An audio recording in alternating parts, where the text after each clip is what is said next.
Yanzu watched as his campus belle girlfriend got into a luxury car owned by a rich second-generation scion, when suddenly a colossal dark shadow appeared in the sky.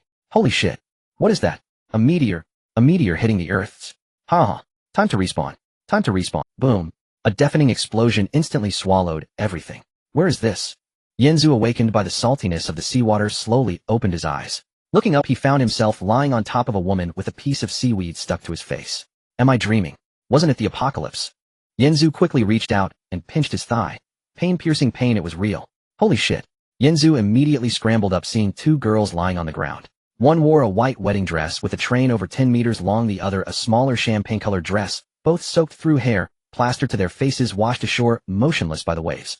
He crouched down and recognized the two girls' faces. Instantly his eyes went wide, his whole body froze. Guan Xiaotong. Ouyang Nana. Holy shit. These two, could it be them? Guan Xiaotong. That long-legged princess from the Beijing Circle, top-tier actress. On TV, she was always arrogant, looking down on everyone. Fans called her the national daughter. Those 110 centimeters long legs made countless people drool on screen. And Ouyang Nana, that soft, adorable cello princess, also top-tier, beautiful with crescent-shaped eyes, when she smiled, calling everyone big brother. She was the dream girl for countless people. Was this survival from a great disaster bringing good fortune? Yanzu stood there dazed, but the next second, he snapped out of it. The two girls were pale lips, purple chests, barely rising and falling, very weak. They seemed to have fainted from choking on water. Yanzu quickly steadied himself. No matter what was going on, first save them. He walked over to Guan Xiaotong, crouched down, and checked her condition. Guan Xiaotong lay there, her long legs stretched out, fair as milk. One high heel had fallen off her foot, exposed, slightly red. It seemed scraped by a reef. Her enormous 10-meter-long train spread across the sand, partly covering Ouyang Nana beside her.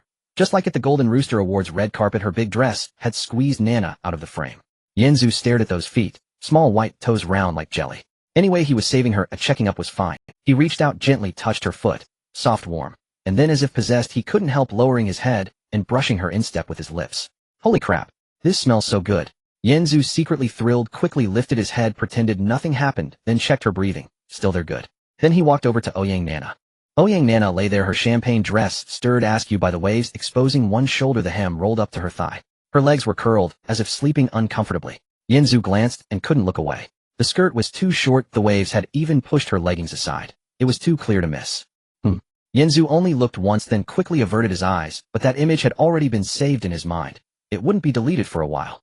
Usually they were so aloof and noble on TV, but now, he had seen them completely touch Guan Xiaotong's foot, and seen Nana's.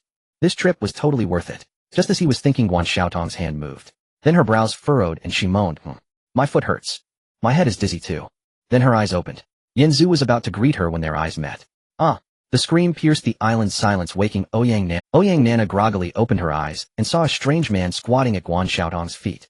She was instantly bewildered, quickly sat up, grabbed Guan Xiaotong's arm, and spoke softly with a just-woke baby voice. Who are you? Don't come closer, okay?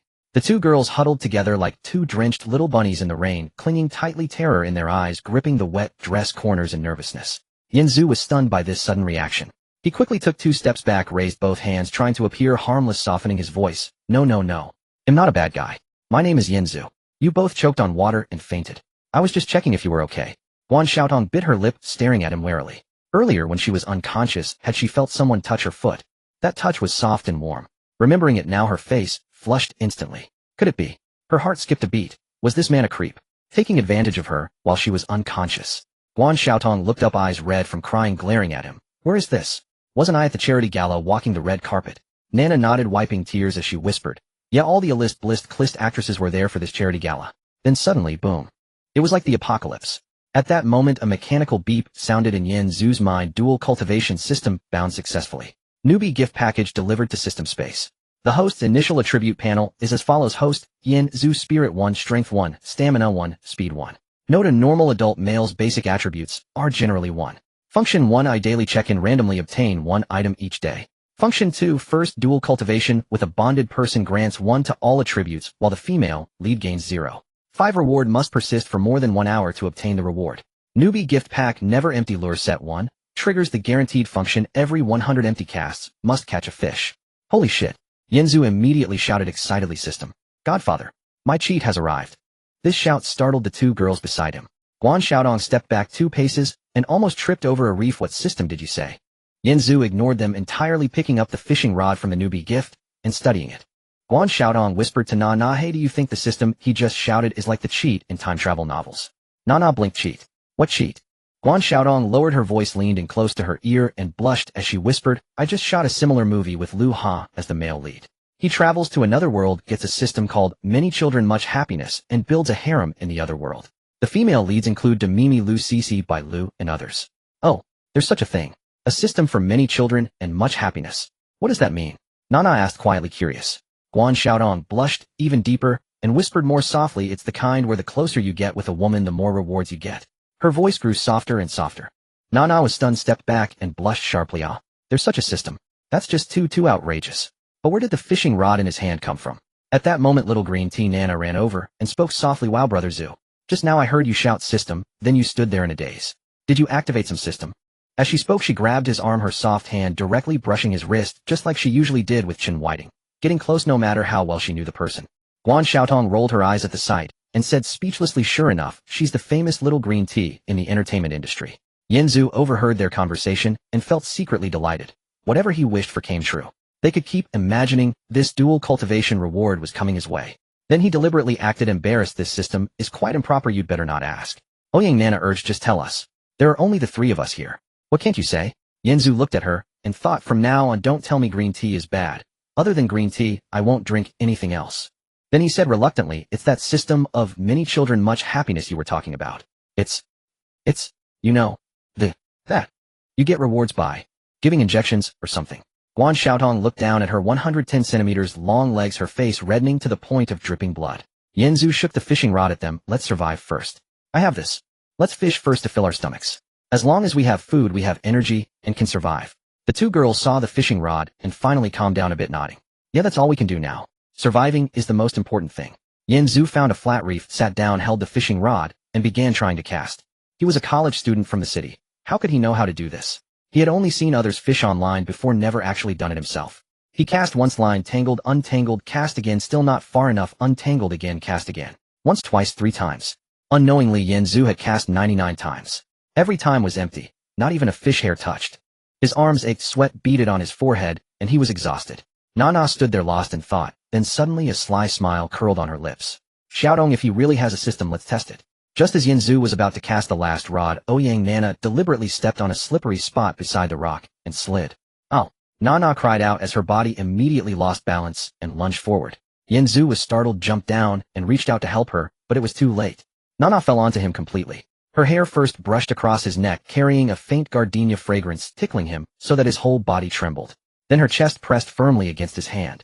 Soft, warm through the thin soaked dress, he could feel the delicate elasticity and her body heat, which instantly transmitted over, burning his hand numb. I'm so sorry, Brother Zhu, I didn't mean it. Yanzu's body froze instantly. Holy shit. Are you alright? Did you get hurt? No, I'm fine. Sorry, Brother Zhu, I accidentally slipped. She kept staring at him.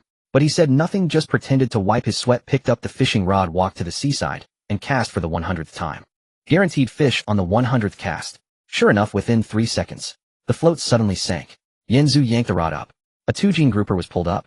It flopped and jumped on the beach. Guan Xiaodong and Nana's eyes widened. Holy shit. What just happened? He had cast so many times before and caught nothing. Not even after nearly an hour of trying. How come right after Nana bumped into him he casts and catches such a big fish? The two girls exchanged a glance, both seeing shock and sudden realization in each other's eyes. So there really is that many children much happiness system. Was that contact just now really the activation? Guan Xiaodong's face turned completely red. But Nana's eyes were frighteningly bright. She stared at Yanzu, then at the grouper flopping on the beach. The smile at the corner of her mouth was impossible to hide. She had already started scheming her own little plan in her heart. Yanzu pretended not to notice. He walked over, he weighed it in his hand, and pretended to be pleasantly surprised. Wow. I caught such a big one. Now we have something to eat. As he spoke, he started looking for a stone to kill the fish. Guan Xiaodong had never seen anything like this in her life. She had been pampered since childhood, had never even seen a chicken killed, let alone a fish. Seeing Yanzu about to act, she flinched back in fright. Covering her eyes, she whispered, can't you be less It's so pitiful. Yanzu was momentarily stunned, turned to look at her, and couldn't help but smile. Miss, we are on a deserted island now. If we don't kill it, we will starve to death. You pity it, but who pities us? Yanzu ignored her, picking up a sharp rock and quickly stunning the fish. He began to scale the fish. Nana reached out, pretending to help him with the scales. However, her hand slipped, and the freshly scraped scales, still with some fish blood, smeared directly onto Guan Xiaotong's trailing gown. I'm so sorry, Sister Tong Tong. I didn't mean to. Nana quickly withdrew her hand, blinking innocently, acting as though it was genuine. Guan Xiaodong, already shy, became anxious upon seeing the bloodstain on her dress. She looked down at her expensive gown, realizing that a large patch of dark red fish blood had stained the white fabric. She immediately panicked. Can you be more careful? This is haute couture. Tu didn't do it on purpose. Nana pouted, looking aggrieved. How about you wash it at the seaside? Otherwise the blood will dry and won't come off. Plus we're headed that way. The rocky area might have fresh water. Guan Xiaodong bit her lip, feeling helpless. There were no other clothes to change into, and if this gown got dirty, she would have to be without it. She could only nod and follow Nana towards the rocky area. Yanzu had also finished preparing the fish, wrapped it in clean leaves, and carried it on his shoulder, following behind. The sand on the beach had been baked under the sun all morning, making it unbearably hot. Guan Xiaodong's high heels had broken earlier, forcing her to walk barefoot on the sand. At first she could tolerate it, but as they continued walking it became increasingly hot, causing her to wince and slow her pace. Hey, can you walk a bit slower? It's burning me alive. Guan Xiaodong couldn't help but shout, her temper flaring like a princess. Yanzu looked back at her and noticed her bare feet pressing into the hot sand, reddening from the heat. Who told you to wear high heels? Isn't wearing them on a deserted island just asking for trouble? How was I supposed to know I'd end up here? Guan Xiaodong pouted in grievance. I was just walking the red carpet. Who knew I'd wake up here? Nana came over, pulling Guan Xiaodong's arm. Sister Tongtong, how about I help you walk? Guan Xiaodong said nothing, allowing her to pull her along, her face still flushed. Nana blinked with feigned innocence, but a sly smile flickered in her eyes. The three quickly reached the rocky area. Guan Xiaodong squatted down by the sea, trying to wash away the blood stain. Her trailing gown was too long. As she squatted, the entire hem of her dress lay across the slippery rocks. She could only lift the hem up to her thigh to soak the blood-stained part in the seawater. The sheer white fabric was already transparent, when what it felt as if she were wearing nothing at all. As she lifted it, her fair thighs and the light-colored undergarments were fully exposed. The sunlight shone down, making Yen Zhu's eyes widen in disbelief. Wow, this is incredible. The fish in his hand nearly slipped from his grip. He quickly averted his gaze, pretending to look at the sea, but the image was already etched in his mind. Guan Xiaodong was oblivious to his stare. She was anxiously scrubbing at the bloodstain. The rocks were covered in slippery moss, and after squatting for a while her legs felt a bit numb. As she shifted, her foot slipped, and she fell headfirst into the sea. Up! Guan Xiaodong exclaimed in shock, waving her hands wildly. Yen Zhu reacted quickly, rushing over. Her warm body collided directly into his embrace. Soft curves pressed tightly against his chest, and the bouncy sensation was unmistakable, felt even through the thin gown. In a panic, her arms instinctively wrapped around his neck. Her hair brushed against his neck. Her warm breath tickled his ear, sending shivers down his spine. Yen Zhu froze up instantly, every part of him tingling. Wow, this sensation, I could remember it for a lifetime. Guan Xiaodong, flustered, buried her face in his chest, her cheeks turning bright red. Her ears turned crimson as she clumsily tried to push him away. She could feel his heartbeat and the warmth radiating from him, along with the muscular sensation that was apparent even through the thin gown. Her heart raced, nearly bursting from her chest. The two remained in that embrace, stunned for several seconds. It was Nana's cough that finally snapped them back to reality. Yen Zhu quickly helped her up, pretending to be serious as he released his hold. Are you okay? Did you hurt yourself? Guan Xiaodong, blushing, shook her head and stepped back, pulling her gown tightly around herself. I'm fine. Thank you. Her voice was as faint as a mosquito's buzz, and she couldn't even lift her head. Yen Zhu scratched his head, about to speak, when he suddenly noticed the rock where she had slipped. Between the cracks in the rock, a droplet of clear water was slowly seeping out. Additionally, the moss on the rock appeared damp. This was moss that could only grow with fresh water. Yen Zhu's eyes lit up instantly. Wow, we found fresh water. He hurried over, crouching down, dipping his finger in the droplet, and tasted it. It was sweet. Fresh water. Moreover, the fissure was continuously oozing more. We found it. We found fresh water. Yen Zhu shouted in delight. The two girls were momentarily stunned before rushing over. Really? Yes. They squatted down, dipped their fingers in the droplets, and tasted it. It truly was fresh water. And quite sweet. The two were so excited they nearly cried. Only moments ago they were parched to the point of feeling faint. Now they had finally found water. Guan Xiaodong looked at Yen Zhu, her eyes filled with shock. Just moments ago, after she had fallen into his arms, they had a close encounter. He immediately found fresh water. Could it be? Could the system actually be activated? That their close contact triggered the water-seeking function of the system. Her face flushed instantly. So it really was like that. Nana also caught on, her eyes shining with. She looked at Yen Zhu, then at the fresh water in the fissure, unable to hide the smile on her lips. So it really was like this. As long as she had close contact with Yen Zhu, she could activate the system, find water, and survive. She looked at Yen Zhu, then at the fresh water in the fissure, unable to hide the smile on her lips. So it really was like this.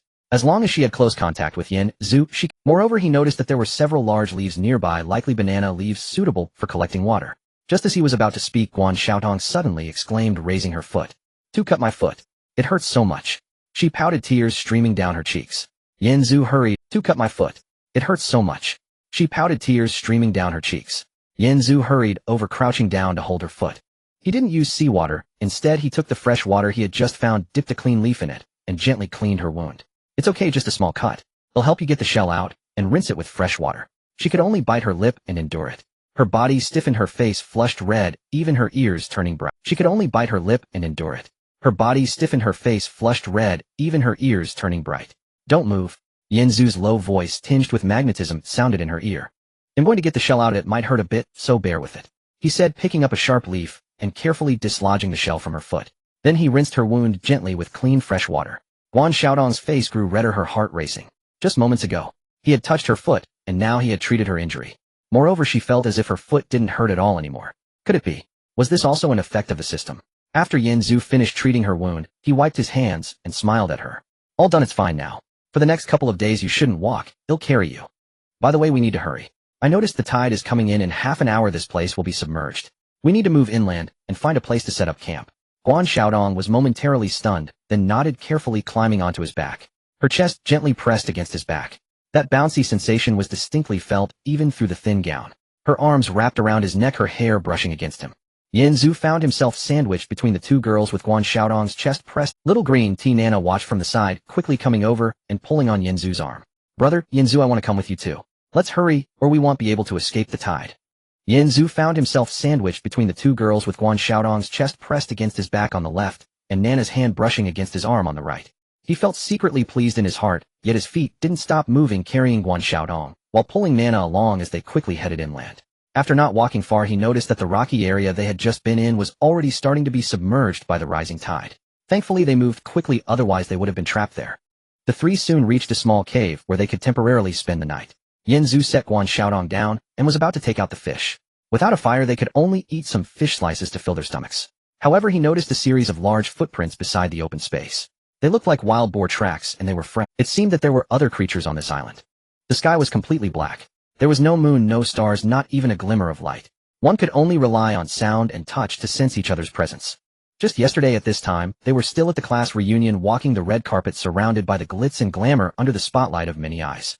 Today they were hiding in this pitch-black stone cave devoid of any light, and without a single breath of warmth. The stark contrast left them breathless. Guan Xiaotong curled up in the corner, hugging her arms, her teeth chattering from the cold. That thin gauze dress could not shield her from the humid chill of the island night. The wind seeped in through the cave entrance, burrowing into her bones, leaving her shivering. At this age, she had never experienced such hardship. Just yesterday, she was on the red carpet of the Golden Rooster Awards, dressed in a high-end gown worth over 100,000, surrounded by countless cameras and the gaze of the crowd. Now she was hiding in this dark cave without even a fire, freezing to death and fearing the wild beasts outside. She bit her lip on the verge of tears. Nana was also freezing terribly. Her little dress was even thinner. She inched closer to Guan Xiaotong, then scooted a bit towards Yanzu. In the darkness, her hand fumbled and touched Yanzu's arm. She instantly grasped it tightly and did not let go. "Yanzu Gidge," she whispered, her voice trembling particularly clear in the pitch-black cave. "I'm so cold." Yanzu also felt the chill. He rubbed his arms, and suddenly a light bulb went off in his mind. Oh, daily sign-in. He almost forgot. He hadn't completed today's sign-in yet. Yanzu's heart raced as he quickly recited in his mind, "Sign-in. Ding. Sign-in successful. Congratulations, host, you have received windproof lighter 1. Wow, a lighter. With a lighter, he could start a fire." Yanzu felt a surge of joy, but did not take it out immediately. He discreetly stuffed the lighter into his pocket. If he took it out now, it would be too generous for these two girls. First, let them imagine it for a bit before bringing it out. This way they would be more determined that intimate contact could activate the system and earn rewards. Just then a low growl suddenly echoed from the distant woods. Ayo! It sounded like a wild boar or some other beast. Even from afar it was unmistakably clear. Guan Xiaotong's face instantly paled with fear, shrinking back into the corner, her hands clenched tightly. What? What was that? Would it eat us? Terrified, she dared not even breathe loudly. Nana was startled, as well, as she directly leaped into Yanzu's arms. In the darkness, her movement showed no hesitation. Her soft body collided into Yanzu's embrace, and even through the thin fabric of the dress, he could feel her delicate warmth. Her body pressed firmly against Yanzu's hands. He instantly froze, secretly thrilled, but pretended to be serious, not daring to move. Nana leaned in his embrace, her breath quickening, her face burning in the darkness. She felt a bit shy, but more than that was the tension and a hint of anticipation. She knew that after their intimate contact the system would be activated and rewards would follow. What was this little discomfort compared to surviving? Moreover, Yinzu Gij was handsome, so she didn't mind it that much. She softly fumbled and placed her hand on his. Then guiding him, she moved closer to her. Yinzu Gij. Her voice was soft enough to squeeze out water, particularly ambiguous in the darkness. I have a little food left here. Yesterday I secretly stuffed in 2 small buns and 2 dates. Why don't you try? Is it good? Yan's breath instantly quickened. Wow. His heartbeat was racing, almost about to burst out.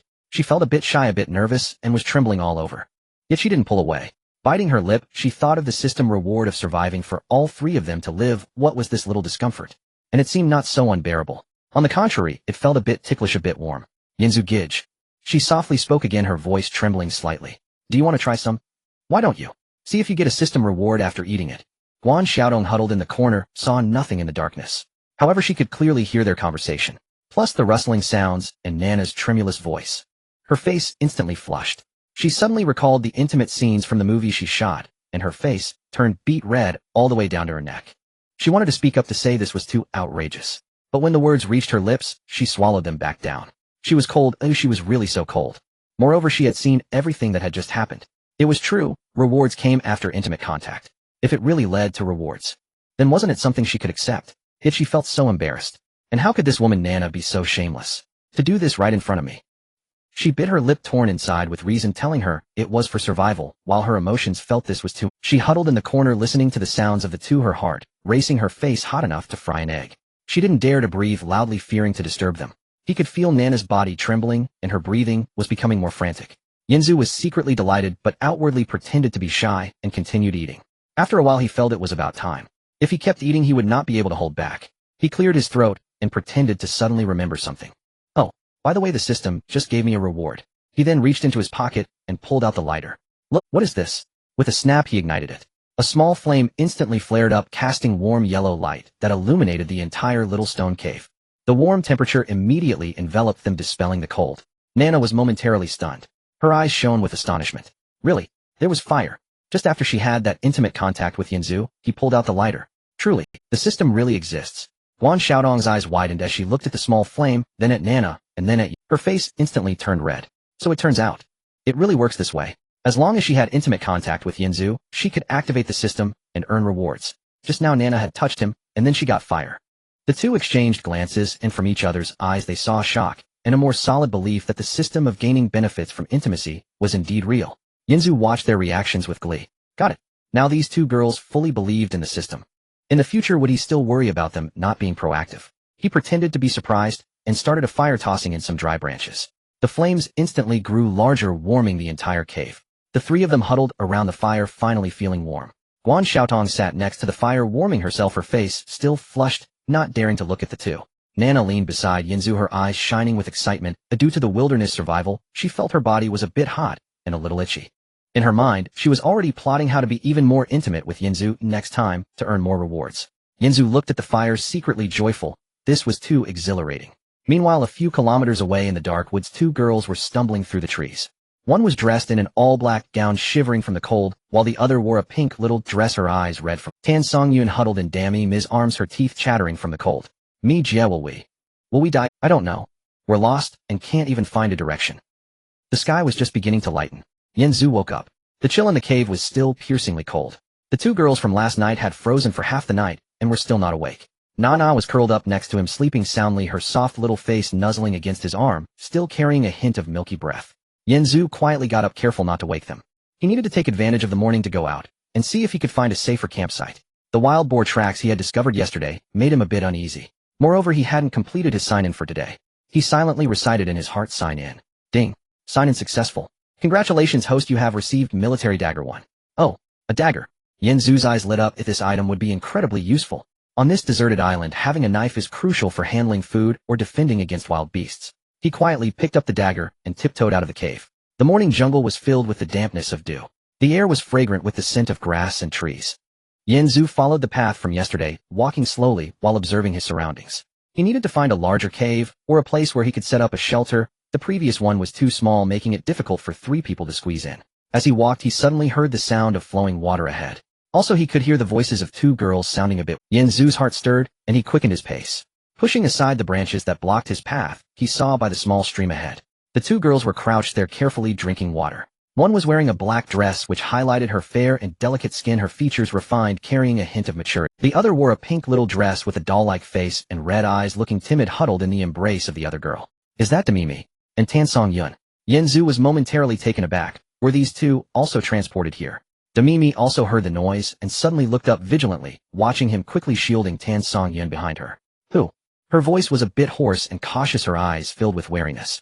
After all, in a place like this, a strange man suddenly appearing would make anyone tense.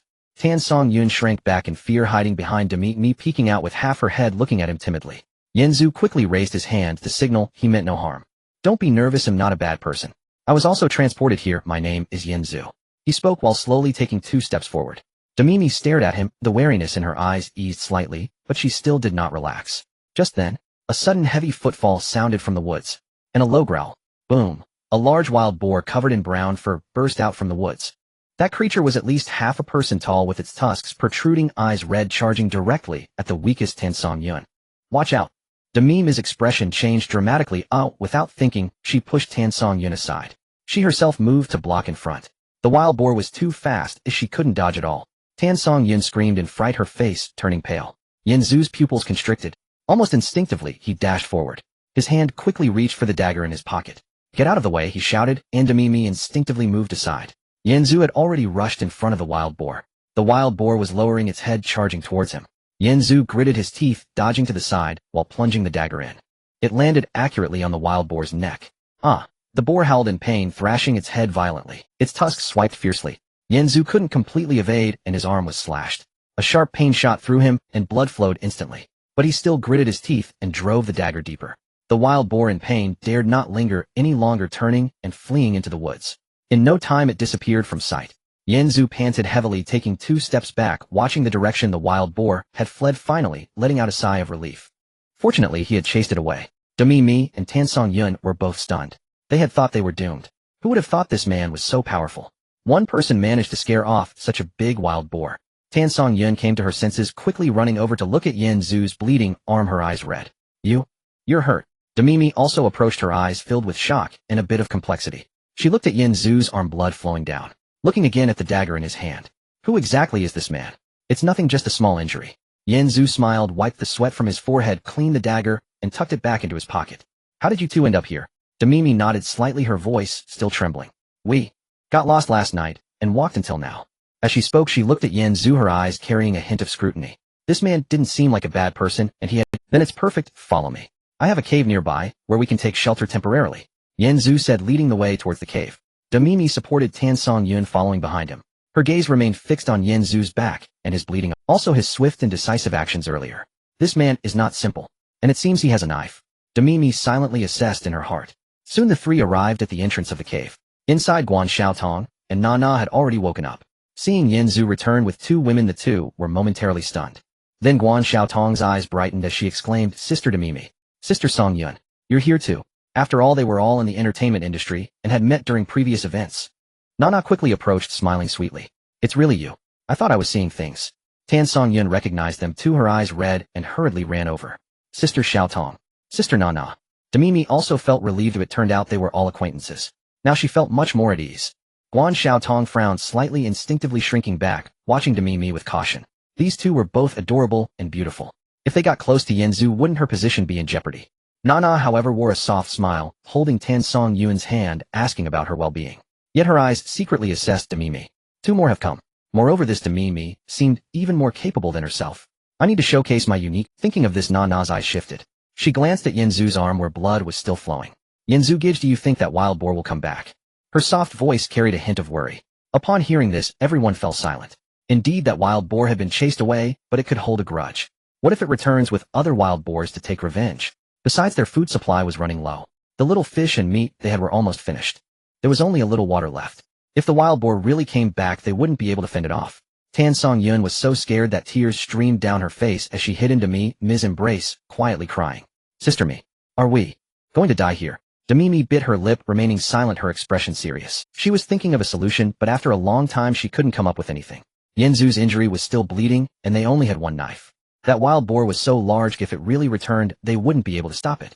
At that moment, Nana suddenly spoke up. Her soft voice broke the silence. What if Yinzu Gija's system could be a bit stronger? As she spoke, she looked at Demi-Mi and Tan Song Yun, her eyes carrying a hint of implication. Yesterday I told Demi-Mi and the others about the multi-child, multi-blessing system. What if we could completely activate the system like in the movies, maybe Gij would have a way to deal with that wild boar. Because you two are new, you need to prove your usefulness. Her tone was innocent, as if she were merely stating a comment. Because you two are new, you need to prove your usefulness. Her tone was innocent, as if she were merely stating a comment. She knew what Nana was referring to. Last night Nana had done just that, and thus she had obtained fire. Now with two new arrivals, it seemed Nana wanted them to do the same. Demi-Mi's gaze shifted. She looked towards Nana, then at Yinzu, and then back at Guan Xiaotong. In an instant so the system they were talking about was that one. The multi-child, multi-blessing system. She had previously filmed a similar movie with Lu Ha, so she was very familiar with the storyline. So it was real. Tan Song Yun's face turned pale with fear, shaking her head, desperately hiding behind Demi-Mi. No, that's not possible. How could that be? Her face was turning crimson, shaking her head vigorously. How could she possibly do such a thing? Demi-Mi remained silent. Her gaze swept outside the cave. Outside, the pitch-black woods remained silent, and no one knew if the wild boar would suddenly charge out. Then she looked again at Tan Song Yun, in her arms the little girl, trembling with fear, crying in distress. Next she glanced at Yinzu's arm still bleeding and the dagger in his hand, recalling how he had single-handedly chased away the wild boar. But if the wild boar really came back, he wouldn't be able to stop it either. Then she looked at Nana and Guan Xiaotong once. Had they already tried this? Was it true that there was such a system? So as long as they had intimate contact with him, they could activate the system, gain strength, and survive. Her expression shifted from initial shock and embarrassment to a deep calm, even bordering on cold. In order to survive, this little sacrifice was nothing. It would only be once. As long as she could survive and protect Yun, that was enough. Thinking of this, Demi-Mi raised her head. Her gaze locked onto Yinzu, her voice unusually calm, devoid of any way. Are you sure? As long as, with you, your system can give you enough strength, even if that wild boar really comes back, you can protect everyone's safety here. Her words stunned everyone. Guan Xiaotong suddenly raised her head, looking at her in disbelief. Nana was also momentarily taken aback, then a glimmer of triumph and wariness flashed in her eyes. This woman is so ruthless. How could she be so straightforward? Yinzu was also taken aback for a moment, then pretended to hesitate and nodded. It should be possible. Not just strength. The system might also provide me with more specific combat techniques or weapons. He spoke ambiguously according to the previous setup. Demi-Mi nodded as if she had anticipated this. She took a deep breath and continued. All right, but I have conditions. First, afterward you must ensure to prioritize our safety. Second, if there is another way, this will be the last resort. Her words were clear and calm, sounding as if they were not discussing something shameful, but rather negotiating a trans. Yinzu looked at her and nodded. All right, I agree. Demi-Mi let out a sigh of relief, then turned to Guan Xiaotong. You two take Yun into the woods outside to find some firewood, and keep an eye on any movement over there. If you spot any wild boar, shout for us. Guan Xiaotong was taken aback for a moment, then nodded, saying nothing as she pulled the still crying Tan Song Yun outside. Nana also glanced at Demi-Mi, nodded, and followed them out. As she left, she looked back at Yinzu and Demi-Mi, her eyes filled with complexity. In an instant, only the two of them remained in the cave. The flickering firelight illuminated their faces. Outside, the sound of wind rustling through the trees continued. However, the cave was eerily quiet. Demi-Mi looked at Yinzu, slowly raising her hand to unbutton her dress. Demi-Mi's fingers paused on the last button of her dress. Her gaze was as calm as a still pool of water fixed on Yinzu. Can we start now? Her voice was soft, but particularly clear in the silent cave. She was neither shy nor seductive, but rather possessed a near-cold rationality. It felt like preparing for a surgical procedure. Yinzu swallowed hard and nodded. Don't be nervous, Demi-Mi said, her voice as calm as discussing the weather, just treat it as a necessary medical procedure. Yinzu's mind buzzed. But before he could react, Demi-Mi had already leaned in and kissed his lips. At that moment, a cold voice suddenly echoed in Yinzu's mind. Host detected, engaging in dual cultivation behavior system. Prompt: the first deep dual cultivation must last at least 60 minutes to activate the full reward mechanism. Timing started 01. He looked down at Demi-Mi. She had opened her eyes, a hint of confusion flashing in her gaze. What's wrong? She asked, her voice carrying a slight breathlessness. The system. Yinzu chuckled bitterly. Says it has to last at least an hour.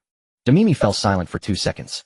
Then surprisingly she smiled, her eyes revealing a certain understanding. Makes sense, she said. Since it's a reward mechanism, it naturally won't be triggered easily. Then let's hold on a bit longer. Her voice was soft, tinged with a sense of reckless determination. The people outside can wait. The system's prompt tone echoed constantly in his mind. Outside the cave, 4 women sat together, each with various expressions. In the thicket, the sounds of birds and frogs rang out, incessantly irritating. Tan Song Yun was the first to lose patience, whispering, "This sound, this commotion, is way too loud, isn't it?" As she spoke, she glanced towards the cave, but quickly averted her gaze, her face turning beet red. I thought it was all acted out in the movies. Guan Xiaotong gritted her teeth, her fists clenched, her eyes fixed on the cave entrance, jealousy almost spilling over. Nana beside her was laughing so hard, she couldn't straighten up, her eyes squinting into crescent moons, feeling quite pleased with herself for playing the villain. She secretly poked Guan Xiaotong's arm, whispering and making faces, "Tong Tong, what's wrong with you?" Guan Xiaotong shot her a glare, her face turning even redder, but she didn't say anything. The three women outside all had faces redder than apples. Time ticked by slowly. 1 second, 10 seconds, 1 minute, 10 minutes. Until an hour had passed. Finally, the commotion inside the cave came to a halt. The people outside breathed a sigh of relief. Just then Yin Zhu heard the system's prompt tone ringing in his mind. Ding. Congratulations to the host for completing the first deep bond with the bond female, lead to Mimi. Congratulations to the host for receiving 1 to all attributes as a reward. Congratulations to the host for receiving an additional reward, a blueprint for a 20 square meter wooden house with the option to choose the construction location. The current attribute panel of the host is as follows: Host, Yin Zhu, Spirit 2, Strength 2, Stamina 2, Speed 2, Bond Female, lead to Mimi, ×1. Remark: the basic attributes of a normal adult man are generally 1. Function 1, Daily Sign-In Function, randomly signing in for 1 item each day. Function 2, the first dual cultivation reward with the bond partner grants 1 to all attributes, while the female lead receives 0. 5 rewards must persist for over an hour to obtain the reward. Yin Zhu instantly felt a warm current surging from his limbs. His body, which had been slightly fatigued, was instantly filled with strength. His vision sharpened, even the patterns on the distant leaves became crystal clear. His hearing also sharpened as he could clearly hear the sounds of insects crawling dozens of meters away. Strength, speed, and reflexes were all greatly enhanced. That feeling was akin to transforming from an ordinary mortal into a martial arts master. His entire body was filled with boundless energy. At the same time, Mimi also felt it. A warm current was gently flowing from her body. Her limbs, which had felt somewhat soft, were now suddenly filled with strength. The shyness she had felt earlier was washed away by this warm sensation. She could clearly sense her body becoming. Her strength had increased, her reflexes had quickened, and even the fatigue from her earlier journey had vanished without a trace. She lifted her head to look at Yin Zhu, her eyes filled with shock. So the system is real. So activating the system can truly make one stronger. She had been somewhat skeptical before, but now she completely believed. This feeling was incredibly pleasant. She felt warm all over, as if soaking in a hot spring, so comfortable that she was almost about to fall asleep. Yin Zhu go. I can feel it. Mimi's voice was filled with excitement and a slight tremor. There's a warm current in my body, I feel like I have become stronger. Yin Zhu smiled and nodded. He didn't say much, just handed her the clothes. Mimi quickly took the clothes, her face flushed as she put them on. The two of them tidied up and walked out of the cave. The three outside fell silent the moment they saw them emerge. Each of their faces was as red as an apple, heads bowed, not daring to look at them. The atmosphere was so awkward it could be cut with a knife. Nana was the first to break the silence, blinking at Yin Zhu. Yin Zhu go, what did the system reward you with? Everyone immediately perked up their ears. Yin Zhu nodded, about to speak. Suddenly, a heavy footstep echoed from the woods. Thud, thud, thud. The sound grew louder and closer. The ground trembled slightly. It's a Guan Xiaotong instantly stood up, her face pale. It's really back. Everyone panicked. Previously, when Yin Zhu had dealt with it, he had nearly been hurt. Now it was back. What should they do?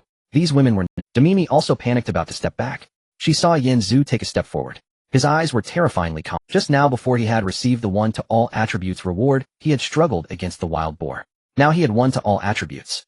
Mimi also panicked, about to step back. She saw Yin Zhu take a step forward.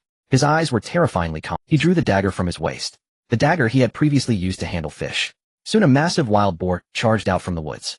Its eyes were bloodshot, panting heavily, and its tusks still stained with previous blood. It was the very wild boar that Yin Zhu had chased away. It was clearly back for revenge. Upon seeing Yin Zhu, it let out a roar and charged at him.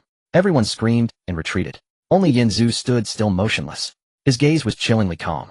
Just as the wild boar was about to reach, he suddenly moved. So fast that no one could see clearly. All they saw was him sidestepping, avoiding the wild boar. Then his hand accurately grasped the wild boar's ear. In the next moment, he exerted force. That wild boar, weighing several hundred pounds, was actually flipped over by him. Bang! A loud crash. The wild boar fell heavily to the ground, unable to get up for a long time. Everyone was dumbfounded. What kind of power was this? Previously, Yin Zhu had struggled with the wild boar and nearly been hurt. Now he had actually flipped over a wild boar weighing several hundred pounds in one go. This was too exaggerated. Was this the power granted by the system's reward? Incredible. Before they could react, Yin Zhu had already rushed forward. The dagger pierced precisely into the wild. That was the wild boar's vital spot. He struck true with one blow. The wild boar struggled a couple of times, and then fell still. Blood sprayed out. The entire process took less than 10 seconds. Clean, swift, and composed. It was a world apart from their... Everyone stared dumbfounded. After a long pause, they finally reacted. Demimi covered her mouth in excitement. She finally understood what that warm current she felt earlier was. That was the power of the system. Yanzu wiped the blood off his dagger and turned to look at them. He smiled and said, "All right, it's taken care of. Now we have meat to eat." His words finally pulled everyone back from their shock. They all looked at the wild boar on the ground, their eyes gleaming. Hungry. They were nearly starving. Previously there had only been a small fish, which was nowhere near enough. Now there was such a large wild boar. Enough for them to eat for several days. Demimi was the first to react. She picked up the dagger from the ground and walked over. "They'll handle it. Ooh, I learned how to process game from my dad." Her movements were very skilled. After activating the system, her strength had increased, making the task easier. Guan Xiaodong Na and Tan Songyun quickly ran over. They helped gather firewood, start a fire, and process the wild boar's entrails. Everyone got busy. The earlier tension, fear, and shyness had all vanished, replaced by excitement and exhilaration. The campfire crackled, and the aroma of roasted wild boar meat wafted throughout the cave. Demimi sat by the fire, calmly distributing the meat with a stone knife. Her movements were brisk and decisive, exuding a natural big sister aura that no one dared to challenge. Guan Xiaotong sat nearby, her head lowered, unconsciously fiddling with the hem of her clothes. She felt a twinge of disappointment. She had been closest to Yanzu before, but now that Demimi was here, it seemed all the attention had been stolen away. Nana leaned close to Yanzu, gently shaking his arm, her eyes sparkling as she looked at him. She was already calculating in her mind, in this new dynamic, she had to take the lead and not let anyone else steal. Yanzu wiped the blood from his hands, looked at everyone, and spoke up. "The system has also gifted us a chapter, a blueprint for a 20 square meter cabin, which we can freely choose to build." Demimi paused her knife, looking up at him with a hint of confusion. "What is that?" Yanzu chuckled and pulled out a blueprint glowing with blue light from his pocket. "It's a blueprint for a small cabin. Once used, it can produce a house directly." Everyone was stunned, forgetting the meat in their hands. Then a few people followed Yanzu outside to begin selecting a location. Demimi pointed to a piece of land backed by a cliff and calmly said, "Let's choose this spot. It's easy to defend, and we want fear wild beasts coming. Safety is the most important." Guan Xiaodong looked towards the nearby seaside and quietly suggested, "I think being close to the sea is quite good. We can enjoy the scenery and make it easier to gather food from the sea." Nana immediately tugged at Yanzu's arm, gently shaking it, her eyes sparkling. "I think the place Yanzu picked is..." Yanzu smiled, patted her hand, and then pointed to a flat piece of land in the middle. "Let's choose this spot. It's close to fresh water backed by the cliff and has an open view. It's safe and also convenient for finding water. The coast is not far." Everyone nodded in agreement, and no one opposed his arrangement. Yanzu took a deep breath, placed the blueprint on the ground, and activated it. In the next moment, the ground gently Then everyone was stunned, watching the scene before them. On the flat ground, wood, stones, and tools appeared out of thin air. Then, as if alive, the wood began to assemble itself automatically. Within minutes, a sturdy 20 square meter cabin rose from the ground. It had doors and windows. Everyone stood frozen, their mouths agape, unable to believe their eyes. What was... Demimi was the first to react. She looked at Yanzu, her eyes filled with shock, her voice trembling slightly. "Is this the reward from the system?" Nana's eyes lit up immediately. She grabbed Guan Xiaodong's hand and jumped up excitedly. "I told you." Guan Xiaodong's face turned bright red, and she looked at Yanzu, feeling even more disheartened. It turned out Guan Xiaodong's face turned bright red, and she looked at Yanzu, feeling even more disheartened. It turned out Demimi had activated such a significant reward, and she felt left behind. Tan Songyun also bowed her head, her face as red as an apple, and quietly said, "So the system is this powerful." A few people entered the cabin, which was spacious and far more comfortable than the previous cave. Then they began to arrange the sleeping arrangements, deciding who would sleep next to Yanzu. Nana quickly rushed over to the grass mat beside Yanzu and plopped down softly. "I want to sleep here. I will take care of Yanzu at night. He still has injuries on his hands. I need to help him change the bandages and keep watch." Guan Xiaodong frowned, wanting to say something, but feeling too shy to speak, standing awkwardly. Demimi calmly glanced at her, without saying anything, just selecting a mat near the entrance. "I will sleep here, guarding the entrance. If anything happens at night, I can notice it right away." Tan Songyun obediently chose the innermost mat and quietly said, "I will be fine here. I'm afraid of the dark, so it's safer inside." Then they started arranging the night watch. Demimi calmly organized the shifts, planning for 2 shifts at night. "I will guard the first half of the night with Songyun, and you 3 can take the second half. Is that okay?" Everyone nodded with no objections. After the arrangements were made, Nana scratched her arm and softly said, a hint of shyness on her face, "Oh no, we haven't bathed for 2 days. I'm so itchy. It's all sweat and sand, sticky and uncomfortable." Guan Xiaodong immediately nodded in agreement. Yes, I feel the same way. I feel like I'm starting to smell. It's too uncomfortable." Demimi sighed, wiped the thin sweat from her forehead, and nodded. "Indeed, after 2 days of turmoil, it's time for a bath. You otherwise will get heat rash." Yanzu pointed to a nearby stream and spoke. "There's a stream over there with very clean water, and it's quite safe. We can wash there." I will wash upstream, and you can wash downstream. There are large rocks in between, so you won't see each other, you can relax. There's a stream over there with very clean water, and it's quite safe, we can wash there. I will wash upstream, and you can wash downstream. There are large rocks in between, so you won't see each other. Nana looked at his back and shouted Yinzu. You better not peek. Yinzu upstream chuckled and replied. Rest assured I wouldn't. With that Nana relaxed, quickly shedding her dress. Her soft figure shone under the sunset as she laughed and jumped into the water. The stream water was cool, washing away the stickiness from the past 2 days, and she couldn't help but hum in comfort. Wow, this feels so good. Guan Xiaodong also blushed and slowly took off her clothes. Her toned body was slightly flushed with shyness as she quickly squatted in the water, hiding behind a rock, revealing only her head. Nana, be quiet, don't let Yinzu hear us. That would be so embarrassing. Nana swam over, grabbed her hand, and, what are you afraid of? We're all girls, there's nothing to be embarrassed about. Damimi calmly took off her clothes, her delicate skin glimmering softly under the sunset. She walked calmly into the water, wiped the sweat from her face, and said, stop playing around, hurry up and wash, the water is a bit cold, don't catch a cold. Tan Songyun also blushed, slowly undressing. Her sweet and tender body was small, and she quickly hid behind Damimi, lowering her head shyly. I'm a bit shy. Nana swam over again, took her hand, and pulled her into the water. It's fine, we're all girls, there's nothing to be shy about. Look, I'm not scared. The stream water was cool, washing away the sweat and sand from the past 2 days, and the few of them relaxed. Nana, while scrubbing her arms, quietly asked, do you think Yanz's injuries are serious? He bled a lot fighting the wild boar yesterday. Guan Xiaodong nodded, worried, and said he should be fine, he's so strong and can kill a wild boar, so he must. Damimi sighed, wiped her face with water, and replied, yes, he is indeed very strong. With him around, we can survive on this deserted island. Nana's eyes sparkled as she leaned closer to them and said softly, so should we help him activate the system? Guan Xiaodong's face turned bright red, and she hurriedly slapped her hand. What are you saying? Don't say such things. Damimi paused for a moment, then nodded and said, actually what she said is not wrong, the system's abilities are too important for us. If we can activate it, we'll have more rewards, enabling us to survive better and deal with those wild beasts. He'll go. He'll be the first. I've been ready for a long time. A few people laughed, the sound of water splashing. He'll go. He'll be the first. I've been ready for a long time. A few people laughed, the sound of water splashing blending with their laughter as it drifted upstream.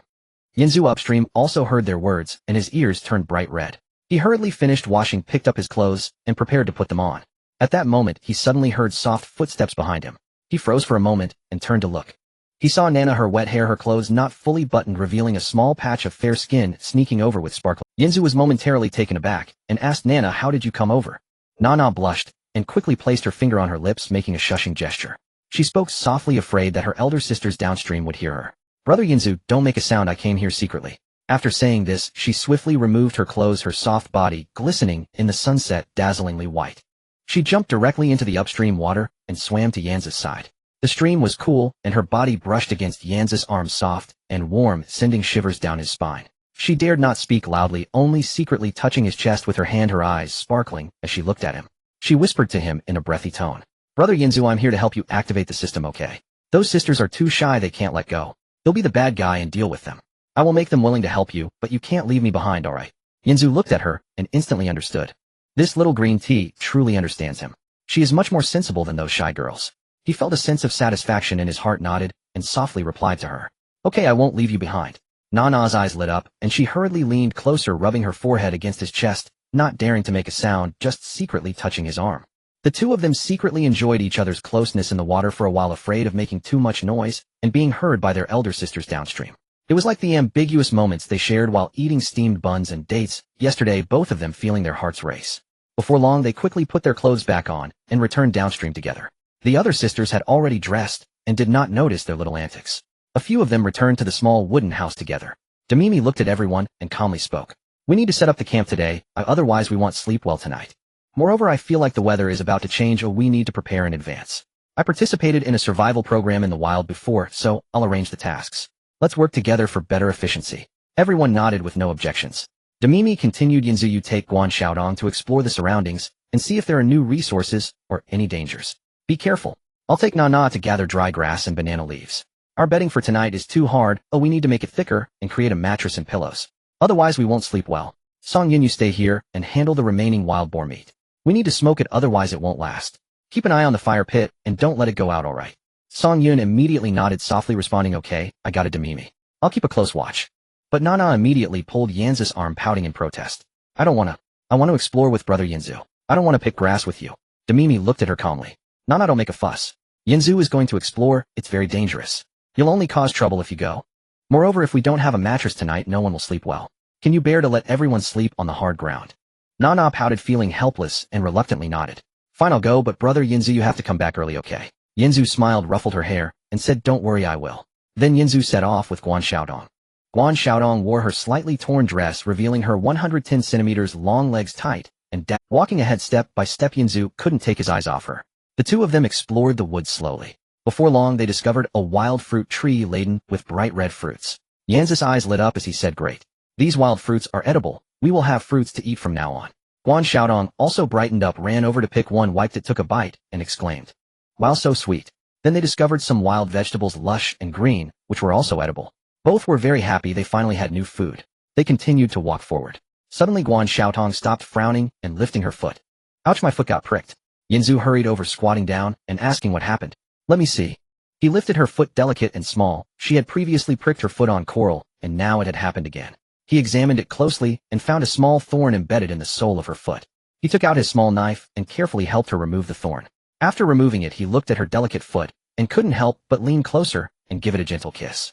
Guan Xiaodong's face flushed red instantly, and she quickly tried to retract her foot. Brother Yinzu, what are you doing?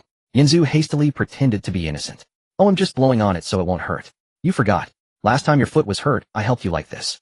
Guan Xiaodong's face turned even redder, but she didn't say anything, only lowered her head and shyly responded with a soft Yinzu felt pleased inside. This little chili pepper was still so shy. Not good. There are large wild beasts here, like leopards or tigers. Guan Xiaodong also saw them and felt they were large and deep, belonging to a large feline predator, bigger and deeper than those of wild boars. Yanzi's expression changed instantly. Not good. There are large wild beasts here, like leopards or tigers. Guan Xiaodong also saw them and felt a bit scared, grabbing his arm and asking, Brother Yinzu, what is that? Yinzu frowned and replied, not good, it's the footprints of a large wild beast. We need to hurry back, this place is not safe. The two of them quickened their pace and ran towards the small wooden house. As they ran back, they noticed the weather was getting hotter and the wind was picking up, causing the leaves to rustle. Damimi had already returned with Nana, carrying a large pile of dry grass and banana leaves. Seeing them return, Damimi frowned at the sky and said, everyone was instantly alarmed upon hearing this. Yinzu nodded quickly and said, yes, we should reinforce the house right away using stones to weigh down the bottom, otherwise it will collapse with just a gust of wind. Several people hurriedly started to act. Yinzu found a few large stones to weigh down the bottom of the small wooden house, preventing it from being blown away by the wind.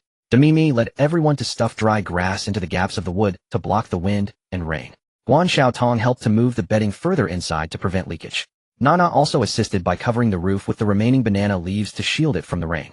Tan Song-yun held up her weak body, helping to pass things along. However, at this moment the rain had already started. The wind was growing stronger, causing the leaves to rustle loudly. Tan Song-yun, who already had a weak constitution, accidentally got drenched in the rain while helping. She sneezed but paid it no mind, continuing to help. After a long while, they finally managed to reinforce the house. A few people huddled inside the small wooden house, while outside the wind and rain raged, making the wooden house sway. But not long after, Tan Song-yun began to shiver all over. Her face was becoming increasingly red and her lips started to turn pale. Damimi was the first to notice that something was wrong and reached out to touch her forehead. Instantly she was startled. Oh no, Yin has a fever. She's so hot. Upon hearing this, everyone panicked. Yinzu quickly approached and touched her forehead, and indeed it was frighteningly hot. What happened? How did she suddenly get a fever? Tan Song-yun spoke softly, her voice trembling. I got drenched in the rain while helping earlier. I'm fine, don't worry about me. Damimi frowned and said, how could you be fine? You're burning up so badly. She hurriedly took out the little clean water they had left, poured a bit, and dampened the hem of her clothes. Then she wiped Tan Song-yun's forehead and under her arms, trying to cool her down physically. Guan Xiaotong also quickly helped, taking out her clothes, dampening them, and using them to wipe her. But it was useless. Tan Song-yun's temperature was still rising, and she was shaking all over. Yinzu frowned. This won't do, we need to find antipyretics. I saw online that some herbs can reduce fever, like wild mint, and some types of bark that can bring down a fever. Nana quickly nodded and said, Yinzu will go with you. I'll help you look. Yinzu nodded in agreement. Alright, let's hurry, or it will be too late. The two of them ventured out into the rain. The wind and rain outside were so strong that it was hard to stand. The two of them searched for herbs in the woods, stepping cautiously. After a long time, they finally found some wild mint and some bark that Yinzu recognized could reduce fever. However, there wasn't much, and they weren't sure if it would be enough. The two hurriedly returned with the herbs. Once back, Yinzu crushed the herbs, added a bit of water, and fed it to Tan Song-yun. Everyone waited, hoping it would be effective. After a while, Tan Song-yun's temperature indeed dropped a little. Everyone let out a sigh of relief. But not long after, her temperature spiked again. It became even higher than before, causing her to start rambling. Her condition had actually worsened. Everyone was instantly alarmed again. Yunzu frowned, feeling anxious. He knew this was due to Yun-Yun's weak constitution triggering complications. Ordinary herbs were completely ineffective. Time slowly passed, and it was midnight. Suddenly Yunzu thought of the sign-in.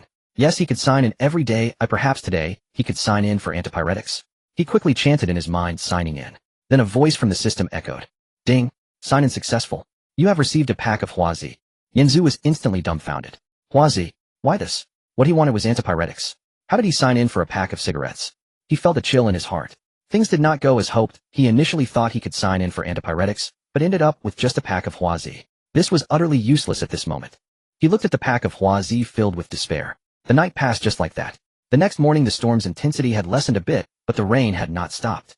Everyone hurried outside to check the situation. Then they saw that the racks storing the wild boar meat had been overturned by the raging winds. The chunks of meat were scattered in the muddy water, clearly rotten and infested with bugs.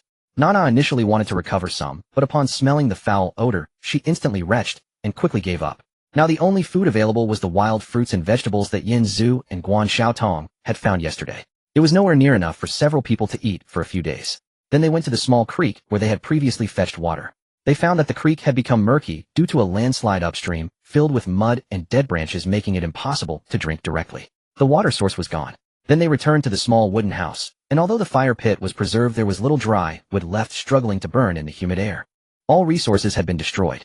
A sense of despair filled the wooden house. Tan Song Yun groaned in pain, each sound hitting everyone's hearts. Demimi stayed awake all night, watching over her, her calm gaze gradually replaced by anxiety and madness. Guan Xiaotong secretly wiped her tears. Nana also put away all her worries, her expression grave. Time slowly passed to the afternoon of the second day, when Yun-Yun's condition worsened. She had already fallen into a semi-coma, her breathing weak. At this moment Nana suddenly spoke. Her voice was soft, trembling. Sisters, I just thought of something. Didn't Demimi and Yunzu's bodies significantly improve after that incident? Then could we let Yunzu activate the system with Yun-Yun? This way Yun-Yun could enhance her constitution and reduce. Demimi suddenly looked up, her eyes shooting daggers at Nana, her voice hoarse. Shut up. This was the first time she had lost control of her emotions. But her chest heaved violently, clearly indicating that this thought had wormed its way into her heart like a venomous snake. Guan Xiaotong understood the implication behind their words, covering her mouth in fear as she glanced at Yun-Yun, then at Yin-Zu, her eyes filled with terror and disbelief as she trembled. You don't mean? At this moment Tan Song Yun's condition had worsened to the point where her lips were turning purple and she was starting to ramble. Her breathing was becoming weaker. After confirming that all conventional hopes had been dashed, Demimi instead calmed down. There was a kind of tranquility that felt like Ash's a last desperate gamble. She slowly raised her head, the tear stains on her face having dried, her gaze hollow yet firm, and spoke clearly to Yunzu. Save her, give her an injection. Inside the wooden cabin, an eerie silence enveloped the space. Only the sound of the wind and rain from outside could be heard, along with the faint sound of Tan Songyun's breathing.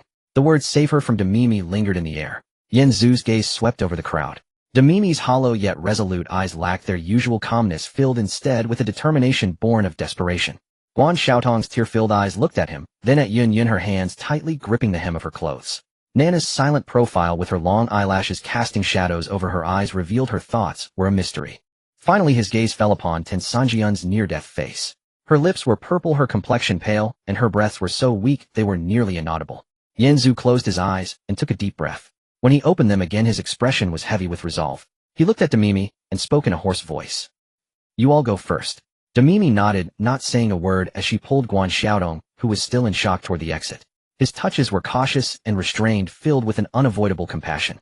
Yun-Yun lay there in a comatose state, unresponsive. The light was dim, illuminated only by the faint glow of the fire. Yunzu cast aside all distractions. He treated this as a form of artificial respiration, a desperate attempt at extreme rescue. His touches were cautious and restrained, filled with an unavoidable compassion. Yun-Yun lay there in a comatose state, unresponsive, her body alarmingly hot. During the initial phase of the process, she was like a lifeless puppet. It was at this moment that a cold voice suddenly echoed in Yunzu's mind. Detection host and new female lead are engaging in dual cultivation activities. System prompt: the first deep dual cultivation must last at least 60 minutes to activate the full reward mechanism. Timer started. 001. Time passed second by second. Outside, the three female leads stood under the eaves listening to the commotion inside. Demimi furrowed her brows, nervously rubbing her hands, her heart racing with worry for Yun-Yun's survival. Nana lowered her head, filled with regret. She had been the first to recognize Yunzu, yet now Yun-Yun activated the system first, and she felt immense remorse wishing she had acted sooner. Guan Xiaodong stood nearby, her thoughts gradually shifting. Initially frightened, she now watched the activity inside, pondering whether she should take more initiative in the future. The treatment continued inside. Timer started 005901, timer started 005902, timer started 0000. At this moment, a system notification chimed in Yanzu's mind. Ding. Congratulations, host, for completing the first deep bond with the female lead Yun Yun. Congratulations, host, you have received a reward of 1 to all attributes. Congratulations, host, you have received an additional reward, 30 square meters fish pond blueprint. You may choose your own construction location. Current attribute panel for the host is as follows. Host, Yin, Zhu Spirit, 3 Strength, 3 Stamina, 3 Speed, 3 Bonded Female, leads to Mimi times 1. Yun Yun times 1. Note the basic attributes of a normal adult male are generally 1. Function 1, daily sign-in. Function random sign-in for an item each day. Function 2, the first dual cultivation with a bonded partner grants 1 to all attributes while the female lead receives 0. 5 rewards must persist for more than 1 hour to receive rewards. As the treatment neared its end and her high fever almost subsided, Tan Songyun slowly opened her eyes. Her eyes no longer reflected pain, but rather the confusion of recovering from a severe illness along with the lingering comfort and pleasure from the warm energy she had never experienced before. She had yet to fully comprehend what had happened, but her body instinctively remembered the feelings from earlier. At the moment Yanzu intended to pull away, she unconsciously wrapped her slender arms around his neck, as if grasping a lifeline, letting out a contented sigh reminiscent of a small cat. This action and sound formed a stark contrast to her usual shy demeanor, radiating a naive. Yanzu watched as the person in his arms regained her health, revealing a fragile beauty, and he felt a sense of relief mixed with complex accomplishment and tenderness. He gently brushed her sweat-drenched hair off her forehead, his tone uncharacteristically soft. How are you feeling? Are you still uncomfortable? Tan Songyun blinked, her awareness returning. She realized the intimacy of their position. Her cheeks flushed instantly, and she wanted to hide her face. However, her body was limp, unable to muster any strength, so she could only whisper, "No, I'm not uncomfortable anymore. Thank you, Yanzu." Her eyes brimmed with gratitude for surviving a disaster, mingled with the shyness of a novice and a hint of naive attachment to the unfamiliar warmth. Yanzu leaned closer to her flushed ear, speaking softly in a hushed tone only the two of them could hear. Tan Songyun, puzzled, responded dully, "My." Yanzu's lips curled into a faint yet possessive smile as he continued, speaking softly. "After exercising. Are you hungry?" Tan Songyun was completely taken aback, not understanding the sudden question, and instinctively replied softly, "I am not hungry." Yanzu gazed into her bewildered eyes, slowly shaking his head, and softly replied, "No, you are hungry." In the moment Tan Songyun had yet to react, Yanzu gently yet assertively pressed down on the back of her neck, with one hand feeding her an egg. Meanwhile, 5 kilometers away inside a stone cave, 3 disheveled girls huddled together after suffering heavy losses from the tropical storm. Zhao Liying took off her only dry coat and wrapped it around her fairy-like friend Lui Fei. Her hair was already soaked from the rain, clinging to her pale face, yet her gaze was exceptionally resolute. "Don't be afraid, we'll get through this," she said, her voice a bit hoarse, but filled with strength, comforting the 2 girls beside. Fairy-like Lui Fei leaned against her eyes red and softly, sobbing, her shoulders shaking. "Ing Jia, will we ever get out of here?" The timid Shin Yinshi, the little dragon girl, trembled with fear, clutching Zhao Liying's clothes tightly. Zhao Liying patted their shoulders, trying to keep her voice calm. "We will definitely complete the first stage of the trial." Yun Yun caught a faint scent of soapberry on Yanzu. Her cheeks flushed like ripe apples, and the warmth of his palm left her feeling weak all over. Her heart was in turmoil, filled with immense shame. How could she do such a thing? On the other hand, there was the lingering warmth in her body and the gratitude for Yanzu saving her life. She even felt an irrational urge to be close to him, as if a drowning person clinging to a piece of driftwood. She dared not look up, burying her face. Instead, her mouth puffed out like a child caught eating candy. Yanzu looked at her adorable appearance, a complex emotion surging within him. Compassion, possessiveness, and a sense of satisfaction and control. He knew that her heart was in disarray, but he also understood that once they crossed this line, she would never be able to escape.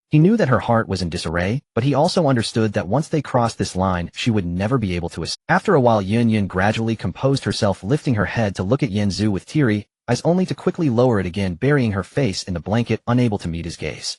"Yanzu, brother, Yanzu, I am okay now." Her voice was as faint as a mosquito's, tinged with a hint of sobbing and a touch of shyness. Yanzu smiled softly, his hand gently patting her cheek. "As long as you're okay, you scare me to death." His voice was slightly hoarse, carrying a hint of possessiveness. Just then the door was gently knocked on, and Mimi walked in, first her gaze sweeping over Yun Yun's face. Seeing her cheeks flushed like an apple, but her complexion much improved, she sighed in relief. But then she noticed Yanzu's hand resting on Yun Yun's head, and Yun Yun's bashful demeanor, causing her heart. A flicker of pain and helplessness passed through her eyes, but she quickly suppressed these emotions, forcing a smile as she, Yun Yun, you're awake. That's great, you scared us to death. Her voice was calm, revealing no emotion, but her hands tightly clenched the hem of her clothes. Guan Xiaotong followed behind, her eyes lighting up at the sight of Yun Yun recovering. She felt happy, but also sensed the subtle atmosphere between the two, leaving her with mixed feelings. Nana also trailed behind, a smile on her face as she said to Yun Yun, Sister Yun Yun, as long as you're okay, we're all worried sick about you. But inside she felt anxious seeing Yun Yun so close to Yanzu. What about her? She had been the first to arrive, yet now others were getting ahead of her. She had to think of a way to catch up, or else she would be late. The sky gradually darkened. The five of them gathered around the campfire, simply eating some wild vegetables and fruit. Though modest, the food was satisfying, as everyone felt relieved that Yun Yun was better. After the meal, Yanzu spoke up, his voice steady and authoritative. I need to tell you something. Everyone turned to him, waiting for his words. After interacting with Yun Yun today, the system rewarded me with a blueprint for a 30-square-meter fish pond, which I can choose where to build. He took out the blueprint to show everyone, and they were all astonished. This was fantastic news. With a fish pond, they wouldn't have to worry about food anymore. Demimi was the first to speak, her voice calm. That's great. I used to fish at sea often. Tomorrow I can go to the seaside to catch fish, and we can put the fish in the pond to raise them. After speaking, she lowered her head, falling silent, wanting to suppress her emotions in this way.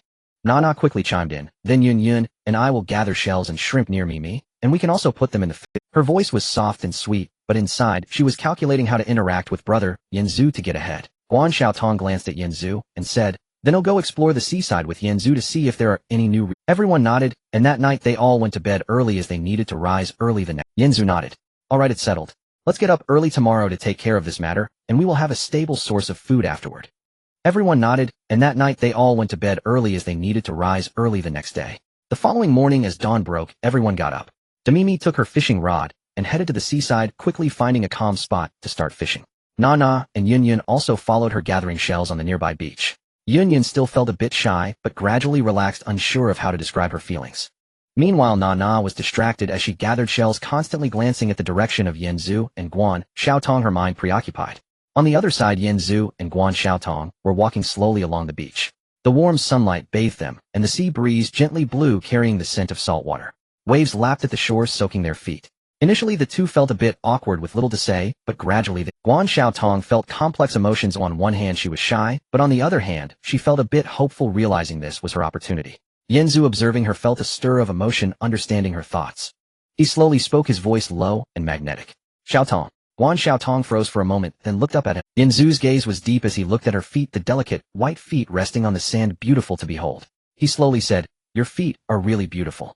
Guan Xiaotong's face flushed instantly, and she quickly pulled her foot back, stammering, what are you saying? Yanzu chuckled, his hand slowly reaching out to gently touch her ankle. Her foot was cool, with the dampness of seawater and the roughness of sand forming a stark contrast with the warmth. Guan Xiaotong shivered slightly, her heart racing. She wanted to pull away, but didn't dare.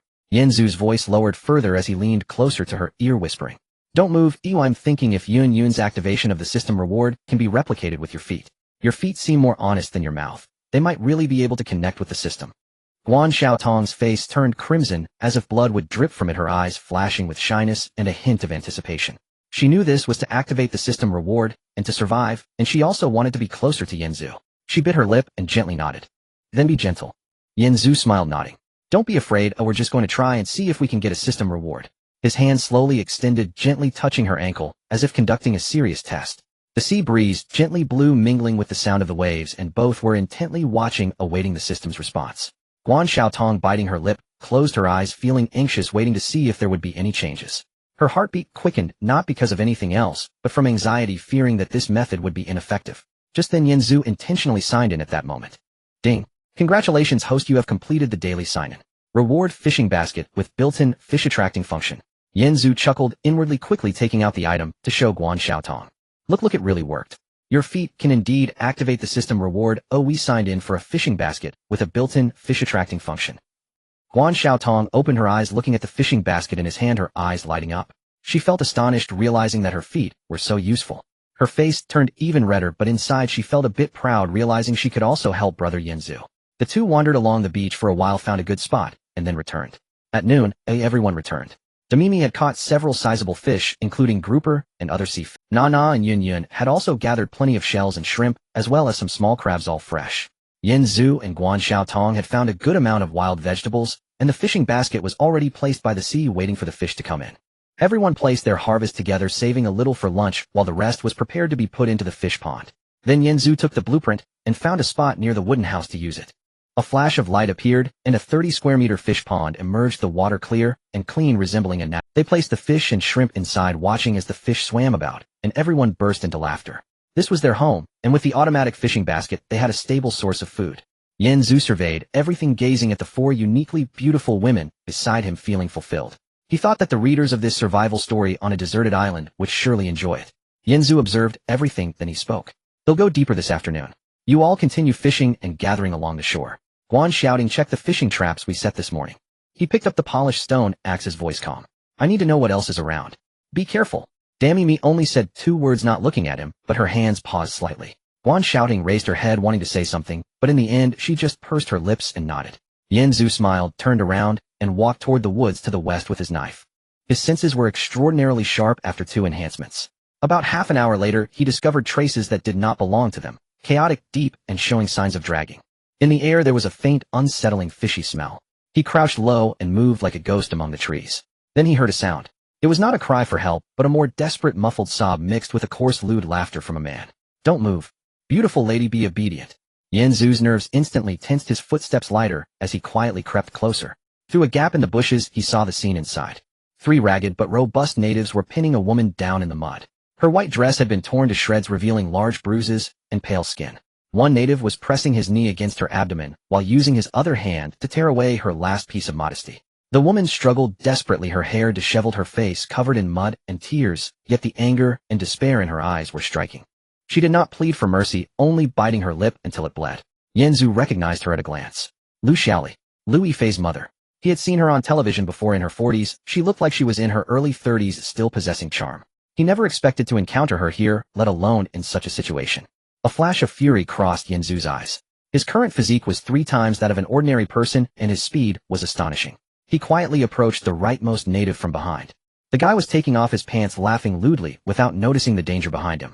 Yanzu raised his hand and delivered a powerful punch to the back of his neck. The guy didn't make a sound, collapsing to the ground unconscious. The second native heard the commotion and turned around just about. Yanzu reached out, grabbing his throat. With a squeeze, a cracking sound echoed, and the guy's eyes rolled back, going limp. The third native was stunned with fear, turning to flee, shouting, enemy attack! Enemy attack!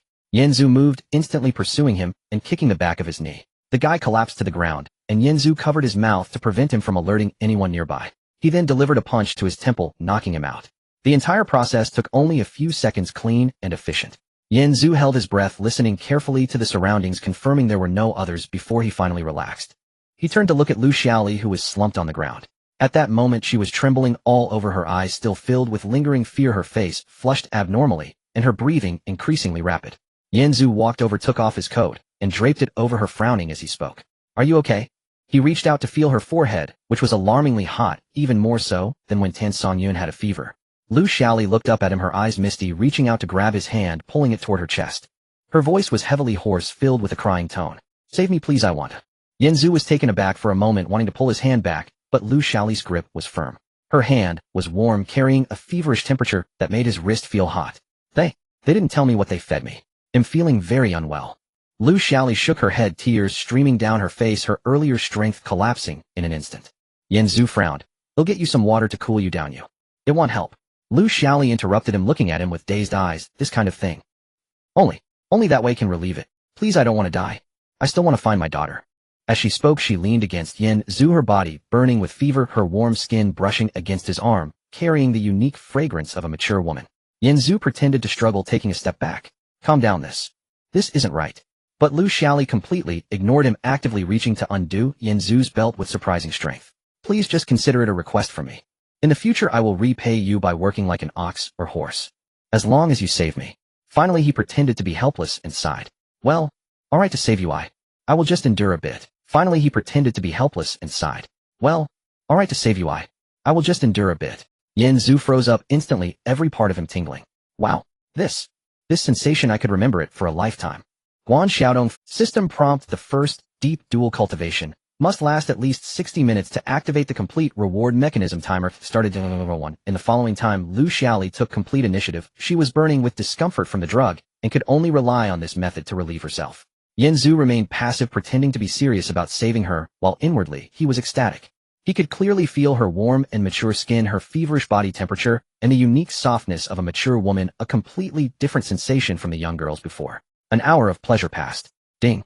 Congratulations to the host for completing the first deep bond with the female lead Lu Xiaoli. Congratulations to the host for receiving 1 to all attributes. Congratulations to the host for receiving an additional reward, a bag of tomato seeds that can grow and bear fruit. The host's current attribute panel is as follows: Host Yin Zhu Spirit 4 Strength 4 Stamina 4 Speed 4 Bonded Female leads Dami Me times 1 Yin Yin times 1 Lu Xiaoli times 1. Note the basic attributes of an average adult male are usually 1. Function 1 Daily Sign-In feature: randomly sign in for 1 item each day. Function 2 The first dual cultivation reward for the bonded person is 1 to all attributes, while the female lead receives 0 to all attributes. The moment it ended, Lu Xiaoli relaxed completely, and her body temperature slowly dropped, gaining an all-attribute bonus of 0. After the 0.5 bonus, she felt as if she had become 10 years younger. The loneliness of 10 years of divorce was instantly filled, and she entered a wonderful state, leaning against Yanzu, her face blushing, not daring to look at him.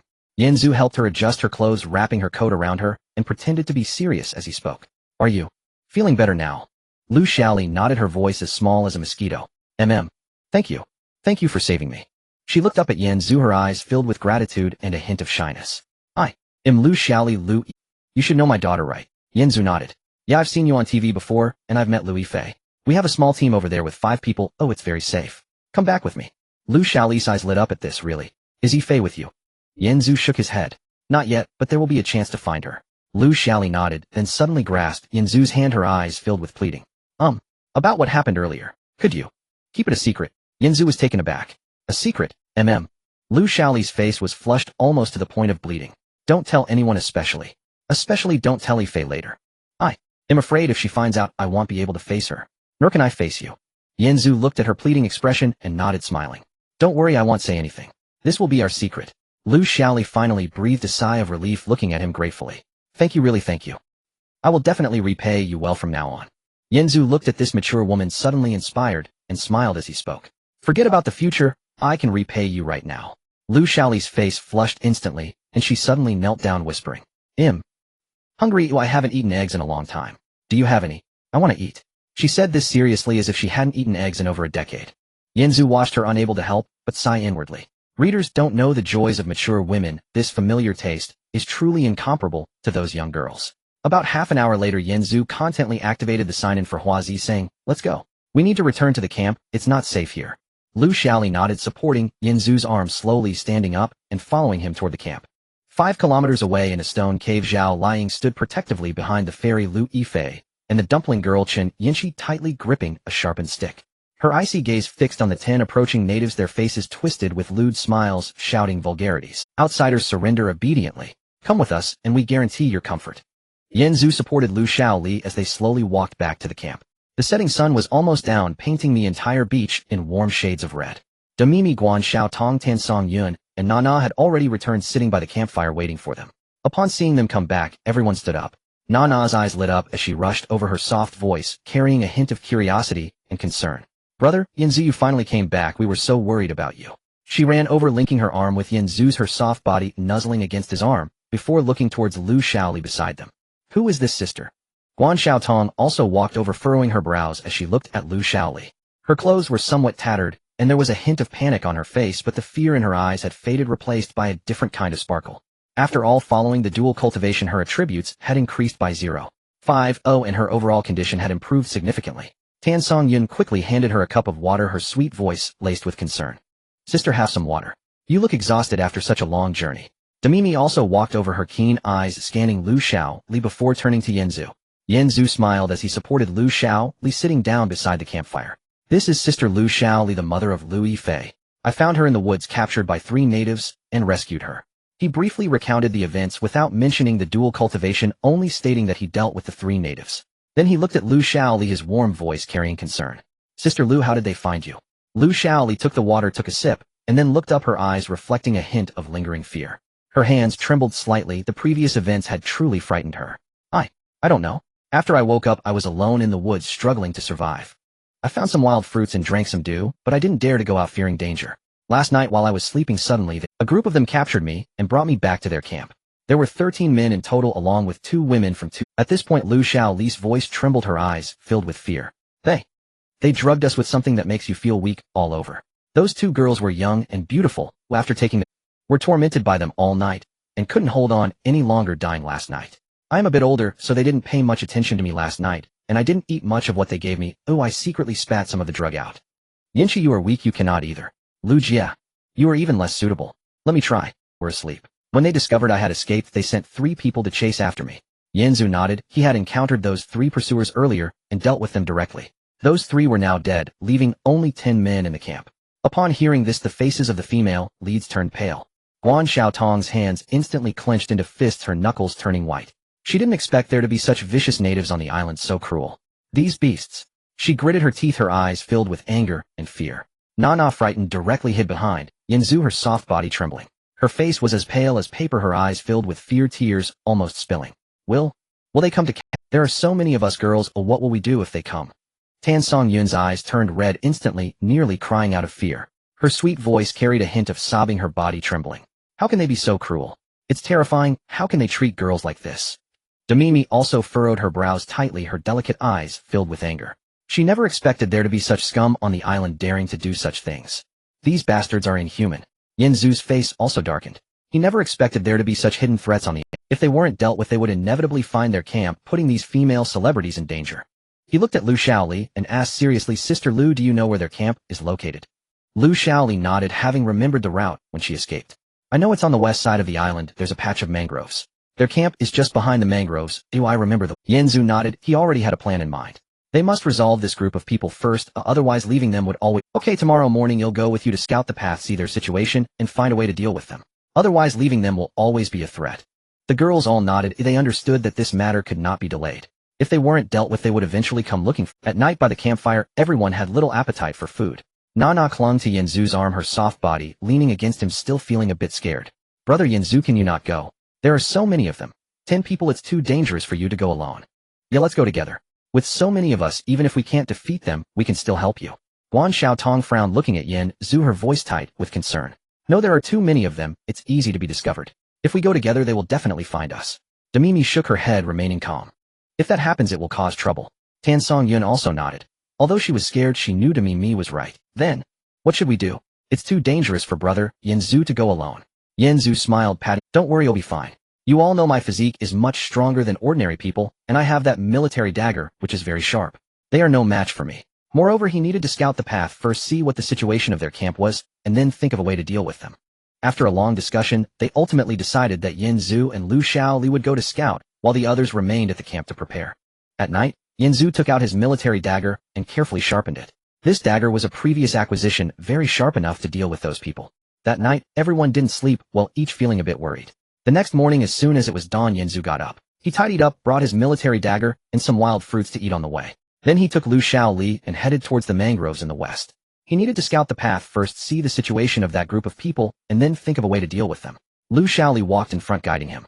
After walking for about half an hour, she suddenly stopped with a cry. Yanzu quickly turned back, asking, what happened? Lu Xiaoli's face turned red as she pointed to her leg, speaking softly. There's a crab crawling on my leg. Yanzu walked over and saw indeed a small crab was climbing up her leg, small and quite cute. He couldn't help but laugh, reaching out to grab the crab and shaking it. Look, this crab is perfect for a late-night snack. He teased her with a smile. Why didn't you pinch it earlier? If you had, we wouldn't need to catch it now. Lu Xiaoli's face instantly turned beet red, shooting him a glare. I'm an old lady now. How can you say such things? Yanzu couldn't help but laugh at her shy demeanor. What's wrong with that? I was just saying to pinch the crab. What were you thinking? Lu Xiaoli's face grew even redder as she turned her head, not daring to look at him, and walked ahead. I wasn't thinking anything. Don't say that. Yanzu laughed and followed the two, continuing to move. On the way, Lu Xiaoli suddenly twisted her ankle, gasping as she nearly fell. Yanzu quickly reached out to support her, his warm hand wrapping around her waist. Her waist was soft and slender, carrying the unique softness of a mature woman, making his hand tingle. Be careful. Yanzu's voice had a hint of magnetism. Lu Xiaoli's face instantly flushed as she leaned against him, catching a faint scent of a man from him, her heart pounding. Thank you, she said softly, then winced, her foot paining her. My foot. Yanzu nodded, helping her sit on a nearby rock. Let me take a look. He squatted down, lifting her foot, which was fair and delicate, warm to the touch. As his hand touched her foot, her body stiffened slightly, and her face reddened further. Yanzu gently massaged. It's fine now, it was just a sprain. A little massage, and it will be okay. Lu Xiaoli looked at him, her eyes filled with gratitude and a hint of intimacy. Thank you, Xiaoyan, you're really nice, she said. Yanzu smiled. It's nothing, just doing what I should. He helped her stand up, and then the two continued walking. After walking for about 2 hours, they finally reached the vicinity of the mangroves. Yanzu carefully hid behind a tree, peering into the camp ahead. Suddenly, his expression darkened. He saw 3 people tied up in the clearing of the camp. Those 3 were Zhao Liying, Lu Yifei, and Chun Yanxi. Their clothes were torn, their bodies marked with injuries, looking very disheveled. The natives were surrounding them with lecherous smiles, preparing to make their move. Yanzu's expression instantly darkened. He hid behind the tree, quietly observing the camp ahead. Their clothes were torn and muddy, with several bruises and scratches on their bodies. Zhao Liying looked coldly at those people, biting her lip tightly, desperately holding back her tears. Lu Yifei's face turned as white as paper, her eyes filled with fear, her body trembling uncontrollably, yet she still tightly gripped Zhao Liying's hand. Chun Yanxi was already flustered, tears streaming down her face as she spoke in a choked voice. Sister, what should we do? Lu Yifei also looked up at her, a hint of timidity in her eyes. Sistering eye. I'm so scared. Zhao Liying gritted her teeth and said, if they try to take us away, we must not let them succeed. Her gaze was resolute. Even if it meant death, she would not allow these people to take them away. The men were surrounding them, wearing strange smiles and speaking odd words.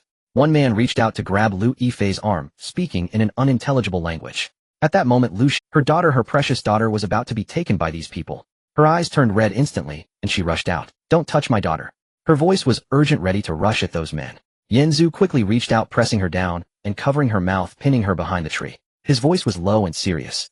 Don't act rashly. If you rush out now, you won't be able to save her, and you'll put yourself in danger too. Lu Xiaoli struggled desperately, tears streaming down her face, her body shaking uncontrollably. Let me go. That's my daughter. I can't just watch her be taken away. Let me go. Her voice was choked with tears, filled with a mother's instinct to save her daughter. Yanzu held her firmly, his expression serious. Trust me, I will save her. Stay calm, don't alert them, or we are all finished.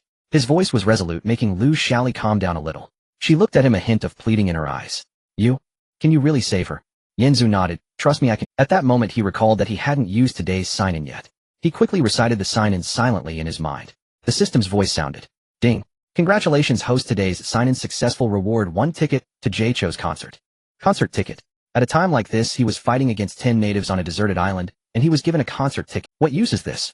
He smiled helplessly, realizing it was not that simple. He had hoped to sign in for a powerful weapon, but ended up with something so useless. However, he thought little of it, pocketing the ticket, and began observing the enemy's formation. 10 men, 3 were surrounding the 3 girls, preparing to act. The remaining 7 included 2 guarding the edge of the camp, 3 eating nearby, and 2 resting by the tent. His physique was 4 times that of an ordinary person, with speed and strength far superior to the average human, and he had that sharp military dagger. He needed to deal with the 2 guards first, then take care of the one who was isolated. He slowly released his grip on Lu Xiaoli and whispered to her, stay here quietly, and don't make a sound, or I will. Then he stealthily moved forward, gliding through the woods like a ghost. His speed was so quick that the men didn't notice. First, he approached the guard on the far right from behind. The guy was chewing on a blade of grass, staring at the camp ahead, completely unaware of the danger behind him. Yanzu raised his hand and struck a heavy punch at the back of his neck, incapacitating him. Then he took out his military dagger and swiftly sliced open his throat. The guy didn't even grunt, collapsing to the ground without a breath. Then he maneuvered to the back of the guard on the left. Similarly, he sliced open his throat, dispatching him without making a sound. Next, he approached the isolated man who was eating nearby. The man was gnawing on a wild fruit, completely oblivious to the danger behind him. Yanzu did the same, slicing open his throat. These 3 were dealt with silently, while the remaining 7 men had yet to realize that their companions were gone.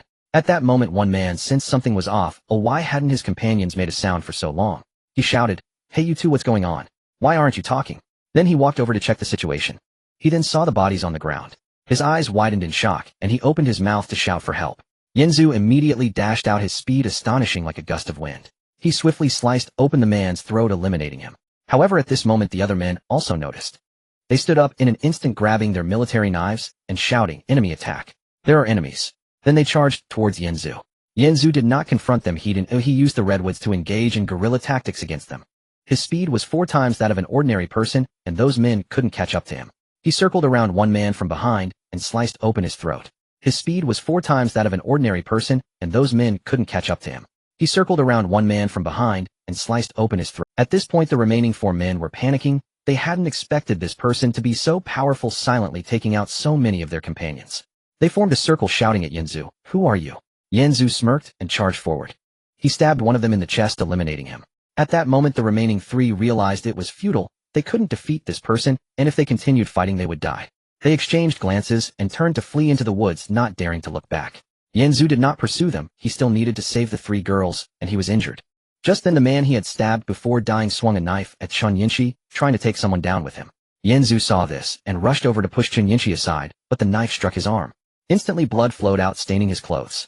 Yanzu gritted his teeth and killed the man, but the wound on his arm, gasping for breath, blood continued to flow from his arm. He wiped it with his clothing, but it wouldn't stop. At that moment Lu Xiaoli rushed over. She ran to Lu Yifei's side and hugged her tightly.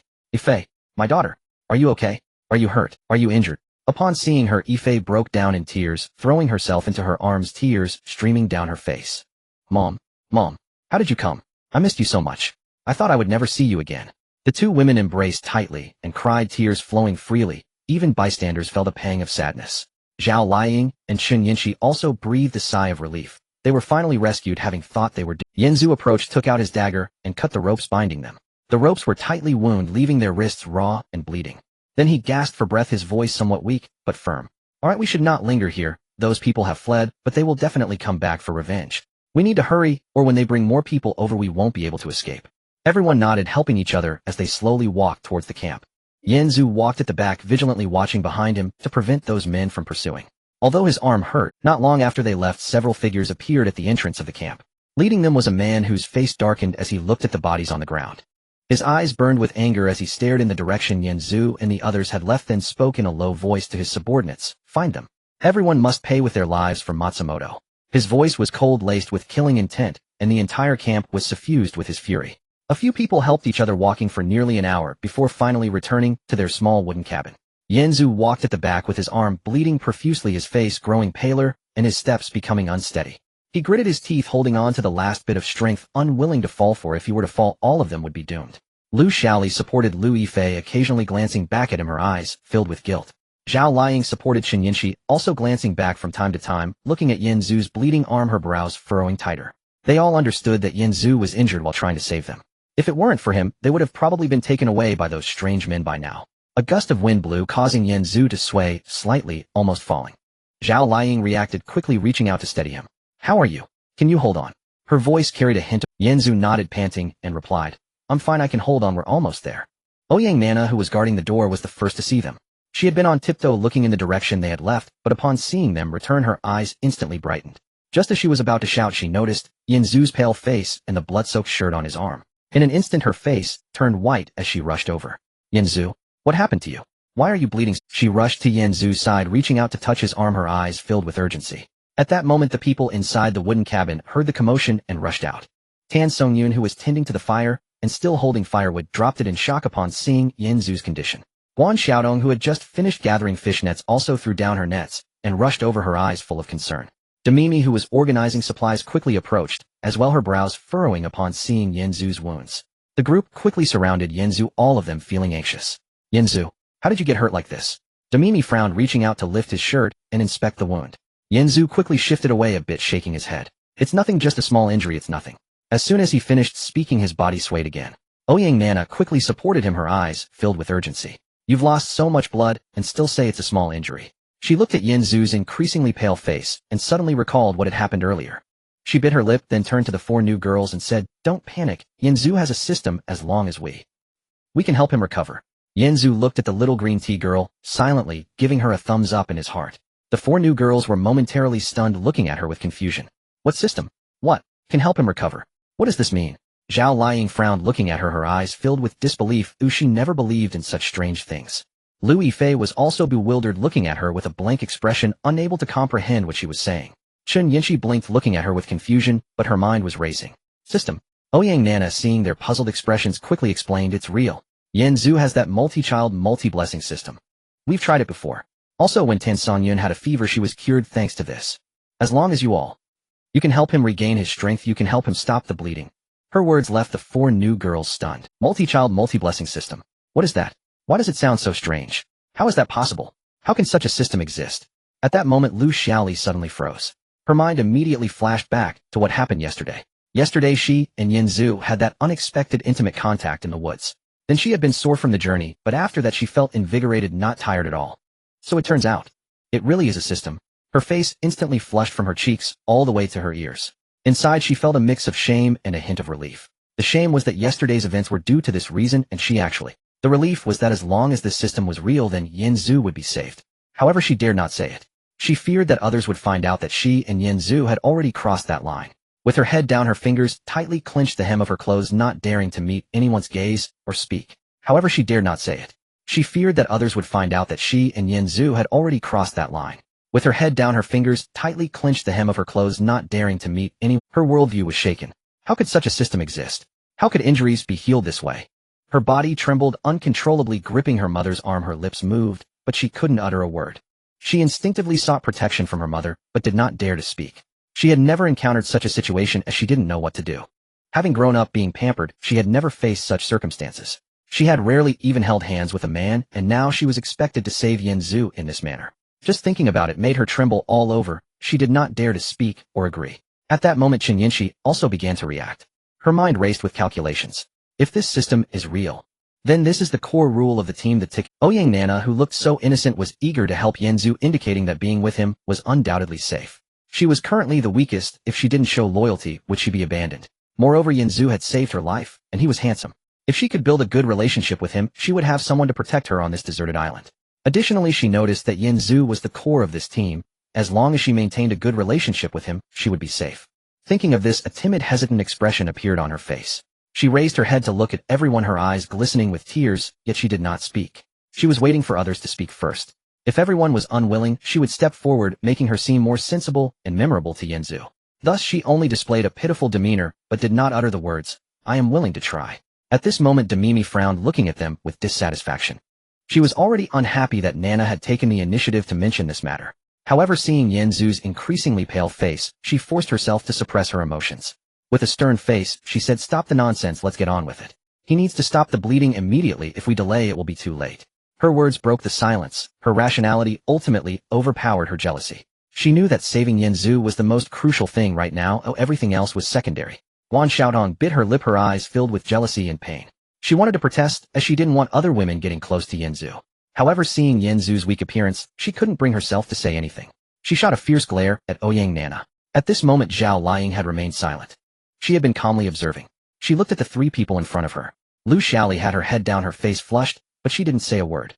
Lu Yifei hid behind her mother, her eyes brimming with tears, also not daring to speak. Chen Yinshi stood there displaying a pitiful appearance, but remained silent. The three were hesitating, waiting for someone else to speak first.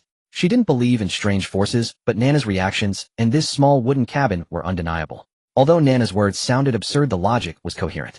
She looked at Yinzu, the man who had almost lost his life. In battle he was so fierce, but when saving them he was so decisive. Her heart was engaged in a fierce struggle. Firstly, her pride did not allow her to repay a favor in such a manner, to engage in a transaction. She had never done such things that felt too shameful. However, rationality told her that if this system was real, then obtaining its rewards was crucial for protecting it. Right now those people were still pursuing them. If Yinzu fell, they would all perish. Moreover, as their leader, she had to make the most advantageous decision for the team. Additionally, she felt a trace of admiration for Yinzu, a hint of excitement she was unwilling to admit. That man was truly captivating in battle. She took a deep breath and stepped forward, positioning herself in front of Lu Yifei, blocking the gazes of the others. Her gaze fixed on Ouyang Nana, and Demimi, her voice clear and calm. "Alright, stop hesitating. Yifei is still young, if she can't handle this. Yinshi, you are weak, you cannot either. Lu Jia, you are even less suitable. Let me try. We're asleep." The 5 words from Yingying struck like a massive stone against the hearts of everyone present. In an instant all were stunned, and their gazes unconsciously fell upon her. Mima's previously furrowed brows suddenly relaxed, her eyes filled with incredulous surprise. Guan Xiaotong was also taken aback. She had been feeling a pang of jealousy, yet she didn't expect Sister Ying to be so decisive. Tan Songyan also raised his head, staring at her in a daze, his eyes filled with disbelief. Ouyang Nana was momentarily stunned before she quickly nodded in agreement, her expression betraying a hint of confusion. Yinzu was also dumbfounded. He had been gritting his teeth, holding on with the last of his strength, but upon hearing her words, he lifted his head to look at Sister Ying. This was the first time he had scrutinized her so closely. In the past, he could only watch her from afar through a screen. He watched her performances, saw her smile radiantly on screen, and weep in a way that tugged at one's heartstrings, sometimes exuding a charm that was simply mesmerizing. Back then, he was just an ordinary audience member, always feeling that she was a goddess up in the heavens, someone he could only gaze at from a distance, fearing that even a touch would be a desecration of her existence. He never dared to imagine that one day he would be able to look at her so closely or even be in such close proximity to her. Now she stood right before him. Her face was even more beautiful than it appeared on the screen. Her skin was as white as snow, and even after spending so long on this deserted island, it still radiated a faint rosy hue. Her eyes sparkled like stars, carrying a sense of calm, yet hiding a trace of unease that she herself was unaware of. Her lips were perfectly proportioned, revealing a hint of her unique stubbornness when pressed together. Her figure was beyond reproach. Even wearing that slightly dirty dress, her graceful curves were undeniable. As the wind blew, her hair gently floated up, carrying with it a faint fragrance. Yanzu's heart raced. A hint of a satisfied smile crept into his eyes. He never imagined that he would truly have a day like this with his god. It felt like a dream. Sister Ying paid no heed to the gazes of others. She took Yanzu's arm and walked towards the inner room of the small cabin. Once inside, Sister Ying reached out to close the wooden door. With a click, the sounds from outside diminished significantly. The entire inner room was suddenly enveloped in silence. The atmosphere grew heavy and awkward. Neither spoke. Sister Ying's face maintained a calm demeanor, appearing completely unfazed. However, her body remained taut, like a bowstring pulled to its limit. Her hands gripped the edges of her clothing tightly, her fingers turning slightly pale. Her gaze kept darting around, unable to meet Yanzu's eyes. Inside, her heart was already tumultuous, yet she endeavored to suppress her emotions with rationality. She took a deep breath and broke the silence. This is just a necessary step for healing, to save you and to protect everyone. Her voice trembled slightly, yet she strived to maintain her composure. She attempted to use these words to justify herself, to quell the embarrassment and turmoil within her. She had to remind herself that it was not for any other reason. She was doing it to save Yanzu and protect everyone. Yanzu nodded. His face was still pale, looking quite weak. He leaned against the wall, gasping, and spoke up. All right. His voice was weak, as if he were genuinely gravely injured. Sister Ying walked over to his side and looked down at his arm. His arm continued to bleed, his clothes stained with large patches of crimson. She frowned slightly and spoke. You're not in a position to assist. I'll handle this myself. Upon hearing her words, Yanzu was momentarily startled and stared at her. Seeing her seriousness and calmness, he suddenly couldn't help himself. He instinctively called out, Ying Ying. The moment those two words slipped out, both were taken aback. Sister Ying's face flushed instantly. Her cheeks turned bright red from her face to her ears. She abruptly looked up at Yanzu, her eyes filled with astonishment. She had never expected Yanzu would call her that. Previously, only her fans or family would address her like that. Now Yanzu called her so. Her heart raced, her cheeks turned bright red from her face to her ears. She abruptly looked up at Yanzu, her eyes filled. Yanzu quickly realized and hurriedly apologized. Sorry. I didn't mean to. His face showed a hint of embarrassment, looking quite innocent, as if he had truly just made an accidental slip. Ying Ying shook her head, took a deep breath, and spoke. It's fine. Let's get started. Her voice trembled slightly, yet she was still striving to maintain her composure. She didn't want to think about anything else. She just wanted to quickly finish this and save Yanzu. She walked in front of Yanzu and slowly began to undo her clothing. Her hands trembled slightly, but remained resolute. In Yanzu's mind, a cold voice echoed once more. Detected that the host is engaging in bonding behavior with a new partner. System prompt: the first deep bonding must last at least 60 minutes to activate the complete reward mechanism. Timer starts as 01. In the early stages, she still maintained a clear observation. She focused on Yanzu's face, on his wounds, trying to find any signs of something amiss. She needed to verify whether the power everyone spoke of was real. Yanzu continued to feign his grievous injuries. Leaning against the wall, he gasped for breath, appearing weak and passive. He seemed as if he were genuinely just undergoing treatment. He occasionally stole glances at Sister Ying before quickly averting his gaze, looking quite embarrassed. He was slowly feeling the nuances of this process. However, gradually, as the power flowed, her entire state began to relax, her once taut body softened, and she became immersed in the sensation of recovering power. The movements within gradually transmitted to the outside. The few girls outside sat by the fire, pretending to be busy with their own affairs, but their ears were secretly straining towards the inner room, all hearing the sounds from within. Ouyang Na, hearing the commotion, curled her lip and quietly muttered to Guan Xiaotong beside her, her tone tinged with a hint of jealousy. Guan Xiaotong's face turned crimson upon hearing her words. She hurriedly tugged at her arm, whispering, "Keep your voice down. Don't let others hear." Mi Jie furrowed her brows upon hearing their conversation, but said nothing. She felt a pang of jealousy, yet she knew it was an unavoidable situation. Tan Songyan lowered his head, his face as red as an apple, afraid to speak. Xiaoli Jie remained silent, her head down, as she understood that feeling, having experienced it herself. Lu Yifei hid behind her mother, her face flushed like an apple, unable to lift her head. She couldn't comprehend the commotion inside, but she sensed it was certainly not something ordinary. Chun Yin, she glanced at the inner room's door, her eyes revealing a hint of envy. She also wanted to get closer to Yanzu, but she had no opportunity. After about an hour, the sounds from inside finally ceased. Ding. Congratulations to the host for completing the first deep bond with partner Ying Ying. Congratulations to the host for receiving a 1 reward for all attributes. Congratulations to the host for receiving an additional reward, a crossbow 1, Ing Ying's exclusive weapon. The current attribute panel of the host is as follows: Host Yin, Zhu Mental 5 Strength, 5 Stamina, 5 Speed, 5 Bonded Partners, Mimi Count 1. Yin Jia Count 1, O Xiao Li Jia Count 1, Ing Count 1. Note the basic attributes of normal adult men are generally 1. Function 1, Daily Sign-In Function, randomly sign in for an item daily. Function 2, the first deep bonding reward for bonded partners, gives 1 to all attributes while the partner receives 0. Yinzu was still processing what had just happened when the system's voice echoed again. Ding. Congratulations to the host for simultaneously completing the first deep bonding with Mimi and Ing Ing. Completing a deep bond with both Mimi and Ing Ing can activate the Double Flower Alliance to receive a mysterious grand prize. Yinzu stared at the system's prompt astonished. He never expected such a bonding reward existed. Would Xiaoli Jie and Yi Fei have similar rewards? He needed to find an opportunity to test it out. Meanwhile, Sister Ing leaned against the wall, catching her breath. Her face was flushed like an apple and a thin layer of sweat formed on her body. She could distinctly feel the gentle powers slowly circulating within her. Her body seemed to have gained more strength. Her eyes sparkled brighter. She could feel that her body was undeniably being enhanced. Her worldview was suddenly shaken to its core. All her previous disbeliefs, doubts, and speculations vanished. It turned out that the power everyone spoke of was real. It turned out that what those people said was true. It turned out that this was not some deceptive trick. She remained silent for a long time, not saying a word. Unlike the other girls, she did not cry out or feel embarrassed. She simply tidied up her clothing quickly. Then she looked up, her gaze complex as she stared at Yinzu. Her eyes reflected shock, confusion, bewilderment, and a hint of acceptance. She asked the question that weighed most on her mind. Is this the reason you could build the wooden house and repel those enemies? Yinzu nodded at her, his complexion much improved and no longer so pale. His voice regained some strength as he, yes. Just that one word plunged Ing Ing into deeper contemplation. She pondered the survival rules of this deserted island, her team's future, and her own place within it. It turned out this was their only way to survive. It turned out this was their only means to combat those foes. She said nothing more and simply nodded. Then she turned and pushed the door open to step outside. The other girls raised their heads to look at her, their eyes filled with curiosity. She said nothing more and simply nodded. Then she turned and pushed the door open to step outside. The other girls, she simply spoke calmly, he's fine. Just those 5 words, nothing more. Then she walked over to the fire, sat down, and took a sip of water from a nearby jug. Her demeanor was tranquil, as if nothing had ever happened. Yet inside she had already accepted this new rule. Time slowly passed into the deep of night. The fire had dwindled. Several girls had already fallen asleep. Only Yinzu kept watch.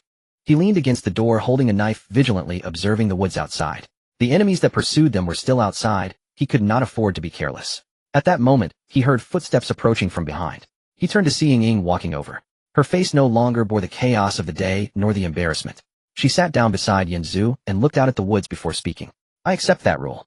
Next, how do we deal with those enemies outside? I need a plan. Yinzu looked at her astonished. He hadn't expected Sister Ing to accept so quickly. Moreover, she was directly discussing plans to deal with the enemies with him. All right, let me share my plan with you. But he needed to call Mimi to join the discussion. Zhao Liang nodded, turning to walk towards the wooden cabin, her footsteps light, fearful of waking the person. Yinzu's voice suddenly rang out, carrying a hint of something different, not forceful, yet it caused her to halt instantly. Zhao Liang turned to look at him. In the firelight, the lines of her profile were clean and sharp, her eyes holding a fin. Yinzu gazed at her, a flash of the exclusive weapon prompted by the system appearing in his mind. He understood that mere verbal acknowledgement was insufficient. What he desired was her heartfelt trust, the connection that would allow them to rely on each other. Lying, he called her by her nickname, his voice slow. You said you acknowledge the rules, I trust you, but I need you to prove it. Zhao Liang was taken aback, her brows slightly furrowed, her confusion deepening. Prove it? How do I prove it? Haven't I already? Her ears subtly flushed red, yet she held her gaze steady. Yinzu said nothing, merely raised his hand and pointed to the hem of her dress. Following his gaze, Zhao Liang looked down and then noticed a dark brown stain on the hem of her gown, barely noticeable unless examined closely. It was blood from earlier today, when she had pushed Qin Yinshi aside and scraped against a sharp stone edge. In the heat of the moment, adrenaline had dulled all pain, and in her subsequent escape, busy tending to Yinzu's injury, she had completely forgotten about this small wound. Now that it was pointed out, the wound seemed to awaken, sending a dull ache through her leg. You're hurt. Yinzu spoke, his voice steady as he leaned against the wall and slowly stood up. It's just a minor injury, it's nothing to worry about. Zhao Liang instinctively pressed her legs together, trying to hide the stain in the shadows. She felt that this minor injury was trivial, far less significant compared to the wounds Yinzu had endured before. On a deserted island, there are no minor injuries. Yinzu stepped closer, the distance between them minimal. She could smell the faint scent of sweat mixed with the campfire. Look at that spot, the inner thigh, or it will rub against itself, while walking easily, leading to inflammation. If it gets infected tetanus or sepsis, we have no medicine now, and no one will be able to save you. His tone was professional and calm, as if he were merely analyzing the injury, without any ulterior motive, yet Zhao Liying's heart inexplicably raced. She opened her mouth wanting to say she could handle it, but the words caught in her throat. How could she manage on her own? There was no clean water, no medicine, and the only light came from the campfire. She couldn't very well tear her dress open in this darkness and touch that area which she was embarrassed to even think about. Turn around and lean against the wall. Yanzu's voice rang out, undeniable in its command. Zhao Liying gazed at him, the firelight dancing in his eyes. She could see the concern within along with a weighty emotion she couldn't quite comprehend. Suddenly she understood. This was the proof he sought. It was not merely saying I trust you, but rather to give him her most private side unreservedly, while still aware, and with her sense of shame intact, willing to trust him in this survival pact. She remained silent for 3 seconds, then said nothing, turned around, and placed her hands against the cold wooden wall, her back to him. This action was her answer. Yanzu crouched behind her, able to see her fair calves, and the fabric soaked with blood. The location of the wound was indeed awkward, on the upper inner thigh, only a short distance from her most private area. He reached out, gently grasped the hem of her dress, and tore it forcefully. The sound of tearing fabric echoed clearly in the still night. Zhao Liying shivered, her fingers gripping the wall, tightening instantly, her knuckles turning white. The night wind suddenly swept in, brushing against the exposed skin, causing goosebumps to rise. She could feel the focused, serious gaze upon her skin, making her face flush with heat. The wound revealed itself deeper than she had imagined, a 2-inch-long gash with the edges raised. The blood had congealed, but the surrounding skin was severely swollen, clearly inflamed. There are fragments of stone and dirt inside. They must be cleaned out. With no medicine, we can only use the most primitive method. Yanzu's voice was close, his warm breath brushing against her leg, bringing a slight tickle. Zhao Liying bit her lower lip, remaining silent. She had guessed what method he meant on a deserted island, injured, and without medicine. She had seen it countless times on television, but when it actually happened to her, she couldn't help but feel nervous, embarrassed, and a strange shiver. It will hurt a bit, you just bear with it, Yanzu said, not waiting for her response before lowering his head. The warm sensation unexpectedly pressed against her cold skin. A soft, muffled sound escaped Zhao Liying's throat. Her body trembled suddenly, nearly jumping up. She bit down hard on her lip to prevent herself from making a louder sound.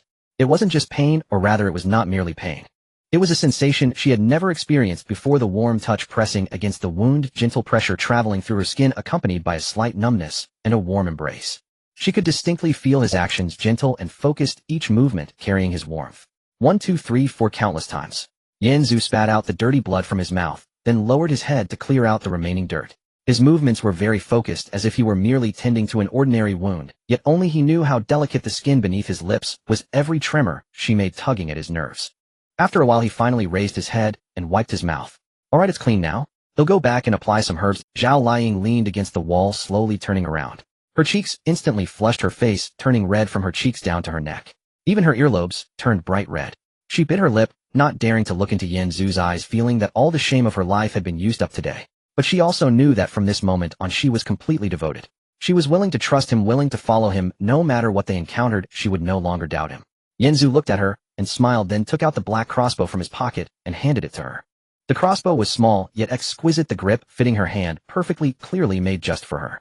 This is the interaction from earlier, a reward from the system, your exclusive weapon.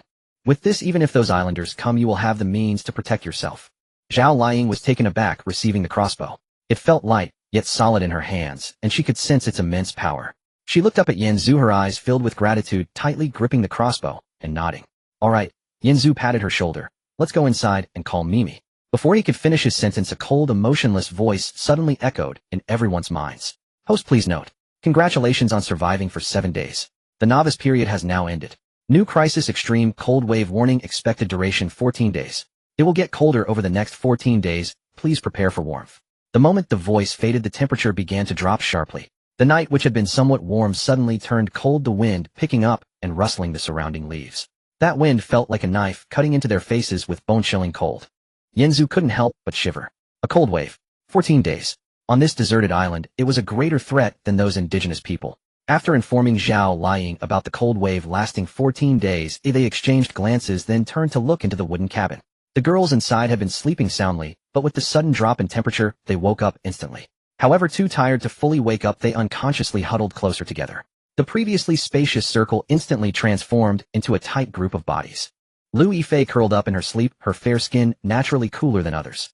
With this sudden drop in temperature, she could no longer tolerate it, instinctively rolling over to press her back against Chun Yanx's chest. That warm sensation instantly brought her comfort. Her eyelashes fluttered slightly as she groggily nuzzled closer, burying her face in Chen Yangxi's neck, pressing her icy face against her warm skin. Chen Yinxi, still drowsy, thought it was a pillow and wrapped her arms around Lu Yifei, her cheeks flushing. Even in her sleep, she could feel the softness and pleasant scent of the person in her arms, so she cuddled closer, pressing her face into Lu Yifei's hair, holding her tighter, wanting to share warmth. Guan Xiaodong's foot brushed against Tan Sanjian's calf across from her. Both of them, still asleep, thought it was a warm blanket, not only refusing to pull away but instead snuggling closer. Guan Xiaodong's peachy cheeks flushed from the cold and the warm touch, her fingers curling slightly as she tightened her hold on Tan Sanjian's leg, pressing her icy foot against her warm calf to seek warmth. Tan Sanjian's ears flushed red as she felt Guan Xiaodong's cold foot brush against her, sending a slight tickle through her. Drowsily, she leaned her leg closer, sharing her warmth with her. Her fingers gently tugged at the tattered blanket, trying to pull it over them, but it was no use. The temperature had dropped too quickly, and the tattered blanket could not block the cold wind. At the outer edge, Ouyang Nana had half a shoulder exposed outside her clothing. Already cold, she woke up slightly from the drop in temperature, but too drowsy to fully wake, she instinctively burrowed closer into Mimi's embrace. Her cheeks blushing. Even in her dreams, she could feel the cold, so she rubbed against Mimi's chest, burying her icy face in her warm embrace, pressing her body tightly against her. Mimi furrowed her brow slightly in her sleep, but still raised her hand to pull Ouyang Nana closer. Her cheeks flushed as she felt Nana's coldness tugging her clothes over her and holding her tighter. Even in her dreams, she remained the big sister, taking care of everyone, sharing her body heat with the little girl beside her, hoping to warm her up a bit. Inside the wooden cabin, the 7 girls huddled tightly together, rubbing against each other, holding each other, no longer having any space between them. Their faces flushed, some from shyness, others from the cold, but none of them pulled away. It was too cold, and to survive they had to set aside all their modesty and huddle together for warmth. Yanzu stood at the door watching this scene, sighing. He had originally intended to discuss with Mimi and Zhao Liang how to deal with those indigenous people, how to activate their bonds, but now it seemed all of that would have to wait. The cold wave had arrived for 14 days, and their most important task was to survive, to prepare for the cold. Otherwise they wouldn't even need the indigenous people to act, they would freeze to death themselves. Beside him, Zhao Liang shivered from the cold, leaning closer to Yan Zhu, pressing her face against his chest. Yan Zhu reached out, wrapping his arm around her, sharing his warmth with her. His gaze fell upon the dark forest outside, and the increasingly cold wind, his voice rather somber. It seems our plans will need to change. The girls inside the wooden cabin finally awoke, shivering from the cold. The huddled mass of bodies instantly dissolved into chaos. Screams and cries erupted in waves as panic seized everyone. A moments earlier it had merely felt chilly, but now the cold pierced straight to the bones. The girls inside the wooden cabin finally awoke, shivering from the cold. The huddled mass of bodies instantly dissolved into chaos. Screams and cries erupted in waves as panic seized everyone. A moments earlier it had everyone, follow my orders. His voice was not loud, yet carried an innate authority that instantly quelled the rising tide of panic. Demimi. Yan Zhu turned toward her.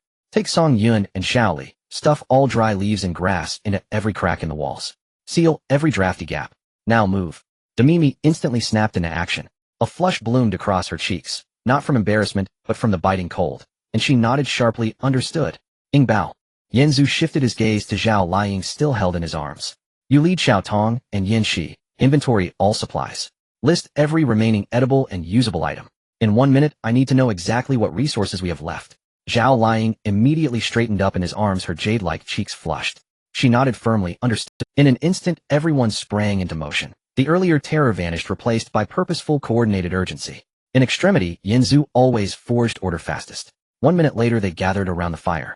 Zhao Liang knelt, using a slender twig to trace figures in the ash. Her voice trembled slightly, but remained clear. Food: approximately 3 gene of dried fish, roughly 20 live fish remain in the aquaculture pond, but in this freezing cold survival is uncertain. Tools: 1 military knife, 1 crossbow, 1 lighter, 1 fishing trap, 1 packet of tomato seeds, and half a pack of Huazi cigarettes. She lifted her eyes to meet theirs, despair shimmering in her gaze. That's all. Nothing more. Silence fell. Firelight danced across each face. 3 gene of dried fish, 20 fish. Could this possibly sustain 14 people for 14 days? How could it be possible? Yan Zhu surveyed them all, drew a slow, deep breath, and spoke. Our enemy is heaven, not man. His voice was low, unwavering. The islanders no longer pose a threat. Our true adversary is this too weak polar vortex. We must survive it. I hereby institute a dual leadership system. Ing Bao, you command the exploration team, with Guan Xiaotong and Chun Yin-Shi as your members. Yanzu looked directly at Zhao Liang. Your mission has 3 objectives. First, inspect our lifeline, the aquaculture pond. Confirm whether the fish still live. Second, scour the vicinity for dry firewood and anything combustible. Third, reconnoiter the surrounding terrain for exploitable resources. Zhao Liying nodded instantly. Understood. I guarantee mission success. Demimi, you command the logistics team with Ouyang Nana Song Yun Lu Xiaoli and Lu Yifei. Yanzu turned again to Demimi.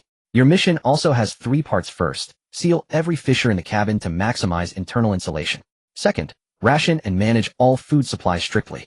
Third, plant the tomato seeds immediately. We require fast-maturing sustenance, or we will not endure 14 days. Demimi nodded resolutely. Leave it to me. All eyes rested on Yanzu. Hope rekindled in their gazes. No matter the crisis, so long as he stood among them, a way would always emerge. The bitter cold drove everyone instinctively toward the fire. Lu Yifei, already frail, shivered violently. Her snow-pale skin flushed rose-pink, and her feet grew icy-cold, rigid as frost-hardened stone. Lu Xiaoli watched silently, then gently pulled her daughter's feet into her own lap, cradling them against her abdomen to warm them with her own body heat. A soft blush warmed her cheeks, not from modesty but from quiet resolve.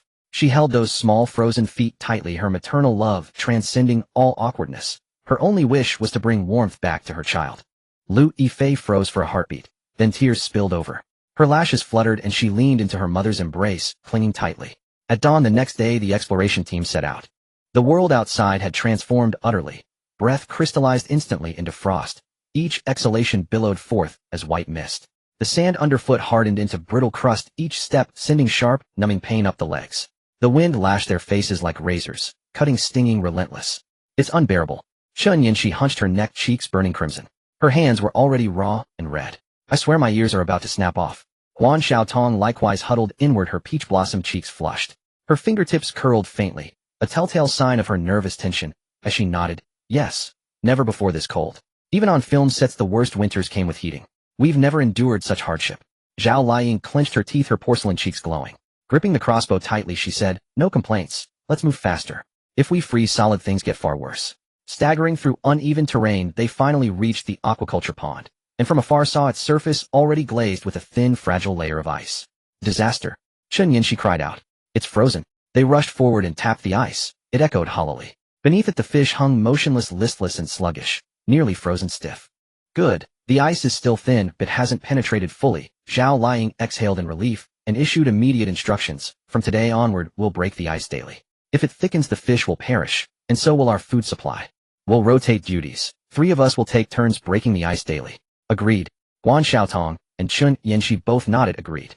Having settled the ice-breaking schedule, they began gathering firewood, when suddenly Chun Yinshi halted, pointing quietly into the nearby thicket. Senior sistering. Look. What is that? Zhao Liying instantly tensed, raising the crossbow, but her fingers, stiff with cold, trembled uncontrollably, refusing to steady the weapon. At that moment, Yanzu's voice cut through the wind. Don't move. I'll handle it. He had appeared silently, now stepping behind Zhao Liying, his chest lightly pressing against her back as his warm hands completely enveloped hers, frozen and rigid. A wave of searing warmth flooded her, instantly wrapping her whole being in heat.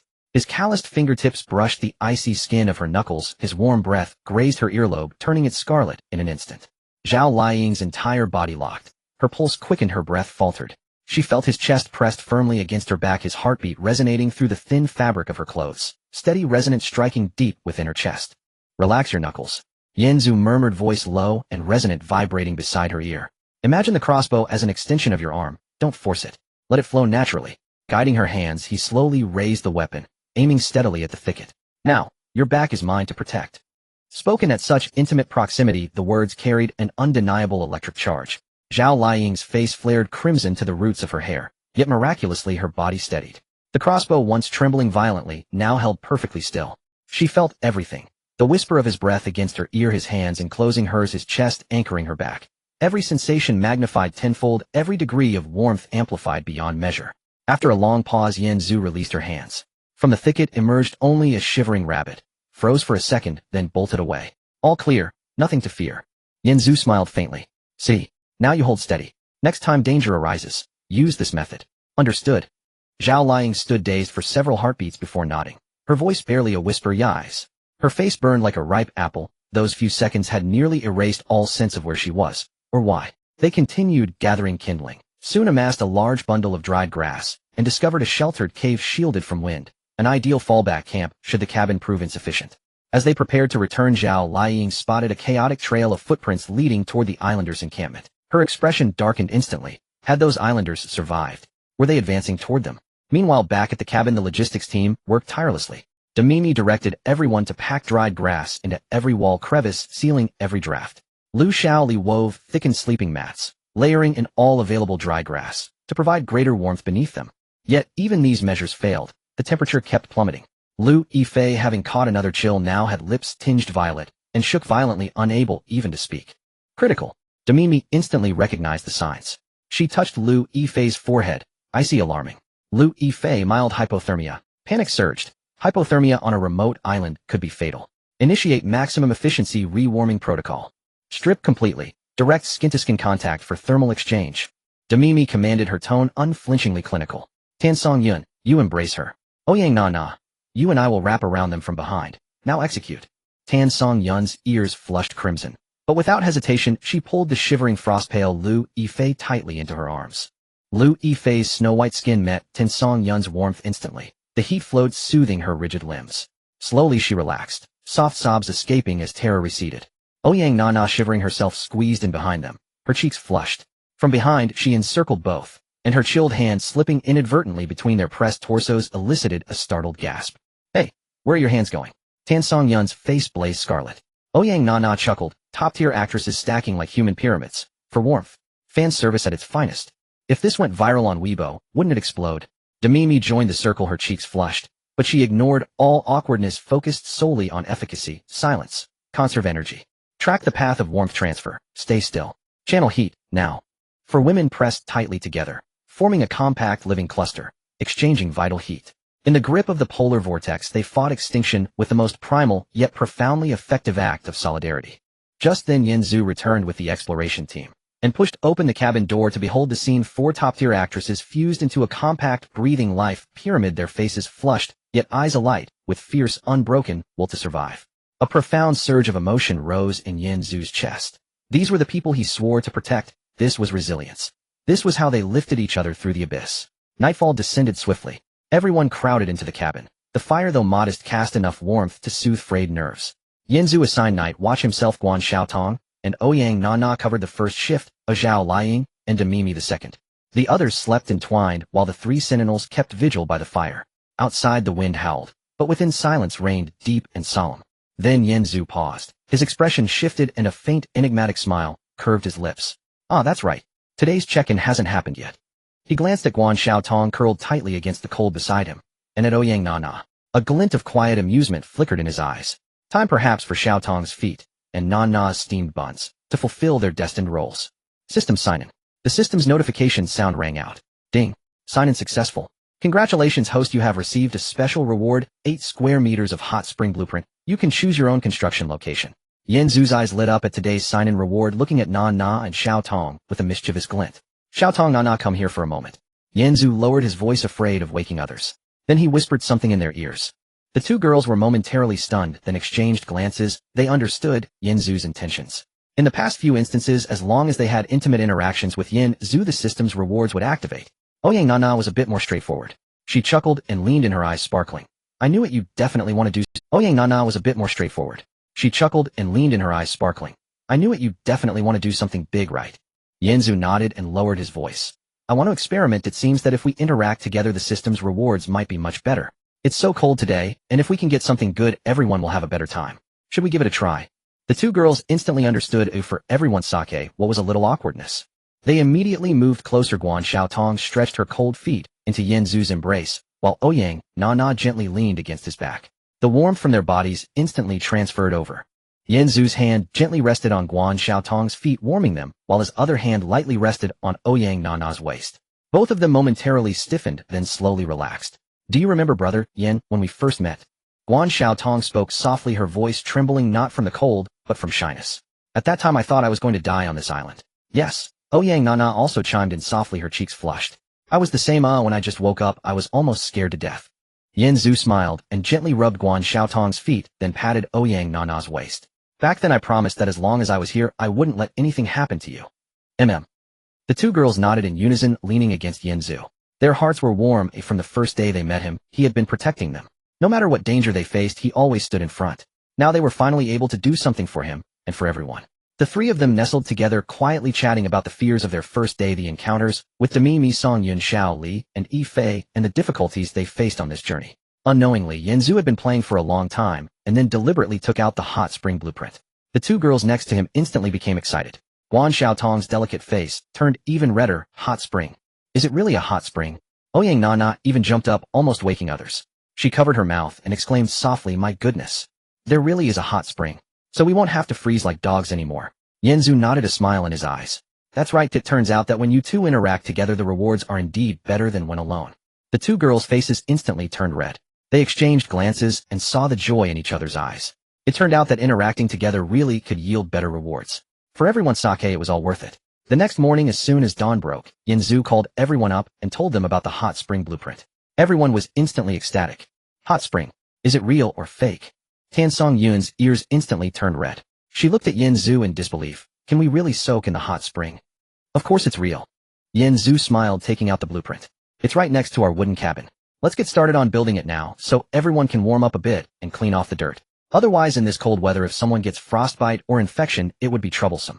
Everyone became excited. They hadn't had a proper bath in such a long time. Since being stranded on the deserted island, they had just been managing to wipe themselves down, and now they could actually soak in a hot spring. At that moment, Yanzu activated the blueprint. Instantly, a warm current surged up from the ground. Hot water slowly filled the pool, and steam quickly enveloped the entire corner. Everyone was stunned. This was too magical. All right, the hot spring is ready now. Yanzu clapped his hands and spoke. However, everyone has frostbite and dirt on them, which are sources of infection. The first priority of the hot spring is treatment and cleanliness. We will use it in batches, with women going first. I will stand guard outside so you can rest assured. Everyone nodded. They understood this was for everyone's health. Otherwise, in such cold weather, if someone got infected, it would really be troublesome. The first batch to bathe consisted of Guan Xiaotong, Tan Song Yun, and Chun Yanxi. The three girls, blushing, held up a curtain to shield themselves from the outside, then slowly stepped into the hot water. So comfortable. Tan Song Yun's ears instantly turned bright red. She leaned against the pool wall, letting out a long sigh. The cold that had persisted for so long disappeared. So comfortable. Tan Song Yun's ears instantly turned bright red. She leaned against the pool wall, letting out a long sigh. The cold that had persisted for so long disappeared in an instant, and all fatigue and tension dissipated at that moment. Guan Xiaotong also leaned beside her, her delicate face flushed. Her icy red hands soaked in the hot water, gradually warming up. At that moment, Chun Yanxi leaned over, her face flushed, and softly said, Sister Xiaotong, let me help you wash your hair. Your hands are still cold. They turned red when we were building the pool just now. Guan Xiaotong nodded gratefully, slowly turning around to face away from her, her face blushing. Thank you, Yanxi. Chun Yanxi immediately leaned and dipped her hands in hot water, and gently helped her massage her long hair, doing it very attentively. However, the steam was too thick, obscuring her vision, and her hand accidentally slipped from Guan Xiaotong's shoulder down to a lower position on her back. Guan Xiaotong's body shivered slightly, her delicate face turned even redder. I'm sorry, Sister Xiaotong, my hand slipped. Chun Yin, she hurriedly retracted her hand, her face flushed with apology. The steam was too much, so I couldn't see. It's fine. Guan Xiaotong softly said, her voice gentle. You can continue. Chun Yin, she hurriedly retracted her hand, her face flushed with apology. The steam was too much, so I couldn't see. It's fine. Guan Xiaotong, I feel a bit itchy here. It seems like I was bitten by a bug before. Now that I'm soaking in the hot water, it's even itchier. Yanxi, can you help me check? Naturally, the girls began to care for each other, sharing a warm interaction. After a while, the three of them settled down, leaning against the pool wall, soaking in the hot water. Tan Song Yun was blushing all over, feeling lightheaded. She spoke softly, her ears flushed. It's so hot, but also so comfortable. I feel like my bones are softening. Guan Xiaotong also relaxed, her delicate face blushing. She replied softly, It seems like the frostbite on my feet doesn't hurt as much anymore. It was tingling before. Chun Yin, she feeling playful, splashed some hot water toward Tan Song Yun, her face flushed. She laughed and said, Sister Yin Yin, your face is so red, like you've been drinking. The three girls instantly burst into laughter, splashing water everywhere. Under the cover of steam, they finally let go of all their defenses and tensions, leaning against each other, enjoying this rare moment of relaxation. Soon the first batch was finished, and the second batch entered Demi Mi Zhao Li Ying, Ouyang Na Na, and Lu Xiao Li with her daughter. As they stepped into the hot water, they couldn't help but let out a sigh of relief. It was so comfortable. Demi Mi leaned against the edge of the pool, closed her eyes to rest for a while, then looked at Zhao Liying. Liying, your leg wound will improve with the hot spring pit, helps promote blood circulation and healing. How do you feel? Zhao Liying instinctively touched the outer side of her thigh, her delicate cheeks instantly flushed. She softly replied, much better. Thanks to. She paused, feeling shy to continue, not wanting to mention that it was because of Yin Zhu's treatment back then. Ouyang Nana immediately took over, smirking with a blush on her cheeks, directly breaking through Zhao Liying's shyness. Thanks to our doctor Yanzu's deep debridement treatment, right? Sistering, that treatment plan seems very effective. Zhao Liying was instantly speechless, her ears turning red. She shot Nana an angry glare, but couldn't refute her. After all, it was true. If Yanzu hadn't cleaned her wound back, then her leg might have gotten infected long ago. Demima's lips twitched slightly, wanting to smile, but saying nothing. After a brief, awkward moment, she redirected the topic. Her voice was calm, cheeks slightly flushed. Alright, let's get back to business. This hot spring is an important strategic resource. We must establish rules for its use and maintenance, otherwise if it gets damaged, we won't have a place to warm up and clean ourselves. Zhao Liying nodded, her delicate cheeks flushed. She calmed down and responded. Yes, we need to ensure hygiene and take turns using it. Ouyang Nana chuckled again, her cheeks tinged with pink. If you ask me, the biggest benefit is being able to wash up clean. What do you think when Yanzu comes in later to check repairs and smells the fragrant air? Will he be able to resist? Lu Yifei leaned beside her mother, her fair skin blushing. She whispered to her mom. Mom, Nana is so bold with her words. Lu Shaoli hugged her daughter tightly, her cheeks flushed. She smiled wryly and shook her head, saying nothing. Then she gently helped her daughter wash her long hair, speaking softly. Once all this is over, I'll take you to soak in the best hot spring and pamper you. Lu Yifei shook her head, gently whispering. Mom, I think this place is great. With you here and everyone. As she spoke, she secretly glanced in Yanzu's direction, her eyes carrying a hint of anticipation. Lu Shaoli noticed her daughter's gaze, sighed softly, and held her daughter tighter. She said nothing but gently patted her back. Soon everyone finished using the hot spring. They blushed, dressed, and returned to rest, leaving Yanzu alone in the corner of the wooden cabin. He looked at the now empty hot spring pool, smiled, and said, I'm going to check the pool structure and the filtration system. When we built it earlier, I was worried that something might not be done right, so I'll clean it up. No one objected. After all, this was for everyone's good. Yanzu slowly stepped into the hot water. He looked at the now empty hot spring pool, smiled, and said, I'm going to check the pool structure and the filtration system. When we built it earlier, I was worried that something might not be done right, so leaning against the pool wall, he closed his eyes, enjoying this rare moment of relaxation. These past few days he had been extremely tired from dealing with the cold wave. At that moment, Chun Yanxi sneakily approached. Her face was flushed, her eyes carrying a hint of nervousness and anticipation. She looked at Yanzu, who was soaking in the hot spring, and softly said, Yen, brother Yen. I still have a bit that isn't clean. Can you help me? Yanzu ji. I have a patch of little red dots on my back that itches terribly, and I can't reach it. Chun Yan's face flushed as she revealed her smooth back, where indeed a faint red rash had appeared, a result of the hot spring stimulation. It wasn't serious. Yanzu carefully examined her, shaking his head seriously, like a proper doctor. Not at all, this is called. Oh no. Yanzu carefully examined her, shaking his head seriously, like a proper doctor. Not at all, this is called. Oh no, its jade back glowed. It's not ugly at all. Just as he finished speaking, a stifled laugh came from nearby. Ouyang Nana had originally come to Yanzu for a lighter to ignite the campfire, only to stumble upon this scene at the door. She abruptly stopped, her eyes wide, then quickly covered her mouth, gesturing as if holding a camera, whispering to an imaginary lens, high energy warning ahead. Top flowers welfare on a deserted island. I bought this episode of my exclusive Bathing Master. This scene won't pass the review. Chun Yanxi was so startled that she almost jumped up, quickly turning to cover her back, her face turning crimson, even the nape of her neck blushing pink, embarrassed enough to want to find a hole in the ground to hide, and reaching out to cover Ouyang Nana's mouth, before turning and running into the wooden house. Ouyang Nana chuckled and dodged, chasing after her. Once inside the wooden house, she leaned in and nudged her with her elbow, teasingly whispering, not bad, Yanxi, hiding it while learning to use allergies as an excuse. How did I never think of this trick before? Now this has unlocked hidden plot lines. I've learned something today. Chun Yanxi was utterly embarrassed, giving her a light smack, burying her head, without daring to speak, her ears flushed bright red. Yanzu watched the two girls causing a ruckus and smiled, helplessly, silently reciting a sign-in. Ding. Sign-in successful. Congratulations, host, you have received a reward, a military-grade watermelon knife, extremely sharp, useful for handling prey and for self-defense. His eyes brightened. This knife arrived just in time. Back in the wooden house, the wind outside howled, the temperature having dropped significantly compared to yesterday. Everyone huddled inside, and Yanzu took out the brand new watermelon knife. In front of everyone, he handed the knife to Mimi, speaking earnestly, Mimi, you are usually in charge of handling prey and managing supplies. This knife is far better than the ones we had before. Take it, or it will make your work easier, and it can also protect you in case of danger. Mimi paused for a moment, reaching out to accept it. She drew the knife, its cold gleam flashing momentarily. Weighing it in her hands, she swung it a couple of times to test its feel, her brow slightly furrowed, nodding, good stuff, I will use it well. Ouyang Nana leaned close to Tan Sanjian's ear, whispering, did you see? This is called a professional matching, a professional knife. With this knife, Mi Jia can handle those prey and skin them much faster, no more wasting time like before.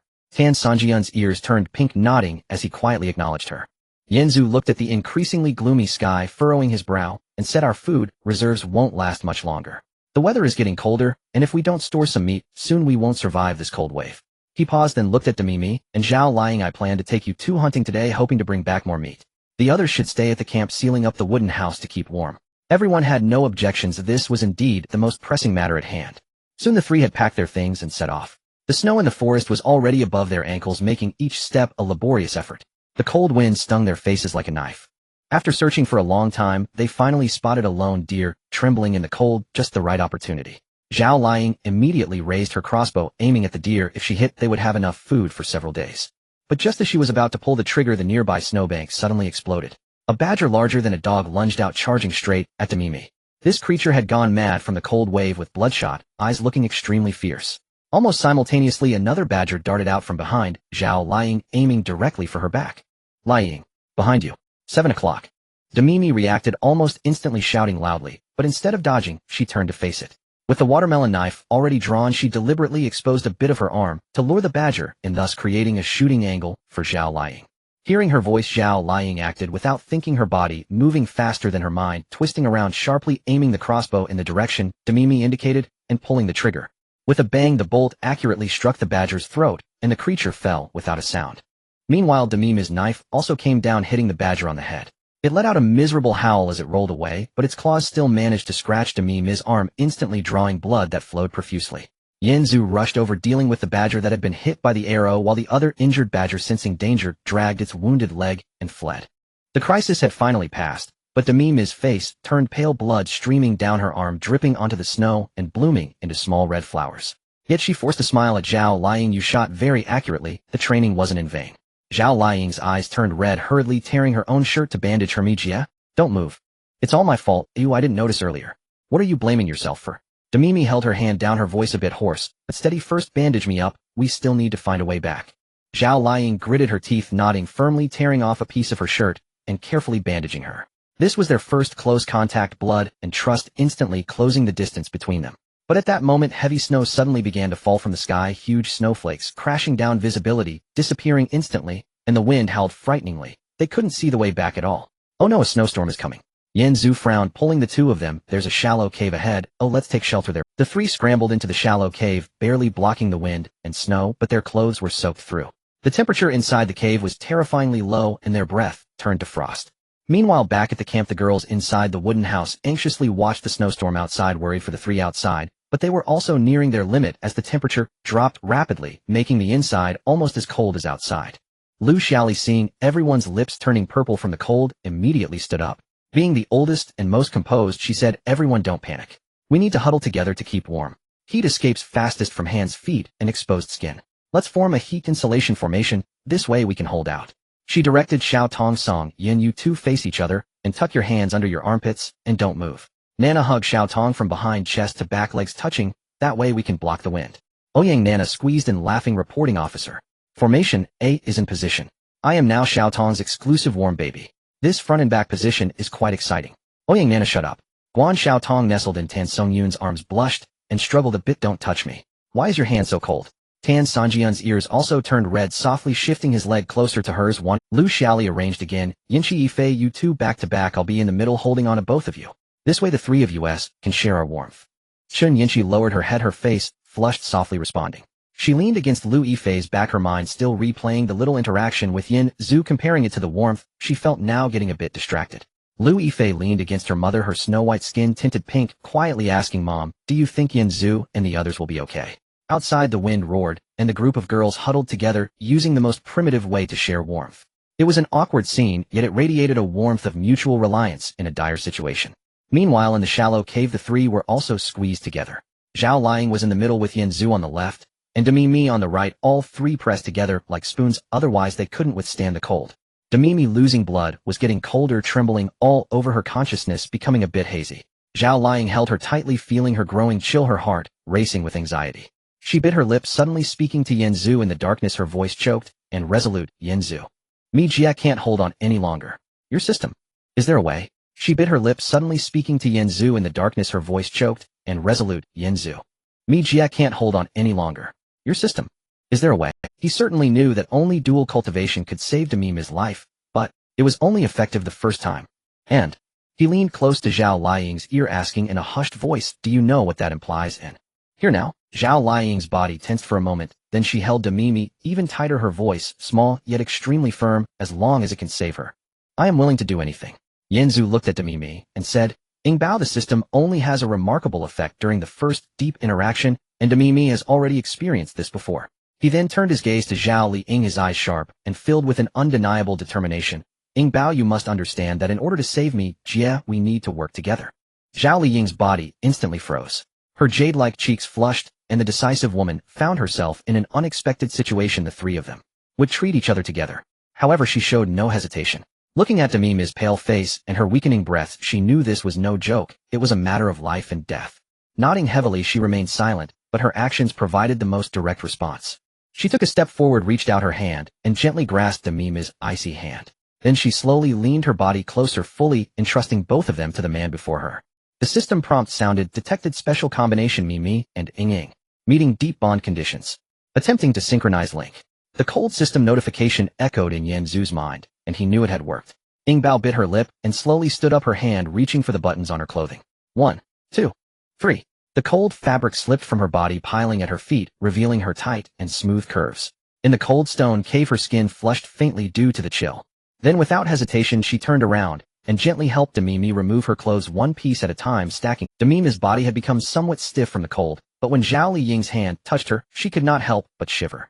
Her cheeks flushed instantly, but she did not shy away. Instead, she reached out and tightly embraced Zhao Liying, burying her face in her neck to seek warmth. Yanzu looked at the pile of clothes beside him and then glanced at the expressions of the two girls. He stepped forward, his broad physique completely blocking the light from the cave entrance and obscuring Demimi's figure. Then an uncontrollable soft moan escaped Demimi's lips. Double Flower Alliance, Bond Activation and Synchronization, Rate 1. Zhao Liying beside them tightly held Demimi's hand. She could clearly feel a gradually synchronizing heavy and heated breath emanating from the two people in front of her. Her body tensed suddenly, then slowly relaxed. Synchronization Rate 4. Their fingers unconsciously tightened around each other, the knuckles turning white from the sweat began to seep from the foreheads and necks of the three of them, forming a thin layer of mist in the cold stone. Demimi, in a daze as if intoxicated, suddenly said, wait a minute, where's my husband? I need to find my husband. Synchronization Rate 50. Half an hour later, Demimi's voice gradually stopped, followed by another uncontrollable soft moan, this time from Zhao Liying. Synchronization Rate 51. The sounds in the stone cave continued, intermittently mixed with heavy breathing, resounding particularly clearly in the silent snowy forest. Zhao Liying's eyelashes trembled lightly. She could feel her pulse synchronizing with that of Mi Jia in front of her, slowly beating to an astonishing frequency under the influence of some mysterious force. This was a sense of unity that transcended mere physical contact and indescribable oneness, as if the souls of the three individuals were completely connected at this moment. Synchronization Rate 100. Ding. Congratulations to the host for completing the Double Flower Alliance bond between Mi and Ying. Congratulations to the host, you have received a reward of 2 to all attributes. Congratulations to the host, additional reward Treehouse Upgrade Scroll 1. Current attribute panel of the host is as follows: Host, Yin, Zhu, Spirit 7, Strength 7, Stamina 7, Speed 7. Bonded partners Mi 2 times, Yun Jia 1 time, Shaoli Jia 1 time, Ying 2 times. Note the basic attributes of a normal adult male are generally 1. Function 1, daily sign-in function, randomly sign in for an item each day. Function 2, the first deep bond with a bonded partner rewards 1 to all attributes, while the partner gains 0. 5 attributes must persist for over 1 hour to receive the reward. Yanzu had not yet reacted when the system voice sounded again. Ding. Congratulations to the female protagonist Mi for receiving the following rewards. Reward 1, permanently gain 20 of the host's total attribute rewards, increasing with the host's growth. Reward 2, permanently gain the leather mastery skill. Skill effect: master the complete technique of processing raw leather into soft, durable leather. Demimi's body jolted and a warm current surged through her limbs and bones, flooding her mind with countless pieces of information. How to process raw leather, how to tan it, how to sew it, how to make warm clothing, how to create waterproof boots. Her eyes sparkled with enlightenment. She understood. This meant they no longer had to fear the cold. They could use the skins of those hunted animals to make real warm clothes, and they could truly survive this 14-day cold wave. Ding. Congratulations to the female protagonist Ying for receiving the following rewards. Reward 1, permanently gain 20 of the host's total attribute rewards, increasing with the host's growth. Reward 2, permanently gain the precise hunting skill. Skill effect: possess top-notch tracking and stealth abilities, accurately determine the prey's movements through footprint sense and other traces. skilled in delivering a fatal strike while maximizing the preservation of the pelt's integrity. Zhao Liying's body also trembled. A similar warm current and stream of information surged into her mind.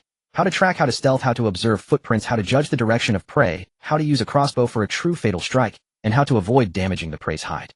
Her cheeks flushed, but her eyes were filled with shock and excitement. She understood. This meant they no longer had to worry about food. She could lead people to hunt in the snowy forest, and those numb prey would be utterly defenseless against her precise hunting skills.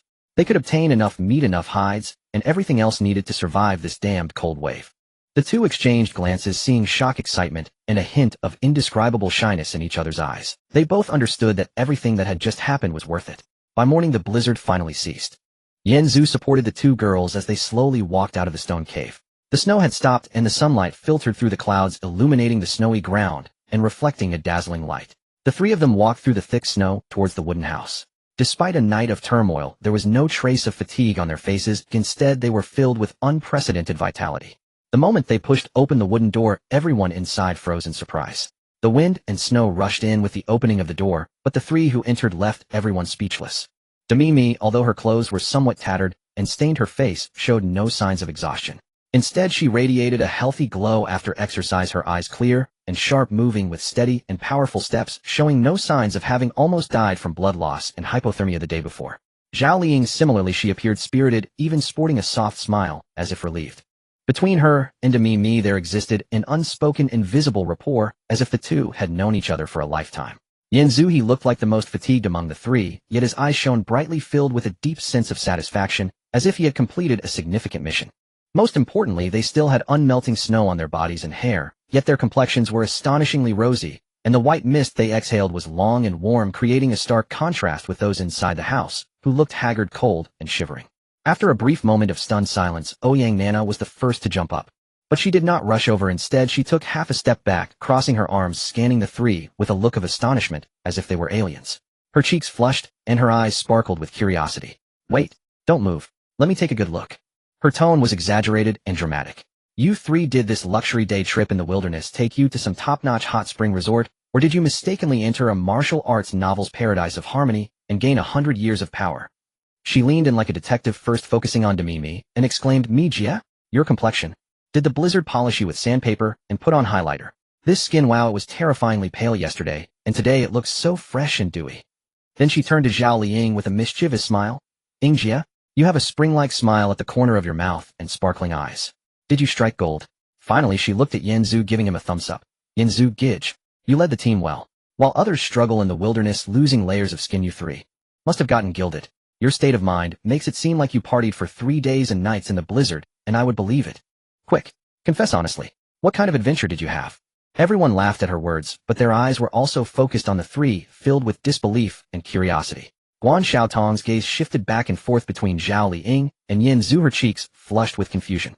Chun Yin, she looked at the radiant Zhao Liying and Demimi, then glanced at Yin Zhu, her face turning red as her fingers gently intertwined.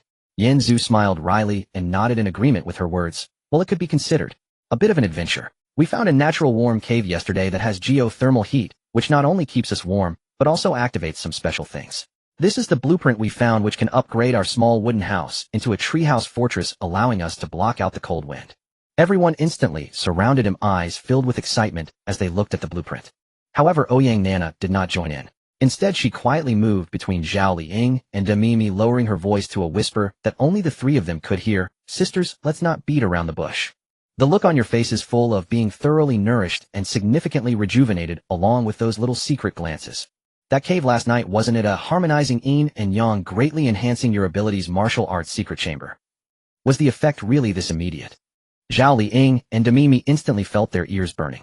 Demimi's cheeks flushed as she instinctively wanted to refute, but the words caught in her throat, because what Ouyang Nana said was all true. Their transformation was indeed too drastic to explain. Zhao Liying felt the same, her cheeks flushed, and she lowered her head, unable to meet Ouyang Nana's gaze, yet she couldn't refute. This tacit acceptance spoke louder than any explanation. At that moment, a loud noise suddenly erupted outside the wooden house. Bang! A heavy crashing sound was followed by the sound of wood breaking. Everyone instantly froze in shock. Were they the natives? Or someone else? Thud! A muffled impact resonated as it struck the left wall of the wooden cabin. The atmosphere once filled with excitement as they discussed the blueprint for upgrading the cabin was suddenly gripped by a chilling fear freezing everyone in place. It's a bear. Zhao Liying's voice rang out first. With her keen hunting instincts, she could sense every movement of the colossal creature outside. It's an adult brown bear. It has an old injury on its left paw, and it's gone mad with hunger. Just as she finished speaking, another heavier crash echoed, boom. The left wall of the cabin, the thinnest wooden panel, was instantly cracked open, and Shun Yinshi, who was the most frightened inside, instinctively shrank to the side. Her lips turned pale from fear, but she bit her teeth tightly, daring not to utter a sound. Big Mimi's mind raced quickly. She immediately thought that if she could get the bear's hide with her leather specialization, she could craft the warmest coat, helping everyone survive the remaining cold wave. This was exactly what they needed the most. Ingbao, can your crossbow hit its eyes? Big Mimi had already moved to the side of the door, holding a watermelon knife, ready to pull the door open. Its eyes are its weak point. Blinded, and it won't pose a threat. Zhao Liying nodded. Her hand had already gripped her specialized black crossbow. Her breathing steadied, instantly activating her precise hunting instincts as she clearly sensed the bear's position. Its head was facing the door. Its eyes were right there, not a fraction off. He'll draw it in. Yanzu's voice rang out as he moved to the other side of the door. He'll open the door, and are you ready? Yanzu's voice was low as he looked at Zhao Liying, questioning her. Zhao Liying nodded. Her hand had already drawn back the crossbow, and the bolt was ready. Her breathing was as steady as a mountain without a hint of tremor. Activating her precise hunting instincts, she could even clearly sense the bear's heartbeat. Yanzu took a deep breath, and suddenly yanked the wooden door open. Cold wind rushed in immediately, carrying snowflakes and the bear's rancid odor. The enormous brown bear stood at the door, its head facing the entrance, its eyes bloodshot and filled with madness, its claws raised ready to crash in. Now's the time. Zhao Liying's eyes sharpened instantly, and her fingers suddenly released. Whoosh! The crossbow bolt shot out with a sound of slicing air, accurately piercing the bear's left eye. A whoo! The bear let out a chilling roar that shook the entire forest. Its eye was instantly blinded, blood gushed out, splattering everywhere. In pain it wildly waved its claws, but it could see nothing, only spinning in place and emitting a mournful howl. Now's the time. Yanzu's body shot out as he thrust his knife with all his might into the bear's throat. Uff! The blade cut through the bear's trachea, and arteries, blood sprayed out, instantly splattering Yanzu all over, warm and smelling of iron. The enormous brown bear shook its head, blinded, its massive body swaying before it crashed down into the snow, shaking up the snow beneath it. The entire process took less than 10 seconds. Everyone in the cabin was dumbfounded. It wasn't until Yanzu wiped the blood off himself and returned to close the door, blocking the cold wind from outside, that they finally reacted. Oh my! Ouyang Nana covered her mouth, her eyes wide in disbelief. That was too fast, right? That was— Zhao Liying smiled as she walked to the door and opened a crack, tilting her chin at Big Mimi. Mimi, you now have materials for your leatherwork. Big Mimi also smiled as she approached and nodded. Exactly, this bear hide can make several warm leather jackets. Now we don't have to fear the cold wave so much anymore. After speaking, both of them went out together, followed by Yanzu. The three of them began to process the bear's carcass in front of everyone. Zhao Liying's precision hunting skills were truly remarkable. Holding the knife, she skinned the bear as if she were a chef butchering beef, slicing along the bear's muscle fibers, perfectly removing the entire hide, without a single tear, not even damaging the fur. Then she neatly divided the bear meat into chunks, separating the fatty from the lean, and even cleaned the entrails without wasting a single bit. Big Mimi set up the tanning rack beside her. With her leather specialization, she immediately recognized the quality of the hide. Then she took out some herbs she had prepared earlier and began to process the bear's skin. Their teamwork was seamless, as if they had been partners for decades, leaving everyone in the cabin awestruck. My goodness! Is this the system's reward? Guan Xiaotong rubbed her eyes in disbelief. Earlier Ying Jie said she couldn't handle game, but now she's better than a professional hunter. This is indeed the system's reward. Ouyang Nana smacked her lips. Sure enough, the deeper the bond, the stronger the reward. If I had known, I would have formed a dual flower bond with Xiaotong Jie too. Everyone laughed, the earlier tension instantly dissipating, replaced by excitement. With this bear, their food and warmth issues were somewhat resolved. After finishing with the bear, Yan Zhu remembered the sign-in for the day and silently recited it. Ding! Sign-in successful. Congratulations, host, you have received a reward, a fountain pen and a notebook. Yan Zhu was taken aback for a moment. A fountain pen and a notebook? What use are these on a deserted island? He glanced at them. They were quite exquisite. But everyone was busy processing the bear's skin. Who had time to write. After some thought, he tossed the pen and notebook to Ouyang Nana beside him. Here for you. If you're bored, just write some. Ouyang Nana took a look and her eyes lit up. Wow, what a beautiful pen. Great, I was just bored. At that moment, the sky outside suddenly darkened again, and soon huge snowflakes began to fall with the wind picking up. The blizzard that had just stopped returned. Oh no, it's snowing again. Big Mimi frowned and hurriedly brought the bear's skin and meat inside. Now we can't go out this afternoon. Everyone felt a bit helpless. There was nothing they could do. A cold wave could change in an instant, and they could only wait in the wooden cabin for the snow to stop. However, staying in the cabin was too boring. With snow falling outside and nothing to do, the campfire though warm became tedious after a while. At this moment, Ouyang Nana suddenly brightened up. She raised her pen and notebook, calling out to everyone, "Hey, everyone, let's play a game." "A game? What game?" Guan Xiaodong looked up curiously. "A secret game." Ouyang Nana shook the pen in her hand. "The rules are simple. Each person writes a small secret about themselves on paper using 1 or 2 sentences. It must be very private and write anonymously. Then we collect the notes, draw them randomly, and whoever's name is drawn reads it out loud. If someone guesses correctly, the person who wrote the note has to accept a harmless punishment. If guessed incorrectly, both the reader and the guesser will accept a punishment. How about it?" Everyone was stunned for a moment, then they became excited. This was too interesting. Playing this game on a boring snowy day was a perfect way to alleviate their boredom. Sure. Tan Songyun was the first to raise her hand, looking adorably eager. "I want to play." "You'll play too." Chen Yinshi nodded, her eyes sparkling. "Alright then, let's play." Big Mimi smiled and nodded as there was nothing else to do. Playing a little was quite good. "Nope." Zhao Liang also nodded, finding it quite interesting. Soon everyone agreed. Ouyang Nana tore the notebook into small slips of paper, handed one to each person along with a pen, and everyone lowered their heads to write their secrets. Before long, everyone finished writing. Ouyang Nana mixed the notes, and the first one drawn was in Guan Xiaotong. "The first one is Xiaotong Jia," Ouyang Nana said with a smile. Guan Xiaotong nodded, stretched out her hand to draw one, opened it to look, then read aloud. "I pretended to slip and fell into his arms, and then he caught a big grouper." Was there even a need to guess? Ouyang Nana. No one else would do something like that. Ha ha ha. Ouyang Nana, unashamed, proudly raised her hand. "That's right. It was my scientific experiment. What's wrong? Without me, how would we have such a big grouper to eat?" "Scientific experiment. I think it was an experiment to take advantage." Guan Xiaotong rolled her eyes and laughed. At that moment, Chen Yinshi suddenly raised her hand and whispered, "Well, I propose that the punishment be that Nana must pretend to slip 3 times and let Yanzu catch her. How about that?" "Oh, that sounds good." Ouyang Nana's eyes lit up as she stood up immediately. "No problem. Come on, Yanzu. This must be written by Sister Xiaodong." "That's right.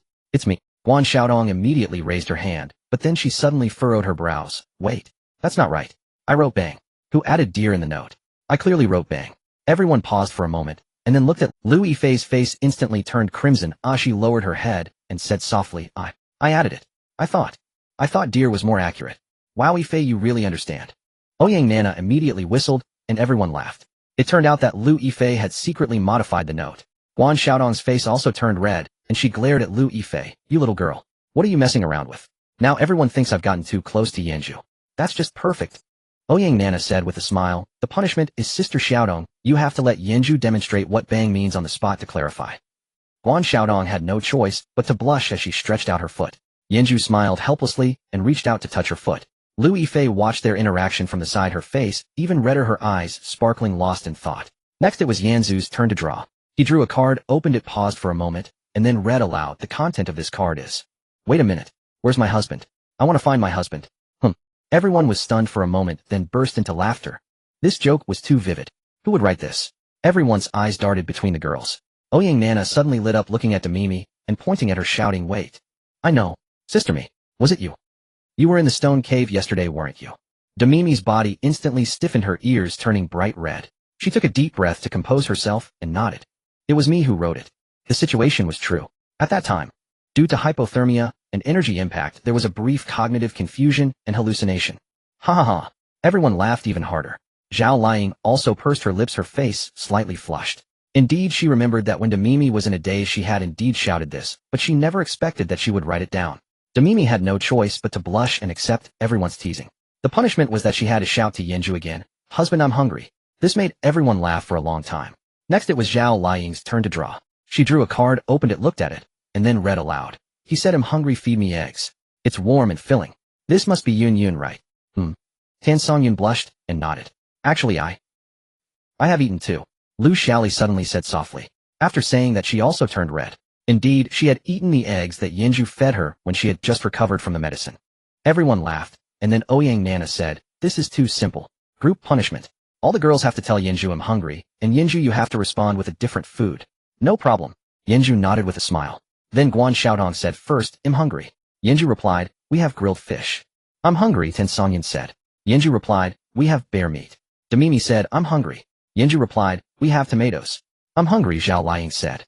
Yanju replied, "We have grouper." Chen Yinshi said, "I'm hungry." Yanju replied, "We have seafood." "I'm hungry," Lu Yifei said. Yenju replied, "We have onsen eggs." Finally, it was Lu Xiaoli's turn. She blushed and said softly, "I am a bit hungry." Yenju paused for a moment, then looked at her, smiled, and said, We have nutritional meals."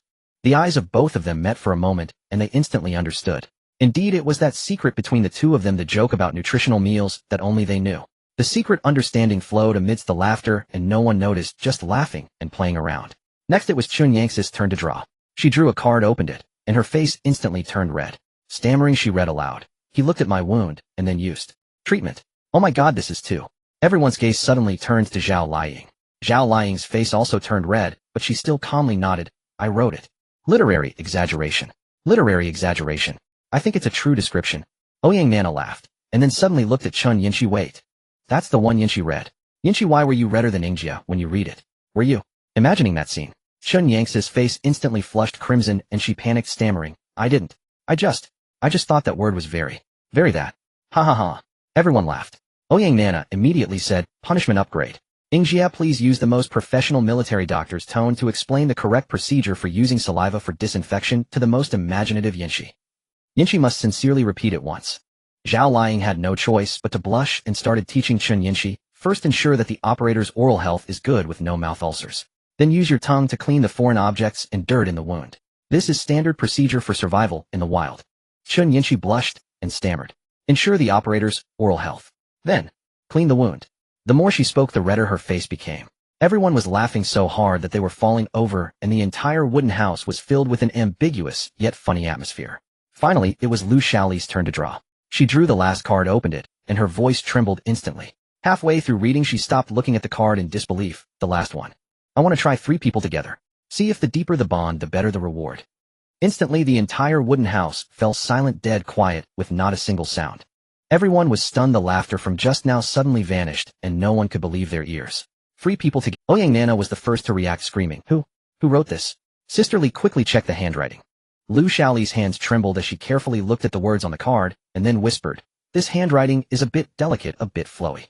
Like it's..." Everyone's eyes instantly swept toward Chun Yinshi, Tan Songyun, and Lu Yifei. Chun Yinshi shook her head frantically, while Tan Songyun buried her face, not daring to look at everyone. At that moment, Lu Yifei had already stiffened when her mother read out the card. At this moment, she used all her strength to emit a voice as faint as a mosquito tinged with tears.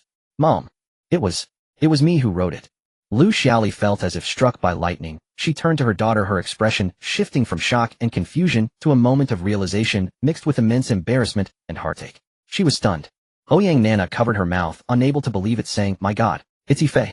Sister Li, your daughter has very progressive thoughts." Everyone fell silent. No one dared to speak, nor did anyone dare to mention punishment. The atmosphere Lu Yifei's face was as red as an apple. She lowered her head, tears almost falling, feeling so embarrassed for having written something like that, especially being read out in public. Lu Xiaoli was also stunned. She looked at her daughter, and for the first time realized that not only had her daughter grown up, but also under this desperate situation had developed such radical thoughts. This created a severe psychological conflict with the secrets she had previously protected. She had already had a relationship with Yenju, but she never expected her daughter to have such thoughts. The game ended like this. Although it was a bit awkward in the end, everyone had shared their secrets, and the entire team became even more united.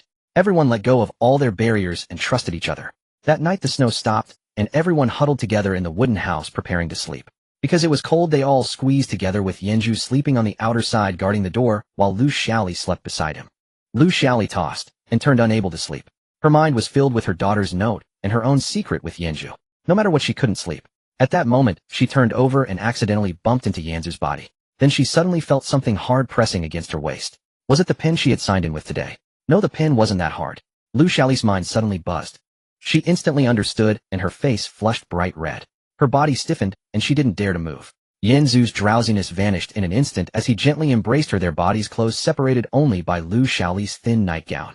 His breath softly brushed against her ear, his voice barely above a whisper. "Can't sleep." Lu Xiaoli's body trembled suddenly. She turned her back to him, her voice shaking violently, almost inaudible. "Xiaoyan." Lu Xiaoli's voice was as soft as a mosquito's buzz, audible only to the two of them. "What Yifei mentioned." Her tone was thick with deep self-reproach. Just the thought of the note her daughter wrote made her feel unworthy of being a mother. Having a relationship with Yanzu while allowing her daughter to harbor such thoughts about him. Yanzu's arms tightened slightly. His hand gently rested on her waist, and even through the fabric he could feel. No one is at fault who can define feelings. Lu Xiaoli leaned back slightly. On this deserted island, let's just live one day at a time. She pressed closer to him, clearly feeling his heartbeat. But right now, I am also doing something wrong. I should clearly push you away. Her voice carried a hint of tears mixed with a desire she could barely control. Yanzu's hand slowly moved upward. Her nightgown was thin, revealing everything beneath. He touched two adorable little guinea pigs, round and cute, which he had caught during the day. His movements were gentle and restrained. Godfather will take good care of his daughter. This statement ignited a fire, instantly igniting the emotions they had restrained for an entire night. The fiery sensation stirred by that secret game during the day finally erupted. She could no longer hold back. Lu Xiaoli's body suddenly went limp. She bit her lip, afraid to make a sound, terrified of waking her daughter beside her. Yanzu's movements were extremely slow and gentle, every sound suppressed to a minimum. Only the sound of suppressed breathing intertwined in the darkness. There were also faint tremors and the soft rustle of fabric. Occasionally a muffled groan would escape, only to be bitten back fiercely. Her hands gripped the hay beneath her tightly, knuckles turning white. She dared not make any large movements, fearing to wake Lu Yifei beside her. No, don't. Yifei is still next to us. Lu Xiaoli's voice trembled uncontrollably, carrying a tone of pleading mixed with an uncontrollable dissent. But at this moment Yanzu couldn't care less about anything else. His movements grew faster, yet he still kept his voice suppressed. In the entire wooden cabin, only the occasional crackling of the campfire and their heavy breathing could be heard. Just at the most tense moment, Lu Yifei suddenly murmured in her sleep beside them. Mom. Cool. Her voice was soft, drowsy, and then without awareness, she turned over. Her arm fell onto Lu Xiaoli's waist, almost touching Yanzu's arm. The two instantly froze. Her heart raced, nearly leaping out of her throat. Time seemed to stand still in that moment. Those few seconds felt. Fortunately, Lu Yifei's breathing quickly returned to a steady rhythm, as if she had just turned over and fell back asleep. Lu Xiaoli was terrified, her whole body cold and drenched in sweat. She gently placed her daughter's arm back down. Then she turned her head, locking eyes with Yanzu at an incredibly close distance. Under the moonlight, both their faces flushed crimson. In their eyes were remnants of fear and the lingering tide of emotions. Seeing this, Yanzu silently pulled back a little, returning to his own position. Lu Xiaoli faced away from her daughter, unable to calm herself, for a long time, her body still slightly trembling. What she didn't see was at the moment she turned back, Lu Yifei's eyelashes trembled slightly under the moonlight. That moment was as light as a feather passing by, unnoticed by anyone. Was she truly awake or still dreaming? The next morning, as dawn broke, everyone woke up. Lu Xiaoli's face remained flushed, unable to look at Yanzu or her daughter. Yanzu, however, was quite calm. He took out the treehouse upgrade scroll from his pocket and smiled at everyone. Everyone, let me show you something good. Everyone gathered around, curious to see the scroll in his hand. What is this? Ouyang Nana was the first to lean in, her eyes sparkling. It's the blueprint that the system rewarded us with earlier. Now let's upgrade our little wooden house. Yanzu said, activating the scroll in front of everyone. In an instant, the scroll transformed into a swirl of golden light. With a whoosh, it merged into the nearby wooden house. Soon something magical happened. The original would seem to come alive, starting to grow, intertwine, and reinforce itself. The walls thickened bit by bit, transforming the thin wooden boards into solid wooden walls. A lookout tower with shooting holes even sprouted. The roof structure instantly reinforced, becoming sturdier, capable of withstanding blizzards.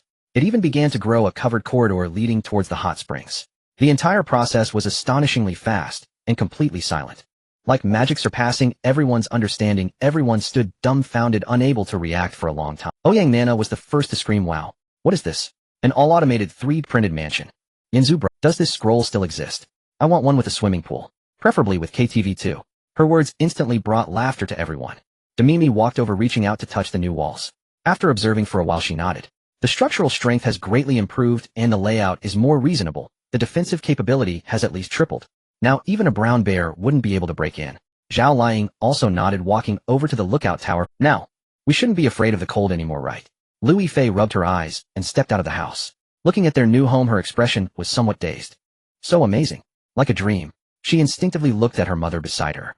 Lu Xiaoli immediately avoided her gaze, her ears turning instantly red. She was still pondering the events of the previous night, feeling extremely anxious. Yes. Indeed. She forced herself to calm down and spoke. This should be much warmer now. After speaking, she quickly exchanged an understanding glance with Yanzu. Only the two of them knew what had happened last night. The snow had stopped and the sun emerged, warming things up a little. Yanzu went alone to the hot springs, planning to take a good bath since he hadn't washed properly in days. The water in the hot springs was still warm, the steam rising, enveloping the surroundings.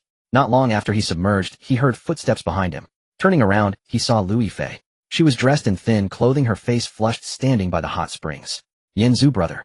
Her voice was soft, and Lu Yifei slowly walked to the edge of the hot springs. Looking at him, she softly spoke, Yanzu, brother, the new house is really nice. Thank you. If it weren't for you, we wouldn't have made it this far.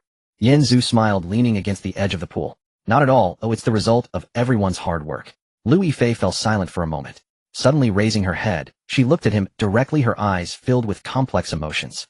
Last night, after the game, I seemed to have a very chaotic dream. It was warm in the dream, but also a bit scary. Yanzu's heart skipped a beat. He looked at Lu Yifei, maintaining a calm facade as he spoke. It was just a dream. Don't think too much about it.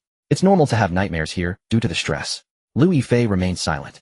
She stretched out her foot, pretending to test the water temperature. Suddenly her body swayed, as if she were about to fall. Yanzu instinctively reached out to support her arm. She didn't stabilize immediately. Instead she gently leaned against him in that position. Her warm breath brushed against his ear as she spoke softly in a hushed tone.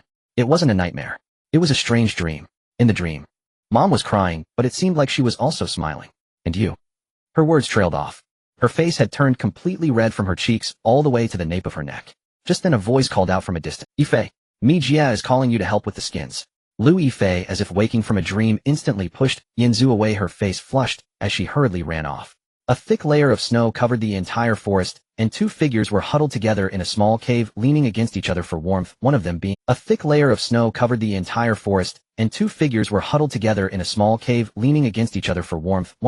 Chen Juling. She wore a torn dress revealing her long legs, and her skin was as white as snow, looking delicate and gentle. She was drawing something on the ground with a small branch, analyzing the weather conditions. Beside her, Reba was already starving. She curled up in Chen Juling's arms, her round face and large eyes making her look both charming and adorable. Her stomach growled. Do. I'm hungry. Her voice was soft and a bit aggrieved. We haven't eaten anything for a whole day. If this continues, we'll starve to death. Chen Juling sighed, wrapping her arms around her, sharing a bit of her warmth. Just hold on a little longer. I calculated that the cold wave should end soon. Once the snow stops, we'll go out to find food, okay? Reba nodded, snuggling closer to her. But I'm so cold. Her hands were icy as she slipped them into Chen Juling's clothes to warm up. Chen Juling shivered slightly. However, she didn't push her away, or in this place with only the two of them relying on each other, they could survive. Don't move around too much, be careful not to catch a cold. Her voice was soft, yet carried a tremor she could barely control. Reba chuckled softly, rubbing against her. Dude, you're so soft. Softer than my previous pillow. Chen Juling's face turned slightly red. Reba nuzzled softly like a little cat afraid of the cold. Chen Juling's face felt slightly hot. At that moment, she noticed the wind outside had lessened. She leaned against the cold stone wall and slowly stood up. Approaching the cave entrance, she gently lifted the withered grass blocking the way. In one glance, she saw a wisp of faint blue smoke rising from the snowy ground in the distance. Smoke! Chen Juling's eyes instantly brightened. It was smoke. There must be people. We are safe. She was so excited that she almost cried out, quickly running back to shake awake the groggy Reba. Reba, look. We are safe. Reba slowly opened her eyes in a daze, following Chen Juling's finger and also seeing the wisp of smoke. Really? There is smoke. Reba instantly perked up, struggling to stand. Let's hurry and find them. If we wait any longer, it will be too late. The two quickly tidied themselves up, supporting each other as they exited the cave. The thick snow reached their knees. Each step took considerable effort. Reba, already weak, could hardly continue after just a few steps. Juling? I can't go on. Chen Juling gritted her teeth, supporting her. It's okay, I'll help you, let's walk slowly, we will get there soon. But at that moment the snow began to fall again. The wind grew stronger, whipping the snow against their faces painfully. Visibility dropped instantly. The wisp of smoke they could see moments ago was quickly buried by the snowstorm. Not good. It's a blizzard. Chen Juling's heart sank, realizing the dire situation. She grabbed Reba. We need to go back. Let's take shelter in the cave first. Reba, already freezing, faltered. She fell into the snow. She cried out in pain, her ankle hitting a rock hard. To make matters worse, her feet, already cold for a long time, lost all feeling with the fall. Chen Juling was terrified, quickly helping her up. Reba, are you okay? Reba's face was as pale as paper, her lips were even turning purple. My foot. I can't feel it. Chen Juling touched her foot, which felt as cold as a stone. It's over frostbite.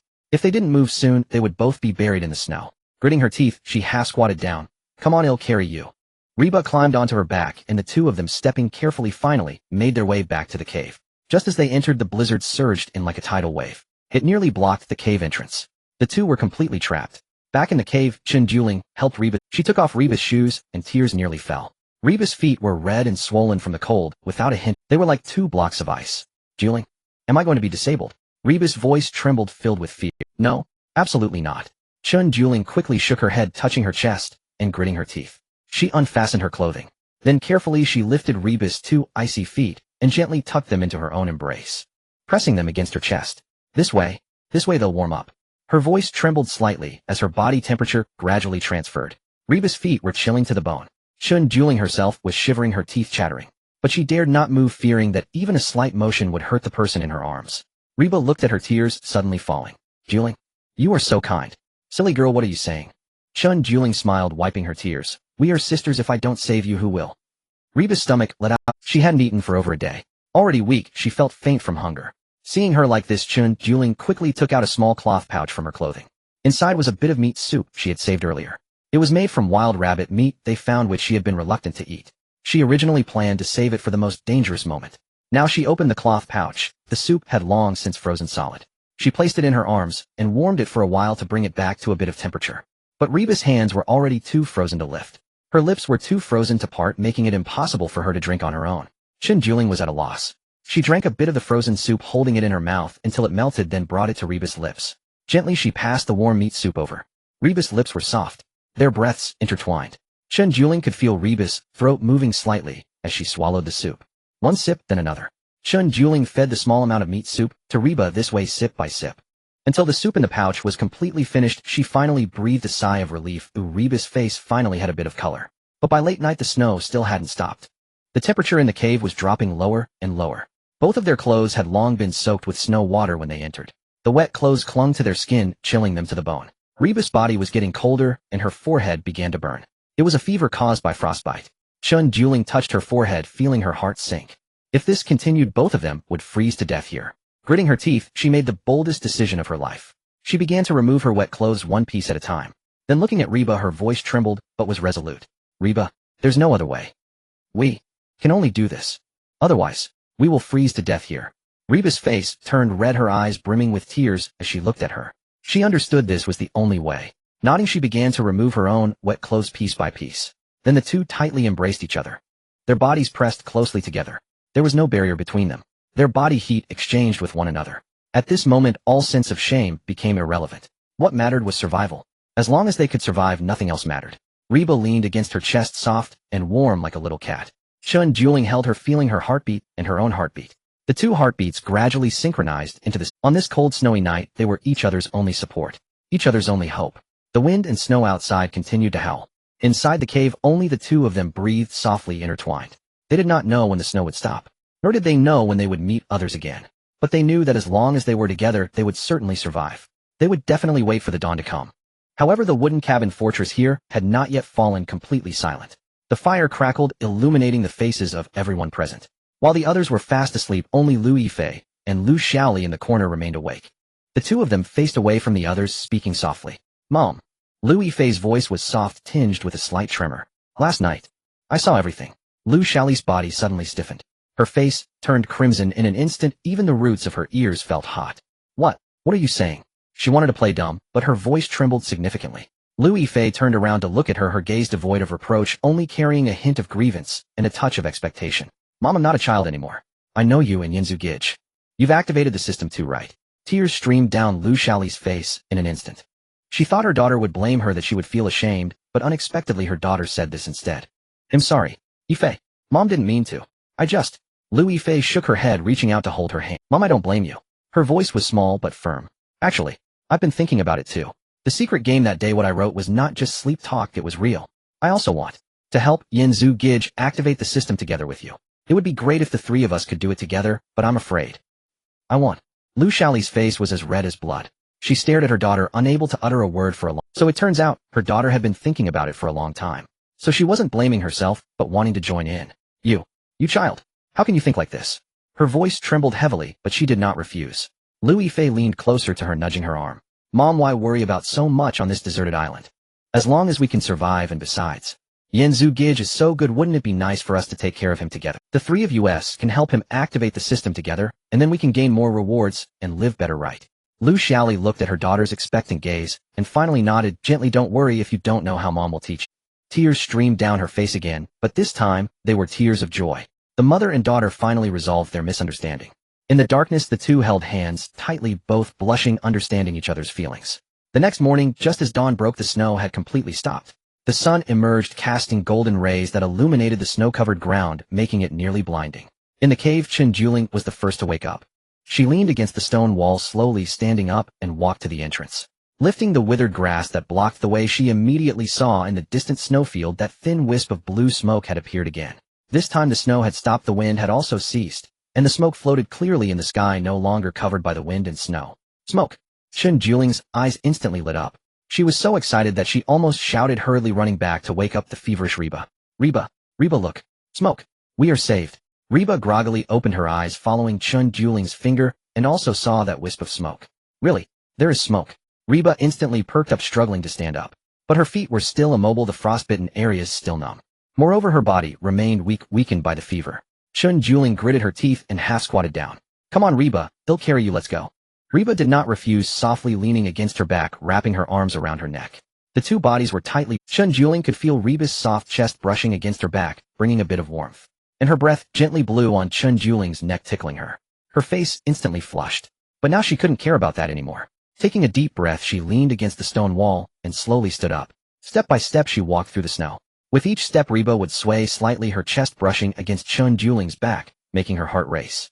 But she dared not stop, gritting her teeth, continuing to move forward step by step. Reba felt it too, her face turned red, but she was too weak and could only cling tightly to Chen Juling's neck, burying her face in the crook of her neck, inhaling her faint fragrance. That was the only scent on her that brought peace of mind. They didn't know how long they had walked. Chen Juling's legs felt like they were about to break, and sweat soaked her clothes. Finally she saw it. She saw the upgraded wooden cabin fortress. And beside it the steaming hot spring. Her eyes widened in astonishment. What is this? Is this a house? On this deserted island, how could there be such a sturdy house? And a hot spring? She was stunned, standing in place, unable to react for a long time. Just then the door of the wooden cabin opened. The people inside heard the noise and came out. Ouyang Nana was the first to rush out, followed by Guan Xiaodong, then Lu Xiaoli, Lu Yifei, Zhao Liang, Tan Songyun, Qin Yanqi, and Yanzu. Everyone came out. Chen Juling's eyes turned red upon seeing them. She recognized them. They were all stars. They were all colleagues she often saw in the industry.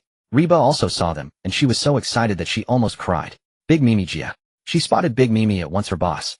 Big Mimi saw them too and hurriedly ran over. Juling. Reba, are you both okay? She reached out to support the nearly collapsing Chen Juling.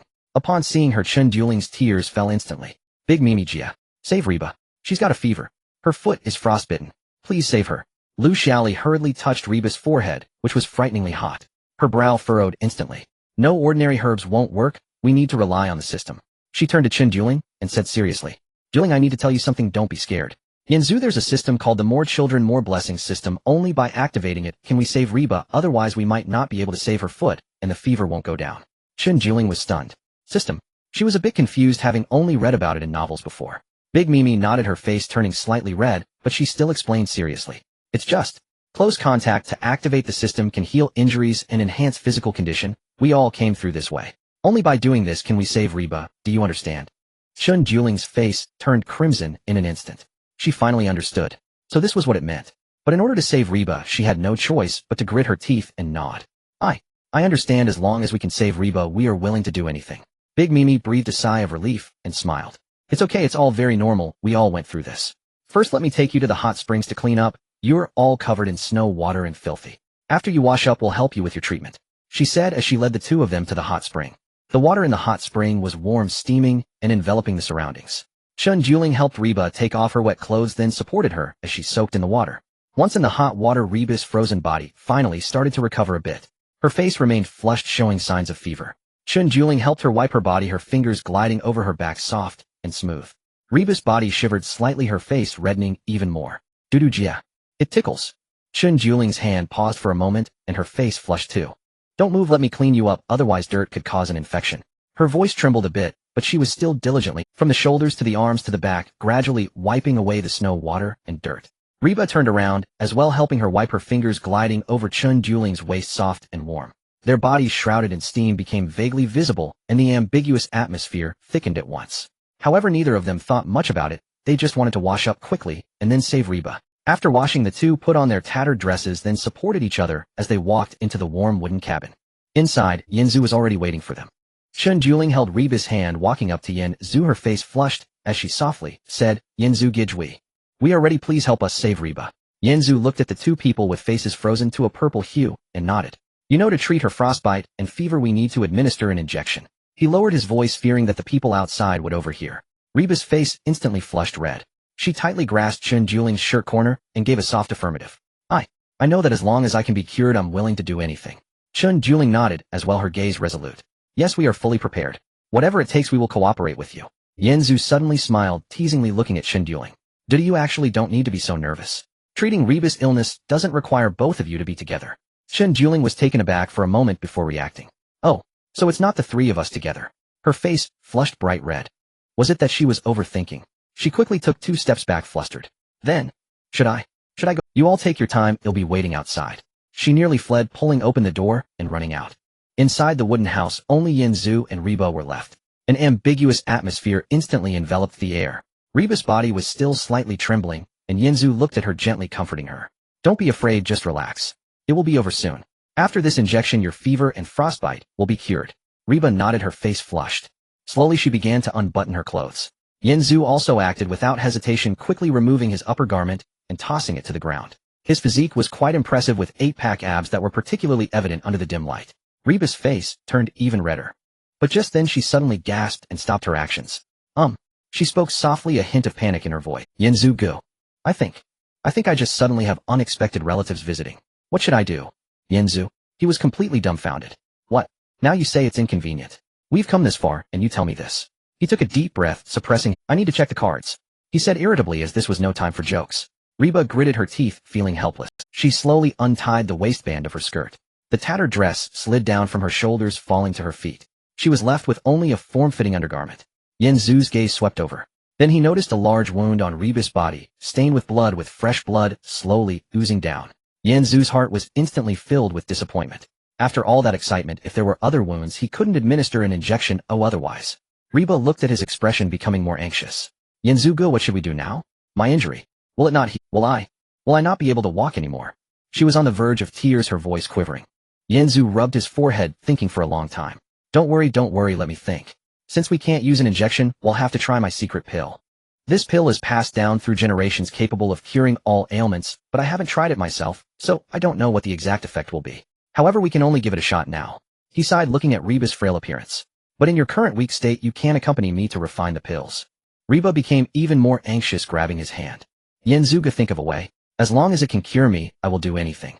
Yanzu looked at the few drops of blood on her wound, and suddenly smiled, teasing her. Then you should call Dudu in to help me refine the pills. Reba was taken aback for a moment before realizing. Her face instantly flushed. Oh, so that's how it is. She quickly nodded, hurriedly putting on her clothes and rushing out. The people outside, who were originally warming themselves by the fire, were stunned when they saw her run out. Ouyang Nana was the first to come over, curiously asking Reba, why are you out so quickly? Is Yanzu go? Is he okay? Is that it? Damimi also stepped over, looking gossipy. Yeah, it's only been a few minutes, right? It shouldn't be that quick. Reba's face was as red as a beet. She grabbed Chun Juling's hand, leaning in to whisper a few words in her ear. Chun Juling's face suddenly darkened. She jumped up, pointing at the curtain of the partition, and shouted angrily, Yanzu. You pervert. Are you crazy? Reba is injured like this, and you're still thinking about those random things. Scum. Her voice was loud, and everyone in the wooden house heard it. Yanzu inside nearly fainted from anger upon hearing this. What? He was trying to help someone, yet he was being called a pervert. Why was it so hard to be a good person? He felt wrong. After a while, Chun Juling had scolded enough. Looking at Reba's weak appearance, she gritted her teeth and compromised. There was no other way out to save Reba. She had to endure. She took Reba's hand, hesitating, then opened the door and walked in. What do you want to do to refine the pills? She asked irritably, her face still red. Yanzu smiled, saying nothing. In front of the two, he unfastened the small pill furnace from his waist. He then looked at Chun Juling, speaking earnestly. My secret pill is very special. It can only be refined by you blowing air into it. Remember, during the process, don't let the pill furnace cool down. If it cools, it won't work. Also, if the pill furnace lights up, it means it's almost done, so don't stop. Chun Juling, half convinced, took the pill furnace. Is it real or fake? Is it really that magical? Of course it's ancestral. Yanzu said seriously. Then time passed little by little. Half an hour later, Chun Juling's cheeks were puffed up, and she asked vaguely, is your pill really ready? My mouth is getting sore. Reba beside her looked at her with a flushed face. Yanzu smiled. Almost there, hold on a bit longer. Half an hour passed again. With a loud boom, the pill was finally finished. Yanzu poured the pill into Chun Juling's hands. It was sticky and emitted a faint, pungent smell. Chun Juling wrinkled her brow at the smell. What is this smell? So unpleasant. Yanzu quickly said, don't be picky, that's the medicine's effect. Now, since Reba can't take the pill directly, you'll have to help feed it to her with your mouth. Make it quick, or it will cool down and lose its efficacy. Chun Juling was taken aback, her face turning instantly red. Feed the medicine. With her mouth. She bit her lip glancing at Reba's weak appearance and eventually relented. Alright, fine, but I'll settle the score with you later. She tossed this line and cupped Reba's face, pressing her lips against hers to feed the sticky pill. Reba choked a bit at first, but soon she swallowed the pill. A warm current instantly flowed from her throat throughout her body. Her face gradually regained its rosy color. The lips that had been purple from the cold regained their hue. The trembling body began to steady. A minute passed. Reba's eyes lit up. Wow, Yenzugu, your pill is amazing. I'm not cold anymore. I'm not dizzy anymore. My feet don't hurt anymore. Yenzu nodded, but inwardly he was criticizing. Sai, it seems the external medicine is also effective. It's a pity that the system rewards didn't activate. He sighed, feeling a bit regretful, but being able to cure Reba was still good. The two dressed and opened the door to go out. The people outside saw Reba's rosy face and all smiled. No one asked too many questions, everyone understood. On this deserted island, surviving was more important than anything. Damimi smiled and handed over a bowl of hot soup. How about it? Are you feeling better? Drink some hot water to warm yourself up. Reba nodded, taking the warm water and beginning to gulp it down. Then mealtime became lively. Oyang Nana was the first to speak, teasing with a smile. Hey Dodo, what kind of pill did you refine with Yenzugu just now? It's so impressive. Right, I also want to refine one. I've been feeling a bit cold lately. Can you help me refine one too? Zhao Liang also chimed in. Me too. I've been feeling a bit weak lately, I need some nourishment. Damimi also laughed, and everyone started to giggle, filling the wooden house with laughter. Only Reba paid no attention to their jokes. She had been hungry for too long, holding her bowl and continuously eating. Her cheeks were stuffed, resembling a little hamster. Eating one bowl after another, she simply couldn't stop. Meanwhile, Chun Juling had little appetite. She took a couple of sips of warm water, then set it down, covering her mouth, looking a bit nauseous, as if she might vomit. Her face was also a bit pale. Oyang Nana looked at her and suddenly winked, smirking. Hey Dodo, you wouldn't be— Look at you, you can't eat anything and feel queasy. Isn't that just a sign of pregnancy? Chun Juling's face instantly turned beet red. She picked up a wild fruit and threw it. Oyang Nana, what nonsense are you talking about? Everyone burst into laughter again, and the whole wooden house felt warm and cozy. But just then the sound of the wind outside suddenly grew stronger. A thick layer of ice instantly formed on the window. Yenzu glanced outside. His expression darkened instantly. It seemed the final cold wave was upon them. The wind and snow outside have been blowing for a full 13 days. Inside the wooden house, however, it is warm and cozy. The fire in the heater is burning brightly. The warmth fills the entire room. Oyang Nana is playfully throwing a pine cone at Zhao Liang's head. Zhao Liang laughs and dodges, retreating behind Tan Songyun. Tan Songyun, smiling helplessly, pulls the two apart. Chun Yinshi is nearby, helping to organize everyone's clothes. Reba and Chun Juling are leaning against each other, chatting quietly. Guan Xiaotong leans against the wall, watching them laugh. Lu Xiaoli sits in the corner, observing everything with a hint of discomfort in her heart. She looks at her daughter beside her, Lu Yifei, who is quietly sewing with her head down. Her daughter is too well-behaved, too shy. She never takes the initiative like Oyang Nana does. Nor is she as open and generous as Zhao Liang. This won't do. More and more people are coming. From the initial 4 to now 10. If this continues, when will it be her daughter's turn? No, mom has to help you. Lu Xiaoli thinks quietly to herself, gently patting her daughter's hand. Lu Yifei looks up, puzzled at her mother. Lu Xiaoli winks at her secretly. At that moment, Yinzu walks to the door and pushes it open a crack. The wind and snow outside seem to have lessened significantly. He turns back, smiling at everyone. Everyone, today marks the 14th day. The cold wave is finally coming to an end. Everyone is stunned, then bursts into cheers. Really? That's great. We can finally go outside. I'm about to go crazy. Oyang Nana jumps up, almost knocking over the table. Zhao Liang claps her hands happily too. Everyone is excited. Being cooped up in the house for over 10 days has driven them nearly mad. Once everyone quiets down, Yinzu speaks up, his expression somewhat serious. However, before that, I have a rule that I need to share with everyone. Everyone falls silent, looking at him. From now on, if new people come, we cannot let them into the wooden house casually, nor can we allow them to join our team. This deserted island is too dangerous. We don't know if newcomers are good or bad, so we cannot trust anyone easily. Only after my approval confirming there's no danger can they come in and join us. Everyone nodded. This makes sense. In this world, all kinds of people exist. If we let bad people in casually, it would be disastrous. We all trust you, brother Yinzu. Oyang Nana is the first to speak up. The others nod in agreement. Yinzu smiles, then takes out a few items from his pocket. Also, for our intimate interactions over the past few days, the system has rewarded us with some good things. He places the items on the table, 3 shiny watermelon knives along with various vegetable seeds. These 3 knives are very sharp and will be useful for hunting in the future. And these are seeds for various vegetables, including cabbage, radishes, and greens. Once the weather warms up, we can start planting, and we won't have to eat seafood and meat every day anymore. Everyone's eyes light. Eating seafood every day has long become boring. If we could have greens, that would be fantastic. Wow. Seeds. We can finally grow vegetables. That's wonderful. I haven't had greens in ages. Everyone is very happy gathered around the table looking at those seeds. Once the excitement dies down, Yinzu continues to speak. Next I will redistribute the tasks so that our efficiency can be higher. He clears his throat and begins to speak. First is the hunting team, led by Zhao Liang with members Tan Songyun Shin Yinshi and Ouyang Nana. Your task is to hunt and ensure our reserves of meat and fur. Zhao Liang nods, no problem, leave it to me. Ouyang Nana jumps happily, great. I'm going hunting. Next is the fishing team, led by Dami with members Reba, Chun Juling, and Guan Xiaotong. You are responsible for maintaining the fish pond, as well as beach combing and fishing to ensure our aquatic food reserves. Dami nods, okay, no problem. Reba happily agrees, as she loves fishing the most. Then there's the internal affairs team, led by Lu Xiaoli with Lu Yifei as a member. You are responsible for cooking and maintaining the hygiene of the shelter, ensuring our comfort while living. Lu Xiaoli nods, alright, well, do well. As for the planting team, that will be temporarily decided later, as none of us know much about planting. Once I do some research. Finally, the safety team, led by me with Zhao Liang and Dami as members. The three of us have the highest combat power, responsible for setting rules, keeping watch, and defending against external threats to protect everyone's safety. Zhao Liang and Dami both nod. Yinzu smiles at everyone.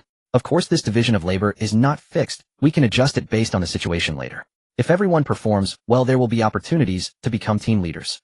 Everyone laughs, happily applauding. Alright, we will definitely do our best. Don't worry, brother Yinzu. The entire wooden house is filled with energy. At night, everyone went to rest. However, Yinzu couldn't fall asleep. He quietly got up and walked towards the hot spring outside. The wind and snow have stopped and the moon has come out. The water of the hot spring is emitting a faint steam. He sits by the hot spring, gazing at the water's surface, contemplating the upcoming tasks, the planting, the exploration, and the survival ahead. The deserted island is vast, and there are many places yet to be explored. Moreover, those seeds, how to plant them, and what kind of land to find. As he is lost in thought, he suddenly hears footsteps behind him. He turns around stunned. In the moonlight, Lu Xiaoli and Lu Yifei are standing there. Lu Yifei's face is blushing fiercely, looking down and not daring to meet his gaze. Lu Xiaoli, on the other hand, looks at him and slowly slips off the already tattered dress from her shoulder.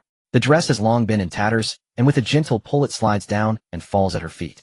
The moonlight casts on her, outlining her mature curves. Then she slowly steps into the hot spring, the water just covering her chest. She walks up to Yinzu, looking at him, and softly saying, little Yinzu, Yifei wants to learn to sing, and I want to teach her. The mist by the hot spring wrapped the silhouettes of the three people in a hazy veil. Yinzu's eyes lit up at the sound of those words. He turned his head and first looked at Lu Yifei. The soft little girl had a rosy face resembling a ripe peach. Her eyes were glistening, looking at him timidly like a startled fawn, quickly lowering her head and twisting the corner of her clothes. The pure and soft vibe melted the hearts of those who looked at her. Then he turned to the side to glance at Lu Xiaoli. The mature woman, though having been cold for a long time, still had skin that glowed with a fair brightness. Her features carried the charm of maturity, yet her eyes held a hint of flattery and anticipation. For the sake of her daughter, she was willing to shed all shyness, radiating a unique maternal warmth. Then, shall I demonstrate for Feifei first? Lu Xiaoli's voice was as soft as a whisper, her face already flushed. She held her daughter's hand, quietly explaining, Feifei, watch closely. When learning to sing, you must first find the right pitch and follow brother Yinzu's rhythm. Lu Yifei blushed, nodded, and obediently stood by like a diligent student. Meanwhile, a few of the female leads were huddled around the fire pit, warming themselves. Suddenly, a soft melody drifted from the direction of the hot spring. This tune. Why is it so beautiful? Tan Songyun's face turned red and her eyes brightened instantly. I told you brother Yinzu is amazing at teaching singing.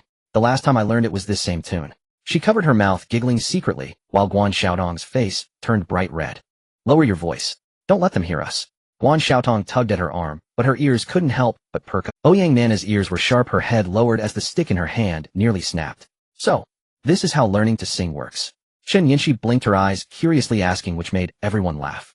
Reba also blushed, stealing a glance towards the hot spring. Having just learned herself, she understood the shy and anticipatory feeling all too well. Chun Juling calmly poked at the fire, but her ears were flushed. Stop chatting, everyone, prepare some late-night snacks. They will surely be hungry after their lesson. Though she said this, her movements slowed down as she couldn't help but listen to the sounds from inside. Before they knew it, an hour had passed. Lu Xiaoli gasped for breath, wiping the sweat from her forehead, and took her daughter's hand, placing it into Yinzu's. Feifei, give it a try. Follow brother Yinzu's rhythm, and don't be nervous. Lu Yifei's hand trembled violently, but she still obediently reached out. At that moment, a cold system notification suddenly rang in Yinzu's mind. Detected that the host is engaging in dual cultivation behavior system. Prompt: the first deep dual cultivation must last at least 60 minutes to activate the complete reward mechanism. Timer started in one system. Prompt: simultaneously meeting special combination Feifei and Lily. Meeting deep bond conditions. Attempting to synchronize link. Mother and daughter heart, bond activating. Synchronization rate 1. Synchronization rate 2. Synchronization rate 5. The system's notification echoed repeatedly in his mind. Within the hot spring a new song gradually emerged. Softer and more tender than before, it carried a hint of wow. Feifei has started learning too. Ouyang Nana recognized it instantly, her eyes wide open. Is this the tune for beginners? It sounds a bit sweeter. Yun Yun also blushed, whispering, recalling how she had sounded when she first learned. The female leads outside were softly discussing among themselves. Their faces bore a hint of envy and anticipation, wondering when it would be their turn. Unbeknownst to them, another hour had slipped by. In Yan Zhu's mind, the system's notifications finally ceased. Timer ended 01000 synchronization, rate 100. Ding. Congratulations to the host for completing the first deep bond with the bond partner Feifei. Ding. Congratulations to the host for completing the mother and daughter heart bond with Feifei and Lily. Congratulations to the host, reward all attributes 3. Congratulations to the host, additional reward max level diving ability 1. Immediately a familiar attribute panel popped up. Current host attribute panel is as follows: host Yin Zhu mentality 10 strength 10 stamina 10 speed 10 bond partners Mimi 2 times, Yun Jia 1 time, Xiaoli Jia 3 times, Yinging 2 times, Feifei 1 time. Note: normal adult male basic attributes are generally 1 function 1 daily sign in function, randomly sign in 1 item daily function 2. The first deep bond reward for the bonders is all attributes 1, while partners receive all attributes 0. 5 reward must persist for more than 1 hour to obtain rewards. Immediately the system's notification sounded. Ding. Congratulations to the female leads Feifei and Lily for receiving the following rewards. Reward 1. Permanently gain 20 of the host's total attribute rewards, which will increase as the host grows. Reward 2. Permanently acquire the mother and daughter heart skill effect, mastering complete planting techniques. In an instant, a warm current surged simultaneously from the bodies of the 3 individuals. Lu Yifei leaned softly against Yin Zhu's embrace, panting. She could feel her body suddenly filled with strength. Her previously numb hands and feet instantly warmed up, and suddenly her mind was flooded with a plethora of knowledge. How to till the soil, how to sow seeds, how to water, how to prevent pests. Various planting techniques seemed to be etched in. Lu Xiaoli felt the same change. She looked at her daughter, and then at Yin Zhu, her eyes filled with gratitude. So, this is the power of the system, allowing them to learn such incredible skills. Yin Zhu also felt that his body had become significantly stronger. The body that was once a bit tired, instantly filled with strength, and his mind was now brimming with diving techniques. From now on he would have no fear, even when diving for fish. This is great. We can grow vegetables from now on. Lu Yifei's eyes lit up as she realized. She grabbed her mother's hand and exclaimed, "We won't have to eat seafood every day anymore." Lu Xiaoli also blushed, nodding her head, her gaze towards Yin Zhu filled with even more dependence. Yin Zhu smiled, ruffling their hair. "All right, let's head back." The 3 of them tidied up, supporting each other as they slowly walked toward the wooden house. At that moment, in the distance in the snowy field, several indistinct figures appeared. The leading woman was supporting someone beside her, panting as she looked at the smoke rising in the distance, her eyes glimmering with hope. Lu Sisi was bringing by Lu along with 3 rocket girls, Yang Xiaya, Wu Xinxuan, and Meng Meiji. Slowly approached. Yin Zhu and the 3 people helped each other and slowly walked towards the wooden cabin. Ouyang Nana was the first to approach, her eyes sparkling with excitement. "Feifei, how's your singing practice going? Have you found the right pitch?" As soon as she said that, everyone couldn't help but laugh. Lu Yifei's face turned beet red, and she quickly hid behind her mother. Lu Xiaoli also blushed and patted Ouyang Nana's arm. "You little girl, always teasing us." Guan Xiaotong smiled and handed over a cup of hot water. All right, stop teasing them, hurry, and drink some hot water to warm up." Demimi also smiled as she passed over the freshly grilled fish. "You must be exhausted, hurry, and eat something to replenish your strength." Everyone chatted and teased the mother and daughter, creating a lively atmosphere. The next day the sun came out, and the snow began to melt slowly. The damp chill in the air gradually transformed into warmth. Everyone got busy with their tasks according to their prior assignments. Yin Zhu took out the vegetable seeds he had collected from the sign-in and handed them to Lu Xiaoli and Lu Yifei. "You 2 have just learned the skills of planting, so these seeds are entrusted to you. Let's see if you can grow some vegetables." The mother and daughter received the seeds, and their eyes brightened. "Great. We will definitely grow them well." They took the seeds and went to the empty space next to the camp to start turning the soil in preparation for planting. Yin Zhu stretched lazily, recalling the full-level diving ability he had just obtained. He felt a bit restless and wanted to try it by the sea. Eating grilled fish every day had become tiresome. He thought it would be better to see if he could catch some fresh seafood for a change of flavor. With that in mind, he headed toward the seaside. As soon as he reached the beach, he saw Chen Juling, who was busy collecting sea creatures. Her dress had become tattered after all this time. A glimpse of her fair long leg showed under the sunlight, dazzlingly bright. The sea breeze blew, lifting her hair and revealing her delicate profile. Occasionally waves splashed over, wetting the hem of her dress, and one could vaguely see the silhouette beneath. Yanzu was mesmerized, unable to help but think that if her long legs were combined with Guanxiatongs, it would be stunning. Just then a massive wave suddenly surged toward the shore. "Watch out!"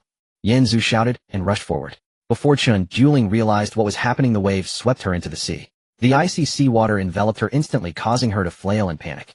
At that moment, Yanzu leaped into the water and wrapped his arms around her. Their bodies pressed tightly together. Chun Juling could clearly feel his warmth and the strength of his arms holding her. Her face flushed suddenly as she recalled the incident of refining pills for Reba, making her heart even more flustered. Yanzu embraced her and slowly swam back to the shore. After placing her on the beach, just as he was about to speak, Chun Juling looked up at him. Her eyes still glistened with a hint of fear, making her appear pitiful.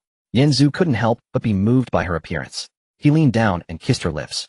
Initially, Chun Juling was a bit dazed and instinctively wanted to push him away. But soon she gave up on resisting, slowly reached out her hands, wrapped her arms around his neck, and actively responded to his kiss. The two of them kissed passionately on the beach. After a long while they finally separated. Yanzu looked at her flushed face and couldn't help but tease, "So how about refining another pill?" Hearing this, Chun Juling's face turned even redder. She remembered the days after arriving on the deserted island, worrying about food, shelter, and various dangers.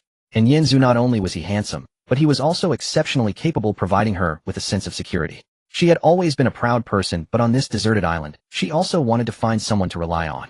She looked at Yanzu and nodded seriously. "I can agree to you, but you must agree to one of my requests. As long as you agree, I will do whatever you ask of me. I can even help you manage your women." Yanzu was excited upon hearing this. He looked at her, his eyes shining. "What condition? Just say it, and I will agree." Chun Juling looked at him with a serious expression. "From now on, no matter how many women you have, I must be one of the core parts." Yanzu looked at her and suddenly remembered seeing her on television before. At that time, he thought this woman was truly beautiful and outstanding. He never expected that now she would actually be willing. He quickly nodded. "I agree. Absolutely no problem." After saying that, he couldn't help but whisper in her ear, "I want to see how your legs compare with Xiaodong's. But right now, my alchemy furnace just fell into the water. Should we look for it first?" Chun Juling initially didn't react, stunned for a moment. Then she suddenly thought of something. Her face instantly turned as red as a ripe apple. She bit her lip and plunged into the water. Only a circle of ripples remained, slowly spreading across the surface of the sea. Meanwhile, in the distance in the woods, Lu Cixi along with Bai Luyang, Xiaoye Wu Xinxuan, and Meng Meiji were hiding in a cave. Their clothes had long been torn by branches, revealing quite a bit of fair skin and some scrapes. Outside, a group of wild boars surrounded the cave, continuously rooting at the stones with fierce grunts. The girls huddled closely together, trembling in fear. They had been trapped here for a whole day, feeling both exhausted and hungry, unsure of when they could escape. Meanwhile, on the seaside, Reba was hopping excitedly to collect sea creatures. She happened to see Yanzu standing by the sea and Chun Juling in the water. She blinked innocently and waved her. "Brother Yanzu, Sister Dudu, are you looking for something? Do you want me to help you?" Chun Duling instantly blushed, previously refining pills to save Reba, and now she leaned involuntarily, wishing she could find a crack. Chun Duling instantly blushed, previously refining pills to save Reba, and now she leaned involuntarily, wishing she could find a crack in the ground to hide. Reba, how did you come here?" Yanzu awkwardly scratched his head and hurriedly straightened his clothes. Reba blinked innocently and waved her hand. She was completely oblivious to the thick, unbreakable atmosphere of ambiguity between the two. Yanzu helplessly rubbed his forehead, managing an awkward smile. "No, it's nothing. We were just about to head back." Then Yanzu leaned close to Dudu's ear and whispered, "Don't forget our agreement." Chun Duling's face turned even redder as she playfully slapped him. "Got it." As Yanzu walked next to Reba, he shot her a fierce glare. "You ruined my good thing. You owe me one." Reba innocently replied, "What do you mean I owe you one?" Meanwhile, in another part of the forest, Zhao Liying walked briskly at the front carrying a crossbow. Behind her were Tansong Yunchun Yanxi and the bouncing Ouyang Na Na. "Slow down, the footprints here are a bit strange." Zhao Liying suddenly stopped and crouched down to examine the marks. Tansong Yun hurriedly leaned over, holding a watermelon knife. "What's wrong, Yingbao? Is there prey?" Zhao Liying frowned and pointed at the footprints. "Look, these are wild boar tracks, and there are so many all scattered around. Also, the bushes over there have been trampled." Ouyang Na Na also leaned in, her eyes wide. "Wild boars? So many. Does that mean there's a large group of them?" At that moment, an unusual sound suddenly came from the direction of the cave ahead, and a girl's scream. "Be careful. The wild boars are coming." Zhao Liying immediately stood up, raising her cross. "Let's go. We need to check it out. Someone is trapped." Instantly, they all rushed forward. They barely reached the cave entrance when they saw 5 hefty wild boars charging madly at the cave mouth. Inside the cave, 5 shivering girls huddled together, looking like they were about to cry. Seeking death. Zhao Liying's expression turned cold as she raised her hand and shot an arrow. Her precise hunting skills were no joke. The arrow struck the leading wild boar directly in its eye. The boar let out a cry and collapsed, twitching a few times before falling still. The remaining wild boars became enraged, turning to charge at them. Without hesitation, Tan Song Yun brandished the watermelon knife and rushed forward. Having practiced dual cultivation, her physique had been significantly enhanced, giving her frightening strength. One slash landed on the neck of a wild boar.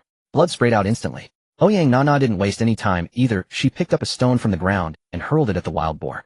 Chun Yanshi was on the side, looking for opportunities to land a finishing blow. In just a few minutes, all 5 wild boars were taken down by them.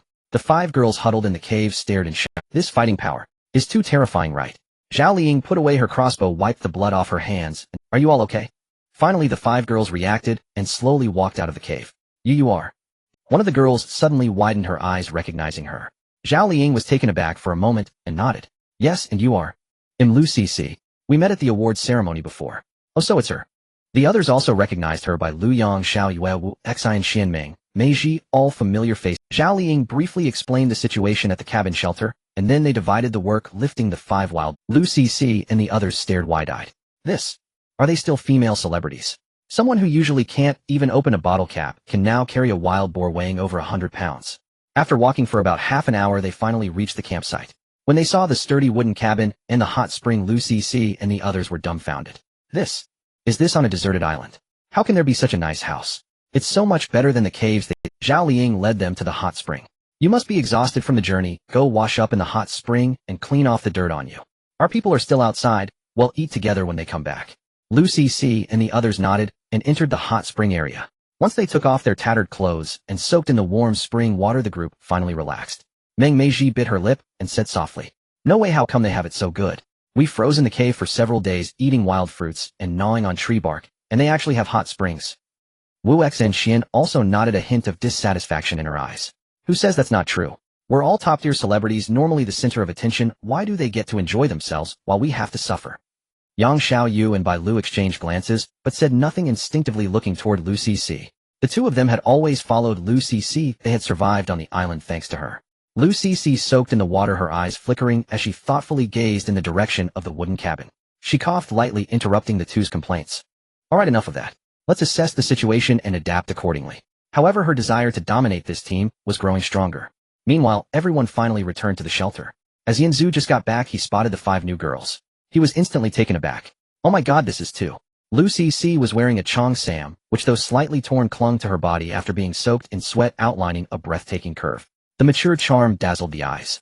Meng Meiji and Wu Xi and Xian wore tattered dresses that revealed a hint of their fair shoulders, exuding an indescribable allure with their broken beauty. Then there were Yang Xiaoyu and Bai Lu wearing torn stockings that revealed delicate ankles, the hint of skin becoming irresistible. Yanzu couldn't help but let his thoughts wander. Soon everyone was ready and gathered around the fire preparing to eat. The aroma of roasted wild boar filled the entire campsite. Just as everyone was about to dig in, Lu Cc suddenly spoke up. She cleared her throat, looked at Yanzu, and said, Yanzu, right. I need to tell you something. Look, we are all top female celebrities, and we are all notable figures. Isn't it a bit inappropriate for a big man like you to live with so many girls?" Yanzu was taken aback for a moment and hadn't spoken when Meng Meiji chimed in. "Exactly. It's inconvenient for a man like you to live with us." Wu Xi and Xian nodded, adding her voice. "How about this? You can go live outside, and we'll keep the cabin for the girls. When we go back, we will each give you 1 million as a thank you for protecting us. How does that sound?" Yang Xiaoyu and Bai Lu said nothing, instinctively standing behind Lu Cc watching them. With that statement, the entire campsite exploded. Ouyang Na was the first to slam the table and stand up. "What did you just say? Do you know how much Yanzu has sacrificed for this campsite?" Demimi frowned, her expression darkening. "How can you say that? We saved you, and this is how you repay us." Zhao Liying also put down the roasted meat in her hand, her gaze turning icy. Yanzu sat there with a black face, not saying a word. He never expected that these women could be so shameless. Lu Cc and the others looked at Yanzu's silence, thinking he was afraid, and instantly grew bolder. "What? Am I wrong? A poor kid like him could get 5 million from us. Isn't that enough for him to earn in a lifetime?" "Exactly. Do you think we are anyone? Even just one endorsement for us is worth more than this. Giving you 5 million is looking down on you. A broke student like you is lucky to be on an island with us big stars. How can you not be grateful?" "Wu Ek, hurry up and move out, and don't be a bother here. Otherwise when we go back you'll be in for it." They spoke increasingly harshly, showing no regard for the expressions of others. Just then 3 voices rang out simultaneously. "Enough!" It was Demimi, Zhao Liying, and Qinduling. Qinduling's face was as cold as ice. She recalled her earlier promise to help Yanzu manage the women and looked at Yang Xiaoyu and Bai Lu, asking, "Are you two in agreement?" Yang Xiaoyu and Bai Lu exchanged a glance, said nothing, but instinctively took a step back, standing behind Lu Cixi. Chen Duling instantly understood. She nodded and slowly walked over. Then she raised her hand, and smack. The slap landed hard on Lu Cixi's face. Lu Cixi was momentarily stunned, covering her face in disbelief. Before she could react, Chen Duling delivered 2 more slaps, one each to Meng Meiji and Wu Xian. You are not welcome here, get out. Chen Duling's voice was chilling. Lu Cixi covered her face, instantly furious. You? How dare you hit me? Do you know who I am? Meng Meiji was also stunned, tears streaming down her face. How can you hit someone? This is too much. Wu Xian also covered her face, looking at her in disbelief. Only Yang Xiaoyu and Bai Lu stood there looking confused and at a loss. They never expected that Chen Duling would dare to strike. Ouyang Na crossed her arms, looking at them with disdain. What's wrong with hitting you? You deserve it. Guan Xiaotong also frowned, looking at them coldly, evidently thinking they deserved it too. Reba blinked, a bit dazed, but also felt their words were too excessive. Tan Song Yun and Chun Yinshi shook their heads, sighing, feeling that they had brought this upon themselves. Yen Zhu sat there, casting a deep glance at them. He said nothing. Turning around, he walked into the wooden cabin. Right now he had lost all interest in talking to them. Chen Duling watched Yen Zhu's back, her expression softening. She turned to look at Guan Xiaotong beside her. Xiaotong, I let him suffer today. We need to make it up to him. Guan Xiaotong was originally cold-faced, looking at the few new women, when one of them suddenly approached her, startling her. Chen Duling leaned closer to her ear and whispered a few words in a voice only the two of them could hear. Guan Xiaotong's ears instantly turned red. She abruptly looked up, staring at Chen Duling in disbelief. However, Chen Duling merely blinked at her gently. Guan Xiaotong's face flushed deeply down to her neck. After hesitating for a moment, she finally nodded slightly. Then the two of them pushed open the wooden door and stepped in. Yen Zhu was originally sitting at the edge of the bed, but upon hearing the noise he looked up. His eyes immediately fell on their long, graceful legs. In the dim light, their legs were dazzlingly white. Yen Zhu's gaze instantly became captivated. This is simply mesmerizing. Chen Duling entered without a word, directly walking up to Yen Zhu. Then she lowered her head and kissed him. This kiss was entirely different from the shy, tentative one they had shared on the beach. This time it carried a hint of dominance. Yen Zhu was momentarily stunned before he realized what was happening. While she took the initiative, he definitely had to reciprocate. He reached out and wrapped his arms around Chen Duling's waist, deepening the kiss. His kiss gradually moved downward, crossing over her delicate collarbone, eager to explore further. Guan Xiaodong, witnessing this scene, also gathered her courage. Her hands, somewhat inexperienced, wandered over Yen Zhu's back, her fingertips grazing his firm muscles. Then she mimicked Chen Duling and leaned in, kissing Yen Zhu's cheek before slowly moving to his lips. Her movements were awkward and clumsy, yet they exuded a different kind of allure. Yen Zhu's breathing instantly, his gaze slowly shifted to their long, graceful legs. The dual leg fusion move he had mentioned before was finally going to be put to use today. Just as he was about to make his move, the wooden door was suddenly flung open. Reba rushed in, panting, with an anxious, Yen Zhu brother, this is bad. Those 5 won't leave, what should we do? Yen Zhu. At this moment he felt like dying. It's her again. Damn it. It's her again. Just at the beach, she interrupted his moment with Chen Duling. And he took a deep breath, suppressing his anger, and looked at Reba, speaking in a harsh tone. Reba, this is the second time. Once you're healed, if you don't make it up to me, we won't be done. Then he tidied up his clothes and followed Chen Duling and Guan Xiaodong out. The frustration from being interrupted twice had to be vented somewhere today. He approached the 5 new starlets and looked at them coldly. Here your identities hold no power whatsoever. Just being in this cursed place poses a question of survival. No one will pamper you. Lu Cixi instantly exploded with anger upon hearing this, pointing at him and saying, Yen Zhu, how can you speak like that? We are. Yen Zhu directly interrupted her, not giving her a chance to ramble. This wooden house, this team, is not something anyone can just enter. To enter you must be my people and gain my approval. Right now, it's clear you haven't earned my approval. That's the rule here. He paused, looking at them, and stated each word carefully. Now I give you 2 choices. First, leave. Since we're from the same place, I can let you go this time.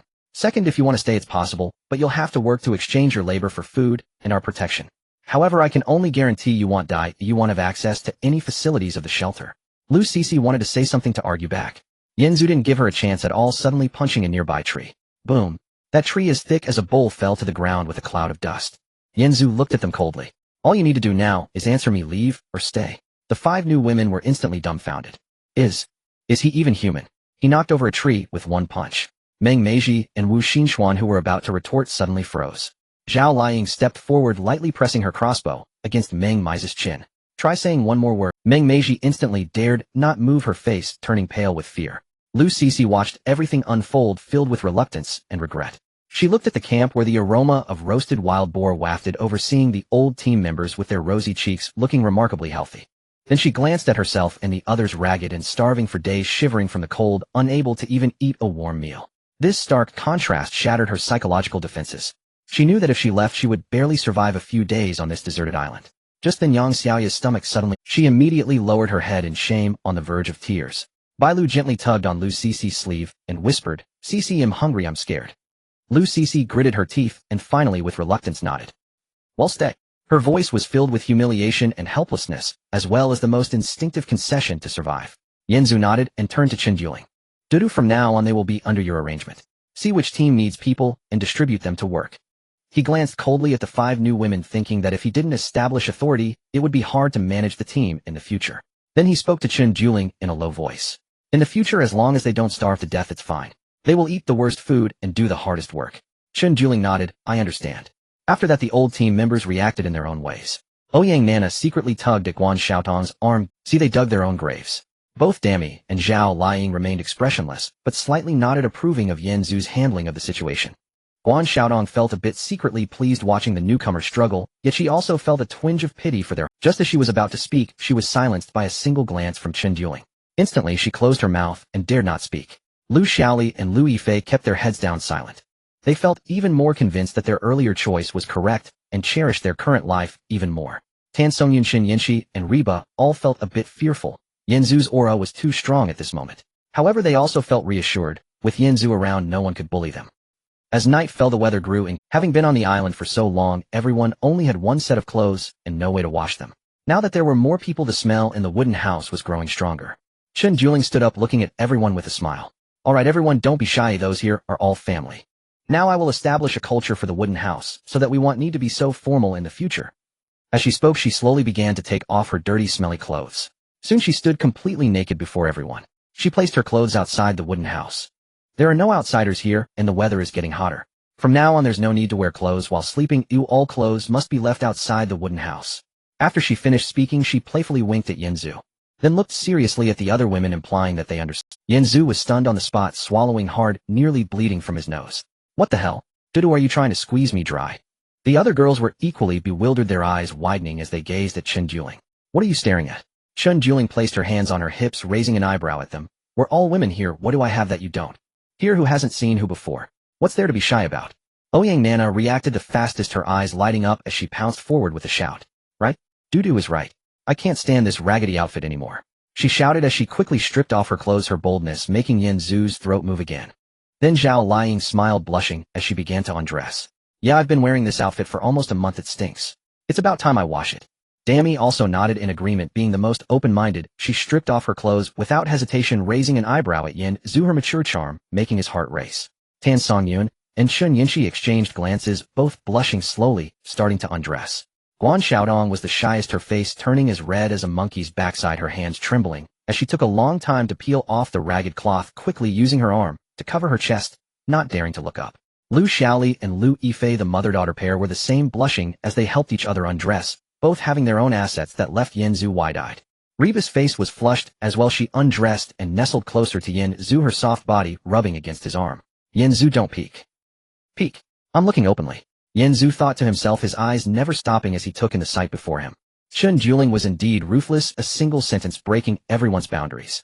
Now in this wooden house, everyone was open with each other, with nothing left to be embarrassed about. Seeing everyone undressed, Chen Juling finally nodded in satisfaction, then walked over to Yen Zhu and playfully, "All right, the rules are set. From now on we won't need to wear clothes in this wooden house. It saves from the stink and keeps us cool." As she spoke, she gently pinched Yen Zhu's waist. "Yen Zhu, you don't mind, do you?" Yen Zhu swallowed hard, looking at the warm scene of beautiful women around him. How could he have any objections? "No. No objections. I'll follow your rules." Chen Juling chuckled softly and tiptoed to whisper, "Well, just don't do anything weird when we sleep at night." After speaking, she turned and lay down in her spot. Yen Zhu stood in place, looking at the room full of beautiful scenery, feeling a bit warm in his nose. Wow, this wooden house culture is truly something. Outside the wooden house, dawn was just breaking and the sun had already climbed up, making the skin feel hot. Chen Juling called all 5 new women to wake up. She held the notebook and pen she had brought before her face, showing little expression, an aura of iron authority instantly emanating. "Now I'm assigning tasks. Lu Cici, you will clean up the camp, removing all the garbage. Meng Meiji, you will clean the internal organs of the wild boar from yesterday, properly handling the skin and fur. Wu Xinchuan, you will go to the fields over there and pick up the stones dug out yesterday. Yang Xiaoya, you will help me process today's ingredients. Bai Lu, you will assist Dami in transporting the fish. As soon as she finished speaking, the faces of the 5 women fell. They had never done such rough work before. Lu Cece gritted her teeth looking at the muddy rotten leaves on the ground and the leftover bones from everyone's meals, feeling her stomach churn. But there was no choice, as she could only use her hands to clean up little by little. The sun grew hotter, and soon her forehead was covered in beads of sweat. Her back was soaked, sticking to her body, making her feel extremely uncomfortable. Meng Meiji had it worse. The wild boar's guts from yesterday had been left out overnight, and with the heat, they had started to... She pinched her nose, squatting there to dig through the rotten stuff. Just touching it sent a wave of stench straight to her head, nearly making her vomit. She was usually a pampered young lady. Oh, how could she have ever touched such things? Tears streamed down her face, but she dared not stop. She could only grit her teeth and continue. Wu Xinchuan went to the fields. The stones dug out yesterday were scattered all over the place, large and small. She had to pick them all up and move them to the ridge. The sun beat down on her back, painfully hot. Before long her arms were sore, unable to lift them, and her hand. She looked towards the wooden house in the distance, her heart filled with resentment, but there was no choice but to keep picking. Yang Xiaoya followed Chun Juling to process ingredients. They were fish caught yesterday along with some wild vegetables needing to be cleaned and chopped. Her hands were delicate, and when she held the knife, she nearly cut herself, flustered, and ending up with fish scales all over her hands, slippery and disgustingly slimy. Moreover, the kitchen was even hotter, suffocating her with sweat dripping down her chin and onto the cutting board. Bai Lu followed Dami to transport the fish. Dami's fish had to be moved to the fish pond, continuously going back. She was already thin, and after a few trips, she was panting, her legs felt weak, and sweat made her hair stick to her face, feeling extremely uncomfortable. Dami watched from the side, not helping her as she was already used to this kind of work. The 5 women outside were exhausted, sweating profusely. In the evening, Chun Juling gathered the newcomers. She held a notebook and began to call names. Meng Meiji, you were lazy today, half of your rations are deducted. Lu Cece, you slacked off, 1/3 of your rations are deducted. Wu Xinchuan, you secretly hid food, all your rations for today are deducted. She paused, then looked at Yang Xiaoya and Bai Lu. Yang Xiaoya, you actively worked today, rewarded with a small piece of meat. Bai Lu, you were careful in your work, rewarded with a jug of clean water. She looked at the remaining 3, her tone very flat. Here only those who are obedient and useful can live well. If you want to change your situation, prove it with action. This sentence instantly caused a rift among the newcomers. Yang Xiaoya and Bai Lu's eyes lit up, seeing hope, and they worked even harder. Meanwhile, Lu Cece, Meng Meiji, and Wu Xingxuan's resentment deepened, their eyes filled with unwillingness, nearly overflowing. At night, in the wooden house, everyone was asleep, breathing evenly. Yanzu quietly opened his eyes and slowly embraced Chun Juling from behind. His hand gently and slowly moved towards her waist. Chun Juling's body instantly tensed up. She turned her head, her eyes filled with a hint of panic, breathlessly whispering, "Don't do it here. There are other people here." Yanzu looked at her flustered expression and couldn't help but laugh. "It's fine, others will have their chances too. You haven't lost out." Chun Juling shot him a glare and pinched him. "You're truly bad." Yanzu held her hand and gently rubbed it. "Honestly, the rules you set and the arrangements for newcomers are quite well done. Everyone has let go and the team's cohesion has increased. Oh, I found that I like you more and more." Chun Juling's face instantly turned red. She knew that what Yanzu was referring to wasn't just about work. The two of them huddled together, their breaths becoming disordered. Yanzu reached out and pulled her into his embrace. Chun Juling didn't shy away as she leaned in and pressed her lips against his. This kiss was deeper and hotter than the previous ones. Yanzu's hand slowly slid across her waist, feeling her warm skin. Chun Juling's hand tightly gripped his back, her body trembling slightly. At that moment, a notification sound suddenly echoed in Yanzu's mind. Detected that the host is engaging in bonding behavior with a new partner system. Prompt: the first deep bonding must last at least 60 minutes. To activate the full reward mechanism, timer started in the first half. Dudu was still quite restrained. She bit her lip, afraid to make a sound, lest she wake the others sleeping nearby. She held tightly onto Yanzu's arm, burying her face in his chest, suppressing her voice. Yanzu was also very careful, his movements gentle to avoid waking anyone. However, slowly they both couldn't hold back any longer. Chun Juling let out a suppressed sound that escaped her throat, growing louder. Her body became softer, leaning completely against Yanzu. Ouyang Nana beside them hadn't really fallen asleep. Hearing the noise, she turned over, secretly muttering to herself. These two are making too much noise. How can anyone sleep? Demimi also woke up, her eyes closed, a subtle smile at the corners of her mouth. Guan Xiaodong's face turned bright red in an instant. She hurriedly covered her ears, but the faint sounds still penetrated. She felt a bit envious and shy, quickly burying her face in Demimi's arms. Lu Xiaoli also woke up and gently patted Lu Yifei beside her, signaling her to stay quiet. The two mothers exchanged glances, both blushing, and then secretly smiled. Tan Songyun and Shin Yinshi also woke up, their faces flushed, too shy to speak. Reba was sound asleep, oblivious, still smacking her lips, clearly dreaming of something delicious. Time gradually passed, an hour quickly flew by. At that moment, the system's notification sound rang out again. Ding. Congratulations to the host for completing the first deep bonding with partner Dudu. Congratulations to the host for receiving a reward, all attributes 1. The host's current attribute panel is as follows: Host, Yenju Spirit 11 Strength 11 Stamina 11 Speed 11 Bonding Partners Mimi times 2. Yun Jie times 1 U Xiaoli, Jie times 3. Ing times 2 Fei, Fei times 1 Dudu times 1. Note the basic attributes of an average adult man are generally 1. Function 1 Daily Sign-in Function Randomly sign in a prop each day. Function 2 The first deep bonding reward grants all attributes 1, while partners receive all attributes 0. Dudu, leaning against Yenju's embrace, suddenly felt a surge of energy throughout her body. The fatigue from her earlier work and the recent exhaustion all disappeared. Her skin seemed to have grown smoother, her entire being felt light and incredibly comfortable. She looked up at Yenju, her eyes sparkling. Yenju Guai. I feel so good all over. Yenju smiled and reached out to pat her head. That's my reward for you. From now on you'll have more energy to work. Chun Juling hugged him, rubbing against his chest, growing more reliant on him. Yenju Gu, you're so nice. The sky outside gradually brightened. Ouyang Nana stretched lazily and quietly muttered to Guan Xiaotong next to her. Finally done. Ew, I didn't sleep well at all last night. Zhao Liang also chuckled quietly, giving her a light pat. Be quiet and don't let them hear, that would be embarrassing. Others gradually woke up as well, all blushing and secretly glancing at the two over there. Yenju straightened his clothes and took out the ring from his pocket. He handed it to Chun Juling, smiling. Do I have a gift for you? Chun Juling was taken aback for a moment before accepting it. What is this? This is a space ring. It can hold things with a space of 10 square meters. Yenju explained to her softly. When you work in the future and carry heavy items, you can put them in the ring so you won't have to tire yourself out so much. Chun Juling's eyes sparkled instantly. She looked at the ring and then at Yenju, suddenly leaning in to give him a fierce. Yenju Gu, you're too good to me. The two of them were affectionate for a while until the sky was completely bright. Yenju got up and signed in. Ding. Congratulations to the host, sign-in successful, reward vegetable seeds, 5 packs. Yenju looked at the seeds in his hand and smiled helplessly. What's going on lately? All I get are vegetable seeds. He casually handed the seeds to Lu Xiaoli beside him. Xiaoli Jie, here you go. You're in charge of planting, so take these seeds to plant. Lu Xiaoli accepted them with a smile and nodded. Yenju suddenly remembered that he had originally planned to go diving last time, but was delayed by Chun Juling's matter. Now that he had free time, he planned to go to the beach by himself to dive and see what good things were beneath the sea. The sea was very clear. He took off his clothes and jumped in. The underwater world was truly stunning. Colorful corals, various little fish, and an abundance of seafood. He spotted a group or saw sea snails, and even spotted 2 enormous lobsters. He hurriedly swam over and caught the 2 large lobsters. After catching them, he returned to the shore. He found some firewood and began grilling the lobsters on the beach. The delicious aroma quickly wafted out, making him feel hungry. Just then he saw a white egret approaching with a large basket of fish. She was still wearing the same dress from before, which had long been worn out with the hem torn. The stockings on her legs had several holes, exposing her long fair legs. The lines of those legs were straight and beautiful. Even with the torn stockings, their attractiveness couldn't be concealed. Her forehead was drenched in sweat, flowing down her cheeks, wetting the stray hairs on her forehead and sticking to her face. Her already beautiful face was flushed from the sun, resembling a ripe apple, making her even more alluring. With every step she swayed, and halfway through she nearly stumbled, quickly grabbing onto a nearby tree to catch her breath. Her chest was rising and falling rapidly, exhausted to the point that she couldn't even speak, her hands covered in several red blisters. Carrying so much fish, her waist was bent under the weight, looking particularly laborious. For the past few days she had been doing the heaviest work, moving stones and carrying fish without a moment's rest.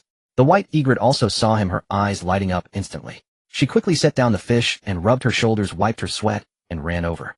After just a couple of steps, she caught a whiff of the grilled lobster's aroma. Her stomach suddenly growled loudly, so loud that even Yenju heard it. Her face instantly turned red with embarrassment as she lowered her head, almost in tears. She hadn't had a proper meal in 3 days, and every day she only nibbled on hard coarse grains, starving to the point of madness. She looked at the grilled lobster in Yenju's hand, almost drooling, her eyes fixated. Yenju Gu. She softly spoke, her voice carrying a hint of a sob, feeling particularly embarrassed. Could you please not let Dudu arrange such exhausting work for me? I can barely carry it anymore. Yenju looked at her, remaining silent. The white egret bit her lip, nervously twisting the torn fabric of her clothes, thinking for a long while. She had been here for several days, always doing the hardest work and eating the worst food. She could hardly hold on any longer. She had also heard Dudu say that as long as she could satisfy Yenju, she wouldn't have to do such exhausting work and could eat her fill.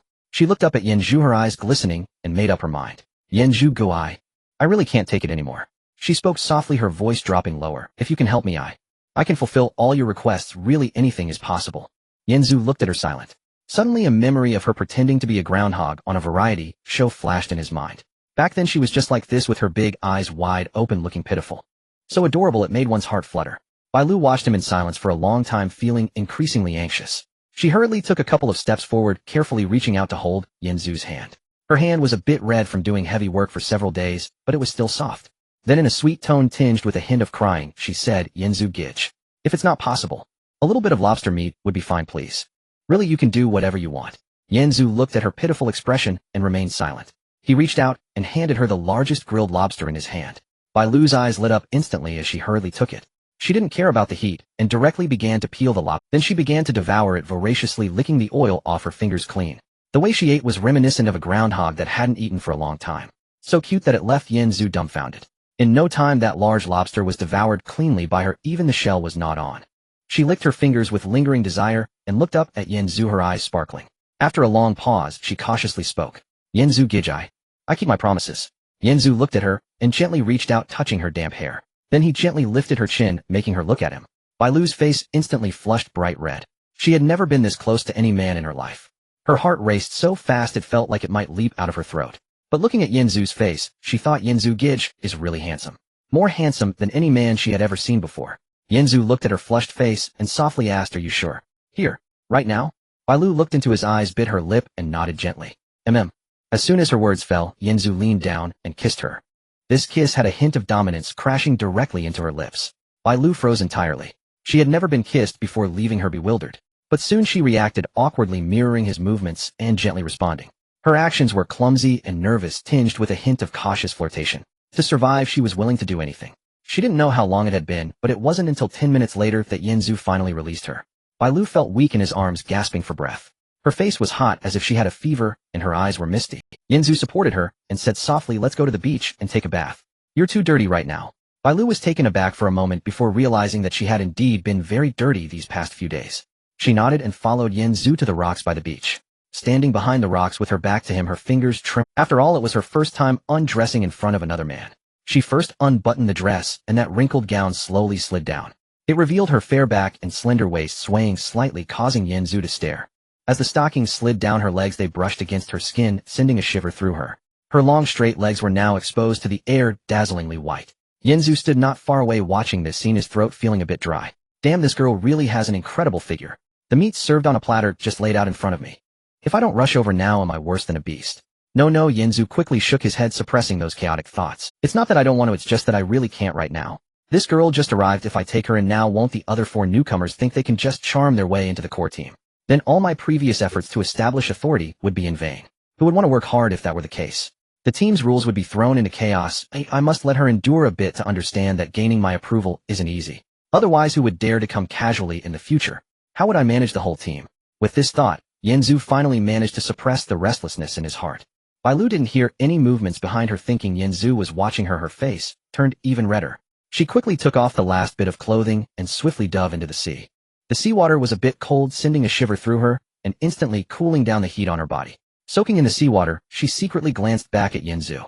Her hair was wet, sticking to her face, her eyes sparkling like a startled little deer. Her heart was a mess, feeling anxious and expectant. She wondered why Yanzu wasn't moving. Did he not like her? Or was he waiting for her to take the initiative? She felt shy yet a bit hopeful. After all, as long as she could gain Yanzu's approval, she wouldn't have to do those heavy tasks again or go hungry. She even thought to herself, if Yanzu came over later, should she be a bit more proactive?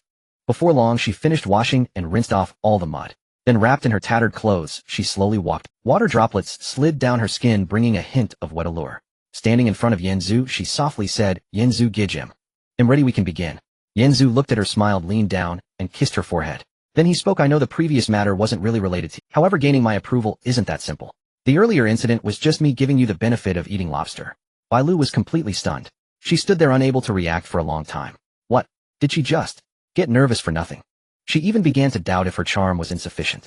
Otherwise, how could Yanzu just let her off? Yanzu couldn't help but laugh at her bewildered expression. He said, if you want to eat lobster again in the future, just come find me. But next time it won't be that simple. Today you can rest for a day. They'll talk to do and give you a day off. Bai Lu stood there dazed, unable to come to her senses. When she finally reacted, she hurriedly looked up at Yanzu, anxiously asking, so when is the next time? Can it be tonight? Yanzu looked up and was instantly stunned. Just out of the shower, her hair was still damp with droplets cascading down. The fabric of her dress was soaked, clinging tightly to her body. It perfectly outlined her slender waist and the soft curves that were hard to conceal. The sunlight bathed her skin, making it glow a rosy white like a freshly shelled egg. Especially her legs, long and straight, swayed as she ran, captivating all eyes. Yanzu felt his throat dry, unable to resist swallowing. Damn, this girl is so alluring. Isn't this taking my... Will my self-control be shattered? No, I can't take her now, or the rules will be broken. But if I don't indulge in this opportunity right in front of me, am I really less than a beast? After some internal conflict, Yanzu finally spoke. Fine, wait for me here at this time tomorrow. Bai Lu's eyes lit up at his words. Without saying a word, she suddenly stepped forward. Before Yanzu could react, she rose on her toes and kissed him directly. Her soft lips collided with his, carrying a hint of saltiness from the sea and a touch of sweetness from the lobster. Yanzu was completely bewildered. This girl taking the initiative. Before he could process what happened, Bai Lu had already pulled back. Pouting slightly, she said, "No, let's do it again. That was my first kiss. I was so nervous I didn't get to experience anything before it ended. I want to savor it properly this time." As her words fell, she leaned in again, this time moving much slower. Gently brushing against his lips, she tentatively probed. With a hint of clumsiness, she mimicked what she had seen in movies and lightly bit his lip. Yanzu was utterly stunned. What the hell? Am I being forcefully kissed? After living for over 20 years, I can't believe a little girl just made me her target. If this gets out, will I have any dignity left? Wait, how did this girl become so bold? After the kiss, Bai Lu breathed heavily and leaned towards his ear. Her warm breath brushed against his ear, sending a shiver down his spine. She whispered, "Remember our promise. Though I haven't tried it before, I've secretly watched many movies. I can fulfill all your fantasies, I really can." Yanzu felt a rush of heat at her words. He quickly spoke, a hint of helplessness in his tone. "If you keep this up, I really won't be able to hold back. When that happens, don't cry out in pain." After hearing this, Bai Lu tilted her head back a little defiantly, saying, "Who's afraid of who?" Yanzu looked at her defiant expression and completely surrendered. He waved his hand and said, all right, I yield. You don't need to work for the next 2 days, go rest well. See you tomorrow, don't be late." After saying this, he quickly turned and left, fearing he might truly lose control. Bai Lu watched his retreating figure and couldn't help but smile, her eyes bending like crescent moons. Not far behind a tree, Meng Meiji was hiding, secretly observing everything. She had originally sneaked over to ask Yanzu for a favor, hoping he would give her some food or let her do less work. Instead, she stumbled upon this scene. Her eyes widened in disbelief. So, it could be like this. She had secretly noticed Yanzu before. He was handsome and capable, and being with him surely meant a good life. However, due to past events, she felt embarrassed to approach him. Now Bai Lu was so proactive. Just acting cute could mean less work. And she could also enjoy good food. Had she known earlier, she would have been proactive. Well, why did Bai Lu get to enjoy this? Jealousy surged within her, and she quickly covered her mouth, quietly backing away, afraid of being discovered. Yanzu had already spotted the figure behind the tree from the corner of his eye. Watching her leave, he smiled faintly. That evening when he returned to the camp, everyone else had just finished their tasks. Each of them was drenched in sweat, sunburned with numerous signs of sun damage. Their clothes were filthy, their bodies carrying the smells of sweat and dirt, too exhausted even to speak. But Bai Lu was different. She had rested all day, bathed and eaten lobster. She looked entirely different. Her skin glowed rosy white and her eyes sparkled, showing no signs of fatigue. Her clothes were clean with a hint of sea breeze's freshness. The contrast was glaringly obvious. Meng Meiji returned and immediately told everyone what she had seen. Instantly, several newcomers exploded with anger. Lu Sisi was the first to lose her cool, glaring at Bai Lu and directly scolding Bai Lu. "What do you mean, eh? We agreed to endure together and find ways together, yet you secretly went to find Yanzu. Have you forgotten how I took care of you before? Is this betrayal?" She was furious. She had always been the leader among the newcomers, always having the final say. Now Bai Lu had secretly sought to back her without discussing it with her, breaking free from her control. It wasn't that she hated Bai Lu for having it easy, as she hated that Bai Lu dared to betray their group. Meng Meiji also chimed in sarcastically. "Oh, so looking good makes a difference. Just acting cute means no work for her, while we're still toiling away and she sneaks off to date a man." Jealousy festered within her. Wu Xinchuan stood to the side, silent, but with her head down, watching Bai Lu. Her eyes were red with jealousy. She wasn't bad looking either. Why did Bai Lu get to be so carefree? If she wanted to find Yanzu, could she also avoid hard work and have enough to eat? But she couldn't lower herself to ask, and felt embarrassed to be proactive, so she kept these thoughts to herself. Yang Xiaoya stood to the side, her head lowered, looking at Bai Lu with a mix of confusion and observation. So, this is how one could avoid work. Then, could she do it too? Her heart began to waver. If she also went to find Yanzu, could she also avoid such exhaustion and hunger? Bai Lu listened to their accusations. She simply remained silent, walking to a side and finding a place to sit. She didn't want to argue with them. After all, tomorrow, she wouldn't have to work with them anymore. Let them say whatever they want. The next day at dawn, Bai Lu woke up earlier than everyone else. She quietly ran to the beach and washed herself with seawater. Her clothes were a bit wet, tightly clinging to her body, perfectly outlining her slender waist and alluring curves. The holes in her clothes revealed glimpses of her fair skin. Then she picked a few wildflowers and tucked them into her half-dry hair. Her hair, half dry and half wet, cascaded over her shoulders, carrying a hint of seawater's freshness. Her smooth forehead and delicate face were revealed. After her bath, her skin glowed rosy white, looking much, especially those long and straight legs. As she walked, everyone couldn't help but stare. Although she wore that tattered dress after cleaning it, and with her adjustments, it looked exceptionally beautiful on her. The kind of half-hidden allure made people's hearts itch. She had already run to the reef from yesterday, sitting there waiting for Yinzu. When she saw him coming from a distance, she quickly stood up and ran towards him. She approached, Yinzu tilting her face upward, her eyes sparkling. She smiled and said, "You're here. Do you remember what I said yesterday? I can fulfill all your fantasies." Then she winked mischievously and said, "Director, I'm ready. What's the script for today?" Yinzu looked at her damp hair and couldn't help but smile. He reached out his hand, holding her small hand. "Today I'll give you a special private filming location. I've arranged a special role for you, guaranteed to be sweeter than any of the movies you've seen before." Bailu was momentarily stunned, her eyes brightening instantly. She gently squeezed Yinzu's fingers, softly replying, "Okay, I'll listen to the director." Hand in hand, they slowly walked to the coastal mudflat.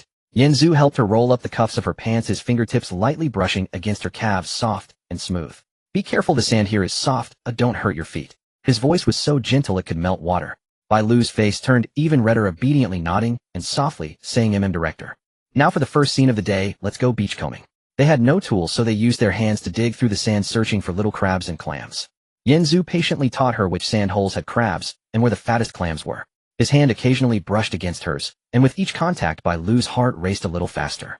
She looked at Yinzu's serious profile, feeling sweet and giddy. So the director had prepared such a romantic date. Previously, she had naively thought they would jump right into the main event today. "Director, your location choice is excellent, much better than the magazine shoots I did before." As she spoke, she reached out to grab a little crab that was scurrying away. However, her hand slipped, and she nearly fell into Yinzu's embrace. He quickly reached out to steady her waist, his fingertips brushing against her soft waist, and both of them paused. The air was instantly filled with an ambiguous scent. Bailu's face turned even redder as she quickly straightened up and softly said, "Thank you, Director."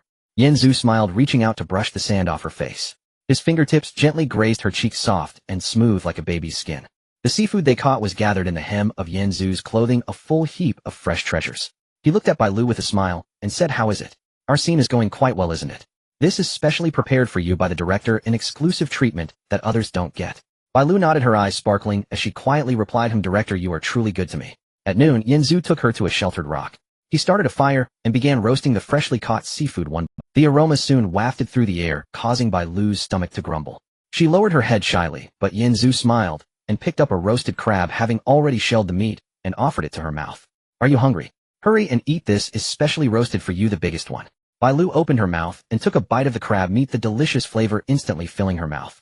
Before she could say anything, Yinzu leaned in and gently kissed her lips, sharing half of the crab meat with her. Bailu's mind went blank in an instant. She quickly wrapped her arms around Yinzu's neck, responding to his kiss. Yinzu's kiss was so gentle, so light, like a feather brushing against her lips. It was nothing like the rough action she had seen in the movies before. Her heart felt so sweet, it was almost melting. Seeing her shy demeanor, Yinzu couldn't help but laugh and ruffled her hair. "So how do you like the director's unspoken rules? Are you satisfied?" Bailu nodded and quietly said, "I'm satisfied, Director, I'm very satisfied." She lifted her head and kissed his lips. This time Bailu took the initiative, extending her tongue to respond to him, just like she had seen in the movies. The kiss between the two deepened with only the sound of the waves and their breathing left around them. Bailu took the initiative to embrace Yinzu, carefree and unrestrained. She whispered, "Director, isn't this unspoken rule better than you imagined? Let me tell you, I have so much more to offer, all learned from the movies." After finishing the barbecue, the two ran to the shallow water area by the sea. Yinzu gently brushed his fingertips across her nose, softly saying, "For the afternoon scene, would you dare to film underwater?" Bailu nodded, her eyes sparkling, "I dare. As long as it's directed by you, I dare to shoot anything." They held hands and slowly walked into the water. The seawater was cool, perfectly dispelling the heat of noon. The two splashed water at each other playfully in the water. Bailu chased after small fish like a child, laughing with great joy. Yinzu watched her, his heart softening completely. He knew this was her first time, so he wanted to give her the best and most unforgettable memories. He didn't want her to feel that this was just a temporary arrangement on the deserted island. He wanted her to know this was their sweet date. After a while, she suddenly surfaced, wrapping her arms around Yinzu's neck and kissing him. In the water, their kiss was even more thrilling. Bailu's legs wrapped around Yinzu's waist just like in the movies. While playing, Yinzu suddenly dove underwater. After a while, he surfaced holding a beautiful pink shell. The shell's surface shimmered with a subtle luster, looking particularly beautiful. He held the shell out to Bai Lu, smiling. "This is for you, a gift from the unspoken rules." Bai Lu took the shell, her eyes shining. She hugged the shell to her chest and leaned in to kiss Yanzu's cheek. "Thank you, director. I love this gift so much. From now on I'll give you unspoken rules every day, okay?" Unknowingly, the sun began to set slowly in the west. The orange-eyed sunset filled the entire sky, tinting the sea a gentle pink. The two sat on the beach, leaning against each other, watching the sunset. The sea breeze gently blew, carrying the salty scent of the sea. Bai Lu took the initiative to turn around and sat on Yanzu's lap, wrapping her arms around his neck. Her face was very close, her eyes sparkling. "Director, shouldn't we be filming the last scene soon? Is it that kind of in-depth scene in a private setting?" Yanzu looked at her and couldn't help but laugh. "You're quite impatient, aren't you?" Bai Lu shook his neck, speaking boldly. "Of course. I told you I can satisfy all your needs. Just like in the movies, I can do anything, I can meet any request. I promise to make this shoot better than those movies." As she spoke, she took the initiative to start unbuttoning her clothes. Yanzu watched her, his heart softening completely. He knew this was her first time, so he was very careful and gentle. But Bai Lu took the initiative to guide him, just like she had learned from the movies. He knew this was her first time, so he was very careful and gentle. But Bai Lu took the initiative to guide him, just like she, "Even if it's unspoken rules, I'm willing." In the sunset, their shadows stretched long and far. Bai Lu took the initiative to go along with him, just like she had learned in the movies. Timer started. 0501. Bai Lu hugged Yanzu, her movements mimicking that of a groundhog with red. Detected that the host is engaging in bonding behavior with a new partner system. Alert: the first deep bonding must last at least 60 minutes to activate the full reward mechanism. Timer started. 01. The surroundings were quiet, with only the sound of waves and the call of the groundhog along with their breathing. Timer started. 0501. Bai Lu hugged Yanzu, her movements mimicking that of a groundhog with red sand still on the beach. It was hers. Bai Lu sweetly smiled and began to call out like a groundhog again, her voice overpowering the sound of. Timer started. 010000. At that moment, the system alert sounded in Yanzu's mind. Ding. Congratulations to the host for completing the first deep bond with Bai Lu. Congratulations to the host for receiving 1 to all attributes as a reward. Congratulations to Bai Lu for receiving an exclusive reward. Captain of the Wave Kiss skill effect, proficient in various boat operation techniques, commonly known as experienced driver. Current attribute panel of the host is as follows: Host Yin, Zhu Spirit 12, Strength 12, Endurance 12, Speed 12, Bonding Partners Mi count 2, Yun count 1, Assister, Shaoli count 3, Ing count 2, Fei count 1, Du count 1, Bai Lu count 1. A note: the basic attributes of normal adult men are generally 1. Function 1, daily sign-in function, randomly signing in for a prop each day. Function 2, the first deep bond with a bonding partner grants 1 to all attributes while the partner receives 0. 5 reward, must last over 1 hour to receive reward. At the moment when the two shivered, a flood of knowledge suddenly surged into Bai Lu's mind. How to steer, how to adjust the sails, how to read the current, how to deal with wind and waves, and even how to repair a boat, all rushed into her mind in an instant. She was stunned for a moment, then felt as if her body had become lighter. Her strength seemed to increase a bit, her limbs felt more agile, and even her buoyancy in the water seemed to improve. She looked at her hands in surprise, and quietly said, "Director brother, I think I suddenly know how to sail." Before Yin Zhu could respond, the system's voice rang out again. Ding. Congratulations to the host for completing the first deep bond with both Bai Lu and Du. Completing a deep bond with Bai Lu and Du together can activate the Spirit Deer CP to receive a mysterious grand prize. Yin Zhu was stunned for a moment, feeling completely bewildered. Spirit Deer CP. Du and Bai Lu. He had always thought that Du's bonding partner should be Guan Xiaotong. Unexpectedly, the system had paired Du with Bai Lu. This was too unexpected, right? He looked at Bai Lu in his arms, and then thought of the normally carefree Chun Du-Ling, suddenly feeling that this combination seemed quite interesting.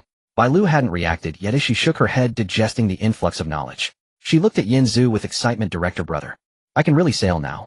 I feel like even if you give me a piece of wood, I can take it to sea." Yin Zhu came back to his senses, ruffling her hair, and unable to help but laugh. "Silly girl, this is the reward I gave you. From now on you'll be our exclusive experienced driver." Bai Lu's eyes lit up as she nodded vigorously. Okay. I can definitely be a good driver. And director brother, this is the most comfortable I've ever felt acting for the first time. Can I act with you more often in the future? Her hair was still a bit messy, with strands sticking to her forehead, glistening with fine sweat. Her lips were red and swollen from being kissed, her skin glowing with a faint pink hue, and her eyes sparkling like a well-fed kitten, soft and nestled in his embrace, her breath tinged with sweetness. Yanzu looked at her alluring appearance, feeling his heart stir. He reached out and gently grasped her chin slowly. First he lightly brushed his fingertips against her lips, soft and warm. Then he slowly leaned down, first touching her nose with his before gently kissing her lips. It was light and soft like a feather brushing against her. Then he gradually deepened the kiss, his tongue gently prying open her lips, tenderly engaging hers. Bai Lu's body instantly softened, her hands gripping tightly onto Yin Zhu's clothes, completely leaning into his embrace, her breathing becoming erratic. After kissing for a while, Yin Zhu slowly released her. He looked at her, panting, her face as red as an apple, a hint of a mischievous smile curling at the corners of his mouth.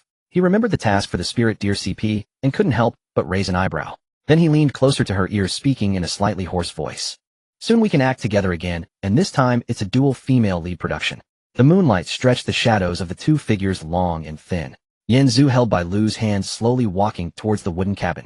Bai Lu's face was still flushed, stealing glances at Yin Zhu from time to time. Her hand was soft and warm, held tightly by Yin Zhu. When they reached the door of the wooden cabin, Bai Lu felt a bit shocked. She had always lived with those newcomers and had never entered Yin Zhu's small cabin. The moment she pushed the door open, Bai Lu was completely stunned. Her eyes widened and her mouth formed an O shape. Inside, it was an eye-catching, refreshing sight. Everyone had shed their usual constraints, free from the encumbrances of dirty clothes. Ouyang Nana was chasing after Lu Yifei, both of them laughing joyfully. Guan Xiaotong leaned against the bedside holding freshly washed fruits, and when she saw them enter, she just smiled shyly. Demimi was leaning against the wall, chatting casually with Zhao Liying. The other girls were the same. Some were drying their wet hair, others were tidying up their beds, feeling as natural as if. Bai Lu's face instantly turned scarlet from the nape of her neck all the way to her earlobes. She quickly lowered her head, not knowing where to look, clutching Yin Zhu's arm tightly, her body feeling a bit stiff. Oh my, this is the culture of the wooden cabin. She previously thought it was just that everyone wasn't wearing outer garments, but unexpectedly, it was like this. The contrast was too striking, right? Previously everyone was dignified outside, so why were they so relaxed once inside the cabin? She secretly raised her eyelids, quickly glanced around, then hurriedly lowered her head, her heart racing almost out of her chest. How strange. Yet she felt an irresistible urge to look. Yin Zhu couldn't help but smile at her shy appearance. He cleared his throat and addressed the girls in the room. Let me introduce everyone, this is Bai Lu. Starting today she has passed my test and officially joined our wooden cabin. As soon as he finished speaking, the room instantly buzzed with excitement.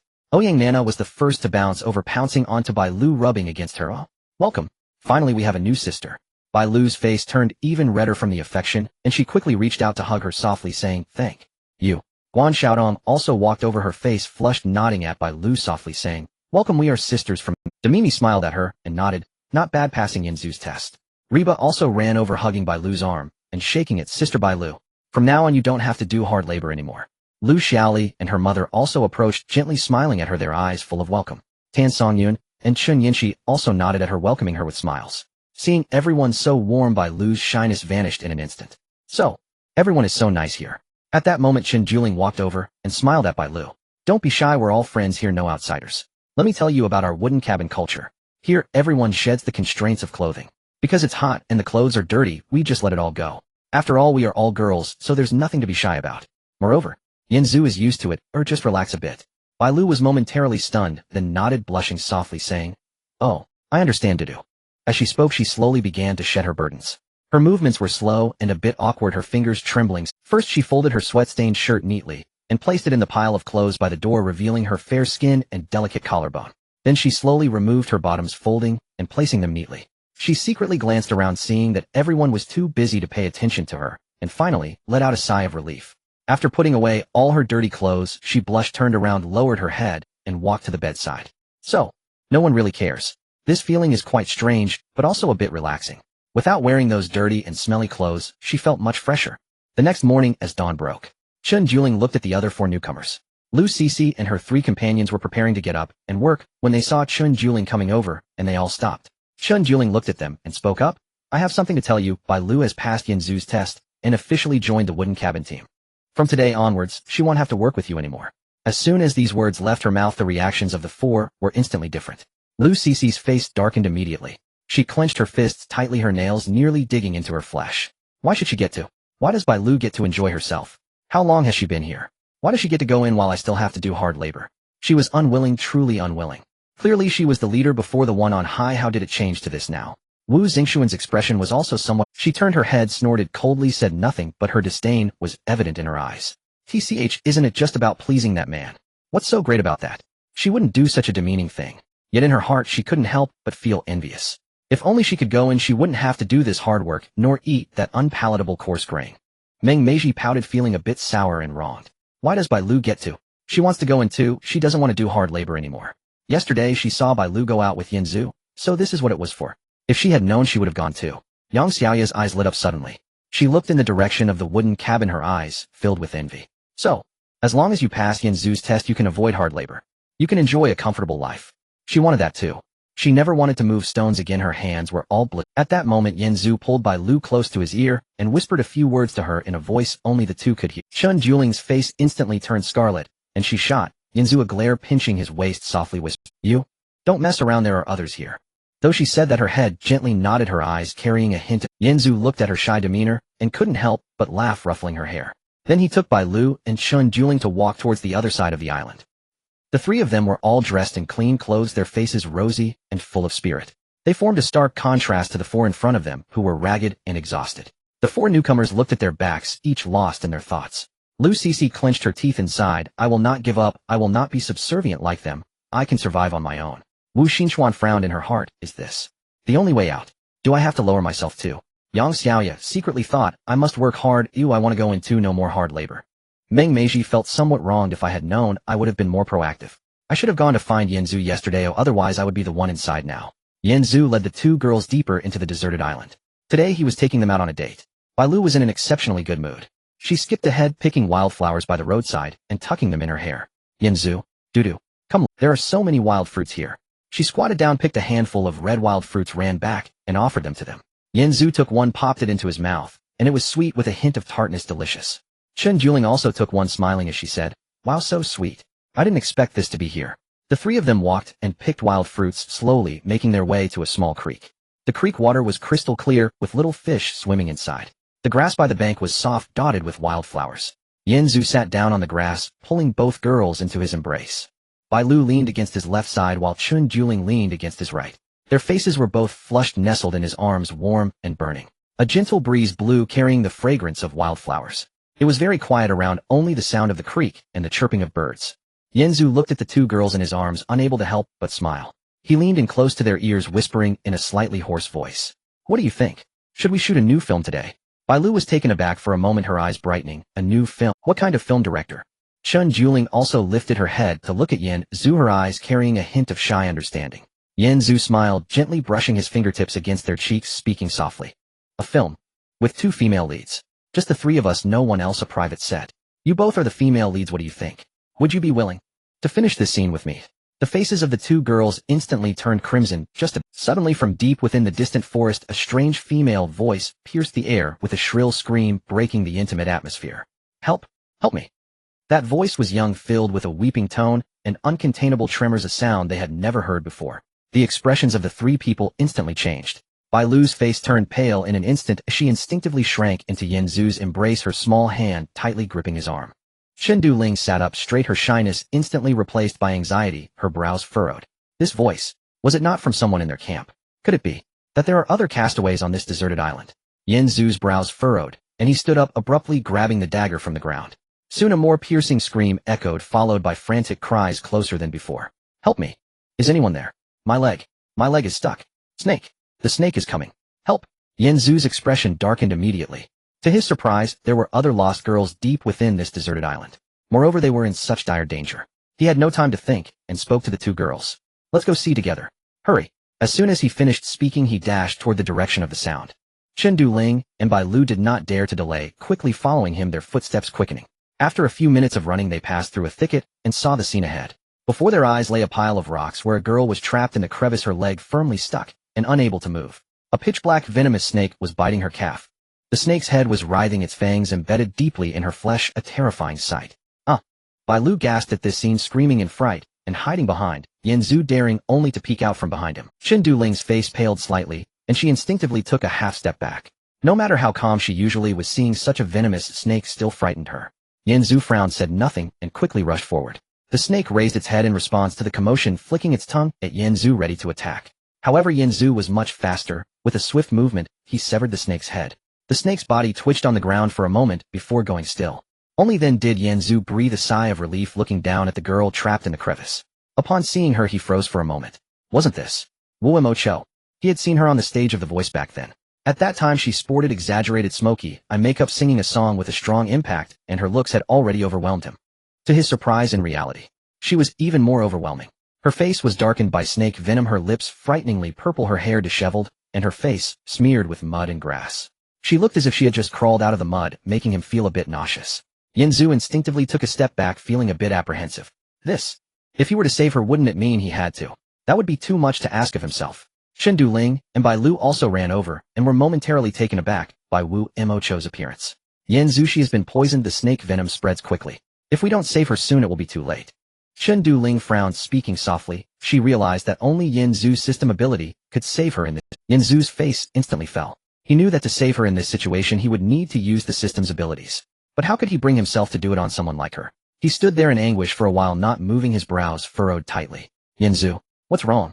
Bai Lu looked at him in confusion and asked. Yanzu sighed, struggling for a moment before gritting his teeth.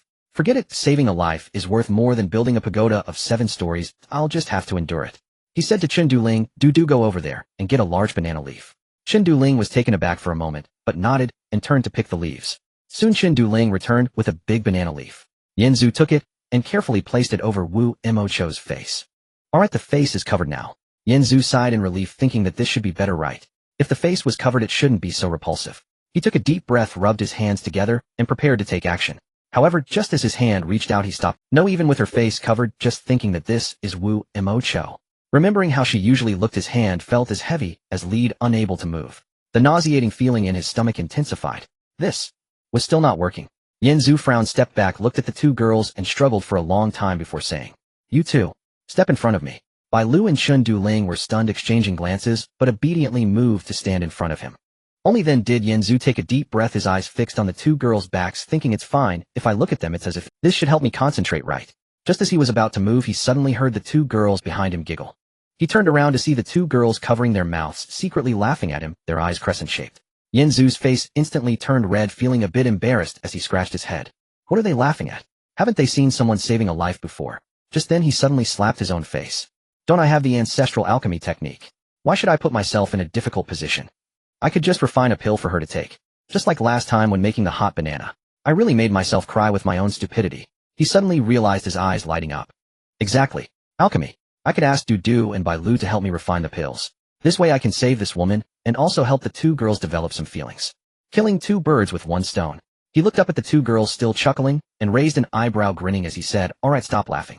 Let me tell you, my ancestral elixir is very special. To counter the snake venom, it requires 2 people to assist in the cultivation together, otherwise the efficacy will be insufficient. Just like last time with the hot banana, you 2, can you help me refine the pills? The faces of the 2 girls instantly turned red. They understood what Yanzu meant. They both clearly remembered what happened last time with the hot banana. Shendu Ling blushed and nodded gently, while Bai Lu shyly lowered her head, her small hand clutching the hem of her clothes, softly mumbling in agreement. Yanzu smiled and took both of them to a nearby patch of grass, directly blocking Wu Imocho behind them. Then he carefully instructed the 2 girls, you both relax a bit, don't be nervous. When refining pills, be sure to keep the alchemy furnace warm. If it cools down, the medicine will lose its efficacy. Also, if the alchemy furnace gets hot, it means it's almost done. Don't stop, understand? The 2 girls blushed and nodded, remembering his words. Then the 3 of them began refining the pills. Yes, that's right, the 3 of them together were helping to refine the elixir that could save Wu Imocho. Just as they began, a system prompt echoed in Yanzu's mind. System prompt detected: CP combination Du and Bai Lu. Meeting the conditions for deep bond. Attempting to synchronize link. Ling Lu CP bond activation in progress. Synchronization rate 1. Synchronization rate 2. Synchronization rate 5. Yanzu was momentarily stunned, almost bursting into laughter. Wait, can refining pills complete this task? He thought he would have to do something special with the 2 of them. But unexpectedly, just refining a pill would do. Then he earnestly refined the pills with the 2 girls. Half an hour later, the 2 girls began to feel a bit tired, their cheeks flushed, and they quietly asked Yanzu, is the elixir ready yet? Yanzu raised an eyebrow, smiling as he replied, who do you think you're looking down on? This elixir isn't so easy. This is a divine elixir that takes 77 to 89 days to complete. We've just begun, keep going. The 2 girls rolled their eyes in resignation, continuing to assist him. Another half an hour later, 1 hour in total. Synchronization rate 100. The divine elixir takes shape. Congratulations, host, for completing the hidden task Ling Lu CP. Ding. Reward for the host: luxury yacht 1, a yacht with unlimited endurance. Ding. Congratulations to the female leads Du and Bai Lu for receiving the following rewards. Reward 1. Permanently gain 20 of the host's total attribute rewards, increasing with the host's growth. Yanzu was taken aback upon hearing this prompt. A yacht. A luxury yacht. And it has unlimited endurance. He quickly realized that the Kiss of the Wave skill that Bai Lu had obtained earlier was meant for this. The author had arranged everything in advance. This is incredible. Chundu Ling and Bai Lu also suddenly felt a warm current surge within them, their bodies filled with energy, their previous fatigue instantly fading, and they felt as if their physical condition had improved significantly. The two girls exchanged surprised glances, seeing the joy in each other's eyes. Du quickly took out the refined elixir, approached Wu Mo Cho, pried her mouth open, and fed it to her. Before long, the darkness on Wu Mo Cho's face gradually receded, her lips slowly regaining color. Although she was still unconscious, her breathing had stabilized significantly. Yanzu breathed a sigh of relief. He had finally saved her. He gazed at the distant sea, and a sudden thought, now that they had a yacht, and by Lu's sailing skills, shouldn't they be able to go out to sea and take a look? He had always been curious about what this deserted island truly was, and what was happening in this world. However, that's not possible right now. There are still those indigenous people on the island, and the girls in the camp. He must first resolve the crisis on the island, and ensure the rear is secure before he can safely head out to sea. Otherwise, what would happen to the people in the camp if he left? With this thought, Yanzu's expression slowly grew somber. It seems that next he must first deal with the troubles on the island. The two girls who had just finished alchemy had cheeks as red as ripe apples, their breath still a bit hurried. Sweat dripped down their foreheads, glistening as it rolled down their delicate chins, dampening the fabric of their clothes. Their hair was tousled, sticking to their cheeks, looking particularly alluring. Yanzu couldn't help but chuckle at their appearance. He leaned in closer, catching a whiff of the pungent medicinal scent lingering in their mouths from the alchemy, and showed no disdain. First he gently kissed Bai Lu. Her lips, still warm from the recent alchemy, felt soft and jiggly like jelly. Bai Lu's body instantly softened, her small hands gripping Yanzu's arm tightly, her eyes narrowing in delight. Then Yanzu turned his head and gently kissed Chundu Ling as well. Chundu Ling's face turned even redder, and she lightly pushed him away, scolding him in a low voice. You're annoying, just finished alchemy, and you're already all over me with that medicinal smell. Yanzu chuckled. I have good news for you. During the alchemy, just now the system rewarded us with a luxury yacht that can operate indefinitely. The eyes of the two girls instantly lit up. Bai Lu was momentarily taken aback and asked in a low voice, a yacht? Does that mean I have a boat to sail now? Chundu Ling blinked, grinning mischievously. So you can actually create such a treasure from alchemy? If I'd known, we would have started alchemy sooner. Yanzu raised his eyebrows and laughed. Exactly. Now we can go out to sea and explore. But first, Wu Mo Cho isn't awake yet, so we should take her back to the camp first. With that, Yanzu squatted down and picked up the still unconscious Wu Mo Cho. Chundu Ling and Bai Lu quickly tidied up and followed him toward the camp. By the time they returned to the camp, it was already noon. Yanzu handed Wu Mo Cho over to Lu Cc and the others, asking them to help take care of her. Then he called all the members of the Wooden House team over. Ladies, I have good news for you. I got something great. We're having a party at the beach today. Everyone's eyes instantly brightened. They had been working hard for a long time and were utterly exhausted. Ouyang Na was the first to jump up, cheerfully exclaiming, Wow, really? That's amazing. I've been wanting to relax for a while. Demi teased, adding, Hey Yanzu, will you help us apply sunscreen? Everyone was thrilled and hurried back to prepare things. Lu Xiaoli picked a lot of fresh vegetables she had grown herself, along with some freshly ripened tomatoes. Xiao Liying brought a bunch of well-dried jerky. Reba and Du hugged several large coconuts, freshly cut and very sweet. Lu Yifei also found many beautiful shells, saying they would use them as plates. Tansong Yun and Shun Yin, she helped carry over all the barbecue supplies. Everyone worked together, quickly preparing everything. Soon the group set off in high spirits toward the beach. Upon arriving at the beach, Yanzu smiled and said to everyone, Watch closely, I'm going to perform a magic trick. With that, he spoke to the system, releasing the yacht. In the next moment, a massive luxury yacht appeared on the water. It was over 20 meters long, the white hull shimmering under the sun. It even had an open-air swimming pool, a bar though there was no alcohol, and even a gym and a cinema. All the girls were left, their mouths agape, they couldn't close them for quite a while. Wow, this is way too big, right? Ouyang Na exclaimed with wide eyes. Guan Xiaotong was also stunned, managing to say after a long pause, This is way more comfortable than our wooden house. Reba ran over, touching the hull in astonishment.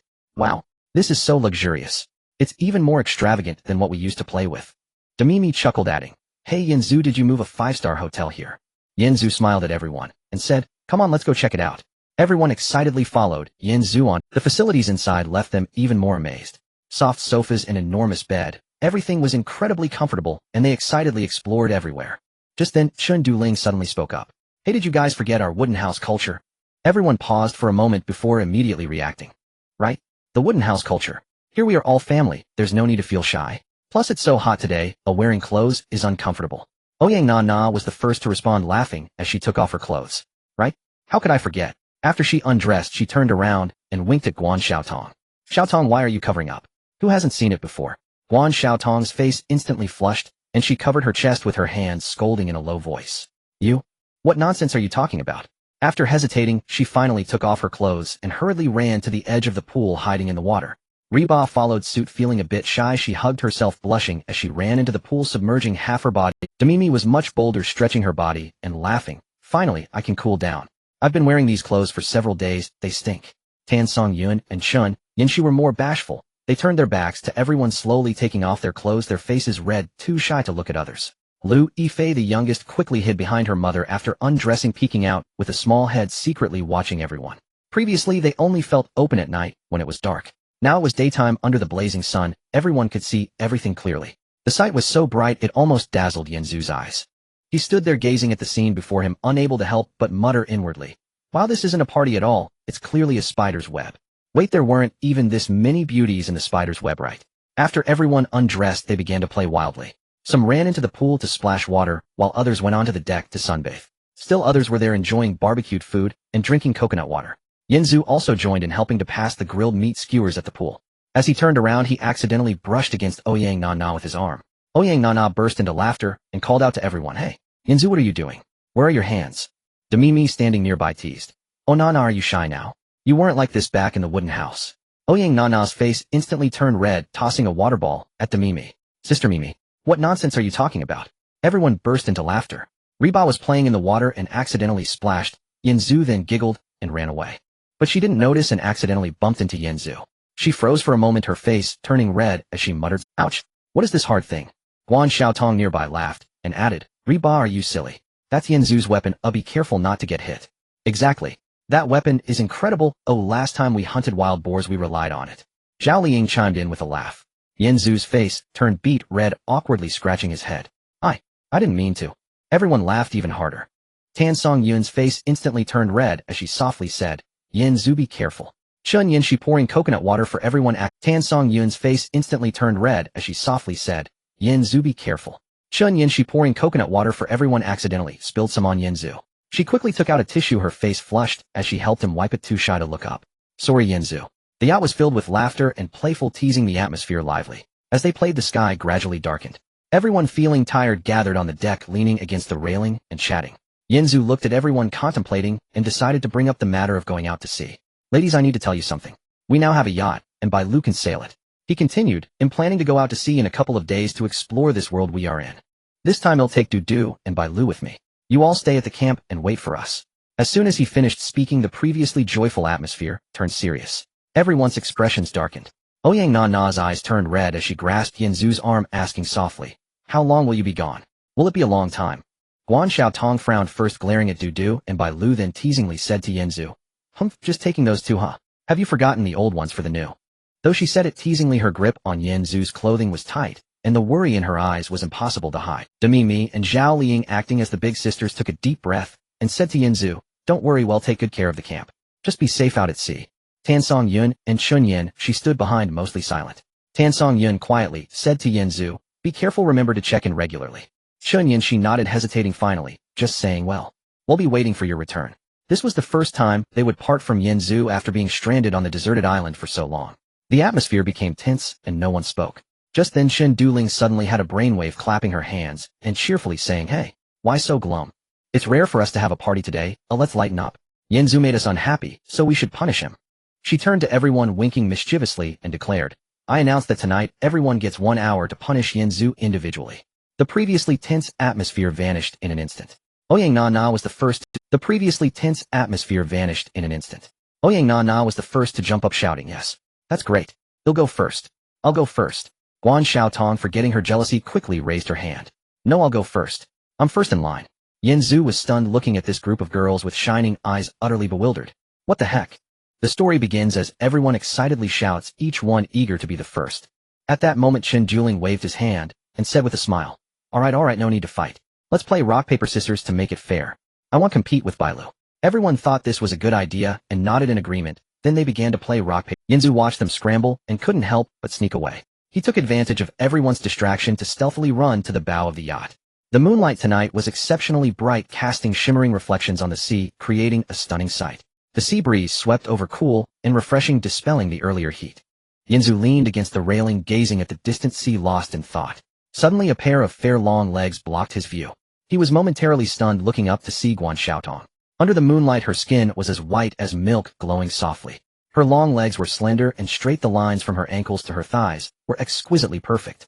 Guan Xiaotong's face was as red as a ripe apple, a bit shy, with her hands covering her chest as she spoke softly. You? What are you doing here? Yanzu looked at her and couldn't help but smile as he said, Are you here to wait for me to punish you? Guan Xiaotong chuckled lightly and then walked over to sit beside Yanzu. As she sat down, she deliberately placed her leg gently on Yanzu's. Then with a flushed face she whispered, I know you like it. I've taken good care of it every day. Don't you think it's a bit softer than others? Yanzu was taken aback for a moment, then reached out to gently massage her ankle. Recently, everyone had been working hard and her feet were indeed a bit sore. He slowly helped her relax, massaging from her ankle to her calf, gently and gradually. Guan Xiaotong's body immediately softened, her breathing becoming a bit rapid, her eyes narrowing. Be gentle. It's a bit ticklish. Yanzu smiled and remained silent, only lowering his head to lightly touch her toes. Guan Xiaotong's face instantly turned bright red, her body shuddered, and she exclaimed softly, You're annoying. Don't touch me randomly. Seeing her shy demeanor, Yanzu couldn't help but laugh, then attempted to reach out to pull her closer, ready for a deep. However, Guan Xiaotong quickly pushed him away, her face flushed as she whispered, No, don't do it here. I hope. My first time can be a bit more romantic. I want to be like a normal couple, even if it's just for one day, just the two of us having a good date, okay? Yanzu looked at her under the moonlight, her eyes sparkled like stars, filled with anticipation as she raised an eyebrow a little playfully.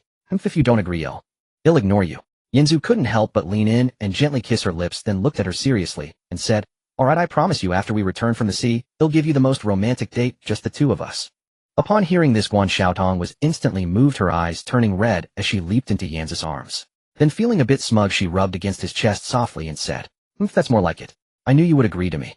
But, even though we can't do that today, I can still help you. Saying this, she actively stretched her foot slowly towards Yanzu's alchemy furnace, her face flushed as, Look, aren't my feet easier to use than others? I've specially practiced, they're quite flexible. Yanzu was taken aback for a moment, then realized that this girl had planned it all along. Goodness, she's quite strategic. Soon an hour passed. Just as Yanzu finished up, he heard footsteps approaching from behind. He turned around to see Reba, who was carrying a large pile of food, including grilled meat skewers, coconuts, freshly picked wild fruits, and steamed buns filled with dates, all piled high. As she ran over juggling all the food, her chest bounced, causing Yanzu's eyes to blur. Reba's big eyes sparkled like a little fox. Seeing Yanzu, her eyes lit up as she hurried over, whispering, Yanzu Gidge, I won. It's my turn. Guan Xiaotong, seeing her, flushed and quickly tidied herself up before smiling at her and running away. Reba placed the food on the railing and then sat down in front of Yanzu. Yanzu extended his hand from behind and wrapped her in his arms. Reba's body trembled slightly, as if the sea breeze made her a bit cold, and she shrank her neck. Don't move, Yanzu's voice gently echoed in her ear. I see you're shivering from the cold. Oh, I just want to help warm you up.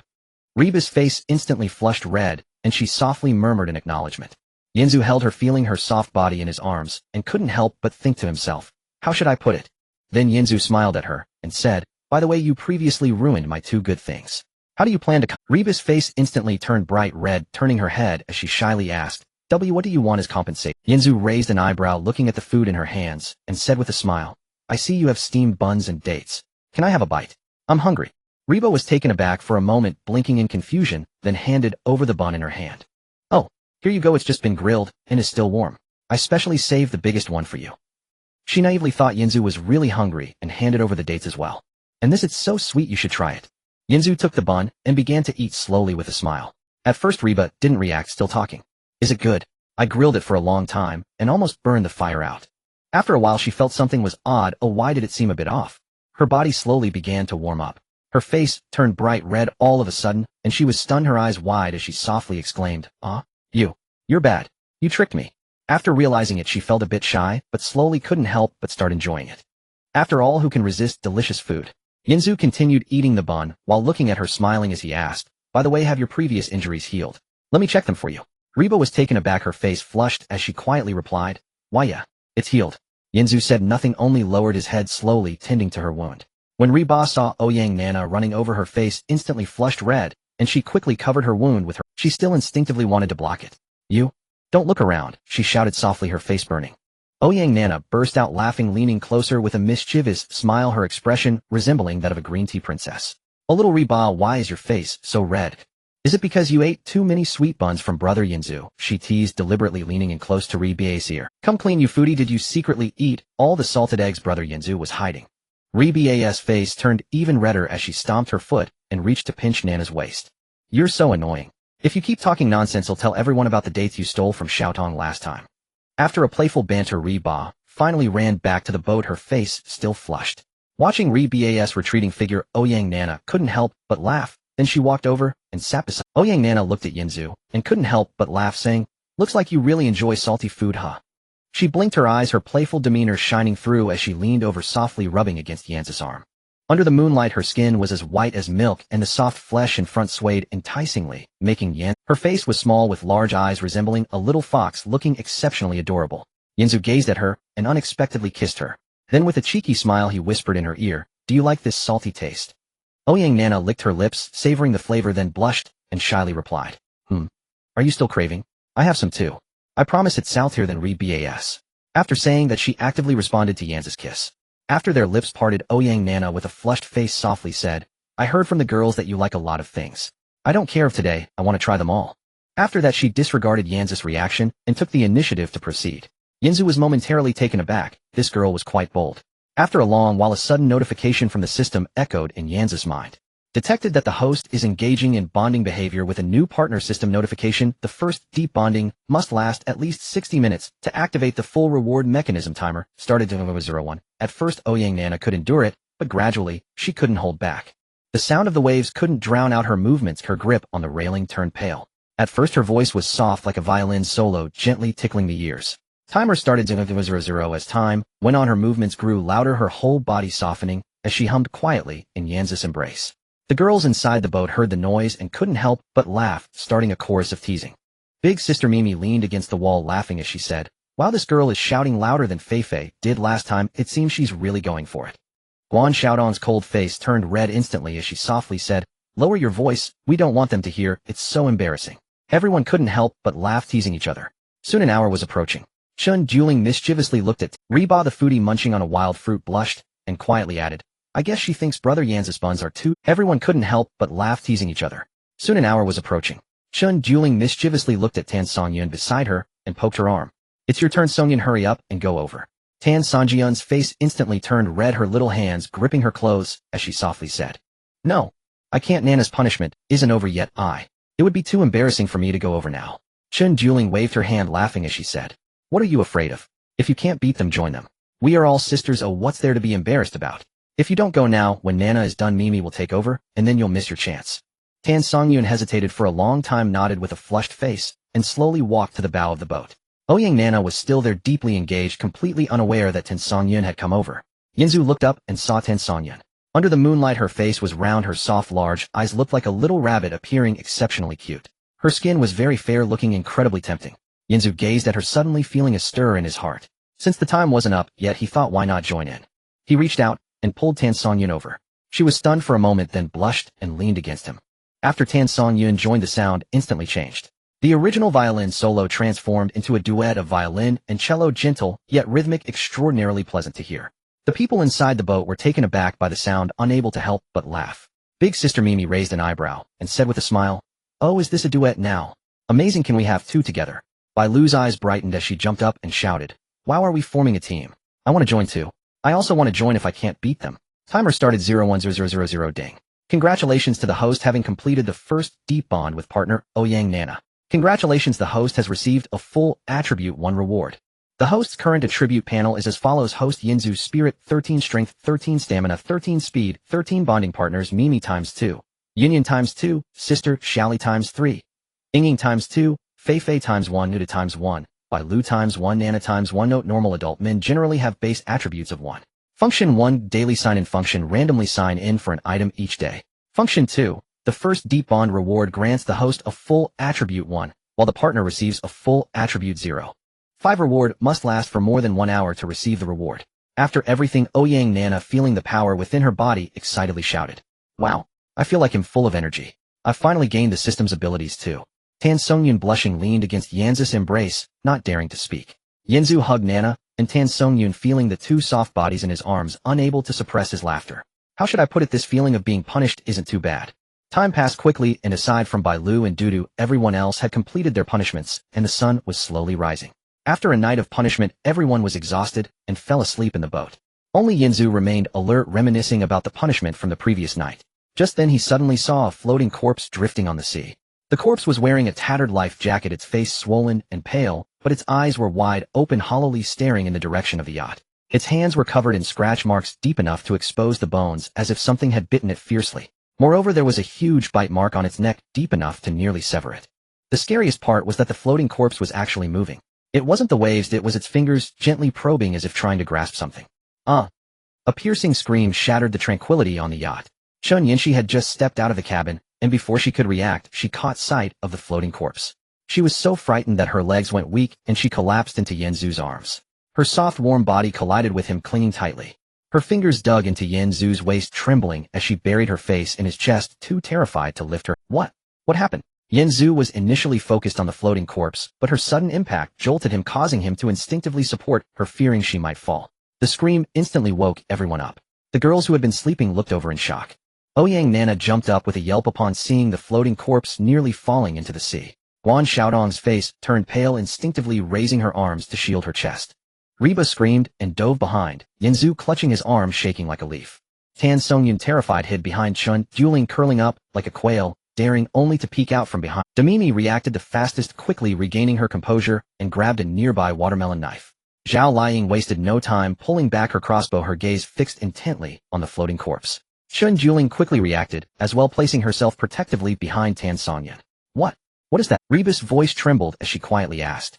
Demimi stared at the floating corpse, her expression growing darker, suddenly exclaiming, "Oh my, isn't that a zombie from the movies?" With that statement, everyone fell silent. Indeed, the bloated face, claw marks, bite marks, and those moving fingers. Wasn't this a zombie? Just then someone suddenly pointed into the distance and shouted, You all look. There's more over there." Following her finger, they saw another one floating towards them. Then a second, a third. More and more appeared, densely packed, slowly drifting in from the horizon. A large number, too many to count. What the hell? So many. Ouyang Nana's voice cracked. Yanzu's expression instantly darkened as he immediately began to issue commands. Bailu, steer the boat that way. Keep a distance from them.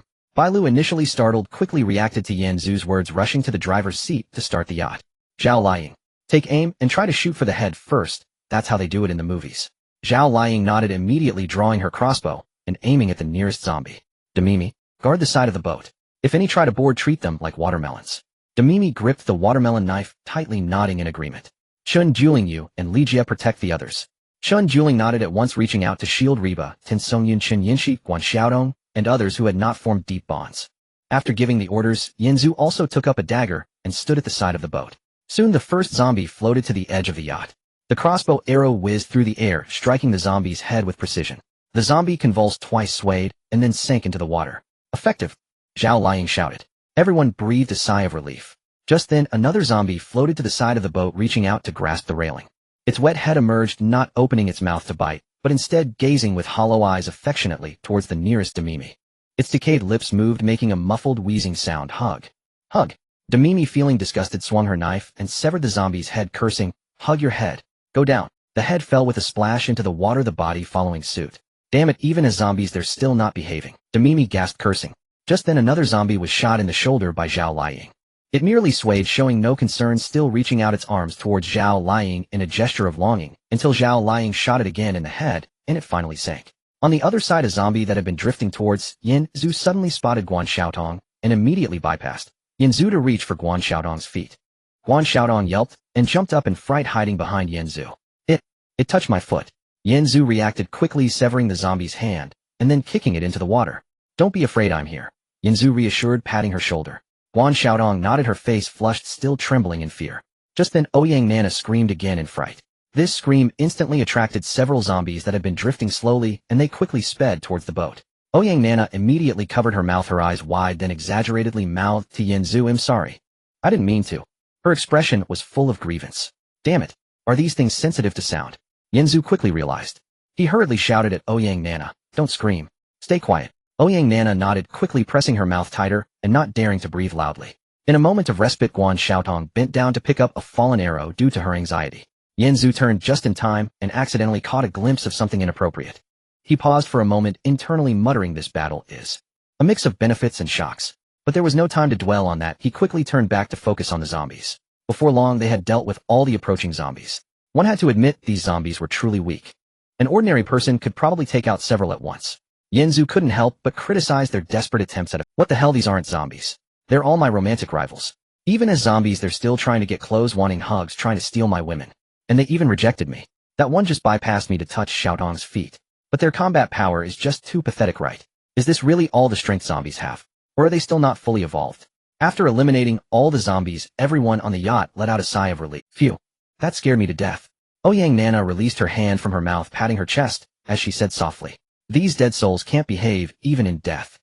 Just now it wanted to touch me." She frowned, expressing her disgust. Guan Xiaodong blushed, and softly added it. "It touched my foot." How perverted. This remark made everyone laugh. Demimi raised an eyebrow and jokingly said, "Are they still thinking about chasing girls even after dying?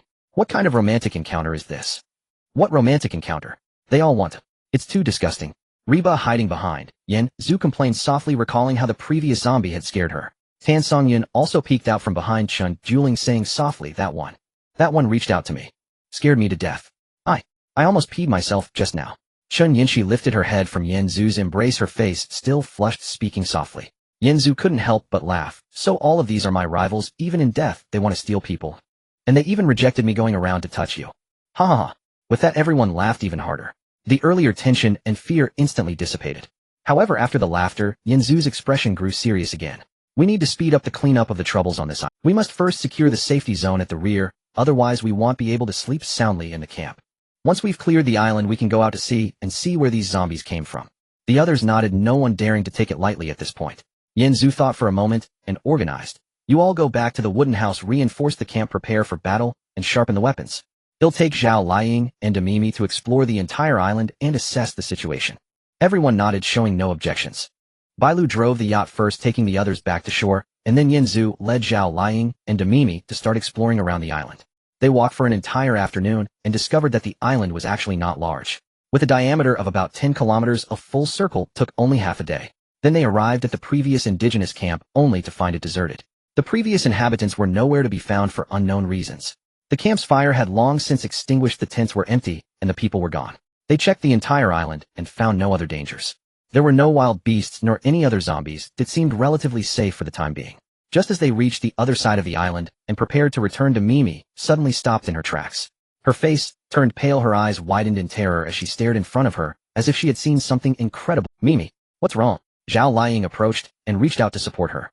Yen Zhu also stopped following Mimi. Mimi suddenly covered her mouth, gesturing for them to be quiet, her voice trembling. Don't make a sound. You guys look quickly." The three of them hid behind a large tree, peeking out curiously. Before them was a small cave, partially concealed by vines, with some dry grass scattered at the entrance, looking as if it had been deliberately arranged. Inside the cave stood a man. No, not a man. It was a zombie. But unlike the bloated and rotten low-level ones by the seaside earlier, this zombie was evidently much more advanced. His skin, though still bearing the grayish hue of death, had very few rotten spots. Only a small patch on his cheek, and it appeared to have some human-like contours. Moreover, his movements were not as stiff as those of the previous zombies. In front of him, leaning against the cave wall, sat a young woman. The woman's clothes were tattered beyond recognition, exposing bruises and scratches on her chest and legs. What was most frightening was her gaze, hollow and devoid of any spirit, like a soulless puppet. She lay there limp, unable to move, clearly having been captured for a long time. At that moment, the advanced zombie moved. Unlike the previous low-level ones, he did not rush forward to bite. He slowly extended his hand, gently brushing the woman's face with his slightly decayed fingers, as if feeling something. Then he lowered his head, his rotten lips moving closer to the girl's neck, giving her a gentle kiss. It was like the intimacy shared between human lovers. However, Demimi was horrified to discover that at that moment several almost transparent pale strands of light floated out from the girl's body, slowly entering the zombie's mouth and seeping into his body. The woman's chest, which had been faintly rising and falling, suddenly deflated, but what expression did she have? Yet her skin visibly lost its luster at a shocking speed, transforming from a pale yellow tinged with blood to a deathly gray, even visibly shriveling up. This was like she had taken drugs. Meanwhile, the zombie's patch of rotting skin was actually slowly writhing and healing. The previously blackened and red rotting flesh was gradually growing new flesh. His skin even seemed to have gained a bit of gloss. A look of extreme satisfaction and indulgence flashed across his expression, as if he had just tasted the most delicious food in the world. Beautiful. The zombie suddenly stopped, whispering in a voice as hoarse as a broken bellows to the girl. "I love you. You are wonderful." After saying this, he reached out, gently tucking the girl's disheveled hair behind her ear. That human-like gesture in this scene seemed incredibly horrifying. Yen Zhu felt a cold sweat break out on his back. This was definitely not an ordinary zombie. He was keeping this woman as a pet. Yanzu noticed a broken coconut shell next to the woman, still half filled with water alongside several wild fruits. He even knew to provide her with food and drink. It was like raising livestock, nurturing her to gradually drain her life force for his evolution. Damn, this is too twisted. At that moment the advanced zombie seemed to have caught a scent and suddenly lifted his head. His gaze instantly locked onto the three people hiding behind the tree. When he saw Demimi and Zhao lying, a faint desire-filled glimmer flashed across his hollow pupils. It was many times brighter than when he looked at the girl. He even disdainfully glanced at the girl in the cave, as if she were Then he roughly grabbed the girl's arm and flung her aside like trash. The girl, already on the brink of death, was thrown against the stone wall, emitting a dull thud, not even groaning. And that zombie was already charging in their direction.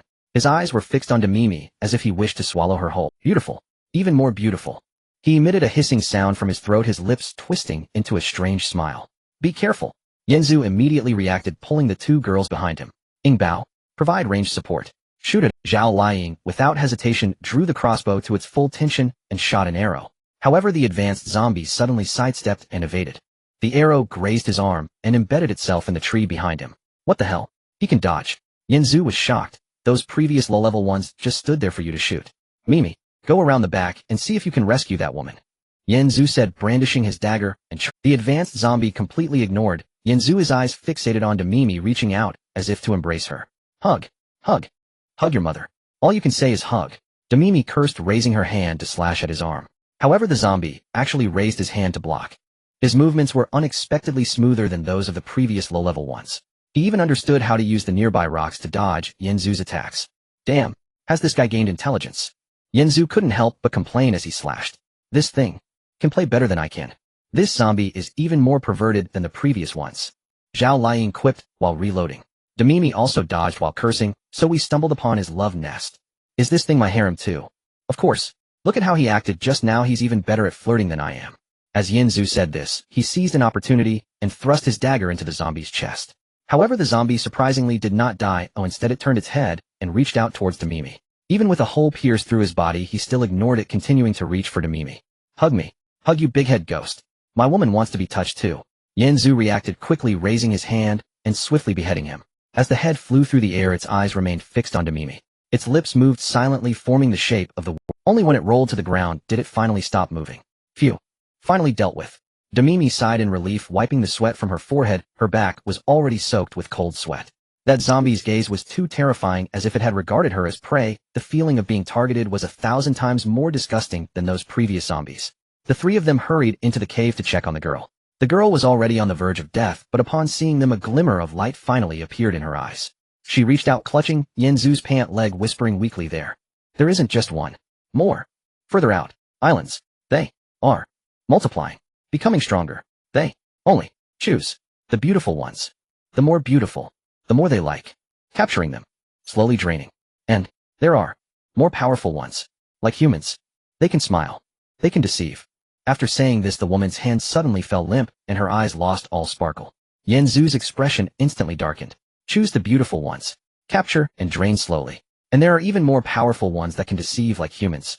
So this isn't an isolated case. Those zombies are plundering women's lives through this twisted method to complete. Moreover, they have begun to gain intelligence, even able to disguise themselves as humans. Then this entire sea area has it already. After dealing with that advanced zombie, he turned to look at the pale-faced Mimi and Zhao Liang. Let's go back to the camp first. By the time they returned to the camp, the sky was nearly dark. Yanzu called everyone to the open space in front of the wooden cabin. He stood at the forefront, his expression serious as he looked at everyone. Today I, along with Mimi and Liang, discovered something in the cave over there. He recounted the events of the zombies he had seen that day, including the floating corpses, the advanced zombie, and the matter of him absorbing the life of a girl. Everyone's faces turned pale upon hearing this. They had thought this safe, deserted island concealed such terror. From today onwards, Mimi and Liang will be responsible for the camp's safety. Everyone should refrain from venturing deep into the island without reason. Yanzu paused before continuing.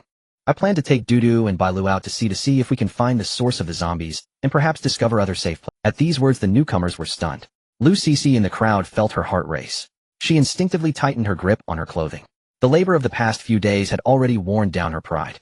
Every day she did the hardest work and ate the poorest food, and she was thoroughly fed up. Hearing about the zombies made her legs go weak with fear. She finally understood that here only by following Yanzu could she feel secure. Only by becoming his person could she truly integrate into this team and survive. Moreover, If they went out to sea, could this be her chance? She stole a glance at Yanzu, an idea forming in her mind. That night, while everyone was busy packing, she quietly slipped away to the yacht, hiding in the storage room of the cabin. She had made up her mind, no matter what she would follow Yanzu. Only in this way could she escape her current hardships and ensure her safety. The next morning, just as dawn broke, Yanzu, Chun Juling, and Bailu arrived at the seaside. The others came to Yanzu. Be careful out there, Reba said, holding on to Yanzu's arm, reluctant to let go. Don't worry, we'll be back. Yanzu rubbed her head. If you encounter danger, just run, okay? Mimi advised. Got it, Mimi. Don't worry, I'm here. Bailu patted her chest, confidently smiling. After all, she was skilled at sailing. After a few more words of caution, the three of them boarded the yacht. Bailu expertly started the engine, and the yacht slowly departed from the shore. Watching the diminishing camp, everyone waved until it was no longer visible. An hour later, the yacht had drifted far from the original island. Yanzu held Chun Juling and Bailu at the bow of the boat, watching the movements on the sea. The surface was calm, with sunlight shimmering, creating a beautiful sight. Chun Juling leaned against Yanzu, comfortable as she squinted her eyes. Bailu rested on the other side, looking around like a gopher. Dark clouds approached at a visible speed. Not good. It's a storm. Bailu's expression changed as she shouted. Yanzu shook his head. Just then the sky suddenly darkened. The previously clear weather changed in an instant. Dark clouds approached at a visible speed. Not good. It's a storm. Bailu's expression changed as she shouted. No sooner had she spoken than the fierce wind blew in. Massive waves crashed against the boat. The entire yacht began to sway violently. Quick! Hold on to the handrails. Yanzu shouted, wrapping his arms around Chun Juling and Bailu to protect. Items on the boat clattered to the ground. Everyone was thrown about. At that moment, a sudden scream pierced through the voice belonged to a girl, and it sounded somewhat familiar. Who? Yanzu exclaimed, surprised. He quickly released the two girls and hurried toward the direction of the voice. The cabin was in disarray. He pushed the door open and saw a disheveled figure. He quickly released the two girls and hurried toward the direction of the voice.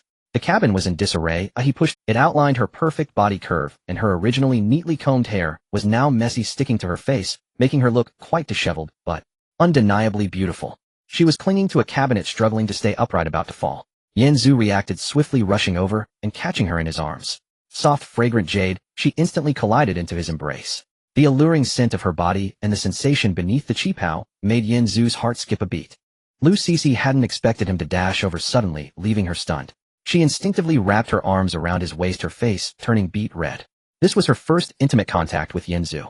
The storm still raged, the boat continued to sway, but the two of them seemed to forget to move.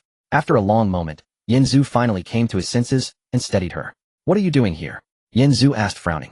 Lu Sisi lowered her head, too shy to look at him, her face flushed, unable to speak for a long time. After what felt like an eternity, the storm finally ceased. The sea surface returned to calm, as if the storm had never occurred. Yanzu, Chun Juling, and Bailu stood on the deck, watching the anxious Lu Sisi. Speak up, how did you sneak aboard?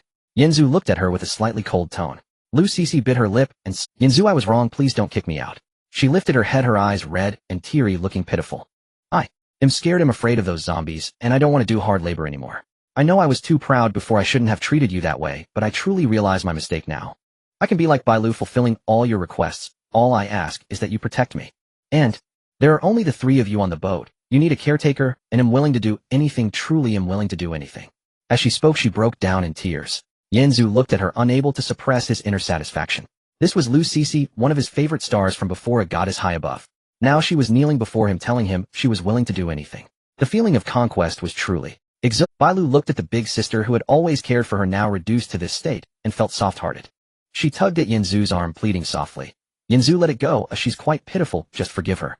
Yanzu looked at them, already having made a decision in his heart. He certainly wouldn't miss this opportunity. He had been thinking about this proud beauty for a long time. However, he had to let her completely relinquish her pride and follow him sincerely. Alright, I can give you a chance. Yanzu looked at her and said slowly. But you must prove yourself. He paused and continued. Did you bump into something during the storm? Let me check your injuries. Lu Sisi was taken aback, her face turning red instantly. She instinctively glanced at Chun Juling and Bailu beside her, feeling a bit embarrassed. Yanzu smiled at her reaction, saying, It's fine, there are no outsiders here, just us. Lu Sisi bit her lip, making up her mind. She nodded, and slowly she began to remove her qipao. The qipao, which had been tightly clinging to her body, gradually slid off, revealing her fair skin and perfect figure. Yanzu watched this scene, his eyes widening. Wow, this is too amazing. Lu Sisi truly lived up to her reputation. Her figure and skin were simply stunning. He swallowed hard, feeling uncontainable satisfaction. Then he turned to Chun Juling and Bailu, smiling as he said, You two teach Sisi how to refine pills. Her injuries are quite deep. She needs proper medicinal treatment. Chun Juling and Bailu exchanged glances and smiled. They of course understood what Yinzu meant by refining pills. They nodded and walked up to Lu Cici. Cici, don't be afraid, it's very simple. Oh, we will teach you, Bai Lu said with a smile. At first Lu Cici felt a bit shy and passive, but under the guidance of the two girls, she gradually opened up. An hour later the medicinal pills were finally refined. Lu Cici swallowed the pills and immediately felt the fatigue and wounds on her body gradually improve. She felt much more comfortable, and her complexion began to regain its rosy hue. Yinzu looked at her relaxed expression, feeling pleased. Alright, but for now I still can't fully trust you. You can temporarily be our caretaker. You will handle all the daily tasks on the boat. Yinzu said this, but inside he was overjoyed. A caretaker. This was Lu Cici. Having such a big star as a caretaker was a huge win. At that moment Chen Juling suddenly pointed into the distance and shouted, "Look! There's an island ahead." Yinzu, Bai Lu, and Lu Cici quickly turned to look. Indeed, there was a small island ahead. However, Chen Juling's words were not yet finished. She frowned and said in surprise, "But it looks like a group of zombies is chasing a girl. Doesn't that girl look a bit like Li Yitong?" Yinzu, Bai Lu, and Lu Cici quickly turned their gaze toward the scene. Indeed, on the distant beach a girl was running desperately. She was wearing a white dress, but it was already torn and tattered. A large expanse of fair skin was exposed, making her look extremely disheveled, but that figure, that face, could it be Li Yitong? She was known as a stunning beauty, and now as she ran her dress billowed in the wind, making the scene simply. Behind her there were over 100 zombies stretching out their hands and making muffled sounds as they desperately chased after her. "You all keep an eye on the boat, I'll go save her," Yinzu shouted loudly and dashed forward. Chen Duling and the others quickly nodded, stabilizing the boat, nervously watching the scene. Yinzu was incredibly fast, and in just a few moments he reached behind Li Yitong. Upon seeing someone coming, Li Yitong's eyes instantly lit up.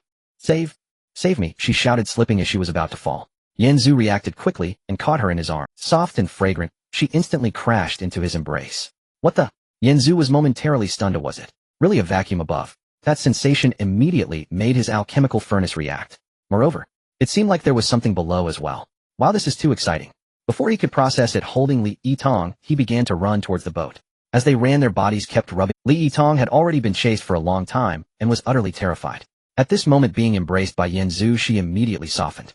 She looked up at Yinzu, her eyes resembling someone who hadn't been touched by a man in years, filled with desire.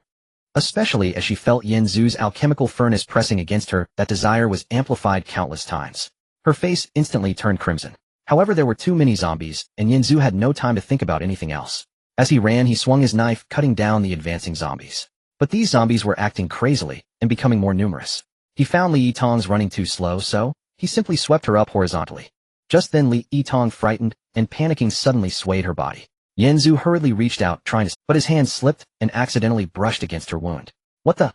Yinzu was momentarily dumbfounded. How coincidental was that? Li Yitong jumped, her whole body trembling, as if she had been shocked by high voltage. That current instantly surged from that spot, coursing through her entire body. She had been suppressing the after effects of the crystal core for a long time. At this moment, being touched like that, the desires, is it drizzling? Before he could process it, as he ran, their bodies kept rubbing against each other. That rain was becoming heavier. A bit of moisture on his hand. Is it drizzling? Before he could process it, as he ran, their bodies kept rubbing against each other. That rain was becoming heavier. From a light drizzle, it gradually turned into a moderate rain, and finally, it became a torrential downpour. Moreover, his alchemical furnace was also growing hotter, with pills nearly refining themselves. It was simply... Yinzu was momentarily stunned. Oh, was this? Because the zombies scared her to the point of wetting herself. He silently complained, but his hands didn't stop as he hurried towards the boat. Li Yitong's face was already so red it looked as if it could bleed. She buried her head in Yinzu's embrace, too embarrassed to look up, wishing she could find a crack in the ground to hide in. However, that incredibly comfortable feeling made her unable to resist, gently rubbing against him. Soon Yinzu had carried her to the side of the boat. Shen Duling and the others quickly reached out, pulling the two of them up. Hurry! Start the boat! Yinzu shouted. Bai Lu quickly nodded, starting the engine, and the yacht instantly sped away, leaving the zombies behind. Only when the boat was far away and the zombies were no longer visible did everyone breathe a sigh of relief. Li Yitong slowly recovered, looking at everything on the boat with wide eyes. This luxurious yacht, the clean floor, and these girls with rosy skin and good health. Compared to her days on that island, eating crystal cores, hiding from zombies, and wearing tattered clothes, it was simply like heaven and earth. She instantly felt envious, her eyes sparkling. Moreover, thinking about that torrential rain earlier and her embarrassing reaction, her face turned beet red, and she shyly lowered her head, her fingers entwined together. Thank you for saving me, she said to Yinzu, her voice as small as a mosquito. Yinzu waved his hand, looking at her, and asked, how did you end up here? What's the situation on this island? Li Yitong bit her lip, not daring to speak for a long time, her face growing redder. Chen Duling noticed her nervousness and quickly handed her some water, gently saying, "It's okay, take your time, don't be." Li Yitong took the water, took a sip, and finally mustered a bit of courage, slowly starting to speak. "After we arrived here, we encountered a total of 11 girls. But now 10 of them have been captured by zombies, and only Qinlan and I are left. This island has many zombies, and they were guarding a valley before. Occasionally some would wander around, but they usually don't run amok. However, in the past couple of days, for some reason, the zombies suddenly came out in large numbers, and today, while we were being chased by zombies, Qinlan and I got separated." As she spoke, her voice grew softer, and tears nearly fell. Chen Duling was taken aback and quickly asked, "What do you usually eat? You can't just eat wild fruits all the time, right?" As soon as she said this, Li Yitong's face instantly reddened like a ripe apple. She buried her head, even lower, her fingers clenching tighter, and for a long time she couldn't say a word. Bai Lu looked at her like this, curiously blinking her eyes just as she was about to ask. Li Yitong suddenly lifted her head as if she had made up her mind, and with a quickened speech with a sobbing tone, "We eat crystal cores, the ones in the zombies' brains. We thought that eating them would give us superpowers like in novels, but it didn't. But that thing is edible. It's quite sweet, and it fills you up. But after eating it, there are side effects. That is, the desire becomes particularly strong, just like how it felt in the rain earlier." She finished in one breath. Her face was already so red it seemed like it could smoke, and tears also fell, as if she had completely given up. Everyone was stunned.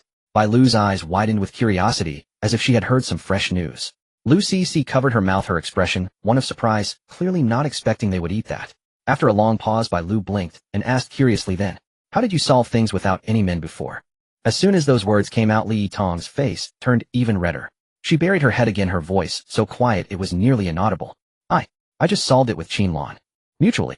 After saying that, she secretly raised her head and saw Chen Duling and the others exchanging glances without ridicule, instead showing a bit of sympathetic gazes.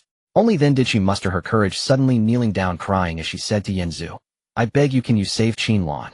She's still on the island, and if she's caught by zombies it will be the end." At that moment, no one noticed on the other side of the island, in a hidden cave, there stood a zombie that looked even more advanced than the previous one. Its clothes were surprisingly intact, and the decay on its face was much lighter than that of ordinary zombies. It leered at the unconscious girl on the ground, as if admiring its most precious collection. Its gaze was infatuated and greedy, sweeping from head to toe, savoring every detail slowly. Then its hand slowly reached out. Its fingertips gently brushed against the girl's cheek, then her neck, and then her collarbone, slowly descending, as if caressing a rare treasure. That movement carried a strange sense of ritual, slow enough to make one's scalp tingle. At that moment, the girl she opened her eyes and saw the zombie in front of her along with its outstretched hand. Instantly her eyes widened, and all the hair on her body stood on end as she screamed, "What do you want? Let me go? Don't touch me." The zombie, hearing her voice, not only didn't stop, but instead grinned, exposing its yellow teeth, and laughed eerily. With a crisp sound, the already tattered dress instantly shattered into pieces, scattering across the ground. Qinlan froze, her entire body stiffened. She widened her eyes, staring at the zombie before her along with the hand that had just torn her apart. Beautiful things should not be obstructed. The zombie spoke, its voice hoarse yet imbued with a peculiar gentleness. Its pupils were gray, lacking the normal black of a human, yet its gaze lingered on Qinlan's body with a hint of obsession. From her collarbone to her waist, and then down to her legs, it examined her slowly, as if admiring a rare treasure. Only then did Qinlan realize her clothes were gone. In an instant she wanted to curl up and hide, but her limbs felt soft, and she could barely move. Fear instantly engulfed her, and tears streamed down her face. What exactly are you? Why do you resemble a human so much?" She trembled, her voice quivering as she looked at the zombie before her, a sense of uncanny horror causing every hair on her body to stand on end. It looked too much like a human, yet it was not. The zombie gazed down at her, grinning to reveal a set of yellowing teeth, laughing in a bizarre manner. "I am called Sang Wu, unlike those useless ones outside. I am a new human, the 5th-generation zombie." As he spoke, he gently brushed Qinlan's cheek with his hand. His fingertips were icy yet devoid of the stench of decay, instead carrying a faint sweetness like that of a crystal core. "I like you, but I do not like the Force. Your initiative is what I prefer. I am giving you an opportunity now, a chance to become a new human like me. Think it over carefully," he said, leaning closer to Qinlan's ear, his cold breath sending a shiver down her spine. "Opportunities are few. I hope you can serve me willingly. I give you one day." After saying this, he laughed strangely and turned to walk out of the stone cave. With a clang, the stone door closed. The entire cave was plunged into darkness, leaving Qinlan all alone. Qinlan stood stunned for a long while before realizing that she had begun to feel something strange within her body, a thought flickering to keep Sang Wu. "No way." She shook her head vigorously and slapped herself hard. "It must be the result of too much crystal core. That's why I have such strange thoughts. That is a zombie. A man-eating zombie. How can I feel any—" Qinlan gritted her teeth, feeling ashamed and angry, wishing she could slap herself twice. However, the fire within her body only grew stronger. She was all too familiar with the aftereffects of the crystal core. After consuming it, the desire burned within her like a wildfire, making her feel extremely uncomfortable. Previously, she had Li Yitong to resolve things with, but now she was all alone. Gritting her teeth, she trembled as she extended her hand. Her fingertips lightly brushed over her waist, then slowly moved downward. Shame, anger, despair, and an intense yearning for survival intertwined, tearing at her nerves. She hated her own body, hated her own reactions, yet she felt utterly helpless. She was too hungry, too uncomfortable, too longing. Longing for a man. If only a normal man would come to save me now. She thought to herself, tears suddenly streaming down. As long as he comes to save me, I am willing. I am willing to do anything for him. No matter what, I am willing. Meanwhile, on the yacht, Chun Juling heard Li Yitong's words, her brows furrowing instantly. No way. It is getting dark now, and the zombies' night vision is far superior to ours, plus we have no idea where Qinlan is. Rushing in recklessly is too dangerous. We cannot gamble with the entire team's safety. Her words were calm and quite reasonable. Li Yitong, hearing their words, instantly became anxious, nearly in tears. No, Sister Qinlan. She will definitely head to the shelter we had before. Li Yitong, hearing their words, instantly became anxious, nearly in tears. No, Sister Qinlan. She will definitely head to the shelter we had before. I am very familiar with that place, I can lead the way. She pleaded desperately, her eyes full of supplication as she looked. Yinzu looked at her, but couldn't help but start calculating his own little schemes. Two popular female stars indeed. Qinlan, Li Yitong, those were figures that someone like him, an ordinary person, could hardly even see in real life. Previously, he could only watch them from afar on TV. Now that he had a chance, how could he let it slip? Moreover, while there were many zombies, their combat capabilities were truly pathetic. Right now, I have a full 13 times all attributes. Those ordinary zombies, no matter how many come, I can take them all down. However, I cannot make it too easy for them to say yes, or they will think I am too agreeable, and it will be difficult to manage the team's rules in the future. With that thought, Yinzu cleared his throat, looking at Li Yitong, and said slowly, I can go with you to save her, but... Before he could finish, Li Yitong instantly reacted, her face turning bright red. She stepped back, nervously shaking her head, and saying, no, that's not possible. Even though I did that just now, I have never done anything like that with a man. Yinzu was taken aback for a moment, then found it amusing. What is this girl thinking? What are you thinking? He waved his hand helplessly. I mean, our team does not accept useless people. After saving her, both of you will have to work for our team doing tasks in exchange for your food and shelter. Understand? Li Yitong was stunned for a moment, then quickly realized, her face instantly flushing red as she understood her. She hurriedly nodded, practically nodding like a pestle. I agree. I promise you. I will also promise for Sister Long. As long as you save her, we will do as you say, anything. Yinzu finally nodded, glancing at the sky as the sun was. It is already dark now, and going now is too dangerous. We will set off first thing tomorrow morning. Meanwhile, back in the stone cave, Qinlan was in the most critical moment. The fire within her body was about. Just then the stone door suddenly swung open with a bang. Sang-woo had surprisingly returned. Qinlan instantly froze, her entire being stunned, her face flushed bright red. She hurriedly tried to hide herself, but it was already too late. Sang-woo stood at the door looking at her with an eerie smile. Just then the stone door suddenly swung open with a bang. Sang-woo had surprisingly returned. Qinlan, he casually tossed the crystal core in front of Qinlan. Why bother? His voice was hoarse and gentle, laced with profound temptation. Solving it yourself is so tiring. I can help you. Qinlan stared at the crystal core, then at Sang-woo's eerie gaze. Her entire body froze. On the yacht, the sky gradually darkened, and everyone on board, having exhausted themselves throughout the day, returned to their cabins to rest. However, Yinzu could not fall asleep. He walked to the bow of the ship. The sea breeze, carrying a hint of saltiness, brushed against his face, bringing a sense of comfort. Lu Cece, seeing Yinzu alone at the bow, felt a sudden thrill of opportunity arise. Previously, she had held herself with the air of a star, believing herself to be a big celebrity. Why should she toil? However, in the past few days, she had come to realize that on this deserted island, the only way to survive and enjoy a good life was to follow Yinzu. Those girls who had previously followed Yinzu were all living splendidly. They didn't have to labor, didn't have to starve, and could even grow stronger, and any fool would know that following Yinzu was the only way out. Now that everyone else was asleep and Yinzu was the only one at the bow, wasn't this the best opportunity?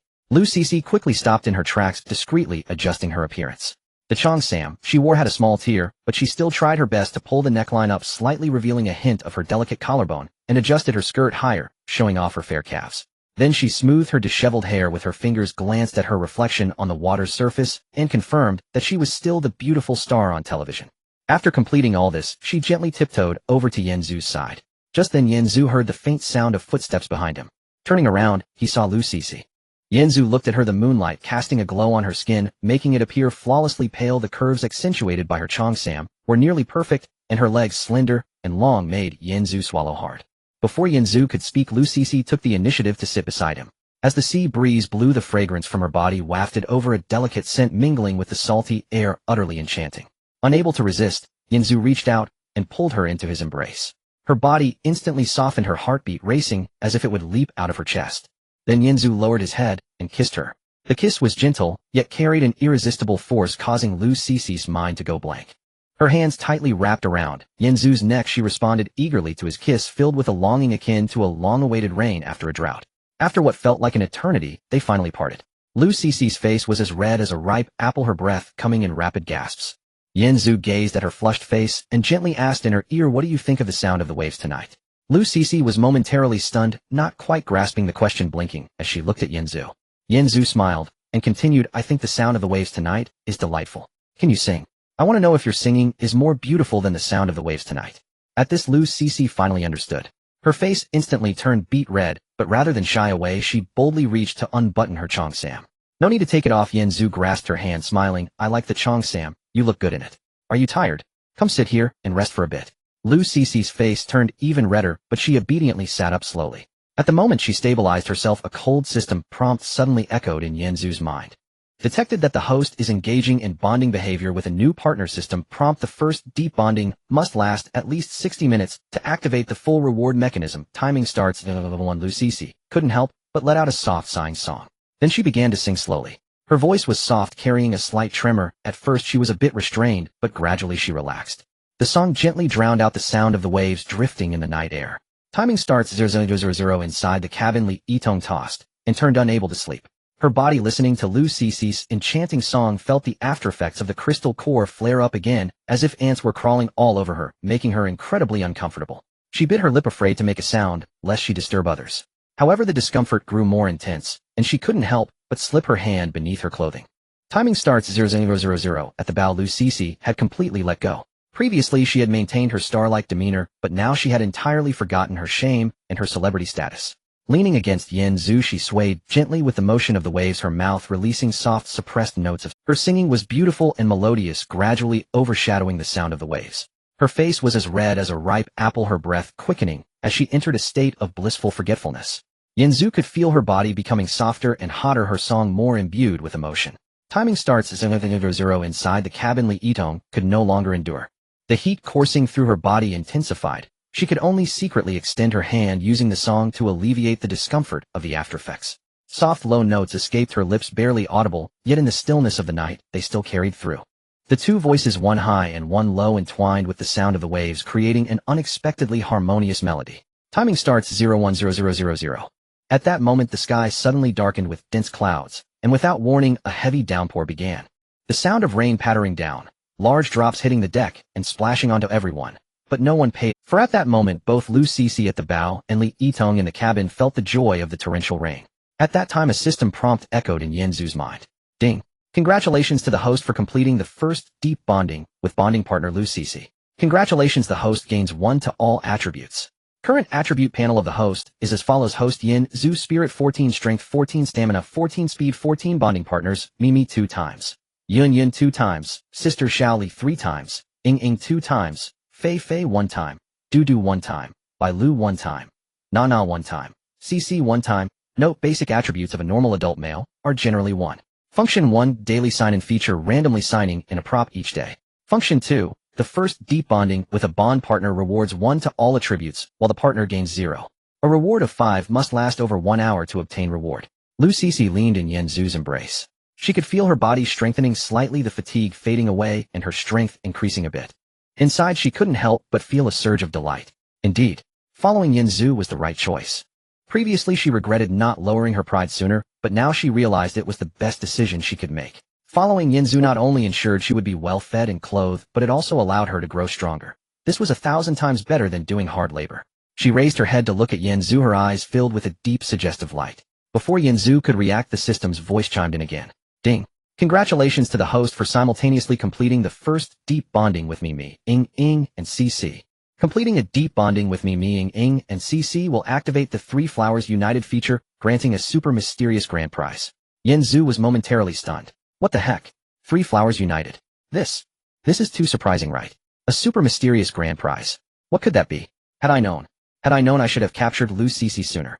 If I had done it earlier, would I have activated this 3 flowers united task? What a pity. Yanzu felt a mix of joy and regret as he looked at Lu Cece flushed and breathless after singing, and couldn't help but gently kiss her. Lu Cece, leaning in Yanzu's embrace, took a long time to recover. She lifted her head to look at Yanzu. Then she gently blew a breath into his ear. Darling, I feel that the song just now was not sung well. I want to sing it again, is that alright? Yanzu was taken aback for a moment, then smiled. This woman really has become addicted. Inside the cabin, Li Yitong, who had just let out a sigh of relief, heard Lu Cece's singing again. Ah, here it comes again.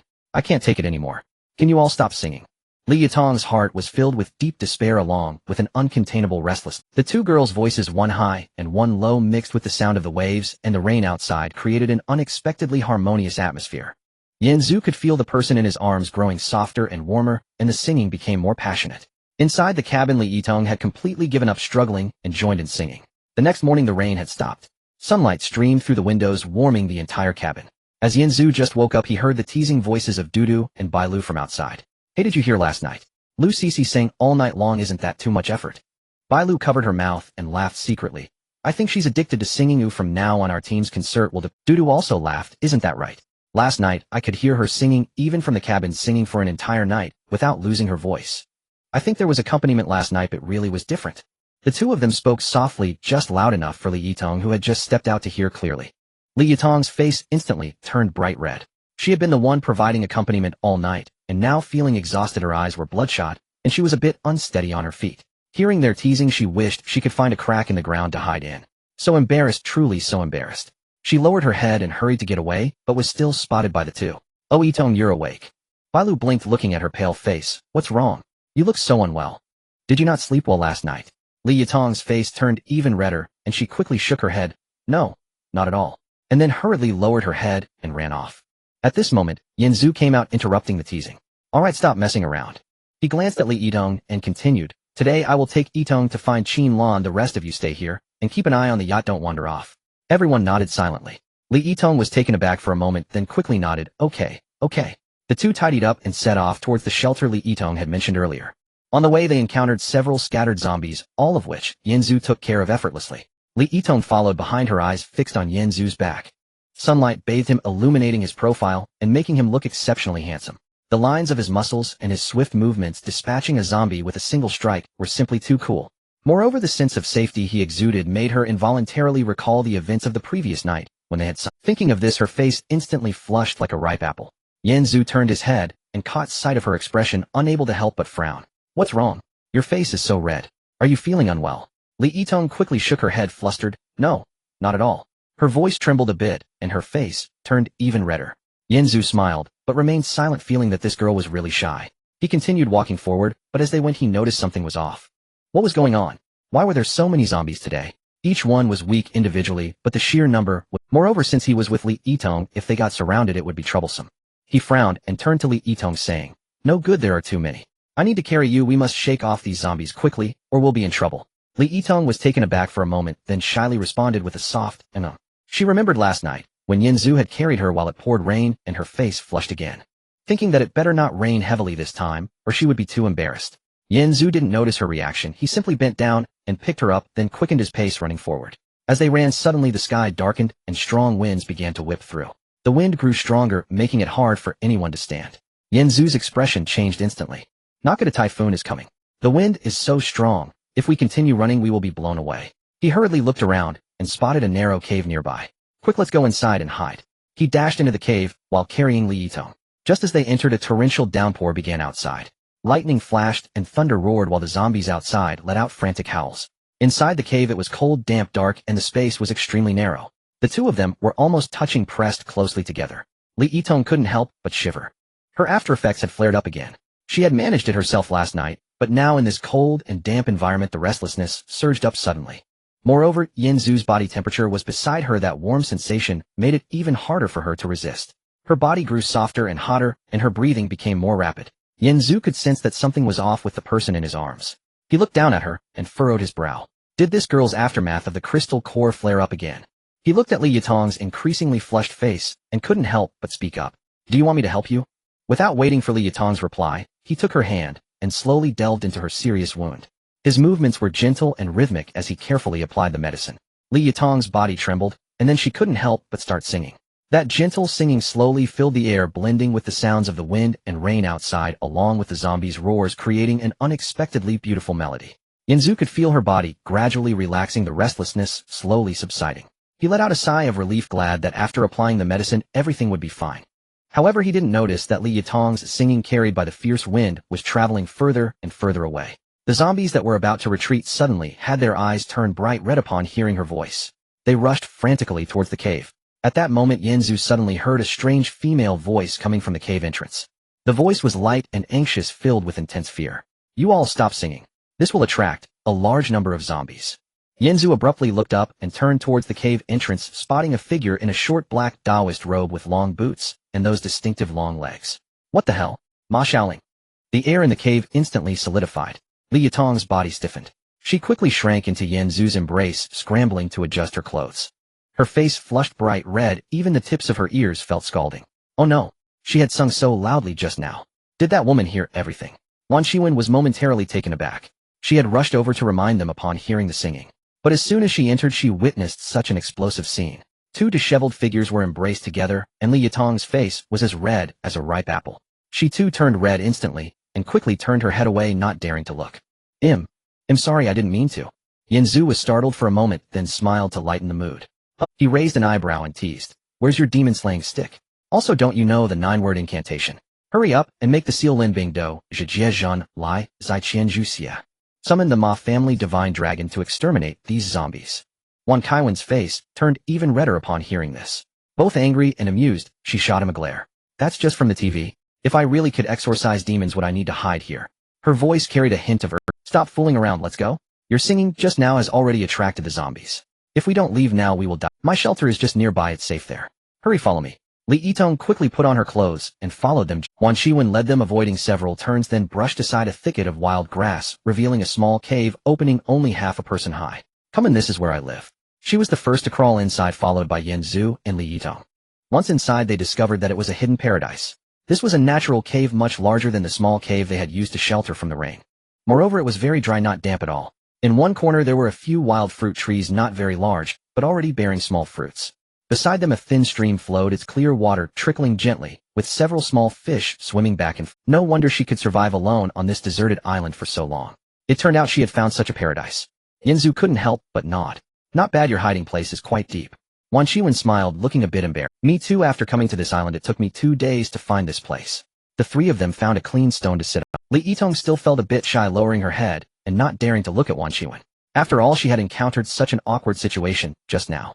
Yanzu, however, was not embarrassed at all. He looked at Wan Shiwen with curiosity and asked, "By the way, how did you know that singing would attract zombies?" Wan Shiwen was taken aback for a moment, then her face flushed. After hesitating for a while, she quietly spoke up, "Because I tried it before. Previously I killed a zombie and got a crystal core.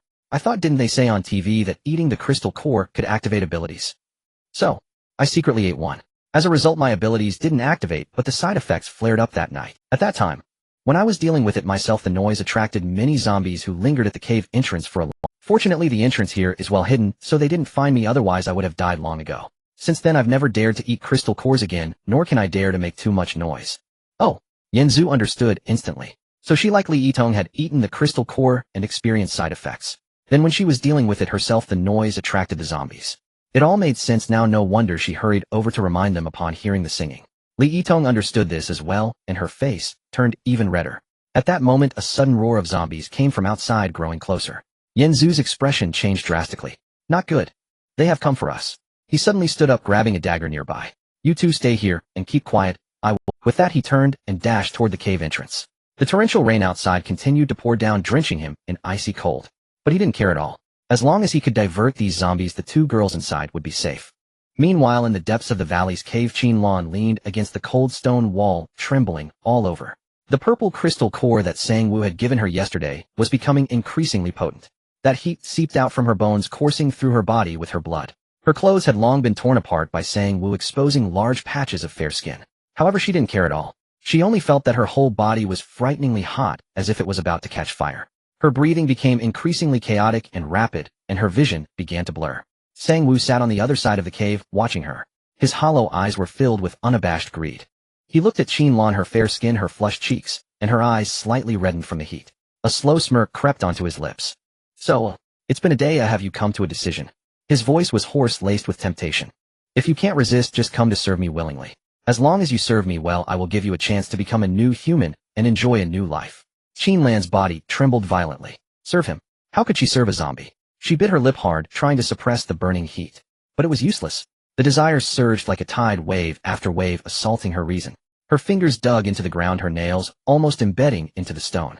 She could feel her reason being devoured bit by that heat. She was on the verge of breaking. Her body uncontrollably moved towards Sang-woo. Yet in her heart, she was fiercely resisting. No, don't go over there. That's a zombie. That's a man-eating zombie. You can't do that. But the heat was simply too overwhelming. Her breathing grew increasingly chaotic and her gaze became more and more dreamy. She felt she was about to collapse. Just then suddenly, boom. A huge rumble suddenly echoed from outside. The entire cave shook. Debris fell from the ceiling. Sang-woo's expression changed drastically. He jumped to his feet, furiously shouting toward the outside. Who is it? How dare you slaughter my subordinates on such a large scale? Seeking death. He could no longer care about Qinlan. His subordinates had been slaughtered on such a large scale. This was a provocation against him. He roared and turned charging out of the cave. Instantly, only Qinlan remained. She slumped to the ground, gasping for breath. The sounds of the torrential rain and the fighting outside grew closer. Watching Sang-woo's departing figure, her eyes were filled with the relief of having survived a disaster.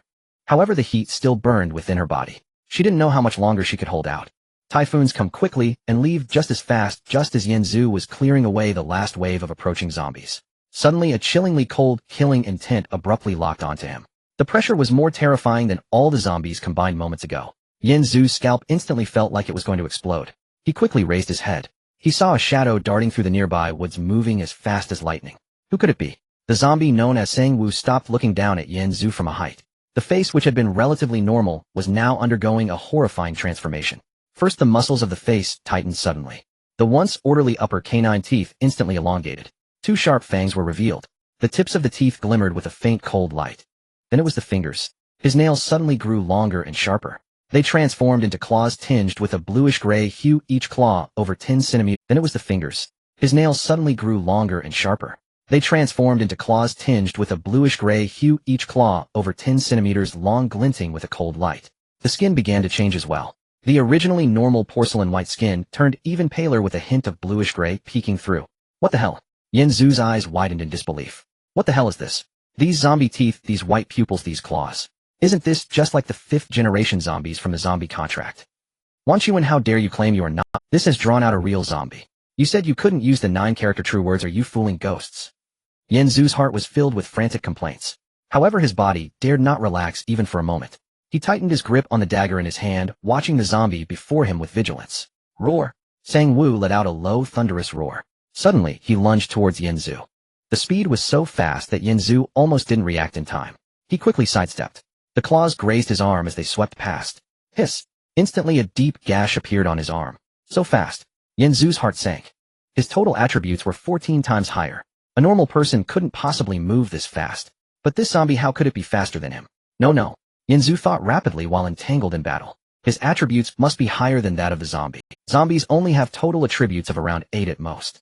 But his combat experience was far too rich. And what about himself? He was just an ordinary student who had only been in a few fights before. How could he compete with such an ancient monster who had lived who knows how long? Damn it, the gap in combat experience is just too vast. Clang! The dagger collided with the zombie's claws, producing a piercing metallic clash. Yanzu's hand went numb from the impact. He staggered back several steps before steadying himself. Meanwhile, Sang-woo remained unscathed, standing there. The cold gray-white eyes fixed intently on him. Weak little human. He spoke, his voice hoarse like sandpaper rubbing against stone. Your strength is decent. But unfortunately, you're too foolish. You have no idea how to use your power. Yanzu gritted his teeth. He knew he couldn't confront him hidden. If he did, he would eventually be worn down. Run. I must run first. With this thought, Yanzu turned and dashed deeper into the woods. Sang-woo pursued closely behind. Roar! Another furious roar. Sang-woo's speed instantly increased even further. What the hell? Yanzu glanced back. This roar can actually grant a buff? Isn't this just the zombie's ability from the zombie con? After the roar, his speed surged instantly. Damn it, how am I supposed to fight now? His speed was already not much slower than his own, and now, with a buff, he directly caught up. The claws lunged fiercely towards his back. Yanzu quickly lunged forward to dodge this strike. But his back was still grazed. A fiery pain shot through him, and blood instantly stained his clothes. Damn it, this guy is too fierce. Yanzu gritted his teeth and ran desperately. He had no idea how long he had been running. The trees around him were thinning, until he suddenly came to a halt. Because there was no path ahead. It was a cliff. He had actually run to the edge of a cliff. Behind him was a bot, and in front Sang Woo had already caught up. He stood there looking at Yanzu, a hint of a mocking smile appearing at the corner of his mouth. His fangs glimmered coldly in the sunlight. Run, huh? Why aren't you running anymore? Yanzu tightened his grip on the machete in his hand, watching him warily. What do you really want? What do I want? You ruined my good plans. Do you think you can save those women? Let me tell you, all the beautiful women in this world belong to me. And you weak men are not worthy to live in. Yanzu's heart sank. He treats all women as his own kept prey. Damn it, what a pervert. Don't go too far. Yanzu gritted his teeth and said. Sang Woo, however, laughed. He stepped closer to go too far. In this world, power is everything. I have power so I can do whatever I want. You have power, but you don't know how to use it. Therefore you can only die. His claws were raised once more. The bluish-gray claws glimmered coldly. Yanzu knew he could no longer evade. He had been forced to the edge, with no retreat left. Just as Sang Woo's claws lunged towards him, Yanzu suddenly threw the dagger in his hand at him. Then he leapt backward. He couldn't let this guy catch him. Otherwise he would surely die. Better to jump than to be killed by him. Perhaps there was a glimmer of hope. The dagger grazed Sang Woo's face, and Sang Woo instinctively dodged. Then he saw Yanzu jump down. He walked to the edge of the cliff and looked down. A hint of disdain appeared at the corner of his mouth. Jump down. With such a high cliff, jumping down would lead to certain death. He turned and walked back in the direction Yanzu had come from. He caught the scent of women. 2 exquisite women hiding in a cave. Hee. Since that man is dead, then these 2 women belong to him. His footsteps were slow, carrying a leisurely demeanor of playfulness. He intended to savor these 2 beautiful women slowly. He didn't know how long it had been. Yanzu slowly came to himself. His body felt like it had been completely wrecked, aching terribly. He actually didn't die. Was there a pond at the bottom of the cliff? Did he fall into the pond and cushion his fall? Otherwise he would have died long ago from such a high cliff. He struggled to try to get up. Then he heard sounds not far away. He instinctively looked over. Then his eyes went wide in shock. Not far away beside the bushes, a woman in a tattered gown was standing with her. She seemed to be taking care of something. The rain had stopped. Sunlight filtered through the leaves and fell upon her. Her skin was as white as milk. That slender waist and that rounded curve. And those long legs. Wowie. Yanzu instinctively held his breath. This is just too stimulating, right? He quickly tried to turn his head away, but his eyes wouldn't obey. At that moment he saw a greenish-blue snake in the grass nearby, slowly crawling towards the woman. That's a poisonous snake. Yanzu shouted out immediately. Be careful. Then he saw the woman suddenly turn. That beautiful face instantly appeared before Yanzu. What the hell? Liexai, isn't this the leggy girl from Qingyan? How is she here? He saw the poisonous snake already raising its head, lunging at her backside. Ah! A short, sharp scream pierced the tranquility of the valley. Liexai suddenly went limp, her hand instinctively covering the inner side of her thigh. But it was already too late. The venomous snake bit her and quickly darted into the grass, vanishing from sight. At that moment I was completely dazed. Just earlier when I was grappling with Sang Woo, he had scratched my arm, and it still burned painfully. Yet I still charged forward with all my might. Are you okay? I crouched down to support her. Her face turned pale in an instant, then flushed bright red. The snake venom was spreading too quickly. Her gaze started to blur, and her body began to heat up. Down there. She murmured, her voice. I quickly pulled her hand away. Then I saw that scene. Her dress had torn open in a large area due to her fall. Her fair thigh was exposed, and in the most intimate area there were 2 small bite marks oozing dark blood. That area was far too close. So close that I could see her most private parts with just a slight lift of my head. Damn. My eyes were glued. Liexai was just too beautiful, wasn't she? Usually when I saw her on TV she appeared as a pure girl next door. I didn't expect that in such a place her skin would still be this white and tender. And her legs slender and long with skin as smooth as milk. Especially now with her consciousness fading and her cheeks flushed, she looked so fragile that it took my breath away. But I knew this wasn't the time to think about that. These are the bite marks of a venomous snake. If I didn't extract the poison soon she would be dead in less than 10 minutes. But that area is far too intimate, isn't it? If I were to suck the poison out from that area. Isn't that taking advantage? I was torn inside. Should I do it or not? This choice was too difficult. But saving her was urgent. I gritted my teeth, not caring about anything else. I'm sorry, Liexai, I have to save you. After I finished speaking I no longer cared if she felt shy. I reached out gently, spreading her legs apart a bit. Then I lowered my head and began to suck at the bite mark. It was salty, accompanied by a bit of her body heat and a faint fragrance from her. I took a breath, spat out the poisonous blood, then took another breath and spat again. Liexai, who was originally in a hazy state of consciousness, suddenly trembled all over from my actions. Her body tensed up in an instant. Then she let out suppressed, fragmented sounds.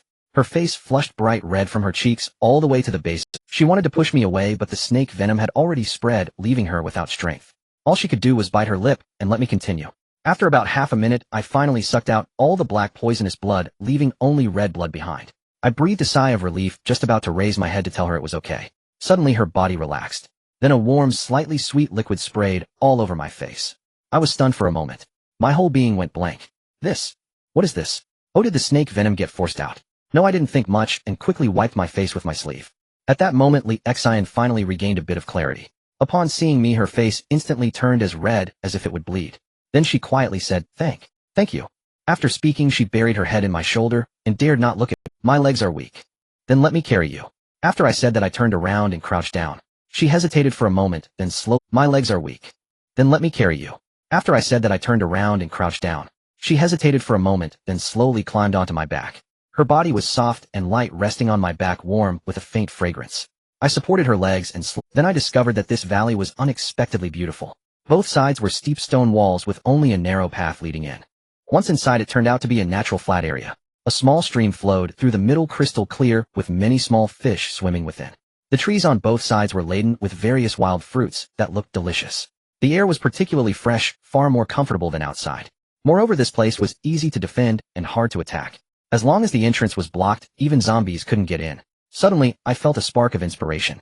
This place is much better than the previous campsite, right? If we set up our ultimate sanctuary here in the future, wouldn't that be perfect? We wouldn't have to worry about zombie attacks anymore. Just as I was thinking, on the other side of the mountain, Sang-woo had already reached the entrance of that cave. With a kick, he pushed aside the blocking dry grass. Inside, Wan Chiwen and Li Yitong were huddled in a corner. Seeing him come in, the two instantly shrank back in fear. Sang-woo let out a cold laugh. His voice was hoarse like sandpaper rubbing against stone.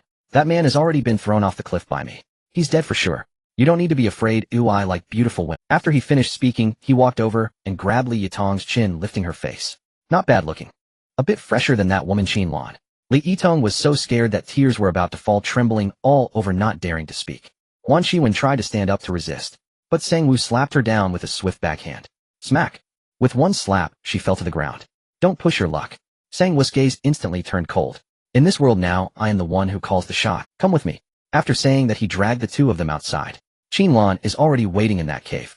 You three together. Give me 5 days to serve me well. If you dare to disobey, they'll just throw you out to feed the zombies. The two of them were so scared that they didn't dare to speak, only allowing him to drag them toward the cave. Meanwhile, Yanzu was still unaware of what was happening outside. I carried Lixian and slowly walked deep. Just as we were nearing the natural cave, Lixian suddenly tapped my shoulder. Alright, I forgot to tell you. I'm not alone here. I have a friend named Wang Churen. We came here together before. She should still be inside waiting for me to come back. I was taken aback. There's someone else. I looked up and saw a girl standing at the entrance of the natural stone cave. She was wearing a simple white t-shirt and jeans. However, the t-shirt was already drenched in sweat, clinging tight. It outlined her breathtaking curves, her waist as slim as a water snake. Her skin was a kind of cold white. Upon seeing Wang Churen, Yanzu suddenly felt a darkness before his eyes. After the battle with the zombies, helping Lixian with her drug addiction, and the impact from falling off the cliff, Yanzu had already reached his limits. He fell directly to the ground. Yanzu. Lixian was terrified, immediately reaching out to support him, but she had just finished using drugs herself, and felt extremely weak, unable to hold up such a large man. Sister Churen, come help. Lixian shouted anxiously. Hearing her voice, Wang Churen rushed out from the cave entrance. Upon seeing Yanzu lying on the ground, the two women exerted all their strength to drag him back into the cave. The fire inside was already lit, warm and cozy. They placed Yanzu on a stone bed covered with straw, and finally breathed a sigh of relief, though they were still anxious. Why did he suddenly faint? Wang Churen reached out to touch Yanzu's forehead, discovering that he was slightly feverish and sweating profusely, looking utterly exhausted. He just helped me with my drug problem, and fell from the cliff. He might have been poisoned too. Li Zin's eyes were redder. It was because of her that Yanzu had ended up like this. Let's observe him for a while. He should be fine. Wang Churen comforted Lixian. Thus the two women took turns watching over Yanzu all night, and by morning, as the sun began to rise, Yanzu slowly opened his eyes. He stretched lazily, feeling much better all over. The previous fatigue seemed to have vanished. It looked like a good sleep had restored him. Yanzu, you're awake. Lixian exclaimed as she rushed over, her eyes red, clearly having worried all night. Wang Churen quickly approached, as well, her face filled with concern. I'm fine, sorry to worry you.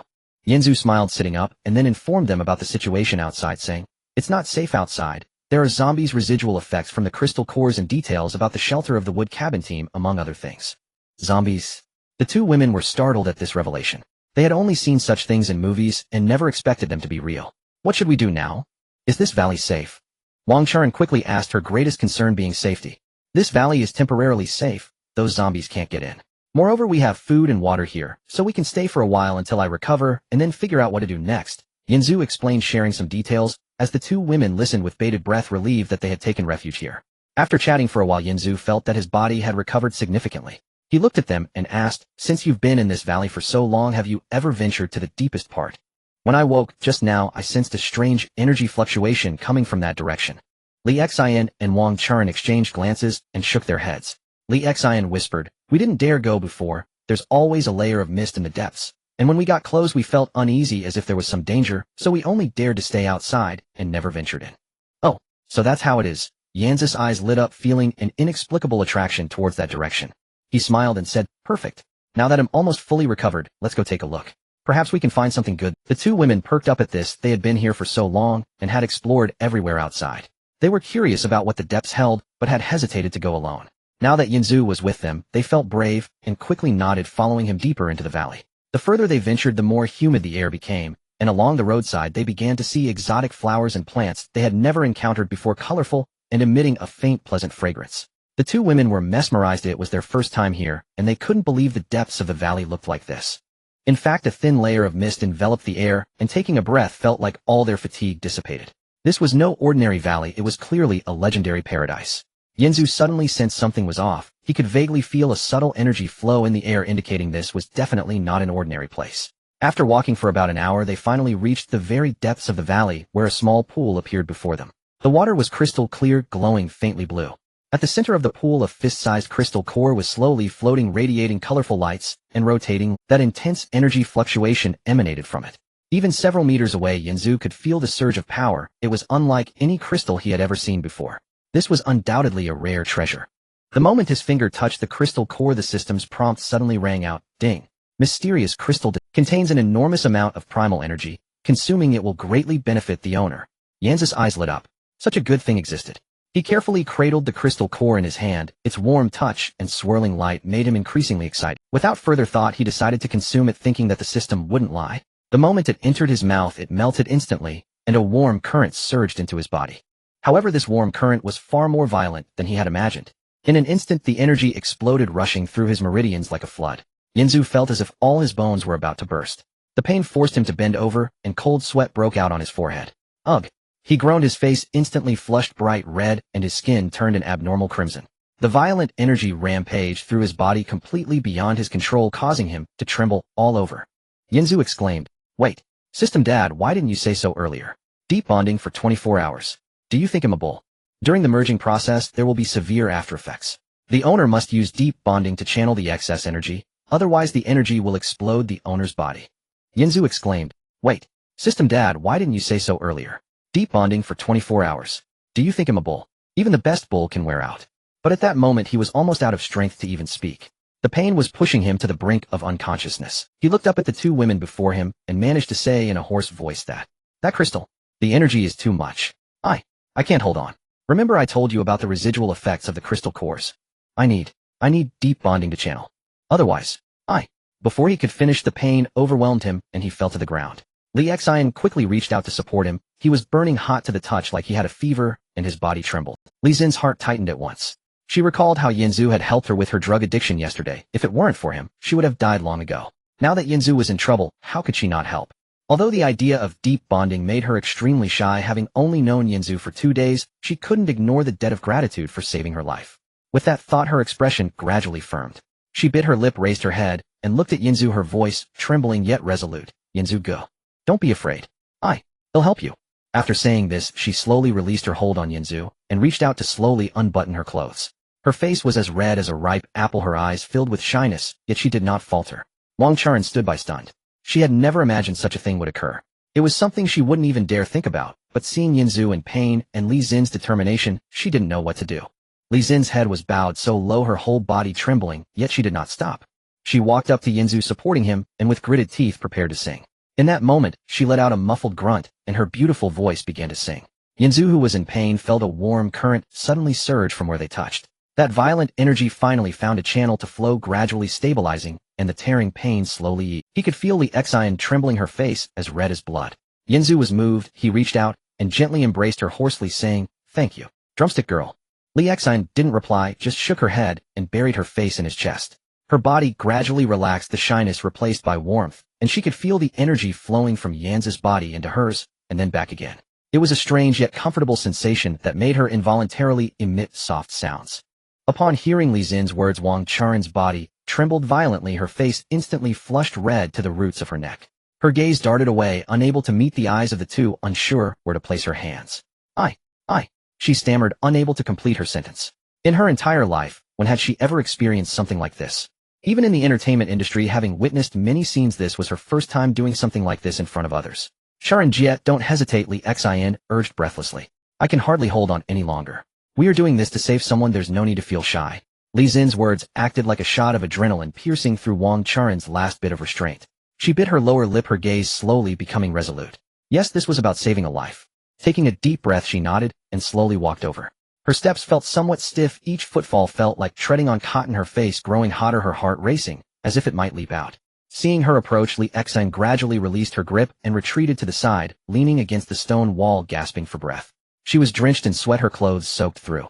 Watching Wang Charen, her eyes held a hint of satisfaction and an indescribable subtle feeling.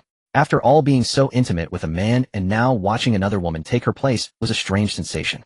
Yet instead of feeling disgusted, there was a sense of camaraderie, as if they were both saving him together. Wang Charen stood before Yanzu, her hands trembling violently. Slowly she unbuttoned her clothing, her movements awkward and clumsy, unable to look directly at Yanzu's face or even at Li Xian beside her. She merely lowered her head, gritting her teeth, as if completing an essential task. She supported Yanzu and gradually lay down, then mimicking Li Xian, she slowly began her singing career. In that moment, pain made her let out a muffled groan, her body instantly stiffening, tears nearly spilling over.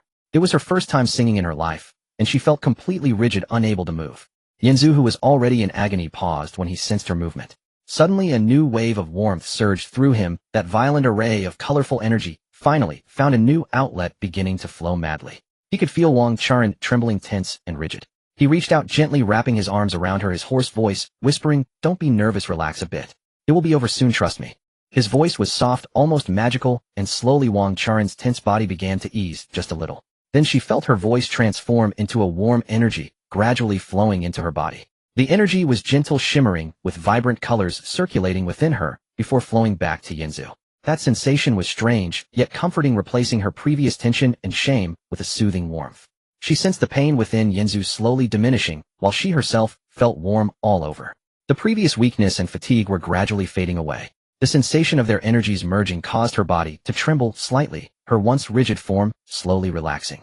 Li Xian watched from the side, noticing how Wang Charen's face, initially flushed, gradually transformed into one bearing a rosy hue, indicative of her newfound comfort in singing. Her gaze shifted from avoidance to a dreamy state. Li Xian couldn't help but smile, secretly realizing that regardless of the type of woman, they all responded similarly in such moments. Leaning against the stone wall, she slowly regained her composure, while also keeping her ears perked up, listening to the sounds outside. They were still in the wilderness, needing to be cautious to avoid any unforeseen incidents. As time passed, the song echoed repeatedly in the ears of the three, vibrant colors shimmering around them. Yanzu's pain lessened, replaced by an unprecedented feeling of power filling him. He could sense his body being completely transformed by this energy, every cell rejoicing, absorbing the powerful force from the mysterious crystal core. Ding! The host is merging with the mysterious power. Countdown 000059. Meanwhile, the scene shifted to the yacht by the sea. On the yacht, Dudu, Bai Lu and Lu Cece stood on the deck, frowning as they gazed at the distant island, their faces etched with deep concern. It's been 2 days. Why haven't Yanzu and the others returned yet? Bai Lu was the first to speak, turning to grab a weapon. I can't wait any longer. I'm going to find him. What if something happened to him?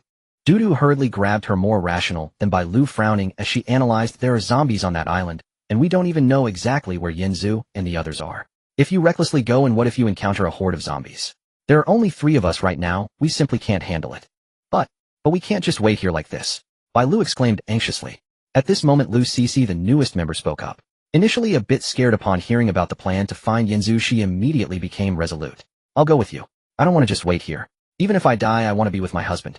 Dudu looked at the determined expressions of the two and realized she could no longer dissuade them. She sighed and nodded.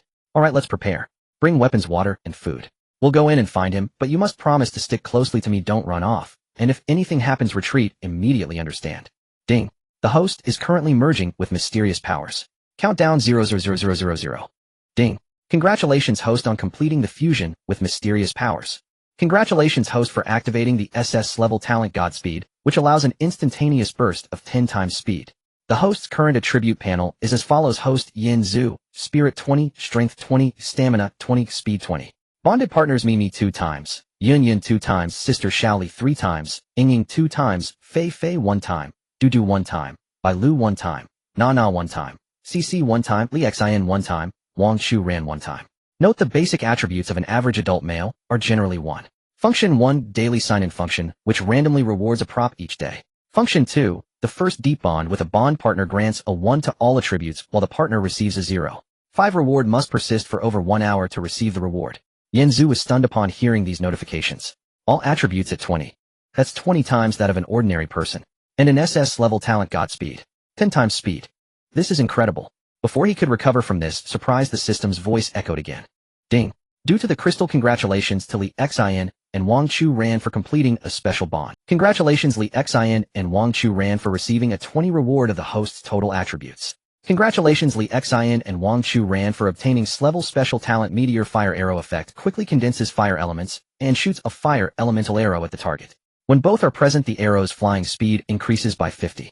As the system's voice fell, Li Xin and Wang Chu Ran instantly felt a powerful force surge into their bodies. Their bodies were instantly filled with strength, and the previous feelings of weakness and fatigue disappeared without it. Furthermore, they could even sense that their senses had become much sharper. Their ears could hear distant sounds, and their eyes could see more clearly. They felt an endless supply of energy throughout their bodies. Suddenly, additional knowledge appeared in their minds about how to condense fire elements and how to shoot the fire arrow. Both of them were stunned, exchanging glances filled with confusion and shock. What is going on? Wang Chu Ran was the first to speak, her voice trembling. I feel like my body is becoming very strong. Me too. Li Xin quickly nodded. Just now, suddenly, I had new knowledge in my mind about shooting something like fire. Both of them looked at Yin Zhu with confusion in their eyes, unable to comprehend the situation. Why did their bodies suddenly undergo such a significant change? Yin Zhu observed their expressions, scratched his head, and smiled as he said, well, actually, I have something to tell you. I have a system, the More Children, More Blessings system. He recounted the same system explanation he had given to other women. Just now, the system said that you gained very high attributes, which is why your bodies have become so strong, and you have acquired new skills. Upon hearing Yin Zhu's words, the two women instantly widened their eyes, their faces filled with disbelief. A system, the kind described in novels. One that can make people stronger and provide rewards, that kind of golden finger. They had thought Yin Zhu was just a bit stronger than ordinary people, but never expected he had a system. System. Wang Chu Ran stuttered, you mean the kind written about in those transmigration novels? Yeah, pretty much. Yin Zhu nodded. It helps me survive on this island, and can also help you become stronger. Li Xin and Wang Chu Ran exchanged glances, and could see the shock in each other's eyes. After a long while, they slowly accepted this reality. So Yin Zhu was actually this powerful. No wonder he was able to fight so many zombies alone. Turns out he had a system. Then, what about that fire arrow we just thought of? Li Xin reacted, first looking at her hand curiously. Is that for real? Can we really shoot something like fire? It should be real. Yin Zhu smiled. You can give it a try. Since no one else is around, you'll know if it works. Hearing this, the two women immediately became interested. They quickly stood up and walked to a nearby open space, trying to condense the fire element according to the feeling in their minds. Li Xin extended her hand, focused her mind on condensing the fire element, and then shot it out. Soon a red glow slowly illuminated her palm. The glow became brighter and gradually condensed into a small fire arrow. Wow, it really works. Li Xin exclaimed in delight, raising her hand. The fire arrow shot out with a whoosh, hitting a large tree. Boom. With a faint sound, the tree was instantly marked with a small charred spot. Wow, that's amazing. Wang Chu Ran quickly tried it too. Her palm also quickly condensed a fire arrow, which she shot out, hitting the same tree, leaving two charred marks side by side, displaying tremendous power. This is incredible. Li Xin was extremely excited. She tried again, this time shooting the fire arrows together with Wang Chu Ran. The two arrows flew out together, and their speed was significantly faster than before. It's real. It's real. Wang Chu Ran was equally thrilled. When we shoot together, the speed really increased. The two of them excitedly experimented for a long time, like two children who had just received new toys, thoroughly enjoying. Yin Zhu stood by watching their excitement, and a cold glimmer gradually flickered in his eyes. He reached out and embraced the two girls who had just stopped, silently thinking, zombies, huh? Saying I have no combat experience. Watch how I break through everything with speed. Just wait. Yanzu held the two girls in his arms, their bodies still radiating the warmth of their singing. He smiled gently and patted their backs. All right, enough playing. We should head back now. Oh, after singing all day, we must be tired. Let's go back to the shelter and rest a bit. Upon hearing Yanzu's words, the two girls also stopped their actions. They nodded, their faces still flushed with excitement. MMOK will listen to you. The two hurriedly tidied themselves up, dressed properly, and followed, Yanzu leaving the place. Meanwhile, on the yacht by the sea, Dudu by Lu and Lu Cc were busy packing their things. They stored the remaining water and food in Dudu's spatial ring, preparing to set off to find Yanzu. Bai Lu picked up her watermelon knife, frowning as she said, "All right, everything is packed, let's go. The sooner we get there, the sooner we can find him." She was anxious, worried something might have happened to Yanzu. Dudu nodded as she was about to speak. Suddenly, a powerful force rushed into her body. That force was familiar, identical to the warm current Yanzu had given her before. Her body instantly filled with strength, and the previous worries and fatigue vanished without a trace. Bai Lu, standing beside her, felt the same. She suddenly sensed a powerful force rushing into her body. Instantly, her body was filled with boundless energy. Both of them were stunned, exchanging glances filled with understanding. Huh.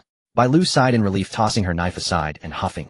No need to find him, he's having a good time. Dudu couldn't help but laugh. Oh, she shook her head and said helplessly, "We were so worried about him, worried to death, yet he's over there." At this point, her face couldn't help but turn red. Yanzu was definitely bonding deeply with new sisters again. Lu Cc stood beside them, looking confused at the two. She had no idea what was going on. Why suddenly not go? Also, what did they mean by Yanzu is having a good time? What does having a good time mean? She completely didn't understand. What happened? Lu Cc stammered. Why aren't we going anymore? Is he okay? Dudu and Bai Lu exchanged glances and couldn't help but laugh. He's fine, very well actually. Bai Lu waved her hand. Much better than us. Don't worry, he'll be back by himself soon. Lu Cc still looked confused, but seeing the two say so, she had to nod and stopped asking. In the valley, after Yanzu returned to the shelter with Li Xian and Wang Chu Ran, they had been busy for a full 24 hours. All three were exhausted, collapsing into a deep sleep as soon as they returned. This sleep was exceptionally deep. It wasn't until the next morning, when the sun had risen high, that they slowly awakened. After waking up, the three had a simple meal, tidied up a bit, and prepared to leave the valley to find Li Yitong. Not far from the valley, they heard a series of growls as several ordinary zombies charged out of the woods toward them. Be careful! Li Xian and Wang Chu Ran immediately became alert. They had just acquired new skills and hadn't yet tested them against zombies.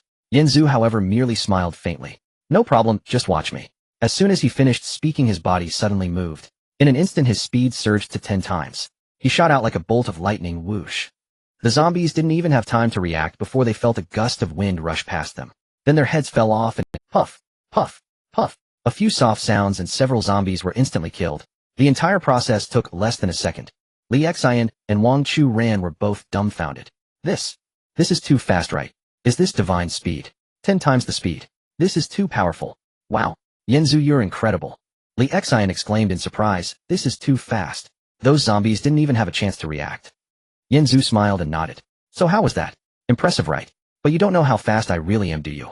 You should give it a try to see if your fire arrows can handle them. Upon hearing this, both girls blushed, immediately interested. They quickly extended their hands toward the remaining 2 charging zombies, gathering fire elements. Before long, 2 fiery arrows condensed in their palms. Then together they raised their hands and shot them out. Whoosh! The 2 fiery arrows shot out simultaneously, moving incredibly fast, striking the heads of the 2 zombies. Boom!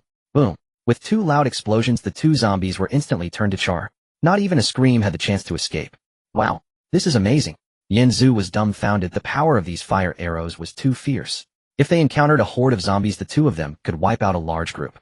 Li Xian and Wang Chu Ran were also overly excited, so their skills were this powerful. Now they no longer had to fear those zombies.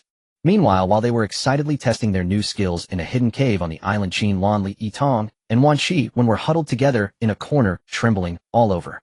Previously, they had been captured by a zombie forced to consume crystal cores. Now the after effects of the crystal cores had fully taken hold. Their bodies were unbearably hot, feeling as if they were on fire. The overwhelming desire surged through them, and they could no longer hold on. With no other choice, the 3 could only cuddle together, trying to alleviate the pain brought on by the after effects. All 3 were blushing, gasping for breath, their bodies trembling incessantly. The intertwining feelings of shame and pleasure were driving them to madness. At that moment, the cave door was suddenly pushed open. Zombie 5 entered with an evil smile.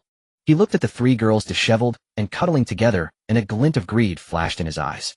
So how have you 3 decided? He licked his lips and said in a hoarse voice, "My patience is running thin. Although I don't like to force others, it doesn't mean I won't." Upon hearing Sang Wu's words, the three girls in the cave instantly froze in place. Qin Lan gritted her teeth, straining to pull Li Yitong and Wan Shiwen behind her. Her body, still uncontrollably burning due to the aftereffects of the crystal core, trembled slightly as she forced herself to speak calmly. Sang Wu, we can discuss terms. What do you want? We can give you anything as long as you let us go. Her gaze fixated on Sang Wu, her hand stealthily reaching for a stone. Even knowing that this stone was utterly useless to Sang Wu, she still wanted to do everything in her power to protect her two sisters behind her. Li Yitong, crouched behind Qin Lan, was trembling all over, silent tears sliding down her face. Her complexion was nearly blood red, and the heat coursing through her body made even breathing feel laborious. As Sang Wu approached them, she let out a whimper like a small animal, desperately covering her mouth to suppress any loud sounds, but she couldn't help but tremble uncontrollably. Get away! Get back!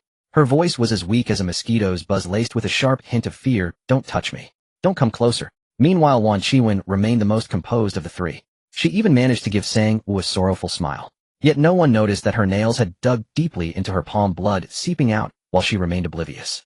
Her gaze had turned somewhat lifeless, as if she had already accepted her cursed fate, until Sang Wu reached out. Suddenly she erupted in a hysterical scream. I curse your mother. Get your filthy hands off me. She forcefully pushed Sang Wu's hand away, her eyes filled with a mix of fury and despair.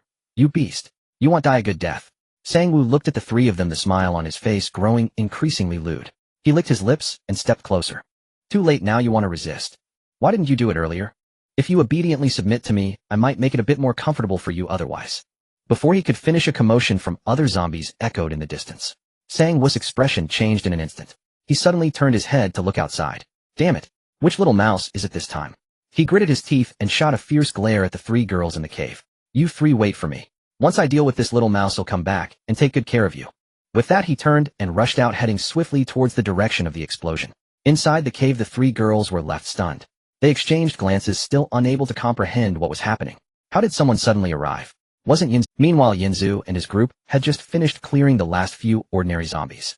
Li Xian and Wang Charan were panting, wiping the sweat from their faces. Suddenly, they saw a dark figure charging towards them.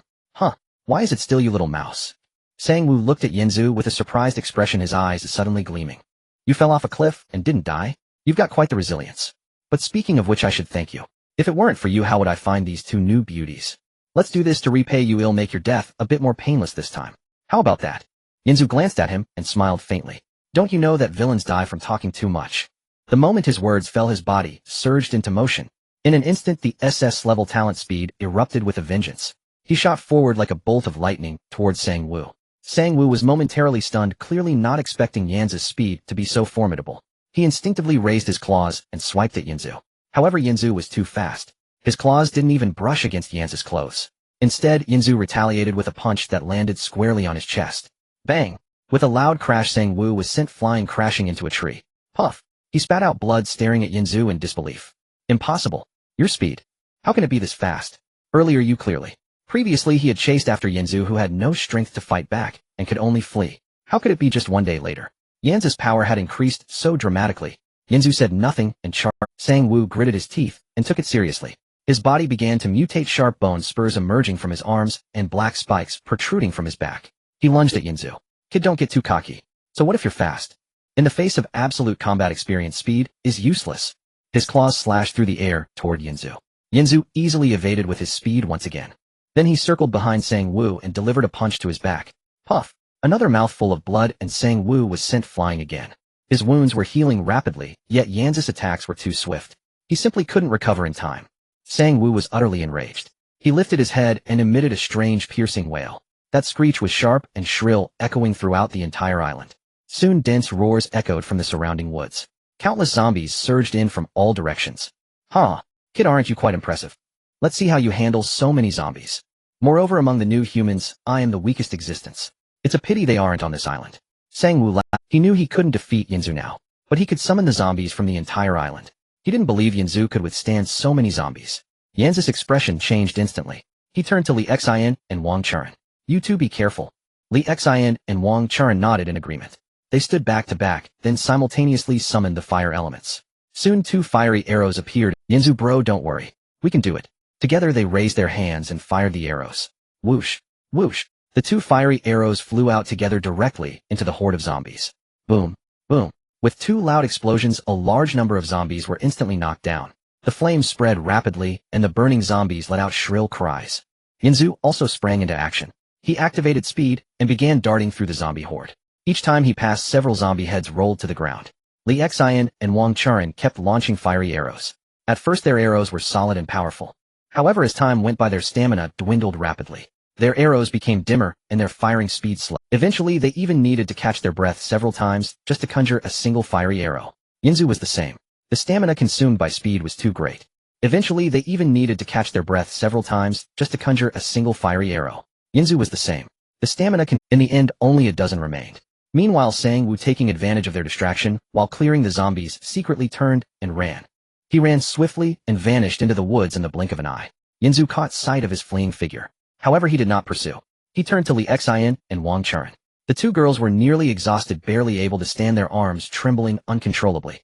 Yinzu let out a sigh of relief. Forget it for now. First, let's finish off the remaining zombies, then go find Li Yitong and the others. Soon the remaining dozen zombies were cleared out. The three of them were utterly drained, leaning against a tree, gasping. After resting for a moment, Yinzu helped Li Xian and Wang Churen to their feet. Let's go find Li Yitong. Sang Wu just came from that direction. They should be in the cave over there. The two nodded and followed Yinzu towards the cave. Soon they found the concealed cave. As they reached the cave entrance, they heard a series of suppressed gasps coming from inside. Yinzu paused for a moment and then understood. Li Yitong and the others were likely still suffering from the aftereffects of the crystal core. He couldn't help but chuckle, then deliberately cleared his throat and said, "Hey, three beautiful ladies inside, do you need any help?" Inside the cave, the three girls jumped in shock. In the cave, the three girls froze instantly upon hearing the sounds from outside. Li Yitong was initially stunned, but then her eyes shone brightly. That voice. Is it Brother Yinzu? She thought she was hallucinating, believing that Yinzu had already been killed by Sang Wu. She suddenly raised her head and looked towards the cave entrance. Brother Yinzu, she instinctively shouted, her voice filled with excitement and joy. However, after shouting, she suddenly realized her current state. Her clothes had long been torn to shreds, almost completely in tatters. Her face was still flushed and hot, her entire body carrying the residual heat from the crystal nucleus. In a flurry, she hid behind Qinlan, covering her face tightly, too shy to look outside. Qinlan also reacted. Her body was still uncontrollably heating up, and the shame of being seen like this by Yinzu surged within her. Her voice trembled as she said, "You don't come in yet. We need some time." Beside her, Wan Qiwen was also stunned. Her eyes instantly turned red. Yet she forcibly spoke in a fierce tone, "What are you looking at? Turn around." Her voice trembled continuously, betraying the immense turmoil within her. Upon hearing the words from inside, Yinzu immediately understood. He quickly turned around, facing away from the cave entrance, and spoke in a calm, yet concerned tone. "All right, you take your time, I'll wait outside. If you need help, just let me know." After saying this, he genuinely turned around and walked to a nearby tree, keeping watch for them. After all, it would eventually be mine. Li Xian and Wang Churen hurriedly followed him, walking away without looking back at the cave. Inside the cave, the three girls breathed a sigh of relief upon hearing his words. Then they hurriedly tidied their clothes and dealt with the remaining effects of the crystal nucleus. Half an hour quickly passed. Footsteps were heard from the cave. Qinlan, Li Yitong, and Wan Qiwen slowly. Their clothes were still somewhat disheveled, and their cheeks still bore a hint of lingering blush as they lowered their heads, not daring to look at Yinzu. Yinzu, seeing them come out, did not bring up the earlier situation. He simply smiled and said, "Are you done? Then let's head back to the yacht and rest for a bit. Can you walk?" Li Xian and Wang Churen, as those with experience, exchanged knowing glances. They proactively stepped forward, supporting Li Yitong and Wan Qiwen, helping them ease the awkwardness. "Yitong, walk slowly, I'll help you. Qiwen, this way, the path is a bit slippery." The three girls sighed in relief, nodded, and followed them towards the sea. Soon they arrived at the seaside. Qinlan was instantly stunned upon seeing the luxurious yacht docked by the shore. Her eyes were filled with shock. She quickly realized that this was not merely a means of transportation. It was a strategic survival tool. Her expression shifted from surprise to deep contemplation. Wan Qiwen exclaimed in disbelief, "Wow, this yacht." Li Xian and Wang Churen also revealed looks of relief upon seeing the yacht. On the yacht, Du Bai Lu and Lu Sisi had already spotted them. Bai Lu, the most impulsive, jumped off the boat and rushed towards Yinzu. While crying, she pounded her fists against his chest, saying, "You know to come back. Do you know how worried we were about you?" Chun Juling also breathed a sigh of relief, but still complained, "Does someone still remember us?" Her gaze, however, revealed deep concern.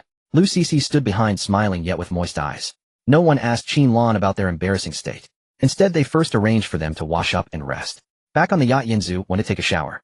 After all, he had just fought for so long, and he was covered in blood and sweat. After washing up, he went to the deck to help keep watch. The remaining girls went to the swimming pool to clean themselves. Bai Lu helped Li Yitong scrub her back and said with a smile, "Yitong, your skin is really nice. But why is it a bit red here?" Upon hearing this, Li Yitong's face instantly turned red. She softly replied, It was just now. Wang Charan, however, remained calm and interrupted her, saying, The residual effects of the crystal nucleus make the body sensitive. It will be fine after a while. Wan Xuan, upon hearing this, quickly splashed water on them and exclaimed, Don't say that.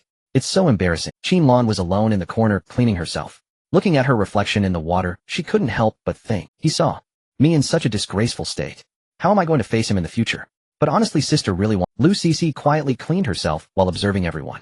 She was also pondering about their relationship with Yanzu. It seemed it wasn't ordinary. Suddenly the boat swayed a bit. Li Yitong lost her balance and slipped, causing a brief flash of springtime light, followed by a chorus of gasps and laughter. Yanzu was on the deck, facing away from them. His hearing was exceptional. He could hear the sound of water along with whispers and light laughter. He shook his head to dispel those distracting thoughts. After resting for a while, Yanzu utilized his fully leveled diving skills to dive into the water and caught a lot of seafood. There were fish, shrimp, crabs, and scallops. Soon he had gathered a large haul. Then everyone sat together grilling fish and cooking seafood soup. It had been a long time since they had a hearty meal. The atmosphere was very harmonious, temporarily forgetting the cruelty of the apocalypse. Bai Lu fed Yanzu some grilled fish. Shun Juling beside them complained, showcasing love leads to a quick death.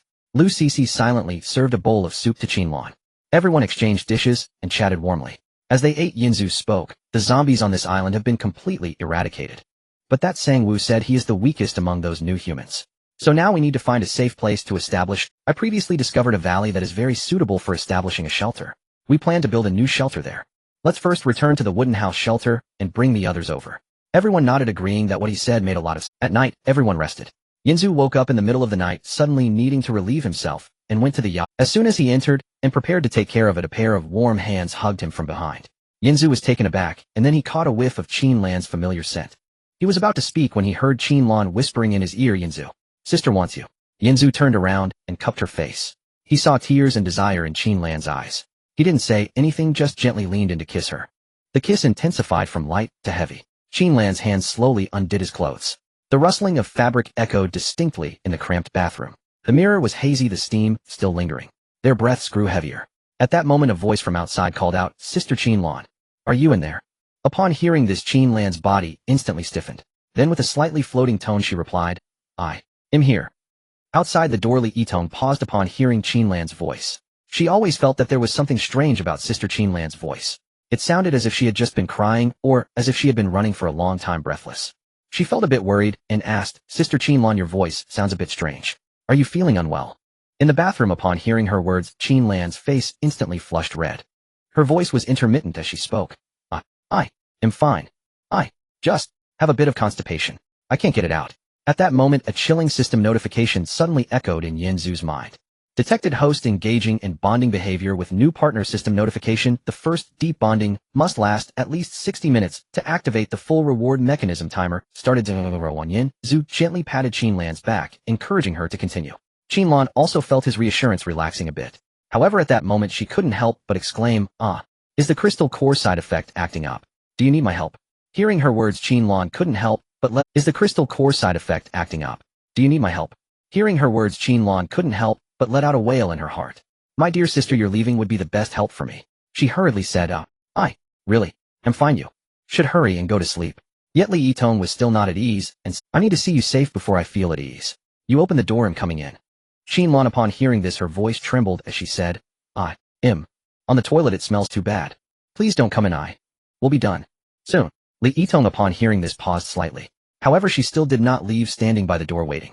Time ticked. Before long, half an hour had passed. Timer started. 00300 outside the door. Li Yitong couldn't help but ask, Sister Qin Lan, are you done? Why do I keep hearing some strange sounds? Qin Lan was almost dying of anxiety upon hearing this. Why hasn't this girl left yet? She hurriedly spoke, I am not done yet. Li Yitong, feeling anxious, reached out and twisted. The door isn't locked. Instinctively she pushed the door open, and then she saw the scene inside. Instantly her eyes widened and her whole body froze. Qin Lan was also surprised that she actually pushed the door. Her face instantly turned red to her neck, and she hurriedly tried to hide. Yanzu, however, remained calm. He looked at Li Yitong and chuckled, saying, Tong, you arrived just in time. Since you want to enter the tiger's den, I shall. Upon hearing this, Li Yitong's face instantly turned crimson. She screamed and quickly turned around, running out. She ran all the way back to her resting place. Her heart raced so fast it felt like it was going to leap out. The scene she had just witnessed lingered in her mind. She felt a little shy, yet there was a hint of envy and curiosity in her heart. There was even a touch of small disappointment. Why is it always me getting hurt? Last time I listened to Sister Cece's song, and couldn't sleep all night, now this time again. No, I can't hold back. My hand slowly reached towards. Meanwhile in the bathroom the two did not pay attention to the fleeing Li Yitong. They continued to pursue their great and Qinlan also gradually relaxed. Time ticked by. Timer started 010000 ding. Congratulations to the host for completing the first deep bond with bonding partner Qinlan. Congratulations to the host for receiving all attributes 1 reward. Congratulations to the host for receiving an additional reward of the exclusive weapon, the Wishful Demon-Slaying Rod. The current attribute panel of the host is as follows: Host Yin, Zhu Mental 21 Strength, 21 Stamina, 21 Speed, 21 Bonding Partners Mimi times 2, Yin times 2, Sisters Shally times 3, Ying times 2, Fei Fei times 1, Uda times 1, Bailu times 1, Nana times 1, Cici times 1, Ali Xin times 1, Wang Churen times 1, Qin Lan times 1. Note: normal adult men's basic attributes are usually 1. Yen Zhu was stunned upon hearing these notifications. The Wishful Demon-Slaying Rod. At that moment, far away in the wooden house shelter, the night watchman, Zhao Liying, was feeling a bit drowsy, leaning against the railing and yawning. Suddenly, she heard an unusual dense dragging sound coming from the distant beach. She hurriedly crouched on the tree trunk looking towards the distance. Under the moonlight, a dark mass of zombies was surging out from the forest. They staggered towards the wooden house. Zhao Liying's heart abruptly stopped at the sight. Her hands and feet turned cold. She instinctively wanted to scream, but the sound got stuck in her throat. However, she quickly took a deep breath of the icy air. She remembered Yen Zhu's advice before he left. If anything happens, you must remain one of the calmest ones and protect everyone. Instantly, she calmed down, turned around, and rushed into the house. She shouted in a voice as steady as possible, but loud enough. Everyone, get up, grab your weapons. A lot of zombies are coming. At the same time, she quickly grabbed the bow and arrows beside her and dashed to the door. She knocked an arrow, her hand still slightly trembling, but her gaze had become incredibly sharp. The other girls, hearing her shout, hurriedly ran over. Zhao Liying quickly began assigning tasks. Yun Yu immediately called Yang Xiaoya and the others to come into the wooden house. Mimi and I will mainly defend. Sister Li and Fei Fei will protect the others. Don't panic. Our wooden house is very sturdy, hold the line. Zhao Liying's shout instantly shattered the tranquility of the night. Yun heard the cry and rushed out barefoot without even putting on her shoes. She ran desperately towards the place where Yang Xiaoya and the others lived, shouting, Yang Xiaoya, Wu Xinchuan, Meng Meiji, Wu Macho, wake up. The zombies are coming. In droves. Hearing Yun's shouts, the 4 of them were thrown into chaos. Yang Xiaoya, frightened, jumped up from her bed. She didn't even have time to put on her clothes and immediately ran toward the direction of the cabin. What? Zombies. Her voice trembled. Tears streamed down her face. Wu Xinchuan rushed out without hesitation. She covered her ears, unable to bear the sounds from outside. Her body shook like a leaf. Meng Meiji was a bit better, but her face was pale with fear. She fumbled to put on her clothes, but her shaking hands couldn't even button them. Hurry! You all, Yin shouted. Don't panic. Follow me. On the other side, Demimi, Lu Xiaoli, and Lu Yifei had already rushed to the door. They all held watermelon knives in their hands. Zhao Liying stood behind them, continuously shooting arrows from her crossbow. Thud! Each arrow accurately pierced the heads of the zombies. To the left. There's more sneaking in from the left. Lu Yifei immediately turned around. She swung her watermelon knife down fiercely. Crack! The head of that zombie was instantly severed. Well done, Yifei. Lu Xiaoli shouted as she also swung her knife at another zombie that lunged at them. Ouyang Nana also held a knife and stood guard nearby. Although her strength was small, she helped fend off the zombies that were about to rush to the door. Guan Xiaodong, Chen Yinshi, and Riba lacked combat power and stayed inside the cabin, assisting by passing arrows. Sister Liying. Hey, race an arrow for you. Riba shouted, throwing the arrow down. Zhao Liying caught it and immediately shot again. But there were just too many zombies. They swarmed towards the cabin in droves, frantically banging on the wooden door. Bang, bang, bang. The sound made one's scalp tingle. Not good. The door is about to be broken down. Demimi was anxious. She slashed down the zombie at the front, but more zombies were already lunging forward. Zhao Liying gritted her teeth. She placed the last arrow on the crossbow and then charged out. Liying. Are you crazy? Demimi was startled. Zhao Liying ignored her as she aimed at the zombie at the front. Then she shot an arrow. The zombie was instantly shot through the head. But more zombies were already lunging at her. Zhao Liying quickly closed the door and then braced it shut with wood. Huff. She panted heavily. Her palms were drenched in sweat. It's okay. She reassured herself. However, the banging from outside grew louder. Meanwhile, on the yacht, Qinlan had not yet recovered from the feeling of fulfillment from earlier. Hearing Yanz's words, she couldn't help but smile. She leaned in, her lips brushing against Yanz's softly, saying, You silly, although an hour is quite long, there's no need to call yourself a magical weapon, right? Besides, I'm not a demon. Yanzu was taken aback by this. Oh, so Qinlan had misunderstood. He couldn't help but laugh. Then he reached out and gently embraced Qinlan's head. He did not explain but instead lowered his head and kissed her. At first Qinlan was a bit dazed, but soon she responded passionately, reaching out to tightly hug Yanzu's neck. The two of them kissed like this, surrounded only by each other's breaths and heartbeats. After a long time, Qinlan panted, her face flushed. She glared at Yanzu. What was that about? Yanzu smiled. He ruffled Qinlan's hair. Silly girl, you misunderstood. The system rewarded me with a magical weapon. After speaking, he concentrated his mind. Then a shimmering golden rod appeared in his hand. The rod was covered in dense runes. It looked just like the Rui Jingu Bang of Sun Wukong. Qinlan's eyes lit up upon seeing the rod. Wow, this is the Rui magical weapon. Yanzu nodded. Let's go out and test its effects. The two of them got dressed and went out to the yacht's deck. Yanzu held the rod in hand. He focused his mind. Small. Instantly the rod shrank down to the size of a sewing needle, which Yanzu placed in the palm of his hand. Qinlan watched, her eyes wide with amazement. Wow, it really can shrink. Yanzu smiled. Large. Instantly the rod flew out of his hand, growing larger and larger until it became as big as a giant pillar. Qinlan couldn't help but reach out to touch it. Heavens, this is incredible. Yanzu tried again. He swung the rod, and suddenly a powerful force surged forth, stirring the air around them. This power is immense, Qinlan exclaimed. Yanzu was also quite satisfied. With this rod, dealing with zombies would be much easier. Zhao Liang and Demimi had finally finished off the first wave of ordinary zombies. The ground piled high with their Zhao Liang and Demimi had finally finished off the first wave of ordinary zombies. The ground piled high with their The girls were exhausted, collapsed on the ground. Huff. Finally done. Zhao Liang panted. Demimi nodded as well, wiping the sweat from her face. Fortunately, we held our ground. The morning breeze carried a slight chill. At that moment, a woman's laughter floated from afar.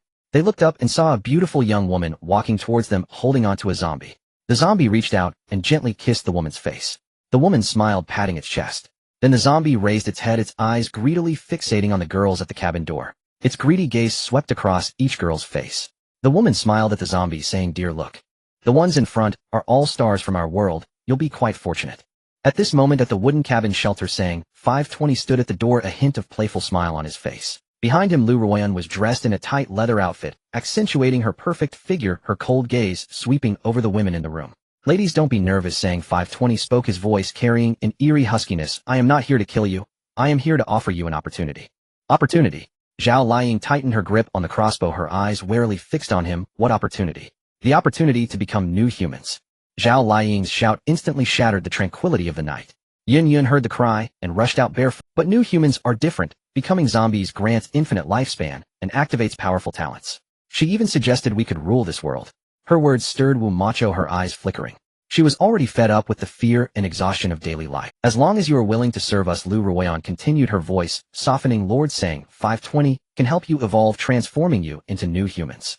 In the future you will gain immense power, never having to go hungry again, nor live in constant fear. Dream on." Demimi gritted her teeth, stepping forward to block the others. "Even if we die, we will never submit to you monsters." "Monsters?" Sang 520 chuckled, the playfulness in his gaze slowly turning to ice. "It seems you prefer to drink the punishment rather than the toast. Then don't blame me for being rude." As his words fell, his body lunged forward.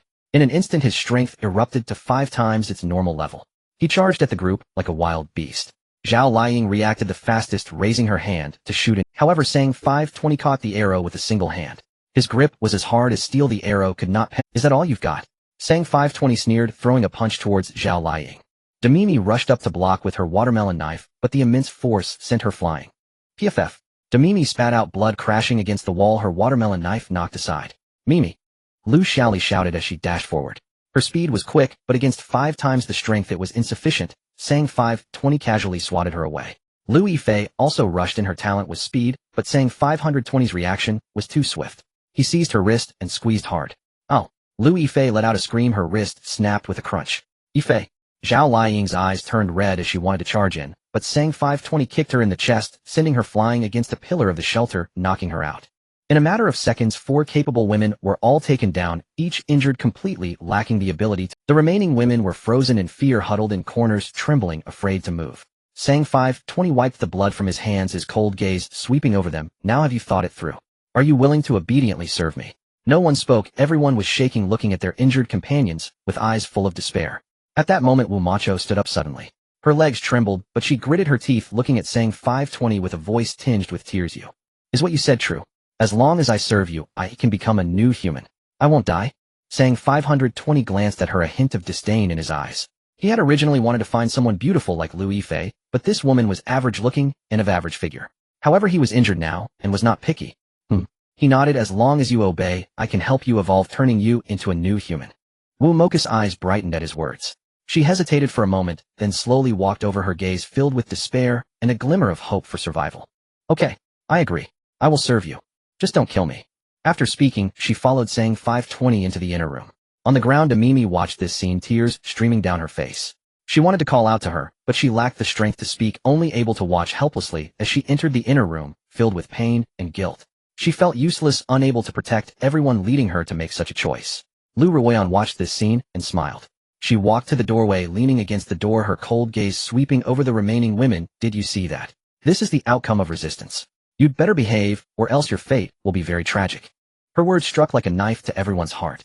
The remaining women dared not speak, only lowering their heads and silently weeping. The entire wooden cabin team filled with an atmosphere of despair. On the other side, at the bow of the yacht, Yanzu was holding by Lu and Du sitting there feeling the sea breeze, but his heart was filled with unease. He had a nagging feeling that something bad was about to happen. Yanzu, what's wrong? Bai Lu sensed his discomfort, looking up at him. Are you feeling unwell? It's nothing. Yanzu shook his head, just feeling a bit anxious, like something is going to happen. Just as he finished speaking, suddenly a loud shout came from the cabin. Not good. Not good. Qin Lan's voice was tinged with panic. Li Yitong. She seems to be acting strange. She ate that crystal core and seems like she's about to turn into a zombie. Hearing this, Yanzu's body stiffened instantly. He quickly put down the two girls in his arms and dashed toward the cabin. Bai Lu, Du and the other women hurriedly followed, all rushing into Li Yitong's room. In the room, Li Yitong lay on the bed, her face flushed, her eyes dazed, her body hot, occasionally twitching, looking as if she was about to lose control. However, unlike ordinary zombie transformations, she exuded no foul odor of decay. Instead, there was a strange beauty to her, that uncontrolled allure quickening one's heartbeat. What's going on? Yanzu rushed to the bedside, feeling her forehead hot enough to be alarming. The energy of the crystal core is too violent. Du frowned, watching Li Yitong's condition. Her body can't withstand it. The energy is about to explode. If it's not relieved, she will really turn into a zombie. Then what should we do? Bai Lu asked anxiously. Is there any way? Conventional methods are ineffective.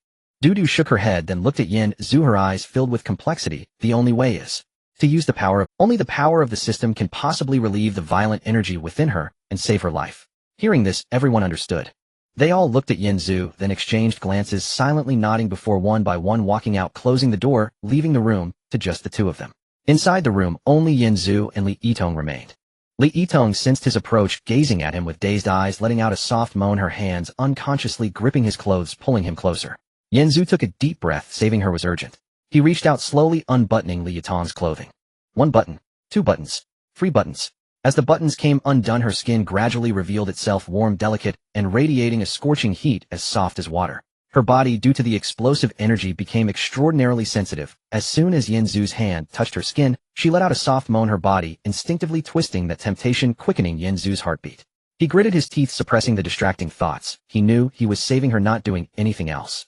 However, Li Yitong's body was simply too alluring. That uncontrolled beauty, that scorching temperature, along with her moans, constantly assaulted his defenses. At that moment, a prompt from the system suddenly echoed in his mind. Detected that the host and new partner are engaged in bonding behavior. System prompt: first, deep bonding must last at least 60 minutes. To activate the complete reward mechanism, timer started. 001. Yanzu's hand gently caressed Li Yitong's skin. He could clearly feel the violent energy within her, swirling like a torrent of black chaos rampaging through her veins. Within his body, the power of the system transformed into a golden warm current, slowly flowing into her body through their contact. The golden warm current was like a gentle hand, gradually soothing the violent black chaos. Li Yitong's body slowly stopped convulsing. The flush on her face gradually faded, and the purple patterns that once covered her skin began to lighten. Her body temperature also slowly decreased, no longer burning hot, but turning warm and comfortable. As the golden warm current continued to flow into her body, the black chaos was gradually untangled. They no longer rampaged, but began to circulate alongside the golden warm current. Yanzu felt that an invisible connection had formed between him and Li Yitong. Their breaths gradually blended together, and even their life forces began to resonate. This is the essence of bonds, the connection between life and life, the resonance of energy and energy. Li Yitong's body slowly began to emit a soft white glow. It was a manifestation of abundant energy. Her body was being transformed bit by this energy. Her gaze gradually shifted from daze to clear, accompanied by a sense of utter relaxation. At that moment Li Yitong was finally completely awake. She could clearly feel that the previous overwhelming pain had completely vanished. In its place was an exquisite relaxation and a joy that radiated from the very bones brought forth by the abundant energy. It was not merely a physiological pleasure, but a profound sensation arising from the elevation of life itself. Her body felt lighter, her strength seemed to increase, and she felt as though she had been reborn. Instinctively she reached out, tightly embracing Yanzu, burying her face in his chest, and let out soft. She could feel Yanzu's warmth and that reassuring aura emanating from him. Deep down she developed a strong sense of reliance and closeness towards him. Meanwhile, in the inner room of the wooden house, Wu Macho stood trembling. Sang 520 leaned against the door, watching her with a hint of playful amusement in his eyes. "Don't be nervous, beautiful," he said, his voice husky. "Don't you want to become a new human? This is the process of evolution, it's quite simple." He slowly approached her, reaching out to touch her face. Wu Mocha's body shivered, but she did not shy away, as she knew there was no turning back now. "You? Be gentle." Her voice trembled slightly. "Don't worry, you'll be gentle." Sang 520 smiled, his hand slowly gliding down. "As long as you obey, you'll soon become a new human, and then you won't have to fear those zombies anymore." His words eased Wu Macho a little. She closed her eyes and allowed his hand to roam over her. At first she felt some pain, but gradually she began to sense the flow of energy and a profound relaxation. Her body slowly became hot, and her consciousness began to blur. She started to enjoy this feeling, thinking that this was the process of evolution. She believed she was about to become a new human. However, she did not realize that this was not evolution at all. It was Sang 520 draining her life force. Just when she was at her most relaxed and enjoying herself, Sang 520's gaze suddenly turned cold. His mouth slowly opened, revealing two sharp, black zombie fangs. Then he suddenly bit into Wu Mocha's neck. "Aunt!" Wu Macho let out a piercing scream. She wanted to struggle, but Sang 520 was too strong, as she could not move at all. She could distinctly feel her life force being gradually drained away by him. Her body slowly turned cold, and her consciousness began to fade away. Outside the inner room, the remaining women huddled in a corner, trembling. Lu Ruyan leaned against the door, her cold gaze sweeping over them, occasionally saying provocative words. "Listen to how beautiful the sounds are from inside. If you all want to become new humans too, it's not too late now." Her words pierced the hearts of everyone like a knife. At that moment, Zhao Liying slowly awakened.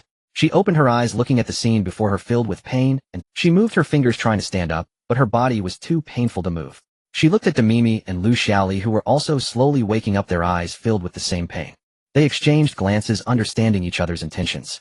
They could not wait for death. They had to resist. Even if there was only a glimmer of hope, they had to fight back. In the yacht's room at that moment, a notification sound from the system echoed in Yanzu's mind. Ding. Congratulations to the host for completing the first deep bond with bond partner Li Yitong. Congratulations to the host for receiving 1 to all attributes. Host's current attribute panel is as follows. Host Yanzu. Spirit 22. Strength 22. Stamina 22. Speed 22. Bond partners. Mimi times 2. Yun Yun times 2. Sister Xiaoli times 3. Ying Ying times 2. Fei Fei times 1. Du Du times 1. Bai Lu times 1. Nana times 1. Cici times 1. Li Xian times 1. Wang Churen times 1. Qin Lan times 1. Li Yitong times 1. Note: basic attributes of a normal adult male are usually 1. Before Yanzu could react, the system's voice rang again. Ding. Completing a deep bond with Du Du, Bai Lu, and Li Yitong will activate the Ling Lu Tong CP and grant a super mysterious prize. Hearing this prompt, Yanzu's eyes instantly lit up. A super mysterious prize. That sounds amazing. He suddenly remembered there was still a task called 3 Flowers Unite that had yet to be completed. If he could complete both tasks, wouldn't the rewards be explosive? Moreover, he had a bad premonition all day. If he could complete these 2 tasks, his strength would definitely increase significantly. Then even if he encountered danger, he could handle it. His heart was filled with anticipation, and he could not wait to complete these 2 tasks. Just then the door was suddenly. At this moment, at the shelter of the wooden house, Zhao Liying leaned against the wall, gritting her teeth, trying to stand up. Suddenly, she felt a faint power surging from within her body. The pain from her chest wound, which had previously been excruciating, gradually lessened a bit. She raised her hand and touched her chest, surprisingly able to lift it slightly. She was momentarily stunned, then instantly understood. It was Yanzu once again meddling with the bond. That bastard. Zhao Liying muttered under her breath, gritting her teeth. What time is it, and he's still focused on this? Can he come and save us already? Beside her, Demimi also sensed it. Her previously cold hands and feet, which had been numb from fear, slowly began to regain some warmth and became a bit more agile. She moved her fingers, her eyes revealing a glimmer of hope. Yes. Every time our strength can improve a bit. Demimi whispered, her voice tinged with anger. If he doesn't come back soon, we won't hold on much longer.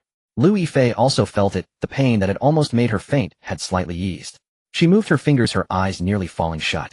Yanzu, if you don't come back soon, it might be a final farewell. She murmured softly. Just then the door to the inner room suddenly swung open. Zong 520 walked out, a trace of blood at the corner of his mouth, his eyes filled with impatience. Tisk, that woman is too ugly, completely unworthy of being a new human. He glanced at the remaining women, and then pointed at Yang Xiaoya, who was huddled in the corner. You? He spoke, his voice hoarse. You come here. Upon hearing this, Yang Xiaoya froze instantly. Her face turned pale, devoid of color. She instinctively lifted her head, looking for help from Zhao Liying. Her body involuntarily retreated, but her back hit the wall. She had nowhere to escape. Zong 520's gaze pinned her in place like a nail. She couldn't move. No. No. I won't go. Her voice trembled, tears streaming down her face. Zhao Liying, witnessing this scene, felt her eyes turn red instantly. She wanted to stand up to rush forward, but her body was still in too much pain, as she simply couldn't move. Her heart was filled with anger and helplessness. She hated herself for being useless, for not being able to protect her. Lu Xiaoli, seeing this scene, suddenly wanted to rush forward, but Demimi quickly reached out to stop her. Don't go. You can't beat him. Demimi urged in a low voice. If you go, you'll just be sending yourself to death. Lu Xiaoli halted her steps, clenching her fists, her nails digging into her flesh, tears streaming down her face. The entire wooden house was suddenly filled with an atmosphere of despair. Meanwhile, on the yacht, Yinzu froze by Lu's words. He quickly put on his clothes. He rushed out, running to the deck. He looked up and instantly gasped. The sea in front and the shore were densely packed with zombies. There were so many he couldn't even count. This is bad. The wooden house team must be in trouble. Panic surged in his heart. Cece, Qinlan, Wan Xiwen, he shouted. You all quickly take care of Li Yitong. She's still a bit weak. Don't let anything happen to— Understood. They quickly replied and ran towards the room. Yinzu picked up his new weapon, the Rui demon-subduing rod, and shouted to Li Xian, Wang Charan, Bai Lu, and Dudu, follow me. We're going to save them. All right. The four girls quickly agreed, picking up their weapons and following Yinzu, as their goal was not to kill all the zombies, but to quickly clear a path to the wooden house. Yinzu led the charge, the spearhead of the entire team. The Rui demon-subduing rod in his hand seemed to possess infinite power. With one swing, he smashed a zombie directly into mush. He moved effortlessly through the horde of zombies, and no one could stop him. Li Xian and Wang Charan followed closely behind him, responsible for clearing the zombies coming from the sides and rear. They simultaneously raised their hands, gathering fire elements. In an instant, a crimson meteor fire, the arrow flew through the air like a red meteor, and suddenly struck a group of zombies. Boom. A small explosion occurred instantly. The zombies were ignited, engulfed in flames, emitting horrifying screams. But this move consumed too much energy. After using it, Li Xian and Wang Charan were already panting, their faces turning pale. Their stamina was depleting too quickly. Meanwhile, Bai Lu and Dudu followed beside them, responsible for protecting the flanks and dealing with any zombies that slipped through. Holding watermelon knives, they had no special talents and could only cooperate. You chop the zombie's arm, I chop the zombie's head. Their movements were perilous, almost getting caught by zombies several times. Time passed little by little as they pushed forward. The number of zombies increased, and their stamina continued to dwindle. 15 minutes later, Yinzu and the four finally reached the entrance of the wooden house. The ground at the entrance was littered with the remains of zombies and dried blood, the whole area filled with a stench of blood. At the entrance of the wooden house, the girls saw Yinzu and were instantly stunned. Zhao Liying looked at him, tears streaming down her face, her eyes filled with relief and deep guilt. She felt it was her fault for not being able to protect everyone. Demimi, seeing him, could no longer hold back, and tears burst forth, her legs buckling as she sat down on the ground. Finally saved. Lu Yifei also looked at him, tears falling, her body going weak as she nearly collapsed. Lu Xiaoli saw him and immediately shouted, little Yinzu, you finally made it. Ouyang Nana, Guan Xiaodong, and Tan Songyun also looked at him, some crying tears of joy, others too scared to speak. Meanwhile, Lu Ruan looked at Yinzu, her pupils narrowing sharply at first, but she quickly recovered to her playful expression. She even started to applaud. Oh, more newcomers have arrived, she said, her voice tinged with amusement, and brought new pets. She glanced at Li Xian and Wang Charan, her eyes filled with arrogance. Interesting. Her words left everyone stunned, but no one had time to respond. At that moment, Lu Xiaoli suddenly shouted at Yinzu, little Yinzu, hurry, go save Yang Xiaoya. As soon as she finished speaking, a short, startled scream from Yang Xiaoya came from inside the wooden house. The moment he heard the scream, Yinzu's pupils shrank to pinpricks. Blood rushed to the top of his head. All that remained in his mind was a deafening roar. It exploded. The Rui demon, subduing stick in his hand, was gripped tightly, his knuckles turning pale with no trace of blood, and the temperature around him plummeted to freezing point. A chilling, murderous intent erupted in an instant. Bang! He kicked the wooden door open, shattering it to wood. Splinters flew everywhere. He rushed inside, his gaze sweeping across the entire room, then locking onto two figures in the corner. Yang Xiaoya leaned against the wall, her clothes disheveled, a torn corner, revealing a small patch of her fair shoulder. The bruise on her wrist was a glaring red. Her face was streaked with tears, her eyes filled with despair. The moment she saw Yinzu, her mouth opened silently, forming the words, Yinzu go. Furniture was overturned everywhere and pieces of scattered clothing lay on the ground. The whole room was in complete disarray. And that Sang 520, with his back to him, was pressing down on Yang Xiaoya, his hand already reaching for her collar. Let her go. Yen Zhu's voice was as cold as a knife, causing the entire wooden house to tremble. Sang 520 suddenly turned around, a sinister grin on his face. Seeing Yen Zhu, he was momentarily stunned, then cursed. Who the hell are you? Dare to meddle in my business? He let go of Yang Xiaoya, slowly stood up, wiped his hands, and walked towards Yen Zhu. Yen Zhu coldly stared at him, his gaze devoid of warmth. Get out. If you want to fight, do it outside. Don't. Sang 520 was taken aback for a moment, then burst out laughing. Huh? You want me to get out? Fine. As he spoke, he walked outside, completely underestimating Yen Zhu, viewing him merely as a reckless kid. Yen Zhu followed him out. The women in the wooden house crowded at the doorway, anxiously watching outside. Lu Rian leaned against the wall, arms crossed, a hint of mockery at the corner of her mouth. Seeing this scene, she muttered softly, "Hey, another one going to his death." In the open space outside the house, Sang 520 moved his limbs, and then roared, throwing a punch at Yen Zhu. The fist came with a whistling wind, powerful and heavy. Yen Zhu raised his hand to block it. Bang! His arm went numb from the shock, a tremendous force nearly knocking him back. My! Yen Zhu's heart stirred. The power was immense, far stronger than the previous Sang 5. But it was too slow. Could it be that his talent was strength? While the previous Sang 5 had been fast, the difference in talent was indeed, one relied on brute force, the other on agility. They were not on the same path at all. Sang 520 missed with a punch, roaring as he swung another fist. Yen Zhu sidestepped, and the fist smashed fiercely into the ground. Boom. The ground was directly crushed into a shallow pit, dust instantly rising. What the hell are you dodging for? Sang 520 roared. If you have guts, fight me, Heathen. Yen Zhu sneered cold. Fight, Heathen. You think you deserve it.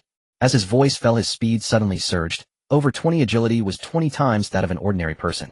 In Sang 520's eyes, Yen Zhu's figure suddenly became blurry. He couldn't keep up with Yen Zhu's speed at all. Yen Zhu moved like a specter, swiftly darting around him. The Rui demon subduing stick in his hand occasionally struck accurately at his joints. Thudding sounds echoed one after another. Sang 520 roared wildly, swinging his fists, but every punch struck only air. He couldn't even touch the hem of Yen Zhu's clothes, like a clumsy bear fighting a nimble monkey, utterly unable to lay a finger on his opponent. Yen Zhu had had enough fun. He lightly traced the Rui demon subduing stick across Sang 520's face, a shallow cut appearing instantly. Not deep, but enough to humiliate. Sang 520 completely went mad. I'm going to kill you. He charged forward, fists and kicks flying, but it was utterly futile. Yen Zhu's speed was too fast, he couldn't even touch him. Lu Rian stood at the doorway. Her smile slowly faded, her eyes narrowing slightly. Watching the battle unfold, her gaze sharpened further. Oh, not bad speed, she murmured. Then, seeing Sang 520 being toyed with, her expression darkened gradually, her finger lightly tapping her arm. Then she whispered to herself, "It's not just speed. This guy has issues." She began to reassess Yen Zhu's strength in her heart. This man was much stronger than she had imagined. At this moment, Yen Zhu had already had his fill of fun. He stopped, coldly staring at Sang 520, his eyes filled with murderous intent. "You think you are worthy to touch my people?" As his voice fell, his body suddenly moved. SS-level talent divine speed instantly erupted to 10 times. His whole person shot forward like a lightning bolt. The Rui demon subduing stick instantly transformed into a golden light. Bang! It struck hard against Sang 520's head. Sang 520's body froze instantly. His eyes widened, the snarl on his face swiftly changing to astonishment, then confusion followed by fear.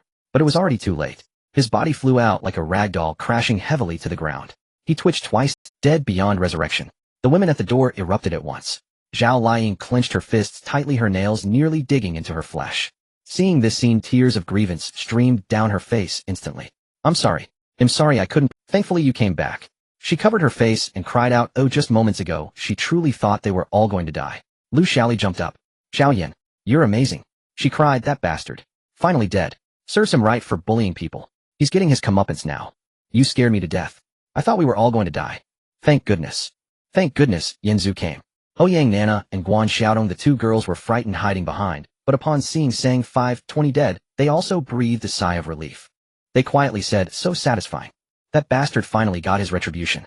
Yen Zhu had killed Sang 520 and did not linger, immediately turning back into the wooden house. He walked to Yang Xiaoya's side, took off his jacket, and draped it over her shoulders. The clothing still carried his weight. He gently embraced Yang Xiaoya, patting her back softly, speaking in a low voice. "It's all right now, I'm here. It's all over, no one can bully you again." Hearing his voice, Yang Xiaoya suddenly couldn't hold back anymore, plunging into his arms and bursting into tears. "Whoa, Yen Zhu go. I thought I would never see you again." Her body continued to tremble. Lu Xiaoli walked over, gently patting Yang Xiaoya's back, comforting her. Alright, no more crying, the bad guy is already dead, it's all fine now. Everyone gathered around comforting Yang Xiaoya. The entire wooden house was filled with a sense of relief after a disaster. Just then Lu Ruyan slowly walked over. She looked at everything in front of her, her gaze rapidly shifting. Then suddenly she knelt down before Yanzu with a thud. Everyone was stunned, watching her, unsure of what she was doing. Lu Ruyan raised her head, her eyes glistening with tears as she looked at Yanzu, her voice sweet and tinged with a hint of sobbing. Handsome, please spare me. We are all human, why must we harm each other? I was forced to. As she spoke, she slowly crawled towards Yanzu. Her waist twisted seductively, the neckline of her clothes slipping down slightly to reveal a bit of her fair chest. Then she reached out, gently tugging at Yanzu's pant leg, her gaze alluring and filled with temptation. As long as you spare my life, I can satisfy you with anything. Whatever you want, I am willing. Lu Ruyan's hand slowly reached upwards. Her gaze was captivating, imbued with an intentional allure. Her eyes shimmered like water, capable of softening one's very bones. The neckline of her outfit had slid down to her shoulders, revealing her exquisite collarbone and the fair skin that glowed alluringly in the dim light. She carried a sweet scent of perfume, mingling with an almost imperceptible hint of blood, deliberately masking it. Her waist twisted even more softly, her body nearly pressed against Yanzu's leg. On the surface his gaze was one of infatuation, but in reality he was scrutinizing, assessing what this woman was truly hiding. Lu Ruyan observing Yanzu. His voice was slightly hoarse, carrying a hint of emotion. Oh, are you willing to do anything? Yet inside he was. On the surface his gaze was one of infatuation, but in reality he was scrutinizing, assessing what this woman was truly hiding. Lu Ruyan observing Yanzu's reaction instantly relaxed. A flicker of as expected pride flashed in her eyes. Her body transitioned from tense to soft deliberately. Her voice grew more delicate, laced with a sweet charm. Yes. As long as you are willing, I will do anything. I knew it. How could such a beautiful woman bear to kill me? Yanzu, don't get close to her. Be careful, it might be a trap. Zhao Liying was the first to shout, her voice tinged with urgency. She had sensed something was off about that woman long ago. When the zombie incident occurred, why did she show no reaction at all? She even wanted to rush over, but was held back by Guan Xiaotong, the young girl trembling with rage. Demimi stood. She even wanted to rush over, but was held back by Guan Xiaotong, the young girl trembling with rage. Demimi stood behind, biting her lip, her expression complex. Watching Yanzu's actions, she felt a pang of disappointment and discomfort. Could it be that Yanzu was truly enchanted by this woman? Her hands tightly clenched the hem of her clothes, her nails nearly digging in. Bai Lu gripped the watermelon knife in her hand, entering a state of vigilance. Her gaze fixated intently on Lu Ruyan, ready to strike at any moment. Brother Yan, she seems off. Li Yitong warned, frowning. Her emotions are fluctuating too much. Her previous fear was all an act. She could sense something was wrong with the energy emanating from Lu Ruyan. Oh, it felt too fake. Lu Ruyan laughed upon hearing these words. She nestled against Yanzu's leg, casting a pitying, arrogant glance at the other women. Then she said sharply, oh, are you all anxious now? A bunch of useless vases, what else can you do besides dragging your feet? Your man right now only sees me. Do you think he would believe your words? A group of nothing but whiny wastes, how dare you? Her words were sharp and bitter, striking at the core of the other women's insecurities, and she believed she had already won. The infatuation on Yanzu's face instantly vanished. It transformed into cold disdain and murderous intent. The action was swift and unexpected. A loud clap echoed as a slap landed harshly on Lu Ruyan's face. Lu Ruyan screamed as she was sent flying. Her body crashed against the wall and then slid down. The seductive demeanor she had meticulously maintained along with her hairstyle was instantly disheveled. Blood trickled from the corner of her mouth. You think I would want any woman like you? Yanzu looked at her coldly, his voice as frigid as ice. With your disgusting act and the stench that permeates your very bones. Which of the stars by my side is not better? What do you have to compare? Everyone was stunned. Then they quickly reacted, realizing that Yanzu was just acting. Lu Xiaoli jumped up, clapping her hands in delight. I knew it. I knew Xiao Yan wouldn't be fooled by this vixen. Zhao Liying heaved a sigh of relief, revealing a smile. She knew Yanzu wouldn't be that foolish. Ouyang Na was even more thrilled, leaping up in exultation, scolding, serves you right. You were pretending. Trying to seduce Brother Yan. Demima's eyes glistened with tears. It turned out she had misunderstood. Yanzu had not been enchanted by that woman at all. Her disappointment instantly turned to gratitude. She wiped her tears and whispered, I knew Brother Yan wouldn't. Bai Lu also set down the watermelon knife, feeling relieved. It turned out she had overthought. More girls quietly chimed in. Exactly. Which of us here is not prettier than her? She should take a good look in the mirror. Does she really think Brother Yan would notice her? Lu Ruyan, covering her face, climbed up from the ground. Her expression shifted from extreme pride to shock and confusion. Then her features contorted into a venomous scowl. She looked at Yanzu in disbelief, screaming, You dare hit me. You actually dare to hit me. Her voice was shrill and piercing, unable to comprehend that her Yanzu looked at her coldly and said, Do you think I would want any woman like you? Look at the women beside you, which one is not prettier than you? I speak the truth, killing you would be too dirty for me. He then turned to Demimi. and said Mimi go kill her avenge Wu. Mimi nodded upon hearing this. She tightened her grip on the knife, slowly walking towards Lu Ruyan. Lu Ruyan panicked as she saw Mimi approaching. She recoiled, waving her hands, saying no.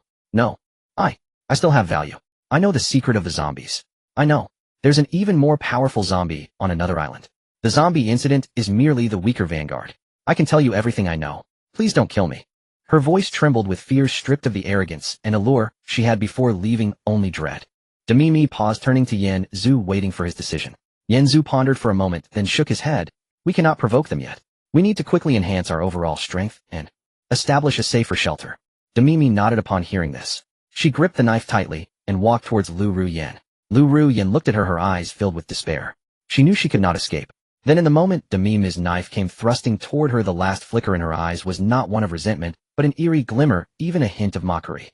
With her last ounce of strength, she rasped, "You can't escape. The zombie god will find you. All the women here are the best nutrients. The prettier the woman, the more valuable." She did not finish her words before she breathed her last. Her eyes wide open, as if still smiling.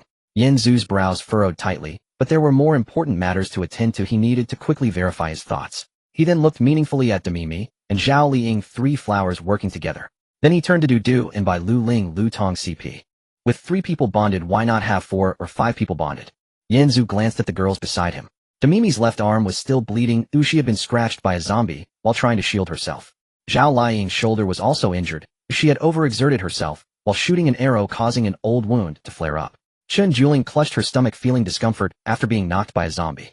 Baila's ankle was swollen from twisting it while running. He had originally intended to take this opportunity to complete the tasks of 3 Flowers Unite and Ling Deer Tong CP. However, seeing everyone in such a state of injury, he set that thought aside for the moment. He looked up at the surrounding environment. The ground was littered with zombie corpses, some cut in half, others charred black. The smell of blood lingered in the air, making one feel nauseous. Nearby, the vegetable garden that Lu Xiaoli and Lu Yifei had worked hard to cultivate was trampled into a mess. The newly sprouted greens were crushed and the soil was turned up. The small wooden house had its doors smashed and windows shattered, and a portion of the wall collapsed. What was once a cozy home was now in ruins. He took a deep breath and spoke up. Everyone stop dawdling. Those who are injured should rest over there and avoid moving around. Tan Song Yun Chun, Yinshi, you two go call the people from the boat over. The rest please help tidy up the area and deal with. His voice was steady and powerful, instantly drawing everyone's attention back. Tan Song Yun and Chun Yinshi nodded and hurriedly ran out. The others quickly got to work. The injured sat nearby, helping by passing items, while those uninjured moved the corpses and cleaned up the ruined vegetables. The sun was slowly setting. Tan Song Yun and Chun Yinshi returned with the people from the boat. Qin Lan immediately began to calmly observe the surroundings, frowning. Wan Shi, when seeing the corpses on the ground and the ruined vegetable garden, felt a heaviness in her heart, but quickly steeled herself and approached. Li Yitong was still weak, leaning against Lu Cece, moving slowly. Lu Cece silently observed each member of the wooden house team, her gaze calm. Everyone gathered around the fire, huddled together. 19 girls sat in a circle around Yen Zhu. The firelight illuminated their faces, each radiating a beauty born of survival against the odds. Mimi had some smudges on her face, yet her gaze was resolute. Zhao Liying's hair was a bit messy, but her eyes. Lu Yifei's cool demeanor bore a hint of worry, yet it was soft and gentle. Bai Lu pouted defiantly, clearly in pain, but said nothing. Li Yitong's pale face showed a hint of dependence and fragility as she leaned against Lu Cece. Ouyang Nana, Guan Xiaodong, and Reba each had their unique expressions, yet they all felt real and vibrant due to their shared calamity. Wu Xinyuan, Meng Meiji, and Yang Xiaoya huddled closely together. They looked at the others, who exchanged glances and acted in concert, feeling a bit awkward. Their previous pride had shattered in the face of the fear of death and the unity of the wooden house team. Now only the humility of wanting to be accepted and a sense of unease remained. Yen Zhu looked at everyone and spoke, "We cannot stay here. The smell of blood will attract more dangers. When I was exploring before, I discovered another island. There is a valley backed by cliffs, a naturally safe shelter with a narrow entrance, and nearby there is fresh water. I have decided to move our home there." Mimi was the first to speak up, calmly analyzing. "I agree with the relocation, but the immediate priority is the injured. Lying, Dudu and Bailu are all incapacitated, and Yitong is weak. The risks of a long trek are extremely high." Her words were steady, pinpointing the most critical issue. Chun Juling also spoke up, rationally adding, "I can carry most of the supplies, but the safety of the personnel during the move is the biggest variable." Qin Lan also chimed in, saying, "I agree with Mimi. It is unwise to act before everyone has regained their mobility." Lu Xiaoli looked at the bonfire, her tone very firm. "As long as we are alive, we can rebuild. In the new place, we will create a better vegetable garden." Her words were warm, carrying a mother's resilience, instantly soothing everyone's emotions. Wu Xianyin and Meng Meiqi upon hearing the word home felt a sudden jolt in their hearts. They exchanged glances, seeing the desire reflected in each other's eyes. They thought to themselves that they must become a part of this home and not be a burden. Yang Chaiwa softly said to the person beside her, "I still have some strength, I can help carry things." She quickly expressed her willingness to help, fearing she might slow them down. After finishing their meal, everyone went to the nearby hot spring to wash up. The previous smell of blood and sweat was washed away, and they felt much more comfortable. After bathing, everyone returned to the small wooden house, which was barely tidied up. The house was very small, and with 19 people crammed inside it felt a bit tight. Yet it was warm. The atmosphere was somewhat heavy, as everyone contemplated what to do next. Chun Juling looked at the injured, frowning, as she said, "Our injuries will make it hard to move for at least a week. But here it may not even be safe for a night." Her words deepened the already heavy atmosphere. Baila's gaze shifted between Yen Zhu and the severely injured. Her face slowly flushed. However, she still mustered the courage to speak, clearly albeit softly. "Dudu, did you forget? Yen Zhu Gige's alchemy.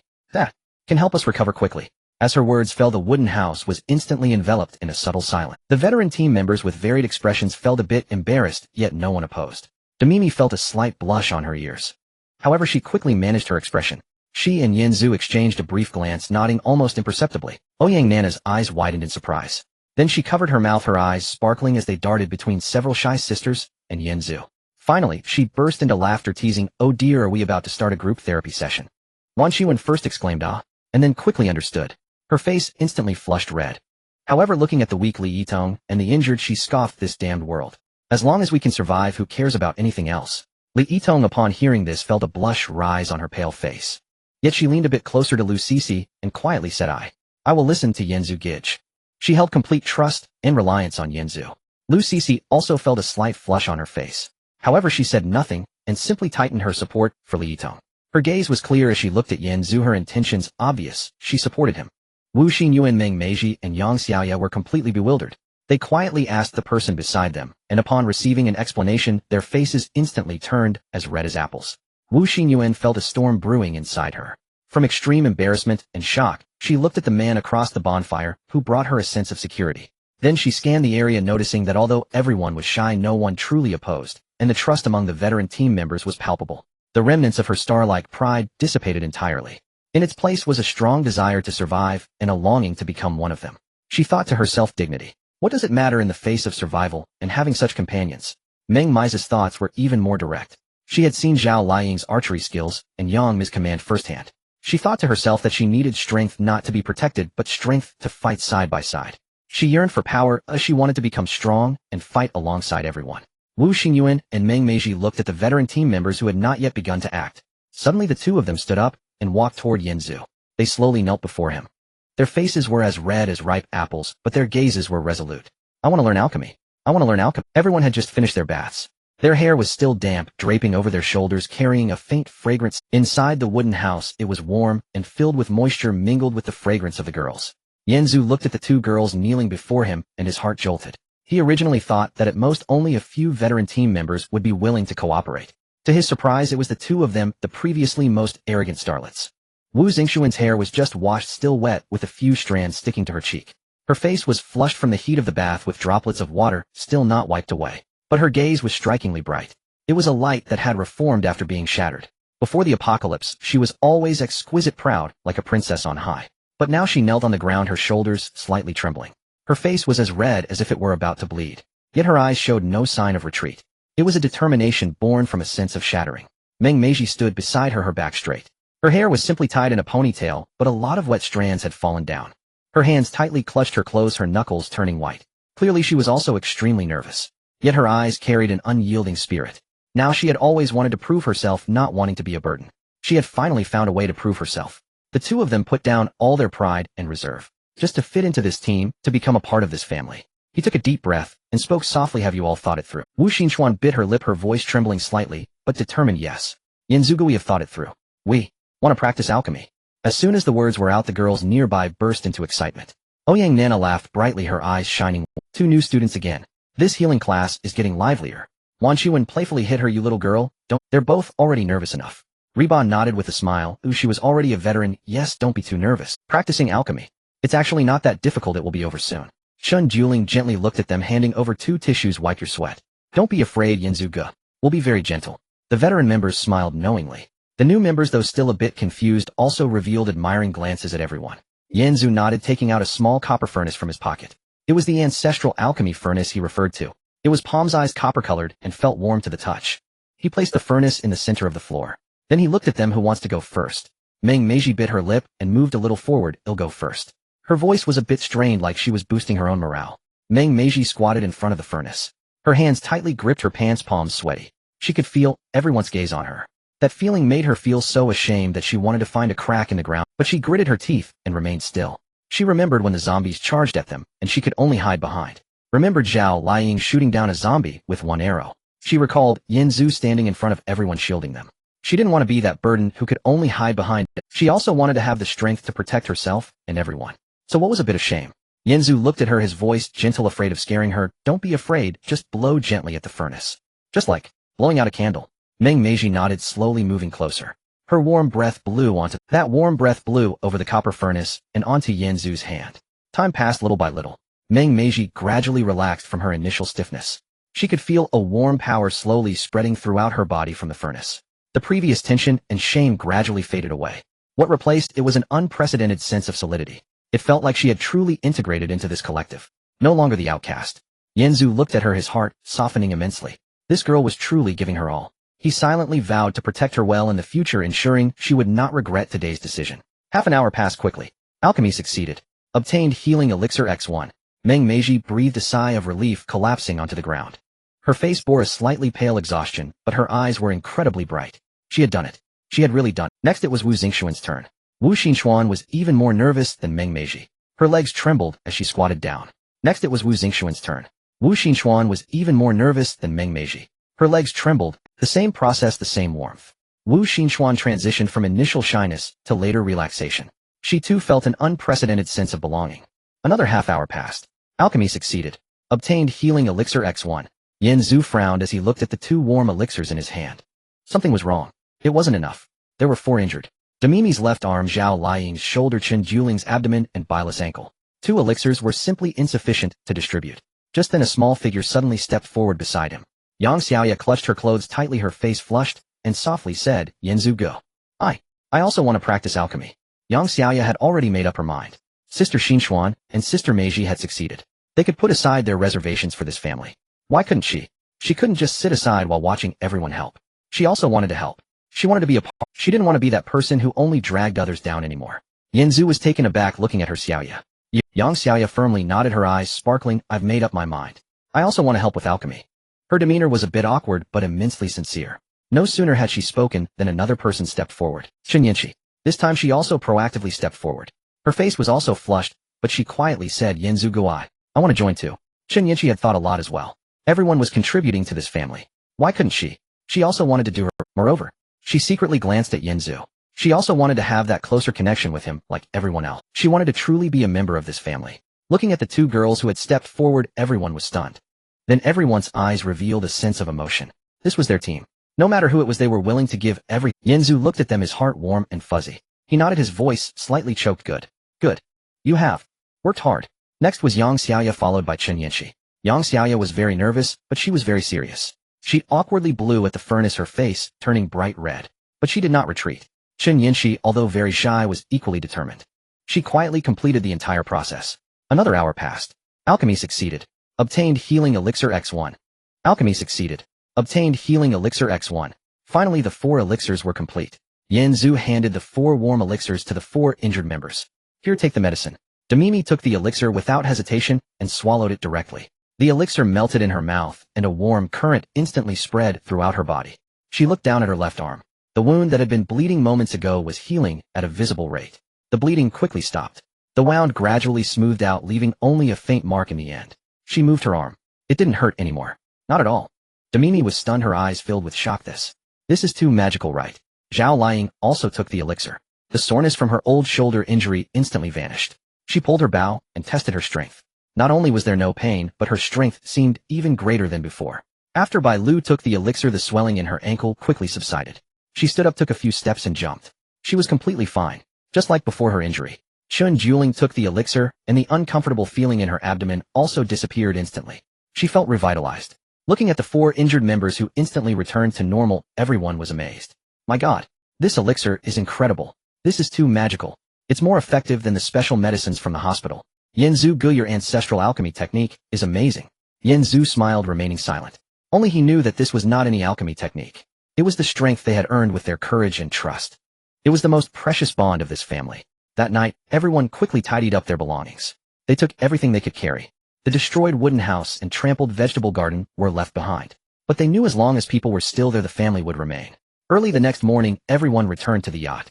Bai Lu started the engine, and the yacht slowly sailed away from the battle-scarred little island, heading towards the new sanctuary he had discovered long ago. After the boat set off, Yanzu secretly tugged at Demi. Then he waved at Zhao Liying and Lu Sisi.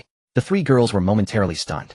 Then their faces instantly. They all remembered the Three Flowers United mission Yanzu had mentioned before. Previously they had delayed it due to now everyone was healed. Finally, Demimi bit her lip, secretly glared at him, and softly said, "What? What do you?" Zhao Liying's head lowered, even further, her hands tightly gripping her clothes. Lu Sisi shyly didn't dare to look at him. Yanzu smiled, and said nothing, just raised an eyebrow at them. Then he turned and walked towards the yacht's pool. The three girls exchanged glances. They hesitated for a moment. Still blushing, heads lowered, they quietly followed him. Yanzu arrived at the yacht with three girls, the water in the pool still retaining a hint of the sun's warmth. The three girls, freshly washed of seawater, carried a faint salty scent. Their clothes were tattered, having been stranded on the deserted island for so long, worn almost beyond recognition. At this moment, soaked in water, the thin fabric clung tightly to their bodies. The curves hidden beneath their clothes were accentuated. Yanzu stood by the shore, gazing at the three girls before him, his throat involuntarily tightening. I must say, these three women each possess their own unique beauty. Demimi goes without saying, a mature and alluring figure with all the right features accentuated. The wet fabric displayed her perfect figure in all its glory, especially her waist, slender like a water snake, dizzying to behold. Zhao Liying, on the other hand, had a different kind of sweetness, her round little face and skin as white as milk. Her damp hair clung to her face, exuding a hint of pitiable charm. When she smiled, two small dimples appeared, sweet enough to warm the heart. Lu Sisi still retained that pure, innocent vibe of a neighborhood sister, petite and slender. Her large, bright eyes were as clear as a spring, evoking a desire to protect her. Yanzu looked at them, feeling a bit. In the past, it would have been impossible for him to encounter so many top-tier beauties at once, let alone be stranded together on a deserted island. Demimi noticed his expression and couldn't help but chuckle as she walked over. Her voice, slightly husky yet sweet, said, "Yanzu, shall we begin?" Yanzu snapped back to reality and nodded. "Yes, let's start and complete this task as soon as possible." Demimi nodded and slowly walked into the pool. The water reached just to her waist. She gently opened her mouth and began to hum a song. At first her voice was low with a sweet huskiness, gently scratching at the heart like a feather. The water reached just to her waist. She gently opened her mouth and began to hum a song. At first her voice was low with a sweet huskiness, gently scratching at Three Flowers link, bond activation in progress. Synchronization, rate 1. Just then the sky suddenly darkened. The wind gently picked up, blowing Demimi's bangs. Synchronization rate 2. Demimi's singing gradually rose in pitch, becoming clearer. Synchronization rate 5. Suddenly a flash of lightning tore through the gloomy sky. A rumble of thunder followed, perfectly coinciding with the climax of her song, as if the heavens themselves were providing accompaniment.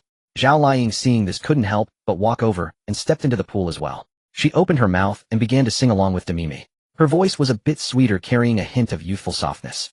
The two girls' voices intertwined perfectly, one high and one low. Synchronization rate 31. The sky grew darker. What was once day now resembled dusk. The wind intensified, causing ripples to form across the surface of the pool. The splashes hit the girls' faces, yet they seemed oblivious. They were solely focused on their song. Lightning flashed more frequently, illuminating the entire sky in a The thunder roared louder, causing the eardrums to tremble. Lu Sisi watched them, bit her lip, and slowly approached. She too opened her mouth and joined in the song. Her voice was clearer, like the flowing water of a mountain spring, pure and resonant. The three girls' voices blended together, growing louder and more urgent. Synchronization rate 61. Suddenly the rain poured down heavily, the large droplets crashing onto the yacht's roof, creating a clattering sound that numbed the ears. The thunder grew closer, each rumble perfectly timed with the lightning flashed continuously, casting the faces of the three girls in flickering light. Their singing did not cease, instead it grew more harmonious, incorporating the sounds of rain and thunder, like a performance only they could understand. The people inside the cabin were all awakened. Li Yitong sat on the edge of the bed listening to the song outside, far too familiar with this song. Bai Lu and Du Du squeezed together on one bunk, exchanging glances. Bai Lu covered her mouth and laughed, her ears turning red. Just finished with alchemy, and they're starting to sing again. Du Du said nothing, only glanced out the window. Yang Xiaoya and Meng Meiji leaned against the door, listening to the commotion inside. Yang Xiaoya initially didn't understand, tilting her head in confusion. Why did they suddenly run out to sing in the rain? Meng Meiji gave her a light tap her face, also flushing, "Don't ask, those who understand will understand." Yang Xiaoya froze for a moment, then suddenly realized her face, instantly turning beet red. Covering her face, she dared not listen any longer. Meanwhile at the pool the three girls' singing had reached its peak. Their bodies trembled in rhythm, and their flushed faces grew even more vibrant. Synchronization rate 100. The singing suddenly stopped. In that instant the entire world fell silent for a second. No song, no thunder, no wind. It was as if time itself had come to a halt. Then suddenly, a torrential downpour smashed down. Large droplets pelted against faces causing pain. Lightning flashed and thunder roared. The entire world seemed on the verge of destruction. Everyone was stunned by this sudden change. At that moment a cold, mysterious voice echoed in everyone. The voice was devoid of emotion, clear and mechanical, reaching into each person's brain. Welcome to the Global Apocalypse survival game. I am the will of the island world. The Global Apocalypse survival game officially begins. Default 20 players at the start. Teammates' genders depend on your preferences. At the start, either solo or in a team, everyone will receive one treehouse core. Please upgrade your treehouse quickly. That will be your only relatively safe place in the early game. The first 7 days serve as a novice adaptation period. On the 8th day, the first special encounter will arrive, with subsequent encounters generated randomly every 7 days containing limitless possibilities as well as endless crises. 12070-100 data loading successful, wishing you all good luck. 12070-100 data loading successful, wishing you all good luck. Countdown 02. Countdown 01. Ding system upgrade successful. The Global Doomsday survival game has officially begun. This system has merged with the Heavenly Dao system. Ding compensation for the owner. Golden skill, Eye of Insight 1. The Eye of Insight Golden can probe the specific strength of the target and identify the name and function of items. Ding compensation for the owner. Some previous functions have become your exclusive talents. Please check character information. Yen Zhu was momentarily stunned before he reacted. He quickly murmured system. Instantly, a brand new panel appeared before his eyes, completely different from. There were only 4 options on it. Channel personal information, trading hall, backpack. Without much thought, Yen Zhu directly clicked on personal information. Character information. Name Yen Zhu. Survival ID 0000000001. Spirit 22. Strength 22. Stamina 22. Speed 22. Strength bronze. Click to view promotion conditions. Remaining attribute points 0. Identity none. Treehouse level none. Talent 1 I Divine Speed SSS can instantly explode with 10 times speed, lasting 30 minutes, cooldown time 1 hour. Talent 2 Exclusive Talent Bond non-replaceable. After engaging in intimate actions with a member of the opposite sex recognized by the system, all resources obtained through their labor will be multiplied and returned to the adventurer. Talent 3 Exclusive Talent Mutual Benefit non-replaceable. The opposite sex with whom the owner has their first intimate relationship will receive attribute point rewards with the amount related to the owner's strength. Skill Eye of Insight Golden. Current number of bonded individuals, 13 people. Mimi return multiplier 8. Ing return multiplier 8. CC return multiplier 8. Dudu return multiplier 4. Bailu return multiplier 4. Shaoli return multiplier 4. Fei Fei return multiplier 4. Yun Yun return multiplier 2. Nana return multiplier 2. Li Xin return multiplier 2. Chu Ran return multiplier 2. Qinlan return multiplier 2. Yitong return multiplier 2. Note all items, monsters, and strength levels classified. Unclassified: black, iron, bronze, silver, gold, platinum, diamond, master, grandmaster, king. Yen Zhu stared at this information, feeling dumbfounded. I thought my previous all attributes at 22 were already impressive, but now my strength is only bronze. And there are still 7 more levels ahead. Does this mean I'm still a 5th tier weakling? He hurriedly clicked on the promotion conditions. Bronze, silver. Promotion conditions. 1. All attributes reach 100. 2. Consume a promotion scroll, silver 1. 3. Consume survival coins 10,000. Yen Zhu. What the hell? All attributes 100. I'm only 22 now. That's a difference of almost 4 times. And what are those promotion scrolls and survival coins? I don't even have a dime right now. He scrolled down and saw the exclusive talent bond. Return multiplier. What the hell? A return multiplier. Isn't this forcing me to win by lying down? They work, I get 8 times the resources. What do I need to do then? Just lying down is enough.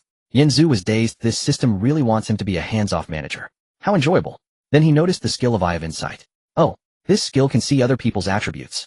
He tried it on the side using Eye of Insight on Ouyang Na Na. Instantly, Ouyang Na Na's information appeared before his eyes. Character information.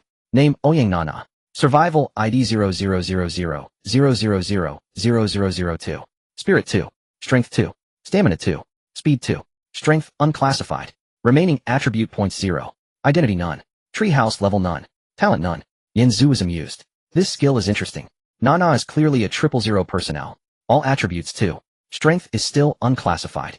He turned to look at Bai Lu beside him and used Eye of Insight again. Character information. Name Bai Lu. Survival ID 000000000011. Spirit 5. Strength 5. Stamina 5. Speed 5. Strength Black Iron. Remaining attribute points 0. Identity none. Treehouse level none. Talent none.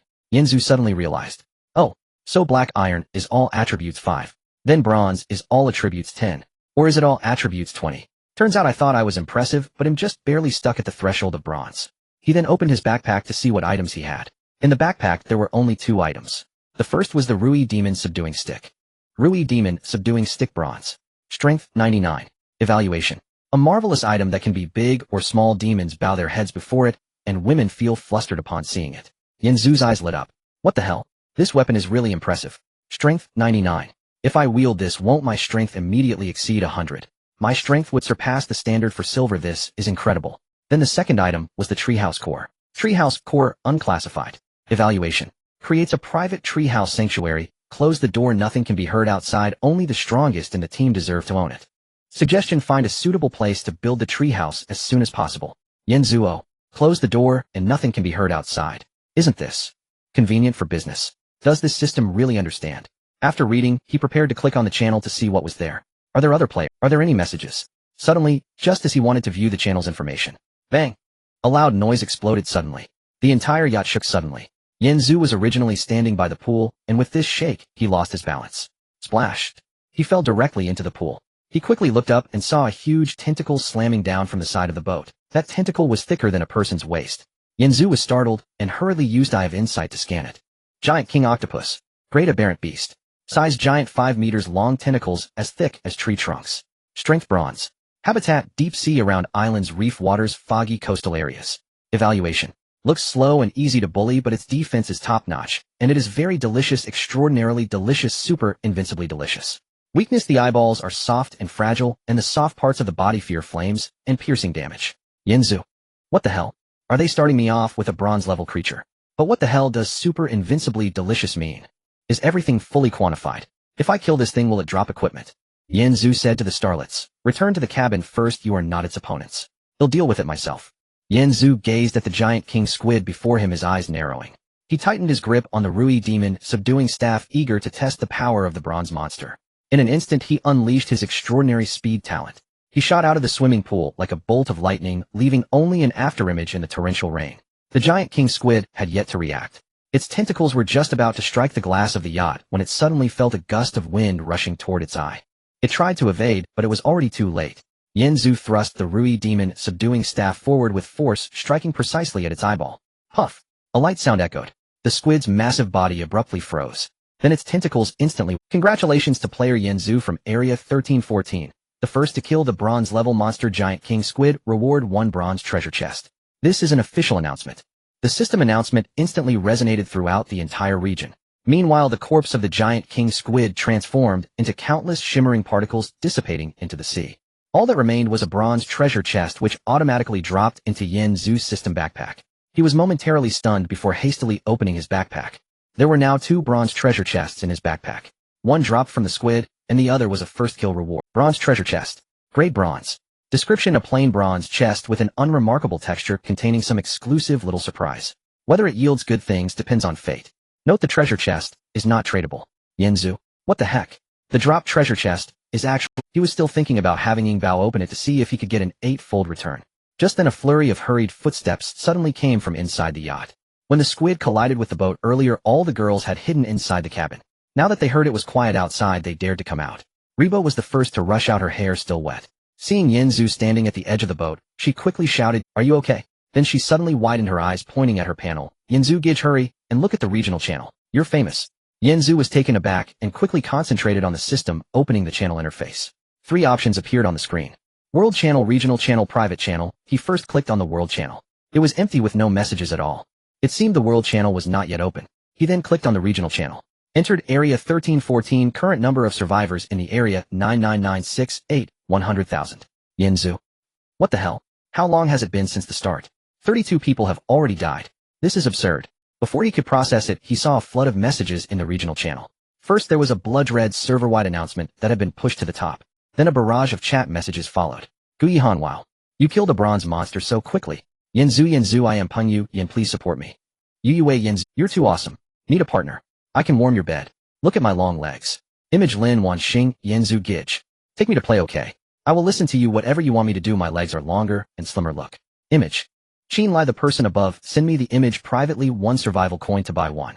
Jiang Yi, the person above is a troll. It's the apocalypse, and you're still using survival coin to buy photos. Qin Lai, you don't understand anything. Do you know that I match with 19 strong men at the start? And the islands will says teammates genders depend on your gender preference. So scary. Suwon, even though I prefer men, I don't want to match with 19 women. What should I do if I'm the only girl? Help. Help. No. Tian Shiwei, I also prefer men, but I match with 19 women. Who do I complain to? Gu Yihan, is that big star Tian Shiwei? Qin Lai, I don't believe it unless you show a picture. Tian Shiwei image. Qin Lai, hee getting a free picture. Reba, my Yanzu Gij is the most amazing. Qin Lai, caught another big star, please share a photo. Share a photo. Gu Yihan 1. Jiang Yi 2 Gu Yi 10086, Shen Ji Xia, what is this? Help me. Yanzu stared blankly at the flood of messages. So this gender matching really works like this. If you prefer men, they match you with a bunch of women. If you prefer women, they match you with a bunch of men. The will of the island really knows how to play. He turned off the channel and looked at the girls beside him.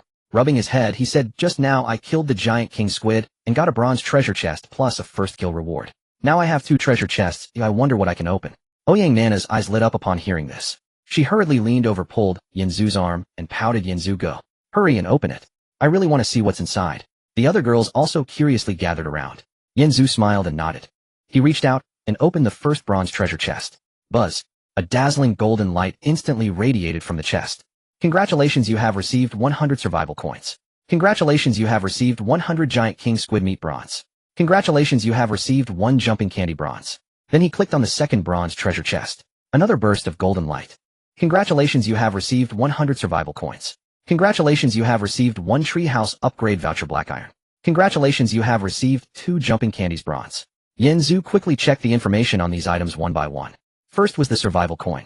Name: survival coin. Grade: common currency. Description: the hard currency for survival on the apocalyptic island. It is essential for buying equipment, exchanging supplies, and upgrading buildings. With coins one can travel the world. Without coins one can't move a step. It is the foundation for everyone to survive. Oh, so this is the survival coin I needed to advance to silver before. Next was the giant king squid meat. Name: giant king squid meat bronze. Grade: bronze. Description: premium fresh meat from a 5-meter-tall mutated beast. With a refreshing taste of seawater, the meat is firm and succulent, suitable for grilling, boiling, or smoking. Super delicious. Consuming it can slowly enhance basic attributes, making one stronger with each bite. Warning: it is advised to eat sparingly if below bronze strength, as the nutrition is overly potent and may explosively rupture the body on the spot. Yanzu's eyes lit up. What? This meat can actually enhance attributes. Then can I become stronger just by eating? Next was the jumping. Name: jumping candy bronze. Grade: bronze. Description: explodes upon entry, a delightful sensation that energizes you. Eating it instantly warms your body and invigorates your blood, unleashing a mysterious power straight to the top of your head. Effect: grants a permanent attribute. Point 1, a limited to bronze level players. Friendly reminder: don't eat too many at once. Be careful not to jump uncontrollably and scare the girls around you. Yanzuo. Permanent attribute points. This thing can also add attribute points. Finally, the last item was the treehouse. Name: treehouse upgrade voucher black iron. Grade: black iron. Description: a necessary pass for upgrading to a black iron level treehouse. Upgrading increases space, sound, insulation, and concealment, ensuring that nothing can be heard outside when the door is closed, making everything convenient. Note: those who understand will understand. Yanzu chuckled at this note. This system truly gets it. Nothing can be heard outside when the door is closed, making everything convenient. Just as he was laughing, the nearby Bailing suddenly spoke up. She pointed to the front of the boat and said, Yanzu-gu, we have arrived at our destination. Yanzu looked up and saw that indeed they had reached the island where he had previously encountered Li Yidong and the others. He smiled, tightly gripping the treehouse upgrade voucher, and said, let's go, we need to hurry to the valley and build the treehouse as soon as possible. And let's see if we can upgrade the treehouse to black iron today. The crowd packed their belongings and followed Yanzu towards the valley. As they reached the entrance of the valley, suddenly a group of sheep sprang out from the bushes. Yanzu's eyes brightened. Could this be food delivered right to him? He quickly used his eye of insight to scan the flock. Name: Greytop Ram. Strength: unremarkable. Evaluation: the leader of this flock looks fierce, but it can only, but with its head and lacks great strength, unable to even knock down a regular person. However, its meat is quite firm, perfect for roasting, and even the tendons are delightful to chew. Name: White Fleece Ewe. Strength: unremarkable. Evaluation: a gentle ewe that has recently given birth. Its milk quality is excellent. If one were to squeeze some milk and stew a lamb milk egg, it would be a substantial nourishment, especially good for those with weak bodies. Name Curly Lamb. Strength, unremarkable. Evaluation, a lamb that has just been born for half a month. It is very timid and hides behind its mother at the slightest sound. This little fellow has very tender meat perfect for a light stew and has no gamey taste, loved by both the elderly and children. Name Black-eared Goat. Strength, unremarkable. Evaluation, a goat skilled at climbing walls. It loves to nibble on tree bark and grass roots. Its meat has a slight gamey taste, but it's just right after marinating with cooking wine and ginger, skewered and grilled, especially when sprinkled with some chili powder. Yanzu chuckled with delight. What a treasure trove this flock was. He turned to look at Demimi Ing Bao, and these three were the big shots with an 8x return. You three go take care of that flock, they are no match for you. The three girls' eyes lit up at his words. They quickly grabbed their weapons. Demimi and Cici took up watermelon knives while Ing Bao wielded a crossbow. They cautiously approached the flock. The Greytop ram, seeing them coming, thought they were after its food, and immediately lifted its head, preparing to charge. But Ing Bao raised her hand and shot an arrow. Whoosh! The crossbow bolt accurately struck its neck. The ram let out a howl and collapsed. Taking the opportunity, Demimi and Cici rushed in. The watermelon knives swung at the remaining sheep. Those unremarkable lambs had nowhere to hide. In just a few moments they were all taken down. Congratulations, you have slain the Greytop ram. Congratulations, you have slain the white fleece ewe. Congratulations, you have slain the curly lamb. Congratulations, you have slain the black-eared goat. A total of 5 unremarkable treasure chests dropped. Demimi got 1, Ing Bao got 1, and Cici Yanzu received the prompt regarding the bonding talent instantly. Bonding talent, Demimi received a treasure chest unremarkable 1, returning player treasure chest unremarkable 8. Bonding talent, Ing Bao received a treasure chest unremarkable 1, returning player treasure chest unremarkable 8. Bonding talent, Cici received a treasure chest unremarkable 2, returning player treasure chest unremarkable 16. Yanzu opened his backpack to take a look. Wow, a total of 32 unremarkable treasure chests. He nearly laughed out loud. Wow, this bonding talent is too satisfying. What a pity that it's not a 100 drop rate for treasure chests, otherwise I would have become rich in an instant. He briefly explained the bonding talent to the other girls. The other girls were astonished upon hearing this. My goodness, this is too exaggerated. 32 treasure chests. This is too exhilarating. Ouyang Nana hurriedly came over. Yanzu opened them quickly. I want to see what you can. Everyone gathered around, their eyes sparkling as they watched Yanzu. He smiled and nodded, extending his hand to start opening the treasure chests. Buzz, buzz, buzz. One by one the treasure chests opened and golden light flickered continuously in his hands.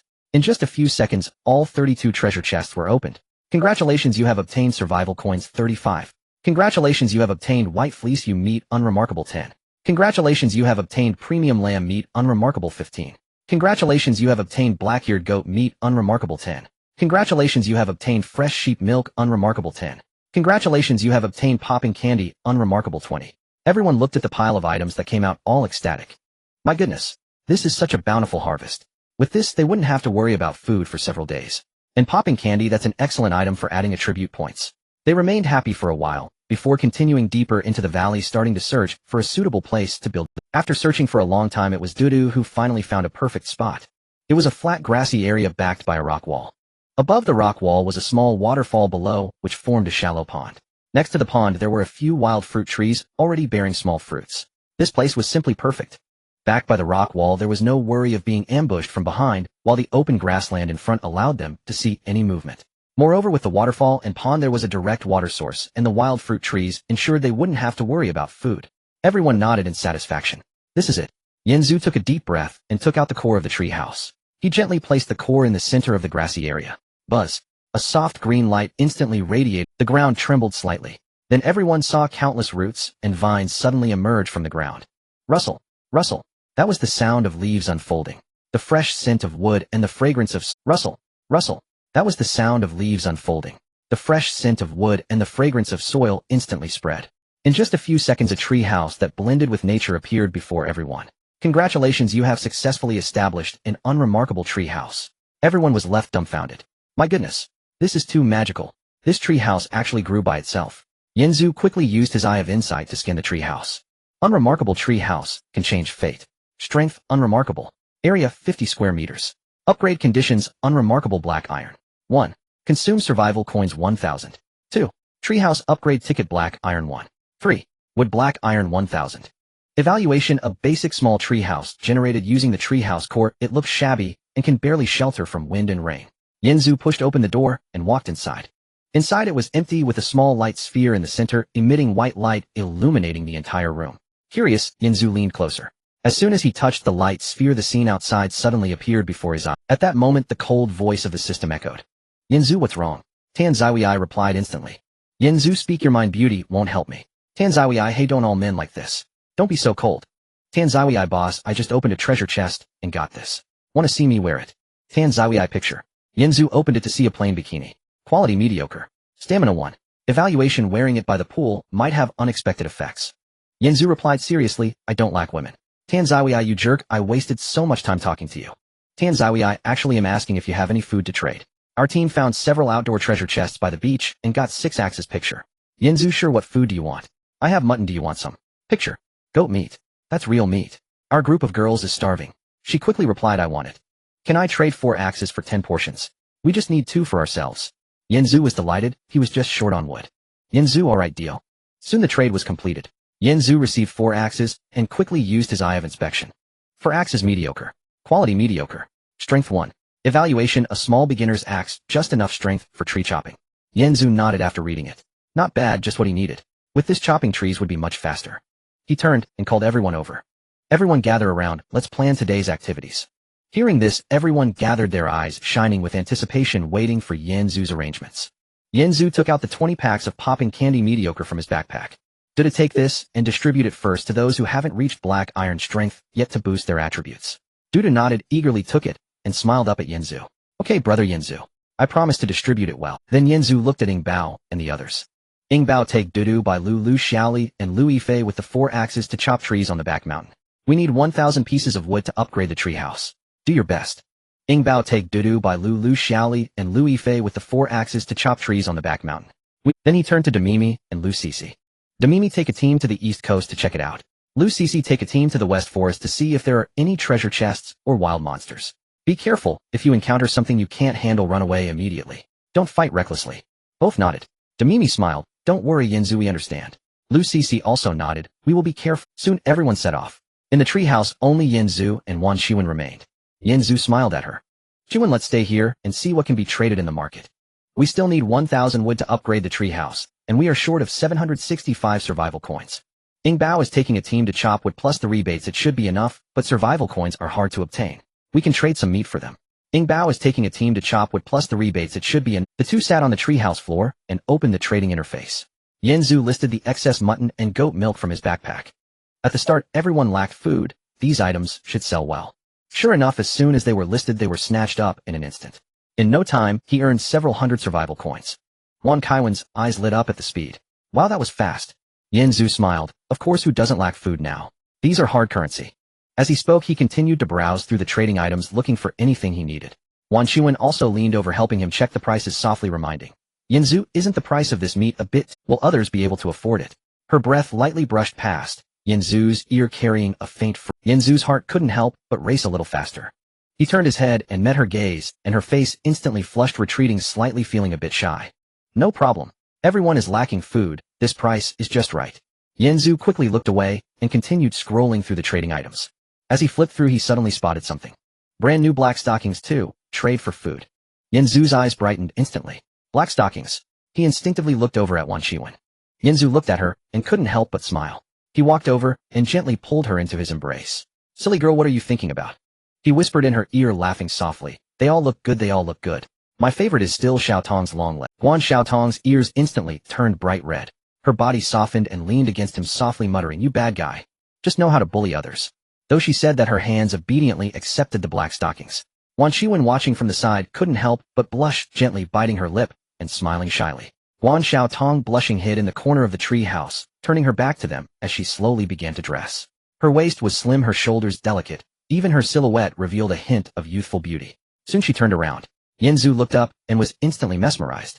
Guan Xiaotong's legs were slightly thinner and more tender than Wan Kaiwen's. After putting on the black stockings, the contrast of her youthful innocence with mature allure was striking. Her skin was as white as milk, and paired with the black silk, the contrast drew Yinzu's soul away. Guan Xiaotong leaned closer, shyly looking at him, her eyes betraying a hint of pride. Do you think my legs look better than hers? Yinzu looked at the two beauties in front of him, one mature and charming, the other youthful and shy, both dressed in black silk. The contrasting beauty nearly made his nose bleed. They all look good, they all look good. My two treasures are all beautiful. Both girls' faces turned crimson as they leaned into his embrace, their breathing growing heavy. The ambiguous atmosphere instantly filled the entire treehouse. Just as Yinzu was preparing to enjoy some intimate moments with the two, suddenly, there came a hurried knocking on the door. Yinzu? Yinzu, are you there? It was Wang Charen's voice tinged with urgency and a hint of panting. She called out, "I'm here. Come in." The door was pushed open suddenly. Wang Charen rushed in, and upon seeing the scene in the room was instantly taken aback. She looked at the black stockings on Wan Qiwen and Guan Xiaotong's legs, then at Yinzu, and her face turned crimson to the roots of her neck. She quickly lowered her head, not daring to look up, stammering, "I'm sorry. Didn't mean to." Wan Qiwen and Guan Xiaotong also quickly stepped back, hiding their legs, their faces as red as ripe apples, wishing they could find a hole to hide in. Yinzu also felt a bit awkward. He coughed and quickly asked, "What's wrong? What happened?" Wang Charen finally reacted quickly, raising her head and anxious said, "Sister Me and the others." Sister Me and the others found a glowing vortex 1 kilometer to the northwest. As soon as you get close, there's a system prompt saying you must be at the bronze level to enter. Sister Me asked me to call you right away. She said that thing seems to be about to disappear. Hearing this, Yinzu instantly became interested. A vortex that requires bronze level to enter. There's such a place.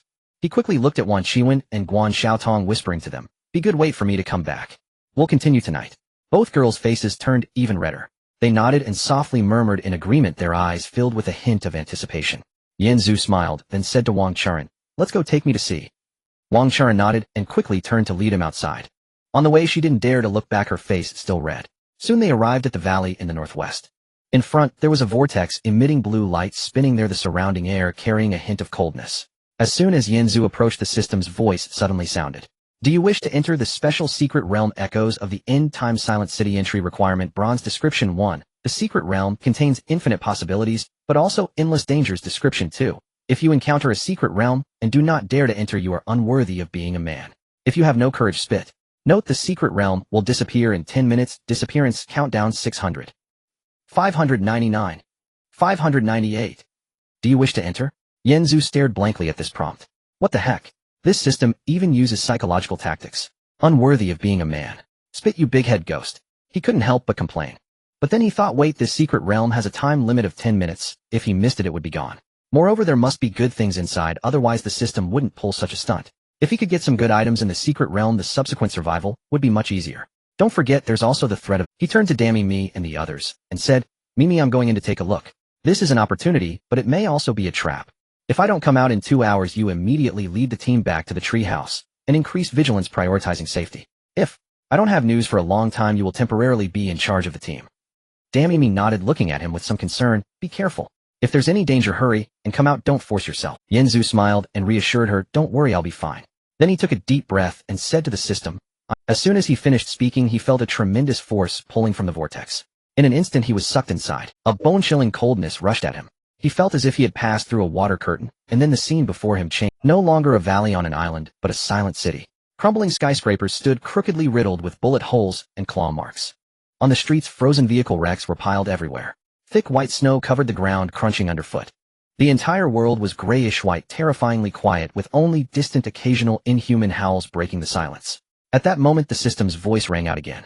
"Congratulations, player, for entering the special secret realm Echoes of the End Time Silent City. Current temperature 20 degrees. The lowest temperature at night will be 50 degrees, temporarily disabling system chat and trading functions. They will automatically restore after you exit. The area around the light sphere is the only safe zone. Please find the light sphere as soon as possible. The Silent City contains numerous zombies and a small number of powerful zombies with the lowest strength. Black Iron A, please be cautious and avoid drawing attention. The total task duration for entering the Silent City is 14 days. Exceeding this will result in permanent stay. Here, task objective, find the mysterious light sphere and exchange one item from its synchronization status. Total number of players, 10 male, 2 female, 8, countdown, 120-9600. 120-9599.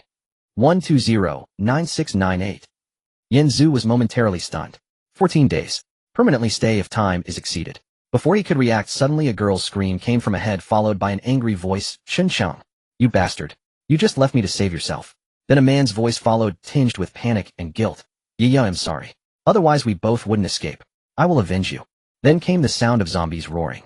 Yinzu quickly ran towards the source of the sound. After circling around a frozen car, he witnessed a shock. A flip bus was parked by the side of the road. On the roof stood a beautiful woman. She wore a down jacket with several rips, her face marked with dirt and frostbite. yet her beauty was undeniable. It was Tong Lia. Her eyes were large and bright, filled with determination and unwillingness. In her hand, she wielded a twisted metal pipe, desperately fending off the zombies trying to climb up. But her movements were slowing. Her strength was nearly exhausted. Below a dozen zombies were crazily clawing at the bus, howling and trying to climb up. In the distance, a man's figure was desperately running away, not looking back, leaving her behind. At that moment, the system's voice suddenly echoed in Yanzu's mind. Ding, detecting potential partner Tong Lia. Status in danger. Yanzu stared at this scene stunned. What the heck? Is the system forcing me to play the hero? Yanzu immediately used his eye of insight to check the information of the zombie. Name zombie. Strength black iron. Mentality 3. Power 4. Stamina 5. Speed 5. Evaluation: a mutated zombie with extremely fast speed, possessing strong explosive power, exclusively chasing after girls, fond of getting close to beautiful women, refusing to let go once it holds on. A total of 5. Name zombie. Strength bronze.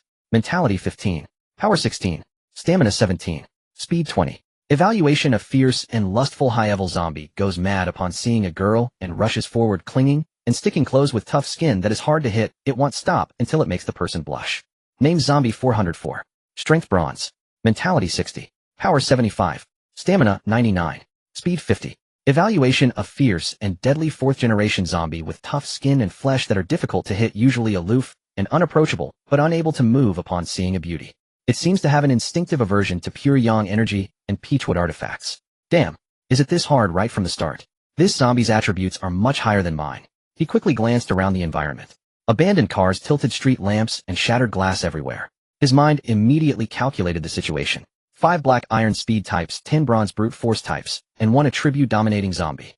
I cannot afford a heating confrontation. I must leverage my speed advantage to quickly eliminate the minor monsters, and then find an opportunity to strike the zombie and retreat. Saving people is the priority. He tightened his grip on the magical staff. SSS level talent Godspeed activated in an instant. Boom. His speed instantly skyrocketed to 10 times. He became like a black lightning bolt rushing out in an instant. The zombies had yet to react. They felt a gust of wind sweep by. The few black iron zombies pouncing towards the bus were instantly swept away. Bang, bang, bang.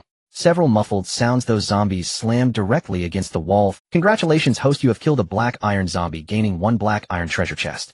Congratulations, host, you have killed a black iron zombie, gaining 1 black iron treasure chest.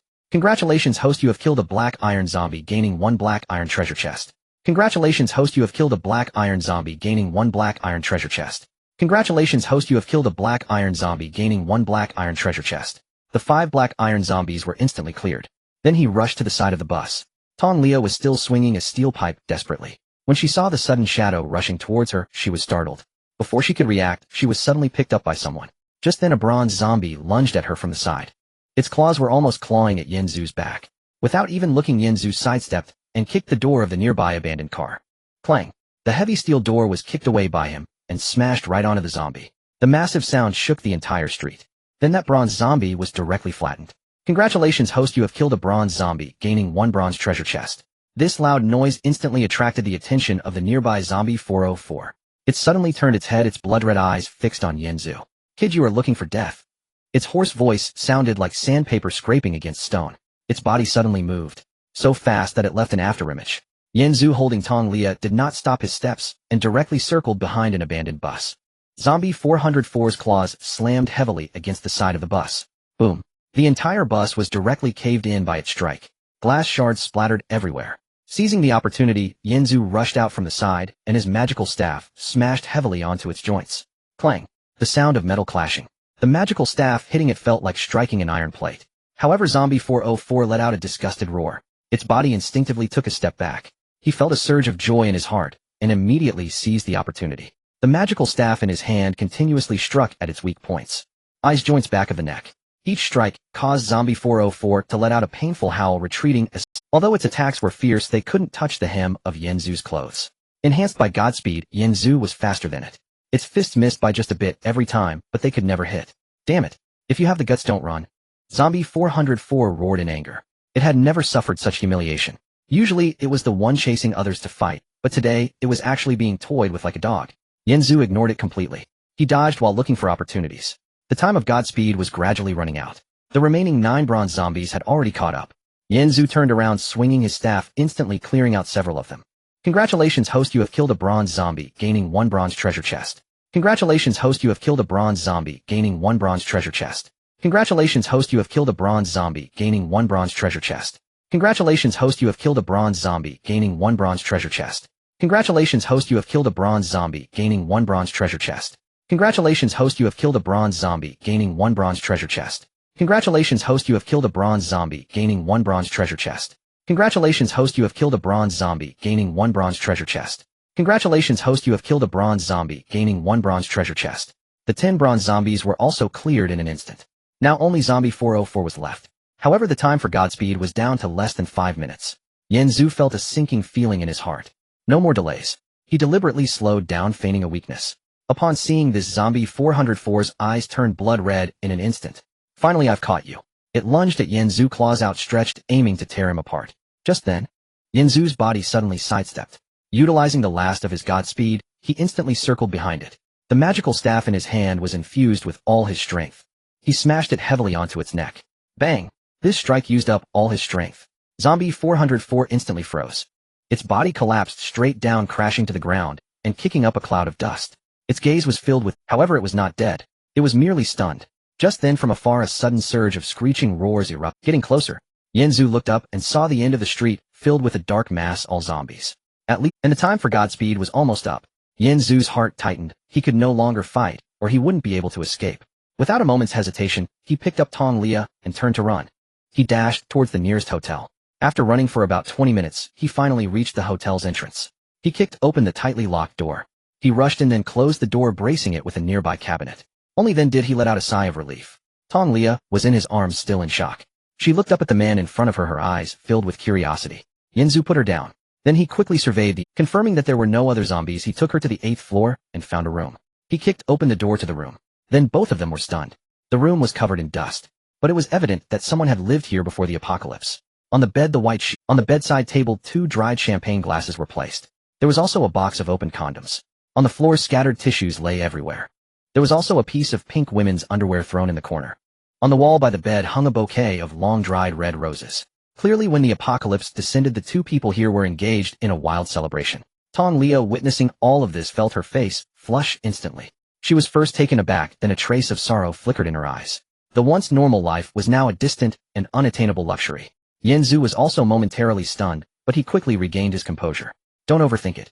Check if the room is safe, or we need to rest here. He spoke quickly, shifting the focus back to survival. Tong Lia nodded, murmuring softly. Then Yanzu activated his exploration eye towards her. Name Yi survival number 00000000001, 4 mentality, 25 strength, 18 stamina, 17 speed, 15 strength, bronze, remaining attribute points 0, identity member of the Tangren Street, Woodhouse Team Treehouse, level inferior, talent none. Yanzu, after reading this information, was left stunned. What the hell? Number 14. Could she have come in with me? From the earliest batch of people, and her strength has already reached bronze. Her mental attribute is even higher than mine. Just no talent.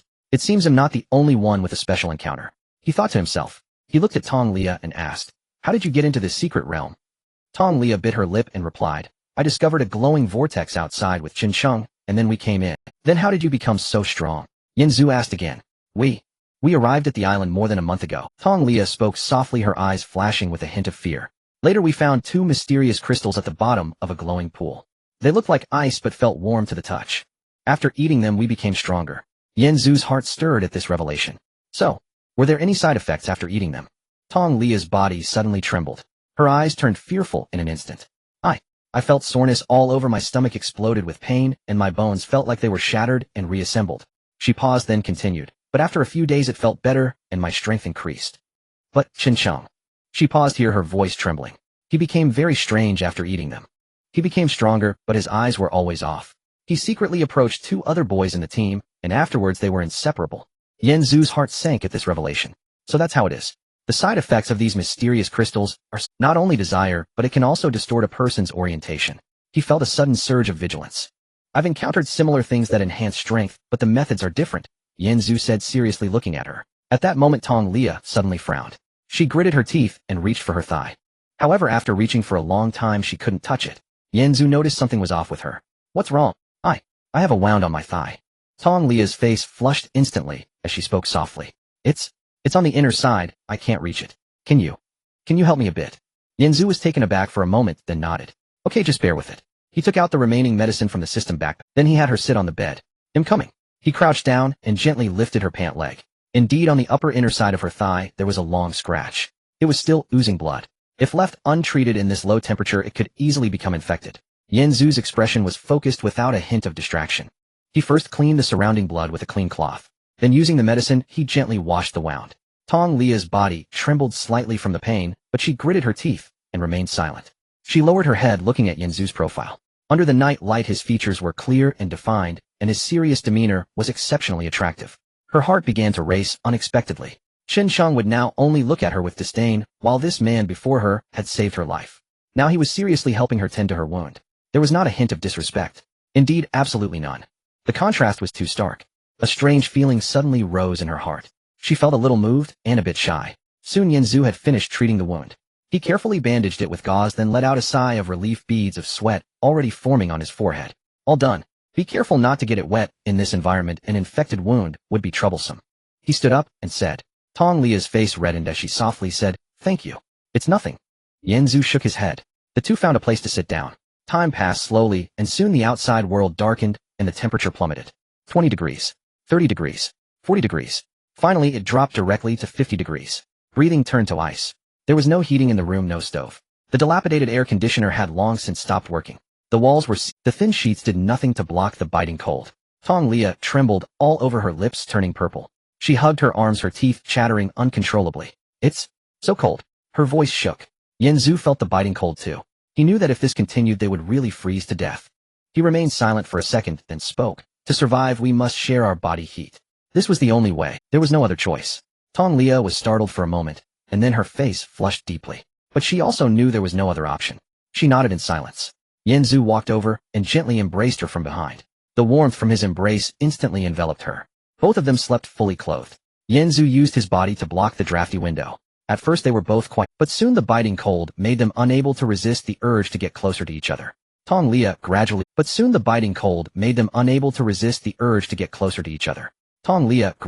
unable to help herself, she let out a soft sigh. Yanzu was also tired. After a tough battle and running for so long, he soon succumbed to exhaustion and fell asleep. In the deep of night, the extreme cold made the two unconsciously seek out warmth instinctively. They drew closer and closer, and Yanzu's hand slowly slid down unconsciously. Finally, it gently landed on her waist. The delicate touch came through her clothes. At that moment, Tong Lia had just woken up, feeling that hand moved gently. Her body instantly stiffened and her face turned crimson. Yanzu suddenly sensed the change in her body. "Haven't you always been with your husband? Why are you still so sensitive?" Yaya's face instantly turned crimson. She buried herself in Yanzu's embrace, her voice as soft as a whisper. Actually, I haven't had that with Chincheng for a long time. If you watched the news before the apocalypse, you should know that we divorced after he cheated on me." She explained softly, her fingers tightly gripping the hem of Yanzu's clothing. Yanzu could feel her body tremble slightly.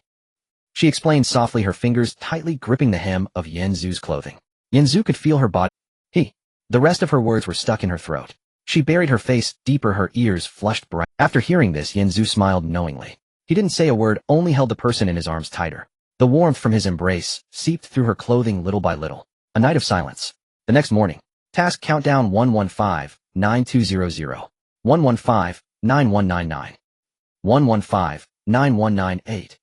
Current temperature 20. The cold mechanical voice of the system echoed in his mind. Yanzu woke up first.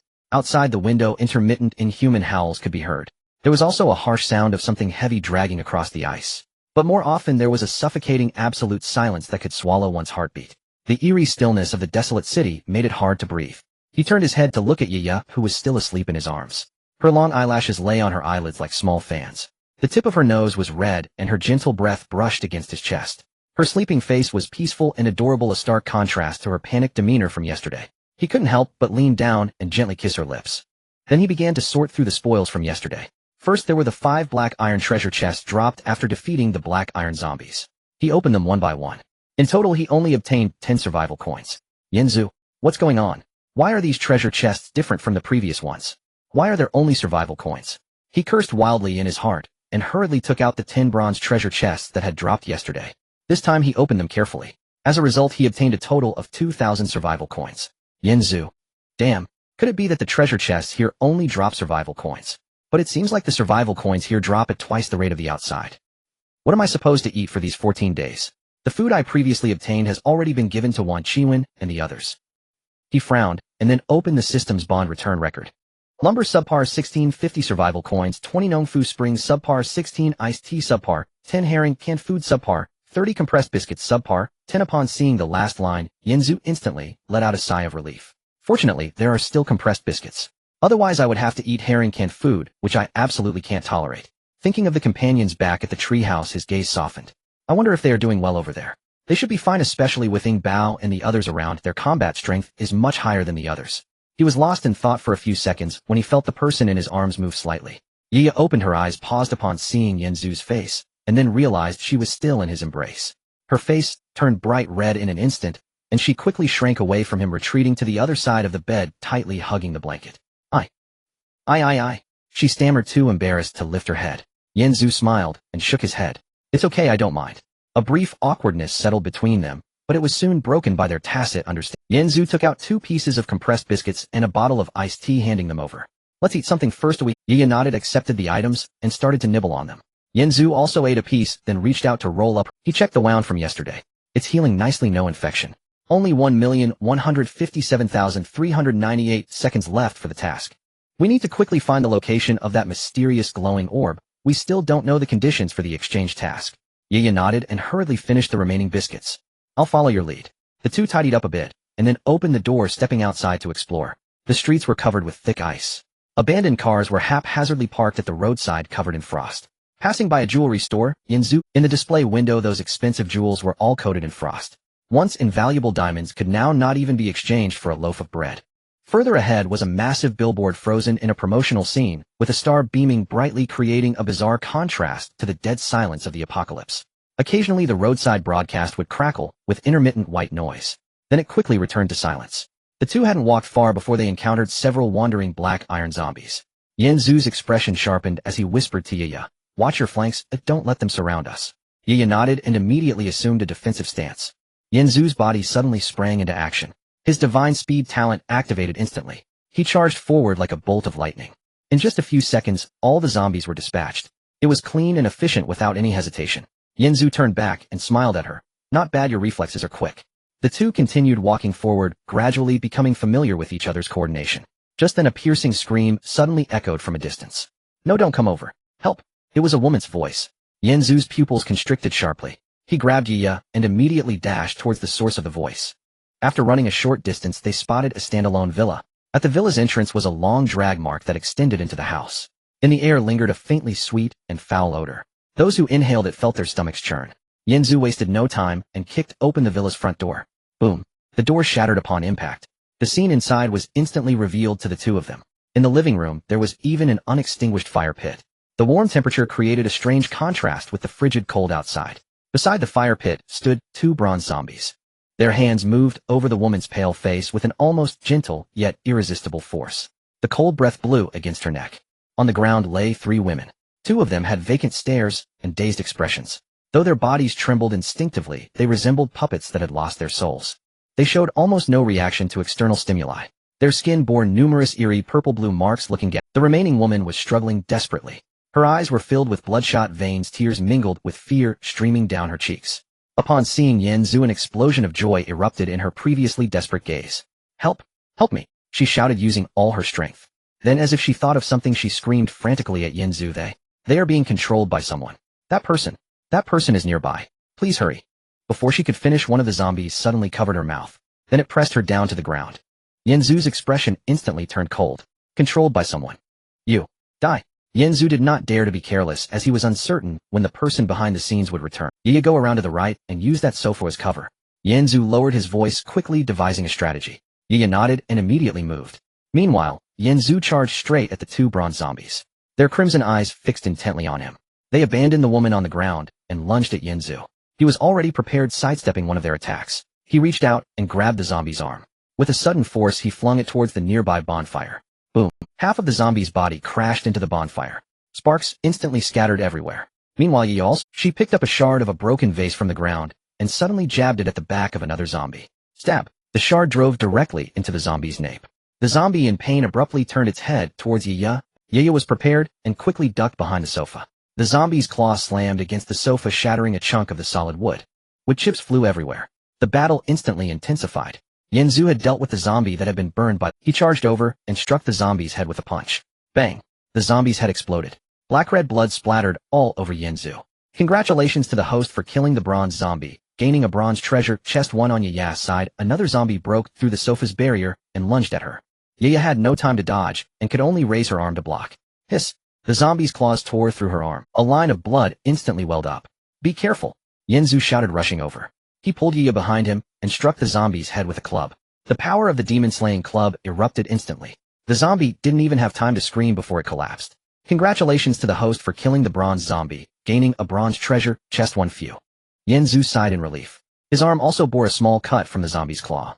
Both of them had sustained minor injury. He hurried to the side of the conscious woman Tian Tian to check her information. Name Tian Tian, survival number 00000000115, mentality 15, strength 16, stamina 20, speed 15, strength, bronze, abnormal state stiffening. Yanzu's heart sank as he looked at the abnormal state. He quickly asked, what exactly happened to you? Tian Tian's eyes held no light. Her mouth twitched uncontrollably. Her fingers stiffly curled a little. Yanzu could even see something writhing beneath her skin, as if countless small insects were crawling through her veins. It was terrifying enough to churn one's stomach. After we entered yesterday, we were harmed by that beast, he said. He wants to turn us into so-called new humans. Please, kill us. Tears finally streamed down her face. But her face showed no expression. It was as if her face was already on the verge of stiffening. We don't want to become monsters like them.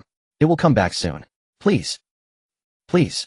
Yaya stood beside her, covering her mouth tightly. Tears streamed down her face. She did not dare to make a sound, fearing that if she spoke she would burst into tears. The feeling of helplessness was unbearable. Watching 3 living people turn into this, yet being unable to do anything. Yanzu looked at the 3 of them and knew he had no other choice. If he didn't kill them, they would become monsters like those, worse than death. He took a deep breath. His movements were swift, precise, and ruthless. Without hesitation, he sent them on their final journey. At the moment he acted, all 3 women revealed expressions of relief. Then they completely lost their breath. Yanzu stood there silent for a moment. Yaya leaned against him, trembling as she cried.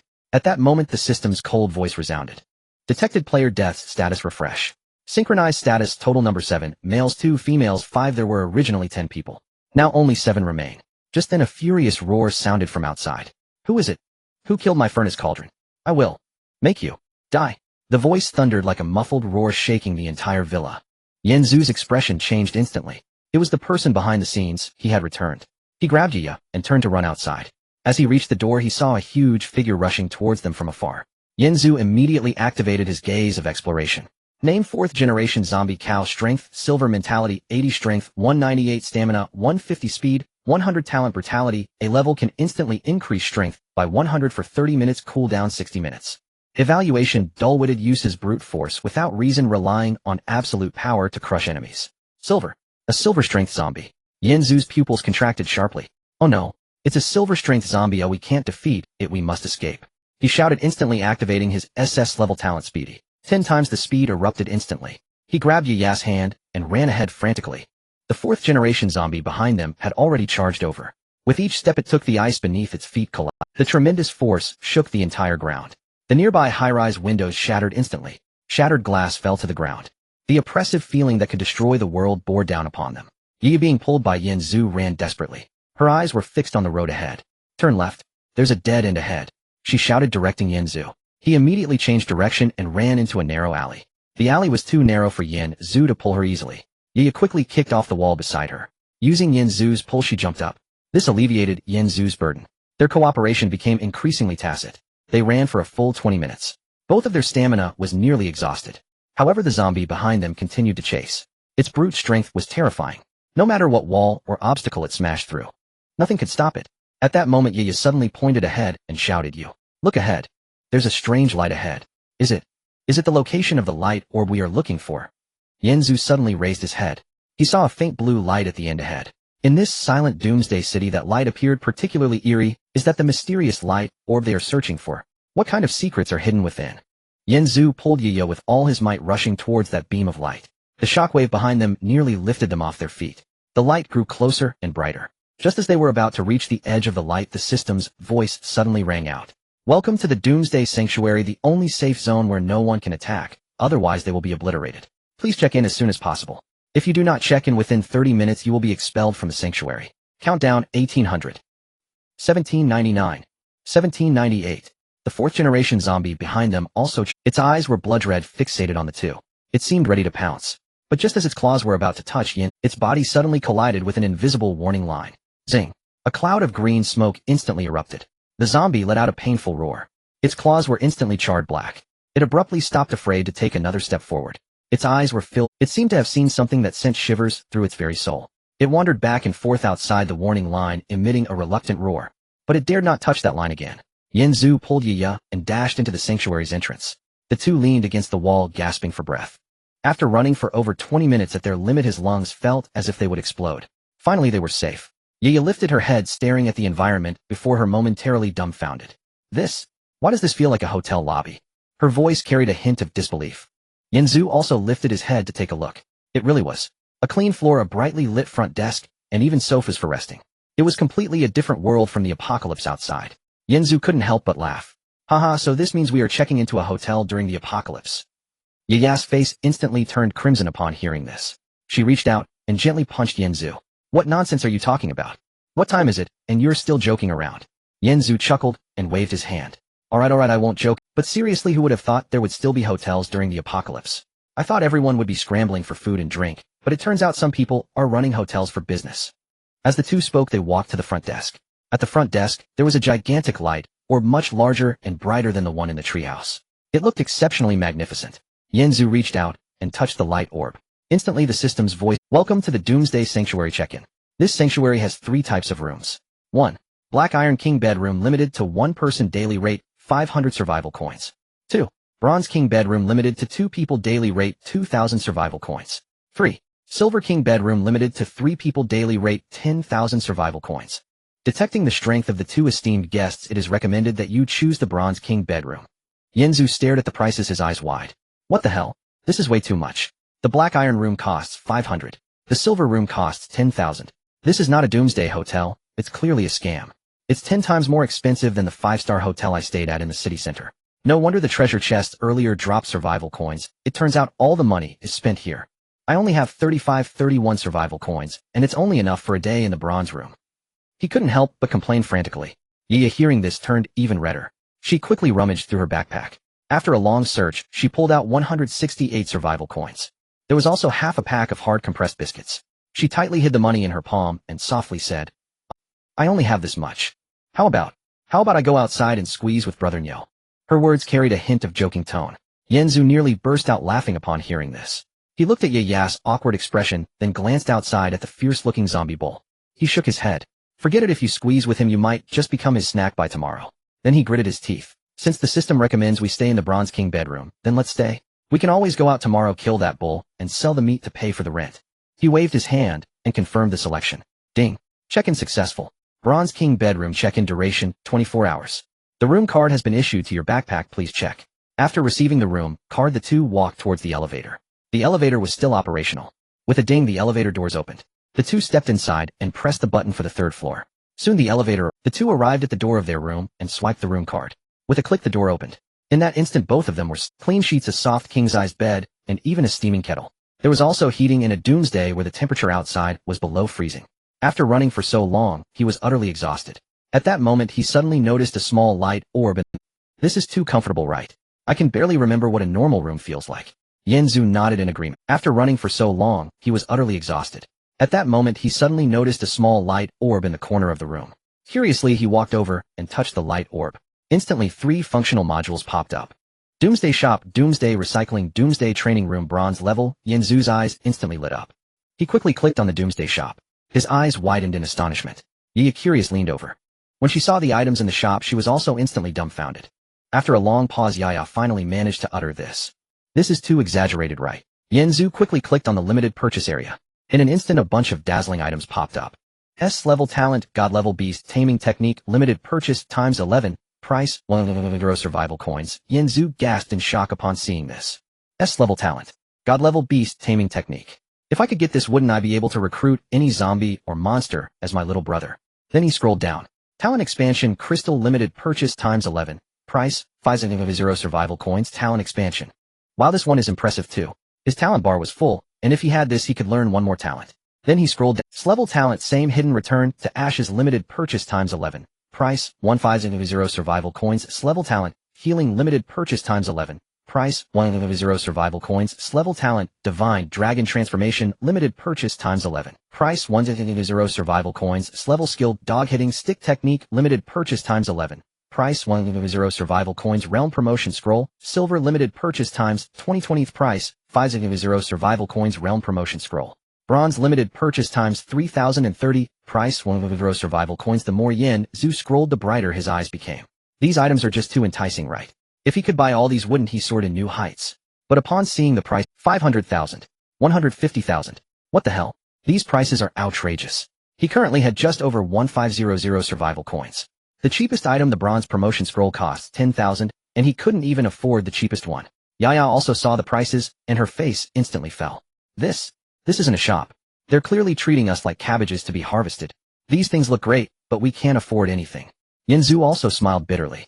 Of course, this was just like browsing luxury goods in reality. When you enter, you feel spirited and want everything. But upon seeing the prices, oh my bad. Visible yet untouchable. Oh no, not even touchable. You can only look. It stings, my friend. Then Yaya pointed at the dog-hitting stick technique and couldn't help but laugh. Look, there's even a dog-hitting stick technique. This is just too ridiculous. Who would have thought that there are martial arts manuals for sale, even in the apocalypse? Yinzu chuckled.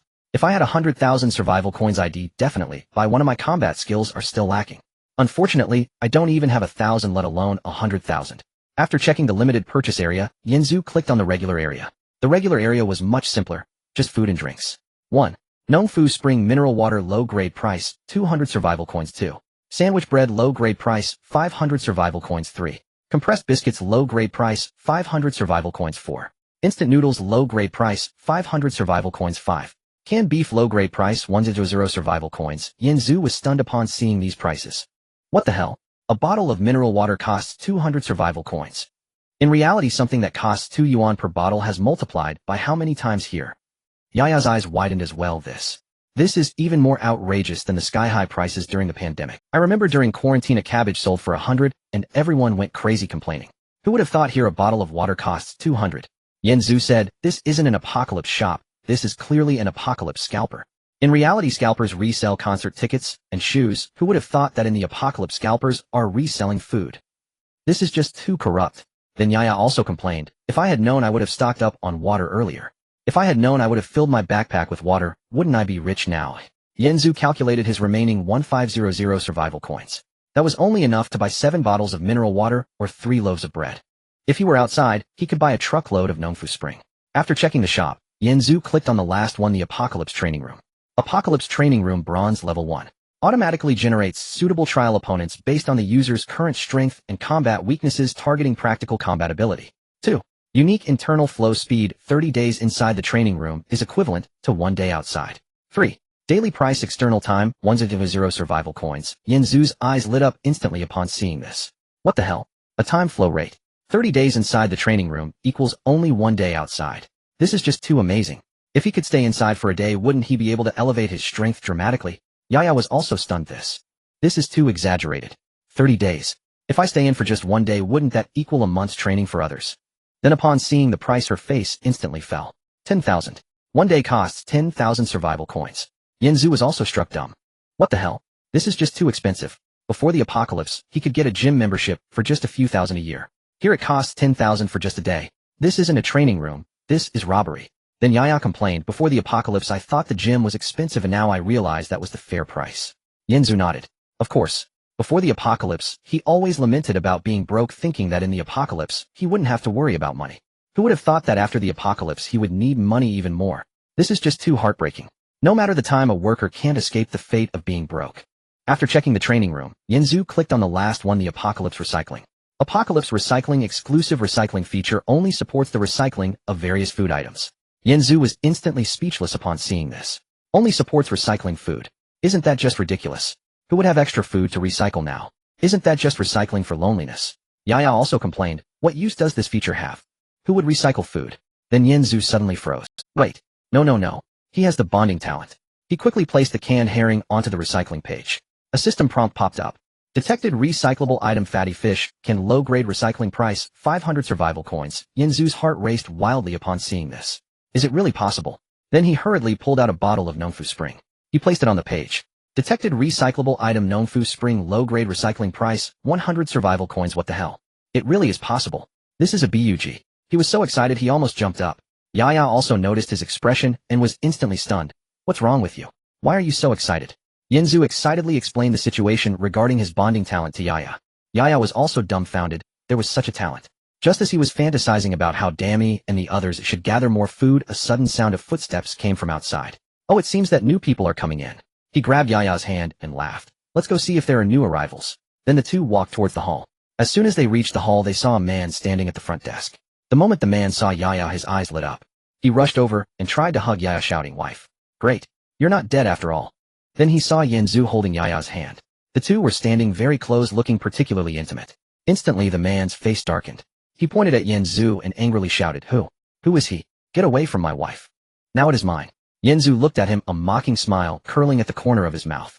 He said nothing, but he spoke to Chuncheng, each word heavy with meaning. Yaya. Now she is mine. Yaya leaned in the embrace of Yanzu, feeling the warmth of his body. Upon hearing his words, her face flushed instantly. Her heart raced, feeling like it was about to explode. Did Yanzu really like me? Otherwise, why would he say such things? Chuncheng heard Yanzu's words and saw Yaya's shy demeanor. In an instant he understood. He had been cuckolded, and right under his nose. He felt as if green light was going to burst. He angrily wanted to strike Yanzu. However, just as his fist was raised, the system's prompt sounded. Warning. Combat is prohibited within the Doomsday Shelter. If violated, instant annihilation. Chuncheng's fist froze midair. He dared not move. He certainly didn't want to die here. Gritting his teeth, he glared at Yanzu angrily, saying, She is my wife. You need to leave our site immediately. Otherwise, once we get out, I'll ensure you are left with nothing, but you cannot stay in the shelter forever. Upon hearing this, Yaya looked at Chuncheng with eyes full of cold disdain. She said, Chuncheng, enough is enough. From the moment you cheated, we were already divorced. I am no longer your wife. From the moment you abandoned me to save yourself yesterday, I have completely lost hope in you. I hope you won't interfere in my life in the future. No matter who I am with, it has nothing to do with you. Chuncheng panicked upon. He quickly said, Yaya, I was wrong. I truly apologize. I didn't mean to. I had no choice at that time. Those zombies were chasing too closely. If I didn't run, we would both die. I've already rented a black eye. For you, I can also rent a bronze suite. Let's start anew, okay? I promise I will never abandon you again. Yanzu watched him act, a cold smirk forming in his heart. This scumbag truly was repulsive. He had abandoned his wife to zombies to save himself. Now seeing the shelter was safe, he came to plead for reconciliation. He directly activated the Eye of Insight to check Chuncheng's attributes. Name Chuncheng. Survival ID 0000000000013. Mental strength 25. Strength 35. Stamina 30. Speed 32. Power level bronze. Remaining attribute points 0. Identity leader of the Chinatown Wooden House team. Treehouse level mediocre. Talent Divine Snake Transformation B level, which can instantly enhance all attributes by 50 for 30 minutes, with a cooldown of 60 minutes. Yanzu looked at this attribute panel, feeling slightly troubled. What the hell? Besides the talent, he was surprisingly stronger than me in every aspect. It seems enhancing my strength is truly urgent. Yaya looked at Chuncheng, still clinging to him. She frowned and then she reached out and took Yanzu's hand. She said, Yanzu, let's go back to the room first. Yanzu nodded and followed her toward the direction of the room, leaving Chuncheng standing alone, trembling in anger. The two returned to the room. The moment the door closed, Chuncheng's shouts were completely cut off. In the room, only the sound of their breathing remained. The dim light illuminated Yaya's face, making her blush even more apparent. She leaned against the cold door, her chest still rising and falling rapidly. When Yanzu had held her earlier, her heart had raced, as if it might burst. Now that the door was closed and no one was watching, she felt even more shy. Lowering her head, her fingers nervously twisted the hem of her clothes as she softly asked, Yanzu, were you doing that on purpose? Yanzu approached her, standing before her with a smile. What was on purpose? Yaya looked up, glaring at him, her face turning even redder. You held me and told him I was yours. Were you trying to provoke him on purpose? Yanzu looked at her slowly, reaching out to gently lift her chin. His gaze was serious and gentle, devoid of any joking tone. He said, not entirely. I have wanted to do this for... Yaya was stunned upon hearing this. Her eyes widened in disbelief as she looked at Yanzu. Stammering, she asked, do you really like me? Yanzu said nothing, only slowly leaned closer to her. The distance between them decreased close enough to feel each other's breath. Yaya's heartbeat quickened loud enough for her to hear. She wanted to escape, but her back was pressed against the door with no... She could only watch as Yanzu slowly leaned down. Then a gentle kiss landed on her lips. Yaya instantly froze, her mind going blank. This was the first time she had been this intimate with a man other than Chuncheng. Her body trembled slightly.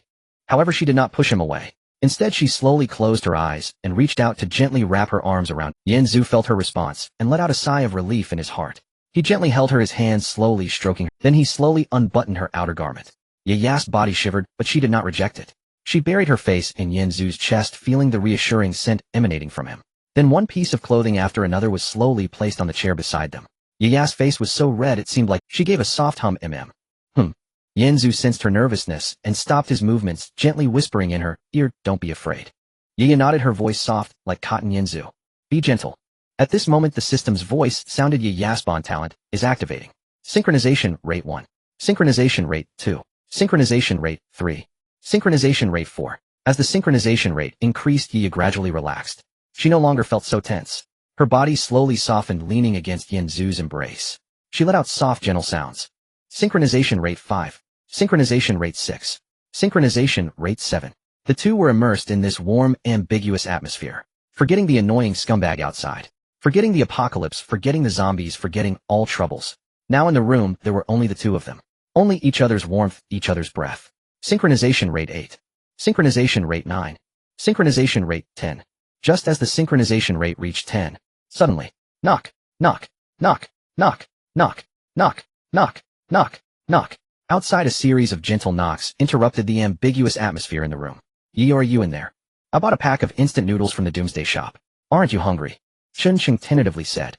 Yaya's face turned pale in an instant. She quickly covered her mouth. She still couldn't hold back, Then she gasped and hurriedly said to the door, "Chin Sheng. But I am not hungry." Outside, Chin Sheng was momentarily stunned by this voice. Why did this sound a bit strange? And somehow familiar. Outside the door, Chin Sheng heard Yaya's voice, and for a moment did not think too much about it. He frowned and shouted at the door, "What happened to your voice?" Intermittently he asked, "Are you feeling unwell? Let me see." Upon hearing this, Yaya's face instantly turned crimson. "This is something I can show you." She suppressed the strange tingling sensation within her body. Softly addressing the door, she said, I don't. You hurry. Leave. I don't want to see you right now." As Chin Sheng listened to Yaya's voice, the more he heard, the more something felt off. Why is her voice so fluctuating? And it has a somewhat ethereal quality. He immediately became alert. He shouted at the door, "Where's that man? What are you two doing?" You two are in the same room." Upon hearing this, Yaya instantly panicked. She wanted to quickly drive him away, but the strange feeling within her body grew stronger. She stammered, saying, I already said I don't want to see you." Before she finished speaking, she suddenly couldn't hold back and let out a cry. "Chung you don't ask." At that moment, the synchronization rate increased by 12. The synchronization rate increased by 13. Outside, Chin Sheng was momentarily stunned. He listened to the sounds from the room, growing increasingly familiar. This voice was so familiar. Previously, when he was with Yaya, she had made sounds like this. He suddenly realized what was happening, and his face instantly darkened. He felt betrayed. He was being cheated on. He became furious in an instant. He shouted frantically at the door, You are actually in. Kid, you're asking for death. Tong Lia, you wretched person, do you think you deserve me? I want you both to die. I want to kill you." He pounded on the door madly, making it thud loudly. The two inside completely ignored him. They were immersed in each other's warmth as if they couldn't hear the frantic shouting from outside. Time passed second by second. Outside, Chin Cheng's voice continued to call out. Meanwhile, the synchronization rate inside kept rising. The synchronization rate increased by 50. The synchronization rate increased by 51. At first, Yaya could still hold back her voice, but soon she completely lost control. She fully let herself go. A beautiful melody flowed from the room. The sound was soft, sweet, and carried a hint of ethereal charm. Upon hearing that familiar song, Chin Cheng's eyes turned red instantly. He knew what it was. It was the kind of sound he had heard before. He crazily pounded on the door. Thud, thud, thud, thud, thud, thud, thud, thud. He shouted frantically at the door. "You two hurry up and open the door for me. Open the door." The synchronization rate increased by 99. The synchronization rate reached 100. Ding Bon with Yaya's talent completed reward both attributes 5. Instantly, a warm energy flowed through both of their bodies. Yanju felt a surge of strength within his body. That tingly, comfortable sensation instantly spread throughout his limbs. Comfortable. And Yaya felt as if her body had become much lighter. The fatigue she felt before disappeared. Yanju opened his personal information panel. Character information: name, Yanju, survival number 0000000001, spirit, 27 strength, 33 stamina, 30 speed, 32 power, level bronze. Click to view promotion conditions. Remaining attribute points: 3 previously obtained from killing squid, and first kill rewards. Identity, none. Treehouse, level none. Talent 1. Lightning speed SSS, can instantly unleash 10 times speed for 30 minutes, cooldown of 1 hour. Talent 2. Exclusive talent bond non-replaceable after engaging in intimate actions with a recognized opposite sex by the system. All resources obtained through their labor are returned to the adventurer at a multiplier. Talent 3. Exclusive talent mutual benefit non-replaceable. An opposite sex who has an intimate relationship for the first time with the owner can receive attribute point rewards. The number of rewards is related to the owner's power. Skill Eye of Insight Gold. Current number of bonds 14 people. Me return multiplier 8. Ing return multiplier 8. CC return multiplier 8. Do return multiplier 4. Bai Lu return multiplier 4. Xiao Li return multiplier 4. Fei return multiplier 4. Yun return multiplier 2. Na return multiplier 2. Li Xin return multiplier 2. Chu Ran return multiplier 2. Qinlan return multiplier 2. Yitong return multiplier 2. Yi return multiplier 2. Yanju looked at his attributes and realized something. He hadn't even used the 3 attribute points he received from the previous squid kill and first kill. Without thinking, he directly added all 3 points to speed. Instantly his speed increased to 35. Outside, Chen Sheng had been shouting for a long time, his voice hoarse. But the door still didn't open. He couldn't do anything within the shelter, so he could only angrily shout at the door, "You two wait for me. I won't let you off easy." After saying this, he stormed back to his room. The two inside heard the footsteps outside fade away. Yanju held Yaya, who had just finished singing, and gently caressed her face. Then he began to check today's bond return records. Wood common 2,650 survival coins, 590 known fu spring common, 23 ice red, tea common 15 herring, canned food common 19 compressed biscuit common, 10 treasure, chest common 30 treasure, chest black iron 10. Yanju looked at so many items and hurriedly opened all the treasure chests. First he opened the common treasure chest. White wool you meat common 28, premium lamb meat common 30, black-eared goat, meat common 26, fresh sheep milk common 20, pop rocks common 10. Wow. So much lamb. Yanju thought of Demi and the others. It seems they have encountered a flock of goats again. Then he opened the black iron treasure chest. White wool you meat black iron 8, premium lamb meat black iron 4, black-eared goat meat black iron 6, fresh sheep milk black iron 6, pop rocks black iron 4. Yanju looked at these items feeling both happy and worried. Happy because of how much food this could convert to survival coins. Common food can be recycled for 200,1000 survival coins, but what about black iron? Could it be more? Worried because Demi and the others might be in danger encountering a flock of goats. This is a loss he cannot accept. Yaya looked up at Yanju, her face glowing with happiness and excitement. She shyly reached out her hand and gently pinched him. She said softly, You're so bad. Are you this happy about such a thing? Or do all you men like this kind of thing?" Yanzu looked at Yaya's face, which was flushed like a ripe apple. After just finishing her song, her skin was tender and exuded a rosy hue. Her eyes were sparkling, resembling a pool of clear spring water. When she smiled, the 2 dimples at the corners of her mouth were irresistibly cute. Yanzu gazed at her and couldn't help but reach out to pinch her little face. Smiling, he said, "Of course all men like it, but I like you even more." Yaya's face turned even redder upon hearing this. She reached out and gently pinched him. In a low voice, she said, "You're so naughty, weren't you afraid Chen Cheng would burst in just now?" Yanzu chuckled and replied, "What's there to be afraid of? He can't open the door to the shelter." He continued, "Besides, isn't it said online that this kind of sneaking around is the most thrilling?" Upon hearing this, Yaya instantly understood. She covered her face with her hands and muttered, "Pa, you rogue. You men really do enjoy this kind of thing." Yanzu couldn't help but laugh at her shy appearance. He patted her head and said, "Alright, I'm not teasing you anymore. Actually, what made me happy just now was that me and the others returned a lot of food to me." Yaya was taken aback upon hearing this. Then she quickly realized. She felt a bit embarrassed. It turned out she had missed. She thought Yanzu was so happy because of what had just happened. She scratched her head and said softly, So that's then. How much is there? Isn't that a lot of survival coins to recycle? Right now what they lacked the most was survival. Yanzu looked at her excited expression and couldn't help but smile. He kissed her forehead and then opened the Doomsday Recycling Store. He dragged the canned herring, compressed biscuits, and various lamb into the recycling slot. In an instant the system prompt popped up. Detected recyclable items: fat fish can common 19, recycling price 9,500 survival coins. Detected recyclable items: white wool sheep meat common 28, recycling price 9,500 survival coins. Detected recyclable items: premium lamb common 30, recycling price 9,500 survival coins. Recycling price 9,500 survival coins. Detected recyclable items: white wool sheep meat black iron 8, recycling price 40,000 survival coins. Detected recyclable items: premium lamb black iron 4, recycling price 20,000 survival coins. Detected recyclable items: black-eared goat meat black iron 6, recycling price 30,000 survival coins. Yes, no to recycle. Yanzu's eyes lit up at the sight of this pile of prompts. Without thinking, he clicked yes. Recycling successful. Total survival coins gained 172000. Wow, 172,000. Yaya's eyes widened. She covered her mouth and said softly, "My goodness. So much." Yanzu nodded, equally excited. He still had 1531 survival coins left before Combined, they now had a total of 173,531 survival coins. That's a considerable sum. But Yanzu quickly calmed down. It turns out the recycling price for black iron level was actually 10 times that of common. What about bronze level? Would it be 10 times more? If me and the others managed to get bronze level food, wouldn't they be raking in the coins? Indeed, it's quite overpowered. But thinking about this, Yanzu felt a bit worried. Bronze level goats are quite strong. Would me and the others be in danger? Yin noticed Yanzu frowning and patted his hand. What's wrong? Why did you suddenly look unhappy? Yin, it's nothing, I'm just thinking about how to spend this money. You see, we currently have two threats. One is Chen Sheng. He definitely won't let this go and will seek revenge. The other is the silver level zombie outside. We must quickly enhance our combat power, otherwise if he comes after us we won't stand a chance. Yin nodded upon hearing this. That silver level zombie was truly terrifying. So she hurriedly said, then let's spend all the money on enhancing our combat power. We can't spend it recklessly. Yanzu nodded agreeing. This 17000 looked like a lot, but it really wouldn't. The good items in the store cost tens of thousands, even hundreds of thousands. So they must spend the money wisely. He directly opened the Doomsday store. Instantly a list of items appeared.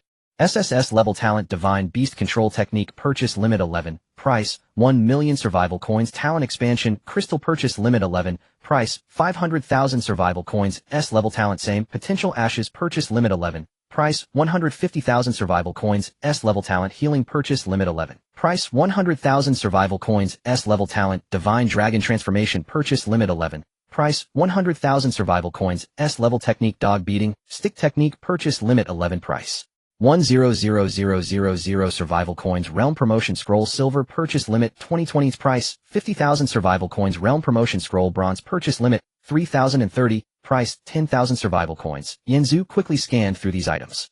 The SS level ones were too expensive, 1 million was beyond his reach. Those S level talents weren't cheap either, and what he needed most right now wasn't talents. He already had the speed talent at SSS level. What he lacked the most was combat tactics. Previously he relied on speed to charge in and attack blindly. So he needed a technique to fill the gap in his combat intelligence. The dog-beating stick technique was exactly what he needed. Would you like to spend 100,000 survival coins to purchase S-level technique dog-beating stick technique? Yes. Yanzu clicked yes without hesitation. Ding. Purchase successful. With the system's voice a skill book appeared in his hand. After learning it, Yanzu felt a surge of combat knowledge flooding into his brain. Countless techniques, experiences, and combat skills instantly filled his mind. How to wield the stick, how to deal with different enemies. How to hit the enemy's weak points, how to dodge their attacks. How to strike fast against slow, how to use skill to overcome strength. All this knowledge seamlessly integrated into his body. The chaotic feeling he had during battles vanished in an instant. Now he felt as if he possessed decades of combat. Then he looked at his attribute panel technique dog-beating stick technique S-level LV1, it can still be upgraded. Spending this 10000 was totally worth it. Yi looked at Yanzu with his eyes closed. Yanzu, what's wrong? Yanzu opened his eyes and smiled. It's nothing, I just finished learning the technique. Now we still have over 7,000 survival coins left. Let's go check out that training room. Yi nodded. Yanzu opened the Doomsday training room bronze level. Would you like to consume 10,000 survival coins to open the bronze training room for 24 hours? Yanzu was just about to click yes. Suddenly the system prompt changed. Ding detected you have a special talent bond, and beside you there is an already bonded person Yi. Would you like to consume 30,000 survival coins to open a special bronze training room for 24 hours? Special. Yanzu was taken aback. Yi was also surprised. She looked at Yanzu and asked softly, special. What is it? Yanzu shook his head, he didn't know either. The ordinary one only cost 1,000, but this special one for two people actually costs 3,000. Is it 1,000 more expensive? Does practicing together yield better results? Or is there some other bonus? The two exchanged curious glances. They both saw curiosity in each other's eyes. Whatever, let's try and see. Yanzu clicked yes directly. Ding. Special bronze training room has been opened, remaining duration 86,400. 86,399. With the system's voice a portal of light suddenly appeared before Yanzu and Yaya. Yanzu and Yaya were stunned by the scene before them as they passed through the luminous gate. A vast space was divided into two distinctly different areas. On the left was a cozy resting area while the right was an expansive combat zone. Welcome to the Special Bronze Training Room. Special Training Room Rules 1. It can automatically generate suitable trial opponents based on the user's current strength and combat weaknesses, honing real combat skills. 2. Internal special time flow 30 days in the training room equals 1 day in the outside world. 3. The special training room adds the functions of the bonding big bed and bonding hot spring pool, which can be viewed at will. Remaining time 30 days. First there was the bonding big bed. A large bed 8 meters in size, looked incredibly soft. Effect resting in this area restores physical and mental energy at a speed of 500. Characteristic: the bed is inscribed with yin-yang harmony patterns which can alleviate physical fatigue when used by two people. Description: it may seem like an ordinary big bed, but in the apocalypse what could be more luxurious than a good night's using it as a pair? Alleviating fatigue. She secretly glanced at Yinzu and whispered, so this system is explicitly trying to bring us together. Yinzu coughed lightly. Well, it's probably just worried we'd be too exhausted from training and that sleeping together would help us recover faster. I don't believe it. Yaya wrinkled her nose. This is clearly just one of those tricks you hear about in couple hotels online. They give you a big bedroom as soon as you come in, and the only thing missing is asking if you want a room by the hour. This joke instantly hit Yinzu's funny bone. It was true. This training room was basically an apocalyptic version of a couple's hotel. They give you a big bedroom as soon as you enter along with a hot spring. Isn't that the standard couple package? Then there was the bonding hot spring pool. A steaming pool of water that looked crystal clear. Effect 1: absorbing hot spring energy grants free attribute points. How to absorb it? You know what I mean. Effect 2: the first 3 times daily soaking in the bonding hot spring can quickly restore physical and mental energy. Characteristic: the spring water contains earth vein essence, which makes training more effective. Description: a pool of warm water that can wash away bloodshed and cook hot pot, not recommended. Upon seeing you know what I mean, Yaya's face turned even redder. This system is just too inappropriate, isn't it? What does it mean by how to absorb it, you know what I mean? Yinzu: well, it's probably just soaking in it that allows for absorption. No way. Yaya shot him a glare. Do you think aren't those ambiguous novels online always written this way? Soaking in a hot spring, then something happens, and then attributes increase. So this is the correct way to practice bonding. Yinzu nearly burst out laughing. This girl seemed to know quite a bit. The two then turned their heads to look at the combat zone. Yanz's exclusive mirror battle effect generates a mirror image that is exactly the same as the host's current strength, including equipment, talents, and skills. Killing it grants free attribute points and skill experience. Characteristic 1: in the mirror the host will not truly die upon death, but the mirror will disappear. Characteristic 2: the combat experience of the mirror will gradually increase with the number of times it dies. Description: want to enhance your strength? Then fill it with your life. In front of the mirror there's only the difference between living and dying. Each summoning of the mirror requires the consumption of survival coins 200. What the heck? You even need money to summon a mirror. Yinzu immediately complained, damn. This is too black-hearted, isn't it? Spent 300 when I came in, and now summoning a mirror costs another 200. So this is just a paid self-study room. You need a ticket to get in, and inside you still have to swipe a card to study. Yaya was also stunned. No way. How can it still be like this in the apocalypse? I thought it would be free once we got in, but I didn't expect there would still be charges inside. What's the difference from those tourist attractions? You buy the entrance ticket, and then the small attractions inside charge separately. So this system is moving the tourist attraction model into the apocalypse. Complaints aside, Yinzu still handed Yaya 100 survival coins. Take this, try summoning a mirror later to practice a bit. This thing may be expensive, but it's worth it for practicing real combat. Yaya nodded and took the survival coins. Then Yinzu was the first to click summoning his mirror image. In an instant a person who looked exactly like him appeared in front of him, wearing the same clothes and holding the same magic. Even the gaze was identical. Yinzu instantly became alert. He suddenly activated Godspeed. 10 times the speed erupted instantly. His entire being surged forward like a bolt of lightning toward the mirror image. The magical staff in his hand, using the dog-hitting stick technique, struck down fiercely. But the mirror image also activated Godspeed at the same time. The same 10 times speed. The same dog-hitting stick technique. The same techniques. Bang. The two sticks collided fiercely. Yinzu felt a massive force transfer through the stick, numbing his hand. What the heck? So strong. He quickly retreated to gain distance. Then he discovered that the mirror's techniques were exactly the same as his. Whatever technique he used, the mirror used the same. When he activated Godspeed, the mirror also activated Godspeed. When he used the dog-hitting stick technique, the mirror also used the dog-hitting stick technique. Moreover, the mirror's reactions were even half a beat faster than his. Because the mirror had no emotions, it wouldn't hesitate. Yinzu always subconsciously held back when fighting with others, but the mirror wouldn't. The mirror's strikes were lethal. Yinzu was forced to retreat step by step. It was then that he realized his dog-hitting stick technique had so many flaws. Previously, he thought mastering the dog-hitting stick technique would make him invincible. But after fighting the mirror, he realized his techniques were too rigid. He didn't react to many changes. For example, when the mirror used the binding technique, he subconsciously used a smash instead of a deflection. This was due to insufficient real combat experience. He quickly adjusted and gradually followed the mirror's techniques, learning. Slowly his techniques became smoother, more and more natural. However, the mirror was also getting stronger along with him. Whatever changes he learned, the mirror learned too. By the end, Yinzu was panting heavily. His stamina was nearly depleted. Yet the mirror was still full of energy. Finally, the mirror struck him hard in the chest with a stick. Yinzu's vision went dark as he was ejected from the mirror's space. When he came out he was still panting heavily, sweat dripping from his forehead. Yaya had been waiting for him outside. Seeing him come out she rushed over. Yinzu, how are you? Yinzu waved his hand, breathing heavily, and said, damn. This mirror is just too insane, isn't it? I fought for a long time, and in the end I was still taken out by it. Yinzu waved his hand, breathing heavily, and said, damn. This mirror is just too insane, isn't it? I fought for a long time, and in the end I was still taken out. I fought for nearly an hour, but in the end I was still knocked out. But, seriously, even though it's expensive, the effects are really amazing. I just fought for a long time and felt my reactions improved a lot.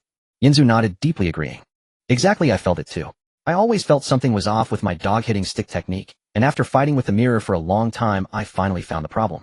My changes were too rigid, and I had too little real combat experience. This thing may be expensive, but it's really good for practicing real combat. As the two exchanged complaints about the mirror's absurdity, they also marveled at the effectiveness. However, as they spoke, Yinzu noticed that his legs had gone soft, and he could barely stand. The intense battle had completely drained his stamina. Yaya was also leaning against the wall, her face pale. Yinzu, she said softly, her voice trembling. I'm out of energy. My legs are too weak to stand. Yinzu let out a wry smile. Me too. That last fight wore me out. Looks like we need to soak in a hot spring to recover our stamina. Yaya's face instantly turned red. Soaking in a hot spring. That you know what I mean, hot spring. The two slowly walked to the edge of the hot spring pool. Yinzu first took off his clothes and stepped into the water. The water was warm and just right. He felt so comfortable that he almost let out a hum. Yaya, also blushing slowly, entered the water. She hid on the other side, not daring to look at Yinzu. But the hot spring was so small that they couldn't avoid each other. Accidentally, Yaya's foot brushed against Yanz's. It was soft and warm. Ding. Stamina, recovery, both froze for a moment. Then Yaya's face turned even redder. So this is what contact recovery. Yinzu cleared his throat and said nothing. But after a while Yaya couldn't help it any longer. Her shoulder was very sore. After fighting with the mirror for so long, her shoulder was already extremely sore. Yinzu, she said softly, my shoulder is really sore. Can you help me massage it? Yinzu nodded. Sure. He reached out and helped Yaya massage her shoulder.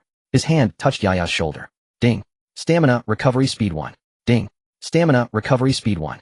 As he massaged, Yaya felt so comfortable that she almost let out a sound. That's the spot. A little harder. Yinzu's hands gradually moved down, massaging her arm. Then he moved to her hand. With each touch the system prompted once stamina, recovery, speed 1. Neither of them. The steam from the hot spring slowly rose, shrouding their faces in a hazy mist. Yaya's body slowly. She leaned against Yanz's embrace. It was warm and very reassuring. Yinzu could also feel her body soft and warm. Ding. Stamina, recovery, speed 1. Ding. Stamina, recovery, speed 1. Just then the system prompt suddenly sounded again. Detected deep contact of bonding, would you like to? The system's prompt echoed in their ears. Detected deep bond contact, would it be more effective linked with the 1.8-meter large bed? Yaya's body instantly froze, her face flushed like a ripe apple, even the tips of her ears were bright red. She shrank back into the water, whispering, you don't touch me randomly. Yinzu chuckled as he pinched her waist. How about we listen to the system? The system has already indicated that it would be more effective. We shouldn't disregard it. Yaya glared at him and gave him a light punch. I can't do it today. Don't you know how capable you are? After all that effort and an hour of fighting the mirror, my legs are weak now. Don't worry, well, just hold each other and sleep for a while. We won't do anything else. Yaya looked at him half convinced. Then we'll do nothing at all. Just sleep for a bit. Yinzu nodded. Yes, just simply hold each other and sleep for a bit. Then he reached out and picked Yaya up. When they emerged from the hot spring, Yaya's legs were too weak to stand, and she hung directly on him, burying her head in his neck. Slow down, don't fall. Yinzu laughed, carrying her towards the large bed. Don't worry, this doomsday couple's hotel costing 30,000 survival coins per day won't let you fall. This is even better than the 5-star hotels you stayed at before. Upon hearing the words couple's hotel, Yaya's face turned even redder as she pinched him. Can you be more serious? It's the apocalypse and you're still thinking about this. Yinzu remained silent as he gently placed her on the large bed. The touch of the large bed was soft and carried a faint warmth. As soon as they lay down, the system's prompts began to pop up incessantly. Ding. Recovery speed 1 ding. Recovery speed 3 ding. Energy consumption 1 ding. Energy consumption 10 ding. Recovery speed 2 ding. Energy consumption 5. Yinzu looked at the pile of prompts and burst out laughing. Wow, is the system monitoring in real time? While recovering me, it's also deducting. Does this bed want me to do aerobic exercises? Upon hearing this, Yaya shyly covered her head with the blanket. Don't say that. It's too embarrassing. The system is watching. Yinzu laughed heartily but stopped teasing her. They lay quietly for an hour together. After an hour they sat up feeling fully refreshed. As soon as they sat up, the system's prompt popped up. Ding. Congratulations to the owner for interacting with the 1.8-meter large bed. Reward attribute points 3. Bond talent Yi gains attribute points 3, returns owner attribute points 6. Yanzu looked at the prompt and laughed out loud. Wow. Is this the feeling of winning by lying down? Before working 996, exhausting myself for a month to earn a few thousand. Now in the apocalypse, just holding my wife for a nap earns me 9 attribute points. Without hesitation, he opened the attribute panel and allocated all 9 attribute points to speed. Instantly his speed rose from 32 to 41 points. Yanzu nodded in satisfaction and turned to Yiya. Let's continue to challenge the mirror. Yiya smiled and nodded. The two walked to the teleportation portal for the mirror battle. Yanzu laughed. Wait until I roll myself to death this time, and it'll show you what the dog beating stick method is. Yiya chuckled. Just don't get beaten out by yourself again. Your previous appearance supporting yourself against the wall was... Yanzu raised an eyebrow. This time will be different. Last time I had no experience, but this time I've learned. After saying that, he activated the teleportation. With a flash of white light, he appeared in the mirror battle space. The mirror image opposite him looked exactly like him, holding the Rui demon-suppressing stick, gazing at him with cold eyes. Yanzu did not rush in with divine speed like last time. Instead, he gripped the stick tightly and slowly circled around the mirror image using the entangle technique of the dog-beating stick method. He could predict every move of the mirror image. The experience of being thoroughly beaten last time was firmly... He knew when the mirror image would strike and when it would swing the stick. After 15 minutes, Yanzu intentionally left, leading the mirror image to pounce on him. In that split second, he activated divine speed. 10 times the speed erupted instantly. Like a flash of lightning, he circled behind the mirror image, and the demon-suppressing stick struck fiercely at the back of the mirror image's neck. Boom. The mirror image's body instantly stiffened and collapsed straight down. Ding. Mirror image defeated successfully. Gained 2 free attribute points. Dog-beating stick method proficiency 100. Current level LV2. With a flash of white light, Yanzu was teleported out. After coming out, he stretched, and every bone in his body cracked. Yi had been waiting for him outside with water. Seeing him come out, she quickly handed him the water. Yanzu took the water, took a sip, and said, I finally rolled myself to death. This is even more exhausting than rolling KPI at work. However, after upgrading, the dog-beating stick method is indeed much stronger. Yi smiled, wiping his sweat. Impressive. You can even roll yourself. Oh, what else can't you handle? While Yiya and Yanzu were sweetly training in the special bronze training room, Chuncheng was standing at the entrance of an abandoned gas station. He poured all the gasoline bronze at the entrance of the gas station. Then he picked up a stone and smashed it hard against the gas station's glass. Clang. The sound of shattering glass immediately attracted the surrounding zombies. Hundreds of zombies roared and rushed towards the gas station. Chuncheng stood afar watching it all with a cold smile. Once all the zombies gathered at the entrance, he pulled out a lighter, lit a match, and threw it. Boom. Instantly a fire ignited. Hundreds of zombies screamed and struggled in the flames. The system's prompts kept ringing in Chuncheng's ears. Killed black iron zombie, gained black iron chest 1. Killed bronze zombie, gained bronze chest. Killed black iron zombie, gained black iron chest 1. In less than an hour, all hundreds of zombies were burned to death. Chuncheng looked at his backpack, and after opening all the chests, the survival coins had already risen to over 23000. He gazed towards the direction of the shelter, a wicked grin spreading across his face. Yeah, and that pretty boy, just wait for me. I won't let you die easily. On Yanzu's side, the two spent nearly 30 days in the training room, enduring both pain and pleasure. The countdown in the training room had reached the final half hour. They finally completed their 30-day training. During these 30 days, Yanzu worked even harder than a 996 schedule. Every morning, the first thing he did was to practice the mirror technique. At least 3 times a day, and sometimes if he was in good condition, he could do it once more. After each session, he felt exhausted, as if he were a dead dog lacking even the strength to lift his hand. Then he would soak in the hot spring, and after soaking he would practice again. Initially he thought he could win effortlessly, but unexpectedly he not only had to push himself, but also had to support Yaya's training.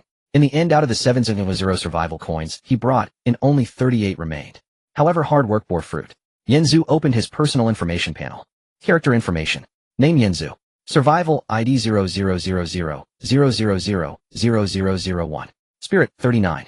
Strength 100. Stamina 100. Speed 100. Skill dog beating stick technique S rank LV5. Power level bronze. Click to view promotion requirements. Remaining attribute points 0. Talent 1. Godspeed SSS can instantly burst with 10 times speed for 30 minutes cooldown of 1 hour. Talent 2. Exclusive talent bond non-replaceable after engaging in intimate behavior with a recognized opposite sex by the system. All resources gained through their labor will be returned to the adventurer at a multiplier. Talent 3. Exclusive talent mutual benefit non-replaceable. The opposite sex who has an intimate relationship with the owner for the first time can receive attribute point rewards, the number of which is related to the owner's power level. Skill Eye of Detection Gold. Current number of bonds 14 people. Looking at this panel, Yanzu couldn't believe it himself. In these 30 days, he had gained a total of 205 attribute points.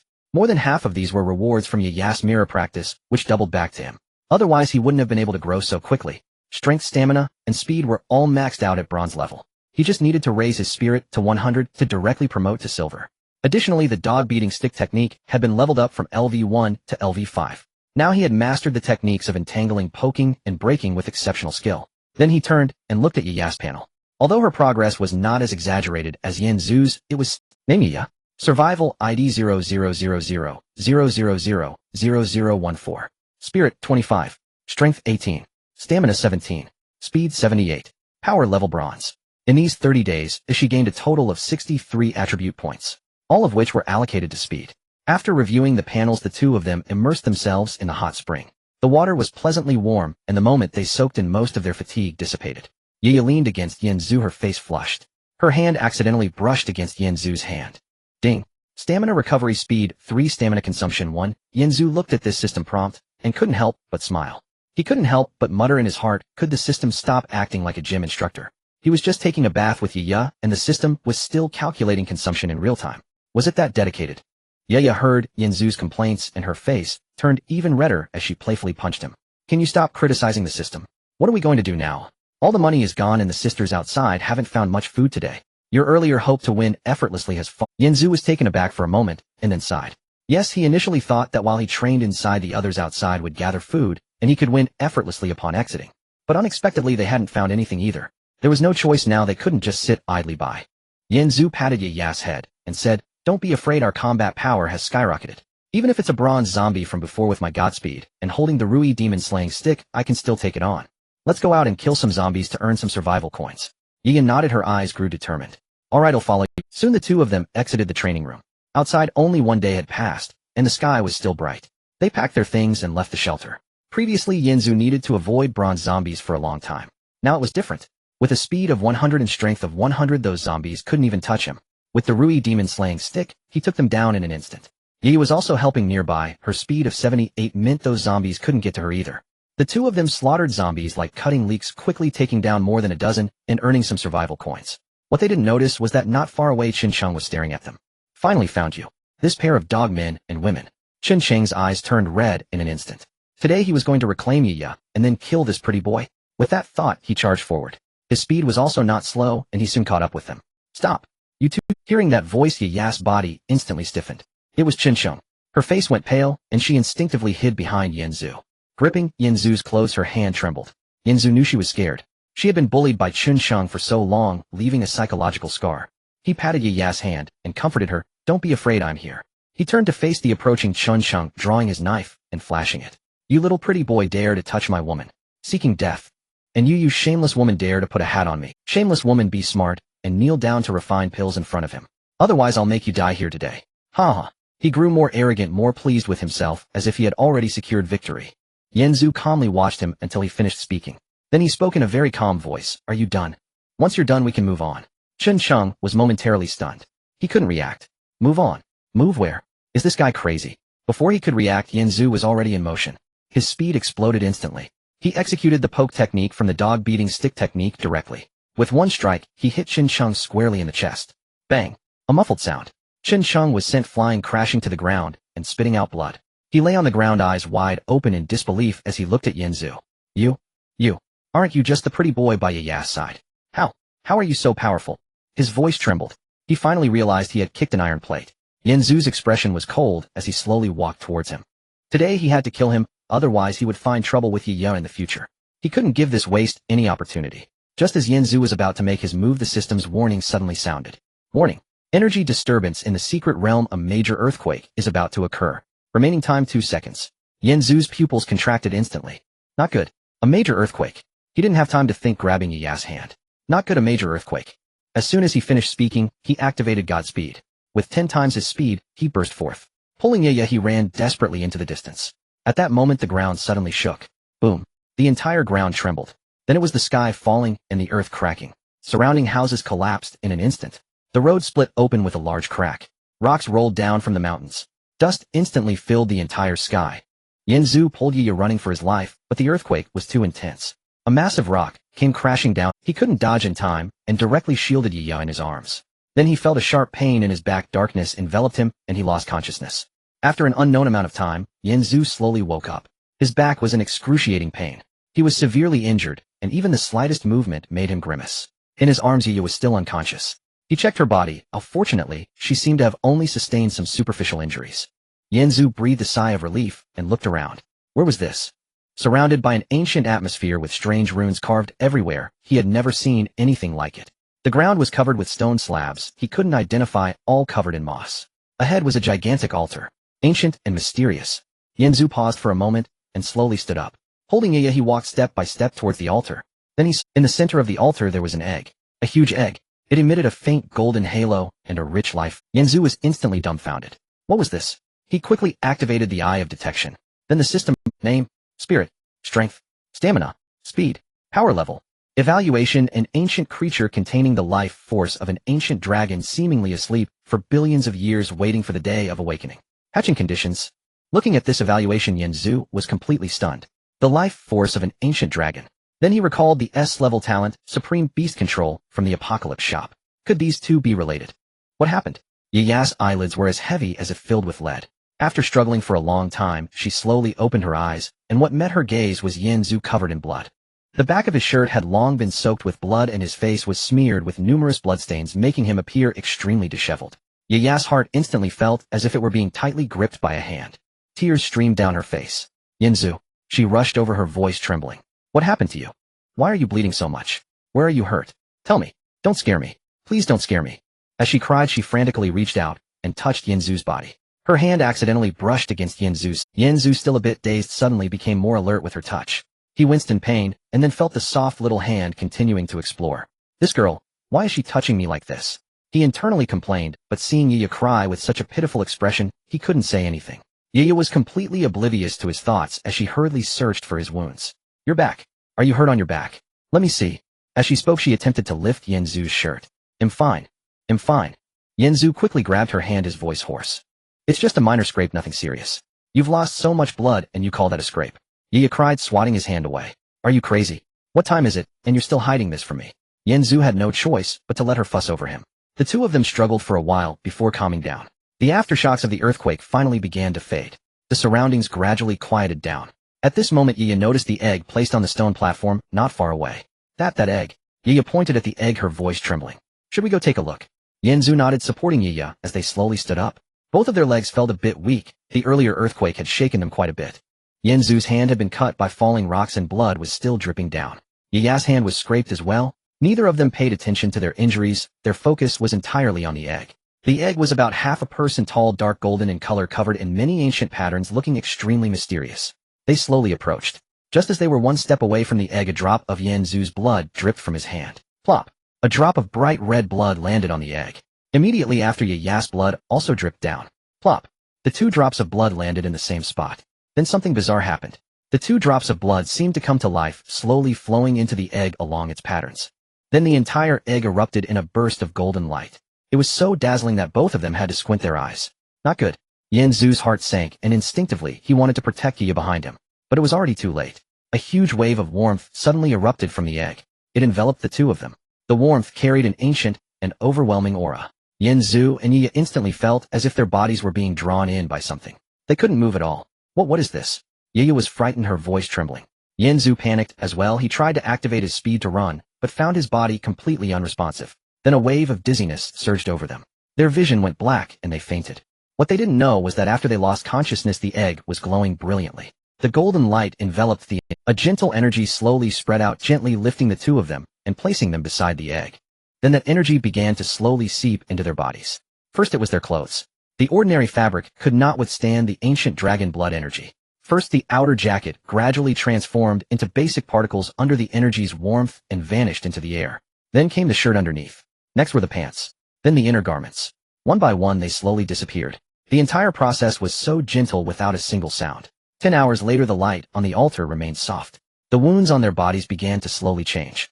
The deep wound on Yanzu's back, which could be seen to the bone, felt the warm stream flowing over it, and the flesh began to heal little by little. Yiya's scrape on her hand also began to gradually disappear. Their originally pale faces began to slowly regain a rosy hue, as if an invisible hand were gently repairing their bodies. 15 hours later their wounds had completely healed, leaving no scars at all. Then the energy began to seep deep. The baptism of dragon blood began. The warmth flowed through their bones, through their meridians, and through every inch. It expelled the impurities within their bodies, causing their skin to gradually become softer and fairer. Their skin, which had darkened due to being stranded on a deserted island, slowly returned to normal, even better than before. Their bones began to gradually become tougher and stronger. Their meridians also began to expand, capable of accommodating more energy. The entire process felt as if their bodies were being reforged. Time slowly passed. 1 day, 2 days, 3 days, 4 days. The light on the altar grew fainter. At dawn on the 7th day, when the first ray of sunlight shone through the cracks of the altar, the dragon blood energy finally began to slowly recede.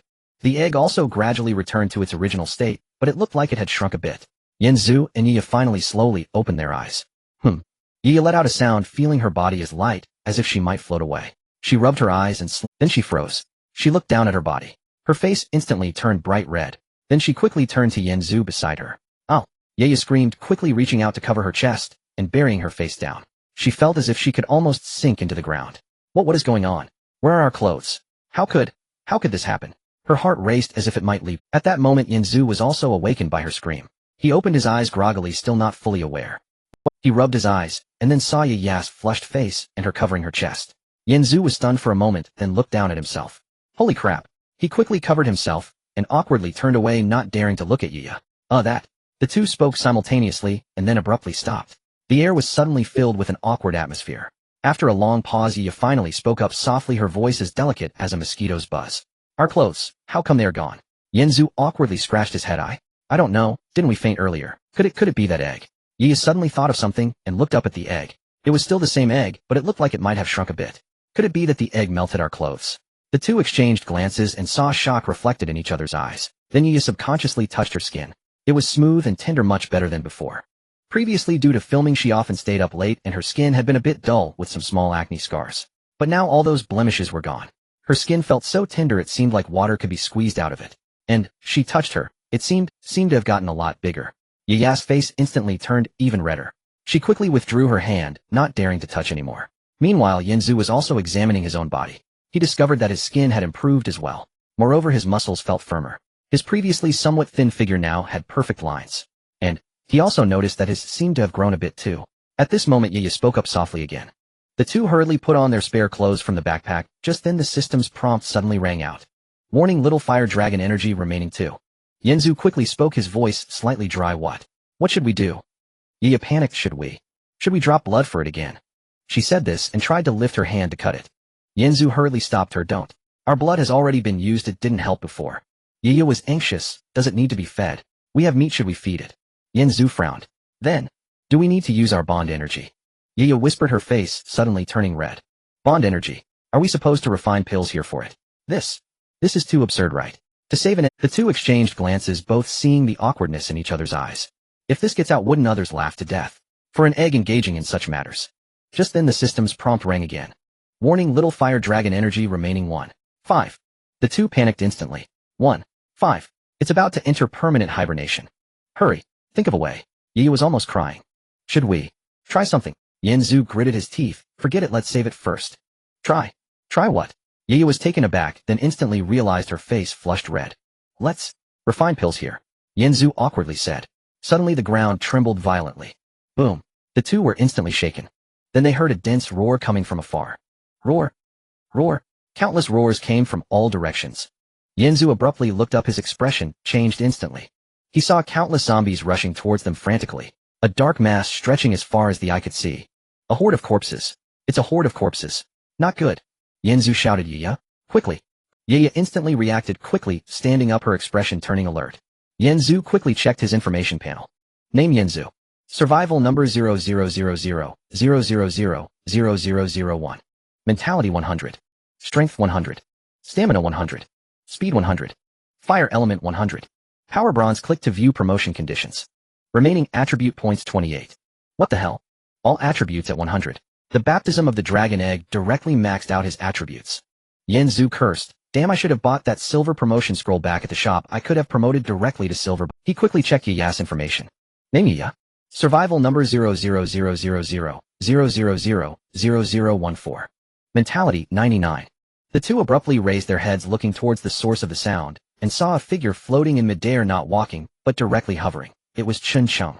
Yaya suddenly retched a foul, rotting smell mixed with a chill wafted over, making her feel particularly nauseous. She covered her mouth and crouched on the ground, her stomach churning violently. Yinzu quickly protected her. Behind him, the demon-slaying stick held horizontally, in front of him, flames flickering at his fingertips. What the hell? What has happened to Chunsheng? Chunsheng's face was covered with dark blue veins spreading from his temples down to his jawline, with two sharp zombie fangs protruding from the corners of his mouth, glinting coldly. With each breath, icy mist spewed from his mouth and black-green goo dripped from his fingertips, corroding the concrete ground beneath, leaving small pits. The surrounding zombies stood motionless with their heads bowed, as if awaiting his command. Can he still control zombies? Yanz's heart sank, and he quickly activated his Eye of Insight.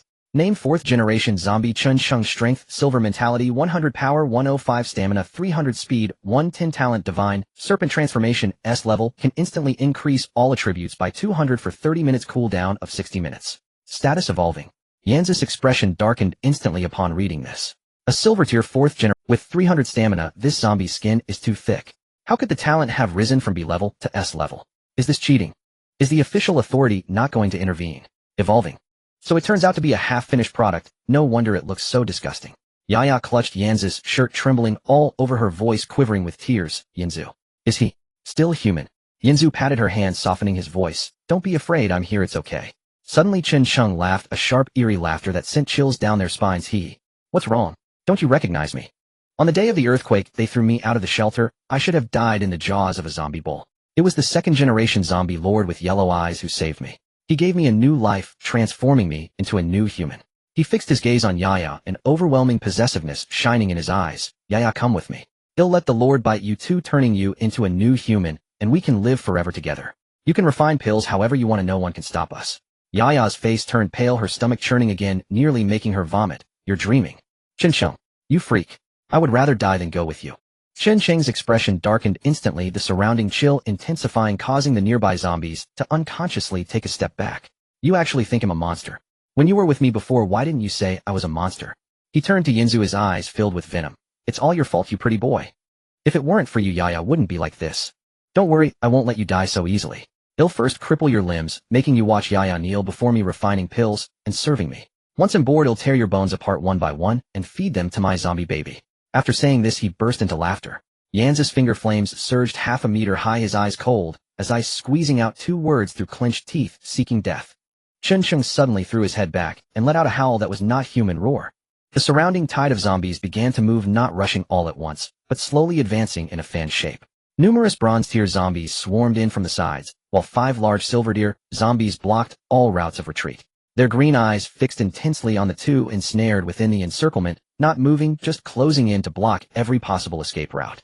Just as the words fell, the foremost bronze zombie charged forward with a roar, a dense wave of zombies crashing in like a tide, overwhelming them. Yinzu yelled and charged out, his demon-slaying stick ablaze, striking the head of the nearest zombie with great force. Boom. The zombie was sent flying, engulfed in flames. However, the zombies behind showed no fear, trampling over their fallen comrades' bodies to advance. In an instant, they surrounded Yinzu. One zombie pounced from the side, its claws raking across Yanz's arm, ripping through his clothing with a tearing sound. Yanz's arm bore a bloody scratch from the attack, causing him to gasp sharply. Damn it. Cursing, Yinzu smashed the head of that zombie into pieces with a strike. Meanwhile, Yaya was also surrounded. Several zombies lunged at her simultaneously, and she hurriedly stepped back, but another zombie was behind her, nearly grabbing her. She quickly threw a punch, exploding the zombie in front of her, but a glancing blow left a red mark on her arm.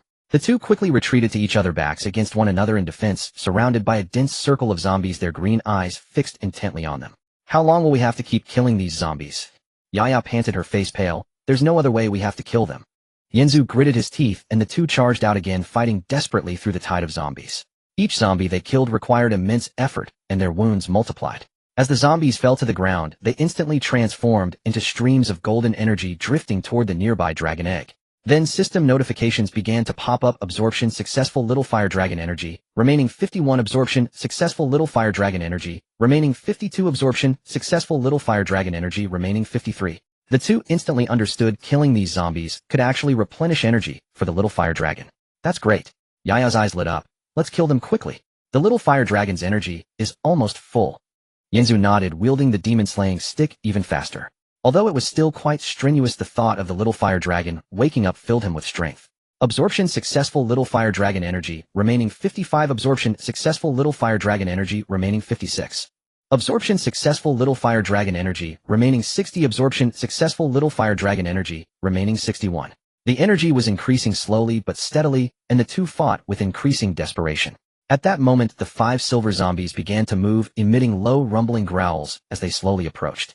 With each step the ground trembled slightly, and the bronze zombies parted to make way. Yanzu and Yaya's expressions instantly darkened. They had already struggled against the bronze zombies, now 5 silver zombies were about to arrive. How could they fight? One of the silver zombies charged forward first, moving with astonishing speed, reaching Yanzu in an instant. Its fist, driven by fierce winds, came crashing down. Yanzu quickly raised his demon-slaying stick to block. Bang! With a loud crash, Yanzu was sent stumbling back several steps, his arm going numb, nearly spitting blood so strong. Yanzu gritted his teeth as Yaya rushed forward, delivering a powerful punch to the back of the silver zombie. The silver zombie merely staggered, turning its gaze toward Yaya with a furious roar, charging straight at her. Yanzu shouted and rushed over. The two joined forces to battle the silver zombie for over 10 minutes, sustaining several wounds themselves before finally smashing the head of that silver zombie. Its body transformed into a rich stream of golden energy drifting toward the dragon egg. Absorption successful little fire dragon energy, remaining 70. Killing a silver zombie actually increased energy by 9. The two panted heavily, gazing at the remaining 4 silver zombies with grim expressions. Killing one had been so tough, there were still 4 left.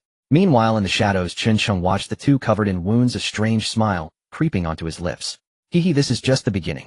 The remaining 4 silver zombies, seeing their companion had fallen, were instantly enraged, letting out frenzied roars as they charged towards the two.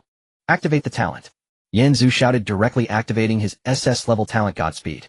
In an instant, a golden light flashed across Yanzu's body, and his speed surged tenfold, leaving behind an afterimage in place. Meanwhile, Yaya took a deep breath and activated her S-level talent, Dragon Transformation. In an instant, Yaya's body sprouted a layer of red dragon scales, massive dragon wings grew from her back, and 2 small dragon horns emerged from her head. She transformed into a half-dragon form, her aura skyrocketing several times. Roar! Yaya let out a sound reminiscent of a dragon's roar, flapping her wings as she soared into the air, conjuring a massive dragon breath bomb in her hand and hurling it at the foremost silver zombie. With a loud bang, the silver zombie was blasted away by the dragon breath bomb, engulfed in raging dragon flames as it let out a cry of agony. Yanzu, utilizing his tenfold speed, instantly appeared behind the silver zombie, striking it on the head with his flame-covered Demon Slayer staff. The head of the silver zombie was smashed to pieces, its body transforming into a rich golden energy that drifted towards the dragon egg. Absorption successful little fire dragon energy, remaining 79. Indeed, killing a silver zombie directly increased energy by 9. The remaining 3 silver zombies, seeing another companion fall, went matter charging together. Yaya flew in the air, continuously firing dragon breath bombs, while Yanzu, with his tenfold speed, darted between the zombies. They fought desperately against the 3 remaining silver zombies.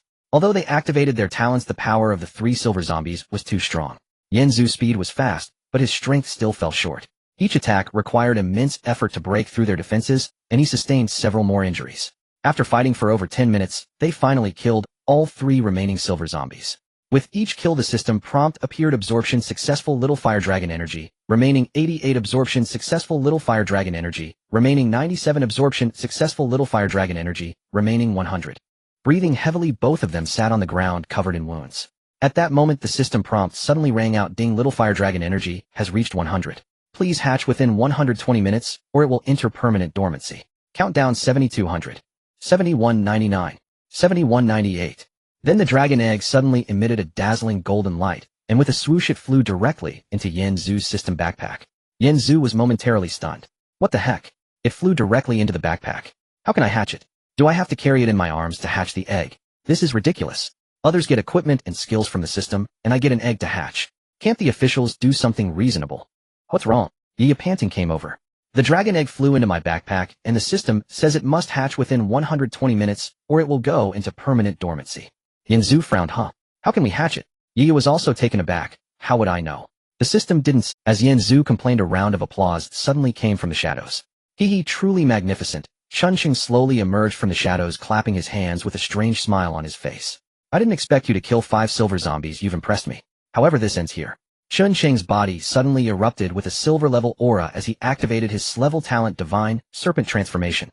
In an instant, black scales sprouted from Chun Sheng's body, his eyes turned into vertical slits, and his zombie fangs grew longer. He transformed into a half-snake, half-zombie form. Now it's my turn, Chun Sheng smiled, and like a bolt of black lightning, he charged at the two, his fist coated in corrosive black liquid slammed towards Yanzu, who hurriedly blocked with his Demon Slayer staff. With a loud crash, Yanzu was knocked back several steps, spitting out a mouthful of blood. So strong. Yanzu gritted his teeth as he hurriedly ascended, hurling a Dragon Breath Bomb at Qinsheng. Qinsheng sneered, directly smashing the Dragon Breath Bomb with a punch, spraying corrosive black liquid everywhere. Is this all you've got? Qinsheng chuckled. Yeah, what use is it to follow this pretty boy? You can't even block a punch from me. Why not follow me? They'll have you refine pills every day, ensuring you live comfortably. Qinsheng said while attacking, his tone filled with mockery. Yaya's face turned pale with anger. You're talking nonsense. She continuously fired Dragon Breath Bombs, but Qinsheng's defense was too high. The Dragon Breath Bombs merely sparked against him, causing no damage at all. Yanzu charged in as well, repeatedly striking Qinsheng with his Demon Slayer staff, but it was the same. He couldn't break through Qinsheng's defenses. As their attacks grew more frantic, their injuries worsened. Their stamina was running low. Meanwhile, Qinsheng appeared completely at ease, laughing and insulting the two as he continued to fight. What's wrong? Is that all the strength you have? What happened to the energy from killing zombies?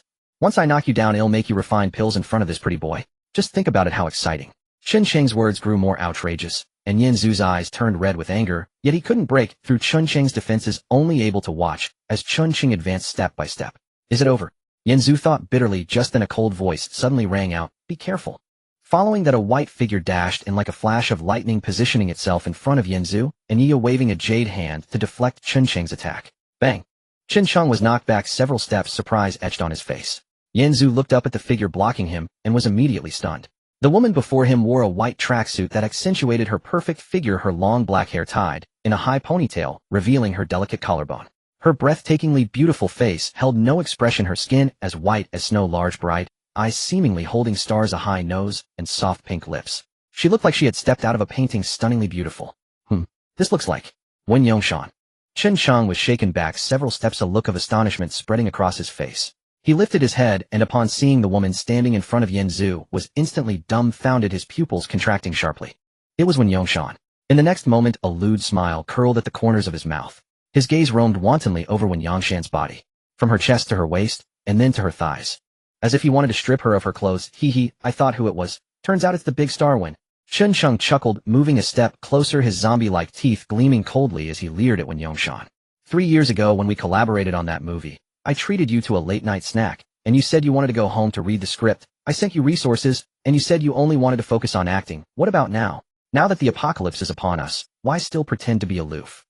Once I deal with these two useless ones, you will serve me well. You turned me down before, now I want you to pay me back double. Wen Yongshan's brow furrowed, instantly revealing a look of disgust on her face. Stepping back a step, she appeared expressionless on the surface, coldly staring at Qinsheng, yet inside, seeing Qinsheng's face, made her stomach churn. As if someone had shoved a block of ice into her, she thought she had healed. But the 3 years of nightmares surged back all at once. It was when she heard Qinsheng utter the words, serve me, that it hit her hardest. Her fingers trembled, not out of fear, but out of hatred, recalling the sound of her ankle breaking as she jumped from the window. Remembering the 3 hours curled up in the bushes. Recalling her father's call, her mother's hospitalization, and the insults in those private messages. So when she uttered those 3 words, it was not just anger. It was her accusation that she had finally mustered the courage to say in front of him after 3 years. Are you worthy? The 3 words struck Qinsheng's face, directly twisting it in an instant. What the hell did you just say? Wen Yongshan, don't overstep your boundaries. Qinsheng roared, charging towards Wen Yongshan, his fist coated in black corrosive goo crashing forward. Wen Yongshan's gaze sharpened, immediately activating her innate talent. In an instant, a dazzling white light erupted from her, enveloping Yanzu and Yiya in an instant as Qinsheng's fist slammed into the white light. The white light rebounded his attack, causing Qinsheng to stagger back several steps. When he looked up again, the white light had vanished, and there was no sign of Wen Yongshan and the others anywhere. Qinsheng instantly panicked, followed by a surge of rage. Wen Yongshan, do you think you can run away? You can't escape. This apocalypse world will eventually be mine. I will capture you one by one. They'll make you kneel before me and beg for mercy. Next time I catch you, I will definitely tie you to the bed. Let you know the consequences of rejecting me, Qinsheng. Qinsheng roared madly, slamming his fist into the ground. Bang. The entire ground cracked open, his roar echoed throughout the valley, lingering for a long time. Meanwhile, on the other side, as the white light flashed, Yanzu felt a blur before his eyes, and when he opened them again, he found himself at the entrance of the shelter, that soft large ball of white light.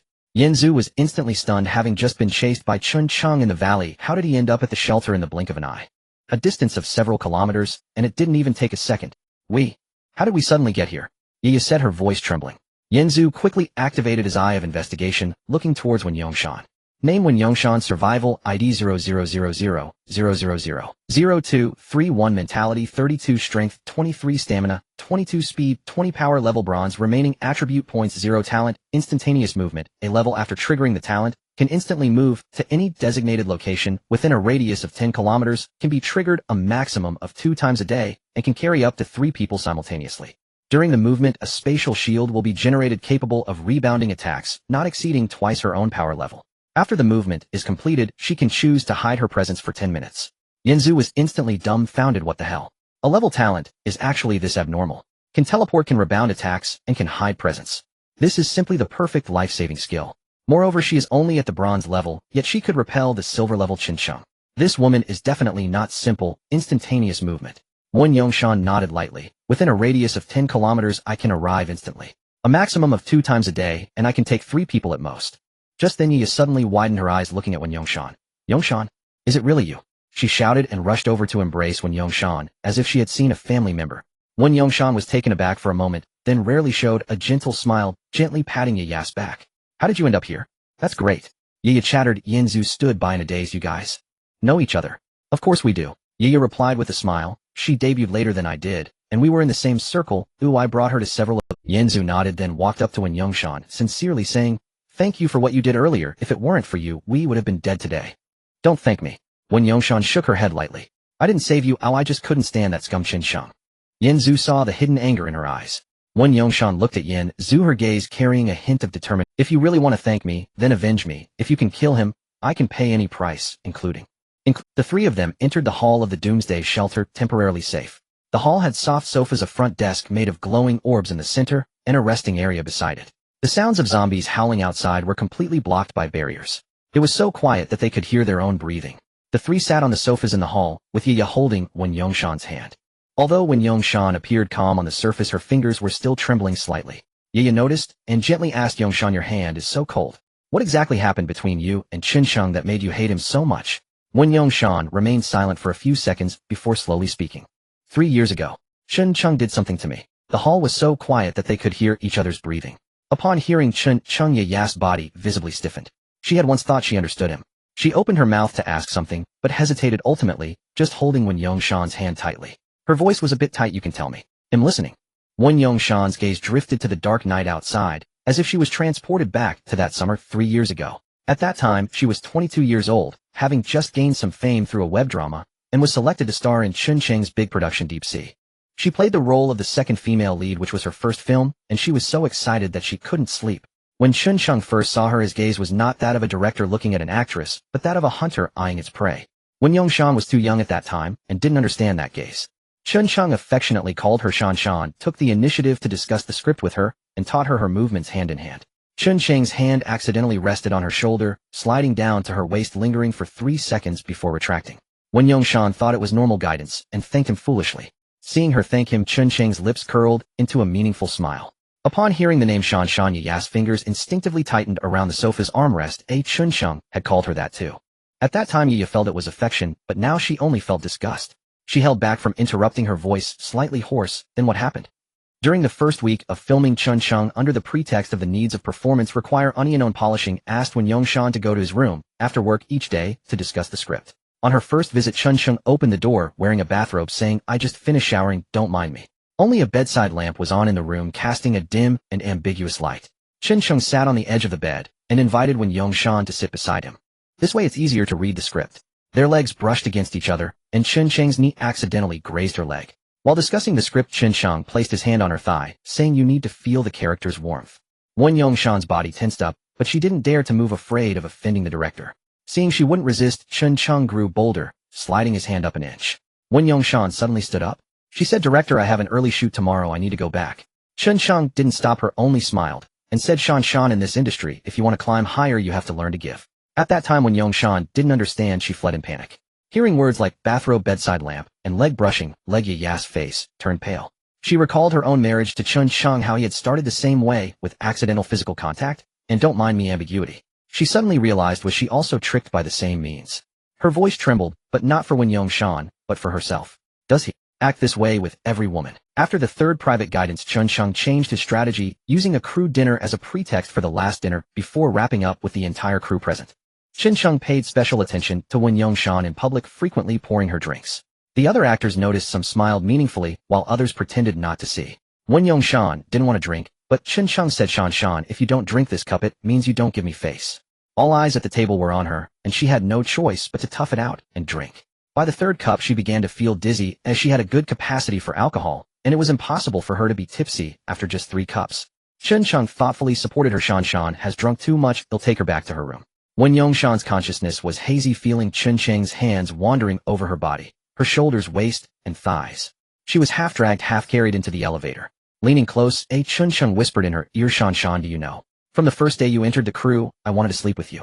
Wen Yongshan wanted to push him away, but her body felt powerless, unable to even lift her hands as they reached Chun Sheng's room.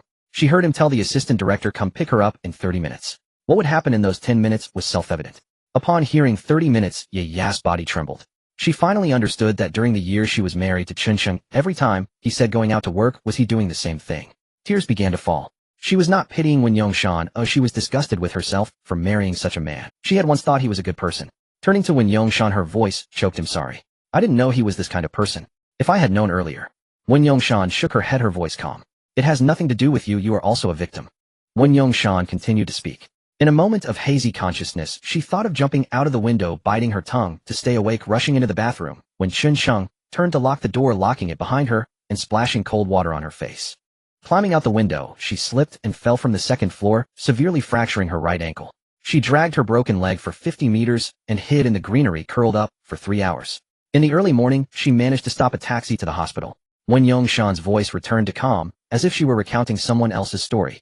Chun Sheng's public relations team released a statement. An 18-line actress broke into the director's room late at night, with ulterior motives, and jumped out the window when rejected. The hotel surveillance was edited to only show her entering the room, while marketing accounts manipulated the comments. Wanted to sleep with the director to get ahead, comes from a background of being a drinking companion. Her mother was hospitalized for high blood pressure, and her father scolded her for being shameless, resulting in 2 years of no contact. Her scenes were all cut, endorsements terminated, she was blacklisted by the industry, and she fell into 2 years of depression. Hearing the words biting back, Ye slowly stood up from the ground, replaced by a cold anger. She finally understood that Chun Sheng not only deceived women, but also destroyed them. She suddenly spoke up. Her voice was low, but each word trembled. Yongshan before the divorce. He treated me the same way. Wen Yongshan and Yanzu both looked at her. Ye smiled bitterly. He slept with other women outside, and when discovered, he bit back at me, saying I was the one who was cold to him. She paused. At that time I actually believed him. The 2 women exchanged glances. One was a victim of Chun Sheng's failed drugging, the other was a wife who had been deceived for many years. In that moment, an unspoken bond formed between them. As the memories ended, the hall fell into silence. The 3 sat on the sofa, no one speaking. Ye slowly lifted her head to look at Wen Yongshan, her voice hoarse. Yongshan. I'm sorry. Wen Yongshan shook her head. What are you apologizing for? You married him thinking he was a good person, and he deceived you the same way. Ye took a deep breath, her expression changing from self-blame to determination. She said word by word regarding Chun Sheng, he'll help you. Not for you, but for myself. I want to see him die with my own hands. Wen Yongshan looked at her, the corners of her mouth slightly moving. It was the first time in 3 years someone stood by her. Yanzu beside them said no more than necessary, just nodded. Count me in. What if we rely on body heat? Just as the words left his mouth, a sudden vibration emanated from Yanzu's system backpack. Following that, a warm red light seeped through the cracks of the backpack. The system's alert continued to pulse wildly. Countdown 590. 589. 588. The 3 of them abruptly snapped out of their previous reminiscing. Yanzu momentarily panicked, but quickly forced himself to calm down. What should we do? The little creature is about to come out, but we don't know how to assist in the birth. Ye anxiously paced around. It's a dragon, not a human. It shouldn't need assistance in hatching. Wen Yongshan frowned. Yanzu hurriedly took the dragon egg out of the backpack and placed it on the ground of the hall. The dragon egg emitted a warm red light and continued to vibrate. Countdown 550. 549. 548. Let's try using blood to recognize its master. Yanzu bit his finger, letting the blood drip onto the dragon egg, which instantly absorbed the blood. The red light became brighter, but there were no signs of hatching. The countdown continued to tick down. Countdown 520. 519. 518. This isn't working. The blood doesn't help. Yiya exclaimed, her eyes suddenly brightening. That's right. I watched a documentary on hatching eggs when I was young. Some eggs need body heat. Does the dragon egg need warmth too? Yanzu found it reasonable, but wasn't sure how to proceed. Countdown 450. 449. 448. The three of them sat around the dragon egg, which was radiating increasingly intense heat, and the red light flickered continuously. How do we hatch it with body heat? Do we hold it close? Yanzu scratched his head. Do you think it's like hatching a chicken egg? It's a dragon egg. Yiya rolled her eyes. Wen Yongshan stared at the dragon egg for a few seconds before speaking up. How did you energy? Well, we killed zombies, and it absorbed the energy by itself, Yanzu replied. Wen Yongshan frowned. If it's full of energy, what it might be lacking is not energy, but activation. How do we activate it? Yiya asked anxiously. Wen Yongshan shook her head. I don't know, but the dragon egg is very hot. It might have something to do with temperature. The three looked at each other, all staring at the dragon egg. How about we try relying on body heat? Yanzu suggested tentatively. Yiya's face flushed. How do we try? Just hold it. Or do we get closer? Let's give it a shot. Time waits for no one. Wen Yongshan said. Yiya's face turned red for a moment, but upon glancing at the rapidly ticking countdown, she gritted her teeth and said it's now or never. She immediately sat down next to Yanzu, pressing tightly against him, then turned to Wen Yongshan and said, Yongshan, let's try body heat. Wen Yongshan's expression stiffened for a second, but as the light from the dragon egg intensified, she took a deep breath and sat down on Yanzu's other side with their bodies pressed closely together. Yiya was in the front, Wen Yongshan was to the side, and the dragon egg was placed on the ground between them. Yanzu couldn't help but mutter inwardly, what kind of egg is this? Does it need 3 people to hatch it together? Yiya couldn't help but giggle upon hearing this. Countdown 380. 379. 378. Their bodies were tightly pressed against one another, yet the red light from the dragon egg showed no significant change. Why isn't there any reaction? Yiya panicked. Wen Yongshan thought for a moment. Just sitting might not be enough. Maybe we need to be. The three fell silent for a second. Countdown 320. 319. 318. Yiya leaned closer into Yanzu's embrace and reached out to pull Wen Yongshan over as well. The physical contact between the three became more intimate, and the heat radiating from the dragon egg made their clothes damp and clingy, with sweat sliding down their skin and dripping onto the ground. The red light of the dragon egg flickered a few times, but still showed no substantial change. Countdown 280. 279. 278. After trying various methods, the dragon egg still showed no signs of hatching. Yiya panted, this isn't working. Did we misjudge something? Wen Yongshan also gave up adjusting her clothes. Suddenly a flash of insight struck Yanzu. Wait, could it be that we are thinking in the wrong direction? We've been trying to figure out how to hatch the egg. But could it be that what we're missing is something else? Countdown 240. 239. 238. The three of them still maintained their close physical contact while Yanzu stared blankly at the dragon egg, his mind racing. Sweat trickled down his forehead, landing on the dragon egg, causing its red light to flicker slightly, but Yanzu didn't notice this detail and was still deep in thought. Yiya's breathing quickened, and when Yongshan's ears turned red, Yanzu couldn't help but mutter again, is this hatching an egg or refining pills? But no matter how much they fidgeted, the system provided no prompts. Countdown 178. 177. 176. After trying for a long time, the dragon egg showed no signs of hatching apart from glowing and heating up. Yiya leaned back against the sofa in defeat. It's over, it's over. Are we really going to let this little dragon die? Yanzu stared at the dragon egg, his mind racing as he felt he was overlooking something crucial. Suddenly a thought flashed through his mind. Talent. Perhaps what is needed for hatching is not temperature but talent. He suddenly remembered. Yanzu's eyes lit up. Wait. The dragon egg is a beast. Hatching it should require beast-controlling abilities. In the Doomsday Mall. That S-grade talent. Divine beast control technique. But the next moment his expression changed from surprise to urgency, then to gritted teeth. The divine beast control technique costs 1 survival coins, and the three of them are already at maximum talent. It also requires a talent expansion crystal, which costs 500 survival coins. In total, they need 150000. They simply don't have that much survival coin. Yiya noticed his expression was off. What's wrong? Did you think of something? Yanzu quickly explained the divine beast control technique. Hatching the dragon egg might require this. But it costs 1500 survival coins. How can we have that much money? As Yanzu finished speaking, he suddenly froze, realizing that his bond talent had already been 7 days. He hurriedly opened the return records of the bond system, instantly dumbfounded. Bond return records last 7 days. Damimi, beef jerky, x120 mineral water x200 lamb x80, bronze treasure chest x15, Zhao Liang wild boar meat x60, coconut x50, jumping candy x30, bronze treasure chest x10, Lucy lobster x40, abalone x30, bronze treasure chest x8, Chin Du-Ling rice x100, vegetables x80, black iron treasure chest x31 by Lu seafood x60, fruits x100, black iron treasure chest x34 Lu, Shaoli vegetables x150, fruits x200, black iron treasure chest x23, Yun wild fruits X100 honey, X30 black iron treasure chest, X17 Liang Nana fish, X80 crab, X40 Chin Lon lamb, X50 beef, X40 Li Etong pork, X60 chicken, X50 Li Xian venison, X40 wild boar meat, X30 Wang Chu Ran wild fruits, X80 nuts, X40. What the hell? So much food. And bronze treasure chests. Wait. Did me and the others encounter some fortuitous event? How did so many items drop? He quickly clicked on the information panel of the Secret Realm Special Secret Realm Echoes of Doom Silent City. Current temperature, 350 degrees. The total task duration for entering Silent City is 14 days. Exceeding this will result in permanent stay. Here task objective, find the mysterious light sphere, in exchange for one of the items completed. Synchronization status total people, 3 male 1. Female 2 countdown 4680000. 467999. 467998. Yinzu instantly realized that's right. It has already been the 9th day since we entered the secret realm. 7 days have passed outside, triggering the random fortuitous event every 7 days. It seems that me and the others encountered a fortuitous event, which is why the bond returns have surged. He hurriedly opened the Doom recycling store, selling all the return materials that could be sold to the store, and the numbers on the screen began to jump wildly. Selling beef jerky, X120 survival coins. Selling mineral water, X200 survival coins. Selling lamb, X80 survival coin. Selling lobster, X40 survival coins. Selling abalone, X30 survival coins. Yinzu stared at the numbers on the screen, his eyes widening. Total survival coins earned 23400. Yinzu jumped up from the sofa shouting, "We struck gold.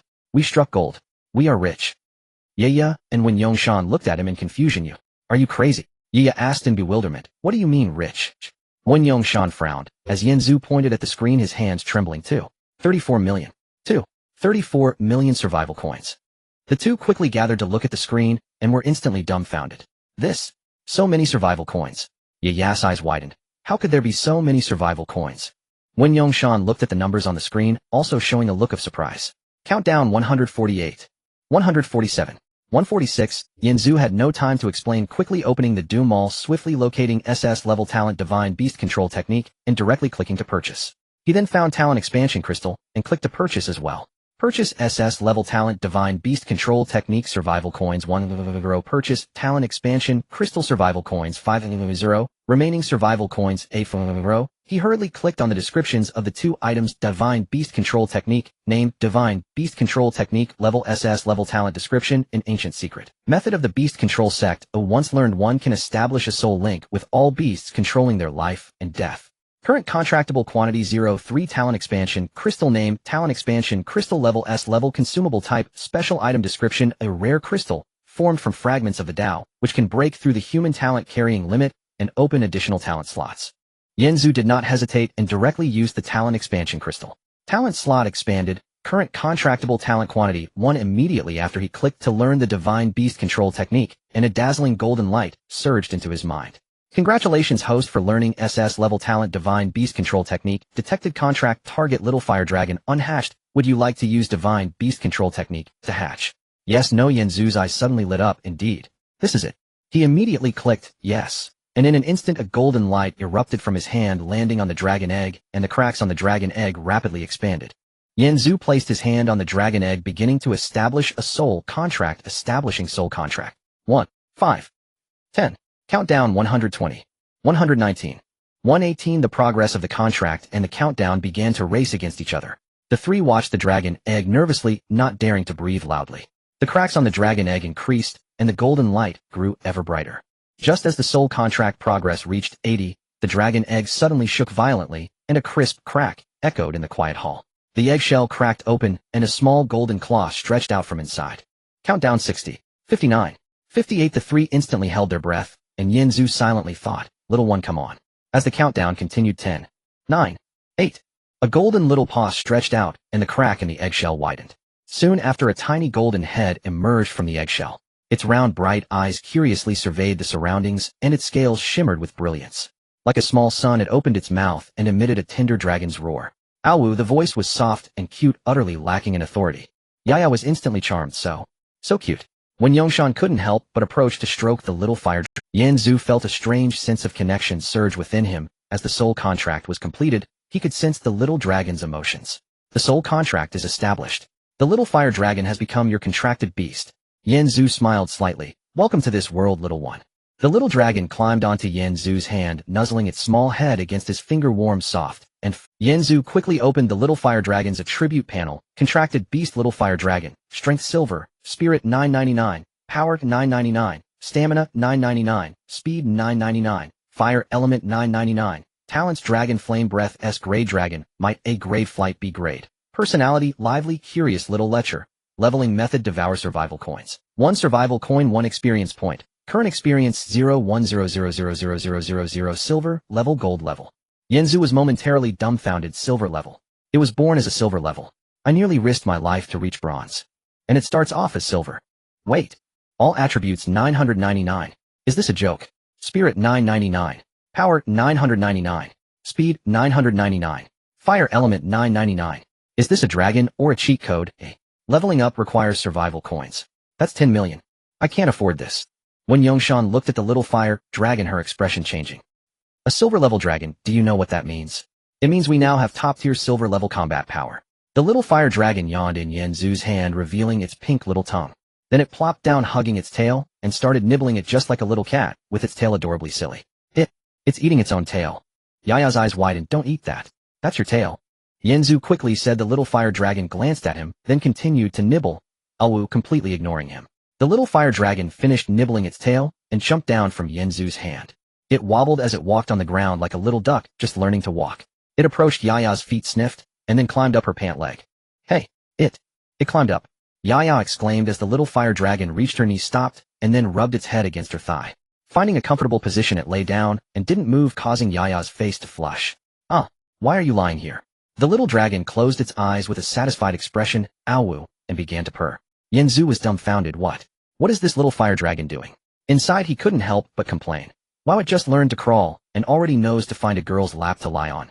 The little fire dragon lay on Yaya's lap for a while before wobbling towards Wen Yongshan. Wen Yongshan squatted down, wanting to pet it. Come here, let me see. The little fire dragon walked up to her, sniffed, then suddenly accelerated and directly burrowed into her collar. Wen Yongshan froze, not daring to move, as the little fire dragon burrowed around inside her clothing, as if searching for the warmest spot. Wen Yongshan's face turned visibly red. Yaya laughed so hard she nearly fell over. Yongshan, you've been molested by a dragon. Wen Yongshan gritted her teeth. Yanzu, get it out. Yanzu quickly reached in to pull out the little dragon. The little fire dragon was reluctant, clinging to Wen Yongshan's clothing. Yanzu tugged it out, and it cried out, Awu Awu, as if it had its treasure snatched away. Finally pulled out, the little fire dragon looked at Yanzu with a pitiful expression. Yanzu patted its head. Who did you learn that from? The little dragon tilted its head at him, looking innocent. Awu. As if to say, from you. Suddenly Yanzu remembered the little fire dragon's personality, lively, curious little lecher, and his face turned green. Little lecher? System, couldn't you just say it's a pervert? Yaya laughed so hard her stomach hurt. Ha. Yanzu, you've contracted a perverted dragon.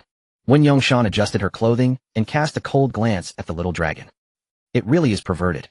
The little dragon wiggled in Yanzu's hand, its eyes still fixed on Yaya and Wen Yongshan. Yanzu turned it around to face him. Look at me. Stop looking over there.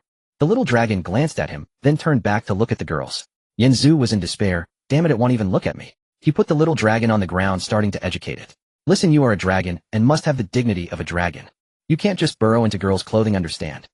The little dragon sat in front of him, tilting its head and seriously listening. Yanzu thought it understood. Good, it's great that you know you were wrong. Then, taking advantage of his inattention, the little dragon turned around and wobbled back towards Yaya. Yanzu quickly grabbed it back. Don't even think about it. Stay put. The little dragon struggled in his hand, its 4 little paws flailing. Yaya laughed so hard she was in tears. It doesn't listen to you at all. Wen Yongshan also showed a rare smile. It's hard to change one's nature. The little dragon got tired of struggling and finally settled down, sitting in Yanzu's palm, beginning to doze off. Its little head bobbed like a chick pecking at rice, then thud, it fell asleep in his hand. Its little belly rose and fell, making purring sounds. Yaya looked at it, her heart melting. It's so cute. Even though it had just taken advantage of her, she still couldn't help but want to hug it. Wen Yongshan also looked at the little dragon, her gaze softening. Yanzu sighed. Although it's a bit lecherous, it's indeed adorable. Just then the little dragon suddenly woke up and opened its mouth. Ow, ow, it cried. Is it hungry? Yanzu wondered, taking out 1 survival coin and placing it in front of the little dragon, which swallowed it whole. Experience 110 million. Yanzu took out 1,000 survival coins and piled them into a small mound. The little dragon pecked at them like a chick, swallowing them one by one. Crunch, crunch, crunch. It sounded like it was eating sunflower seeds. After finishing it exclaimed, experience 1000-100-11000000000. Yanzu stared at the little dragon after eating so much. Why hasn't anything changed? Yanzu was stunned. So it means it will always be this size. Isn't that better? So small, so cute. Yaya said with a smile as the little fire dragon, after being fed, let out a satisfied burp, spewing out a small spark, and crawling into Yaya's embrace, looking utterly content. Yanzu looked at the dwindling survival coins, 1,000 coins. Just like that. 10 million experience. How long will I have to feed it? Yanzu looked at it, feeling both pained about the money and helpless. From now on I'll call you little lecherous dragon. The little dragon, Awu, seemed to really like this name as Yaya held the little dragon, her face flushed from its nuzzling, yet she couldn't bear to let go. Yanzu looked at his savings side. I need to figure out a way to make money quickly. Otherwise I won't be able to afford this lecherous dragon. Yanzu looked at his savings and sighed. There are only 5 days left until the secret realm ends. I must make the most of it to enhance my strength before leaving. Once I step out, I may never return here again. I need to utilize the training room in the Doomsday Sanctuary well. Lastly, you'll find Chun Chung to take my revenge.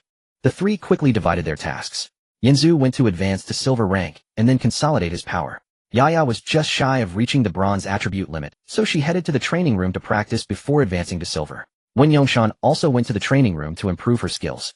Although she had strong talent, her power was too low. The little Sei Long let out, "Ow, ow," sounds in Yanzu's hands, eager to join in. Yanzu patted its head. Stay put and don't cause trouble. The little Sei Long lay on the sofa looking aggrieved and continued to gnaw on its tail. Yanzu walked to the front desk of the sanctuary with Wen Yongshan following beside him. He asked her if she had any survival coins. Wen Yongshan shook her head embarrassed and said, I only have a bit over 1,000. Yanzu thought for a moment. They'll book a room for 3 of us to stay together. He opened the lodging system of the sanctuary and chose the silver large bedroom. Price 100 survival coins day. He directly reserved it for 3 days, survival coins 3000. Hearing that 3 people would share a room, Wen Yongshan was momentarily taken aback, but considering the doomsday environment and resource scarcity, she said nothing else, only mumbling quietly, 3 people. How will we sleep? No worries, I'll sleep in the middle. Yanzu said with a smile, then he transferred 500 survival coins to both Yaya and Wen Yongshan. Why are you giving me so much? Yaya asked, puzzled. To train in the training room, the 500 is for the training room fees, Yanzu explained, and then he transferred an additional 500 survival coins to Yaya to buy the silver rank advancement scroll. Yanzu opened the Doomsday Marketplace and found the Realm Advancement Scroll Silver. Item name Realm Advancement Scroll Silver. Item level a grade. Consumable item description. After use, it can elevate strength from bronze to silver rank, unlocking all attribute limits to 1,000. Usage conditions. All attributes must reach 100 bronze. Max price 500 survival coins. He did not hesitate and clicked to purchase directly survival coins 500. Yanzu tore open the scroll and a silver white light instantly enveloped his entire body, breaking through the bronze shackles, advancing to silver rank. The bones throughout his body made a ka-ka-ka sound as if being restructured, and a sharp pain surged. Yanzu gritted his teeth and endured. After a few minutes the light dissipated and Yanzu felt significantly lighter. Congratulations, host has advanced to silver rank. All attribute limits have been unlocked 1,000. Yanzu quickly opened the attribute panel and allocated the remaining 28 attribute points. Name Yanzu Survival ID 0000000001 Spirit 101 Strength 101 Stamina 101 Speed 124 Fire Element 101 Strength Silver. Click to view advancement conditions. Remaining attribute points 0. Yanzu felt the power within his body, especially after his attributes reached 101. He felt immensely stronger, as if the shackles of his body had been released. Is this the feeling of silver rank? Indeed, it feels different, but my attributes are still too low. I need to go to the training room to enhance my attributes. Time flew by, and 2 days later the 3 of them had trained in the training room for 60 days, significantly boosting their strength. Yaya was the first to exit the training room, and her entire aura had transformed. Her strength had already advanced to silver. Wen Yongshan followed out, and her attributes had also greatly improved. Yanzu observed the changes in both women, nodding in satisfaction. The little Sei Long jumped down from the sofa and wobbled over. Awu. It greeted in a babyish voice, running to Yaya's feet, climbing up her leg, and finally lying down on her thigh motionless. Yaya had just finished her training and was exhausted, too lazy to pay it any mind. You're at it again. I'm so tired today, don't make a fuss. The little Sei Long ignored her and nuzzled against Yaya's chest. Yaya's face flushed, but she was too tired to push it away. Fine. If you want to lie there, then lie there. The little Sei Long, looking satisfied, fell asleep. Yanzu watched from the side, his lips twitching. This little rascal only targets beautiful girls. The little Sei Long slept on Yaya's leg for a while, then caught a whiff of Wen Yongshan's scent and wobbled over towards her. The little Sei Long directly pounced on her, burrowing into her embrace. Wen Yongshan held the little Sei Long with a complex expression, You're not shy at all. The little Sei Long nestled in her arms, finding a comfortable position. Don't spoil it. The more you spoil it, the more mischievous it becomes, Yinzu hurriedly said. Wen Yongshan shot him a faint glance. Better than some people being obedient. Yinzu was left dumbfounded as he took the little Long from Wen Yongshan's arms. How many times have I told you don't casually lie on girls? The little Sei Long struggled in his hands, its eyes still fixed on Yaya and Wen Yongshan. Yaya laughed and said, after all that teaching, did it listen? No, Yinzu said helplessly. Then don't waste your effort, let it lie there, it's quite warm. Yinzu was in despair. You all better not spoil it. It will only get more out of hand. Wen Yongshan said calmly, it's already quite out of hand. The little Sei Long. Ow. Just then the little Sei Long suddenly started barking, ow ow. It was no longer the babyish whining from before, but filled with restlessness and excitement. What's wrong? Yinzu asked in confusion. The little Long jumped down from Wen Yongshan and ran to the window, scratching at the glass, its paws pointing towards a certain direction outside the sanctuary. Yinzu looked over and faintly saw a weak golden light flickering. The little Long grew even more excited, barking incessantly, ow ow. Yinzu could sense the emotions of the little Sei Long. It was not fear but desire, as if it had discovered a treasure. Over there. Is there something? Do you want to go there? The little Sei Long nodded vigorously, as if affirming. Yinzu frowned. But it's night now, and it's very dangerous outside. The little Sei Long ignored him, continuing to scratch at the window. Wen Yongshan walked over, looking at the distant light. I'll take you out to have a look. My talent allows for instant movement. If danger arises, I can bring you back immediately. Yinzu hesitated for a moment, then nodded. All right, let's go take a look. The little dragon excitedly let out a woof. And Yinzu spoke to Yaya, who instantly became jealous upon hearing that only Yinzu and Wen Yongshan were going out. You two are going out. Not taking me with you. It's dangerous at night. Well, go and come back quickly. Yinzu hurriedly said. Yaya pouted, looking reluctant, but ultimately compromised. Then you two be careful and come back early, got it? Yinzu smiled as they approached the entrance of the shelter. The streets of the desolate city were in ruins. The temperature was extremely low at -40 degrees, and distant sounds of zombies could be faintly heard. The little Sei Long sniffed the air and flew towards a certain direction. The little Sei Long led the way, wobbling as it flew, passing through several abandoned streets, and arrived in front of a half-collapsed building from which a faint golden glow emanated. The little Sei Long became even more excited and quickened its pace. The three of them entered the building and discovered the entrance to the basement. The basement was filled with various crystal cores, golden, red, blue, sparkling brightly. The little dragon rushed over, picked up a golden crystal core, and began to gnaw on it, making crunch crunch crunch, sounds like it was munching on seeds. Little fire dragon devours golden crystal core, experience points 1000. Yinzu's eyes instantly lit up, crystal core vein. Wen Yongshan was also astonished, so many crystal cores. Yinzu hurriedly started stuffing the crystal cores into his backpack. The little dragon helped Yinzu sift through, while gnawing, specifically choosing the good ones. Wen Yongshan stood guard nearby to prevent any zombies from approaching, just as Yinzu was putting away the last crystal core. A rustling sound came from the depths of the basement, as if something was crawling. When Yongshan's expression changed, she quickly activated her talent, a white light enveloping the three of them, but it was too late. A black shadow leaped out from the darkness, shattering Wen Yongshan's spatial shield. Bang! The three were thrown out. The little dragon flew out of Yinzu's arms, crying out in distress. Woof! Yinzu crashed against the wall, feeling a sharp pain in his chest. Wen Yongshan was also knocked down, blood oozing from her forehead. A gigantic spider-like zombie crawled out from the darkness, its size comparable to a van, with 8 red eyes emitting a bloodthirsty glow. Yinzu quickly used Eye of Insight to check its information. Mutated zombie, poison spider, strength, golden mentality, 1003 power, 1005 stamina, 1200 speed, 1100 talent, venom spray, B grade, web binding, B grade. Yinzu was momentarily stunned, golden level. No way to fight it. He quickly shouted to run. Wen Yongshan's talent was still in cooldown, her shield had just been shattered and needed to be reformed. Blood was streaming from her forehead, but she remained calm. Yinzu held it off for 30 seconds. I need time to reform the shield. Yinzu gritted his teeth. Alright. He stood up despite the pain and drew his Rui magic staff. Little Sei Long breathed fire.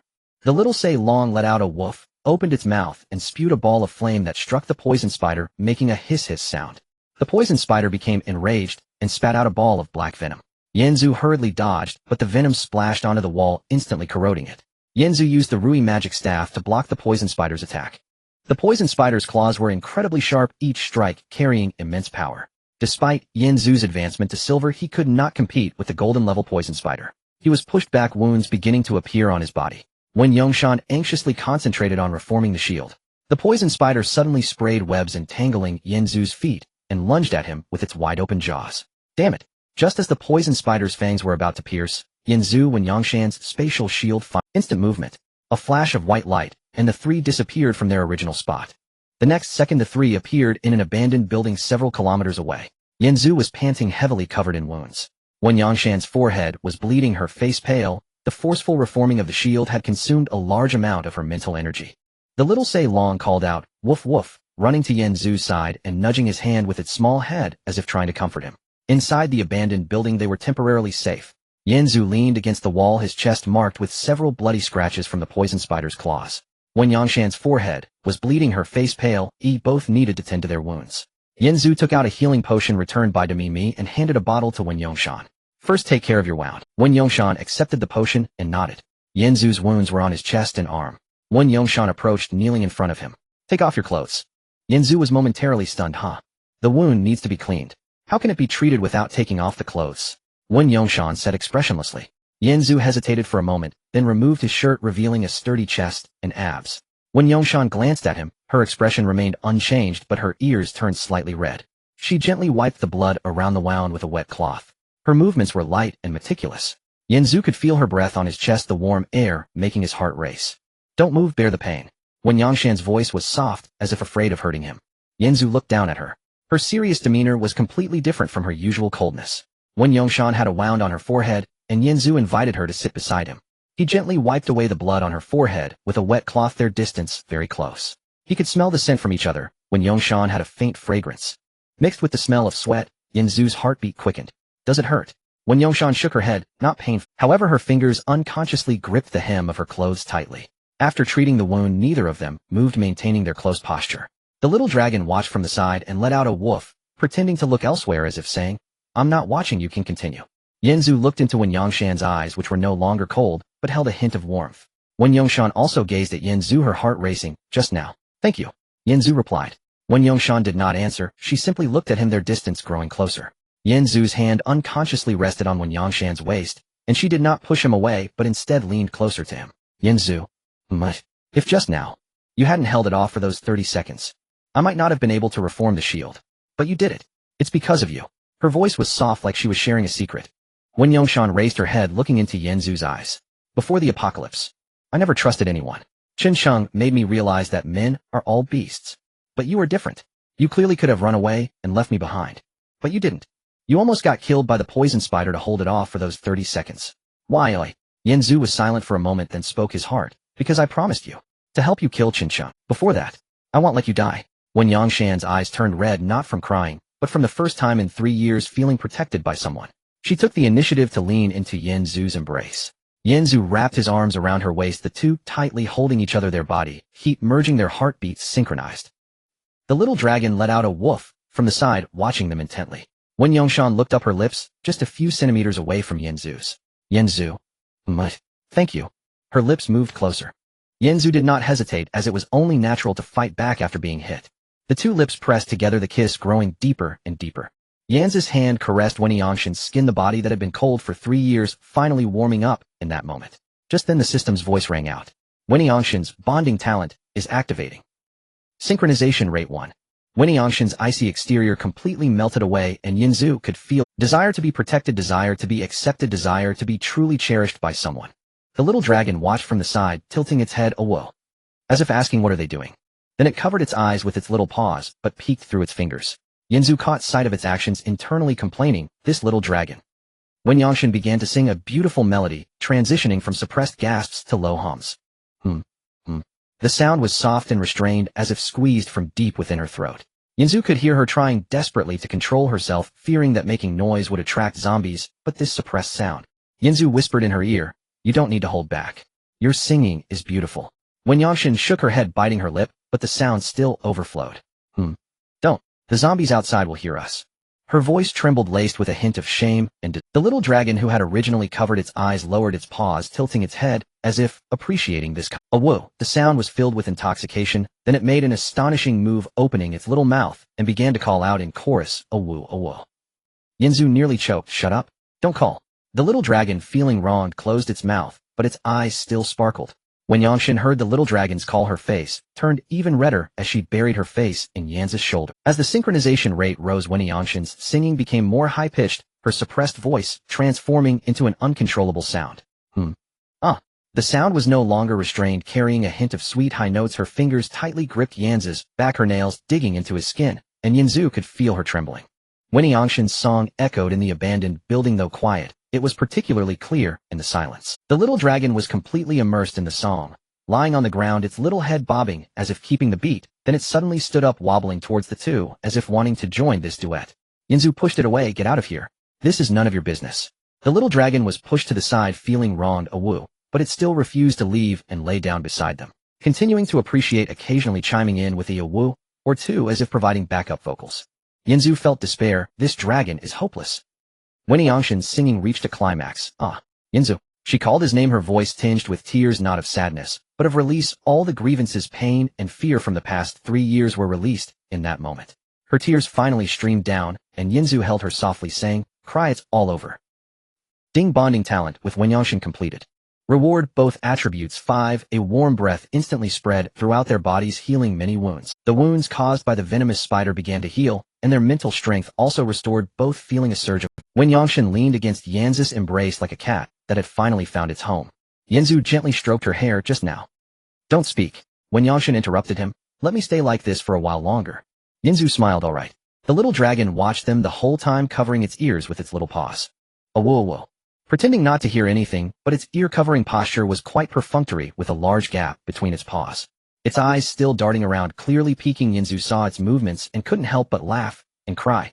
You little dragon, what are you peeking at? The little dragon immediately put its paws down, looking innocent. Wronged. Then it pointed at its own eyes, then pointed at Wen Yangshan, as if saying, I didn't see anything, I only saw. Wen Yangshan was amused by it, her blush still lingering. You stay away from my woman, got it? Yanzu said. The little dragon tilted its head. Why? Because you're as lecherous as your master. When Yangshan lightly hit him, shameless. Just as the two were being affectionate, a sound of footsteps came from outside the abandoned building. Chen Sheng turned his head and glared fiercely at Wen Yangshan, his whole body trembling with rage. Wen Yangshan, you vile woman. 3 years ago you rejected me, pretending to be high and mighty. Now that the apocalypse has come, you instead go with this pretty boy. How can you be so shameless? Just like you, why do you like this pretty boy? What makes him better than me? When I had money you wouldn't be with me, now that the end is here you still won't be with me. What's so great about this pretty? Are you really that desperate for a man? What have I done wrong to you? 3 years ago I invited you for supper and provided you with resources, but you didn't appreciate it. Now it's fine, you voluntarily offered yourself to this pretty boy. Are you really that shameless? I, Chen Sheng, have traversed the entertainment industry for over a decade. I have slept with at least 80 celebrity women. Now, Wen Yangshan, they are all mine. All mine. Chen Sheng's eyes turned blood red, trembling with rage, his zombie form uncontrollable. The black scales stood up and his fangs grew longer. The 2 silver-level zombies behind him were affected, beginning to stir. Yanzu watched Chen Sheng go mad, and Director Chen, why are you here? Just in time to witness this. He wrapped his arm around Wen Yangshan's waist and kissed her in front of Chen Sheng. Yangshan, was it enjoyable just now? Wen Yangshan blushed, but nodded in cooperation. Did you hear that, Director Chen? Yangshan said it was enjoyable. Yanzu said with a smile. The woman you failed to invite for supper in 3 years I managed to get in 3 days. Doesn't that make you a bit of a failure? Oh, and Yaya is also mine. By the way, I forgot to tell you, Yaya said that. He leaned close to Chen Sheng's ear and whispered. Said you are inadequate. Chen Sheng's temples throbbed instantly, and his mouth twitched uncontrollably. His nails dug deep into his palm, black blood seeping through his fingers. His breathing became heavy like an enraged beast. Wen Yangshan leaned in Yanzu's embrace, coldly looking at Chen Sheng. Chen Sheng, do you know why I'm willing to be with him and not with you? Because he is more of a man than you. She looked Chen Sheng up and down, her gaze resting on his lower half. Just this one word, one look was more lethal than any insult. You don't even compare to a single thing. 3 years ago you drugged me wanting to sleep with me, but before I could even finish undressing you. She deliberately paused. Never mind, I won't say more, I'll leave you some face. But now I finally know what a true man is. She looked up at Yanzu, her eyes filled with tenderness. Thank you, Yanzu. You made me realize what it feels like to be treated sincerely by a man. Chen Sheng's throat emitted strange hissing sounds, his zombie teeth uncontrollably extending from the corners of his mouth. Black scales began to spread from his neck, slowly creeping up his face. Endless hatred surged in his eyes, as if he wanted to swallow the two alive. Yanzu kissed Wen Yangshan once more in front of Chen Sheng. Director, Chen, do you see clearly now? Now Shanshan is my woman, understand? Wen Yangshan cooperatively responded with a soft Chen Sheng's face shifted from red to purple, then to black. Little dragon beside him let out a woof, then made a surprising move, turning around and showing its backside to Chen Sheng, letting out a small fart. Puffed, as if saying, go die. Yanzu laughed until his stomach hurt. Good job. Even the dragon looks down on you. Chen Cheng's eyes instantly burst with bloodshot veins, black saliva, mixed with blood trickling from the corners of his mouth. His body began to spasm uncontrollably, every muscle trembling wildly. Ah! I will kill you all. I will tear you to pieces. Chen Cheng's body began to make cracking sounds, as if his bones were rearranging. The black scales on his body began to shed piece by piece. With each piece that fell a new dark golden scale. The new scales radiated a cold metallic sheen several times harder than the previous black scales, and his fangs began to grow wildly. From the original 2 centimeters to 5 centimeters, like 2 poison daggers. His eyes turned from blood red to dark golden, filled with endless killing intent. His height began to grow rapidly from 1 meter 80 to 2 meters, his muscles bulging, tearing his clothes to shreds. A cold aura erupted from him, causing the surrounding air to drop instantly below zero, and a thin layer of ice began to form on the ground. The 2 silver-level zombies behind him were pressed down by this aura, lying on the ground, not daring to raise their heads, their bodies trembling uncontrollably. Yanzu's face changed drastically as he observed Chen Cheng's current state. Hurriedly checking his information, detected target Chen Cheng is undergoing an unknown evolution. Reason: extreme emotional stimulation, anger, jealousy, hatred. Not good. He is evolving. Yanzu drew out the magical staff of subduing demons and struck Chen Cheng with all his might. Dog-beating stick technique. A blow struck Chen Cheng's chest. Clang. It sounded like striking iron, and his palm went numb. The magical staff almost slipped from his hand, not leaving a single mark on Chen Cheng's chest. Seeing this, Wen Yongshan also took action, using her talent to condense a spatial blade to slash at Chen Cheng. The spatial blade hit Chen Cheng, shattering into light particles, completely unable to break through his defense. Little Dragon spat flames, burning on Chen Cheng's body, but the dark golden scales didn't even increase in temperature. Little Dragon let out a woof, looking at Yanzu with grievance. Although Chen Cheng could not move while evolving, his consciousness was clear. Seeing that the 3 of them couldn't break through his defense, he let out a mocking laugh. Is this all you can do? Pretty boy, are you just scratching my itch? Your broken stick can't even break my skin. When Yongshan, weren't you very impressive? Why does it feel like a mosquito bite? And your little Lu Dragon. Breathing fire. Are you trying to warm me up? You 3 fools can't even break my defense. Once I complete my evolution, you will know what despair truly is. It's not too late to escape now. Once I move, none of you will get away. Pretty boy, if you kneel and beg for mercy now, I might consider letting you die a quick death. Otherwise, I will tear you apart in front of you, yeah? And Wen Yongshan. Let them see how the man they chose is brutally killed by me. Chen Cheng sat cross-legged in the center of the ruins, dark golden scales covering his entire body. In 10 minutes. Once my evolution is complete, it will be your death knell. It's not too late to kneel and beg for mercy now. With each word spoken, the dark golden radiance around him intensified. Yanzu gritted his teeth, his palms tingling, and the Rui, demon-suppressing rod, trembled slightly. Damn it. We can't break through the defense at all. He glanced back at Wen Yongshan, whose mental energy was almost depleted, struggling to even stand. Yanzu lowered his voice. If this continues, we can only escape before he completes his evolution. Wen Yongshan weakly nodded. My mental energy can only teleport once more at most. Just as Yanzu was about to act, the little dragon suddenly jumped off his shoulder, acting strangely. It was not the usual playful behavior, but rather anxiously calling out to Yanzu a whoa. Its little claws scratched the ground, shaking its head desperately. Yanzu was taken aback. What are you doing? Don't want to leave? The little dragon nodded fiercely, then began to run in circles on the ground before suddenly pouncing towards Wen Yongshan, circling around her. Sniffing around it, even climbed up her leg, startling Wen Yongshan. What's wrong with it? Yanzu was alarmed and quickly grabbed the little dragon back. Hey, what are you doing? The little dragon struggled in Yanzu's hands, writhing anxiously. Yanzu observed the little dragon's unusual behavior, then looked at Wen Yongshan, his expression gradually becoming strange. You can't possibly want to. Wen Yongshan's face instantly turned red. What are you thinking? Don't think about anything weird. Yanzu held the little dragon up in front of him, his face serious. I warn you, Yongshan is mine. You little dragon, don't even think about having ideas about her. The little dragon awoke, struggling violently. What are you thinking about? Wen Yongshan scolded. Stop making a fuss. Did it sense some danger? Danger? Yanzu hesitated, glancing between the little dragon and Wen Yongshan, his expression more peculiar. The little dragon struggled desperately, its body beginning to emit a faint light, its scales shimmering, its gaze fixed intensely on a certain direction, the location where they previously discovered the crystal. The little dragon suddenly stopped struggling, its body shining brightly, its scales resonating anxiously, calling in a certain direction in the void. Yanzu noticed the little dragon's gaze. Wait, where are you looking? Following the little dragon's gaze, he saw that it was directed towards the earlier location of the crystal. Yanzu thought for a moment and tentatively took out a golden crystal from his system backpack. The moment the crystal appeared, the little dragon's eyes lit up. Like two little light bulbs, it stared intently at the crystal, nodding its head repeatedly, as if pecking like a chick. Yes, this is it. Give it to me. Yanzu watched the little dragon's reaction, his mouth twitching. Then he glanced over at Chun-Chung, whose dark golden radiance was growing stronger, indicating the evolution was about to complete. Looking back at the little dragon, its eyes shining with hunger, resembling a starving ghost reincarnated. I give up. What time is it, and you're still thinking about food? We are escaping for our lives. Chun-Chung is about to complete his evolution. Can't you feel the urgency? The little dragon ignored him and continued nodding frantically. Whoa. Hurry up and give it to me. Yanzu sighed at the little dragon's antics. He dumped all 87 golden crystals from his backpack onto the ground. Here, all for you, eat until... The little dragon cheered and pounced on the crystals, devouring them one by one at lightning speed. The sound of its teeth crushing the crystals echoed constantly.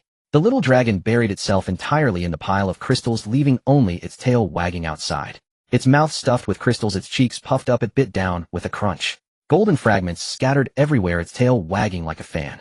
It was so happy that it even burped in the middle. Burp, PFF. A small spark was spat out, and Yanzu crouched down midway to examine a crystal's color. The little dragon swatted his hand away with a paw. Whoa, I just want to take a look. Yanzu said helplessly. The little dragon bared its teeth, guarding the crystals under its body, adopting a stance of, if you dare touch them, I'll bite you. When Yongshan was amused, it's still guarding its food. This ungrateful little thing. Just now it was flirting with you, and now it's turning its back on you. Yanzu remarked. The little dragon awoke. Feeling aggrieved, it continued munching. I didn't mean it that way. Meanwhile, Chun-Cheng's transformation became increasingly intense. The dark golden scales stood up one by one, covering his body like barbs, with snake-like patterns appearing on the surface of his skin. The scales spread in circles to his neck and face, his eyes suddenly opening wide, revealing two golden snake eyes, with vertical pupils contracting into thin lines. Cold, cruel, devoid of any humanity, two bulges grew on his shoulders. With a puff, two dark golden snake arms burst forth, covered in barbed scales. His fingertips turned into sharp, venomous fangs, and the air around his body began to distort. A suffocating sense of oppression spread outward, causing the ground beneath his feet to crack and debris to float in the air due to an invisible shockwave. The aura surged higher, reaching the pinnacle of silver grade, breaking through to golden grade. A terrifying pressure swept through the entire abandoned building. Chun-Chung slowly stood up, his height soaring to 2.5 meters with 4 arms spread wide. He let out an inhuman roar towards the sky, the sound mixed with a snake's hiss. Hiss, ha ha. Evolution completed. This is the power of the golden grade. With a wave of his 4 arms, the walls beside him were torn apart like tofu. Are you ready to die? His gaze swept over Yanzu and the others, seeing the little dragon still eating the crystals. Chun-Chung froze for a second, then burst out laughing. Ha! What are you doing? At a time like this little dragon is still eating. You're killing me. Is your final wish to let the little dragon eat its fill before heading to the afterlife? The little dragon ignored him and continued munching, producing more crunching sounds. It burped again. Burp, PFF. A larger spark flew out, and Chun-Cheng's expression darkened, feeling insulted. Yanzu quickly used his eye of insight to check Chun-Cheng's profile. Name 4th generation, mutated zombie Chun-Chung. Strength golden. Mental 2001. Power 1951. Stamina 4,399. Speed 2,121. Talent divine serpent transformation SS grade, can instantly increase all attributes by 300, lasting 30 minutes, cooldown 60 minutes. Yanzu's pupils dilated sharply, a chill running through him, shock coursing through his heart, his voice trembling. Damn, Chun-Cheng's strength has turned golden, with stamina reaching 4,399. Looking at that line, divine serpent transformation SS grade, instantly increasing all attributes by 300. This means that after activation, stamina could soar to over 8,000. Yanzu was sweating profusely, grabbing Wen Yongshan's hand tightly, lowering his voice. Shanshan, hurry and use teleportation. He has evolved into golden grade. Mental 2001, power nearly 2,000, stamina over 4,000, speed 2,100. And with SS grade explosive talent. We can't fight, let's go. Wen Yongshan's face turned pale, but she nodded without hesitation. Okay, I will initiate immediately. Wen Yongshan spread her arms, her mental energy surging wildly, a pale blue light spreading from her, enveloping Yanzu and the little dragon. The space began to distort, and the bodies of the 3 gradually became ethereal. We succeeded. In 3 seconds we can teleport out. The little dragon was still munching on the last crystal, its cheeks puffed up just as they were about to succeed in the last second. The system prompt suddenly rang out, detected that the little dragon's current state is abnormal, talent activation failed. Wen Yongshan's face instantly turned pale. She looked at Yanzu, her voice tinged with panic. What should we do? The little dragon cannot use teleportation in its current state. Wen Yongshan's teleportation failed due to the abnormal state of the little dragon, and the 3 figures transformed from ethereal back to corporeal. Yen Zhu's heart sank. It was over, there was no escape. Chen Shang crossed his forearms over his chest, his snake-like eyes filled with mockery as he witnessed the entire process. Running away? Why aren't you running now? Weren't you just trying to slip away, eh? What I enjoy the most is when prey thinks it can escape only to show its despair at the last moment. That expression is simply delectable. Chen Shang deliberately held back, using only one arm to attack, his figure flickering as he appeared before Wen Yongshan. He struck out with a palm, and Wen Yongshan barely managed to defend with her mental shield. Bang! The shield shattered, and Wen Yongshan was sent flying, blood gushing from her mouth. Shan. Yen Zhu shouted, you two are too weak. With just one arm I can toy with you. Look at you like two mice struggling in their death throes. How about this, bow 3 times to me, and I'll make your deaths more merciful. Chen Sheng's voice dripped with sarcasm as Yen Zhu raised his Rui Fumo staff and charged forward. Clang! A strike landed on Chen Sheng's chest, but he remained unmoved, smiling as he said, that's it. You couldn't even scratch me. With a backhand, Yen Zhu was slapped away, crashing through the wall. He crawled out from the ruins covered in blood. Come on, get up, I'm not done playing with you yet, Chen Sheng said with a grin. Yen Zhu gritted his teeth and charged again, only to be knocked down by a punch from Chen Sheng. Wen Yongshan struggled to stand but was swept away by Chen Sheng's snake tail. Chen Sheng wasn't fighting seriously, he was just toying with them. Get up, will you? Why aren't you standing? Aren't you supposed to be tough? Didn't you want to slip away just now? Beg me, and I'll make it quick for you.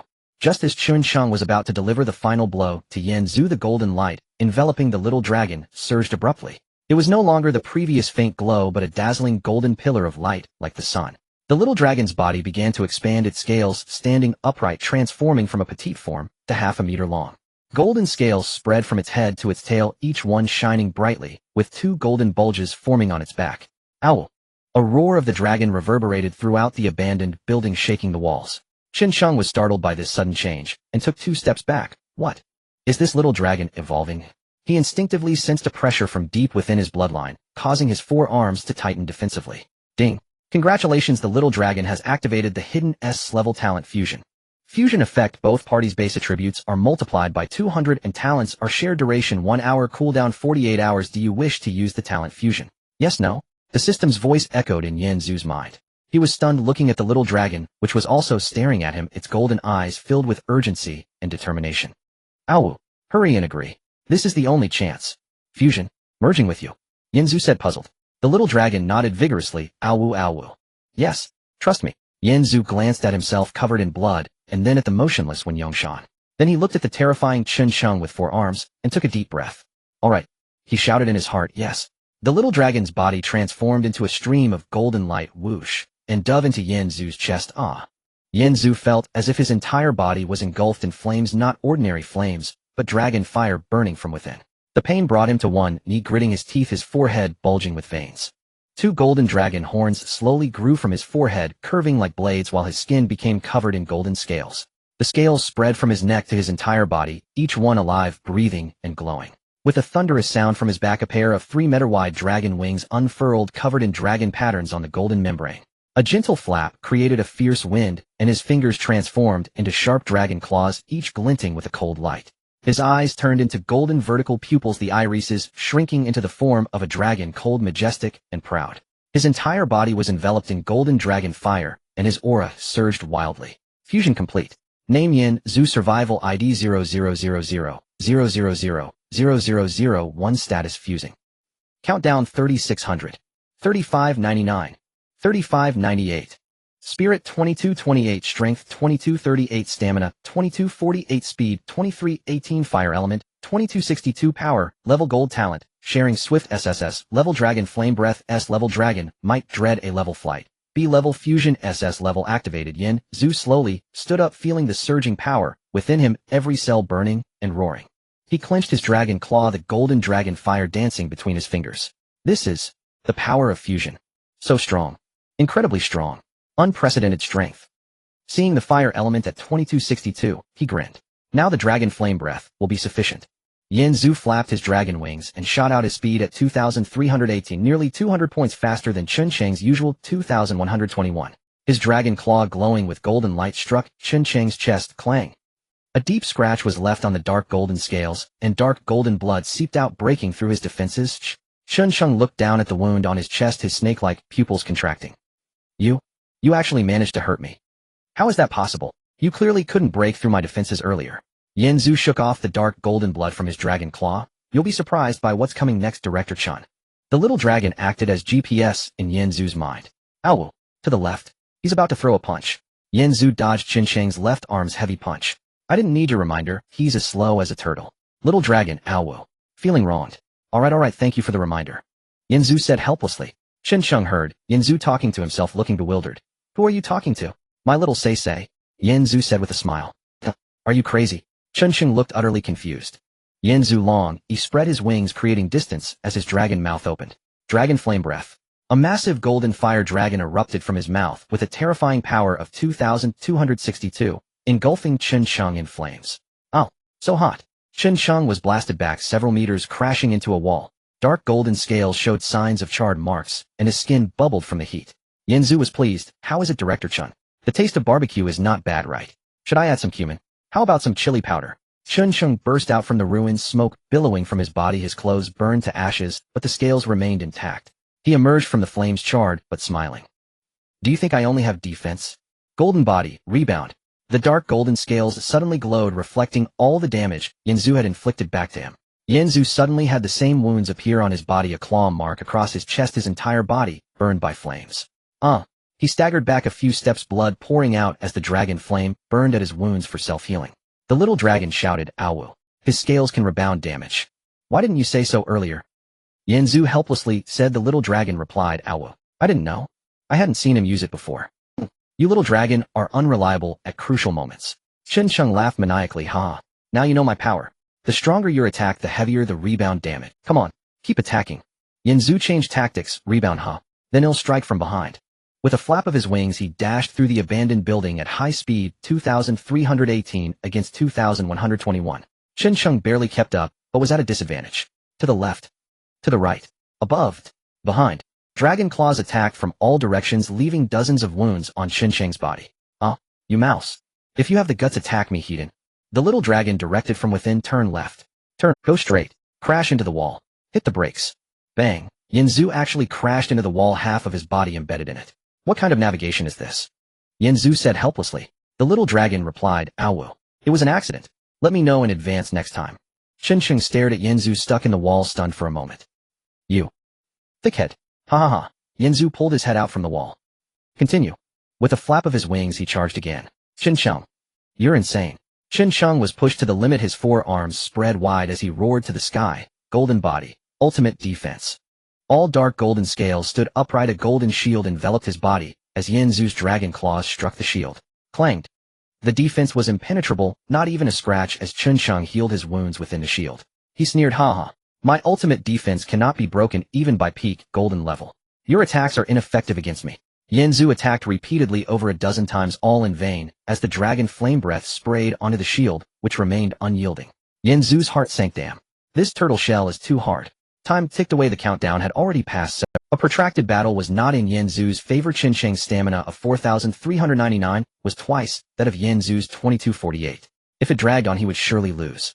The little dragon's nose sensed something, and it suddenly cried out. Ow. Ow.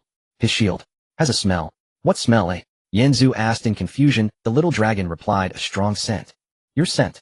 My scent. The little dragon added, your attack was rebounded, leaving traces of your dragon flame on the shield. Yanzu suddenly understood. Wait. His rebound stores the damage in his scales. What if I inject my dragon flame into his shield, filling his shield with my dragon flame, then detonating it from within?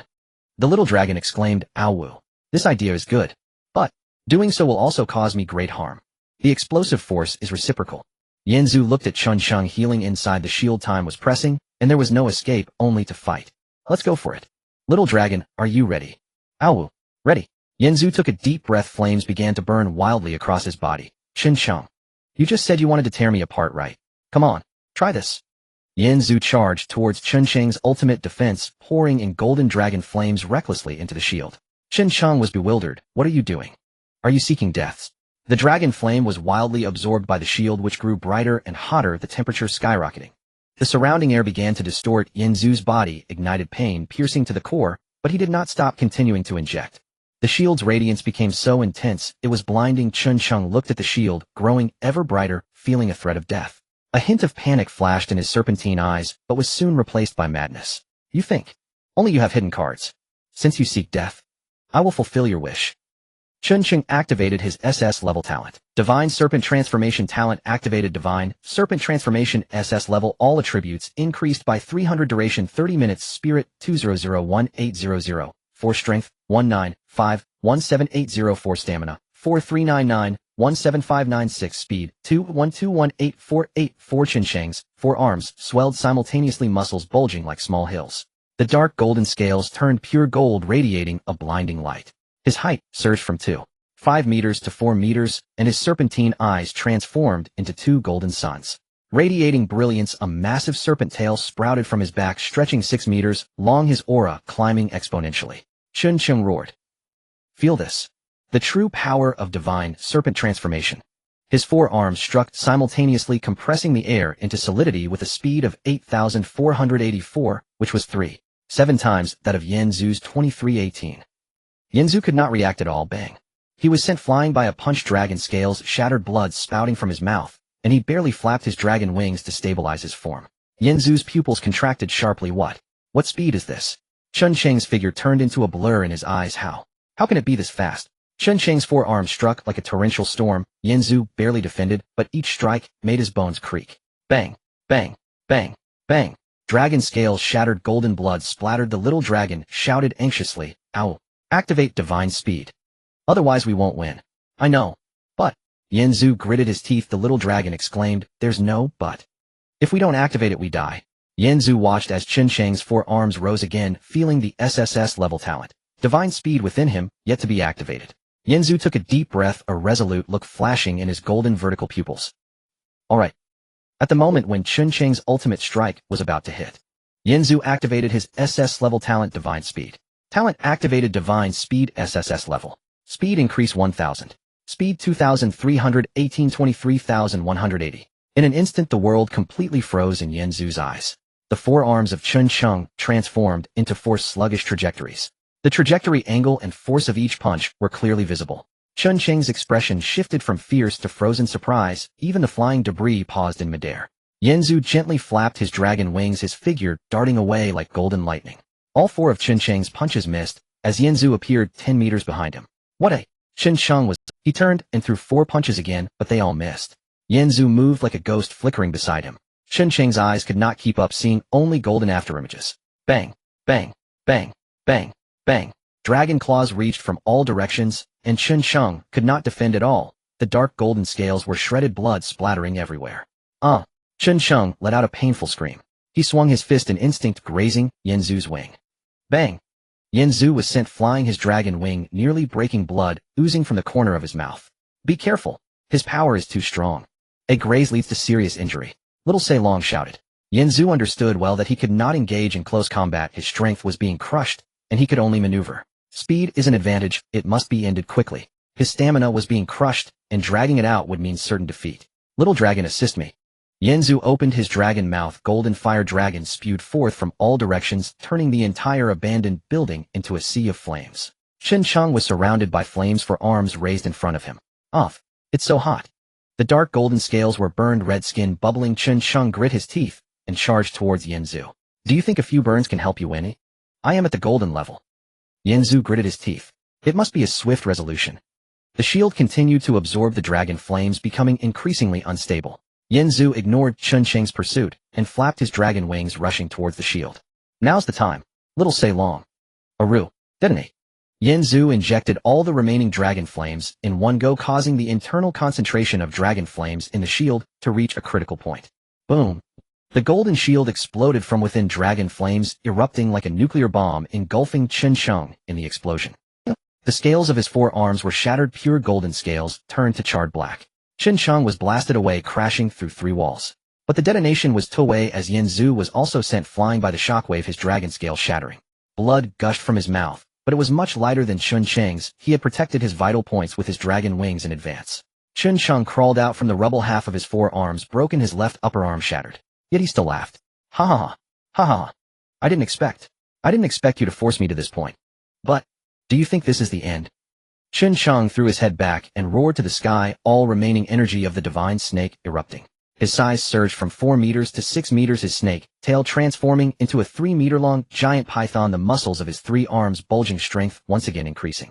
This was the last strike, burning his life, though after this he would surely die. Chen Xing knew he could not catch up to Yan Zhu, turning to pounce on the fallen Wen Yongshan. Since I can't survive, I will take someone down with me. 3 arms struck simultaneously towards Wen Yongshan. Shan. Yan Zhu shouted loudly. Yan Zhu flapped his dragon wings, fiercely rushing at extreme speed, just as Chen Sheng's fist was about to hit Wen Yongshan 0.1 seconds before. Yan Zhu stood in front of Wen Yongshan. You shall not touch her. His dragon wings folded, shielding Wen Yongshan beneath him. Bang! Chen Sheng's 3 arms struck simultaneously against Yan Zhu's back, the sound of dragon scales shattering and bones breaking echoed. Ah! Yan Zhu sprayed blood from his mouth, but when Yongshan was sheltered beneath him unharmed, little dragon roared in his mind. Aru, you touch Yongshan. You seek death. Yan Zhu's internal dragon flames ignited with rage. Chen Cheng, you're dead. Yan Zhu endured the intense pain in his back, flapping his dragon wings to grab Chen Sheng's severed arm. He embraced him and soared into the sky, flying 100 meters above the abandoned building. What are you doing? Let go of me. Chen Cheng struggled madly. Yan Zhu concentrated all his dragon flames onto his dragon claws. All fire elements converged. The 2 dragon claws plunged into Chen Cheng's chest. Don't you like to rebound? Come on, rebound all my dragon flames back. The dragon flames poured into Chen Cheng's body recklessly. Don't you like to rebound? Come on, rebound all my dragon flames back. The dragon flames poured into Chen Cheng's body recklessly. Yan Zhu exhausted his last bit of strength, his dragon wings weakly flapping, embracing Chen Cheng as they fell from 100 meters high. Boom! The 2 crashed to the ground simultaneously, creating a 10-meter deep pit, the energy conflict within Chen Cheng reaching its peak. Boom! A golden mushroom cloud, more terrifying than the shield explosion, soared into the sky, flattening the entire abandoned building. The shockwave shattered all buildings within a kilometer radius. The explosion subsided, dust swirling. A giant pit with a 100-meter diameter appeared on the ground. At the bottom of the pit, Yan Zhu was covered in blood. Almost all dragon scales shattered, his dragon wings broken, lying on the ground, unable to move. Fusion countdown 3,100 seconds. Chen Cheng lay 10 meters away, his 6-meter form reduced to 2.5 meters. He was left with only one arm, his snake eyes dim and lifeless, all dark golden scales shattered with only a final breath remaining. Chen Cheng looked at the sky, his snake eyes filled with unwillingness and hatred. Why? Why? I am at the golden level. I am the king of zombies. I was clearly already this strong. Why did I lose to a pretty boy? He looked in Yan Zhu's direction. Pretty boy, you damn. If it weren't for that say long. If it weren't for the one who should have won, should have been me. I am not reconciled. I hate. Chen Cheng used his last bit of strength. Pretty boy, don't be so smug. This is just the beginning. Someone will take revenge for me. You? Wait for it. The light in his snake eyes completely extinguished. Ding. Kill 4th generation mutated zombie. Chen Cheng. Strength, golden level. Congratulations on obtaining golden treasure chest 1. Wen Yongshan crawled out from the ruins, seeing Chen Cheng's corpse. Stunned, her eyes first filled with shock, then disbelief. Then tears streamed down her face. He is dead. Really dead. Mom and Dad. Brother. Did you see this? I avenged you. Wen Yongshan knelt on the ground, covering her face with her hands. The long-suppressed emotions finally released, crying tears of joy. Yan Zhu lay on the ground, dragon wings broken, unable to stand, weakly saying, Shan, revenge has been taken. Little dragon separated from Yan Zhu, returning to the size of a palm. Wobbling, it flew over, landing on Wen Yongshan's shoulder, rubbing its small head against her cheek. Aru. It burrowed into Wen Yongshan's collar, nuzzling at her chest, patting with its small paws. Wen Yongshan was startled. What? What are you doing? Little dragon, Aru. I'm comforting you. Yan Zhu watched this scene, weakly smiling and scolding. You little say long. When will you stop being so clingy? Little dragon poked its head out from the collar. Aru, I'm just seriously comforting her. Wen Yongshan was amused, wiping her tears, pulling little dragon out to hold in front of her. You this lewd dragon. Just like your master. Little dragon, Aru. It's unfair. Hey, why did you include me in the scolding? Yan Zhu said helplessly. Wen Yongshan held little dragon in her arms, gently stroking its head. Thank you. Thank you for helping me take revenge. Little dragon squinted comfortably. Aru, you're welcome. Then it burrowed into Wen Yongshan's chest again. Can you not stretch your paws to places they shouldn't go? Yan Zhu said helplessly. Little dragon, Aru. I can't control myself. Yan Zhu regained some strength, and Wen Yongshan supported him to stand up, little dragon lying on Yan Zhu's shoulder. Let's go. We should head back. The 2 humans and 1 dragon stumbled out of the ruins 10 minutes after they left. Deep within the ruins beside Chen Sheng's corpse, the ground suddenly cracked open, revealing a black fissure. Black mist surged out from the fissure, coalescing into a vague human shape. The face was unclear, only a pair of dark golden eyes could be seen like Chen Cheng's, but deeper and older. The mysterious figure stood beside Chen Cheng's corpse looking down at his broken body. Silence lasted for 10 seconds. The voice was deep as if it came from hell. Waste. A dignified new human. Actually lost to a human. Truly. Disgraceful. The mysterious figure extended a hand, black mist enveloping Chen Cheng's body. But, you are still useful. They'll give you another chance. Next time, do not disappoint me again. The black mist surged into Chen Cheng's body, and his snake eyes suddenly trembled slightly. The two people and a dragon walked back to the shelter from the abandoned building. Yanzu was severely injured with 3 fist-sized bruises on his back. His clothes were burned and tattered, he walked with a limp, and there were dried blood stains at the corner of his mouth. Wen Yongshan supported him, taking one step at a time, while the little dragon lay on Wen Yongshan's shoulder, its head drooping weakly. Yaya had been waiting anxiously at the entrance of the shelter until she finally saw a figure in the distance. She revealed a surprised and joyful smile, but when she saw Yanzu covered in blood, her face instantly turned pale. Yanzu. Yaya rushed over and saw Yanzu's tattered clothes and charred wounds. Tears immediately streamed down her face. What happened to you? What happened? She looked at Wen Yongshan again. Yongshan, you are hurt too. Wen Yongshan shook her head. I'm fine. Yanzu is hurt the most. Yaya and Wen Yongshan helped Yanzu onto the bed. Yanzu was in so much pain that he grimaced the moment he touched the bed. Yaya hurriedly grabbed medical supplies to tend to his wounds. Does it hurt? Yanzu grimaced. It's fine. Just be gentle. Wen Yongshan assisted by handing things over, while the little dragon lay by the pillow drowsy. What on earth did you encounter? Yaya asked. We ran into Chincheng. Wen Yongshan whispered. What about Chincheng? Yanzu exchanged glances with Wen Yongshan, and in a low voice he said Chincheng is dead. Yaya's hands froze. Dead. Yaya lowered her head, silent for 2 seconds. He's dead. That's good. Someone like him. Alive. Yaya, are you alright? Yanzu asked with concern. Yaya raised her head and smiled. What could possibly be? We divorced before the apocalypse. He cheated. I've long lost feelings for him. It's just, after all we were married, hearing the news of his death is somewhat emotional. Wen Yongshan sat silently beside, looking out the window. After 3 years, the man who ruined her career and almost destroyed her life was finally dead. She closed her eyes, took a deep breath, and when she opened them again there were tears in her eyes, but the corners of her mouth. Mom and Dad, your daughter has finally avenged you. Yaya saw the look on Wen Yongshan's face and walked over to hold her hand. The two women exchanged a glance of silent understanding. The death of their common enemy strengthened the bond between them, and Yanzu looked at the two women. I promised to help you avenge, and I did it. Thank you, Yaya said softly. Thank you, Wen Yongshan also said. Yanzu smiled. What's there to thank? We're all on the same side. After tending to the wounds, the three of them sat down to rest. Yaya handed Wen Yongshan some water, and inadvertently caught a glimpse of the way Wen Yongshan looked at Yanzu. It was not the gaze of an ordinary friend, it was gentle, caring, and with a hint of attachment. Yaya felt a stir in her heart. She sat down beside Yanzu, deliberately leaning in closely. Yanzu naturally wrapped his arm around Yaya's shoulder, while Yaya observed Wen Yongshan's reaction. Wen Yongshan saw this scene, and her eyes flickered with a hint of disappointment, but she quickly regained her composure, lowering her head to drink water. Yaya was even more certain now, and pulled Yanzu aside. Tell me, how far has it gone this time? Yanzu was taken aback. What? Yaya rolled her eyes. Don't play dumb. The way Yongshan looks at you is different now. So did you kiss? Sleep together? Or? Yanzu scratched his head, smiling a bit mischievously. We've done what we needed to do. I knew it. Taking a beautiful woman out to act independently, it would be strange if you could resist. Yaya looked at him with disdain. Yanzu chuckled. It's just, the situation was special. I couldn't help myself. So you just went with the flow? Yaya said with a smile. Do I not know you? When a beautiful woman is genuinely nice to you, when have you ever refused? Yanzu. Yaya crossed her arms, looking at Yanzu. I've not known you for just 1 day. From the first day I met you, I knew you were not a one-woman man. If Yaya can't even see through this, how can I continue to walk with you? You're not angry? Yanzu asked in confusion. Does being angry help? Angry at your infidelity. Angry that you did that with Yongshan. If I tell you to leave her, would you? Yanzu. Yaya kissed Yanzu once. Then that's fine. Being angry is pointless, it's better to just let it go. Yaya held up 3 fingers, 3 conditions. First, treat me well, you can't forget the old, when you have a new. Second, be good to Yongshan as well. She's a suffering person. Third, and most importantly, Yaya leaned close to Yanzu's ear, lowering her voice. Next time something good happens, bring me along. Huh? Yanzu looked confused. Yaya smiled. I want to be with Yongshan too. She glanced meaningfully at Wen Yongshan, and Yanzu instantly understood. Your thought process. Wen Yongshan walked over and looked at Yaya. Yaya, you really don't mind? Yaya smiled. What is there to mind?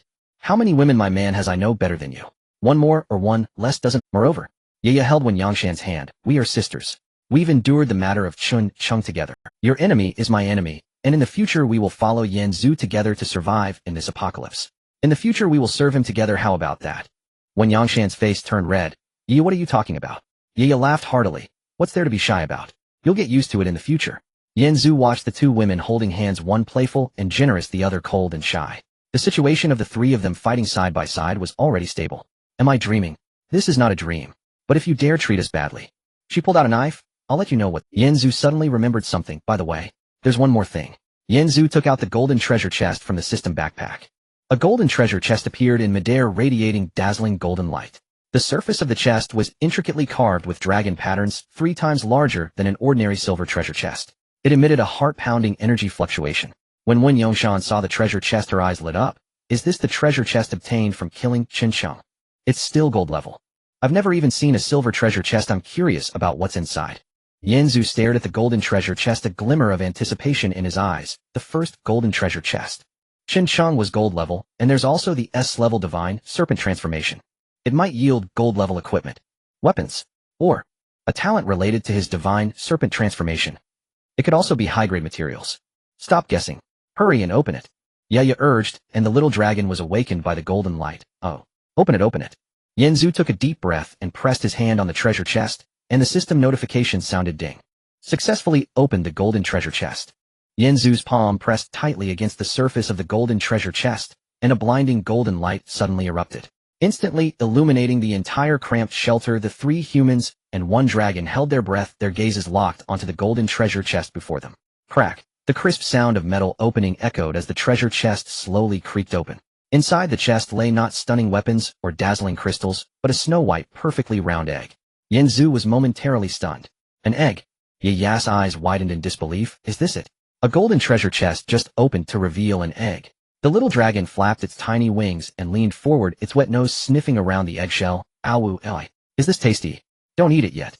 Yan Zhu quickly raised his hand to stop the little dragon, cradling the white egg in his palms and scrutinizing it from every angle.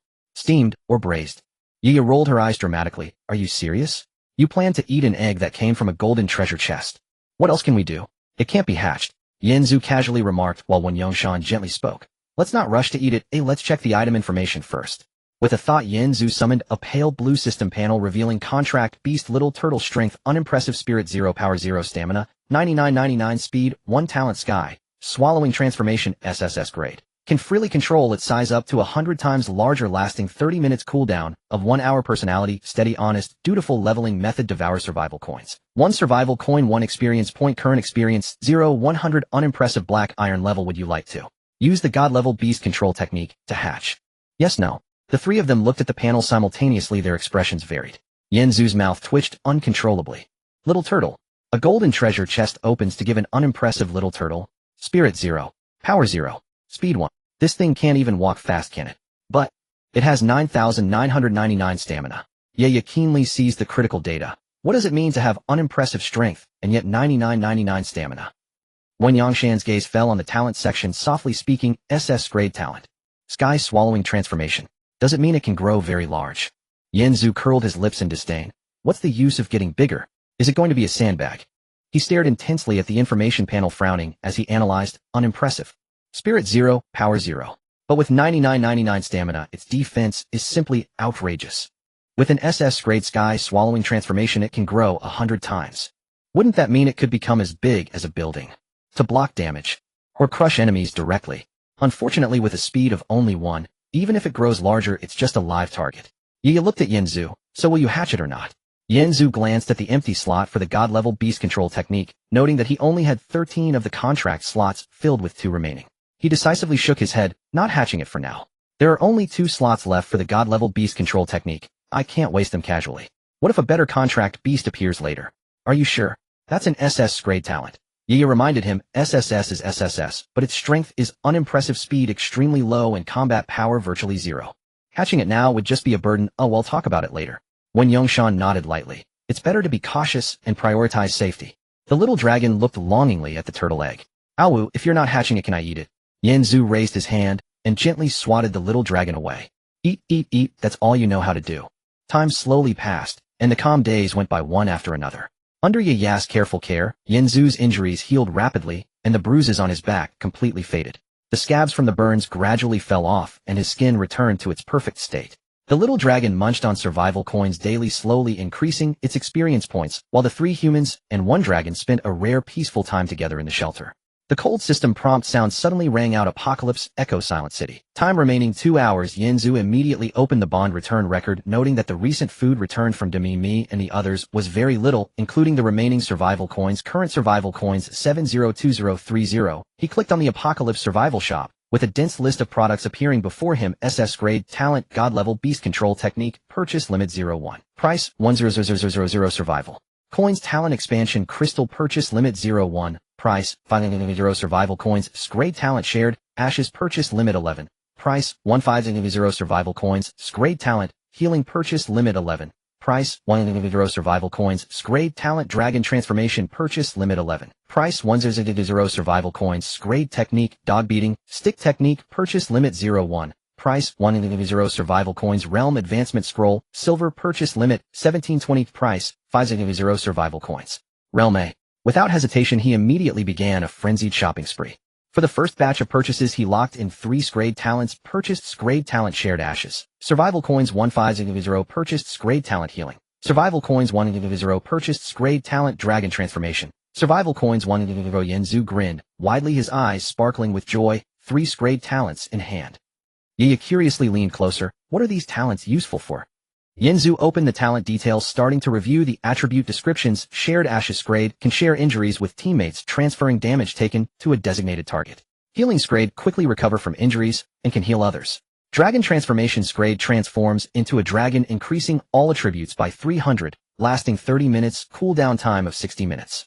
The second and third batches of purchases followed in quick succession. Purchased realm advancement scroll, bronze 19. Survival coins 1900, purchased realm advancement scroll, silver 10. Survival coins 500 yen. Zhu stored all the scrolls in his backpack, saying, "These scrolls will be for Demi, me, and the others to use." After the shopping ended, the shelter fell into a quiet stillness, with only a short time remaining until the end of the secret realm. The 3 of them sat side by side on the soft bed, the atmosphere heavy and melancholic. Yanzu gently exhaled. "Once we go out, we will have to part ways." Yaya lowered her gaze, her voice heavy. "Being in different regions means we can't use the system chat function." Wen Yongshan remained silent, her slender fingers tightly gripping the hem of her clothes. The rules of the secret realm were cold and merciless. When the 3 entered the secret realm, they were in different regions, and upon leaving they would be forcibly returned to their respective starting positions. The system chat is limited to players in the same region, which also means that after parting, the 3 of them would temporarily be unable to contact each other. Yaya proactively leaned into Yanzu's embrace, her warm body pressed closely against him. "Once we go out, don't forget me." "How could I?" Yanzu replied softly as Yaya lifted her fair neck and kissed him, a lingering and profound kiss filled with undeniable reluctance. At the moment of parting, Yaya's eyes glistened with tears. "If you dare forget me, I will find a way to come to your region." Yanzu smiled gently, "Then I'll be waiting." Wen Yongshan stepped forward slowly, quietly sitting beside Yanzu. "Yanzu, after we go out, I will find a way to look for you. Your talent is teleportation. You should be able to move across regions, right?" Yanzu asked. Wen Yongshan shook her head gently. "I'm not sure, but I will try my best to make it happen." She was no longer shy, leaning into Yanzu's embrace. Yaya smiled at the side. "Yongshan, don't be shy. We are about to part. Just follow your heart." Wen Yongshan's cheeks flushed as she tilted her head and gently kissed the corner of Yanzu's lips, soft and tender, imbued with her unique warmth. Yanzu embraced both girls tightly, saying, "I will definitely find you both, no matter how far apart we are." The little dragon moved back and forth between the 3, looking pitiful. "Awu, what about me? What about me?" Yaya reached out to pick up the little dragon, gently kissing its little head. "Take care too, little dragon." "Awu." Yaya's kiss. The little dragon flapped its wings and flew in front of Wen Yongshan, tilting its head in a spoiled manner. "Oh, sister Yongshan, you too." Wen Yongshan smiled, gently leaning down to lightly kiss the little dragon's forehead. "Awu, it's perfect now." The final moments were tranquil and tender as the 3 humans and 1 dragon lay quietly on the bed with Yanzu in the middle. Yaya on the left, Wen Yongshan on the right, and the little dragon curled up against Yanzu's chest. No one spoke. In the small room, only their even breaths and steady heartbeats remained. The jarring system prompt suddenly shattered the calm. Apocalypse, echo silent city. Remaining time countdown 59 seconds. 58 seconds. As parting approached, the atmosphere grew tense, and the 3 humans and 1 dragon stood up, exchanging glances filled with reluctance. Yanzu took a deep breath and spoke solemnly. "Are you ready?" Yaya nodded earnestly. When Yongshan's gaze was resolute, "I'm ready." The little dragon straightened its body and shouted loudly, "Awu, I'm ready." The cold countdown echoed in their ears. Countdown 3, 2, 1. Congratulations to player Yanzu for successfully passing the Special Secret Realm Apocalypse Echo Silent City Secret Realm rating in progress. In the Apocalypse Echoes of the Dead City, the final score SSS grade. Evaluation perfect clearance, defeating a golden level boss, and completing hidden tasks. Rewards 100 survival coins 1 city construction order golden level. Teleporting back to the initial area. A flash of golden light passed, and Yanzu was teleported landing on familiar ground near the treehouse campsite. Taking a deep breath. I'm back. Little Dragon jumped down from his shoulder and began bouncing on the ground. Announcement from Area 1314. Player, Yanzu successfully cleared the Special Secret Realm Apocalypse Echoes Dead City. Secret Realm rating SSS, level perfect clearance. Reward 11000 survival coins. Reward 2, 1 city construction order golden level. The announcement rang 3 times in the district channel, flooding it with messages. Yanzu watched as various messages scrolled frantically across the district channel. Guihan, what the hell? Yanzu, you're alive? It's been 14 days. I thought you were done for. SSS level. City construction order. 1 million. Yanzu, dad. Please take care of me. Please take me in. Guihan, I've been calling your name in the channel every day for 14 days. My voice is hoarse. Chin Lai, 1 million survival coins. I've only saved up over 3,000. He directly gets 1 million. What? Chin Lai, what is a city construction order? Can we build a city? Can I apply for a red light district? Chin Lai, my 19 strong men in the shelter are down to 12 now. Can I go develop in your city? We need protection QAQ. Yuyue brother, Yanzu, you finally came back. I missed you so much in these 14 days. Yuyue city construction order, can I be your lady of the city? Yuyue image selfie brother, Yanzu, look, I lost weight in these 14 days, my legs are slimmer. Lin Wanxing brother Yanzu. What's so good about that old woman Yuyue? Image selfie, look at me. I'm only 8. Lin Wanxing, I am the best candidate for the lady of the city. I can cook, warm the bed, and be cute. Lin Wanxing, Yuyue, your legs are sagging, and you still have the audacity to post a photo. Yuyue Lin Wanxing, who are you calling an old woman? I'm only 24. I'm much more capable than you, a little girl who hasn't developed yet. Lin Wanxing, Yuyue, what use is being capable? Brother Yanzu likes pure types like me. Yuyue Lin Wanxing, pure. With that selfie filter cranked up to 100, you dare to say you're pure? Zhang Yi, you two stop arguing brother, Yanzu probably doesn't even care to look at this. Zhang Yi, what does 1 million survival coins even mean? I've saved less than 5,000 in 14 days, and he gets 1 million as a reward. Is that fair? Zhang Yi, I suspect he has some special talent, or is he cheating? Suwon brother Yanzu, please take me in. I had 19 men, now there are only 17 left. They fight every day. Suwon, can I go to your city? I can do anything. I can wash clothes and cook. Tian Shiwei brother, Yanzu, do you remember me? I traded axes with you before. Tian Shiwei, 1 million survival coins city construction order. Brother Yanzu is indeed impressive. I knew you were not simple from the start. Tian Shiwei, Yanzu, is your city built? Do you need a spokesperson? I can endorse for free. Guyi 10086, brother Yanzu, is amazing. Shinji Xia, it's this Yanzu again. His announcement scared me. I thought another monster was coming. Watching their chat, Yanzu's mouth twitched. These people. After 14 days, they are still so lively. At the treehouse campsite, Demimi sat at the door, staring into the distance. It's been 14 days. Where could Yanzu have gone? That secret realm. Is he really okay? Zhao Liying walked over. Mijia, don't worry too much, brother Yanzu is so strong, he will be fine. Reba had been following the messages in the channel when her eyes suddenly widened, pointing at the system panel. Mijia, you have to look at the district channel. Brother Yanzu has appeared. SSS level rating. City construction order. The entire team erupted in excitement. Demimi stood up suddenly. What a... Zhao Liying rushed over to check the panel. Really? It's Yanzu. He's back. Ouyang Na rushed out of the treehouse. Brother Yanzu is back. Where is he? Guan Xiaotong's hands trembled. It's been 14 days. Finally, Chen Duling maintained a cold expression, but couldn't help but smile. He's quite lucky. Lu Shaoli hugged Lu Yifei. Brother Yanzu is back. Finally, Chen Duling maintained a cold expression, but couldn't help but smile. He's quite lucky. Let's go find him in the initial area. Meng Meiji jumped up excitedly. Hurry up. I've missed him so much. Yang Xiao, you pulled Wu Xian Xian. Sister Xian Xian, brother Yanzu is back. Wu Xian Xian's eyes were red. So good. Chun Yinshi wiped her tears. Wu Xian Xian's eyes were red. So good. Tan Song Yun smiled gently. I knew he would come back safely. Lu Cece nodded silently, a look of relief flashing in her eyes. Xinlan waved her hand. Let's go. To welcome our man. All 19 women of the team moved out, Demimi leading the charge, Zhao Liying, and Bai Lu clearing the path. They rushed towards the place where Yanzu had entered the secret realm. Yanzu stood in an open space, familiar voices echoed from afar, Yanzu. 19 girls ran from a distance. Demimi was the first to rush up and embraced Yanzu tightly. You brat. 14 days. Do you know how worried we were? Yanzu was almost out of breath from the hug. Mijia, be gentle. Reba rushed up. Brother Yanzu, I missed you so much. Ouyang Na jumped beside her. I want a hug too. Guan Xiaotong stood at the back, tears welling in her eyes, but she didn't step forward. Yanzu saw her and walked over to gently hug her. I'm back. The little Sei Long flapped its wings and slowly descended from Yanzu's shoulder, landing gracefully on the open ground as it lifted its small head. At first glance, a circle of stunningly beautiful women of completely different styles caught the eye, tall and mature, petite and youthful, charming and alluring, pure and sweet. The various fragrances of the girls intertwined, wafting towards him and lingering in the air. The little Sei Long's eyes gradually brightened, and it began to honestly survey the scene from the feet of the crowd. Exquisite shoes of different colors and lengths adorned their feet, while skirts of various styles swayed gently. As it gazed upwards, the little Sei Long's head slowly lifted. It emitted a meaningful ow-woo, the sound of ow-woo, trailing off dramatically, carrying a sense of unspoken satisfaction. At that moment, the little Sei Long's mind was filled with a single thought.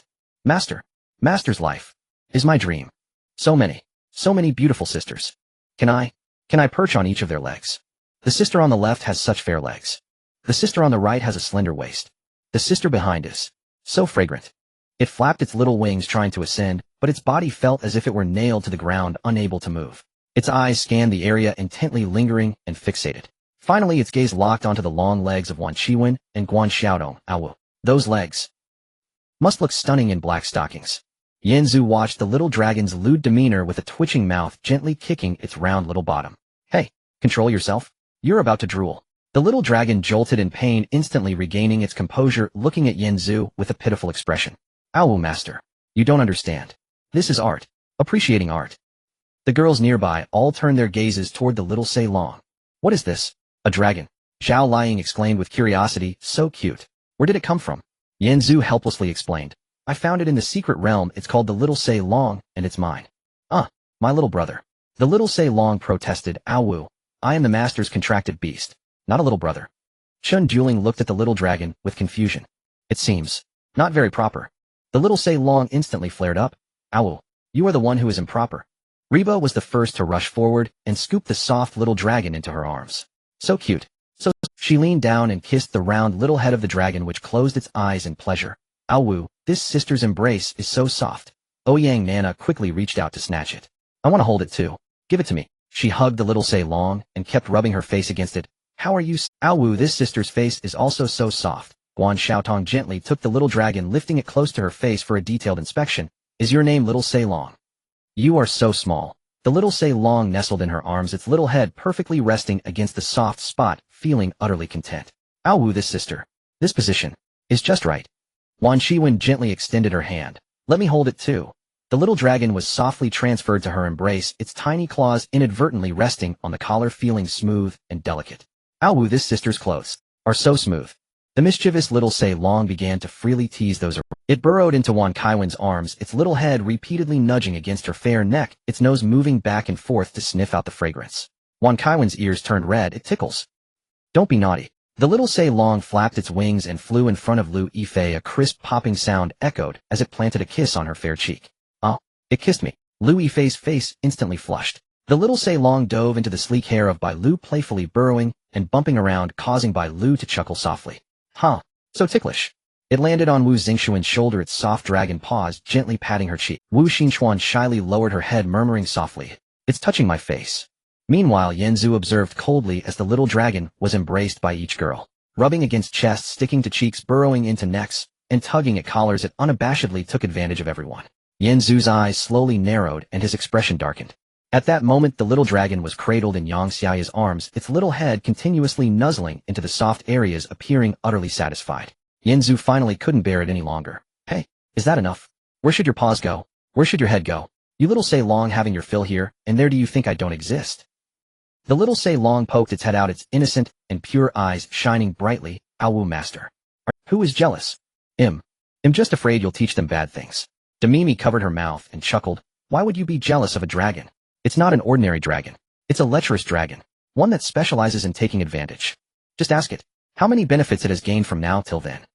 The little Sei Long flapped its wings and flew back to Yanzu's shoulder, rubbing its head against his cheek. Ow, master. If you're envious, I can teach you a few tricks. Yanzu's mouth twitched. Thanks, but no thanks. After the commotion, everyone returned to the treehouse camp together, and Mimi spoke up to arrange. Alright, Yanzu just got back, and is tired, let him rest a bit. Everyone go back to your own tasks, we will gather for a meeting tonight. In the next moment, everyone dispersed in tacit agreement. Zhao lying softly said, "I'll go check the safety around us." Bai Lu tightened her grip on her weapon. "I will see if there are any supplies." Reba smiled cheerfully. "I'll go prepare dinner." Ouyang Nana was full of energy. "I'll go chop wood." Chun Juling casually said, "I'll go organize the supplies." Lu Shali took Lu Yifei's hand. "Fei, let's go pick some fruits." Qinlan followed closely. "I'll help out too." Li Xian and Wang Churen walked side by side. "We're going to go for a walk." "Yes, just a walk." In just a brief moment, the crowd had completely dispersed, leaving only Yanzu alone in the empty treehouse. Yanzu scratched his head, filled with confusion. Why does it feel like they planned this? Why did they all leave so uniform? The little dragon perched on his shoulder, seemingly understanding, called out softly, "Awu." Yanzu stopped thinking further and raised his hand to open the system panel, clicking on the regional information section. Entered Area 1314, current number of survivors in the area 65968, 100,000 current number of online players in the area 52341 yin. Zhu stared intently at the cold numbers, his pupils suddenly contracting. 65968. Starting with 100,000 people, now only 65,968 remain. In 14 days, 34,032 people have died. More than one-third. He silently reflected, if 14 days ago there were still 100,000 beings in this area. Now one-third has already been lost. This means that over 2,400 people fall each day, 100 perish every hour, and every 36 seconds a human being permanently disappears. Just as Yanzu was lost in thought, gentle and light footsteps approached the treehouse door. It was Wan Shiwen standing at the door with the sunset shining behind her, casting a golden halo around her. She wore a fitted dress with black stockings on her legs. Those stockings clung tightly to her long and fair legs, perfectly outlining their shape. Long, straight, without an ounce of excess flesh, her skin as white as milk, complemented by the black stockings. That mature and alluring sensuality struck hard at the visual senses. Standing next to Wan Shiwen was Guan Xiaodong, who wore a short skirt and also donned black stockings. Her legs were even slimmer and more delicate than Wan Kaiwen's. After putting on black stockings, the contrast of youthful innocence was more enticing than mature allure. Her skin was equally white as milk, but held a hint of youthful temptation. The kind of sensuality that lay between a girl and a woman made one's heart race. Yanzu's breath halted for a moment, his throat rolling uncontrollably, his voice slightly hoarse. "You too." The little dragon peeked from his shoulders, spotting two long legs wrapped in black stockings, its eyes suddenly bursting with light.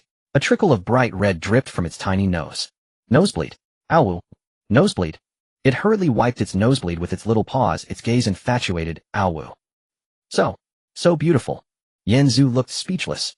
Even a dragon can have a nosebleed. Guan Xiaodong took a gentle step forward, her black stockings glistening under the sunlight. As she stopped in front of you, her head slightly bowed, her voice soft and pitiful. "Yanzu Gij. Do you still remember our A flash of insight sparked in Yanzu's mind, and memories that had been sealed for 14 days suddenly resurfaced. 14 days ago, he had specifically prepared clothes for Guan Xiaodong and Wan Shiwen. Guan Xiaodong shyly changed, and he instinctively embraced the girl, just as the atmosphere was perfect. However, they were interrupted by the clumsy intrusion of Wang Churen. Before stepping into the secret realm, he softly left behind a promise. "Be good, wait for me to return, and we'll continue tonight." At this moment, two graceful figures stood quietly at the door. Wan Shiwen was mature and gentle, her black stockings accentuating her long fair legs, with her eyes holding an intelligent tenderness. Guan Xiaotong was youthful and naive, her matching black stockings outlining her slender legs with shyness and anticipation hidden in her gaze. Yanzu's Adam's apple gently rolled. "I remember. I said we would continue tonight." As the words fell, Guan Xiaotong's cheeks instantly flushed red, her ears burning, not daring to look up. Wan Kaiwen's lips curved into a charming smile. "Then let's continue what was left unfinished 14 days ago." Wan Shiwen stepped forward slowly, standing steadily in front of Yanzu. The warm orange sunset filtered through the wooden cabin window, casting a soft golden edge on her long legs. She made no exaggerated movements, simply bringing her legs gently together and slightly turning her body. The sunset glow fell from the side, clearly outlining the clean and smooth contours of her black stockings. "Yanzu, it's been 14 days. When you weren't here, I waited every day, waiting for you to return and fulfill this promise." Her voice was soft as water, carrying the warmth unique to a mature woman, her eyes gazing directly at Yanzu, filled with expectation. Yanzu's gaze quietly settled on those legs, the black stockings reflecting a delicate matte finish in the sunset, straight and long, elegant and graceful. He did not rashly reach out to touch. Instead, he quietly gazed, his breathing subtly quickening. "Shiwen, you look very good in that." A small dragon fluttered its wings and jumped from Yanzu's shoulder to Wan Kaiwen's feet. The small dragon raised its tiny head high, staring intently at the long legs before it. Ow, so long. So straight. It stretched out its soft little paw and gently poked at the black stocking fabric. Ow, so smooth. Wan Shiwen was amused by this little creature, laughing lightly. Does the little dragon think it looks good too? Ow, can I? She slightly crouched down, making space on the shoe for the little dragon to land. The small dragon, being tiny, easily slipped and swayed on the smooth black stockings. Ow, I can't, but it feels so good. Yanzu shook his head helplessly, chuckling, you little naughty dragon.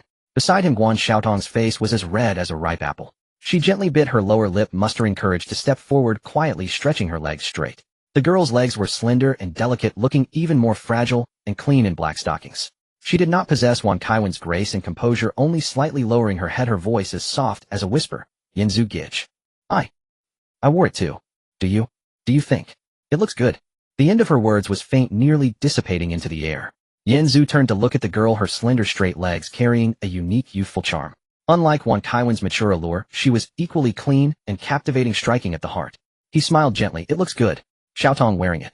Looks good too. Guan Xiaotong's cheeks flushed even more vividly, her lips involuntarily curling upwards. The little dragon flapped its wings and flew from Wan Shiwen's shoe to Guan Xiaotong's feet, its round little head nuzzling against the girl's slender ankle. Ow, Sister Xiaotong's legs. So slender. The fluffy sensation made Guan Xiaotong itch, and she couldn't help but chuckle. Ha. Little dragon. Don't make trouble. The little dragon darted back and forth between her feet, its small eyes looking around, quite conflicted. Ow, both are so beautiful. Can't choose. Yanzu raised an eyebrow teasingly. What will you choose? This is my affair. Ow. I'm just watching, not participating. Wan Shiwen slowly stood up, walked to Yanzu's side, and sat at the edge of the bed. Her black stocking long legs gently came together, angled towards Yanzu. Yanzu. It's been 14 days since we last met. Do you have missed me? Her tone was gentle, carrying a hint of playful affection, her eyes gazing directly at him, filled with earnest expectation. Guan Xiaotong observed the poised and natural Wan Shiwen, secretly biting her teeth and mustering her courage, sitting down on the other side of Yanzu. Yanzu Gij. I miss you too. She tightly gripped the hem of her clothes, her body slightly tense, trembling with nervousness. One was mature and gentle, the other youthful and shy, one on the left and one on the right, sandwiching Yanzu in the middle. Yanzu took a deep breath. 14 days ago. We were interrupted by Wang Charan. Today, no one can interrupt us anymore. He raised his arms, gently wrapping them around both their shoulders. Wan Shiwen leaned in, gently resting her head on his shoulder. Guan Xiaotong also slowly inched closer, her frail body still trembling slightly. Don't be nervous, you two. Wan Shiwen teased lightly with a smile. Isn't it you who's nervous? My heart is beating so fast. Guan Xiaotong nodded, gently, softly agreeing. Yanzu Gij. Your heart is really beating so fast. The little dragon, seeing itself being neglected by the three, flapped its little wings and flew in front of everyone, its chubby little paws gesturing constantly. Ow, what about me? What about me? It desperately tried to squeeze into the gap between the three, looking both silly and comical. Ow, I want a hug too. Wan Shiwen was amused by the little creature, her eyes curving into a smile. Does the little dragon also want to be hugged? Ow, of course. In the master's treasure. Guan Xiaotong's heart softened, and she raised her hands to hug the little dragon. Then, Sister Xiaotong will hug you. The little dragon nuzzled in the girl's soft embrace, looking satisfied. Ow, Sister Xiaotong's embrace is so soft. Yanzu watched this little lustful dragon enjoying itself, helplessly muttering. You little lustful dragon, enjoying more than I do. Outside the treehouse window, 17 girls are lined up. Demimi is at the front, leaning on the window, while the others tiptoe one after another to peek. Lu Xiaoli covers Lu Yifei's eyes, but can't help peeking through her fingers. Wu Xinchuan hides at the back, wanting to see, but feeling shy, being pulled forward by Yang Xiaoya. Xinchuanjia, hurry up and take a look. Demimi's eyes are wide with excitement, a knowing smile tugging at her lips. These two certainly know how to choose the right moment, seizing the opportunity, right after Yanz's return, to quickly learn advanced energy synchronization techniques. Chiwen is learning pretty fast, following Yanz's guidance with great rhythm. Zhao Lying whispers, her tone filled with astonishment. My goodness, is Yanzu really teaching them how to check the wear and tear on their protective leggings? Their hands are already up above the knees. Isn't that a bit too thorough? Xiaotong is also here, so close and learning with great seriousness. Ouyang Nana's eyes suddenly brighten, and she exclaims softly, wow. The black protective leggings they are wearing are scratch-resistant and durable. Why did Yanzu only bring those two? That's so unfair. I want to wear them too. Demimi quickly covers her mouth, whispering, keep it down. Don't get discovered. Lu Xiaoli tightly covers Lu Yifei's eyes. Fei, you're still young. You can't watch advanced skill teaching. Lu Yifei pries at her fingers, trying to sneak a peek. Mom, just let me see. Chiwen Jia looks so happy. She must be learning a lot. Lu Xiaoli responds. I said you can't watch, which means you can't watch. Although she says this, her eyes are glued to the Wu Xinchuan blushing shrinks back. I still want look. She's pulled forward by Yang Xiaoya. Xinchuan Jia, hurry, and look. Yanzu is teaching them the methods of energy guidance. Meng Meiji exclaims, the learning atmosphere is incredible. Oh, it feels like they're progressing so quickly. Li Xian says, is it really okay for us to be peeking like this? Her eyes, however, remain fixated on the room, unable to look away.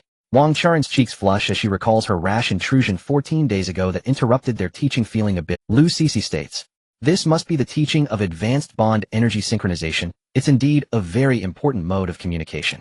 Chen Yinchi covers her face, but her fingers create a small opening. Woo. I'm so shy, but I really want to learn. Tan Sanjian's eyes sparkle. Yinzu Gij is so gentle, teaching with such patience. Chen Juling helplessly rubs her forehead. You all stop messing around if you want to learn. Wait until we can go in and learn properly. Ouyang Nana clenches her fists. I don't care. Chen Juling helplessly rubs her forehead. You all stop messing around if you want to learn. Wait until we can go in and learn properly. Ouyang Nana clenches her fists. I don't care. Can teach us. Everyone's eyes light up, nodding in unison. Good idea. Little Sei Long seems to have heard the commotion outside, flapping its little wings and flying to the window, only to see 17 faces squeezed together, staring intently into the room. Little dragon, ow. It startled me. The Little Sei Long meets the gazes of the 17 girls, and the air freezes for a moment. Demimi is quick to cover the little dragon's mouth. Shoo, don't yell. Don't tell Yanzu. Little Sei Long. Owu. So you all were peeking? Ouyang Nana whispers, negotiating with it. Little Sei Long, you mustn't tell on us. Little Sei Long tilts its head, its eyes twinkling. Awu, what benefits will you give me? Reba thinks for a moment, then quickly pulls out some goat milk jerky and shakes it. They'll give you some goat milk jerky. All you can eat. Little Sei Long's eyes instantly light up. Awu, deal. Little Sei Long flies over to snatch the goat milk jerky, and then flies back into the room, pretending not to have seen anything. It lands on Wan Kaiwen's lap, continuing to rub against her, a hint of pride on its lips. Awu, today I made a huge profit inside the room. Yanzu takes a deep breath. 14 days ago we were interrupted by Wang Charan. Out today no one can disturb us. Wan Shiwen gently leans closer, softly placing her hand on Yanzu's hand, guiding the flow of energy. Yanzu, I miss you, and I want to learn advanced energy synchronization soon to help share the pressure on the team. Guan Xiaodong looks at Wan Shiwen and gathers her courage, lightly tapping Yanzu's cheek, blushing, as she says, Yanzu Gij, I am still not very good at energy guidance. You. Can you teach me? Yanzu turns his head, patiently guiding her to adjust her breathing and feel the flow of bond energy. Guan Xiaodong follows along, awkwardly earnest and sincere. Little Sei Long also comes over, wanting to join in the energy resonance. Awu. I want to learn energy synchronization too. Yanzu grabs it and walks to the window to open it. The 17 girls outside quickly scatter with a rustle. Yanzu tosses Little Sei Long outside. You stay. Don't cause trouble here. If you want to learn, come in together next time. Little Sei Long is thrown out, landing right in Ouyang Nana's arms. Awu. I've been found out. The window slams shut with a bang, but the 17 girls and the little dragon haven't left. They quickly huddle back to the window, continuing to press against the wall to listen to the sounds inside. At this moment, the system's notification sound echoes in everyone's minds. Guan Xiaodong's bond talent is activating. Wan Kaiwen's bond talent is activating. Bond synchronization rate 1. Bond synchronization rate 2. Demimi notices that Yanzu suddenly pauses and whispers. Why did Yanzu stop? Zhao Liang stares inside. He's reciting the energy guidance mantra. We can't hear what he's saying. Ouyang Nana grows anxious. What's going on? Why did he stop? Keep teaching. Reba observes Guan Xiaodong and Wan Kaiwen's expressions. Yanzu Gij is explaining the key points of energy resonance to them. Bai Lu carefully senses the energy fluctuations in the room. It seems like some energy is getting stronger. Chen Juling calmly observes. Yanzu's expression is relaxed. It should be going smoothly with the energy synchronization. Yang Xiaoya tugs at Wu Xingxuan's sleeve. Xinchuan Jia. Look at Yanzu. Is he about to finish? Xin Lan looks thoughtful. It must be reaching a critical point. Wang Charen's cheeks flush. The synchronization rate seems to be quite high. Going. Xin Lan looks thoughtful. It must be reaching a critical point. Wang Charen's cheeks flush. The synchronization rate seems to be quite high. Lu Sisi's eyes light up. Look, they're guiding the energy again. Tan Sonyan whispers. They're adjusting their breathing rhythm. It seems steady, like they're singing. Lu Xiaoli nods. The breathing rhythm is okay, but it's not as steady as when I synchronized last time. Lu Yifei shyly lowers her head, tugging at Lu Xiaoli's sleeve. Mom. Bond synchronization rate 99. Bond synchronization rate 100. Ding. Guan Xiaodong's bond talent activation complete. Wan Kaiwen's bond talent activation complete. Synchronization rate 100. Lu Yifei shyly lowers her head, tugging at Lu Xiaoli's sleeve. Mom. Bond synchronization rate 90. Triggering mysterious hidden rewards. Reward statistics in progress. The deep bond reward statistics are complete. Congratulations to player Yanzu for obtaining Treehouse Upgrade Voucher Silver 1. I thought it would be some special talent or rare item, but it turns out to be A home decoration voucher. Yanzu chuckled. Well, the treehouse has been upgraded, everyone will be more comfortable. And safety has greatly. Yanzu walked to the door and opened the treehouse door. Outside there were 17 female protagonists and a little dragon, each showing different expressions upon seeing Yanzu. Is it done? Yanzu laughed heartily. What's done? We are studying biology. Ouyang Nana pouted. What biology takes so long? Come in, there's serious business. Everyone entered the treehouse and found their seats. The little dragon flew onto Yanzu's shoulder looking proud.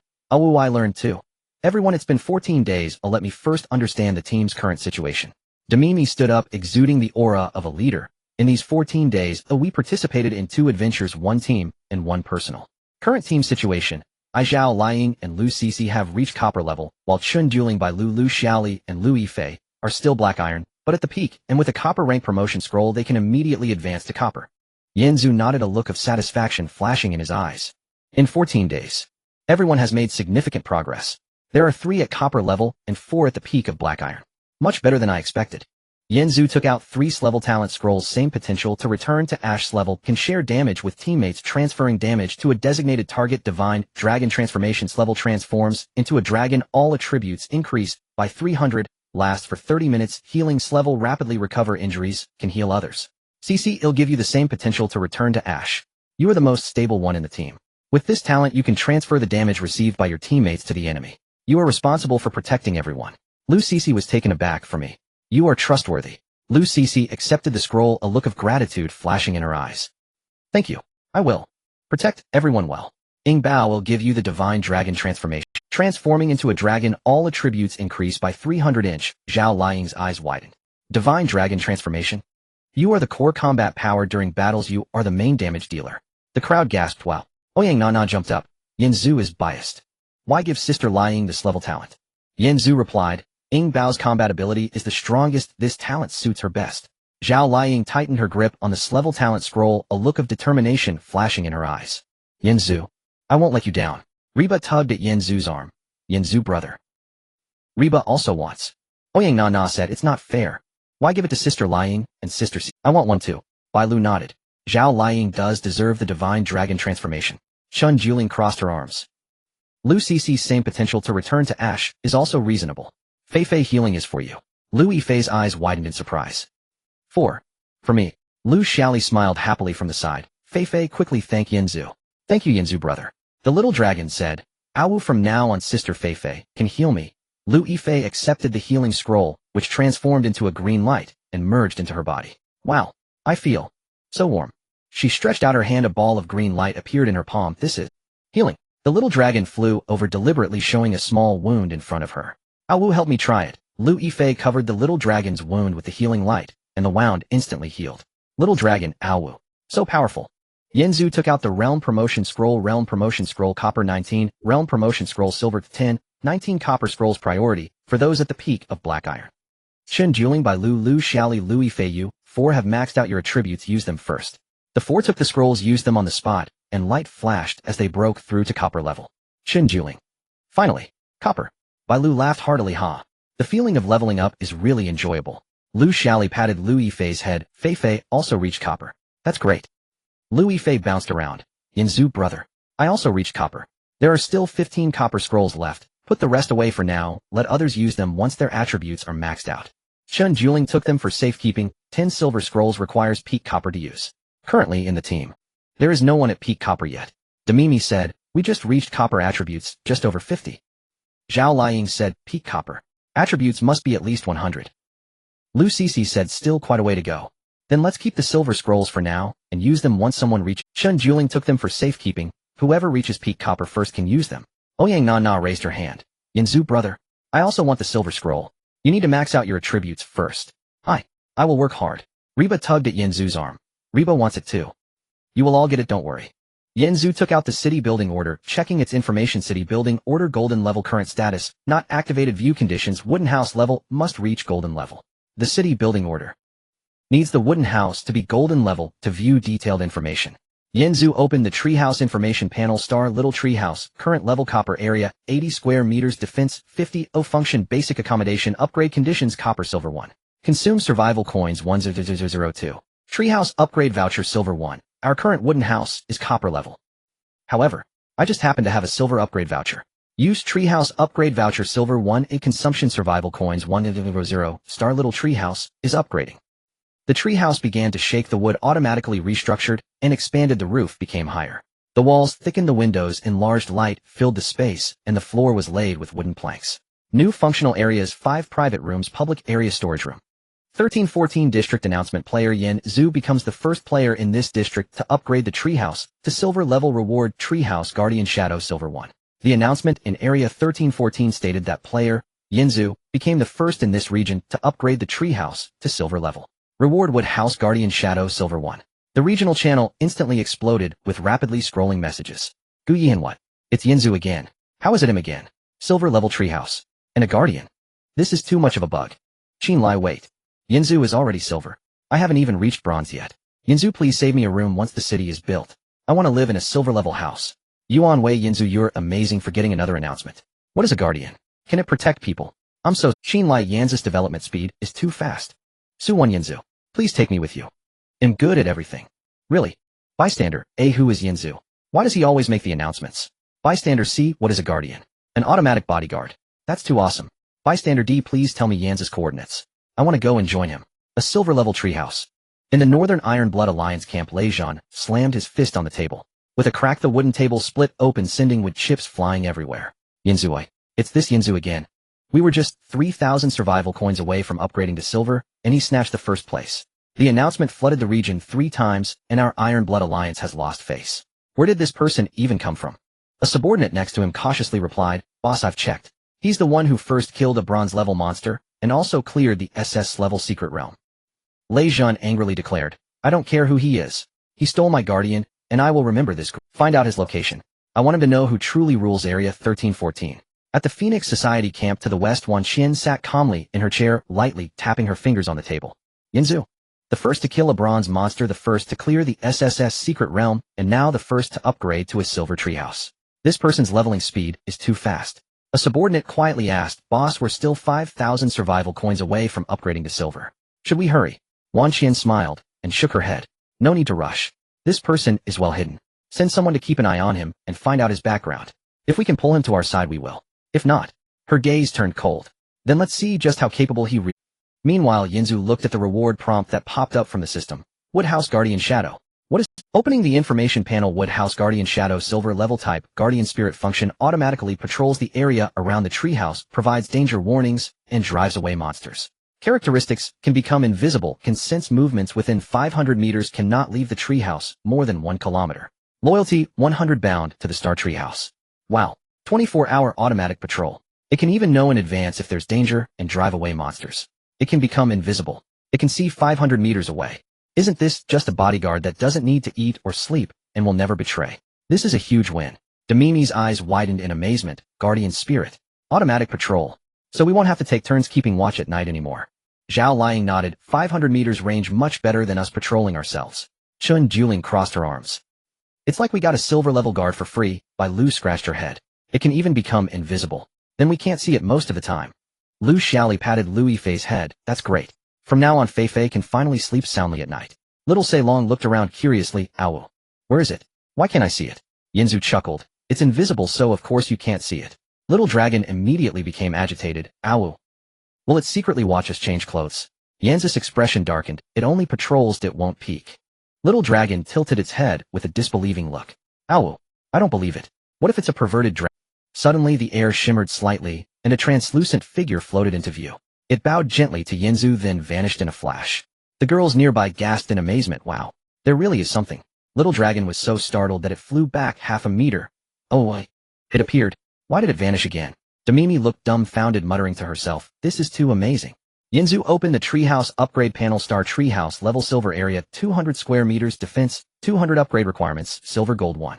Consume survival coins 10002. Treehouse upgrade voucher gold 1. Yinzu was completely bewildered. 1000000. 10 million. It takes 100 to upgrade to silver, but 10 million to upgrade to gold. I only have over 900 now. That's almost a tenfold difference. This is too absurd. What good things are there at the gold level? Yinzu looked at everyone and asked, why does it take 10 million to upgrade to gold? Zhao Liang frowned. Upgrading from silver to gold should involve a qualitative change.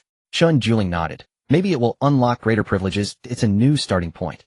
Lu Cece quietly said, there must be significant functions, otherwise it wouldn't require so much. Yinzu took a deep breath. It seems there are certainly good things about the gold level that we don't know. 10 million is definitely not something I can gather in the short term, but at least I have a goal now. It seems survival coins are still not enough. Just then the regional announcement rang out again. Regional announcement: the third adventure is about to begin. This adventure, a large-scale city defense battle at the end of the world. Start time 12 hours later. Adventure mode team. Rules: all members bound to the treehouse must participate. Countdown: 43199. 43198. 43197. Countdown initiated. 3, 2, 1. Teleportation activated. A massive beam of white light descended from the sky, enveloping the entire area. 1314. Yinzu and the 19 girls beside him were surrounded by the white light. They felt their bodies being tugged by an unseen force as the scenery before their eyes whirled and changed rapidly. Tree, sky, earth, everything was spinning. The little dragon clutched Yinzu's shoulder tightly, its small claws digging into his clothes. How dizzy! After what felt like an eternity, the white light finally dissipated. The scene before them had completely transformed. No longer the familiar forest and tree houses. What appeared before them was a massive city. The city walls stood 10 meters high, constructed entirely of enormous stones. For city gates faced the 4 cardinal directions. Inside the city was an exceptionally large square, seemingly capable of accommodating tens of thousands. Outside the city walls lay a barren plain, where dark shadows could be seen moving in the distance. You have entered the 1314 Area Doomsday Large-Scale City Defense Battlefield. System chat and trading functions temporarily disabled will automatically restore upon exit. Mission: defend the 1314 main city for 30 days without being overrun by mutated beasts. Sync status: total population 523 315 2331. Treehouse teams 2616 2616. There will be large-scale attacks from mutated beasts on the 4 city gates of the 1314 main city at irregular intervals every day. It is advised that you work together to complete the defense. Remaining time in battlefield: 30 days. Treehouse team strength ranking: click to check. Treehouse team points ranking: click to check. Demimi stared at the scene before her, completely stunned. What is this? Where are we? A city? How can there be such a large city? Zhao Liang frowned. The city walls. For city gates. Are we supposed to defend the city? Bailu clicked her tongue. A city defense battle. We have to defend for 30 days. Isn't that too long?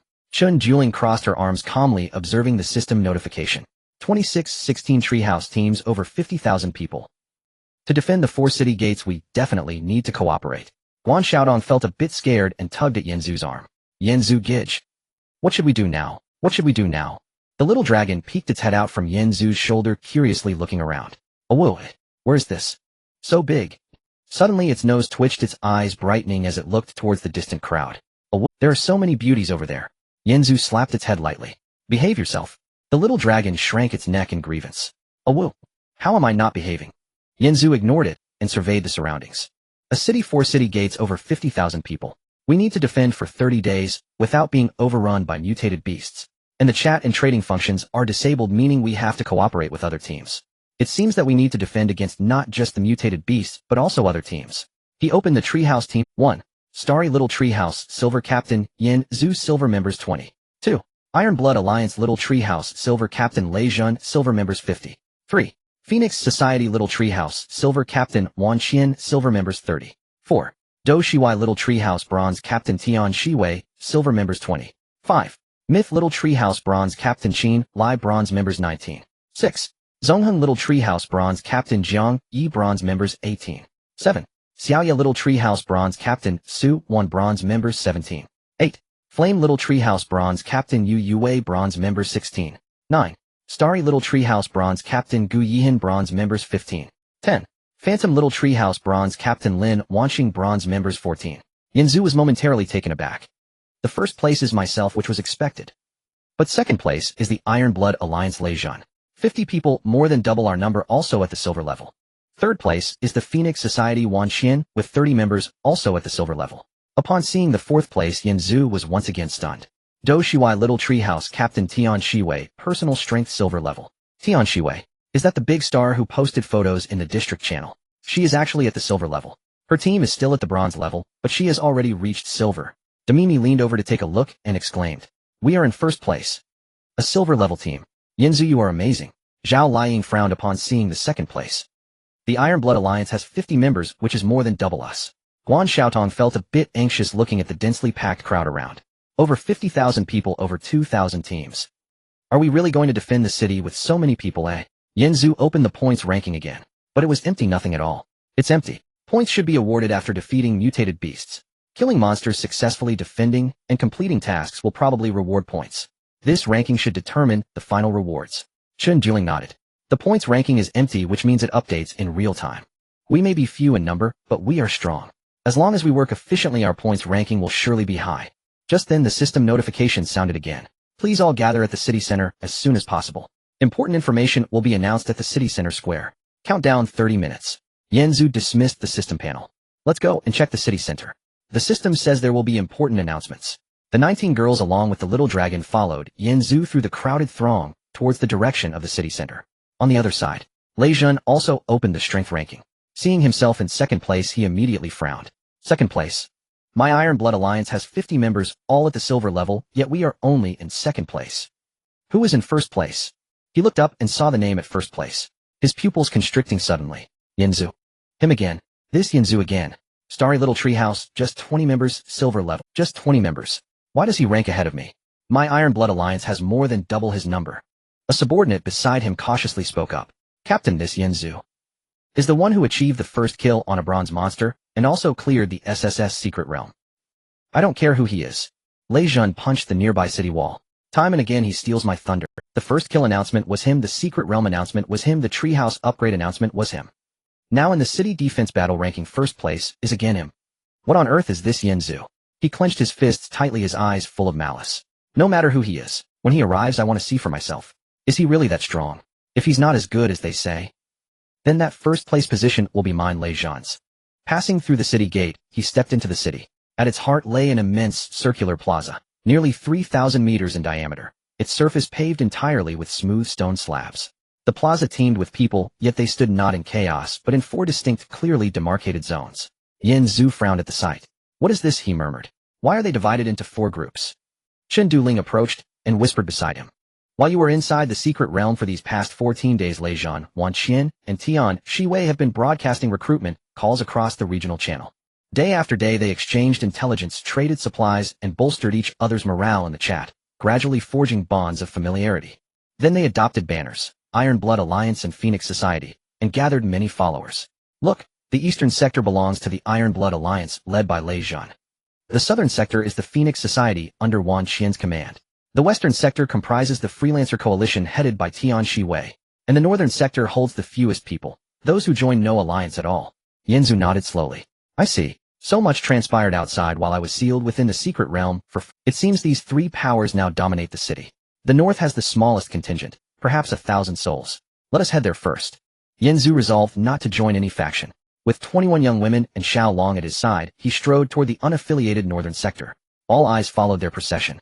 At first few noticed Yen Zhu, but the women drew immediate attention, radiant and unmistakable. Wait, why do those faces look so familiar? Holy, could that be Demimi? That a list actress? Zhao Liang too. How did she get here? Oh my Reba. Bailu. Chen Duling. Guan Xiaotong. That must be Lu Yifei, a celestial fairy herself. And Wan Qi and Qinlan. Every one of them. A pre-apocalyptic superstar. Heads turned across the plaza. Even members of the 3 great factions paused mid-conversation, drawn by the spectacle. An entire squad of A-list actresses. What on earth is going on? Some gaped, unconsciously swallowing. Others clenched their jaws, eyes burning with envy. Why does he get to stand among so many stars? A few drifted into reverie. If only I were in that group. Others sighed softly. Before the cataclysm, I couldn't even glimpse them in person. Still others tightened their fists, eyes locked onto Yen Zhu's retreating back. Who is this youth?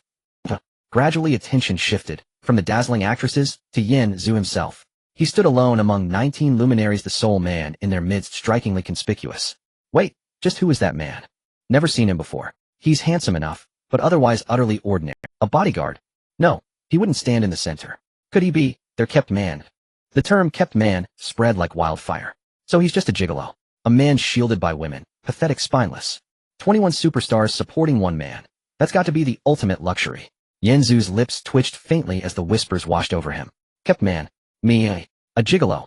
Xiao Long nestled on his shoulder and let out a soft, mournful howl. Whine. Master, they say you rely on women. Yen Zhu remained expressionless. I heard. Demimi stifled laughter, her shoulders trembling silently. Yen Zhu. You've been branded a kept man. Yin Zhu. At that moment 10 figures emerged from the Iron Blood Alliance's sector.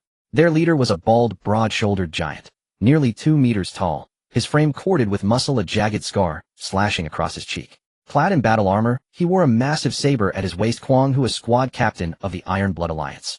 Kwang Hu halted before the group, his gaze sweeping over the 19 actresses, then freezing wide-eyed. Well, aren't these the legendary pre-cataclysm stars? Demimi, Zhao Liying, Reba. Never imagined meeting them in the flesh, far more stunning than on screen. He stepped before Demimi and appraised her. Demimi, I admired you long before the cataclysm. Your figure surpasses even your televised grace. His finger deliberately flicked her shoulder strap. Snap. A sharp, brittle sound. Oh, still wearing straps. Even after the cataclysm, you dress with such refinement. Then he reached out to caress her cheek, only to have his hand slapped away hard. He turned next to Zhao Liying, leering. Zhao Liying. So sweet. Care to play with brother? Then to I adore your type. Come let brother hold you close. Finally his gaze fell upon Yin Zhu, cold dismay. Oh, so this is the kept man. Fair-skinned, yes, but sheltered by women. 19 superstars sustaining one man. You must be quite the talent. Do you serve them nightly? He burst into raucous laughter. His 10 subordinates echoed him, jeering. Kwang Hu loomed over Yin Zhu, head and shoulders taller, gazing down with contempt. Boy. Name. Yin Zhu lifted his eyelids, slow and calm. Your father. Kwang Hu sneered. Li Dai. Never heard of him. Listen well, lend these actresses to brother for a little fun, and I'll grant you protection. Agree. A kept man like you doesn't deserve so many women. Yin Zhu didn't flinch. Instead he smiled. Lend them to— Are you certain? Kwang Hu narrowed his eyes. You refuse. A weakling propped up by women. What right do you have to refuse? Yin Zhu shook his head, his smile deepening, serene and unsettling. His voice, though low, seemed to chill the very air. Even the plaza's clamor dimmed, hushed for a breath. I don't refuse. I fear you won't survive the game. Haha. The wild tiger laughed heartily. Li Dai. Do you think this is still the peaceful era of the past? Now it's the apocalypse. The rules of the past no longer exist. He raised his fist, swaying it in front of him. Now it's the one who has the final say. Whoever's fist is harder, that person is the boss. You, a pretty boy relying on women, won't survive 3 days in a place like this. The boss is right. The 10 younger brothers behind the wild tiger raised their weapons and surrounded Yin Zhu. It's the apocalypse and fists have the final say. What are you pretending for, pretty boy? Brothers. Give him a look. The 10 of them charged towards Yin Zhu simultaneously. Lu Cixi stepped forward, blocking Yin Zhu. Her expression was calm, but her gaze was as cold as ice. The first younger brother charged ahead, swinging a wooden stick down. Lu Cixi dodged to the side with astonishing speed and struck the younger brother's face with a backhand. Smack! The younger brother was sent flying 2 meters away, unable to get up. The second younger brother attempted a sneak attack from the side, but Lu Cixi didn't turn her head, elbowing him in the stomach. Bang! The younger brother bent over, clutching his stomach, unable to utter a word. The third and fourth brothers charged in at the same time. Lu Cixi moved like a specter through the crowd. Smack! Bang! Smack! Bang! With 4 slaps and 2 kicks, all 4 younger brothers fell to the ground. The other 6 younger brothers charged from the other side. Zhao Liying raised her hand and drew her crossbow, firing 6 arrows. Whoosh! Whoosh! Whoosh! All 6 arrows landed an inch in front of the younger brothers' feet. They simultaneously halted, cold sweat breaking out. Take one more step forward. Zhao Liying's voice was calm, and the arrows won't be hitting the ground. The 6 younger brothers stood frozen, afraid to move. Seeing his 10 younger brothers either defeated or frightened, the wild tiger's expression shifted from shock to fury. You all dare to hit my people? I'll deal with this myself. He tore off his jacket, revealing his muscular build, his full attributes bursting forth, exuding the aura of a pinnacle bronze level. I am a bronze level. You 2 girls die. The wild tiger charged towards Lu Cixi, throwing a punch that whistled through the air. Take my punch. Lu Cixi dodged to the side, the wild tiger's fist grazing her hair. Not bad speed. The wild tiger turned, following up with a second punch. Lu Cixi crouched to avoid it and slapped her palm against the side of the wild tiger's knee. Smack! The wild tiger's knee buckled, almost causing him to kneel. You! The wild tiger was completely enraged, launching a series of punches. Boom! Boom! Boom! Lu Cixi maneuvered through the shadows of his fists, each dodge perfectly timed, each counterattack striking at the joints. Smack! Bang! Smack! Bang! The wild tiger received 7 or 8 hits. Although none were heavy, they added up, causing him to grimace in pain.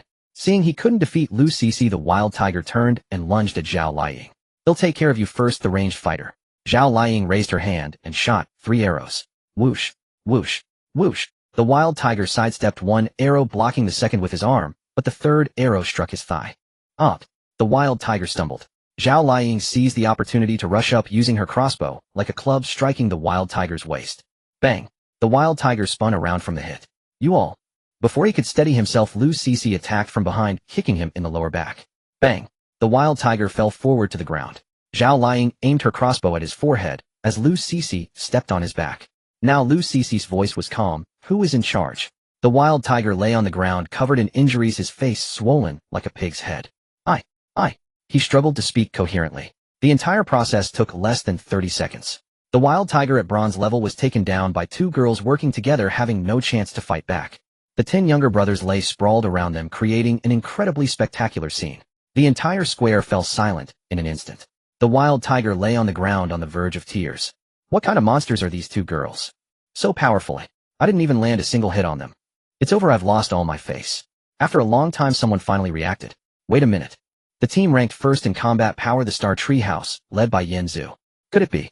This pretty boy is Yin Zhu. The one who first killed the bronze monster, cleared the SSS secret realm, and was the first to promote to Silver Treehouse. The crowd erupted. What? He is Yin Zhu. The big shot ranked first in combat power. He does look quite fair-skinned, but those two girls are way too strong. The Star Treehouse, silver level, ranked first. No wonder these two girls could dominate the wild tiger. The members of the Iron Blood Alliance's expressions changed. The wild tiger picked the wrong fight. That's Yin Zhu ranked first.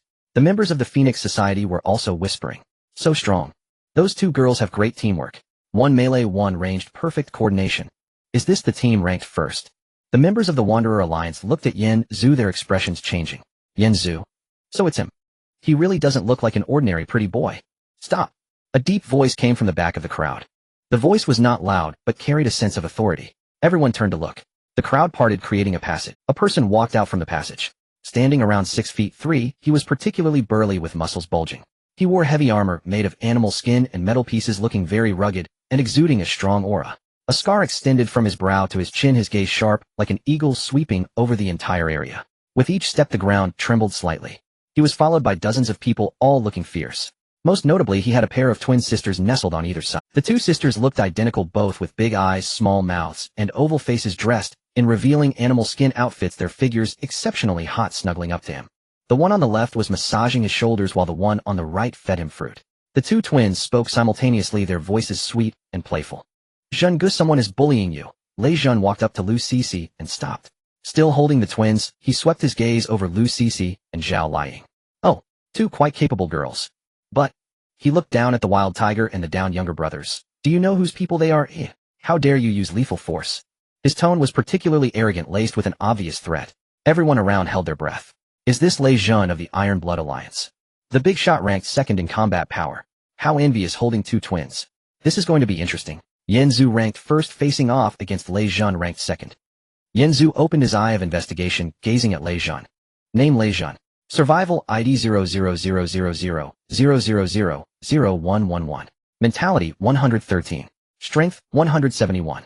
Stamina 135. Speed 102. Earth element 210. Power level silver. Remaining attribute points 0. Identity captain of the Iron Blood Alliance Treehouse team. Treehouse level silver.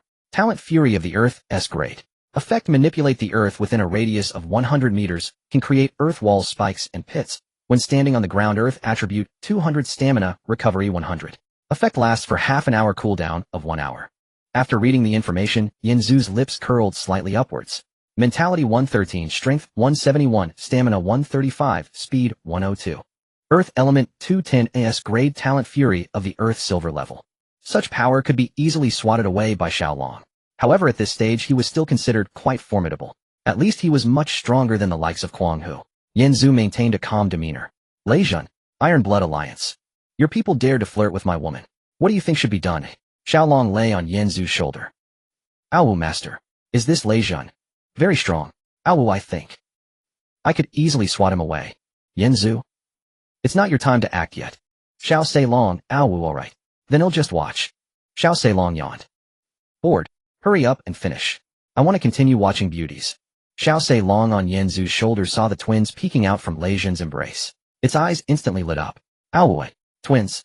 Two identical ones. Xiao Seilong's little head, they're quite cute. If I fly over, can I also sneak a touch between them? Xiao Seilong unconsciously leaned forward, wanting to fly over. Yin Zhu sensed Xiaolong's movement and grabbed its tail. What do you want to do? Xiao Seilong quickly shrank its neck. Aowu, I was going to scout the enemy's situation. Yin Zhu rolled his eyes. Scout my ass, you better behave. Xiao Long looked aggrieved, but its eyes were still fixed on the twins. Ow! Master! You don't understand. This is strategy. Xiao Long's eyes still stared intently at the twins. Ow! I really want to sneak a touch. The left twin peeked out from Lei Zhan's embrace, sizing up Yin Zhu from head to toe. Oh, so you're the number one Yin Zhu. You don't look that impressive, just a clean-cut scholar type. Where's the charisma of our Zhengge? After saying this, she rubbed against Lei Zhan's chest. Zhengge looked at him. Exactly, Zhengge could knock out a cow with one punch. You little pretty boy probably can't even catch a chicken right. Rank number one must be, because these women voted for you. Ha ha ha. The twins laughed in unison, their voices charming yet piercing. Lei Zhan, listening, felt proud and tightened his embrace around the two. Did you hear that? My women can see through you, little pretty boy. You don't deserve to be ranked number one. Yin Zhu wasn't angry, instead he smiled. The twins are quite amusing when they talk. Exactly, their standards are just a bit off.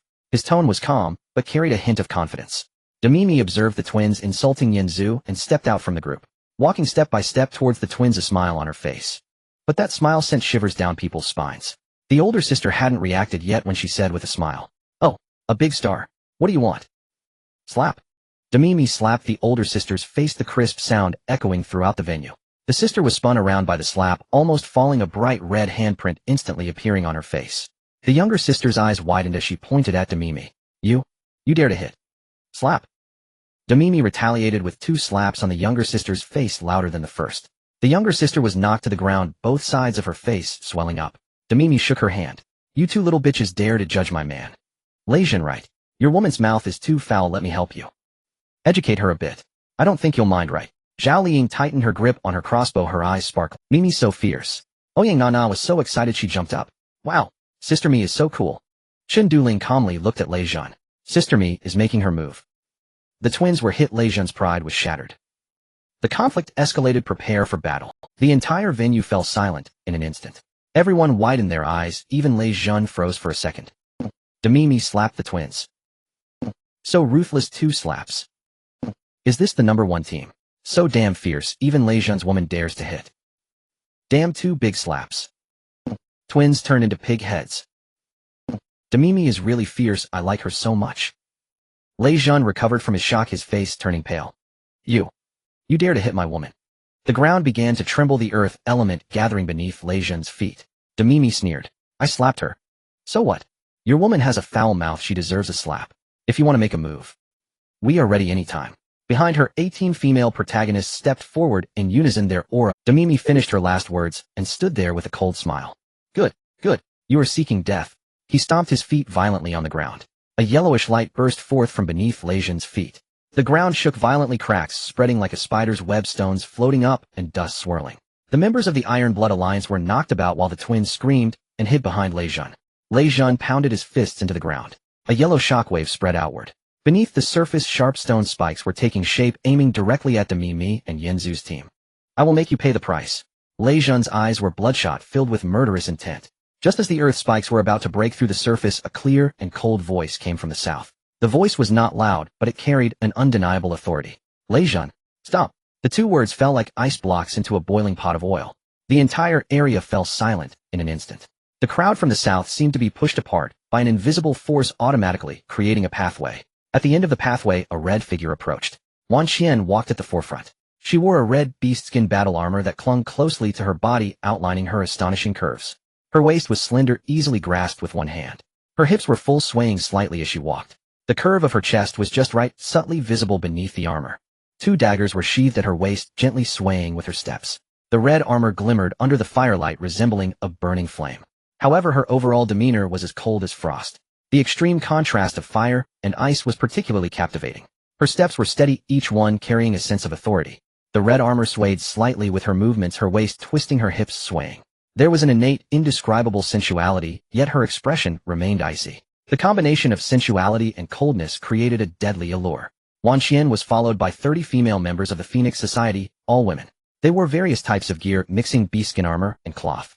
Although their equipment looked somewhat tattered, their aura was no less imposing than that of the Iron Blood Alliance. The 30 individuals lined up neatly, exuding a murderous aura. Murmurs arose from the crowd. Wan Qian of the Phoenix Society, the leader of that all-female team.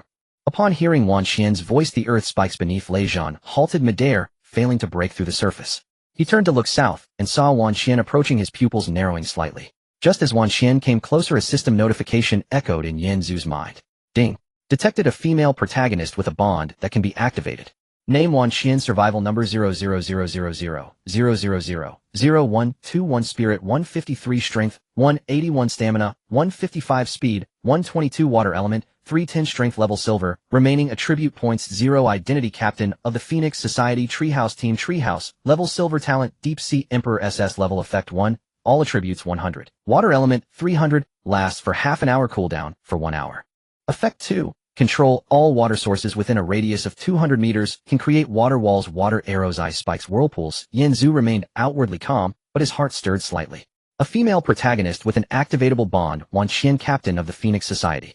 Deep Sea Emperor SS, level, talent water element 310. This data is quite strong. Yen Zhu's gaze shifted from the attribute panel to Wan Xian. His first impression was the color red. That red beast skin armor clung closely to her body, outlining her perfect curves. From her shoulders to her waist, from her waist to her hips, from her hips to her thighs, every inch was tightly wrapped by the armor, yet also subtly revealing. Her waist was particularly slender, the armor tightening at her waist, easily grasped with one hand. As she walked, her waist twisted slightly, creating a curve that was hard to look away from. The curve of her chest was just right, subtly visible beneath the red armor. The neckline of the armor was neither too high nor too low, revealing a section of fair skin. That revealing, yet not vulgar display was more enticing than direct exposure. Her thighs were particularly long, and the armor only covered up to the root of her thighs, exposing a large section of fair skin. The contrast of red armor against her fair skin, the clash of fire and ice, quickened the heartbeat. Yet Wan Xian's expression remained icy. Her gaze was sharp, exuding a cold indifference that warned others to keep their distance. Every step carried confidence and pride like a thorny rose. Beautiful yet dangerous, drawing people near, yet instilling fear. This blend of sensuality, coldness, and danger was more captivating than mere beauty, Yen Zhu thought. This Wan Xian had a fiery figure, but her demeanor was too cold.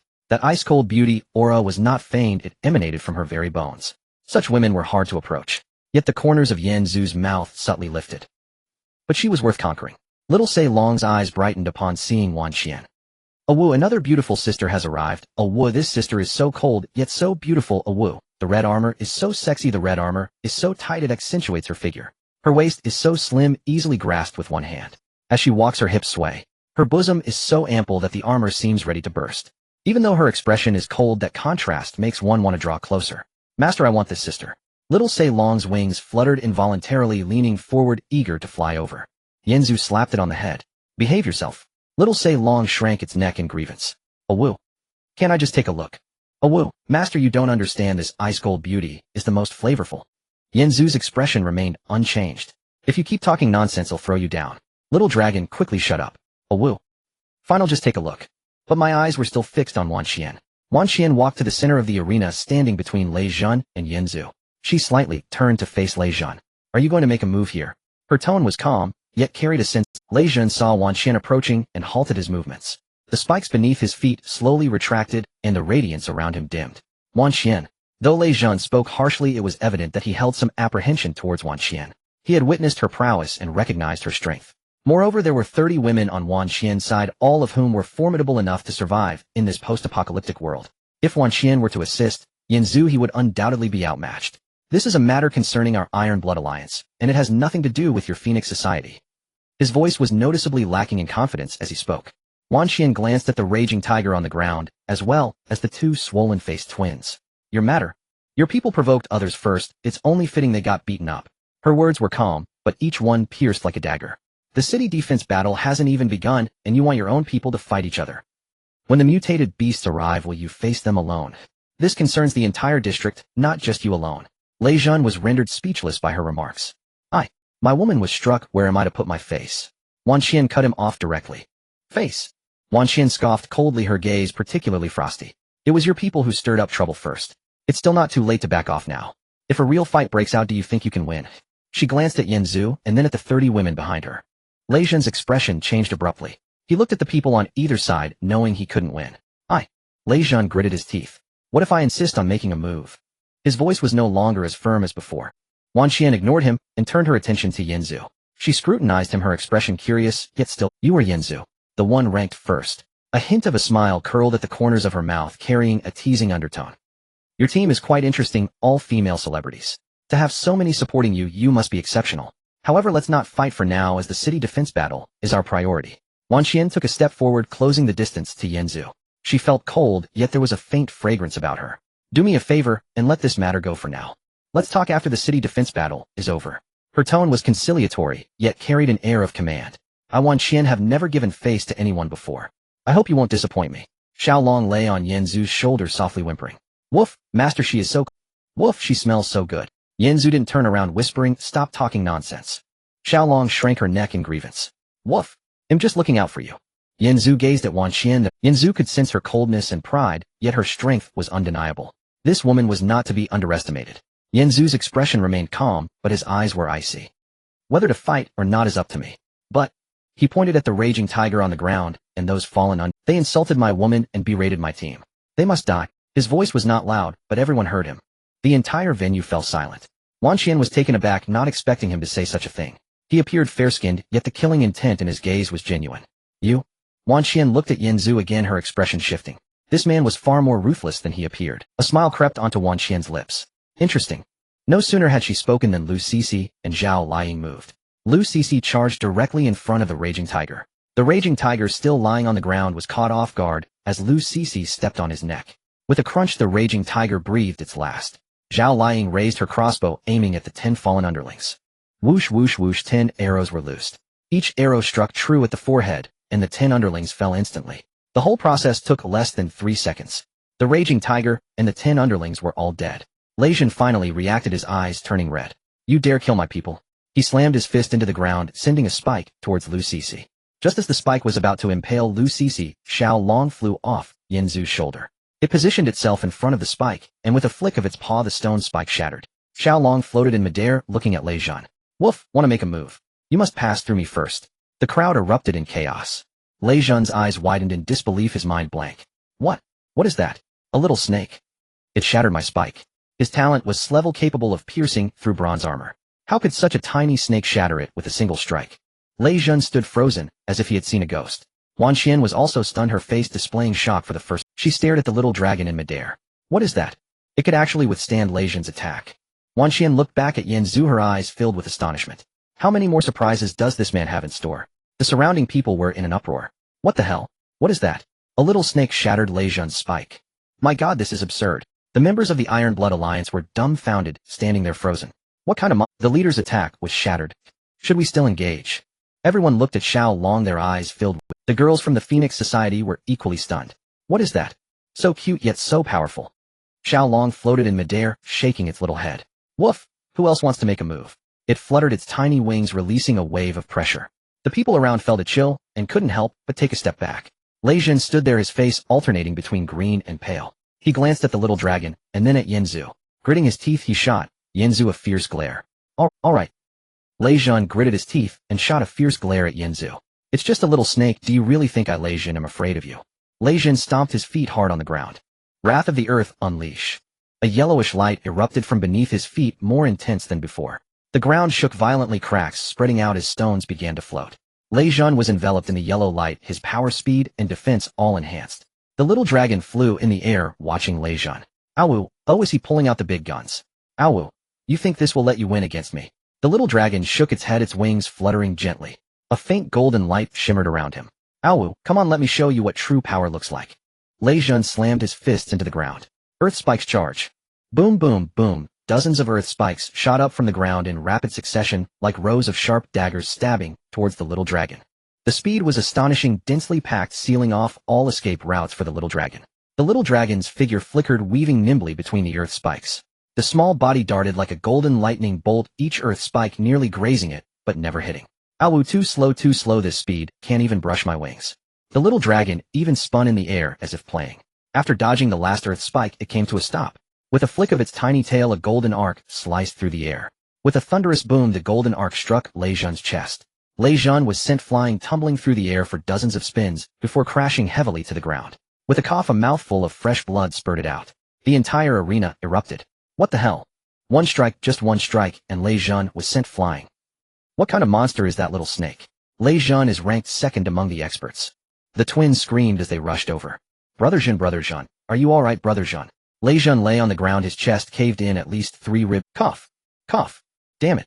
The little dragon flew back into the air, looking quite pleased with itself. Awu, is that it? Is that all? Awu ranked second. Too weak, I haven't even used my full strength. The little dragon patted its chest with its tiny paws, looking as though it was lonely in its invincibility. Yanzu said, "That's enough, stop playing around." The little dragon replied, "Awu, master, I haven't played enough yet." Lei Jun pushed away the twins and struggled to stand up. Blood trickled from the corner of his mouth, his eyes filled with resentment. "It's not over yet." Wrath of the Earth. Ultimate form. Lei Jun raised his hands high, the ground began to shake violently, earth elements gathering wildly. Earth Dragon awaken. The ground split open and a massive dragon made of rocks and soil emerged from below. It was 20 meters long, bearing its fangs and claws. Die! The Earth Dragon opened its mouth wide and lunged at the little dragon. The little dragon looked at the Earth Dragon, its spirit lifted. Awu. Oh, finally something interesting, now this is more like it. The flames were scorching hot, warping the very air around them. The golden flames struck the Earth Dragon with a mighty boom. The Earth Dragon was instantly vaporized in the flames. The flames were scorching hot, warping the very air around them. The golden flames struck the Earth Dragon with a mighty boom. The Earth Dragon was instantly vaporized in the flames, leaving not even a trace of ash. The 20-meter Earth Dragon vanished in an instant. The entire arena fell silent, everyone stunned, even forgetting to breathe. The Earth Dragon. Vaporized. That little snake spat a fire and evaporated the Earth Dragon. This?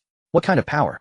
Lei Jun watched as his ultimate technique was vaporized by a single breath of fire, his entire body collapsing to the ground. Impossible. Impossible. My Earth Dragon. My Wrath of the Earth. In front of that little snake, it's nothing.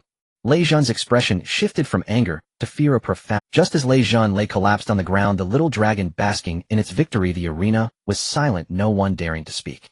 From the crowd, a soft, sweet voice rang out. "Two big brothers, could you please give me a break?" The voice was like honeyed silk slipping into everyone's ears, making them unable to resist agreeing to her every request.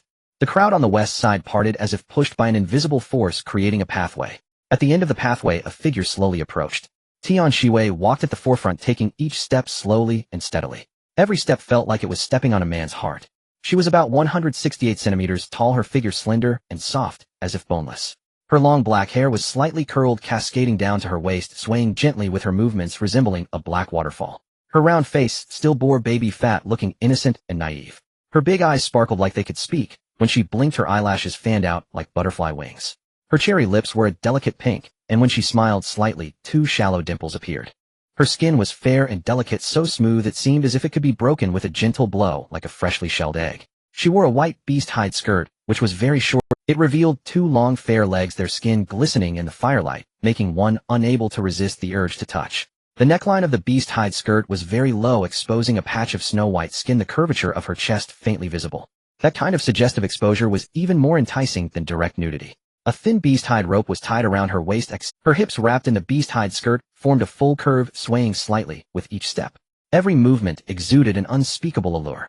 Overall, she exuded an innocent and naive aura, like a little girl unaware of the world. But in her big, watery eyes, a hint of cunning occasionally flashed. That innocent expression, combined with her fiery figure, created an extreme contrast. Behind her followed 20 members of the Loose Alliance, both men and women. But all eyes were focused on Tian Shiwei, filled with obsession and adoration. Captain Tian is here. Captain Tian will definitely resolve this. Just as Tian Shiwei was approaching, a system notification echoed in Yanzu's mind. Ding. Detected a female protagonist with a bond to activate. Name Tian Shiwei, Spirit 153, Strength 111, Stamina 115, Speed 112, Charm Element 350, Power, Silver Talent, Natural Charmer, SSS. Great Effect 1, increases all living beings' favorability within a radius of 100 meters by 300, doubles for male targets. Effect 2. Eye contact with the target can implant mental suggestions controlling their actions for 1,060 seconds. Effect 3. Can transform into any target within a radius of 500 meters, copying 30 of their abilities for 1 hour. Effect 4. Releases a charm domain, causing all enemies within a 30-meter range to lose their fighting spirit for 30 seconds. On the surface, Yanzu remained calm, but inside he was truly shocked. SSS level, born with enchanting bones. The first SSS level talent holder aside from me. Wan Qian is SS level, and this Tian Shiwei is 1 level higher than Wan Qian. Charm Element 350, Spirit 153. This talent is not combat-oriented, it is manipulation and charm-oriented. It is more dangerous than combat types, as she doesn't need to lift a finger to make everyone listen to her, including enemies. Yanzu's gaze shifted from the attribute panel to Tian Shiwei. At first glance, she was dressed in white, the white beast skin skirt shimmering softly under the firelight, outlining her slender and soft figure. With a round face and big watery eyes, she looked innocent and pure. However, the occasional glint of cunning in her eyes revealed her true nature. The white beast skin skirt was very short, reaching only to the upper thigh, swaying gently as she walked, the skin of her thighs peeking through. That feeling of almost being visible, yet not quite, was the most tantalizing. The neckline was very low, the curve of her chest rising and falling slightly with her breath, as if two little white rabbits were about to leap out. The beast skin cord around her waist was tightly cinched, making her waist appear delicate. Her full hips swayed slightly as she walked, exuding a sensuality while pretending to be unaware. She approached the center of the area, tilting her head slightly, her big eyes blinking. "Two older brothers, could you give me a little favor?" Her voice was soft and sweet, like a kitten scratching at your heart. "I really don't want to see anyone get hurt." As she spoke, she gently bit her lower lip. That innocent expression combined with her fiery figure made it utterly impossible to refuse. She even leaned closer to Yenzu, the curve of her chest swaying before his eyes. "Yenzu Gij, you are so handsome, can I call you Yenzu Gij?" Her big eyes blinked and sparkled as if they were about to suck in one's soul. Yenzu watched her performance, a faint smile curling at the corners of his mouth. Interesting, a top-level green tea. Every movement was meticulously designed, each word tested, every expression, but she played her role convincingly. If it weren't for the system prompt, I might have been deceived as well. Such a woman is 100 times more dangerous than Wan Qianzai's queen. Seeing the smile at the corner of Yenzu's mouth, Tian Shiwei thought her allure had taken effect and put in even more effort. "Yenzu Gij, your hands are so beautiful, can I touch them?" She reached out her hand, wanting to touch Yenzu's. Her fingers were slender and long, painted with a light pink polish, appearing fragile. Little Dragon Fei was floating in midair, initially feeling quite pleased. Upon seeing Tian Shiwei approach, his eyes suddenly widened. "Awu, pretty sister. What a cute sister. Her face is so round and soft." Little Dragon forgot to flap his wings, almost falling from the air. He steadied himself and flapped his wings to fly in front of Tian Shiwei. "Awu, hello, you are so beautiful, your face is so round, I want to rub against it." Little Dragon's eyes were fixed on Tian Shiwei's chest. "Awu, and they're so big and soft." Little Dragon's saliva was about to drip. Seeing Little Dragon fly over, Tian Shiwei's big eyes lit up. "Wow, what a cute little snake." Her voice was sweet to the point of being sticky. Come, let sister give you a hug." Tian Shiwei stretched out her arms, making a gesture to hug Little Dragon. The curve of her chest became even more pronounced with the movement. Little Dragon's eyes were glued to her. Without hesitation, Little Dragon pounced into Tian Shiwei's embrace. "Awu, so soft and comfortable." Little Dragon's small head rubbed against Tian Shiwei's chest. "Awu, this place is so big and soft, much more comfortable than the master's shoulder." Little Dragon's claws were not idle, stepping on Tian Shiwei's chest. "Awu, stepping on milk, stepping on milk." Tian Shiwei was tickled and laughed. "Little snake, you are so naughty, don't rub there." Although she said that she had no intention of pushing Little Dragon away, and instead held him even tighter. Little Dragon thought to himself, "This sister is so soft and fragrant with a sweet scent like candy. Her face is also so soft, I want to take a bite. It feels like she is rubbing against me, so comfortable, I don't want to leave. Master, I want this sister, I want her to hold me for a lifetime." Tian Shiwei embraced Little Dragon, pretending to play with him, while actually observing Yenzu. "This little snake is very close to Yenzu. If I can tame this little snake, I can get closer to Yenzu. Yenzu ranks first, and his team has 19 female stars. This man must be very valuable, worth my investment." As Tian Shiwei thought, she hugged Little Dragon tighter, allowing him to rub against her chest more comfortably. "Little snake, do you like sister?" Little Dragon replied, "Awu, yes, I like it super like." Yenzu watched Little Dragon rubbing against Tian Shiwei's arms with an expressionless face. "Come back here." Little Dragon replied, "Awu. No, I want to stay with sister, it's so comfortable here." Tian Shiwei said, "Oh, Yenzu Gij, little snake likes me, let me hold him a little longer." Her big eyes blinked innocently. Yet with her hand holding Little Dragon, she intentionally pressed him closer to her chest, making it even more comfortable for him to rub. Yenzu said, 3 seconds. "If you don't come back in 3 seconds, there will be no barbecue tonight." Little Dragon exclaimed, "Awu. No." Little Dragon reluctantly flew out of Tian Shiwei's embrace. "Awu. Sister, I will miss you." Tian Shiwei said, "Little snake, come back to play with sister next time." She even blew a kiss at Little Dragon. Little Dragon replied, "Awu, sister, I will definitely come." Lei Zhun lay on the ground watching Little Dragon being spoiled in Tian Shiwei's arms. Everyone shifted their attention to Tian Shiwei. Looking at his Iron Blood Alliance members, their eyes filled with fear and retreat. Not a single person dared to step forward to help him. Lei Zhun felt he had lost all face at this moment. The second-ranked expert was forced to vomit blood by a little snake. His woman was screaming beside him, and even a woman from the Loose Alliance could come out to mediate. Yet he lay on the ground like a dead dog. Lei Zhun pushed away the twins and struggled to stand up. His eyes shifted from fear to madness. "Enough. Enough. I've had enough. A little snake, a woman dares to step on my head. I, Lei Zhun, rank second, am not someone to be mocked." Lei Zhun's feet once again stomped the ground. Wrath of the Earth, final form. The yellowish light was stronger than any previous instance. The ground shook violently, and cracks spread across the entire square. Even if I die, I will take you down with me. Lei Zhan's whole body was enveloped in earth light. His form began to swell, and his skin turned into a rocky texture. Rock transformation. Lei Zhan transformed into a 3-meter-tall rock giant, his eyes red as blood, filled with murderous intent. Die! Little dragon flew back into the air. Ow! Oh, are you going all out? Does getting bigger help? The golden light on Little Dragon surged again. Dragon Flame, prepare. Just as Little Dragon was about to breathe fire, a huge system prompt suddenly echoed over the entire square, interrupting the imminent battle. System announcement, 1314, District Doomsday Large-Scale City Defense Battle officially begins. Rules 1. Mutated beasts will attack from 4 directions, east, southwest, north. The first wave will arrive in 3 minutes. 2. Killing mutated beasts will drop beast cores which can be exchanged for various rare items in the city. 3. Death means real death. 4. Teams killing mutated beasts can earn points. The top 10 teams on the leaderboard after 30 days will receive mysterious rewards. 5. If the crystal in the center of the city is destroyed, everyone will be exterminated. Wish everyone good luck.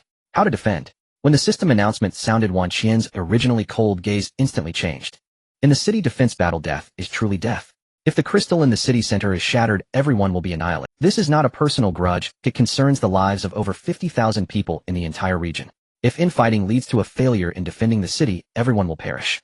Wan Qian turned to Lei Zhan, who was still in his rock form, exuding a fierce killing intent. She then looked at Yanzu, whose expression was devoid of emotion, but the coldness in his eyes had not dissipated. No more fighting. Wan Qian took a deep breath, her voice remained cold, but carried a hint of urgency. Lei Yanzu, the city defense battle has begun. The grievances between you should be settled after this event. Right now, for the lives of over 50,000 people in the entire region, put aside your conflicts. Tian Shiwei heard the system announcement, and the smile on her face stiffened slightly. In the city defense battle, death is truly death, the crystal in the city center. Tian Shiwei blinked her large eyes, quickly analyzing the pros and cons. If we fail to defend the city, I will also die, though I cannot let them continue fighting. Tian Shiwei rolled her eyes, and immediately donned a worried expression. Her voice was soft and tinged with urgency. Yanzu, brother Lei Zhan, please stop fighting. The city defense battle has begun. If everyone in the region is annihilated, I will die, too. She bit her lip gently, her large eyes glistening with tears, looking scared. For everyone's sake, for the lives of over 50,000 people, can you please stop? Brother Yanzu, you are the strongest. I believe you will definitely protect everyone. Wan Qian glanced at Tian Shiwei with a flicker of displeasure in her eyes, but said nothing. Two women, one cold and serious, the other soft and coquetting, yet both had the same goal: to make these two men cease fighting. Lei Zhan's rock form remained stationary. The voice of the system announcement fell like a bucket of cold water on his head. He heard Wan Qian's words and Tian Ziwei's words. City defense battle. 3 minutes later. Lei Zhan looked around. The morale of the Iron Blood Alliance members was low. If they continued fighting, the city defense battle would start, and everyone would die. Lei Zhan's heart was in turmoil. He was unwilling to be defeated by a little snake, his pride. But reason told him there was no point in continuing to fight. The lives of over 50,000 people in the entire region were at stake. Although Lei Zhan was arrogant, he did not want to die. Damn it. Lei Zhan released his rock form, his body returning to normal, but his face was pale, and his lips were stained with blood. He glared fiercely at Yanzu. Yanzu, we will settle this score after the city defense battle. His tone was filled with humiliation and unwillingness. Yanzu's expression was grave after hearing the system announcement. He looked at Wan Qian, whose expression was serious and calm. You are right, the lives of over 50,000 people in the region are more important than personal grudges. Yanzu looked at Tian Shiwei, who was gazing at him innocently. A faint smile appeared at the corner of Yanzu's mouth. This little green tea. But she was right. Let him live a few more days then. He nodded at the little dragon. The little dragon flew back to Yanzu's shoulder. How the city defense battle finally began. Oh, I want to show off my skills. I'll wait. Will that sister Tian Shiwei also go to the city wall? I need to find her on the wall. Yanzu's expression was unchanged. What else is in your head besides barbecued meat and beautiful women? The little dragon said, ow, and the master, of course. Yanzu. Wan Qian stood in the center of the square, her voice cold and powerful. Everyone listen up. The city defense battle starts in 3 minutes, and we have no time to waste. Now I suggest we allocate defenses according to the team situation. The Eastern Gate will be the responsibility of the Iron Blood Alliance. Lei Zhan snorted upon hearing the allocation, but did not object. Leading over 19,000 members of the Iron Blood Alliance, they headed east. The Western Gate will be the responsibility of the Solo Alliance. Tian Shiwei smiled sweetly. Got it, Solo Alliance members, follow me. She looked at Yanzu. Brother Yanzu, you must do your best. She even winked at Yanzu. Demimi snorted coldly. Green tea. Tian Shiwei heard it, but pretended not to, smiling sweetly. She led the Solo Alliance toward the west. The Northern Gate will be the responsibility of Yanzu's team, along with the unallied solo players. Yanzu nodded slightly. Everyone to the north, follow me. Yanzu led 19 female protagonists and the little dragon toward the northern city wall. Behind him followed about 1,300 unallied solo players. Yanzu and his team arrived at the northern city wall. The sight before them made everyone gasp in shock. The northern city wall, rather than a wall, was more like a pile of ruins. The city gate had long collapsed halfway, leaving only a tilted wooden frame and rubble. On the wall there was a large hole over 50 meters wide, as if it had been blown open by something. One could see directly outside the city through the big hole. The walls around the large hole were covered with cracks and could collapse at any time.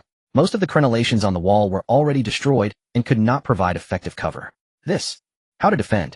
With such a wall, a single charge will break through. The 1,300 unallied solo players behind felt anxious upon seeing this scene.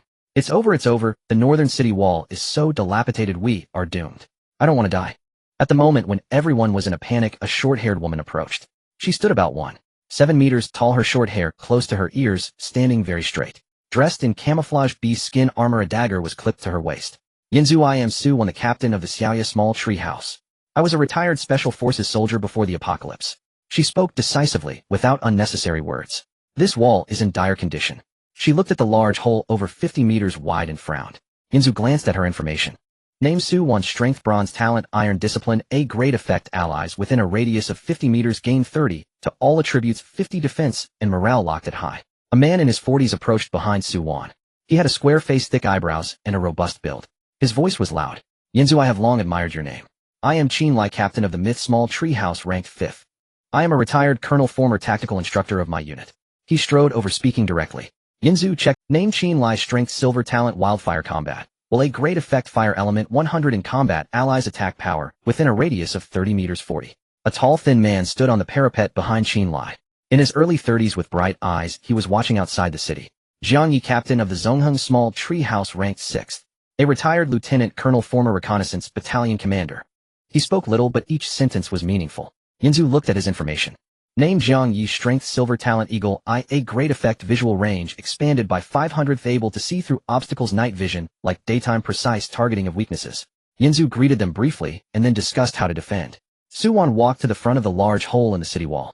The situation is as follows: the city gate has collapsed halfway, and this 50-meter hole is the biggest problem. She extended 3 fingers. First, use earth elements to block the large hole, block as much as possible. Second, set up 3 defensive lines in front of the hole, layer by layer. Third, gather all ranged fighters on the city wall to suppress the incoming mutated beasts. Su Wan, Yanzu, your 20 people are the strongest and the fastest. I need you to act as a mobile team, going to provide support wherever danger arises. Xiaolong will watch from the sky, reporting the movements of the mutated beasts at any time. Qin Lai, take 200 men to defend the first line holding the front.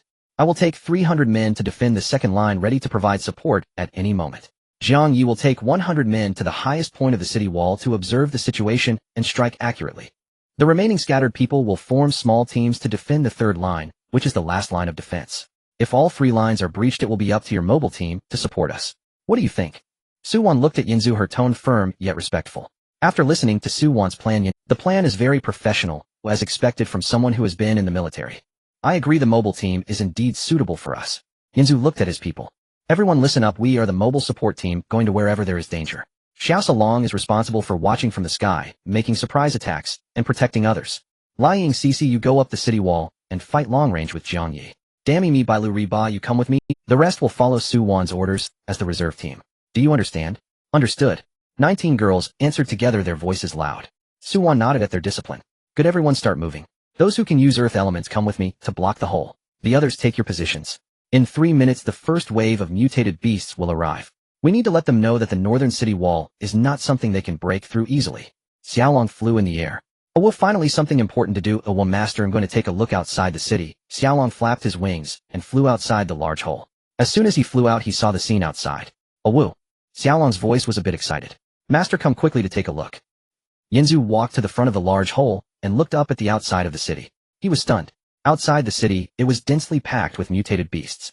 It was a pack of wild wolves, uncountable in number. At least 5,000, possibly 10,000. The gray-green wolf pack looked like a gray sea stretching from the horizon all the way to the base of the city wall. Each wolf stood 1.5 meters tall, fur bristling like steel needles, with red eyes and drooling. They were gathering, growling softly, their claws scratching the ground, ready to charge at any moment. Even more frightening was that in the middle of the wolf pack, there was an exceptionally large wolf. Standing over 3 meters tall and measuring over 5 meters in length, its fur was silver-white, exuding a formidable presence, undoubtedly the Wolf King. The Wolf King stood in the center of the pack and let out a howl. A woo. 5,000 wolves howled in unison. A woo, a woo, a woo. The sound of the wolves' howls was thunderous, shaking the city wall. The air was thick with the scent of blood, and a battle was about to commence. Suwon's expression changed as she saw the scene outside the city. Damn, there are more than we expected. And that large one seems to be a bronze-level boss. We're in trouble. Qinlai clenched his fists. This is great. I've been itching for a fight. No matter how many come, if one comes we kill one, if two come we kill two. His voice was loud and imposing. Jiang Yi crouched back on the parapet watching outside the city. In 3 minutes, no 30 seconds, they will arrive. Everyone prepare for battle. Yinzu looked at the horde of mutated beasts outside the city. The first wave looks numerous, but they are mostly black iron level. Let them experience a bit first. Yinzu clenched his fists. Everyone prepare for battle. The northern city wall was breached with a 50-meter-wide hole. 1,322 people faced the densely packed horde of mutated beasts. The wild Wolf King howled, and 5,000 wolves charged forward. The ground shook and dust flew up. The frenzied Wolf King threw back its head and howled. All the wolves answered in a unified, piercing cry. The howls were deafening, throbbing in their ears. The ground began to tremble violently as a gray-green tide of wolves surged over the horizon. Each wolf stood about 1.5 meters tall, their fur bristling like steel needles, eyes blood-red, and mouths foaming. They moved with terrifying speed, a gray tsunami charging toward the northern city walls. Qinlai stood at the forefront of the first defensive line, his face flushed and his voice booming. Listen carefully, everyone. Not a single step back. Those who retreat die. Those who leave their posts die. Those who disobey die. Hold this line for me. Qinlai's 200 men formed 3 ranks. Shields in the front, spears in the middle, elemental casters in the rear. On the wall, Su-won took command. Prepare. Wait until they are within 30 meters before striking. No one strikes early. Jiang Yi crouched at the crenel watching the field. 20 meters. 15. 10. Attack. The spears of the middle rank thrust through gaps in the shield wall, and wolf after wolf was impaled. But more wolves hurled themselves forward, trampling over their fallen companions and battering the defense. The elemental casters in the rear hurled fireballs, ice spikes, and wind blades. Explosions boomed one after another as fire roared toward the sky. Screams, wolf howls, and human shouts mingled. A young freelancer watched his comrade's belly torn by a wolf's claws, eyes reddening with fury. Defying Qinlai's orders, he surged out from behind the shield wall. He'll kill you. He charged into the wolf pack, brandishing a great blade. Get back. Goddammit, get back. Qinlai roared, but it was too late. Less than 5 meters beyond the line, the young freelancer was knocked down by 3 wolves at once. His scream was cut short. 3 wolves tore into his body, disemboweling him. Blood splashed across the ground. Those around watched in sickened clarity, faces ashen. Do you see, Oi? Qinlai's voice rolled like thunder. This is the fate of those who disobey orders. If anyone else leaves their position without permission, I will put them down myself. Hold the shield wall. Not a single step back. Several elemental casters, seeing the wolves close, and began to panic. They flung elemental attacks forward in disarray and accidentally struck their own shield bearers. 2 men in the front rank were blasted away by allied fireballs, creating a breach in the shield wall. A dozen or so wolves poured through the gap. Breach. Seal it. Su-won roared from the wall. 3rd rank up. Close the gap at any cost. A dozen freelancers rushed to the breach, using their bodies to block the wolves. Screams for help rose one after another as they fell. The breach was piled with human and wolf corpses. Yinzu stood behind the second line, expression grave. Zhao Liang Lu CC up on the wall to support Jiang Yi with range suppression. Demimi by Lu Ri Ba be mobile with me. Xiao Long protect the elemental team from the air. Do not let wolves break the flanks. Everyone else hold the second line and follow Su-won's orders. Understood. 19 girls answered in unison. Xiao Long hovered above, circling over the elemental casters without initiating attacks. A few wolves skirted around the flank, attempting to ambush the rear elemental casters. Xiao Long darted over and swatted with a small paw. 1 wolf was sent flying 10 meters by the strike. The others, seeing Xiao Long, dared not approach. He patrolled the air, dispersing wolves that tried to circle behind, but generally refrained from taking kills so the freelancers could have the chances. Yet he avoided proactive attacks, leaving the slaying to the freelancers. Yinzu stood behind the shield wall, not initiating assaults, opening his probing eye to survey the entire battlefield. He warned immediately wherever danger appeared. Left. 3rd group. Wolves are circling behind. Rear crossbowmen 30 degrees left, volley to cover. Yanz's voice was calm and precise. Every alert saved several lives. At the peak of the onslaught, the shield wall swayed, as if about to collapse. Qinlai was entangled by 2 wolves and could not fall back. An especially massive frenzied wolf burst through the breach and charged straight for the rear crossbowman. It's over. The rear freelancers paled. At the critical moment, Yinzu moved. Without any elemental power, relying solely on speed and strength, he appeared at the breach. He threw a single thunderous punch. The giant wolf's skull shattered beneath it. The enormous body was hurled backward, crashing into and toppling 3 wolves behind it. Blood and brain matter splattered everywhere. The frontline shield bearers exhaled in relief. Thank you, Yin. No more chatter. Hold formation. I only cover key positions, the rest fend for yourselves. Yinzu said coldly. Zhao Liang stood at a crenel with a crossbow, every bolt a precise killing shot. But the wolf horde only grew, and the crossbow's rate of fire could no longer keep pace. Pressure on the first line below mounted as freelancers began to fall. Zhao Liang's gaze hardened. No more holding back. Divine Dragon Transformation, activate. A golden radiance burst from her. Her body began to change. Golden scales covered her skin. A pair of massive dragon wings unfurled from her back, and her hands became razor claws. All her attributes surged by 300%. With a roar, Zhao Liang became a golden flying dragon and dove from the wall. A swipe of her dragon claws cleaved 3 frenzied wolves into pieces. A flick of her tail sent 5 more flying. Roaring, Zhao Liang rampaged through the pack. Where she passed, wolf corpses flew and blood spattered. So powerful. Is that the Divine Dragon Transformation? The freelancers gaped stunned. Zhao Liang single-handedly held half the line. Lu Yifei stood behind the second line, her hands glowing with a soft white light. Heal. The light enveloped an injured freelancer. The deep wound down to bone on the man's arm knit itself, closed visibly. Thank you. Thank you, he stammered. Don't speak. Conserve your strength. Sweat beaded on Lu Yifei's brow. Healing cost her greatly, but she gritted her teeth and persisted. Heal. Another white glow restored another casualty. Lu Yifei saved more lives in this battle than anyone. Lu Sisi stood behind the shield wall, eyes fixed on the fighting. A frontline shield bearer had his chest torn by a wolf's claw, blood gushing as he teetered on the edge of collapse. Tongxian Gui Jin. Lu Sisi's eyes flashed. The man's wound vanished, and the same wound appeared on Lu Sisi's arm as she transfused the injury. Are you alright? The freelancer blurted. I'm fine, a small wound. Lu Sisi bit out, then redirected the injury into one of the frenzied wolves. The wolf screamed as a deep claw mark opened on its chest, and it collapsed. Tongxian Gui Jin. Lu Sisi repeatedly used her gift to transfer lethal wounds from allies to enemies, saving countless lives. But the cost was showing on her own body. Her complexion grew paler. Li Xian and Wang Churen stood side by side on the wall, raising their crossbows together. Meteoric flame bolts. 2 flaming bolts were loosed in unison. Because they fired together, the projectiles flew 50% faster. 2 streaks of flame raced across the sky, their speed nearly imperceptible to the eye. 2 frenzied wolves were pierced through the skulls at the same instant. Flame erupted from their wounds and ignited 3 nearby wolves. Good coordination, Li Xian said calmly. Maintain that. Wang Churen nodded. Meteoric flame bolts. Another synchronized volley followed. Flames streaked like meteors across the battlefield, precisely reaping the wolves' lives. Their tacit cooperation made them the brightest point of firepower on the wall. Damimi patrolled the second line with her crossbow, bolt after bolt felling wolves that had broken through the first line. You little dogs. Watch me shoot you through. Bai Lu and Ri Ba stood on the wall with crossbows, following Jiang Ye's directions and firing with lethal accuracy. Target on the left. Acknowledged. A bolt struck true. Jiang Yi crouched at the parapet. Hawkeye activate. His visual range expanded by 500, allowing him to discern every wolf's weakness. The 4th one on the left between the eyebrows cover with the crossbow. The 7th one on the right break its hind legs. 30 meters behind the crazy wolf king, there is a mutated one extremely fast. Zhao Liang, be cautious. Jiang Ye's commands were precise to the point of being astonishing, each word saving numerous lives. The battle lasted 78 minutes. On the northern city wall there were 1,322 people, 47 dead, 89 severely injured, and over 200 lightly wounded. In the first line of defense, Qin Li's 200 men suffered 23 deaths and over 40 injuries. Damn it. Qin Li stood amidst the pile of corpses, his face ashen. So many died in this wave. Some scattered individuals witnessing their companions perish broke down. I don't want to fight anymore. Shut up. Su Wan's voice came from the city wall. Who dares to run? I will be the first to take him out.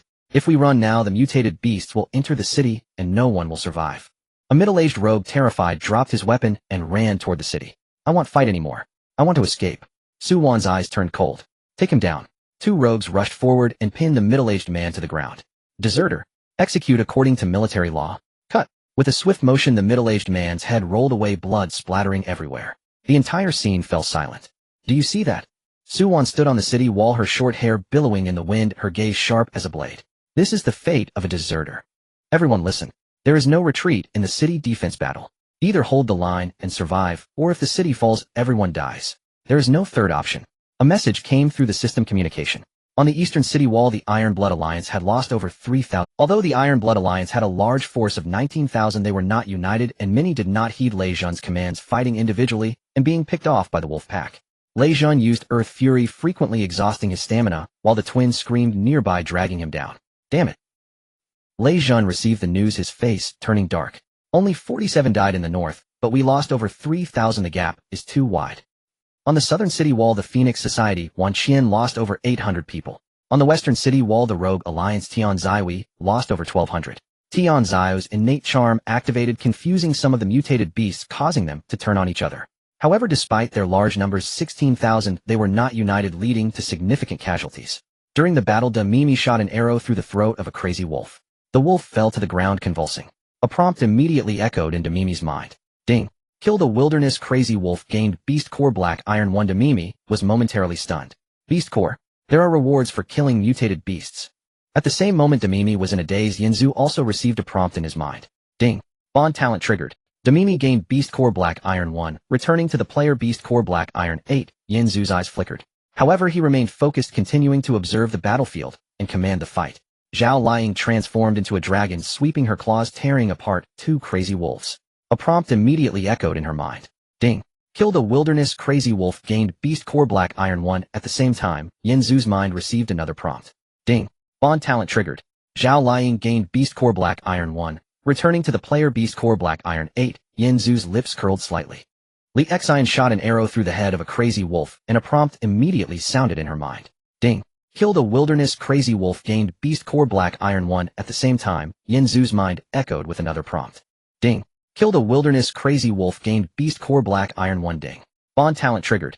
Wang Charan gained Beast Core Black Iron 1, returning to the player Beast Core Black Iron 2. During the battle, the girls continued to achieve kills.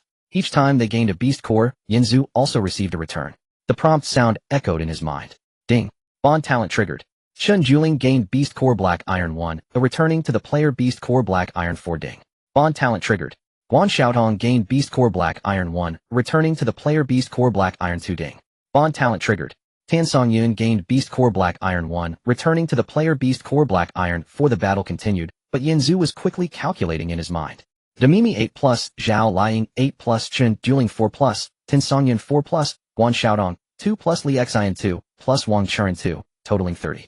Moreover, the battle was not over yet, and there would be more. These women were not only combatants, but also my real-time Beast Core producers. Yanzu felt pleased, but he maintained a calm demeanor while directing the battle. Seizing the moment to change arrows, the girls quickly communicated. Mimi, what did you gain? Beast Core Black Iron obtained from kills. I have one too. Can this thing be exchanged for rare items? Then let's kill a few more. That's the plan. The girls, now aware of the rewards, felt their morale soar and fought even harder. The last crazy wolf was slain. No mutated beast stood outside the city. It's over. The city defense battle has ended. Everyone collapsed to the ground, covered in blood, utterly exhausted. Suwon stood on the city wall, her voice hoarse. Everyone check for casualties and treat the injured. The system statistics came in. City defense battle final statistics for Northgate: total kills 15, 23 wilderness crazy wolves deaths at Northgate, 47 severely injured at Northgate, 89 lightly injured at Northgate, 200 remaining defenders, 1275. The injured rogues were carried to the rear, while the deceased were gathered together. These 47 people. Suwon stood before the corpses, her eyes dim. They were either disobedient or simply unlucky. But we held the line. Qin Lai had a deep, bone-revealing wound on his arm from a wolf claw and was bandaging himself. Damn it, these little beasts are quite fierce. My blood must not be shed in vain. But we managed to hold on. Jiang Yi jumped down from the parapet. To the north, all mutated beasts have been exterminated. The data from the east has arrived. The Iron Blood Alliance lost over 3,000 people. The north lost over 800, which is much better than the east. Yanzu stood before the large hole in the city wall, gazing at the pile of wolf corpses outside. In this battle, 47 people died. But we held on. Without us, the north's over 1,300 people would have likely been annihilated. Yanzu looked at his team, 19 girls, some injured, but all still alive. These women are my greatest treasure. The little dragon flew back to Yanzu's shoulder. Awu. Master, I'm not tired. I mostly protected everyone and didn't attack much. You did well. Protecting everyone is more important than killing enemies. Awu, Master praised me. How is Sister Tian Zihui doing? Should I fly over to take a look? Yanzu slapped it on the head. Stay put. Awu. Alright. On the northern city wall there were 1,275 people. The city defense battle has ended. Yanzu looked at the massive amount of beast souls in his backpack. Let's go, we need to see what good things we can exchange for the beast cores. Yanzu was preparing to head to the city center to see what good items could be exchanged for beast cores when suddenly a voice echoed in everyone's minds. Ding, congratulations on District 1314 successfully defending against the first wave of beast attacks. Activating the treehouse relocation function, the captain can move the treehouse to any location in the city. Current total number of people 465-915-2331. Tip 1. This is the easiest wave. It will become increasingly difficult. Tip 2. Beasts may attack the city at any time in the future, and the system will no longer provide reminders. Be prepared. Tip 3. After relocating the treehouse, you can exchange beast cores for blind boxes inside the treehouse's light sphere. 5,740 people have died. The first wave was still the easiest, yet so... The speaker's face turned pale, and his legs trembled. What about the next wave? I don't want to die. Someone beside him slapped his head. If you don't want to die, hurry up and get stronger. Crying here is useless. The treehouse can be moved to the city. Anywhere I want. Then I will definitely move it to the furthest place from the city wall. The city center is the safest. Beasts break in from the city wall. The area near the wall is the most dangerous, and the closer you are, the sooner you die. Only a fool would build a treehouse by the city wall. Isn't that asking for death? Hurry. Go to the city center and grab a spot. If you wait too long, there won't be any place left. The crowd suddenly became chaotic, all rushing towards the city center. Everyone wanted to relocate their treehouse to the furthest place from the city wall. At that moment, Suwon, Xinlai, and Zhang Yi approached Yanzu. Suwon walked in front with short hair, standing very straight. Yanzu, I want to discuss something with you about relocating the treehouse. Xinlai strode over and patted Yanzu's shoulder. Yanzu, what do you think about relocating the treehouse? Those stragglers are all rushing to the city center, wanting to stay far from the city wall. But we are different. We need to defend the city wall, so the treehouse must be relocated to a place we can reach the fastest. We need to decide quickly. Zhang Yi stood beside them, looking outside the city. The northern city wall is the weakest. If the beasts attack from the north next time, we must get there immediately. The treehouse is best built as close to the city wall as possible. Suwon looked at Yanzu. This is what I think. You should relocate your silver treehouse to the spot closest to the northern city wall. Qinlai's treehouse will be moved to your left, Jiang, yes, to your right, and mine will be behind you. We will surround you, which will protect your treehouse and allow us to reach the city wall for defense the fastest. Yanzu nodded after listening. He looked at the northern city wall, and then at the people running towards the city center. While those people wanted to stay far from the city wall, Yanzu was thinking exactly the opposite. Those people are running to the city center to save their lives. But I want beast cores. More is better. Beasts are beast cores. The closer you are, the faster you kill them. Yanzu smiled. That's settled. My treehouse will be relocated to the city wall. You three will be around me, and next time we defend the city, we can directly leave from the treehouse. Yanzu opened the system panel and found the treehouse relocation function. Relocation target silver treehouse.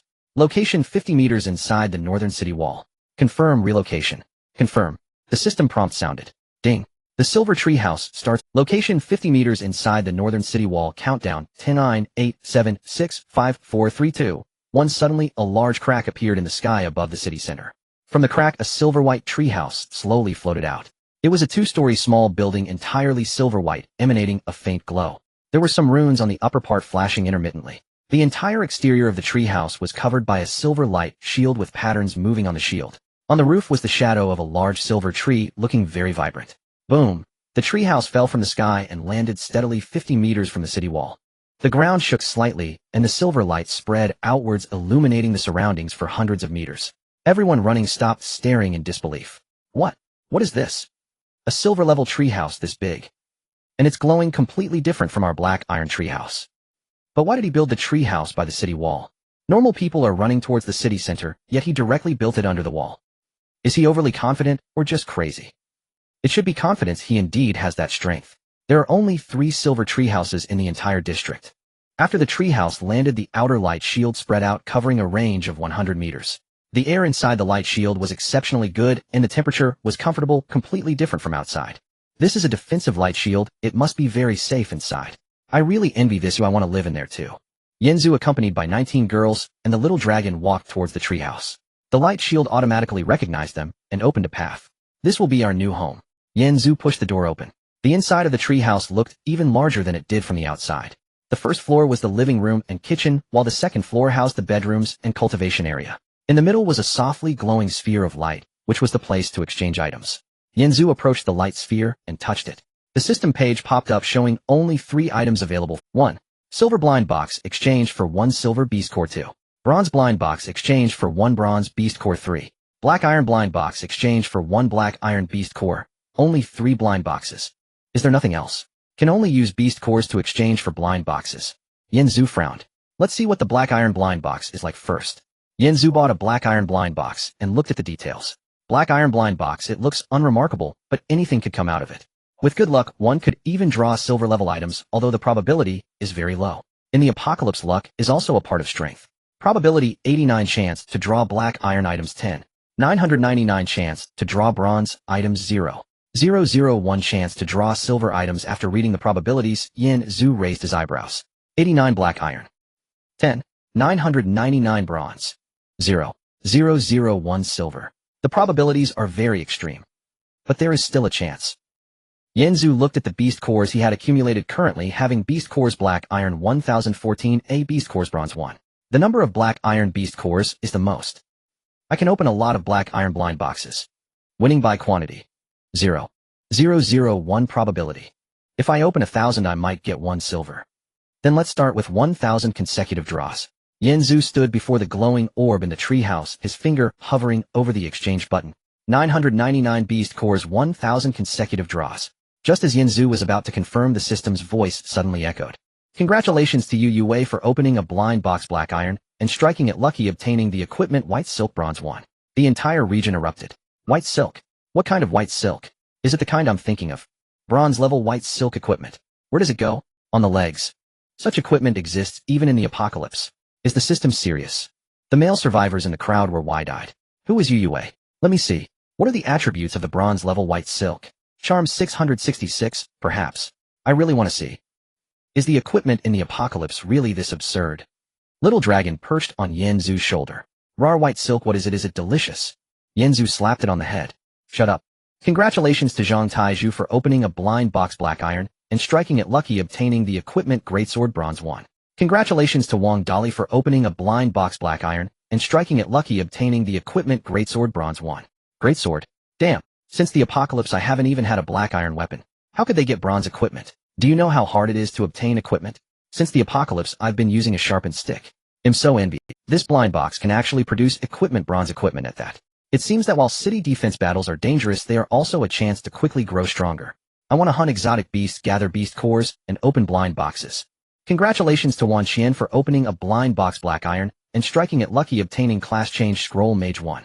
Congratulations to Lu Xiaobing for opening a blind box black iron and striking it lucky, obtaining skill ice spike C grade 1.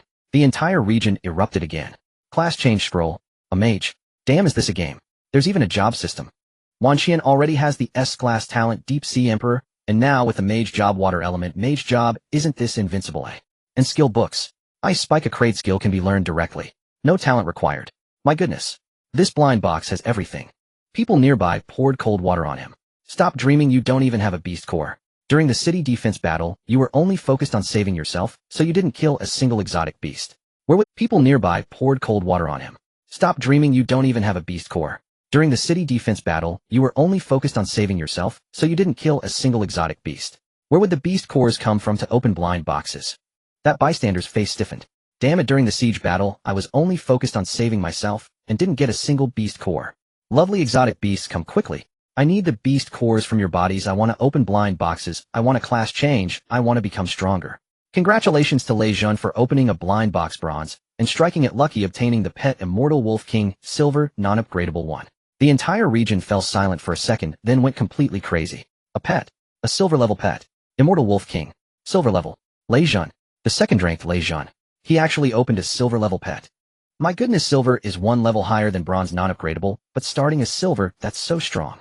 Lei Jun stood on the eastern city wall receiving the system announcement, first stunned, then erupted in laughter. Huh. Immortal Wolf King. Silver level pet. Lei Jun took out the pet egg from his backpack, an egg radiating silvery light, with Wolf King patterns etched on the shell. Hatched. Crack. The shell broke, and a massive silver Wolf King emerged from within. Standing 2 meters tall and 3 meters long, its fur was silver white, its eyes blood red, exuding a powerful pressure. Awoo.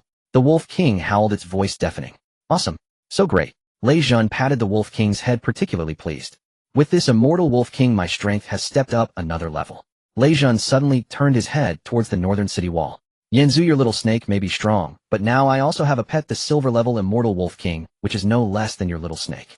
Next time we meet, I'll make you realize that I, Lei Jun, am not to be trifled with. The twins beside him exclaimed with excitement. Zhengu. So amazing. This Wolf King is so big. So cool. It's much more impressive than Yanzu's little snake. Exactly, that little snake is only palm-sized. Our Wolf King is 2 meters tall. That's a real pet. Lei Jun smiled slightly. Yanzu, just wait. Yanzu stood before the glowing orb, listening to the continuous system announcements with a calm expression. White silk bronze greatsword class change scroll ice spike immortal Wolf King silver level pet. There are quite a few good things in these blind boxes. Yanzu looked at his finger floating above the confirm button. Yu Yue opened a bronze equipment from a black iron blind box. Wan Qian opened a class change scroll from a black iron blind box, and Lei Jun opened a silver pet from a bronze blind box. What can I get from 1,000 black iron blind boxes? 1,000 consecutive draws. Let's begin. Damimi stood beside Yanzu. Yanzu, with 1,000 blind boxes, you'll definitely get a lot of good things. Zhao Liang said, perhaps you might even get silver equipment. Lu Sisi said, or skill books. Li Xian said, or class change scrolls. Little Dragon said, Run Master, hurry up and start, I want to see. Everyone step back, don't let the light blind your eyes. Yanzu rapidly operated on the orb, entering the exchange quantity 1,000. Confirm. Yanzu pressed the confirm button. In an instant the orb erupted with dazzling light, enveloping the entire treehouse. Open blind box black iron 1, obtained pure water 1. Open blind box black iron 1, obtained compressed biscuit 1. Open blind box black iron 1, obtained wood 10. Open blind box black iron 1, obtained stamina potion small 1. The system prompt sound rolled madly in Yanzu's mind so fast that he couldn't see clearly, only able to see the final summary numbers jumping constantly. The female protagonist circled around anxiously watching. Why is it all food and water?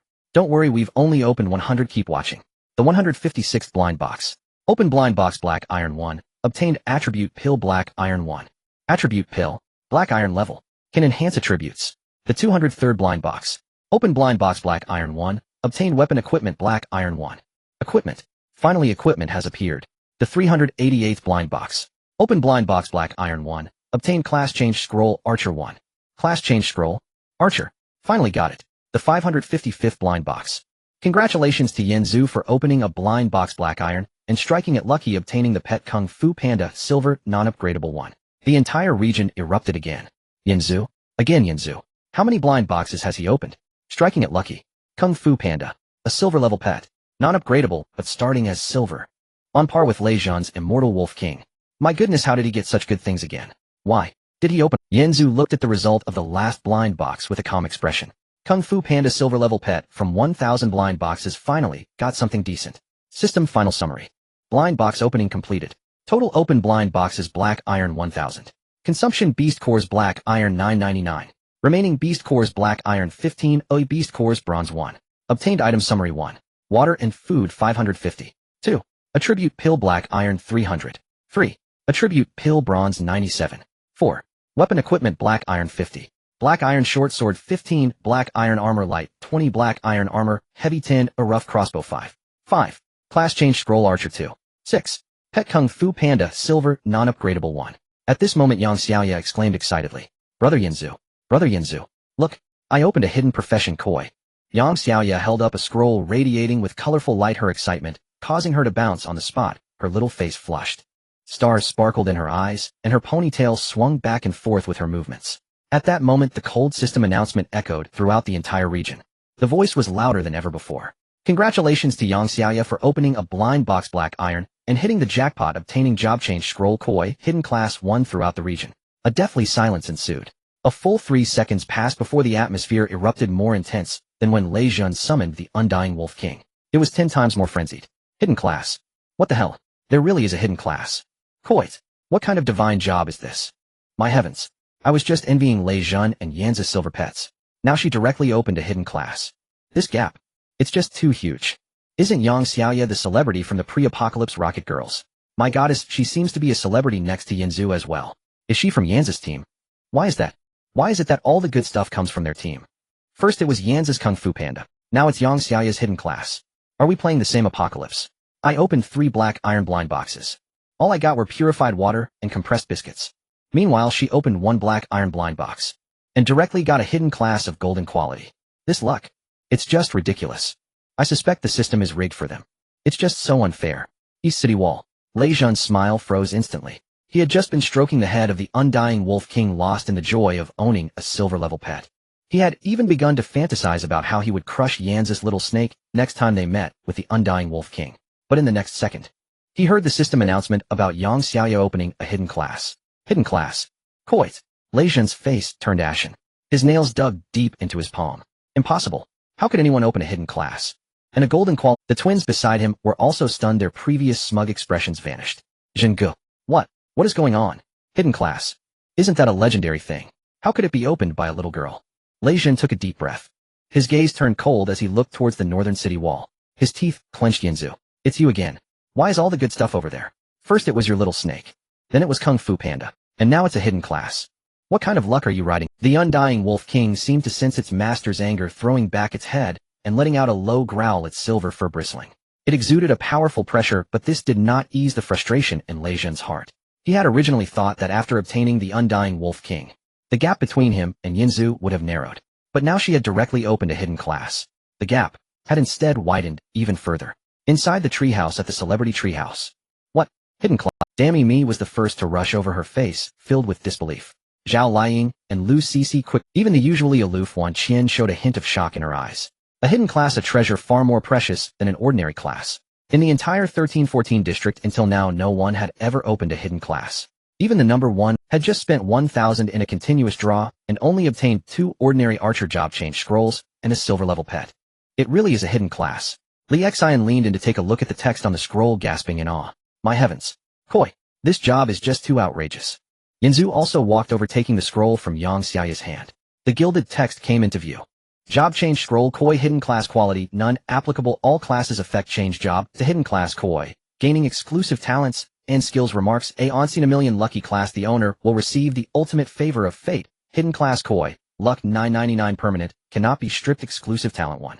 Koi protection, immune to all negative effects, automatically triggers invincibility for 3 seconds when receiving fatal damage, cooldown 24 hours 2. Goddess of Luck's favor increases success rate of all probabilistic events by 100, with a 10 chance to raise 1 level 3. Turning misfortune into good fortune automatically triggers a random lucky event when encountering deadly danger, transforming peril into safety, exclusive skill 1. Koi leaping over the dragon gate consumes 100 mental power, summons the power of Koi to deal 100 spiritual damage to enemies within range, and applies misfortune, reducing the success rate of all probabilistic events for enemies by 50 loss. He couldn't help but raise an eyebrow. This class was indeed outrageous, especially with its permanent 990, and a talent that doubled the success rate of all probabilistic events was practically a bug-level existence, custom-made for opening blind boxes. In the future, when Yang Xiaoya opens blind boxes, wouldn't she be able to get top-tier items every time? Wow, this is amazing. Yang Xiaoya excitedly hugged Yanzu's arm. Swinging back and forth, Yanzu Gidge. Am I super powerful now? From now on, all our blind boxes. I guarantee, every time they will shine golden. Yanzu ruffled her hair, smiling as he said yes. From now on, you will be our official blind box opener. It's you. Yanzu looked at the Kung Fu Panda pet egg in his hand, his eyes lighting up as he spoke to Yang Xiaoya. Come, help me hatch this pet egg. Let's see if your Koi physique can give us a surprise. Okay. Yang Xiaoya excitedly took the pet egg, carefully cradling it in her hands, closing her eyes and murmuring, Koi, quickly show your spirit.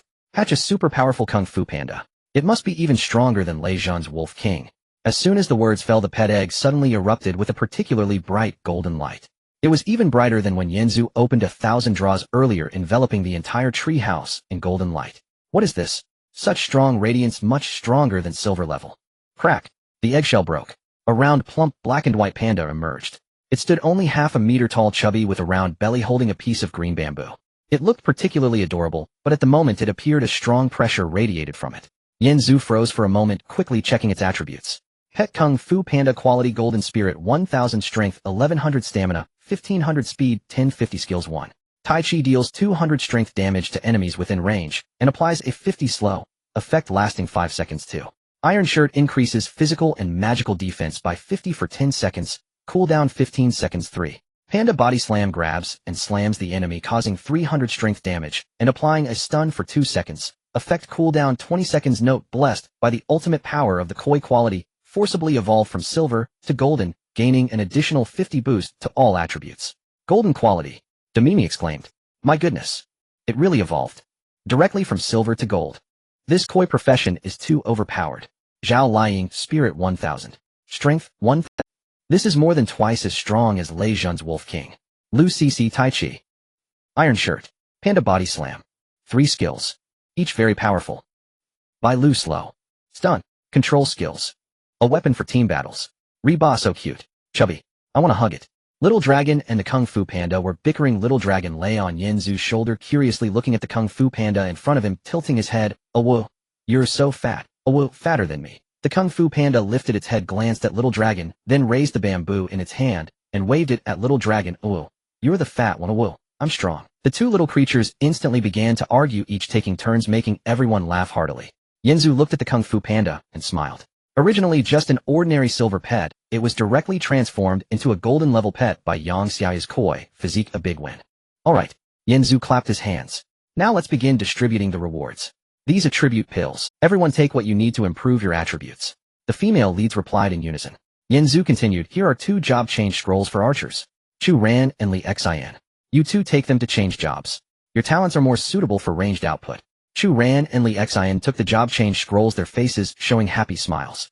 Thank you, brother Yanzu. The remaining equipment. Everyone pick what you can use. The rest will be kept aside. Yanzu poured out all the equipment, and the female leads each chose suitable gear and put them on, significantly boosting their power. After distributing the rewards, Yanzu looked at Yang Xiaoya, then at the Kung Fu Panda. Xiaoya, this Kung Fu Panda evolved from your koi power. It has a fate with you. From today on, it will be your pet. Yang Xiaoya was stunned, her eyes suddenly turning red. Brother Yanzu, are you really giving the Kung Fu Panda to me? It is of golden quality, the only one in the entire region. Such a precious pet, are you really going to give it to me? Demimi Yanzu. A golden quality pet. Just given to her. Although it evolved because of her. But, Zhao Liang Xiaoya's koi power is indeed crucial. Without her, the Kung Fu Panda would just be Lu Cixi. Yanzu's decision. Must have his reasons. Reba so envious. I also want a fat panda. Little Dragon, a woo, master, you gave the panda away, a woo. Then who will I argue with in the future? Upon hearing Little Dragon's words, the Kung Fu Panda turned its head and glared at it. A woo. Who wants to argue with you? A woo. I want to play with my little sister Xiaoya. Yanzu walked in front of the Kung Fu Panda, squatted down, and patted its round head. Little one, from today on she is your master. You must protect her well, understand? The Kung Fu Panda tilted its head, looking at Yanzu, then at Yang Xiaoya. It then walked step by step to Yang Xiaoya and lifted the bamboo in its hand, offering it to her. Here, my bamboo, a greeting gift. Tears streamed down Yang Xiaoya's face as she squatted down and hugged the Kung Fu Panda tightly. Thank you for choosing me. I will take good care of you and give you lots of delicious food. The Kung Fu Panda snuggled in her arms, its plump body rubbing against Yang Xiaoya. Sister Xiaoya is so soft, much softer than brother Yanzu. Yang Xiaoya held the Kung Fu Panda, burying her face in its fur. Your fur is so soft, so comfortable. The Kung Fu Panda's little paws rested on Yang Xiaoya's chest. Sister Xiaoya, this place is also very soft. Yang Xiaoya's face turned red. You little pervy bear. Nevertheless, she hugged it even tighter. The Kung Fu Panda's round head rubbed against Yang Xiaoya's chest. So fragrant, Sister Xiaoya smells so good, even more fragrant than bamboo. Yang Xiaoya felt ticklish from the rubbing. Don't stop rubbing, it's so ticklish, ha ha.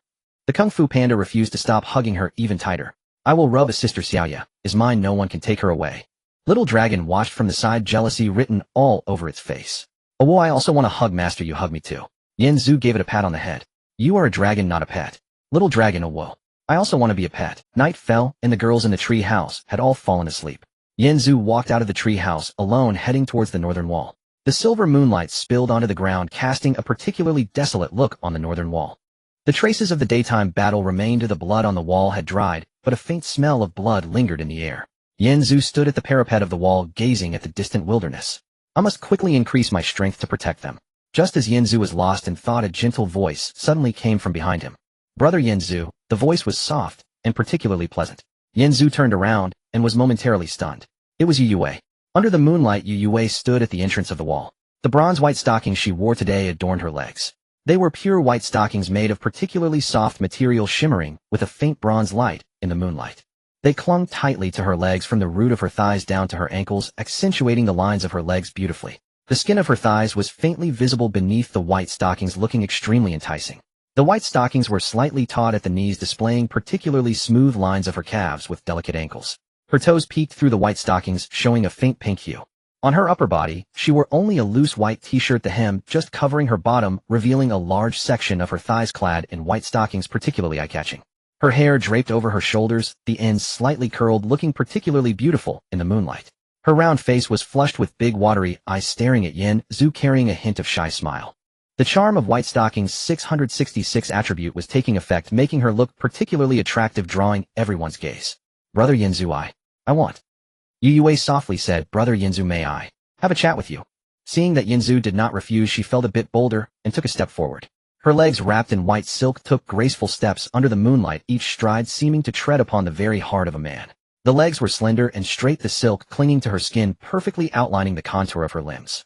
The curve of her thigh was full and alluring while her calves were delicate and beautiful. The white silk around her ankles gathered slightly, appearing particularly soft. She walked slowly, deliberately, allowing the moonlight to shine upon her silk-clad legs glimmering with a faint bronze sheen. She walked up to Yinzu, tilting her head back. Her eyes sparkled brightly. "Brother Yinzu," she said, "are you standing here all alone? Don't you feel lonely?" Her voice was soft with a rising inflection that made one's heart flutter. Yu Yue reached out her hand and gently tugged at Yanzu's sleeve. Her fingers delicate and soft with the white silk on her legs, her skin pale and fine, resembling exquisite mutton-fat jade. "Brother Yinzu," she said, "your hand is so cold." She placed her other hand over his, cradling it in her palm, gently rubbing. "I'll help warm you up." Her fingers brushed lightly against the back of Yanzu's hand, playfully like a kitten.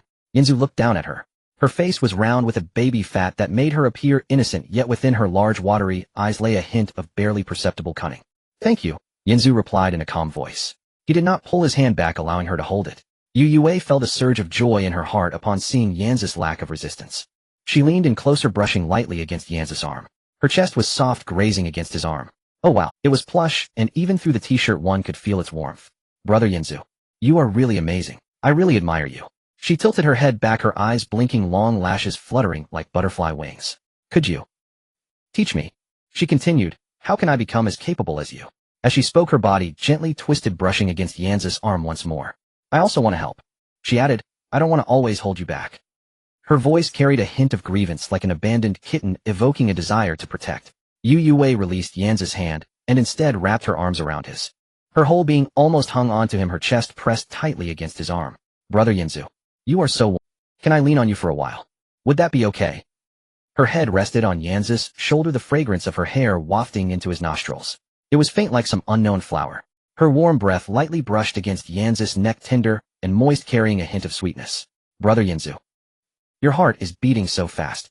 She laughed, her fingers lightly drawing circles on Yanzu's chest. "Is it that you have feelings for me?" Her voice was soft and sweet, carrying a teasing tone. There was nothing. Yinzu looked down at the girl before him. Her cheeks were flushed, her lips slightly parted, resembling a ripe cherry. "Is it that you have feelings for me?" Her voice was soft and sweet, carrying a teasing tone. There was nothing but anticipation, a hint of barely noticeable urgency. "Is this how you test your subordinates?" Little Se Long lay on Yanzu's shoulder, having been drowsy. Hearing Yu Yue's soft voice, he groggily opened his eyes. Upon seeing the scene before him, he woke up instantly. A woo! The little dragon's eyes were fixed on Yu Yue. She leaned against Yinzu. The neckline of her t-shirt was slightly open, revealing a glimpse of her fair skin, the curve of her chest visible, yet elusive. The little dragon was almost drooling. "A woo is so beautiful, a woo is so soft, a woo, I want to cuddle, sister. So pretty. Her face is so red. Her lips look so soft. So big. I envy the master. I want to lean on her too. She must be so soft and fragrant." The little dragon wobbled as it flew up from Yanzu's shoulder. Like it was drunk, it flew towards Yu Yue. Dazed, it approached her. "Oh, woo, sister Yue, I'm coming." The little dragon dove right into Yu Yue's chest. Its chubby little head rubbed against her soft chest. "Oh, woo, so soft, so comfortable. Oh, woo, even softer than sister Xia." Yu Yue giggled from the tickling. "Little dragon, so mischievous," she exclaimed. "Don't rub there, it tickles, ha ha ha." She reached out to grab the little dragon, but it agilely dodged, flitting between her chest and neck, occasionally brushing against her cheek. "Oh, woo, sister Yue smells so good. Oh, woo, much more comfortable than my master's shoulder." Yinzu watched the little dragon's antics and shook his head helplessly. "Come back here. Little dragon, oh woo, no, I want to cuddle. Sister Yue, let me cuddle a little longer." Yu Yue was amused by the little dragon, her body gently swaying on the city wall, the hem of her t-shirt slightly lifting with the movement, revealing a section of her fair flat belly. Moonlight shone upon it, casting a gentle glow. The little dragon's eyes widened at the sight of her belly. "Oh woo, belly so white, oh woo, I want to take a bite." Yinzu swiftly grabbed the little dragon's tail, pulling it away from Yu Yue. "If you keep this up, I'll throw you off the city wall." Little dragon, oh woo. "Master, are you jealous?" "Oh woo, sister Yue is mine." Yu Yue adjusted her clothes, her cheeks flushed, but a glimmer of pride flashed in her eyes. The little dragon's reaction made her even more certain of her charm, which was quite effective on men. Yanzu's expression remained neutral on the surface as he allowed Yu Yue to lean against him, but internally, he pondered. Yu Yue has been drawing closer to me since the city defense battle began. During the day, she intentionally displayed her white silk, and now in the dead of night, she comes to find me wearing it. It's definitely not mere affection. There is purpose behind it. What does she want from me? Is it protection or something else? Yue, His voice was low. What's wrong? Have you fallen for me already? Yu Yue was taken aback for a moment, then leaned into Yan's embrace. Yue. His voice was low. What's wrong? Have you fallen for me already? Yu Yue was taken aback for a moment, then leaned into Yan's embrace. Of course. In this apocalyptic world, you are the most reassuring man I have ever met. Her head rested against Yan's chest, listening to his heartbeat. Brother Yanzu, do you like me? Yanzu lowered his head, his lips almost brushing against her ear. Who doesn't like beautiful women? But tell me what you truly want. A warm breath sprayed against Yu Yui's ear, making her shiver. Yu Yui's heart skipped a beat. Damn. She had clearly come to tempt him, yet how was she the one being restrained? Yu Yui's heart skipped a beat, feeling the man's aura. It was too strong. She had clearly come to tempt him. Why did it feel like she was instead losing control? Yu Yue suppressed her panic, tilting her head to look at Yanzu. I want to be safe. In this apocalyptic world, only by becoming stronger can one survive. Her fingers lightly traced circles on Yanzu's chest. And you Yanzu are the strongest in the region. I want to follow you. She feigned an innocent expression, her big eyes blinking, but her ears had already turned red. Oh. Yanzu's lips curled slightly as his fingers, but it made Yu Yui's entire body stiffen. Yanzu. Of course. Of course there are no other. She feigned an innocent expression, her big eyes blinking, but her ears had already turned red. Oh. Yanzu's lips curled slightly as his fingers gently lifted her chin, aligning her face with his. Then why is your heart racing so fast? Yu Yui's face instantly flushed. That's because. She couldn't continue, his gaze seeming to see through every. It seems. Yanzu released her chin, gently patting her head. You must have secrets. When you're willing to speak, come find me. Yu Yue stood frozen, pondering the meaning of his words. Did he see through me? Or is he testing me? Just as the atmosphere between Yu Yue and Yanzu reached an intimate peak, a voice suddenly came from the entrance of the city wall. Yo, what are you two doing out here admiring the moon in the middle of the night?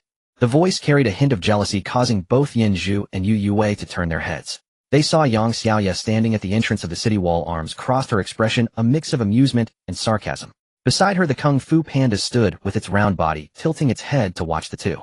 Yang Xiaoya walked over, her eyes scanning between Yanzu and Yu Yue. Noticing Yu Yui's flushed cheeks and slightly disheveled clothes, she raised an eyebrow. I say, Yanzu, in the middle of the night, you didn't bring us along, and ran up here alone. Turns out someone is keeping you company. You are Yu Yue. Your face is so red. Is it because of the wind-up on the wall? Is the wind making your face red? With hidden meanings in her words, Yu Yue hurriedly adjusted her clothes. No, I am just what? Yang Xiaoya interrupted her. Just here to accompany Yanzu to admire the moon. And also, warm my hands. Seeing Yu Yue still holding Yanzu's hand, her gaze turned even more envious. You've already held hands. Things are progressing quickly. The Kung Fu Panda tilted its head, bamboo in its mouth. Master, what are they doing? Yang Xiaoya patted the panda's head. They're having a heart-to-heart. The Kung Fu Panda nodded as if it understood, then looked at the little dragon. Little dragon, you're here too. Were you also having a heart-to-heart just now? Little dragon. Ow, I didn't do anything. Ow, I was just admiring the scenery. Kung Fu Panda. Oh, admiring the scenery. Then what about the drool at the corner of your mouth? Little dragon hurriedly wiped the corner of its mouth. Ow, the wine blew. Yang Xiaoya was amused by the two, but her gaze towards Yanzu still carried a hint of resentment. Yu Yue looked at the scene before her, feeling a sense of foreboding. With Yang Xiaoya's arrival, tonight's plans were surely ruined. Staying any longer would only make it more awkward, so she gently withdrew her hand. She smiled at Yanzu. Yanzu. Since Sister Xiaoya is here, I'll take my leave now. You two chat. She paused, then leaned closer to Yanzu's ear and whispered. I was serious about what I said earlier. They'll wait for her. Warm breath sprayed against Yanzu's ear, carrying a hint of sweet fragrance. After speaking, she deliberately brushed her fingertip lightly against Yanzu. Yu Yue reached the corner of the city wall. Turning around, she walked down the city wall, her legs wrapped in white silk. In the moonlight, they swayed enticingly, leaving an alluring silhouette. Yu Yue reached the corner of the city wall, confirming that no one was watching. Quickly, she raised her wrist and pressed a discreet black device on it. A line of small text was swiftly sent out. Plan thwarted. Yang Xiaoya suddenly appeared. We'll find another opportunity next time.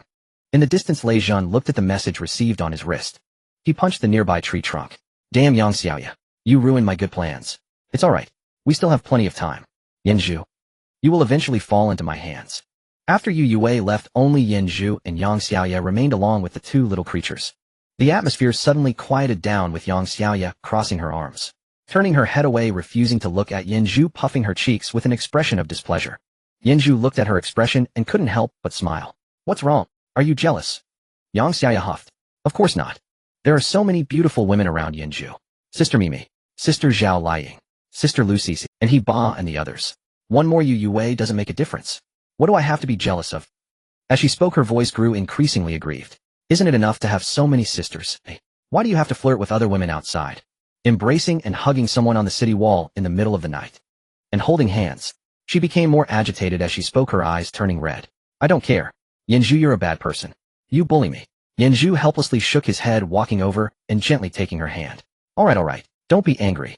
I really don't have anything with her. I was just testing her. Yinju's voice became a bit more serious.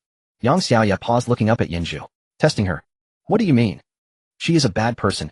Hard to say. Yinju shook his head. But she definitely has other motives. It's not just a simple liking for me. That's why I deliberately cooperated with her. I wanted to see what she really wanted. Yang Xiaoya blinked. So that's how it is. Then, did I ruin your good plans just now? Her tone softened, suddenly feeling a bit embarrassed.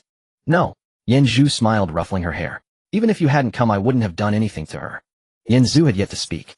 Yang Xiaoya stood on tiptoe, closed her eyes, and took the initiative to kiss Yinzu's lips. Her lips were soft and warm, carrying a hint of sweetness as they gently pressed against Yinzu's mouth. Yinzu was taken aback for a moment, then lowered his head and kissed deeper.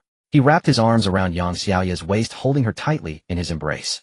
Yang Xiaoya's body stiffened for a moment, but quickly relaxed, gripping Yinzu's clothes as her breathing became increasingly hurried. Yinzu Gij. Yang Xiaoya whispered, her lips flushed from the kiss. Yinzu responded, moving his lips from hers down to her chin, kissing her neck. Yang Xiaoya shuddered all over. Ah! She softly exclaimed, her whole body going limp in Yinzu's arms. Yinzu Gij. Don't do it here. Her voice was soft, sounding particularly pleasant. Yinzu looked at her flushed face. No, right here. Yinzu held Yang Xiaoya, while Xiao Long and Kung Fu Panda watched nearby. Aowu, master, what were you two doing just now? Xiao Sei Long tilted its head and asked. Yinzu said, it's adult matters that children shouldn't ask. Xiao Sei Long replied. Aowu, I'm not a child, I understand everything. Kung Fu Panda looked at Xiao Long and said, say Xiao Long, do you want to join in too? My master and Yinzu's master have important matters to attend to. Oh, let's not disturb them. Xiao Long said. Aowu, I know I want to disturb them. Just keep watch here. Kung Fu Panda said, then I'll keep you company. But the two of us look like door gods, quite frightening. Xiao Sei Long replied. Aowu, I'm not scary, I'm adorable. Kung Fu Panda glanced at Xiao Sei Long's sharp teeth and said, adorable, yes indeed adorable, just a bit too many teeth. Xiao Sei Long replied, Aowu. What's wrong with having many teeth? The two little creatures continued to bicker. Yinzu turned back and glanced at them, saying, you two don't let anyone else come over. Xiao Long said, Aowu, roger that, I guarantee to complete the task. Kung Fu Panda said, don't worry, with us around not even a mosquito can get in unless that mosquito can become invisible. Yinzu gently set Yang Xiaoya down on the ground. Yang Xiaoya lay on the ground, her body trembling slightly, gripping Yinzu tightly. Yinzu Gij. I'm a bit scared. Yinzu leaned down, gently kissing her forehead, saying, don't be afraid. His hand gently brushed her face, moving slowly. Yang Xiaoya closed her eyes, gradually relaxing. Yinzu's lips moved from her forehead down, kissing her eyes, her nose, and finally landing on her lips again. This time the kiss lasted longer. At that moment, Yinzu sensed something was off outside. In the shadows outside the treehouse, someone was peeking in. Yinzu smiled, knowing exactly who it was. He leaned down and whispered in Yang Xiaoya's ear, someone is peeking. Yang Xiaoya's eyes flew open. What? She quickly tried to pull her clothes, her face turning completely red. Who is peeking? Yinzu held her hand, saying, don't worry, it's Yu Wei. Yang Xiaoya was taken aback and said, Yu Wei. How could she? Yinzu replied. She hasn't left as she followed us from the city wall. But let her peek then. Yinzu reached out, slowly unbuttoning the first button of Yang Xiaoya's clothes. Pop! Yang Xiaoya's body trembled. Yinzu Gij. She's still watching. Shoo. Yinzu gently hushed her, continuing to unbutton the second button. Pop. Yang Xiaoya's breathing became more hurried, her chest rising and falling. Don't mind her. Yinzu unbuttoned the third button. Pop. The clothing opened slightly, revealing her fair skin. Yang Xiao bit her lip. Although someone was watching, Yinzu was very gentle, and she was no longer afraid. Yinzu Gij. I'm not afraid anymore. Outside the treehouse, Yu Wei hid in the shadows, peering through the gap. Her fists were tightly clenched, her nails digging into her flesh. Damn it. Yang Xiaoya. You little vixen. It was clearly me who found him first. Why is it you? She watched Yinzu's gentle demeanor as he kissed Yang Xiaoya, feeling a surge of jealousy in her heart. Why isn't it me? I clearly look better than her. Why choose her and not me? But jealousy aside, as she watched what was happening inside, her own heart raced as well. Damn. What am I thinking? I'm here to complete a task. Not to. Yu Wei shook her head, trying to shake off the chaos. But her body wouldn't listen to her, her breathing grew rapid, her face flushed, and her legs instinctively tightened together. She bit her lip, not daring to make a sound. Damn, what's happening to my body? She watched inside, unable to help but think if it were herself lying on the bed, if Yanzu were kissing her, if. No, I can't think like that. I'm just here to monitor him. I can't really fall for him. But she couldn't control herself. Her hand unconsciously reached for her clothes. At that moment the system's prompt echoed in Yanzu's mind. Yang Xiaoya's bonding talent is being activated. Bonding synchronization rate 1.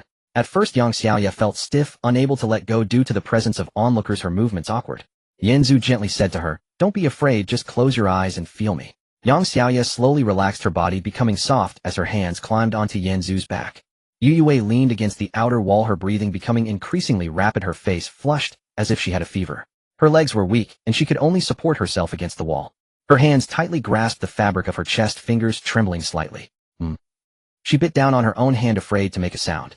But a sound still escaped her throat. In the quiet of the night it sounded particularly clear, yet her body was completely out of control. Yu Yue was startled and quickly covered her mouth. She looked at the scene of Yanzu and Yang Xiaoya in the distance, her mind blank, with only one thought remaining. I want that too. I want to be treated like that by him too. Her hand instinctively reached inside her clothes. Another soft sound escaped. Yu Yue closed her eyes, her mind filled with thoughts of Yanzu. His gentle gaze, his strong arms, the way he unbuttoned her. Yanzu. She silently repeated in her heart, if only I were the one lying there. How wonderful it would be. Bonding synchronization rate 50. Yang Xiaoya slowly let go, fully immersed despite Yu Yue's gaze. Her lips brushed against Yanzu's ear. Brother Yanzu. I love you.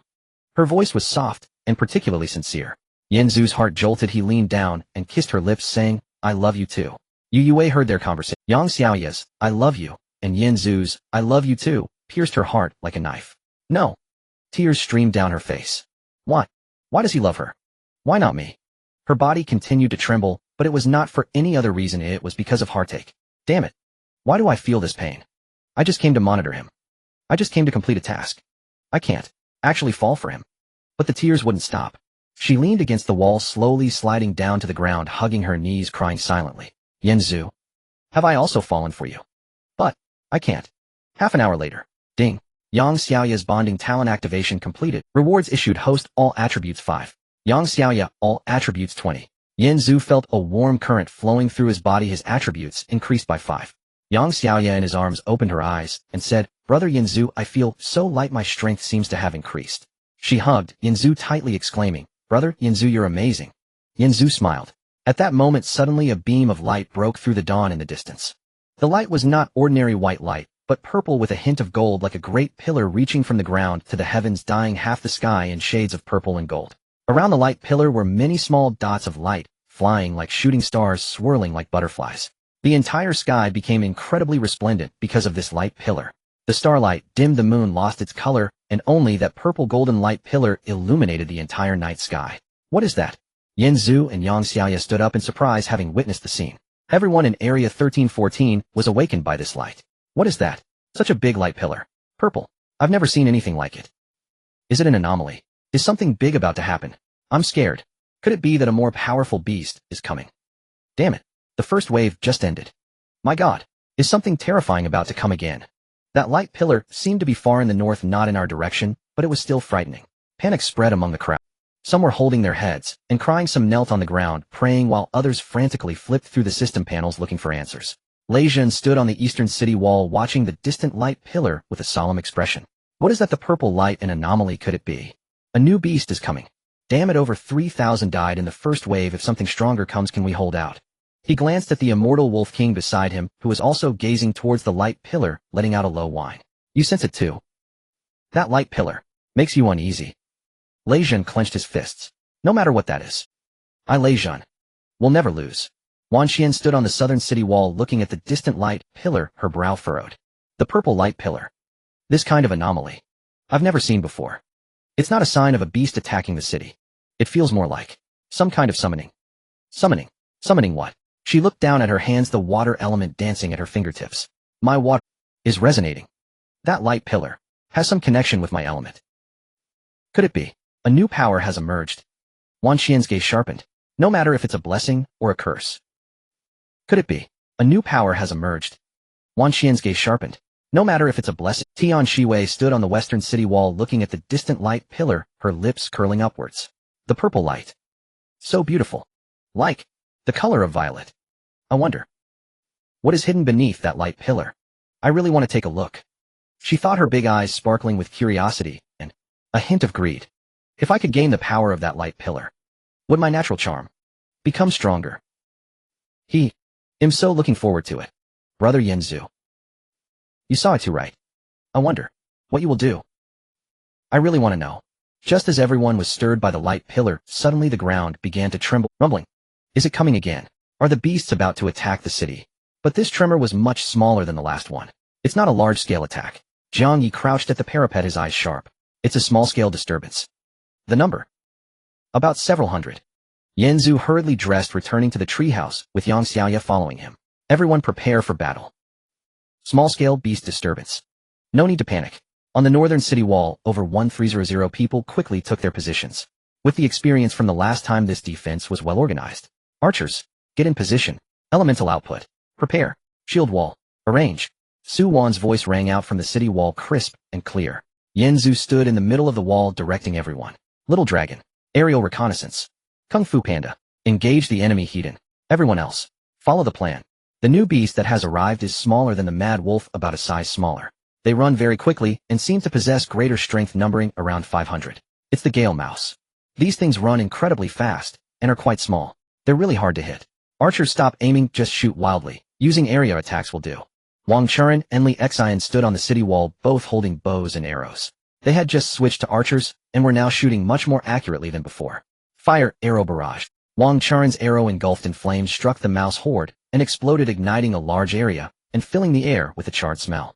Ice arrow spread.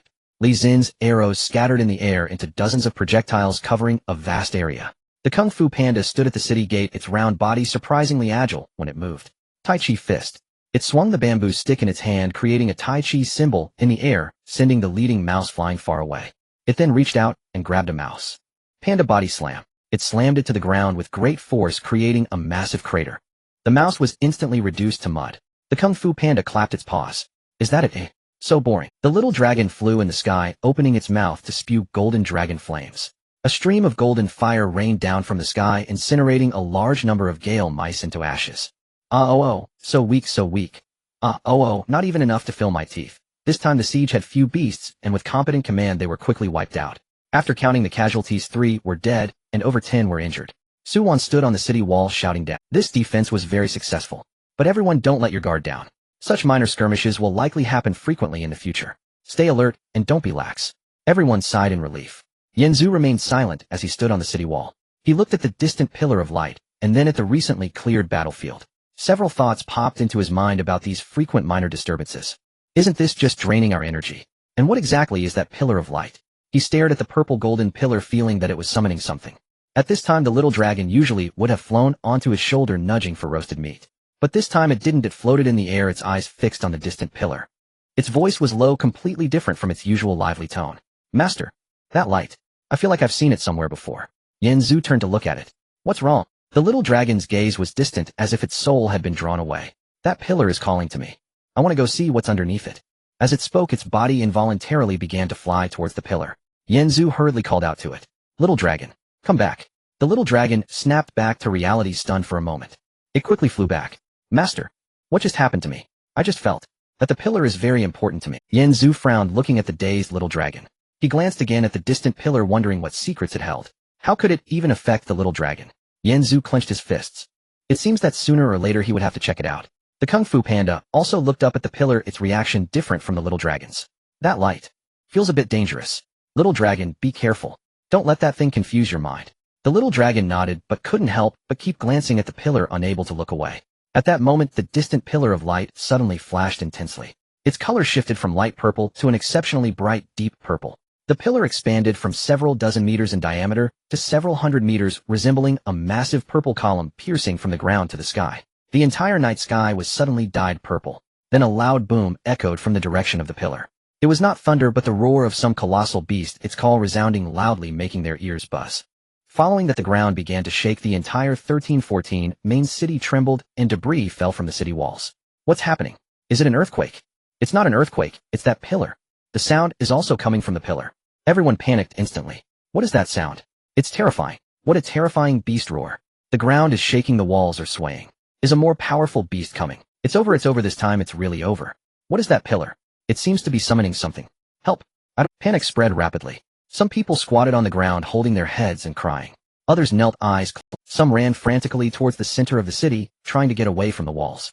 But everyone knew the walls were the only safe haven. A stepping away meant death. Thunderclap stood on the eastern city wall, watching the strange pillar in the distance, his face turning pale. Damn it. What the hell is that pillar doing? Such a huge commotion. This absolutely cannot be caused by ordinary beasts. Could it be a more advanced existence? The immortal Wolf King beside him made a whimpering sound, its first standing on end. You feel it too. That sense of oppression. It feels like a fear from deep within the bloodline. Thunderclap clenched his fists. No matter what comes, Thunderclap will never retreat. Wan Qian stood on the southern city wall looking at the distant pillar, frowning. The pillar has expanded from several dozen meters to several hundred meters. That roar doesn't sound like an ordinary beast, more like a call from some ancient existence. Her water element danced wildly at her fingertips, as if responding to the call of that pillar. My element is resonating. What is sealed within that pillar? Wan Qian's expression grew unusually serious as she shouted to her subordinates. Everyone, all members of the Phoenix Society, enter the highest state of battle readiness. This situation may be even more dangerous than the previous city defense battle. Tianxi stood on the western city wall watching the distant pillar. A sweet smile still graced her face, but her eyes flashed with an unusual seriousness. That light is getting brighter. That roar just now even makes my innate charm feel pressured. Her body trembled slightly, not out of fear, but excitement. What a powerful force. If I could obtain such power, my innate charm would surely become even stronger. Hehe, Yinzu Gij. This time I want to join in the fun too. At that moment, at the heart of the purple-gold pillar of light, a vast black hole split open like a tear in the very fabric of space. Countless aberrant beasts poured forth from the void, a dark surging tide racing toward the 1314 main city like an incoming wave. They are coming. The hordes of strange beasts have arrived. Their numbers incalculable. At least tens of thousands. My heavens. Far more than during the last siege. The varieties of these beasts far outnumbered anything seen before. There were mad wolves, gallerats, and a new species none had ever seen. Gigantic in bulk, their bodies sheathed in bronze-hued scales. That is a bronze-grade beast, an iron-armored beast. Bronze-grade. A whole tier above black iron-grade. We're doomed. This time it's truly over. The beast army was charging directly at the eastern wall, the sector under Lei Zhen's command. Damn it, why here? Lei Zhen roared. Kishua Ming. Everyone prepare for battle. Dadi Ji knew Wrath of the Earth activate. A dun yellow light burst forth as spikes erupted from the ground, but the beasts came in such overwhelming numbers that when one line was impaled, another wave surged forward. No. Too many. They can't be held. East sector in danger, requesting reinforcements. The call for aid spread instantly. Wan Qian was the first to receive the message. Without hesitation she cried, Feng Wangxi, follow me to the east, and led her people from the south toward the eastern wall. Tian Shiwei received the news as well. Sanren Lianming. We're going to help too. Let's go. Tian Shiwei guided the Sanren Lianming from the west toward the east. Yanzu stood on the northern wall, eyes fixed on the eastern alarm.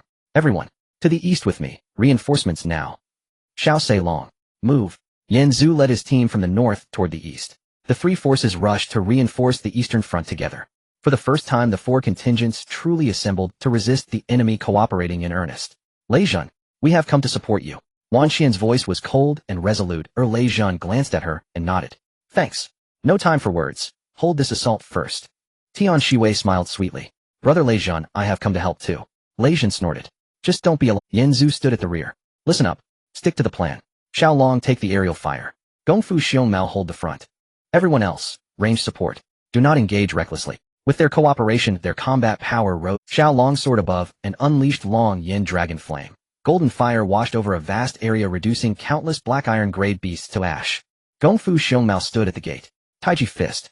A Taiji sigil blossomed and sent a swath of panda slam. Grabbing beasts one by one, he hurled them mercilessly into the ground. A thunderous impact shook the gate, while Wan Qian held the wall. Shanghai Dijuan activate. Water elements erupted in a torrent, volleying water arrows and piercing ice cones. Tian Shiwei anchored the corner of the wall. Tianxing Meigu innate allure. Charm elements radiated outward. Some beasts were bewitched and turned on one another. Lei Zhen stood at the forefront and chuckled. Heh. Let them slaughter each other, as spares us the trouble. Dadi Ji knew full power. Earth Spikes Barrage.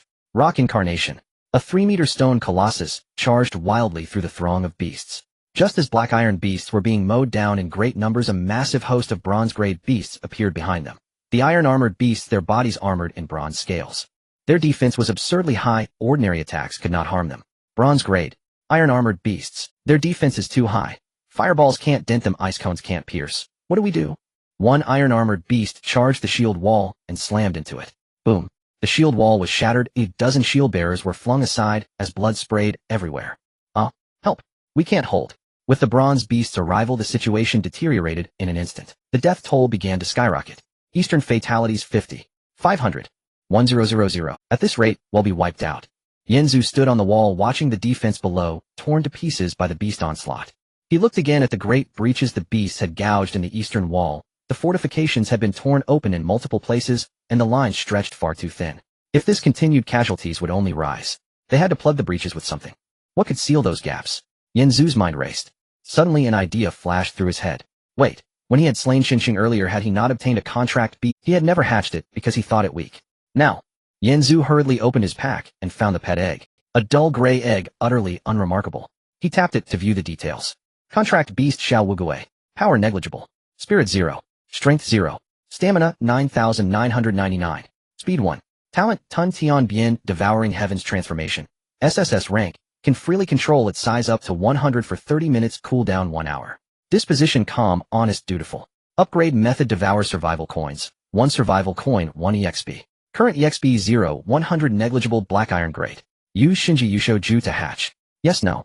Yanzu read the attributes. His pupils constricted immediately. Stamina 9999. Spirit 0. Strength 0. Speed only 1. But the stamina, nearly 10,000. And an SS Steer talent Tun Tian Bien that can alter size freely up to 100-fold. Isn't that a movable wall? Its defense is astronomically high and its bulk immense. If he expanded its size 100-fold, it could directly plug the breaches in the wall. And with 9,999 stamina, bronze-grade beasts would barely dent it. Perfect. Yanzu did not hesitate and selected yes. A golden light burst forth from Yanzu's hand, enveloping the dull gray egg. The eggshell began to glow, gradually transforming from gray to gold. Crack. The eggshell split open. A tiny turtle crawled out from within, only as big as a palm, its shell deep green with ancient patterns. With small eyes, it looked rather foolish. Woo. The little turtle let out a low call. The voice was steady and gentle. Master. Hello. I am the little turtle. In the future, please take care of me. It spoke slowly without a hint of urgency. Yanzu did not hesitate and directly began to upgrade the little turtle. Devour Survival Coins. First, Consumption Survival Coins 100 Little Turtle level up, unranked black iron stamina, 99, 19,999. Continue. Give another 100,000. Consumption Survival Coins 100000 Little Turtle level up, black iron bronze stamina 19999. For 9999. Not enough. Give another 1 million.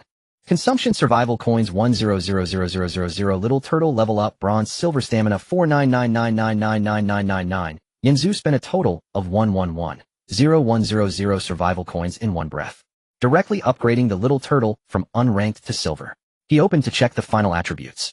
Contract beast little turtle, strength silver, spirit 0, power 0, speed 10, stamina 99999, talent sky, swallowing change SSS grade. Can freely control size reaching up to 100 times its original size, lasting 30 minutes, cooldown 1 hour, personality steady, honest, dutiful, upgrade method Devour Survival Coins. 1 survival coin, 1 experience point, current experience 0, 1000000 silver gold. Yanzu looked at the attributes. He felt elated. Stamina 99,999. Although other attributes were lacking, but the defense exploded. The silver level little turtle had a stamina close to 100,000. Even a gold-level exotic beast would find it impossible to harm it. As the little turtle leveled up, its body began to grow larger. It let out a deep murmur. Then its body started to glow with deep green light radiating from its shell. Exploded. The silver-level little turtle had a stamina close to 100,000. Even a gold to wall-sized. Finally, it transformed into a mountain-sized creature, standing 50 meters tall. With a width of 100 meters and a thickness of 30 meters, it resembled a moving steel fortress. Boom. Its massive form crashed to the ground. The entire earth shook in response. This is too big. The onlookers were dumbfounded. What is that? Such a huge turtle. It's even taller than the city walls. That mountain-like thing is a pet. Is it Yanzu's pet? My god, this is too exaggerated. Standing there, it's like a mountain. Exotic beasts can't possibly harm it. Wan Qian looked at the enormous little turtle. For the first time a shocked expression appeared on her cold face. That little turtle can actually grow this big. This defense must be stronger than the city walls. Yanzu, how many trump cards do you have? Tian Shiwei gazed at the gigantic little turtle, her big eyes blinking. What a large turtle. It's even bigger than my treehouse. Yanzu, big brother, your pet is amazing. Little dragon can breathe fire. The turtle can grow big. I envy you so much. I like big things the most. Although she said this on the surface, inside, she was quickly calculating. If that turtle could be somehow controlled, then my strength would grow rapidly. However, now is not the time. Lei Zhan looked at the gigantic, his face turned ashen. Damn it, it's Yanzu again. And his pet. That little snake. Now there's another turtle. It's bigger than the city walls. How many trump cards does this guy have? The immortal Wolf King beside him stood by. Looking up at the gigantic little turtle, it let out a low whine. Don't be afraid. When your level rises, you won't be worse than it. Lei Zhan said this, but in his heart he knew. The immortal Wolf King was only silver level and could not level up anymore. But that little turtle, although it was only silver level now, it could still upgrade. Its potential was damn it. Why? All the good things belonged to him. Yanzu began to command the little turtle. Little turtle, go block the big hole in the city wall. Woo woo. The little turtle slowly moved its massive body, resembling a moving mountain. Rumble. The earth shook continuously. The little turtle reached the gap in the city wall. Lie down. The little turtle obediently lay down, its enormous body completely blocking the big hole over 50 meters, like a wall made of steel. Boom. The gap was completely sealed. Everyone, hide behind the little turtle. Attack the exotic beasts through the gaps. Yanzu ordered, and everyone quickly took their positions. They hid behind the massive body of the little turtle, attacking through the gaps in its limbs and head, launching an assault on the exotic beasts outside. The fire arrows were shot in rapid succession. Li Xian and Wang Charen's arrows flew through the gap in the small turtle's head, accurately striking the alien beasts outside and covering a vast area. Wan Qian stood behind the small turtle, arrows made of water element piercing through the horde of alien beasts. Charm. Tian Shiwei hid in a corner, utilizing her innate allure. The alien beasts, mesmerized, charged forward. Incredible. With this big turtle, the alien beasts can't get through at all. We are much safer hiding behind it. Killing the alien beasts has become so simple. The death toll is starting to decrease. Everyone else was going wild with excitement. Look, the turtle's defense is so strong that the alien beasts can't even hurt it. With such a large size, it's a joke.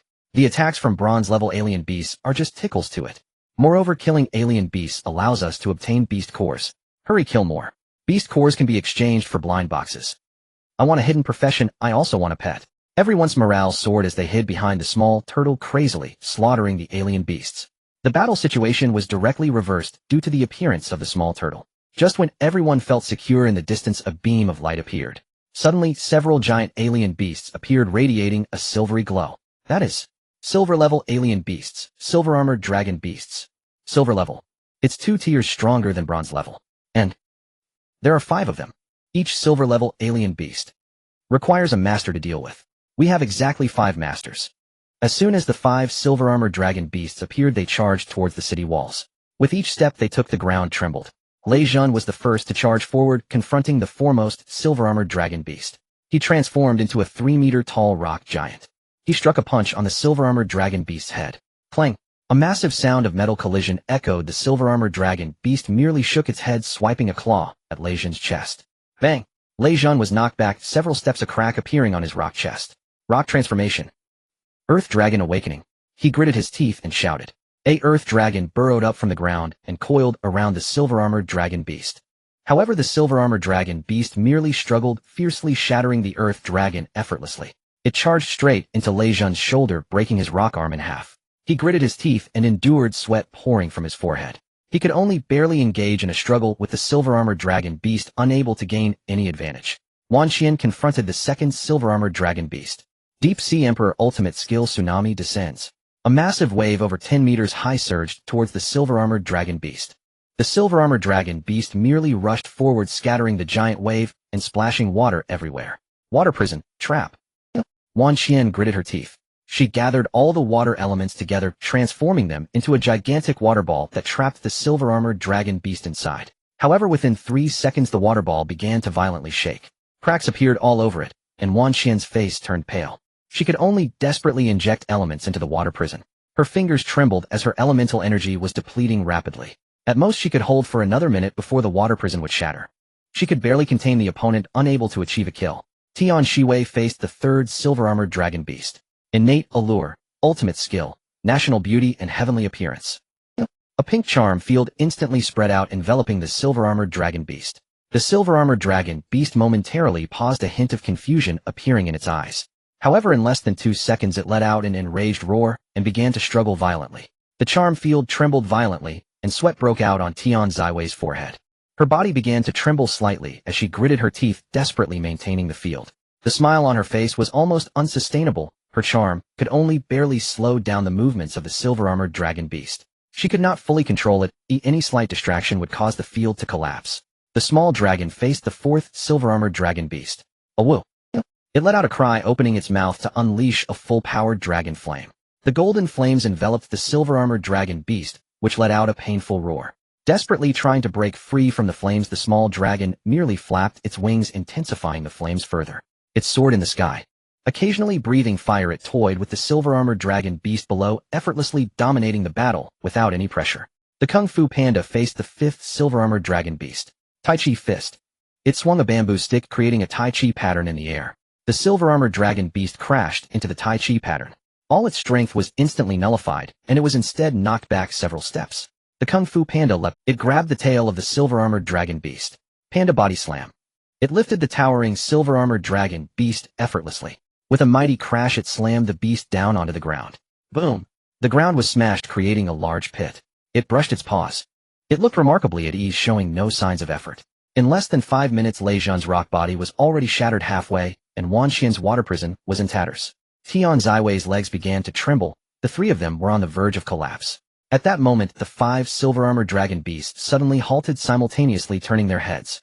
They looked towards the direction of the beam of light, then turned and ran towards it. They are escaping. No, wait. They are not escaping. They are being summoned back. As they ran, the silver-armored dragon beasts let out low roars, seemingly responding to the call of the beam of light. Chase! Lei Zhan was the first to give chase. We can't let them escape. Wan Xian followed closely behind. That beam of light must be hiding some secret. Tian Shiwei also pursued. Hee, how interesting. I also want to see. Yin Zhu watched the three of them chase after the silver-armored dragon beasts, then looked around at the battlefield. The small turtle blocked the gap, preventing the alien beast's attacks from getting through. The death toll had stabilized. Xiaoyu. Yin Zhu, look after Yang Xiaoyu. Kung Fu Panda, you two stay here and protect the members of the Starry Wood team. With the small turtle blocking the gap and Kung Fu Panda's golden level combat power, it should be fine. Yang, don't worry, brother Yin Zhu. I will protect everyone. Kung Fu Panda patted its chest. Rest assured, with me here, not a single alien beast shall pass. Yin Zhu nodded in agreement. Little Say Dragon, come with me. Let's go see what secrets that beam of light is hiding. Awoo, okay, master. Awoo, I want to take a look too. What is that light calling for? Yin Zhu led the Little Say Dragon towards the beam of light, chasing after it. Yin Zhu and Xiao Long chased after the silver-armored dragon beast. The closer they got to the light pillar, the stranger the surroundings became. It was once a dilapidated wasteland of the apocalypse. Gradually, the surroundings transformed into a different appearance. The ground was no longer cracked mud and broken stones, but covered with a layer of pale purple moss. The moss emitted a faint glow. Stepping on it felt soft, as if walking on clouds. There was a peculiar scent in the air. It was neither floral nor grassy. It was an ancient, mysterious scent that was comforting to inhale. A deep breath brought relaxation throughout the body and revitalized the spirit. The trees nearby were not the desolate bare trees of the apocalypse. The leaves on the trees swayed gently in the breeze, dropping small points of light, as if stars were falling from the sky.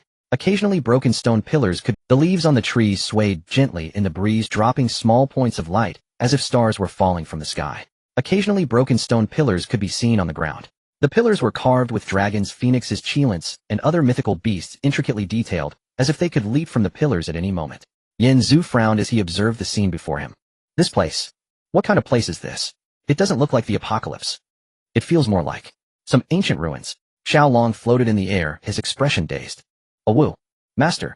This scent. I am so familiar with it. It's as if I've been here before. Xiao Long's voice trembled slightly. It was not fear, but an indescribable feeling that resembled nostalgia and sadness. Yin Zhu turned to look at him. You've been here before. Xiao Long shook his head. Awoo. I don't know, but I can sense that there is a familiar scent within that light pillar. Yin Zhu said nothing. Xiao Long's origin had always been a mystery. From the moment he appeared, he was peculiar. Suddenly sounds of a fight came from ahead. Boom. The wrath of the earth. The tsunami descent. A beauty that could topple a kingdom. Lei Zhan Wanqian and Tian Shiwei were battling 5 silver-armored dragon beasts. Strangely, the 5 dragon beasts did not fight with full strength. They were both blocking attacks and retreating towards the light pillar. Yanzu noticed. The positions of the 5 dragon beasts formed a defensive formation. They were protecting something right in the center of the light pillar. They are guarding something. There is something they want to protect. That's why they don't want to fight seriously. They just want to stall us. Lei Zhan's stone fist smashed hard against one silver-armored dragon beast. The dragon beast was knocked away, but quickly got back up, blocking in front of the light pillar. Lei Zhan roared, "These beasts! Why do they keep blocking?" Wanqian shot an arrow of water. Whoosh! The water arrow pierced through the dragon beast's scales. The dragon beast only let out a low growl, but stood its ground, not retreating an inch. Tian Shiwei cast a charm. The silver-armored dragon beast had resistance to the charm, only slightly dazed before regaining awareness. Wanqian said, "They are guarding something." Lei Zhan shouted, "No matter what they are guarding, we must kill them first. We will know if we charge forward." The Wrath of the Earth, Rock Incarnation. A 3-meter stone figure charged towards the dragon beasts. Yanzu said, "Let's go too." He rushed forward with Xiaolong. "Xiaolong, burn them from above." Dragon flame, blow. Xiaolong opened his mouth and a golden fire burst down from the sky. Boom! 2 silver-armored dragon beasts were scorched by the fire. A woo! The dragon beasts cried out in pain, but still did not retreat. Lei Zhan looked at Yanzu, his expression somewhat complicated. "Yanzu, you also came in." Yanzu replied, "First we need to deal with these dragon beasts. We'll talk about other matters later." Yanzu ran quickly, throwing a bang. The head of a silver-armored dragon beast was smashed. Boom! The massive body fell to the ground. With Yanzu and Xiaolong joining in, the tide of battle turned dramatically. Although the 5 silver-armored dragon beasts fought desperately to protect the light pillar behind them, they could not fully unleash their strength and were gradually killed. Boom, boom, boom. One after another, the dragon beasts fell to the ground. In the end, all 5 silver-armored dragon beasts were dead. However, the 3 of them and Xiao Ceilong were also injured. Lei Zhan had a deep gash on his chest from a dragon claw, bleeding profusely. Wanqian's arm was hit by a dragon tail, broken, and her face was pale. Tian Shiwei was bitten on the leg by a dragon tooth. Although it did not reach a vital point, the blood stained her skirt red. Breathing heavily, Lei Zhan wiped the blood from the corner of his mouth. "Damn it. These beasts are quite difficult to deal with." Wanqian leaned against a stone pillar, treating her wounds. Tian Shiwei sat on the ground, feeling some pain, but that was close. I almost got eaten. Just as the 5 silver-armored dragon beasts fell, the purple golden light pillar suddenly flashed intensely. Boom! A brighter golden light exploded from the center of the light pillar. After the light dissipated, a larger dragon beast slowly emerged from within the light pillar. It was twice the size of a silver-armored dragon beast. Its body was covered in golden scales, each gleaming as if it wore armor made of gold. Its eyes were deep purple, like 2 purple stones set atop its golden head. 2 golden horns grew from its head, curved like blades, looking very sharp. Roar! The golden-armored dragon beast raised its head and roared. The sound was exceptionally loud, 10 times louder than before. The entire area shook, the trees swayed, and leaves fell. Yanzu's eyes widened in shock, quickly checking its information. Golden-armored dragon beast strength, gold spirit 3501 power, 2321 stamina, 3543 speed, 2211 talent, guardian A grade. When the protected target is threatened, all attributes 30, defense 50, and gains the unyielding effect, retains 1 point of stamina when receiving fatal damage lasting 10 seconds. Golden-armored dragon beast. Gold level. Yanzu looked at the 3 with a serious expression. Yanzu gazed at the golden-armored dragon beast, his expression somber. He turned to Lei Zhan and the other 3, saying, "This is a golden-tier golden-armored dragon beast. Mentality 3501, strength 2321, stamina 3543, speed 2211. All attributes exceed 2000. Its power far surpasses that of Kung Fu Panda. All attributes are strong with no weaknesses. It belongs to the mid-golden tier. The 4 of us combined may not even stand a chance." After hearing Yanzu's words, Lei Zhan's face grew even darker. He glanced at his wounds, and then at the golden-armored dragon beast. Mid-golden tier, stronger than Kung Fu Panda. "Damn it, we are only silver tier, there's no way we can win." Lei Zhan claimed, "But we cannot retreat. If we retreat, death will be the only outcome." He looked at Yanzu, his eyes filled with Yanzu, whether we can win or not, let's go together." Wanqian leaned against the stone pillar, frowning after hearing Yanzu's words. She glanced at her fractured arm, realizing her combat capability had diminished significantly. Mid-golden tier, all attributes 2000. My water element is only 310, which is insufficient for battles at this level. Wanqian took a deep breath, standing up straight. "I am the captain of the Phoenix Society. Oh, I cannot retreat. Even if we cannot win, we must give it a shot." She looked at Yanzu, her eyes filled with trust. "Yanzu, I believe in you. You have a plan, right?" Tian Shiwai sat on the ground, her smile fading after hearing Yanzu's. For the first time she revealed a serious expression. Mid-golden tier, so powerful. My innate charm has little effect on beasts of this level. Tian Shiwai slowly stood up. Despite her injured leg, she stood tall. Brother, Yanzu, her voice remained soft, but carried a hint of seriousness. I will try my best to help. Even if I can't defeat it, I can at least hold it off for a while. She looked at Yanzu, her gaze filled with anticipation. If we win, brother, Yanzu, can you give me a reward? Go. Yanzu shouted, and the four of them along with the small dragon launched their attacks simultaneously. Lei Jun shouted, Wrath of the Earth. Rock Manifestation. Earth Dragon Awakening. A three-turtle rock giant and earth dragon charged towards the golden armored dragon beast. Huan Qian shouted, Deep Sea Emperor. Tsunami descends. A massive wave surged towards the golden armored dragon beast. Tian Shiwai shouted, Innate Charm. Charming Beauty. The enchanting domain was unleashed. The small dragon shouted, Dragon Flame. Full power, here it comes. Golden flames rained down from the sky. Yanzu ran swiftly, throwing a punch at the head of the golden armored dragon beast. Boom, boom, boom, boom, boom. 5 attacks struck the golden armored dragon beast simultaneously. Roar. The golden armored dragon beast let out a furious roar. However, its body merely swayed, and not a single scratch marred its golden scales. What? 5 attacks hit simultaneously, and it suffered no damage. Roar. The golden armored dragon beast began to counterattack. It raised its golden dragon claw and mercilessly struck at Lei Jun. Boom. Lei Jun's rock manifestation was shattered with a single swipe. Puff. Lei Jun was sent flying, crashing heavily to the ground, spitting out a mouthful of blood. Damn it, the gap is too great. The golden armored dragon beast turned its head, its tail sweeping fiercely towards Huan Qian. Whoosh, boom. Huan Qian was unable to dodge and was struck by the dragon's tail. Huan Qian was sent flying, crashing into a stone pillar. Crack. The pillar broke in two. Huan Qian fell to the ground, spitting out blood. Her clothes were torn by the dragon's claw, revealing her snow-white skin. Her fair skin was covered in wounds and blood. Her shirt was also shredded, revealing her undergarment, which was partially visible. Ugh. Huan Qian covered her chest, her face suddenly turning red. But this wasn't the time to feel shy. The golden armored dragon beast charged again. Water wall. Huan Qian barely managed to conjure a water wall to block the attack. Tian Ziwei's charm had almost no effect on the golden armored dragon beast. The dragon beast merely shook its head and swiped a claw at Tian Shiwai. Tian Shiwai was sent flying, her clothes ripped apart by the dragon's claw. The hem of her skirt tore, revealing her long fair legs. Tian Shiwai was sent flying, her clothes ripped apart by the dragon's claw. The hem of her skirt tore, revealing her long fair legs. Beneath her torn clothing, her skin was partially visible, exposing her chest. How annoying, my clothes are torn. How am I supposed to face people now? Though she said this, a hint of pride flashed in her eyes. Brother, Yanzu, am in quite a predicament now. You must take responsibility for me. The small dragon in the air watched this scene, eyes wide. Awu, Sister Huan Qian's sister Tian Ziwei's clothes are torn. Awu, I saw Sister Huan Qian's chest and Sister Tian Ziwei's legs. Awu, so fair. Awu, so big. Awu, I'm going to nosebleed. The small dragon really started to bleed from its nose, 2 streams of blood gushing out. It hurriedly covered its nose with its claw. Awu, I didn't see anything. Awu, I was just concerned about the sister's injuries. Yanzu shouted, focus on the battle. The small dragon awoke. Alright, but I really saw. Yanzu charged forward, running exceptionally fast. He punched the golden armored dragon beast in the stomach. Boom. The golden armored dragon beast was pushed back a step, but just 1 step. Roar. The dragon tail of the golden armored dragon beast swept fiercely at Yanzu. Bang. Yanzu was sent flying, crashing into an ancient tree. Crack. The ancient tree broke in 2. Puff. Yanzu spat out a mouthful of blood.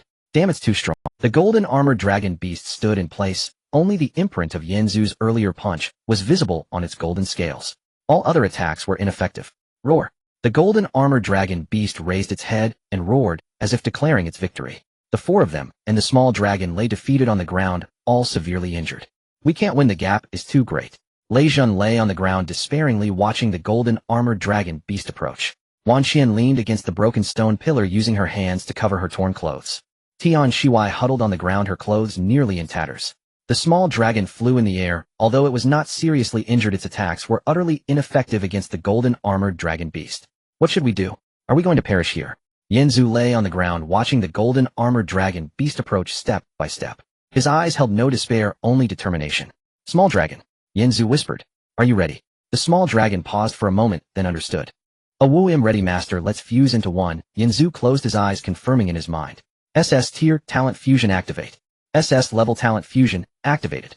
Fusion effect. Both parties' base attributes are added. 200 talent shared. Duration 1 hour. Cooldown 48 hours. Fusion begins. Yanzu felt as if his entire body was on fire. It was not ordinary fire, it was dragon flames igniting from within his body. The pain forced him to kneel on one knee, gritting his teeth tightly. The veins on his forehead bulged. Golden flames erupted from beneath his skin, akin to countless fire dragons racing through his veins. Slowly, 2 golden dragon horns began to sprout from his forehead. Curved like blades, they appeared exceptionally sharp. Golden scales gradually emerged from his skin, extending from his neck all the way down his body. As the dragon wings gently fanned, a powerful wind swept through, causing the surrounding trees to sway wildly. His fingers transformed into sharp, as the dragon wings gently fanned, a powerful wind swept through, causing the surrounding trees to sway wildly. His fingers transformed into sharp dragon claws, each glinting coldly as the dragon wings gently fanned, a powerful wind swept through, causing the surrounding trees to sway wildly. His fingers transformed into sharp dragon claws, each glinting coldly, resembling 5 golden daggers. His eyes turned into golden slit pupils resembling those of a dragon. His entire being was enveloped in golden dragon flames, and his aura steadily surged. Boom! An exceptionally strong pressure radiated from Yin Zhu, significantly stronger than before. The golden armored dragon beast sensed the threat and halted. A hint of fear was evident in its purple eyes. Roar! Lei Zhun lay on the ground, his eyes widened in disbelief at Yin Zhu's transformation. What is this? Yin Zhu has turned into a dragon. Golden dragon, horns, golden scales, golden dragon wings. What is this ability? Fusion. Has he fused with his pet? Lei Zhun felt an indescribable sensation in his heart. There was unwillingness, jealousy, but more than that, shock. Yin Zhu, just how many trump cards do you possess? Why do you always manage to surprise people? Wan Xian leaned against a stone pillar witnessing Yin Zhu's transformation, her face finally displaying a look of shock. Her mouth slightly agape, she was rendered speechless. Fusion merging with the little dragon, transforming into a half-dragon. So strong that aura feels no weaker than the golden armored dragon beast. She looked at Yin Zhu's golden figure, her gaze revealing complexity. This man can always create miracles at critical moments. A vague feeling surged within her. Instinctively, she tightened the torn fabric of her clothing, attempting to cover her chest. Yet her eyes remained fixed on Yin Zhu, unable to look away. Tian Shiwei crouched on the ground, her smile growing wider at Yin Zhu's transformation. Wow, Yin Zhu Gugu is so handsome. The golden dragon horns are so majestic, the golden scales are so cool. I like him even more now. I wonder what it feels like to do that in this state. A hint of greed flashed in her eyes. If I could obtain his genes, my innate charm would surely evolve to a Tian Shiwei slowly stood up despite her clothes being torn and exposing much of her skin. She cared little. She gazed into Yin Zhu's golden eyes. Go for it, Yin Zhu Gugu. If you win, I'll reward you handsomely. Her voice was soft and sweet, seducing even amidst the battle. Yin Zhu stood up, lightly fanning his golden dragon wings. Whoosh! A gust of wind whipped up. His body floated into the air. His golden slit pupils coldly fixed on the golden armored dragon beast. Roar! The golden armored dragon beast sensed the threat and struck first. The golden dragon claws struck fiercely at Yin Zhu. Swish! Yin Zhu's figure flickered and vanished. The claws of the golden armored dragon beast struck empty air. So fast. Before the golden armored dragon beast could react, Yin Zhu had already appeared behind it. Dragon claw. Tearing. Swish! The golden dragon claw slashed across the back of the golden armored dragon beast. Crack! The scales of the golden armored dragon beast were cut open, blood gushing forth. Roar! The golden armored dragon beast cried out in pain. It turned to counterattack, but Yin Zhu's speed was too swift. Swish! Swish! Swish! Yin Zhu's figure flickered through the air like a bolt of golden lightning. The golden armored dragon beast could not catch his position at all. Dragon flames. Breath. Boom. A massive surge of golden flames erupted from Yin Zhu's mouth, stronger than the previous dragon flames by over 10-fold. Roar! The golden armored dragon beast was engulfed in flames, its golden scales beginning to melt. Now's the time. Yin Zhu's gaze turned cold. Godspeed activated. SSS level talent Godspeed. Effect speed increased by 1000, a duration 30 minutes. Cooldown 1 hour. Yin Zhu's speed surged once again. Swish! His figure transformed into a beam of golden light, his eyes barely visible. Dragon claw. Finish. Swish!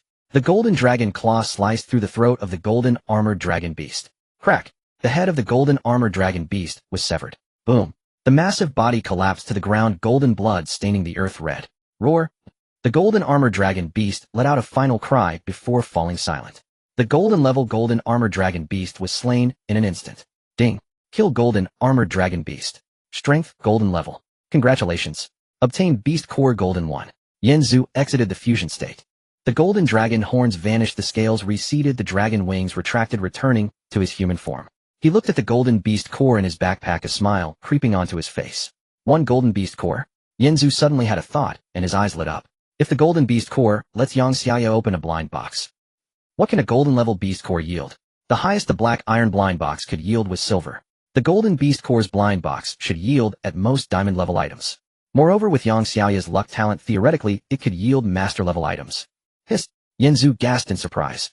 Master level items, those are legendary things. If it really can yield. As Yanzu pondered, his mouth unconsciously curled upwards, nearly drooling. Master level items, if I let the lucky one open it, it will definitely yield the best. Yanzu realized he was drooling, and quickly wiped it away, returning to a serious demeanor. The black hole in the center of the beam began to rotate slowly, resembling a massive whirlpool. It absorbed all the surrounding. The black hole in the center of the beam began to rotate slowly, resembling a massive whirlpool. It absorbed all the surrounding light.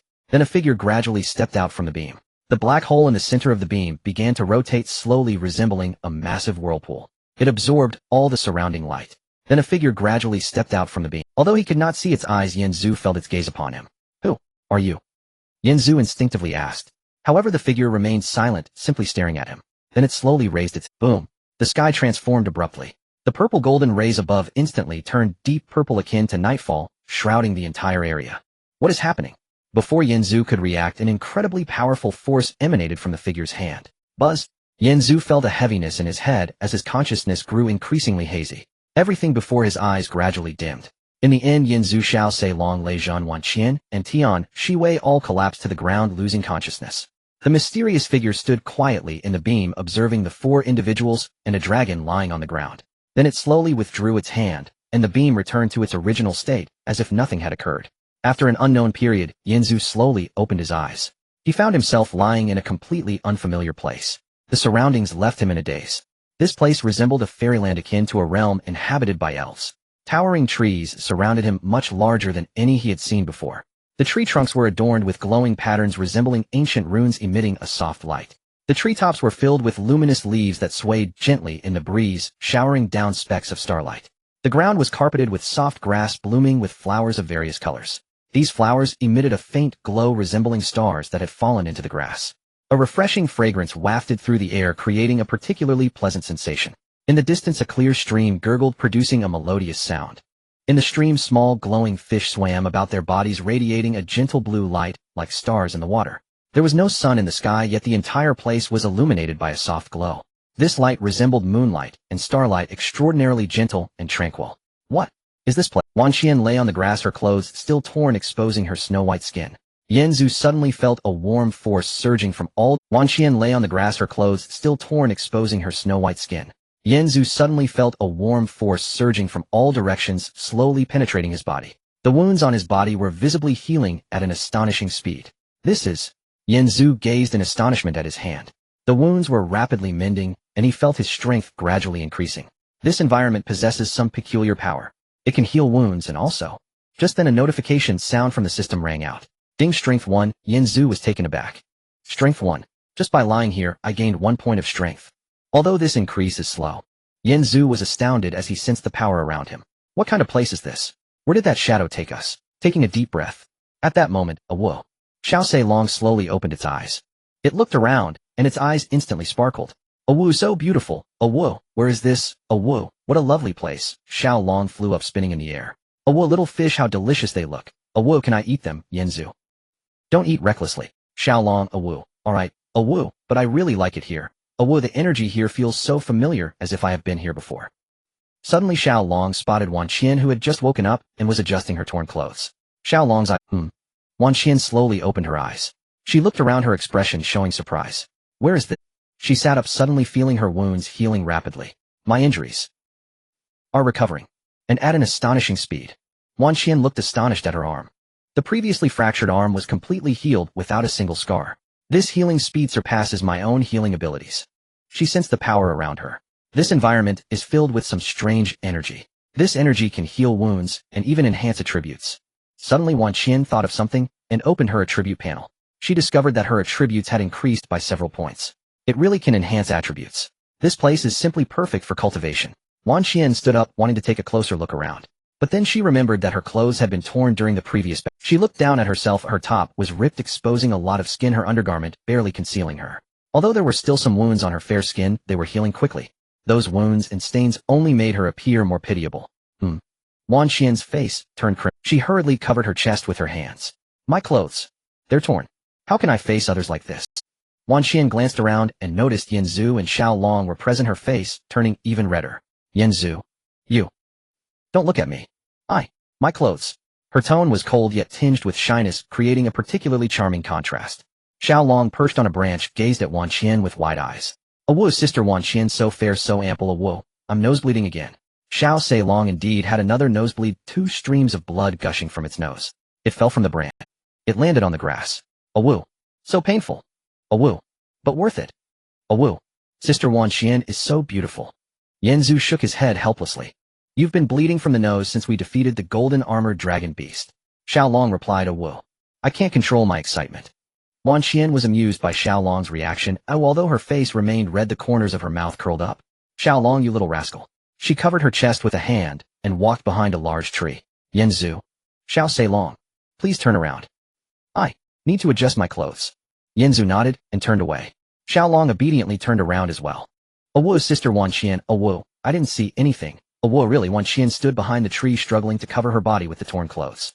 But the ripped clothes could not conceal her at all. She could only grasp the pieces tightly with her hands, thinking that she must find a proper outfit once they got out of this situation. She couldn't remain this disheveled.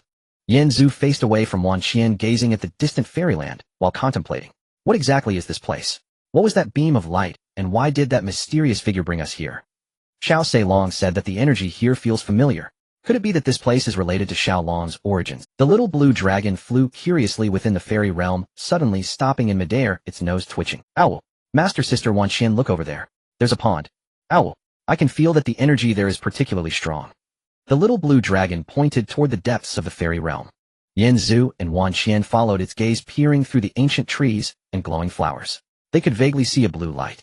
A few people and one dragon walked towards the pond, and as they got closer, the energy fluctuations in the air became more intense. With every breath, they felt their pores expanding. Such strong energy. Wan Qian furrowed her brows. Her water element was dancing wildly at her fingertips, as if celebrating, as if longing. My water element is resonating. That pond has exceptionally strong water element energy. Yin Zhu also sensed it. The fire element within him trembled slightly. Although it was in conflict with the water element, it was surprisingly quivering as well. As if anticipating. They passed through the last cluster of glowing flowers. The pond finally appeared before them. Both humans and one dragon gasped in astonishment. What is this? Before them lay a massive circular pond approximately 50 meters in diameter. The water was deep blue, as if it had condensed the entire night sky at the bottom of the pond. A faint halo shimmered on the surface of the water, slowly rotating, resembling a flowing river of stars. Most astonishingly, the energy above the pond had become tangible. Streams of blue energy rose from the water, morphing into various shapes in the air, some like dragons, others like phoenixes, and some like ancient divine beasts. They spiraled above the pond, slowly dissipating, while new energy continuously coalesced, an unending cycle. The edges of the pond were coated with a thin layer of ice. The ice was not white, but a pale blue, as if frozen from the purest energy. Ancient runes rotated on the ice surface, radiating light. The energy has become tangible. Yin Zhu's voice was a bit hoarse. Such a level of energy. Wan Qian approached the edge of the pond, crouched down, and touched the thin layer of ice. It's so cold. But the moment her finger made contact with the surface of the ice, a warm energy surged from the ice into her body. Something's not right. The ice is cold, but the energy within the ice is warm. This contradictory feeling. How marvelous. At the bottom of the pond, a brighter blue light could be seen, as if alive, slowly rotating. It emanated endless energy. That blue light is the source of energy. Yin Zhu's probing eye captured it. The energy of that blue light was several times stronger than that of the golden armored dragon beast. This pond is definitely a sacred place for cultivation. Training here. Attributes increased dozens of times faster than outside. The little dragon floated above the pond, gazing at the deep blue water below, its eyes filled with longing. Ow, such strong energy, I want to go in. Before Yin Zhu and Wan Qian could react, the little dragon dove headfirst into the pond.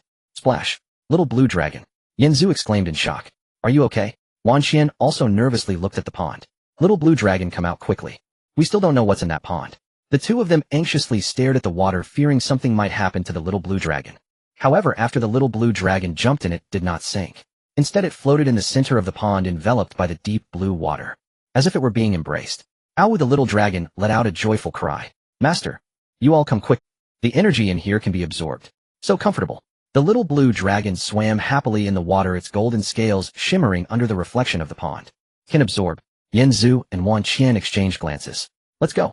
Let's try going in. The two walked carefully to the edge of the pond and stepped into the water. Hiss! The pond water was icy like ice water, but that chill penetrated the skin and transformed into a... How marvelous! The icy pond water. But the energy inside is warm. The two of them reached the center of the pond and sat cross-legged with the little blue dragon. The water just reached their chests. Start absorbing. The three of them, one dragon, closed their eyes and began to circulate the elements within their bodies, absorbing the energy from the pond. At that moment of initiation. Ding. Mentality 1. Strength 1. Stamina 1. Speed 1. What? We just started absorbing. And all attributes 1. Yan Zhu and Wan Qian opened their eyes at the same, with shock on their faces. The speed of this enhancement is terrifying. Wan Qian was also astonished. Here. Just starting and all attributes 1. This pond is definitely the legendary sacred land for cultivation. Yan Zhu took a deep breath, suppressing the shock. Focus on absorbing. Such opportunities are rare. The three of them, one dragon, closed their eyes and began to concentrate on absorbing the energy from the pond. The deep blue water swirled slowly around them. Energy continuously seeped into their bodies. The system notification sound rang out intermittently. Mentality 1. Strength 1. Stamina 1. Speed 1. Attributes were rapidly increasing as Yan Zhu felt a warm current slowly gathering within him. At first it was just a slight heat, like soaking in a hot spring. But gradually the warmth became more intense. It turned into a burning sensation. What's happening? Why is it so hot? Yan Zhu furrowed his brows and opened his eyes. He looked at Wan Qian and found her cheeks flushed. You felt it too? Wan Qian nodded. Yes. It's so hot. The energy of this pond seems to have a problem. It makes one feel a burning sensation. Wan Qian's voice was softer than usual. The icy beauty. At this moment, due to the heat, she became somewhat alluring. Just as the two were conversing, their garments began to change, reacting to the energy present in the water. To their astonishment, the clothes started to slowly disintegrate, transforming into wisps of steam that dissipated into the air. What is happening? Wan Qian looked down, her expression changing instantly. Her outer garment was visibly disintegrating into steam. The clothes. They are disappearing. Yan Zhu also noticed that his clothes were disintegrating as well. It's the energy in the water. The energy is too dense. It has turned our clothes into steam. The two tried to stop it, but it was already... The speed at which their clothes were disintegrating increased rapidly. In no time, all their outer garments had transformed into steam, dissipating in the mist above the water. After the outer garments vanished, only a sheer white undergarment remained on Wan Qian, thin as a cicada's wing. Soaked by the water, it clung tightly to her skin, nearly transparent. The skin beneath the undergarment was faintly visible, as white as snow and as delicate as jade. Above the water, the energy materialized into a swirling mist. Steam enveloped the entire pool, shrouding it in a layer of hazy mist. Wan Qian's figure flickered in and out of sight within the fog, resembling an ink-wash painting. She was stunningly beautiful, with wet hair clinging to her cheeks. Water droplets fell from the tips of her hair, sliding down her neck, and tracing along her collarbone, flowing into the deep valley. The cold aura surrounding her was now melted by the heat, transforming into a different charm, shy, yet alluring, with an elegance intertwined with seduction. These three contrasting qualities merged perfectly on her. Yan Zhu. Wan Qian's voice was as soft as a whisper. Don't look. She covered her chest with her hand, but the soaked undergarment could hardly conceal anything. In fact, the movement only accentuated her fullness. Wan Qian's face turned as red as a ripe apple. This was her first time being so exposed in front. Moreover, it was in the water. This situation made her feel so embarrassed that she wished to find a crack in the ground to hide in. Yan Zhu gazed at the Wan Qian before him. His gaze shifted slightly, and his breath quickened unconsciously. Wan Qian's appearance at this moment was breathtaking. Too beautiful, almost unreal. Her hazy figure in the mist, the soaked undergarment clinging to her body. Water droplets slid down her skin, transforming the icy beauty into a bashful young girl. This contrast was lethally captivating to a man. Wan Qian. Yan Zhu's voice was somewhat hoarse. You are beautiful. This statement made Wan Qian's face turn even redder. You? Don't say that. Such words. At a time like this. It makes it even more embarrassing. Yan Zhu's lips curled slightly. However, he quickly composed himself as the heat within him intensified. This is not good. The energy. It's not just enhancing attributes. It also igniting certain desires. The little dragon floated in the water, observing the two. Ow. Master. Sister Wan Qian. Where did your clothes go? Why are they gone? Ow. Sister Wan Qian is so white. Ow. In the water. So beautiful. Ow. The undergarment is wet. Transparent. Ow. I saw. The little dragon's eyes were fixed on Wan Qian. Drool flowed from the corner of its mouth, mingling with the water. Ow. Master, you are also dazed. Ow. Your gaze is so strange. Ow. As if you want to devour Sister Wan Qian. Yan Zhu slapped the water surface, splashing water all over the little dragon's face. Shut up. Little dragon, Awu. I'm just speaking the truth. Awu. Sister Wan Xian is indeed very beautiful. Wan Xian was so embarrassed by the little dragon's words that she couldn't utter a word. Little dragon. You have also gone bad. Just as the two were about to go ashore, the energy in the water suddenly became even more intense. The feeling of heat surged violently. Wan Xian couldn't help but let out a soft exclamation. Her body trembled slightly in the water. So hot. I can't take it anymore. Yanzu felt it too. The heat burned within him like fire. Rationality slowly faded while desire gradually took precedence. Wan Xian. Yanzu's voice became low and husky. His eyes clouded by heat were slightly dazed. I seem to. Can't control myself. Wan Xian felt the same way, her gaze becoming hazy. The cold rationality was swept away by the heat of desire. Yanzu. I am the same. Unconsciously their bodies drew closer in the water. The flow of the water felt like an invisible hand pushing them ever nearer. Yanzu. Wan Xian's voice was delicate and powerless, like she was dreaming. Her hand unconsciously reached towards Yanzu, touching his chest. Yanzu held her hand, gently pulling her closer. Wan Xian's body pressed against his. The distance between them vanished in an instant. Their chests pressed against each other, feeling one another's heartbeat, and Wan Xian. Yanzu lowered his head, his lips almost brushing against her ear. Do you wish to? Wan Xian closed her eyes and nodded slightly. Yanzu leaned down and kissed Wan Xian's lip. It was a gentle and passionate kiss filled with the flames of desire, yet approached with caution, as if treating a treasure. Wan Xian's lips were soft and warm, carrying a hint of youthful sweetness. She responded shyly, her hands climbing up Yanzu's shoulders. The two embraced and kissed in the water, with the pool's water swirling around them. The mist enveloped them, creating a world of their own, disconnected from everything outside. Only each other. The kiss deepened. Yanzu's hands grew restless. His fingers moved from Wan Xian's waist, slowly ascending, gently caressing her back. Then they moved to the front, touching the softness of her chest. Wan Xian trembled, a soft moan escaped. Yanzu. Don't. But her hands did not push him away. Instead she held him tighter. Yanzu's movements became even gentler. His fingers traced her skin, exploring every inch meticulously. Wan Xian's body under his caress grew softer and softer, like a stream of melting spring water. Yanzu. I.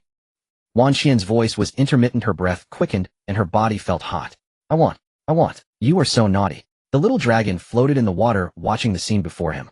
Master, Sister Wan Xian, you two are quite intense underwater, aren't you? The master's hands are on Sister Wan Xian. She looks so enjoyable, I want to try it too. But no, that would get me in trouble. I better just watch. Energy continuously seeped into their body. Wow, master is amazing. Just as the two were about to reach the final step, a system prompt sounded. Ding. Wan Xian's bond talent is being activated. Bond synchronization, rate 1. Ding. Spirit 10, Strength 10, Stamina 10, Speed 10. The system prompts continued ringing. The attributes of the two were rapidly increasing.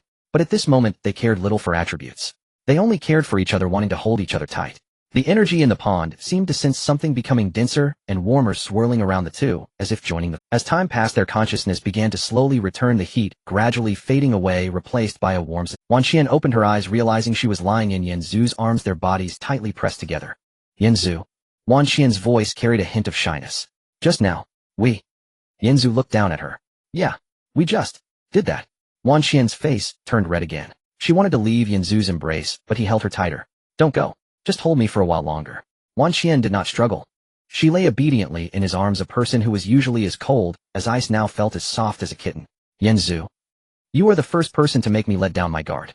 I used to think I didn't need anyone. But now I realize that I seem to have fallen in love with you. Yanzu lowered his head and kissed her forehead. Me too. Wan Xian's heart skipped a beat. She lifted her head to look into Yanzu's eyes. Those eyes were serious, not deceiving her. Yanzu. She took the initiative to kiss his lips, lingering for quite a— Thank you. Wan Xian sat up from Yanzu's embrace, her clothes soaked and clinging tightly to her body. She used her hands to cover her chest, but it was no use. Yanzu. Don't look. Her voice was as soft as a mosquito's, but a person who was usually as cold as ice now felt like a shy little girl. She lowered her head, not daring to look at Yanzu. Her ears flushed red and her hair stuck to her cheeks. Water droplets dripped from the tips of her hair, sliding down her neck and flowing over her chest. Wan Xian. Yanzu's voice was a bit hoarse. You look much better now than usual. Wan Xian's face turned even redder. You? Don't say that, or it'll be even more embarrassed. She tried to stand up, but her legs were a bit weak and she almost fell.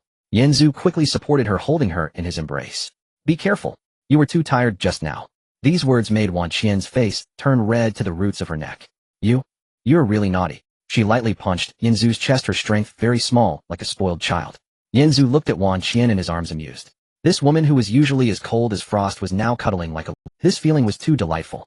Wan Qian, from now on you are my woman. Wan Qian was slightly taken aback. Then she leaned on Yanzu's shoulder softly replying with an Ding.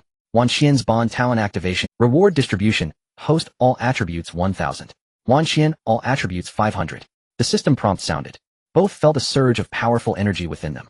Their attributes had directly soared. All attributes 1000. Wan Qian 500. Yanzu's eyes widened.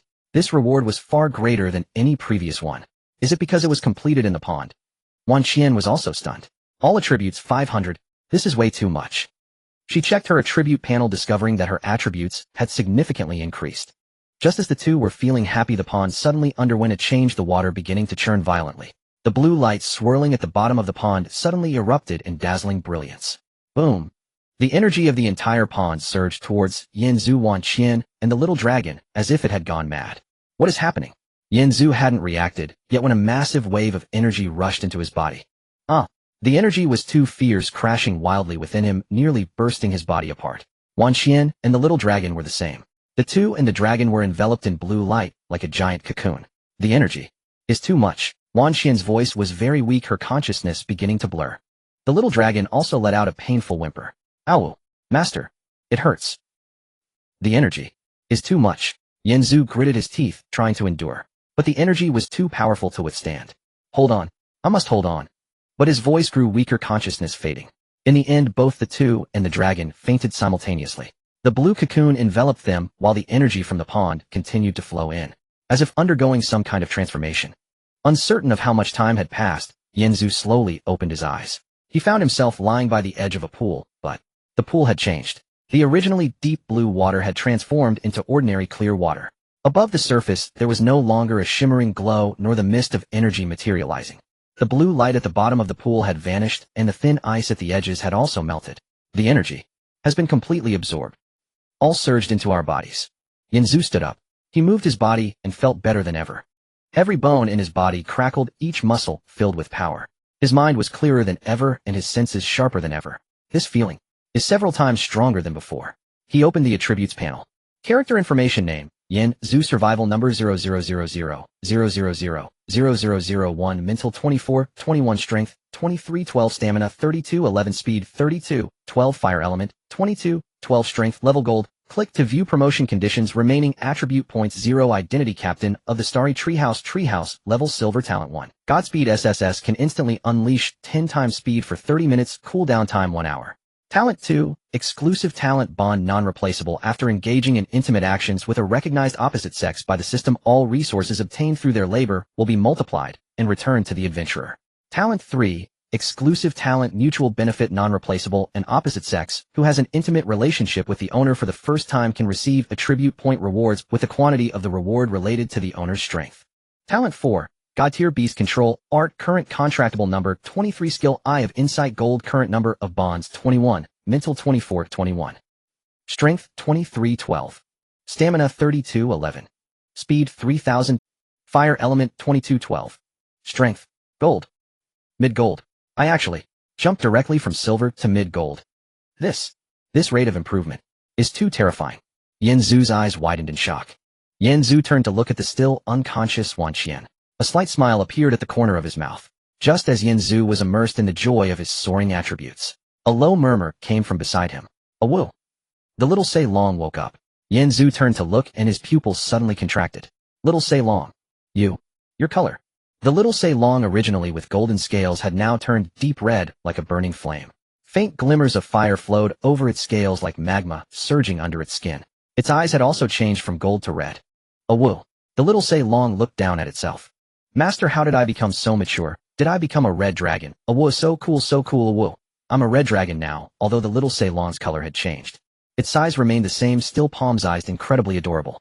Yanzu quickly checked the little dragon's attribute. Contract beast, little Sei Long, strength, gold, mental 49.99, strength, 49.99, stamina, 49.99, speed, 49.99, fire element, 49.99, talent, dragon, flame breath, S, grade dragon, might suppression, A grade flight, B grade fusion, SS personality, lively, curious, little Sei, pi level up method, devour survival coins. 1 survival coin, 1 experience point, current experience 010,000,000 gold, to platinum, all attributes 4,999. This means it has reached the peak of gold, just 1 point away. Can it promote to platinum? Moreover, the color has changed from gold to deep red. This is evolution. After absorbing the energy of the pool, completed the evolution. Yanzu was in shock. The little Ceylong's transformation was even more astonishing than his own improvement. Yanzu saw the experience needed for the upgrade. Current experience 010,000,000. 100 million. Promote to platinum. Needs 100 million survival coins. A small target. Hiss. Yanzu gasped in disbelief. 100 million survival coins. What does that even mean? That's too exaggerated. But little Ceylong's current strength is already my strongest fighting force.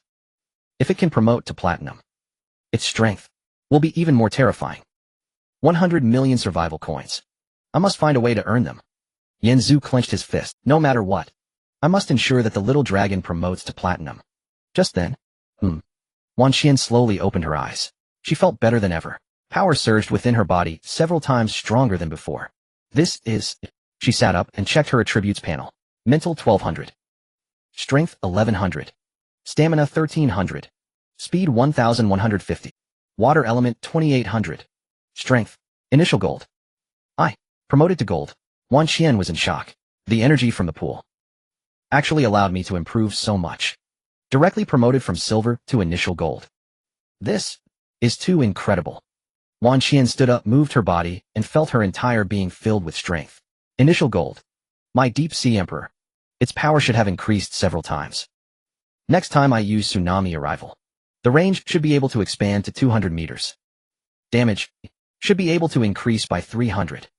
That's great. Wan Qian turned to look at Yanzu, a slight smile on her lips. The cold beauty showed a rare smile at this moment. Yanzu, I have promoted to gold. Yanzu smiled. Congratulations. She walked up to Yanzu and hugged him willingly. Yanzu was momentarily stunned, then embraced her back. The little Ceylong watched from the side. Awu, master sister Wan Qian, Awu, you are so sweet, Awu. I want to hug too. The little dragon flew over, wanting to squeeze in between the two. Yanzu swatted it away. Don't make trouble. Little dragon, Awu. I don't care, I want to hug too. Wan Qian was amused by the little Ceylong. Releasing Yanzu, she reached out to hug the little dragon. Alright, let me hug you. The little dragon rubbed against Wan Qian. Awu, sister Wan Qian is so soft. Awu, much more comfortable than master's embrace. Just then a sudden scream broke the moment. You actually... Yanzu turned to look, still holding Wan Qian. It was Tian Shiwei. She stood not far away, her eyes wide open, her face filled with shock and disbelief. Tian Shiwei wore a pink beast-hide skirt. Its hem, torn from prior combat, revealed her fair, slender thighs. Yet her gaze remained fixed solely upon Yanzu and Wan Qian. Tian Shiwei stared at the scene before her, her heart constricting sharply. They have actually become a couple, eh? I only meant to use Yanzu to gain his trust, to acquire his resources. Then why does it hurt so deeply to see him with another woman? My heart aches like this. Could it be? I've fallen for this man. Impossible. I'm a manipulative schemer. I only ever used him. But why do my eyes sting? Tian Shiwei bit her lower lip hard. She tried to suppress the bitter ache welling within, but the sorrow refused to recede. Instead, she activated her unique divination skill. In the next instant, her pupils contracted violently. Gold tier. Wan Qian, gold tier initiate, gold tier midstage. This can't be possible. Just days ago they were still silver tier. And now they've both ascended to gold tier. It's over. The four major factions had maintained a fragile equilibrium. Iron Blood Alliance, Phoenix Society, Freelancer Coalition, Starwood, a four-way balance of power. But now, the Phoenix Society and Starwood Lodge. If they unite, the other two factions stand no chance. And moreover, Yanzu himself has reached gold tier. His strength has grown exponentially. My ambition to unify Sector 1314 has just shattered. Damn it. Why is it always him who seizes every opportunity? Tian Shiwei clenched her fists until her nails pierced her palms, then swiftly composed herself, her shock melting into a sweet, radiant smile. Her gaze settled upon Wan Qian, watching her nestle contentedly against Yanzu's chest, radiant with happiness. Instantly, Tian Shiwei's defiant spirit flared anew. Wan Qian, it's you again. From the very onset of the apocalypse, you've always outshone me.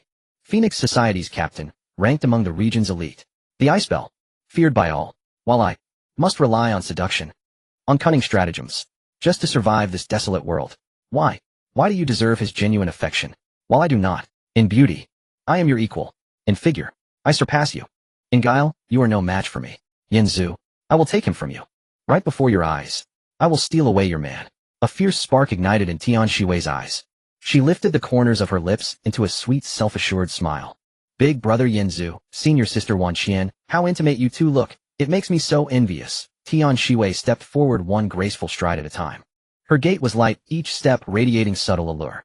She halted before Yanzu, and then under the watchful eyes of Yanzu, Wanqian and Xiao Salong began to undress. Her hands rose slowly toward her shoulder straps. With a gentle tug, one strap slipped down, revealing smooth, ivory shoulders beneath the pink beast-hide skirt. Big brother Yanzu, I fought just now, and my clothes tore so uncomfortably so, I'd like to change. Her voice was honeyed and tender, playful yet laced with quiet provocation. Her fingers trailed downward, loosening the second strap. The skirt glided silently to the floor, bearing broad expanses of pale, flawless skin, leaving only a sheer undergarment clinging to her full, rounded curves. It hugged her form tightly, nearly translucent, in the damp air. Oh dear, how refreshingly cool. Tian Shiwei arched her chest, deliberately accentuating its generous silhouette. Her fingertips traced the delicate edge of the undergarment, hovering between removal and hesitation. Big brother Yanzu, what do you think of this undergarment? Is it lovely? She tilted her head, blinking wide-eyed. Innocent, guileless, utterly disarming. Yet her hands betrayed her intent. I think it's rather snug. It's squeezing me so tightly. She hooked a finger beneath the fabric's edge, revealing a swath of luminous snow-white skin. Would you help me loosen it a little? Her fingers drifted slowly toward the clasp at her back. She tugged gently. The fastening gave way, the garment slackening further. Her full supple curves strained against the thin fabric, threatening to spill free. Big brother Yanzu. She leaned in her chest, nearly brushing his forearm. You're utterly entranced. Not even blinking, she extended a slender finger and lightly tapped his chin, lifting his face just slightly. Tell me, do you find me more alluring than senior sister Wanqian? Xiao Salong stood, frozen eyes wide, two crimson streaks already streaming from his nostrils. Xiao Salong, holy hell. This woman's unstoppable. Who could possibly resist? Wanqian, hold strong. This is a woman's war. Tian Shiwei turned her gaze toward Wanqian, challenging, triumphant. Senior sister Wanqian, you wouldn't be angry, would you? I'm simply overheated and need to cool down. Wanqian's expression hardened, frost flickering in her eyes. Tian Shiwei, do you have no shame? Tian Shiwei let out a silvery, lilting laugh. Shame serves no purpose in this apocalypse, securing big brother Yanzu's favor. That is what truly matters. She nestled closer against him, deliberately pressing in. Big brother Yanzu, tell me, is senior sister Wanqian better? Or am I? Her fingertip traced slow, teasing circles over his chest. I'm such a good girl. I obey you in everything. Unlike senior sister Wanqian, so cold and distant, devoid of charm or playfulness, Wanqian trembled with suppressed fury. Tian Shiwei, if you dare seduce him again, I'll kill you. Tian Shiwei only smiled wider, bolder, more victorious. Oh my, senior sister Wanqian is so fierce. Big brother Yanzu, look at her. I'm absolutely terrified. She feigned fright, slipping deep into Yanzu's embrace. Her soft, warm curves pressed firmly against his chest. Tian Shiwei nestled in Yanzu's embrace, her voice soft enough to drip with water. Brother Yanzu, do you know, from the first moment I saw you, I fell in love with you. You look so handsome, your strength is so impressive, it makes my heart race, and your body is so firm. Tian Ziwei's hand slowly moved down from Yanzu's chest, tracing across well-defined abs. Wow, 8-pack abs, so hard. I really like it. Brother Yanzu, what do you think? Is my body soft or not? She grabbed Yanzu's hand and placed it on her waist, then guiding his hand to move slowly upward. Come feel for yourself. Isn't it soft? Much softer than sister Wanqian. Wanqian's face turned red with anger. The usually cold beauty transformed into an angry goddess at this moment. Tian Shiwei, you, shameless.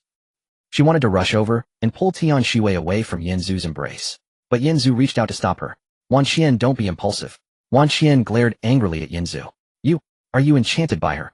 Yanzu's lips curled slightly. No, I just wanted to see what she was up to. Wanqian huffed, but she did not rush over again. She merely stared coldly at Tian Shiwei, her gaze sharp as a knife. If looks could kill, Tian Shiwei would have been torn to shreds. Yanzu was stirred by Tian Ziwei's advances, his breathing slightly rapid. Tian Ziwei's methods were far more sophisticated than Wanqian's. Wanqian was the cold beauty that needed to be conquered. Tian Shiwei was a captivating enchantress, taking the initiative to attack, leaving men utterly defenseless. Brother Yanzu, your heart is racing so fast. Tian Ziwei's hand pressed against Yanzu's chest. Thump, thump, thump. It's beating so hard. Is it because you're enchanted by me? Yanzu took a deep breath. Then his hand slowly moved to Tian Ziwei's waist. You're right. You are indeed very charming. Tian Ziwei's eyes lit up. Brother Yanzu, you finally have a reaction. Yanzu's hand slowly moved up from her waist, gently caressing her back, his movements tender, as if he were touching a precious porcelain object.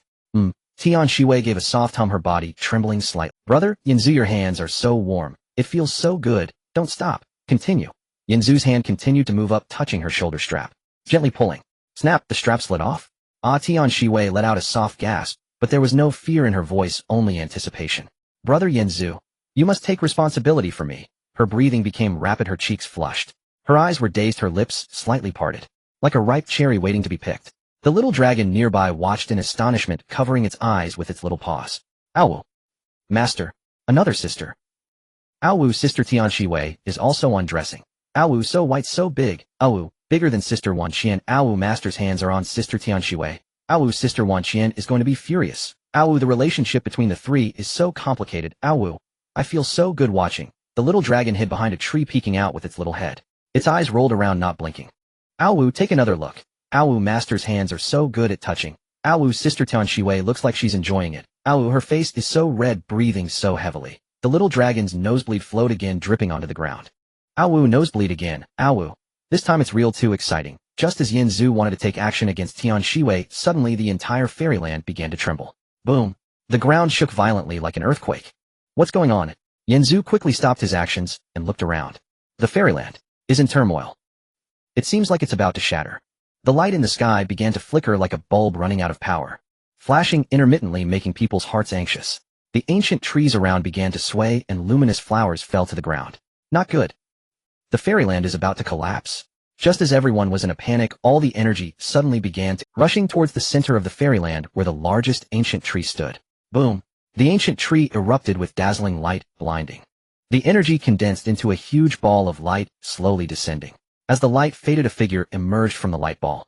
Brothers and sisters, what are you all doing? A childish voice rang out. Everyone turned their heads simultaneously, looking towards the source of the voice. They saw a palm-sized figure float. It was a little girl-like fairy about 30 centimeters tall. About the same size as the little fire dragon. She had long, emerald green hair, cascading down to her ankles, like vines swaying in the wind. Her skin was fair and translucent like fine porcelain. Her features were exquisite like a doll. Her big eyes were emerald green, like two sparkling emeralds. Shining and adorable. She wore a little dress woven from leaves adorned with flowers, exuding a faint. Behind her were a pair of transparent wings with leaf patterns on them, gently flapping, shedding specks of green light. She was barefoot, her toes delicate and petite, floating in the air. Her entire being radiated a refreshing aura like the embodiment of nature. So cute it could melt hearts. Wan Qian looked at the little fairy, her gaze softening immediately. So cute. Tian Shiwei also forgot about teasing Yinzu, her eyes sparkling. Wow, such a cute little fairy. The little dragon also came over, nodding its little head repeatedly. Yinzu's pupils suddenly constricted after reviewing the properties panel of the little sprite. Master level. Although spirit strength and wood element are sealed. But stamina 20000. Speed 20000. 5S level talents. All full support. Group healing. Group attribute enhancement. Group resurrection. Group tenacity. Single target shield. What kind of divine support is this? If in a team battle. With her. The entire team's combat power at least increases by 50. Moreover, her resurrection skill can bring fallen teammates back to their feet. Such an ability. It's simply a divine skill. I must contract her. At this moment, the little sprite fluttered her transparent wings and flew in front of everyone. A soft and childish voice rang out. Big brothers and sisters, my name is Xiao Ling. I've been here for countless years, so bored, every day. Just watching flowers, watching trees, watching water. No one plays with me. Xiao Ling's voice was soft and fluffy. With her round, sparkling eyes and her rosy little face, anyone who looked at her would have their hearts melted, unable to resist wanting to hold her in their arms.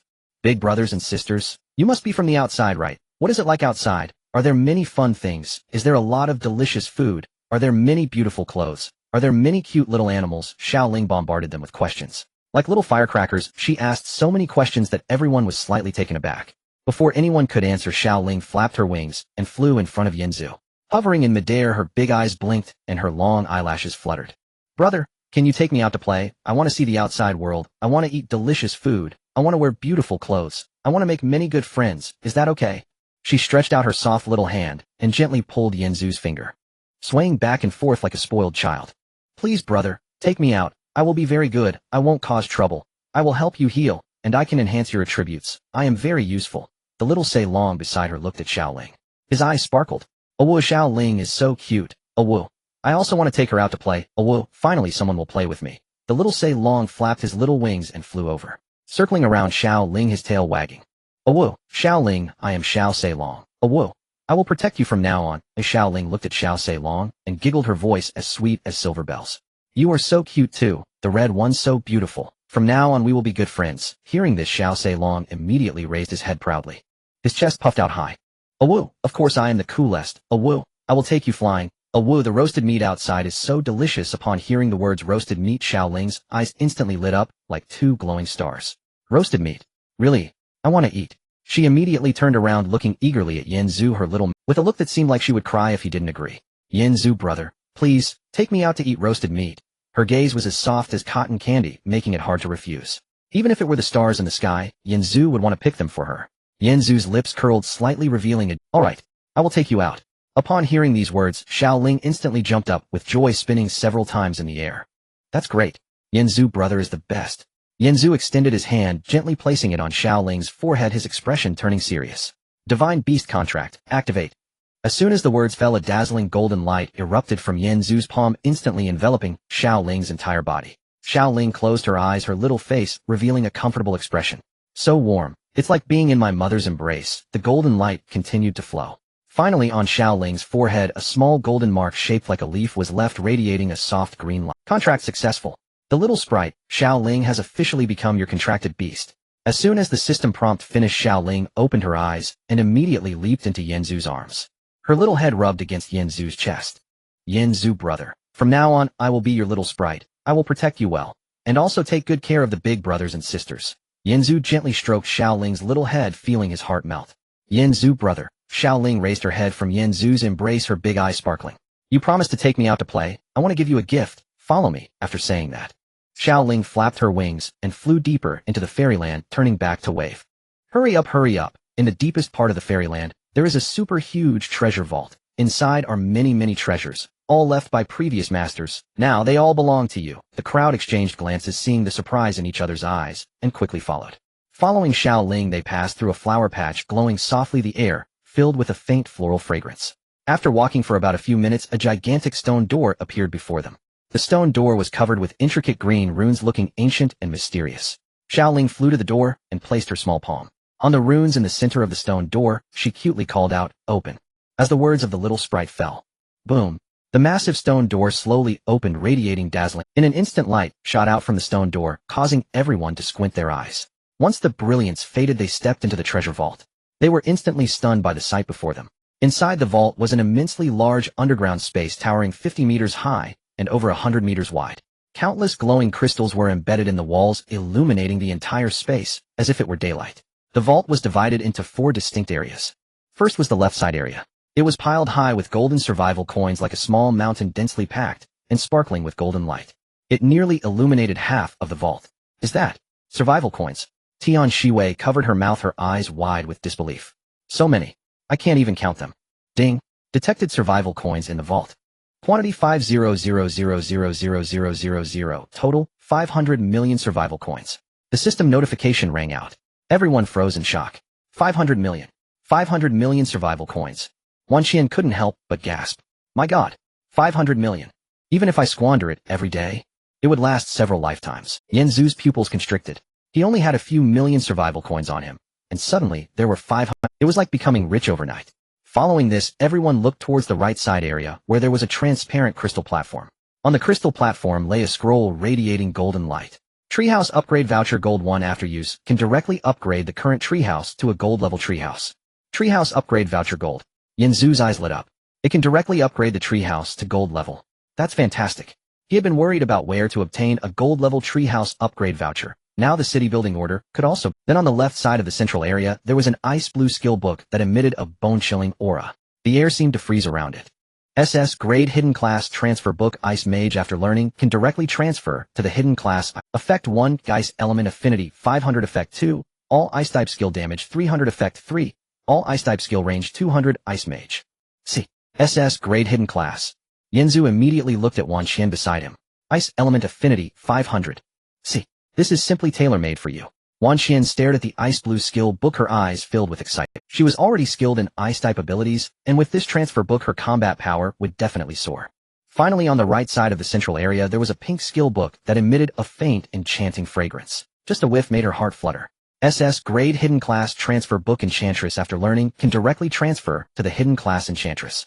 Effect 1 Eye Charm Element Affinity 500 Effect 2 All Enchantment Skill Effects 300 Effect 3 All Enchantment Skill Range 200 Enchantress.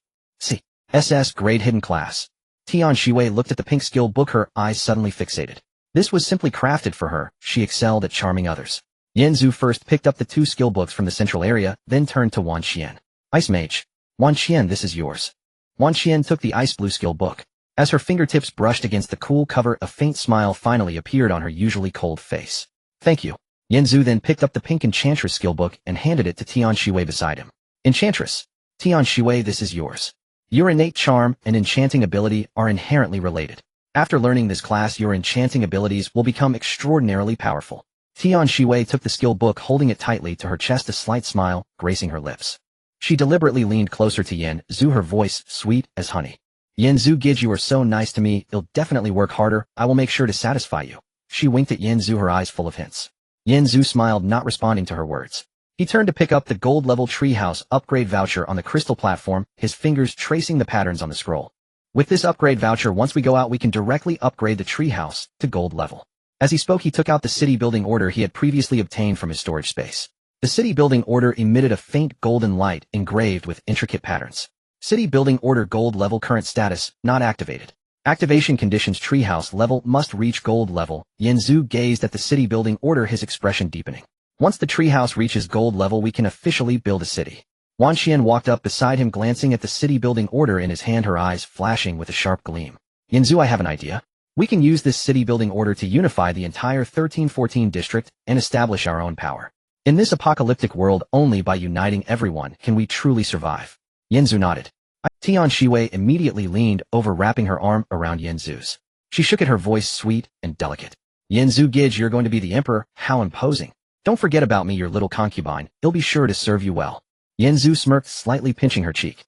Alright, after we build the city, we will unify the entire 1314 district, protect our women, and establish our own power. In this damned apocalypse, not only do we need to survive, but we must thrive better than everyone else. At that moment, Yanzu's gaze turned resolute, filled with ambition and sharpness. He was no longer the ordinary survivor who had kept a low profile. He had become a true king, ready to establish his own empire on this wasteland. Just then the little spirit suddenly changed expression, flapping her tiny wings and flying in front of Yanzu. Her little face was filled with urgency. Yanzu Gij, it's bad. I forgot to tell you. The flow of time in the fairyland is different from the outside. Yanzu's heart sank. What do you mean? We only spend a few hours in the fairyland, but outside. The little spirit bit her lip. 29 days have already passed. There are only 12 hours left. The large-scale Doomsday City defense battle is about to officially end. As soon as these words were spoken, everyone's faces changed instantly. What a... 29 days. Only 12 hours left. Yanzu's pupils shrank, his heart tightening instantly. Immediately go out. Xiaoling did not dare to delay and immediately flapped her wings, leading everyone towards the exit of the immortal realm. All of them quickened their pace, an ominous premonition rising in their hearts. A few seconds later, they burst out of the entrance of the immortal realm, returning to the skies above Main City 1314. At the moment they beheld the scene before them, everyone froze in place. It felt as if the blood in their bodies had solidified. Main City 1314 had now turned into a complete ruin. The tall city walls on all sides had been breached by the otherworldly beasts. Ruins were scattered everywhere, the ground covered with countless bodies. Some were survivors, others were from the beasts. Blood stained the entire ground a dark red. The air was thick with a nauseating stench of blood. What is happening? Tian Shiwei covered her mouth, her eyes filled with shock and fear. Looking around, she saw that all the surviving souls had retreated to the vicinity of the protective crystal at the center of the city. That crystal, emitting a faint blue light, was their last line of defense. Once it was breached, everyone in Area 1314 would be directly exterminated by the system. Lei Jun's corpse lay next to the protective crystal, his body riddled with deep wounds that exposed bone. He still tightly clutched a blood-stained shard of stone. His eyes were wide open, never closing even in death. Beside him, the undying Wolf King also lay in a pool of blood. Its silvery fur had been completely stained red.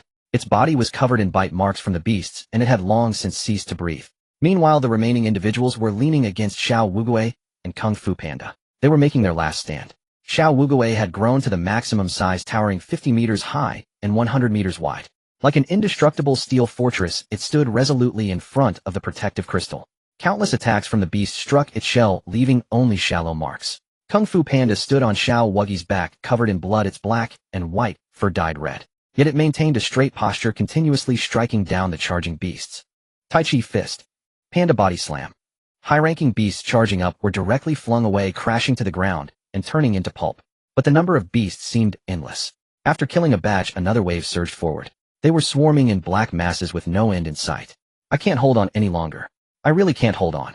Demimi, covered in wounds, weakly collapsed on Xiao Wu. Her clothes soaked in blood, she gazed up towards the sky, despair filling her eyes as she muttered, Yanzu. Where are you? Come back soon. We really can't hold on any longer. Just then she seemed to sense something. She suddenly lifted her head and looked towards the sky. Upon seeing that familiar figure, Demimi's eyes instantly brightened. Just then she seemed to sense something. She suddenly lifted her head and looked towards the sky. Upon seeing, Demimi's shout was like a thunderclap, instantly resonating across the entire battlefield. The other girls upon hearing the voice, all abruptly looked up. When they saw that familiar figure in the sky, tears streamed down everyone's faces. Upon hearing the voice, all abruptly looked up. When they saw that familiar figure in the sky, tears streamed down. Upon hearing the voice, all abruptly looked up.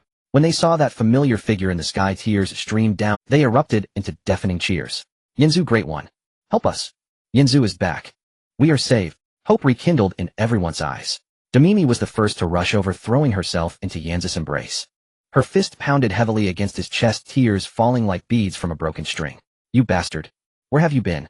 For a whole 29 days. Do you know how we survived these 29 days? Whoa. We almost couldn't make it. Zhao Liang also stepped forward, her eyes red, her voice choked with emotion. Yanzu, you finally returned. Lu Sisi wiped her tears, a long-lost smile appearing on her face. We thought you wouldn't come back. Reba looked at Yanzu, her eyes filled with relief. Yanzu, it's good that you're okay. Bailu let out a sigh of relief, her whole body going soft. That's great. You're back. Yang Xiaoya rushed over, hugging Yanzu's arm, crying uncontrollably. Brother Yanzu, you finally returned. I missed you so much. Little Sei Long flapped her wings and flew over, turning in front of everyone with pride. Awu, sisters, am back. Awu, and I've become stronger. Oh, now I'm a little fire dragon, oh, red and handsome. Yanzu looked at the wounded crowd before him, his heart aching as if pricked by needles. He took a deep breath, and a terrifying aura at the mid-level of the golden core stage erupted from within him, sweeping across the entire battlefield like a tempest. Everyone retreat. Leave this to us. Yanzu's voice roared like thunder, carrying an undeniable authority. Wanxian, Deep Sea Emperor, full power tsunami descends. Wanxian immediately nodded. She leaped onto the back of the little turtle, and the 2,800 points of water element within her exploded instantaneously. Booming. The boundless sea water suddenly appeared in the sky, forming a giant wave several dozen meters. It crashed down fiercely upon the group of extraordinary beasts. Boom. The giant wave smashed into the group instantly, sending hundreds of extraordinary beasts flying, while many low-tier extraordinary beasts were drowned. Tian Shiwei. Innate charm, a beauty that topples nations. Tian Shiwei exclaimed, radiating an enchanting pink glow and a terrifying domain of allure. Instantly enveloping an area of several hundred meters, the extraordinary beasts caught within the domain lost all rationality. Their eyes turned blood red, and they began to frantically attack their companions. The group of extraordinary beasts descended into chaos, starting to kill each other. Little Sei Long. Dragon Flame, full power. Awu. The little fire dragon let out a roar, unleashing its terrifying power of 4,999 in all attributes, which exploded instantaneously. A crimson dragon flame, 10 times thicker and 10 times hotter than before, erupted from its mouth, sweeping through the group of extraordinary beasts. Sizzle. The extraordinary beasts, swept by the dragon flame, were instantly turned to ashes. They didn't even have time to scream as large areas were cleared. Kung Fu Panda. Tai Chi Fist, Panda Body Slam.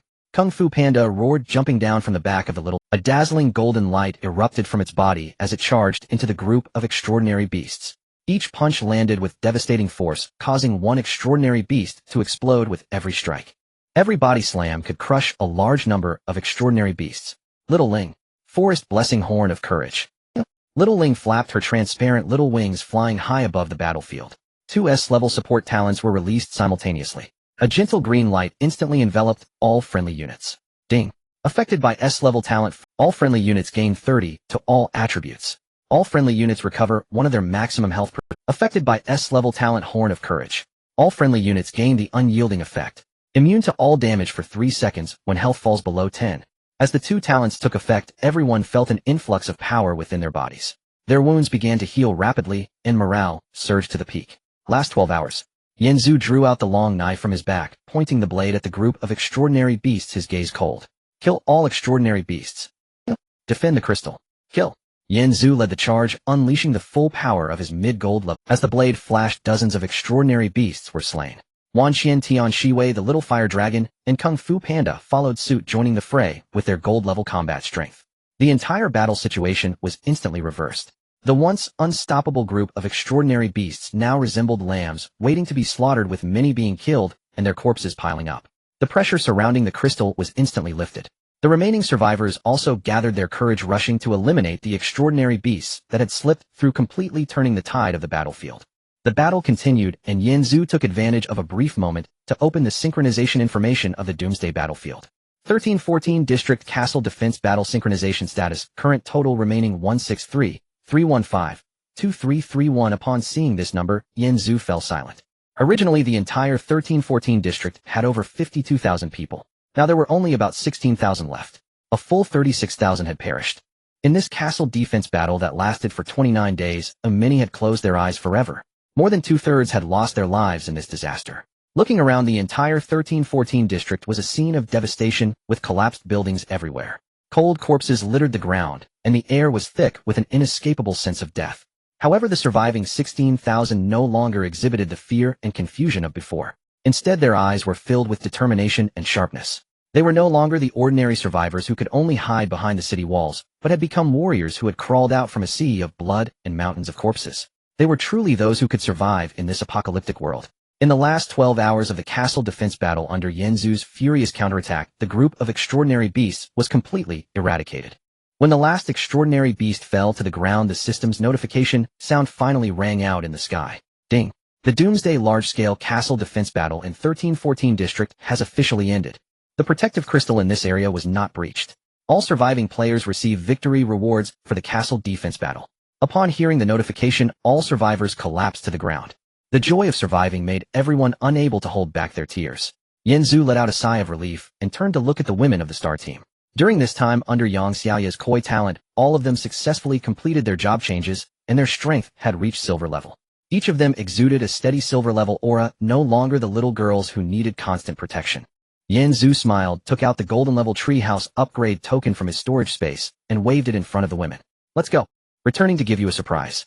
The group, exhausted, returned to the location of the treehouse.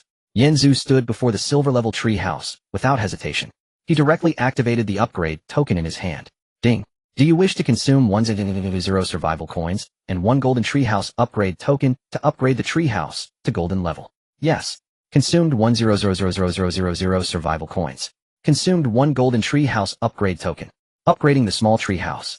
As the system notification sounded, the originally silver-colored 2-story building began to emit a dazzling golden light. The entire treehouse started to rapidly expand, growing taller, larger, and wider. In just over 10 seconds, the inconspicuous little building transformed. It became a massive 3-story castle, entirely radiant in dark gold. Exuding an air of nobility and dominance, the walls of the castle were made from special golden stone, intricately engraved with lifelike 5-clawed dragon patterns. Each line was clearly visible, creating an astonishing sight. At the top of the castle, a crystal the size of a grinding disc was embedded. The crystal radiated a soft, golden glow, enveloping a radius of 100 meters around the castle. Around the castle, a semi-transparent golden barrier automatically formed. Just by looking at it, one could tell its defensive power was extraordinary. Ding! The small treehouse upgrade was successful. Current level golden. 1314 district. All player Yanzu has become the first player in this district to upgrade a treehouse to golden level. Received special reward 12 Zodiac Guardians golden level 12. As the district announcement fell, 12 dazzling golden beams of light erupted from the open space in front of the castle. 12 tall figures slowly emerged from the golden light. They were the rat, ox, tiger, rabbit, dragon, snake, horse, goat, monkey, rooster, dog, and pig. 12 guardians corresponding to the zodiac. Each guardian exuded a terrifying aura of true golden level. They stood in a neat line, kneeling on one knee towards Yanzu in unison, their voices resonating, causing the ground to tremble slightly. We pay our respects to our master. We are willing to serve you until death. The women of the star team gazed in awe at the imposing golden castle and the 12 majestic golden level guardians, their eyes wide and faces full of disbelief. My goodness. This is too cool. A golden level castle, plus 12 golden level guardians. Even if there is another wave of extraordinary beasts in the future, we won't be afraid at all. Yanzu had yet to study the information regarding the 12 Zodiac Guardians that had just arrived in his hands when he quickly flipped his hand to take out the city construction order to check.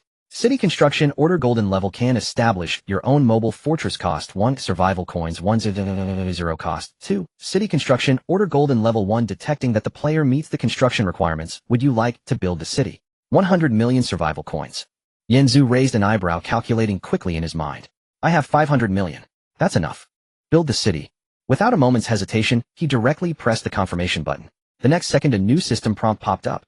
Detected that there is an epic level vehicle Little Turtle nearby. Would you like to elevate Little Turtle to platinum level and build the city on its back? Friendly reminder: building a city on an epic level vehicle will provide unexpected benefits. Build a city on the back of Little Turtle. Yanzu was momentarily stunned. Unexpected benefits. He glanced down at the obediently lying Little Turtle beside him, lightly tapping his chin with his fingertip. Little Turtle is currently silver level. Needs to be upgraded to platinum level. Then let's upgrade.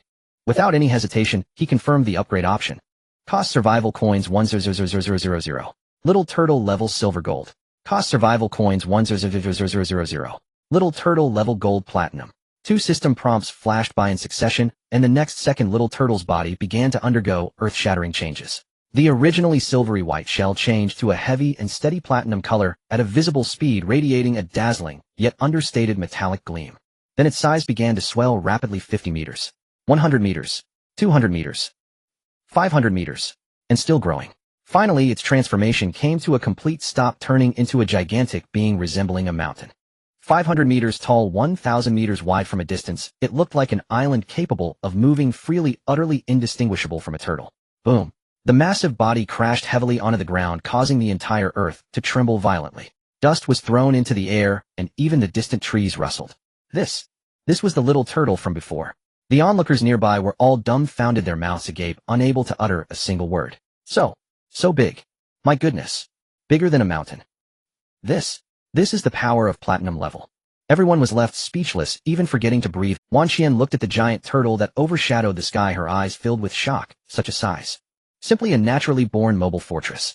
Tian Shiwei blinked her watery eyes, her voice soft with amazement. What a big turtle, bigger than a mountain. Nearby, the little Sei Long circled around the giant turtle's claws, looking up and constantly yapping. Woo, little turtle, how did you get so big? Woo, so much bigger than me. Woo.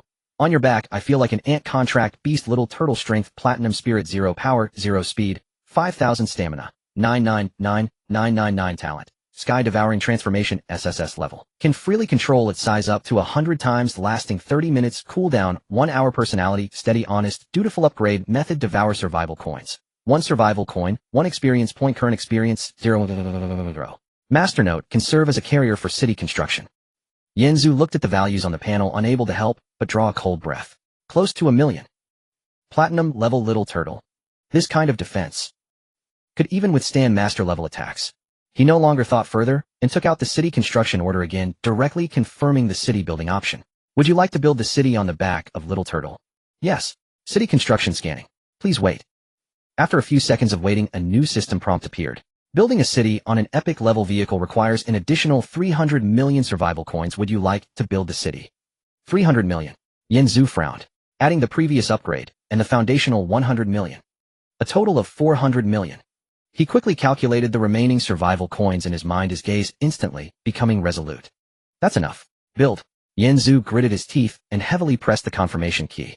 For our future, no matter how much it costs, it's worth it. City construction scanning. Please wait.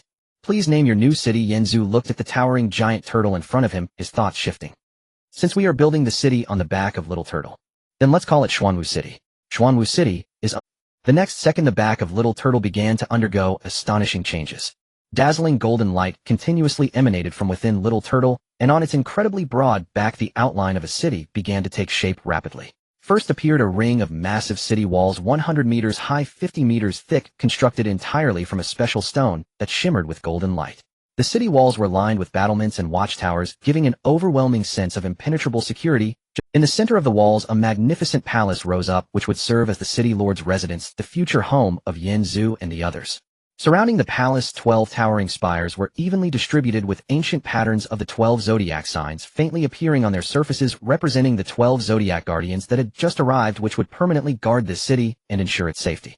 At the edge of the city, a translucent golden barrier slowly rose, completely enveloping Xuanwu City within. The barrier flowed with mysterious runes, clearly possessing an extraordinary defensive capability. Boom. With a thunderous roar, the construction of the city was completely finished. An incredibly magnificent golden city steadily settled on the back of Little Turtle. From a distance, it looked like a golden island suspended between heaven and earth, radiating a sacred and majestic glow spectacular to the extreme. The onlookers nearby were completely captivated by the scene. So spectacular. A city. It really was built on the back of a turtle. Is this the city built by a player? So unbelievable. In the future, do we also have a chance to live here? So safe. So magnificent. Yanzhou is amazing. So impressive. Everyone was trembling with excitement, gazing at the shimmering golden city with eyes full of utmost longing and admiration. Ding. Xuanwu City construction successful. Ding. Server-wide announcement. Player, Yanzhou, becomes the first player in the entire server to build a city. Reward Master Treasure Box 1. The first player to establish a city server-wide. Absolutely extraordinary. And why does he get to build a city while I'm still struggling for my next meal? He'll be our server-wide rival from now on. And I wish I could join his city. In a secluded corner, Long Outyin, the undisputed strongest in Region 1, was commanding his subordinates in an assault on a monstrous beast lair. Suddenly, he froze upon hearing the global announcement. In what? The first city server-wide. And not in our Region 1, but in Region 1314. And how is it possible someone built a city before us? And Long Outyin's face turned ashen. And investigate. Immediately, find out who this Yanzhou really is. Ni's underlings stared in stunned silence. And the first city server-wide. Faster than even our leader Long Outyin. And who is this Yanzhou? What kind of anomaly is he? Jian Wuheng, the strongest in Region 100, was cultivating when the announcement rang out.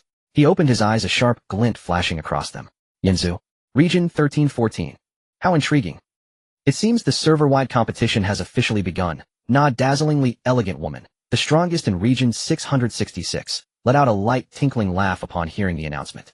Yanzhou, a man, to build a city in such a short time. And his strength must be truly formidable. And his name sounds so refined. He must be extraordinarily handsome. And I wonder if I might meet him someday. And make his faction mine instead. In Region 999 was a lawless zone of perpetual bloodshed, yet the moment the announcement echoed, every player ceased combat. Global announcement. And what is this? And someone built a city. And what is city building? And it appears one can found a city of one's own. Absolutely astonishing. And if only I could join his city. And would that mean I'd no longer have to fight daily? And the entire server erupted into frenzy over this single announcement. Yanzhou's name spread like wildfire. Within moments it echoed in every corner. All knew a man named Yanzhou had become the center of the server's attention. Scarcely had the global announcement faded when the system chime sounded again. This time bearing far weightier news, ending in with the successful establishment of the first player city. Island survival has officially entered the age of navigation. Global celestial Dao system upgrade in progress. End countdown 24 hours. The age of navigation. What does that mean? And could it be? Regions will now connect via sea routes. That means, and henceforth, our rivalry won't be confined to our own region, but will extend to the strongest players from other regions. And this is the prelude to server-wide chaos. Excellent. And finally, I can escape this accursed place. And time to explore other regions. Oh no. And players from other regions. And will they invade us? I've heard other regions team with exceptionally powerful players. And if I join their factions, might I grow stronger in the age of navigation?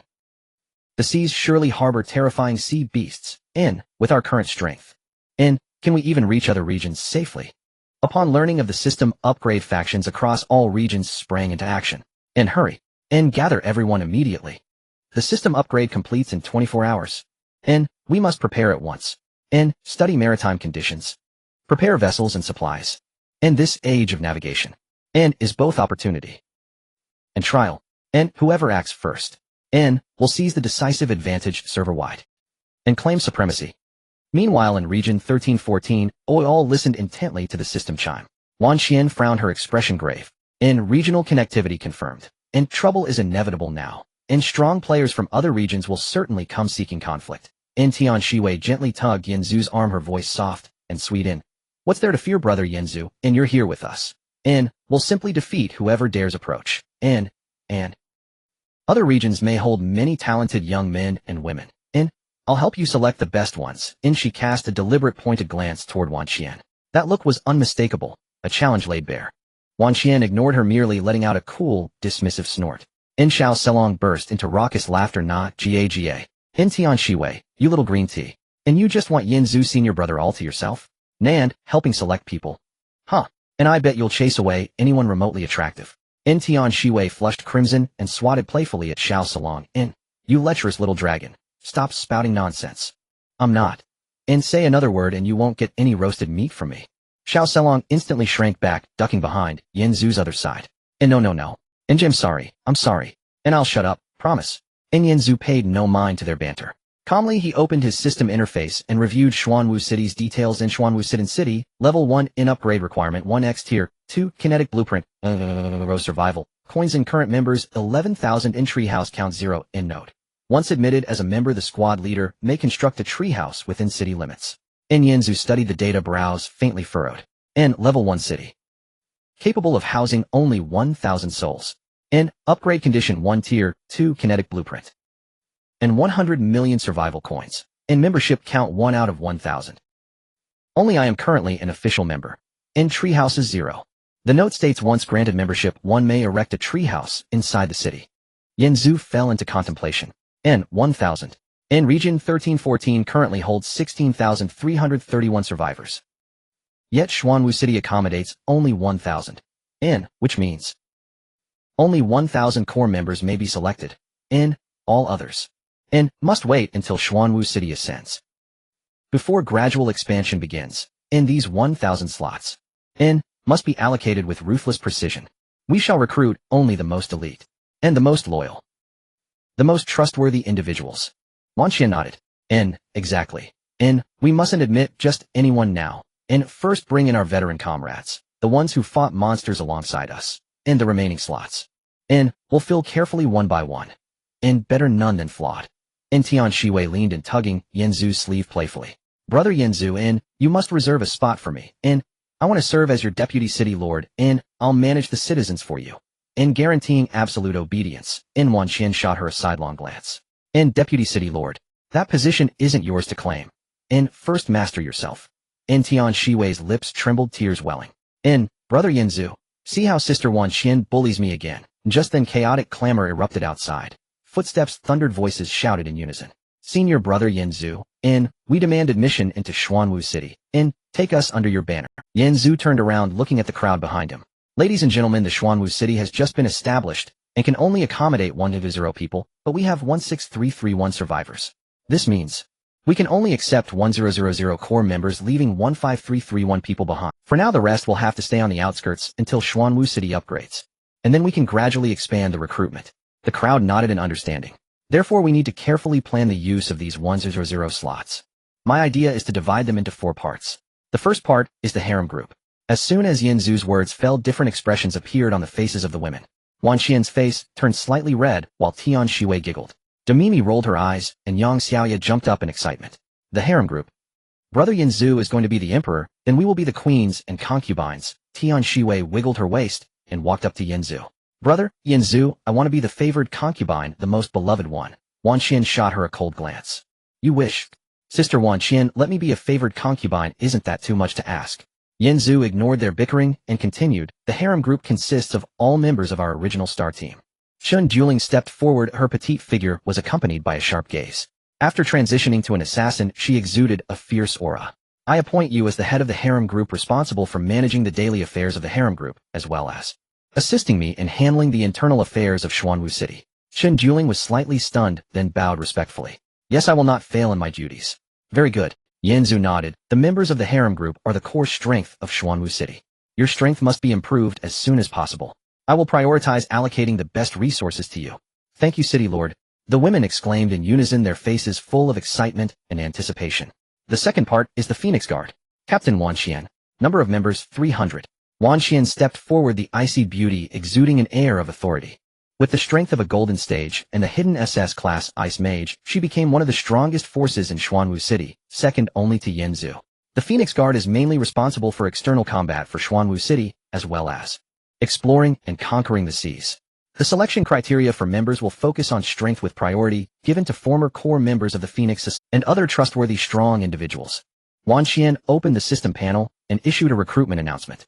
Xuanwu City Recruitment Announcement Phoenix Guard Recruitment Number of Members 300 Requirements Silver Level or Above Combat Experience Loyalty Assessment Past Benefits Monthly Salary of 1 Survival Coins Equipment provided by the city Loot distributed proportionally priority for former core members of the Phoenix Society. Once the announcement was made, a large number of players signed up. I want to join the Phoenix Guard. Captain Wan Xian, take me to battle. I used to be in the Phoenix Society. I am absolutely loyal to Captain Wan Xian. Wan Xian began screening candidates, first prioritizing former core members of the Phoenix Society, about 100 individuals. These individuals had fought alongside Wan Xian, demonstrating strong abilities and high loyalty. Then she selected the top 200 strongest players from the applicants. After the loyalty assessment, they were officially incorporated into the Phoenix Guard. Once the 300 members were assembled, Wan Xian stood at the front of the group, her icy gaze sweeping over everyone. From today onward, you are all members of the Phoenix Guard. You are the sharp blade of Xuanwu City, the warriors who Our duty is to slay all invading enemies, to explore the unknown seas, and to conquer everything that obstructs our progress. Do you wish to follow me? To fight for Xuanwu City? Until the very last moment. Yes? 300 voices shouted in unison, shaking the heavens. Very good. Wan Xian nodded. From today onward, you are my brothers. My sisters. And also, my comrades. We will fight together, grow stronger together, and together survive. Yanzu continued speaking after Wan Xian organized the team. The third part is the Charm Guard. Captain Tian Shiwei. Number of members 300. Tian Shiwei was momentarily stunned, then burst into laughter. Oh brother Yanzu, give me the position of captain, I'm so happy. She wiggled her waist and walked up to Yanzu. I promise I won't let you down, I will manage the team very well. Wan Xian coldly snorted. Don't just focus on flirting. Manage your team well. Sister Wan Xian, when have I ever flirted? I'm just a bit more passionate. Yanzu continued. The Charm Guard is mainly responsible for intelligence gathering, diplomatic negotiations, and special missions, as well as external charm and infiltration. The selection criteria for members will focus on special abilities, prioritizing former core members of the Freelancers Alliance and individuals with expertise in intelligence, charm, and assassination. Tian Ziwei's eyes lit up. Intelligence, charm, infiltration, these are all my strengths, brother. Yanzu, you really understand me. She immediately opened the system panel and issued a recruitment announcement. Xuanwu City Recruitment Announcement. Charm Guard Recruitment Number of Members 300 Requirements Bronze Level or Above Special Skills High Appearance Loyalty Assessment Past Benefits Monthly Salary of 8 Survival Coins Equipment provided by the City. Generous Task Rewards Priority for former core members of the Freelancers Alliance, those with charm, stealth, and assassination skills. Once the announcement was made, another wave of excitement ensued. I want to join the Charm Guard. Captain Tian Shiwei. I'm super attractive. I can be stealthy. I am suitable for intelligence work. I used to be in the Freelancers Alliance. Tian Shiwei began selecting individuals, her criteria being rather unique. First she looked at appearance, then skills, and finally strength. She prioritized recruiting around 80 core members from the Loose Alliance. These individuals had previously worked with her and understood her style best. Afterwards, she selected 220 more from the applicants, focusing on those with striking appearances and special skills. There were assassins skilled in stealth, enchanting mages, and lockpicking thieves, along with various peculiar professions. After gathering 300 individuals, Tian Shiwei stood at the front of the ranks, smiling radiantly. Sisters, brothers, from today onwards, we shall be the Enchanting Guard team. Our mission is to use our beauty and our wisdom to obtain the most valuable intelligence for Xuanwu City. She winked playfully. Remember, sometimes a flirtatious glance is more effective than a blade. Wan Xian, standing beside her, frowned at the remarks, but chose not to comment. Yanzu observed as Tian Shiwei organized the team before continuing with the assignments. The fourth part is the Personal Guard team. Captain Demimi. Vice Captain Su Wanqin, Lai Jiangyi. Number of members 300. Demimi was momentarily taken aback before stepping forward confidently. Me. That's right. Yanzu nodded. You are the most suitable choice. A flicker of emotion crossed Demimi's face, but she quickly resumed her bold demeanor. All right. I will definitely take on this captain role. I will ensure the Personal Guard team is well. Yanzu continued. The Personal Guard team is the last line of defense for Xuanwu City and the most crucial guard force, mainly responsible for the defense of the Lord's residence, as well as maintaining order within the city.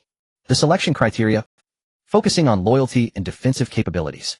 Priority given to former core personnel from the Northern City Wall. Demimi opened the system panel and issued a recruitment announcement. Xuanwu City Recruitment Announcement. Personal Guard Team Member Recruitment Number of Members 300 Requirements Silver Rank or Above Defensive Professions Preferred Loyalty Assessment Required Compensation Monthly Salary of 1 Survival Coins Top Tier Defensive Equipment provided by the City. Double Compensation for Casualties Priority given to Original Northern City Wall Corps personnel. Once the announcement was made, players flocked to apply and Demimi began screening. Initially she prioritized recruiting around 120 former core personnel from the Northern City Wall. These individuals had displayed the most valor during the city defense battle. Their loyalty was high and their defensive capabilities strong, making them the best candidates for the personal guard team. Then she selected 180 defensive profession players from the applicants. After the loyalty assessment, they were officially inducted into the personal guard team. Once the 300 members were assembled, Demimi stood at the front, her injuries still visible, yet her aura remained undiminished. Everyone, from today onwards you are all members of the personal guard team. The personal guard team is the most core defense force of Xuanwu City. Our duty is to protect the Lord, to protect the Lord's residents, to protect everything vital to Xuanwu City. No matter what enemies we face, we must not take a single step back, because behind us is Xuanwu City, our home. Are you willing to use your lives to protect all of this? Willing. The 300 individuals shouted in unison, their voices thunderous. Very well. Yinzu gazed at the 4 neatly organized teams before him. The core structure of Xuanwu City was now established. System notification: Xuanwu City organizational structure established. Lord Yinzu, chief of the Harem Chun Dueling Phoenix Guard Team Captain Wan Xian, 300 members. Enchanting Guard Team Captain Tian Shiwei, 300 members. Personal Guard Team Captain Demimi, 300 members. Yinzu stood on the high platform of the Lord's residence, looking down at the members of Xuanwu City and the tens of thousands of survivors observing from outside the city. Everyone, Xuanwu City is officially established today. Our goal is not just to survive, but to become the strongest force in the entire server. In 24 hours, the age of navigation will begin. The various regions will no longer be isolated. This is both an opportunity and a challenge. But we are not afraid. Because we have Xuanwu City. We have all of you. We have the most steadfast belief. So, no matter what difficulties lie ahead, no matter what enemies we face, we will march forward without hesitation, victorious in every battle. Xuanwu City. Long live, long live. The people of Xuanwu City shouted in unison, their voices echoing through the sky, audible throughout the entire 1314 district. The surrounding survivors were also inspired and joined in the shouting. Xuanwu City. Long live. Long live. The voices of tens of thousands merged together, forming a terrifying momentum. At that moment, the system's voice sounded still, cold and icy. 1314 districts countdown for the conclusion of the large-scale city defense battle. Every number that appeared made everyone's hearts tighten. Ding. Congratulations to the Star Team for ranking first on the City Defense Battle Leaderboard. Reward 1 SS-grade Talent Enhancement Scroll and 20 golden treasure chests. As the announcement was made, the entire Xuanwu City erupted. First, we really took first place. Star Team is amazing. Yinzu is incredible. Haha, an SS-grade scroll and 20 golden treasure chests. This is so exhilarating. Demimi jumped up directly. First, I knew we could do it. Zhao Liying smiled. Of course, everyone has worked so hard for so long.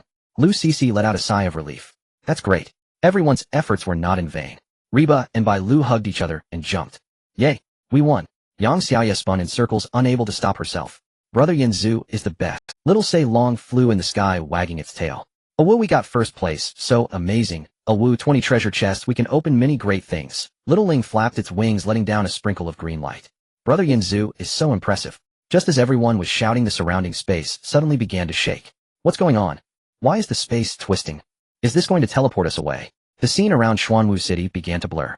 The previous ruins, broken city walls, and fallen houses all appeared like a painting soaked in water, slowly dissolving. Then it transformed into an endless expanse of blue. The sensation of spatial distortion ceased, and everyone was left dumbfounded. Xuanwu City, which was built on the back of a small turtle, was now floating on an endless ocean. Is this the ocean? It really is the ocean. The sea is blue, sparkling under the sunlight. When the wind blows, there's a salty taste. In the distance, the sound of waves could be heard crashing softly. Xuanwu City floated on the sea like a large... The little turtle floated steadily in the water. Its shell was platinum-colored, shining brightly under the sun. The waves lapped against its shell gently. In the distance, the sky met the sea, a vast expanse of blue. Clouds floated in the sky, and occasionally, seabirds flew by, their calls crisp. So beautiful. It's truly breathtaking. Everyone stood on the city wall, mesmerized. So this is the ocean. An ocean without end. Ding. Current location, Endless Sea. Time until the maritime era officially begins, 19 hours and 58 minutes. Reminder, there are many unknown dangers and opportunities in the sea. Note the whirlpools at sea can take you to other places. Note legendary treasures are said to be in the depths of the sea. The cheers of the crowd slowly faded. Everyone started to busy themselves adapting to this new place. Only Yinzu stood alone at the highest point of the city, resting his hand on the wall, gazing at the vast ocean before him. The wind rustled his clothing. He just stared silently. Lost in thought, he remembered two people, Yaya and Yaya. Wen Yongshan. How are you both doing now? Are you both alright? Have you been hurt? Have you missed me? Yanzu opened the private chat panel and sent the messages, but the system directly popped up a notification. The other party is not in the current area, unable to send private messages. It's still not working. Not in the same place. Can't get in touch. After the city defense battle ended, they must have also been teleported to the sea. But the sea is so vast. Where exactly are they? Yanzu felt a bit worried and missed them. Yayo and Yongshan. You both must be safe. You must wait for me to find. Wait until the maritime era begins. I will definitely be able to find you. I will bring you back to Xuanwu City. The wind blew a bit chilly. Yanzu closed his eyes and took a deep breath. When he opened his eyes again, he no longer thought of anything else. No matter what happens ahead. No matter how many places I need to search. I will definitely find you. You are the most important people to me. Just then footsteps approached from behind. Wan Xian walked over, standing next to him, also looking at the ocean ahead. What are you thinking about? Wan Xian asked, her voice not as cold as usual. Thinking about Yiya, and when Yongshan. Yanzu replied. I can't contact them, and I don't know how they're doing now. Wan Xian remained silent for a moment, then reached out to gently hold Yanzu's hand. They must be fine. They are definitely waiting for you. So you mustn't panic. So many people in Xuanwu City are watching you. We are all watching you. Yanzu turned to look at her. Wan Xian, who was usually cold, now had soft eyes. Thank you. It's nice to have you here. Wan Xian's face turned slightly red, but she quickly turned back to look at the sea. Alright, let's not stand here in the wind. Let's handle some matters in the city. Then get a good sleep. There's less than 20 hours left until we get busy. The Lord's Manor is located in the very center of Xuanwu City. It is a magnificent 3-story golden palace exuding grandeur with intricately carved walls and beams. Above the main entrance hangs a large plaque inscribed with 3 bold characters, Lord's Manor. The characters are written with vigor, emanating a faint golden light. Upon entering the Lord's Manor, one finds it spacious and bright. The floor is laid with white marble so smooth that it reflects human silhouettes. Glimmering crystals are embedded in the surrounding walls. The entire room is illuminated. In the center stands a large desk piled high with documents and blueprints, accompanied by a comfortable chair. That is the Lord's seat. When Yanzu entered the Lord's Manor, he immediately saw the busy figure. It was Chen. She was standing beside the desk, organizing various documents. Today she wore a tight black leather armor, which accentuated her figure clearly. Chen Duling's figure is not as voluptuous as Tian Shi Weiss, but petite and well-proportioned, exceptionally beautiful. Her waist is slim, and her round bottom slightly lifted. The black leather armor clings tightly to her body. Although the curvature of her chest is modest, its shape is exquisite, moving gently with her breath. Her waist, cinched by the leather armor, appears even slimmer, while the armor molds her bottom into a rounded shape that sways slightly with her movements. Her hair is tied into a neat ponytail, exposing her long fair neck with a few strands falling beside her ears. She is strikingly beautiful, with large bright eyes, a delicate nose, and rosy lips. At that moment she was focused on organizing the documents, and did not notice Yanzu's entrance. When she bent down to pick up a document, the shape of her bottom became even more pronounced. Yanzu watched his breathing quickening. Duling. He called softly. Chen Duling was startled, dropping the document she held onto the floor. When did you come in, eh? She quickly turned around, her face a bit flustered and slightly red. Just arrived. Yanzu smiled. What are you busy with? I am organizing the personnel list for Xuan and the organizational charts for each team and the inventory list. Chen Duling bent down to pick up the document from the floor. In this posture, the leather armor is tightly stretched. The shape of her bottom is clearly visible, and Yanzu could not help but glance over. Duling. Chen Duling raised her head, meeting Yanzu's gaze. Her face instantly flushed deep red. Yanzu. What are you looking at? Looking at you. Yanzu's voice was low and husky as he took a step closer to Chen Duling. Her heart raced faster. Lord, this is the Lord's Manor. Anyone could walk in at any moment. It doesn't matter. Yanzu stepped in front of her, reaching out to gently lift her. You are mine. I will look at you whenever I want. Chen Duling's body trembled slightly, yet she did not pull away. Instead, she lifted her head, gazing into Yanzu's eyes. Yanzu. Then, how do you want to look? Her voice was soft, slightly shy, with a hint of provocation. Yanzu's hand slowly moved down from her chin, gliding over her fair neck, pausing at her collarbone, gently caressing it. Chen Duling let out a soft hum. Her body shivered slightly. Lord, your hand is so warm. Is it? Yanzu chuckled. There's something even hotter. His hand continued to move down, sliding over her collarbone and resting on her chest. Chen Duling let out a soft cry, her body going weak, almost unable to stand. Lord, it's really not okay here. Someone will come in. Then let them see. Yanzu leaned down, whispering in her ear, his warm breath brushing against it. Let them know. You Chen Duling are mine. Chen Duling felt a surge of electricity coursing through her body. She closed her eyes, no longer resisting. Lord, be gentle. Please. I'm so comfortable. Chen Duling's face was crimson, as if about to bleed, her lips slightly parted, breathing heavily. Yanzu's other hand slowly moved down. It rested on her waist, gently caressing it, then slid down to her bottom. Chun Du-ling let out a soft cry. You are so bad. Do you like it? Chun Du-ling's voice was as soft as a mosquito's butt. I like it. Yanzu picked her up, placing her on the desk, scattering documents everywhere. Yet he didn't care. His gaze was fixed on Chun Du-ling, as if he intended to devour her whole. Du-ling, call my name. Yen. Yanzu. Louder. Yanzu. Very good.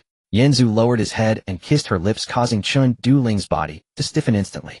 But soon she softened, wrapping her arms around Yanzu's neck, responding passionately. Their breaths grew increasingly urgent, their bodies heating up, the Lord's manor filled with the essence of spring. After a long while the two of them parted.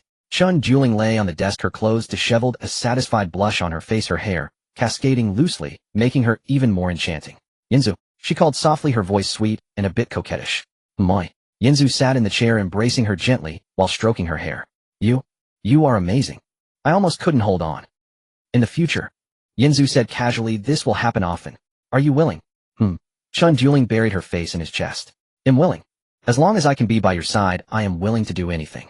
Yanzu's lips curled slightly as he leaned down to gently kiss her forehead. Make sure to organize the documents well. They'll check the rewards for today first.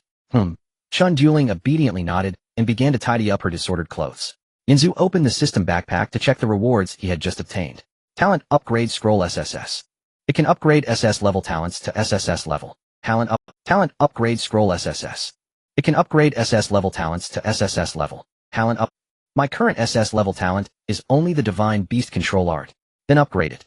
Yanzu took out the Talent Upgrade Scroll and selected the target for use. Do you want to use the Talent Upgrade Scroll SSS on the Talent Divine Beast Control Art SS level? Yes, talent upgrading. Ding. Talent upgrade successful. Divine Beast Control Art SS level. Divine Beast Control Art SSS level. Talent Divine Beast Control Art SSS. Current contractable number 310. All attributes of contracted beasts 50. Loyalty of contracted beasts locked 100. Never betray. Yanzu stared at the upgraded attributes, completely stunned. It's too powerful. He looked through the details one by one. Contract quantity 310. I have already contracted a little dragon, a little turtle, and a little spirit, and I can still contract 7 more. Loyalty locked at 100, and never betray. This is good. No more worrying about my contracted beasts betraying me. Yanzu put away the talent upgrade panel and turned his gaze to the treasure chests in the backpack. 20 golden treasure chests and 1 master treasure chest. Yang Xiaoya's hidden profession is coy with an extremely high luck bonus. Let her open it, as she might get something unexpectedly good. Dudu. Chun Du-ling was standing by the desk organizing documents when she heard Yanzu call her and looked up. Her cold face showed no expression, just a faint nod. Okay. She didn't ask further or say much. She put down the documents in her hands, turned, and walked out of the city lord's mansion with a brisk pace. The black leather armor glinted coldly under the light, her slender waist and the curve of her hips swaying slightly with her steps, exuding a cold and distant aura that made it hard for others to approach. Yanzu watched Chun Du-ling's departing figure and smiled. This woman is always like this. Cool, reserved, not talkative, but she never required him to worry about her work. Dudu. The position of the palace manager suits her perfectly. Soon a light and lively sound of footsteps came from outside the city lord's mansion. Yanzu Gij. Yang Xiaoya's voice came from afar, filled with excitement and anticipation. She wore a pink beast skin dress, and the hem fluttered as she ran. Her round face was flushed from running, resembling a ripe apple. Her high ponytail swayed behind her, and a few strands of hair on her forehead were stuck to her cheek, with sweat adding to her cuteness. She dashed into the city lord's mansion without even bothering to knock. Yanzu Gij. You were looking for me. Did you miss me? Yang Xiaoya spotted Yanzu, standing by the window, her eyes instantly lighting up. Yanzu Gij. She opened her arms and launched herself into Yanzu's embrace like a little cannonball. Her arms tightly wrapped around Yanzu's waist, her face buried in his chest, rubbing against him. Yanzu Gij smells so good. I miss you so much. How long has it been since you looked for me? She pouted, her tone carrying a hint of grievance, but more of happiness. Yanzu was slightly pushed back by her smiling as he reached out to gently ruffle her soft hair. I missed you. His tone was calm, but it carried a hint of tenderness. That's why I called you here. Yang Xiaoya looked up, her big eyes shimmering as she gazed at Yanzu. Really? Yanzu Gij really missed me. You're not lying to me, are you? She tilted her head, looking at Yanzu with a serious expression, as if confirming whether he was teasing her. Really? Yanzu nodded. I want you to help me with something. What is it? Yang Xiaoya's eyes sparkled even brighter. As long as it's something Yanzu Gij asks me to do, I'm willing to do anything. She puffed out her chest proudly. My koi power is very impressive. Just say it, you want to open the treasure chest, right? I knew it, who else, but me has such luck. She raised her chin triumphantly, full of confidence. But, Yang Xiaoya's eyes darted around. Before helping Yanzu Gij, I need to collect a little deposit first. She tilted her head, her little face flushed. Yinzu Gidge, you haven't kissed me in a long time and I miss your kiss so much. Her voice was soft like a spoiled child. Just one kiss, okay? Her fingers traced circles on Yanzu's chest round after round. Yinzu couldn't help but smile at her antics. He reached out and gently lifted her chin. Just one. Yang Xiaoya nodded, closed her eyes, and slightly parted her lips. Just one, no more. Yinzu lowered his head and gently kissed her lips. Yang Xiaoya's body shivered, and she clung to Yanzu's shoulders, gripping his clothes tightly. This kiss started off light, but gradually became passionate. Yinzu wrapped his arms around Yang Xiaoya's waist, holding her tightly in his embrace. Yang Xiaoya's body was soft, completely hanging on Yinzu. Yinzu Gidge. Yang Xiaoya mumbled, her lips reddened. Didn't we say just one kiss? Yinzu said nothing, his lips moving from hers down along her jaw. He gently kissed her neck. Yang Xiaoya shivered all over. She let out a small cry, her whole body melting into Yanzu's embrace. Yinzu Gidge, don't hear Dudu is going to come in soon. Her voice was soft, sounding almost like a plea for mercy. Then, Yinzu raised his head, looking at the girl in his arms, her cheeks flushed. Let's go somewhere else. He picked up Yang Xiaoya and walked towards the inner chamber of the city lord's mansion. Yang Xiaoya exclaimed, but her arms were tightly wrapped around Yinzu's neck. Brother, Yinzu, you're so naughty. She buried her face in his chest, her voice muffled. I really like it. Xiao Seilong lay on the beam watching this scene. Awoo. The master has taken sister to the inner chamber again. Awoo, Sister Xiaoya is so happy. Kung Fu Panda stood on the other side, holding a bamboo stick. Say Xiao Long, you're peeking again. The master will be angry. Xiao Seilong replied. Awoo. Aren't you watching too? Kung Fu Panda said. I'm just eating bamboo, not watching. What's that drool at the corner of your mouth about? Xiao Seilong quickly wiped his mouth. Awoo, it's the wind, Kung Fu Panda. An hour later, the door to the inner chamber slowly opened.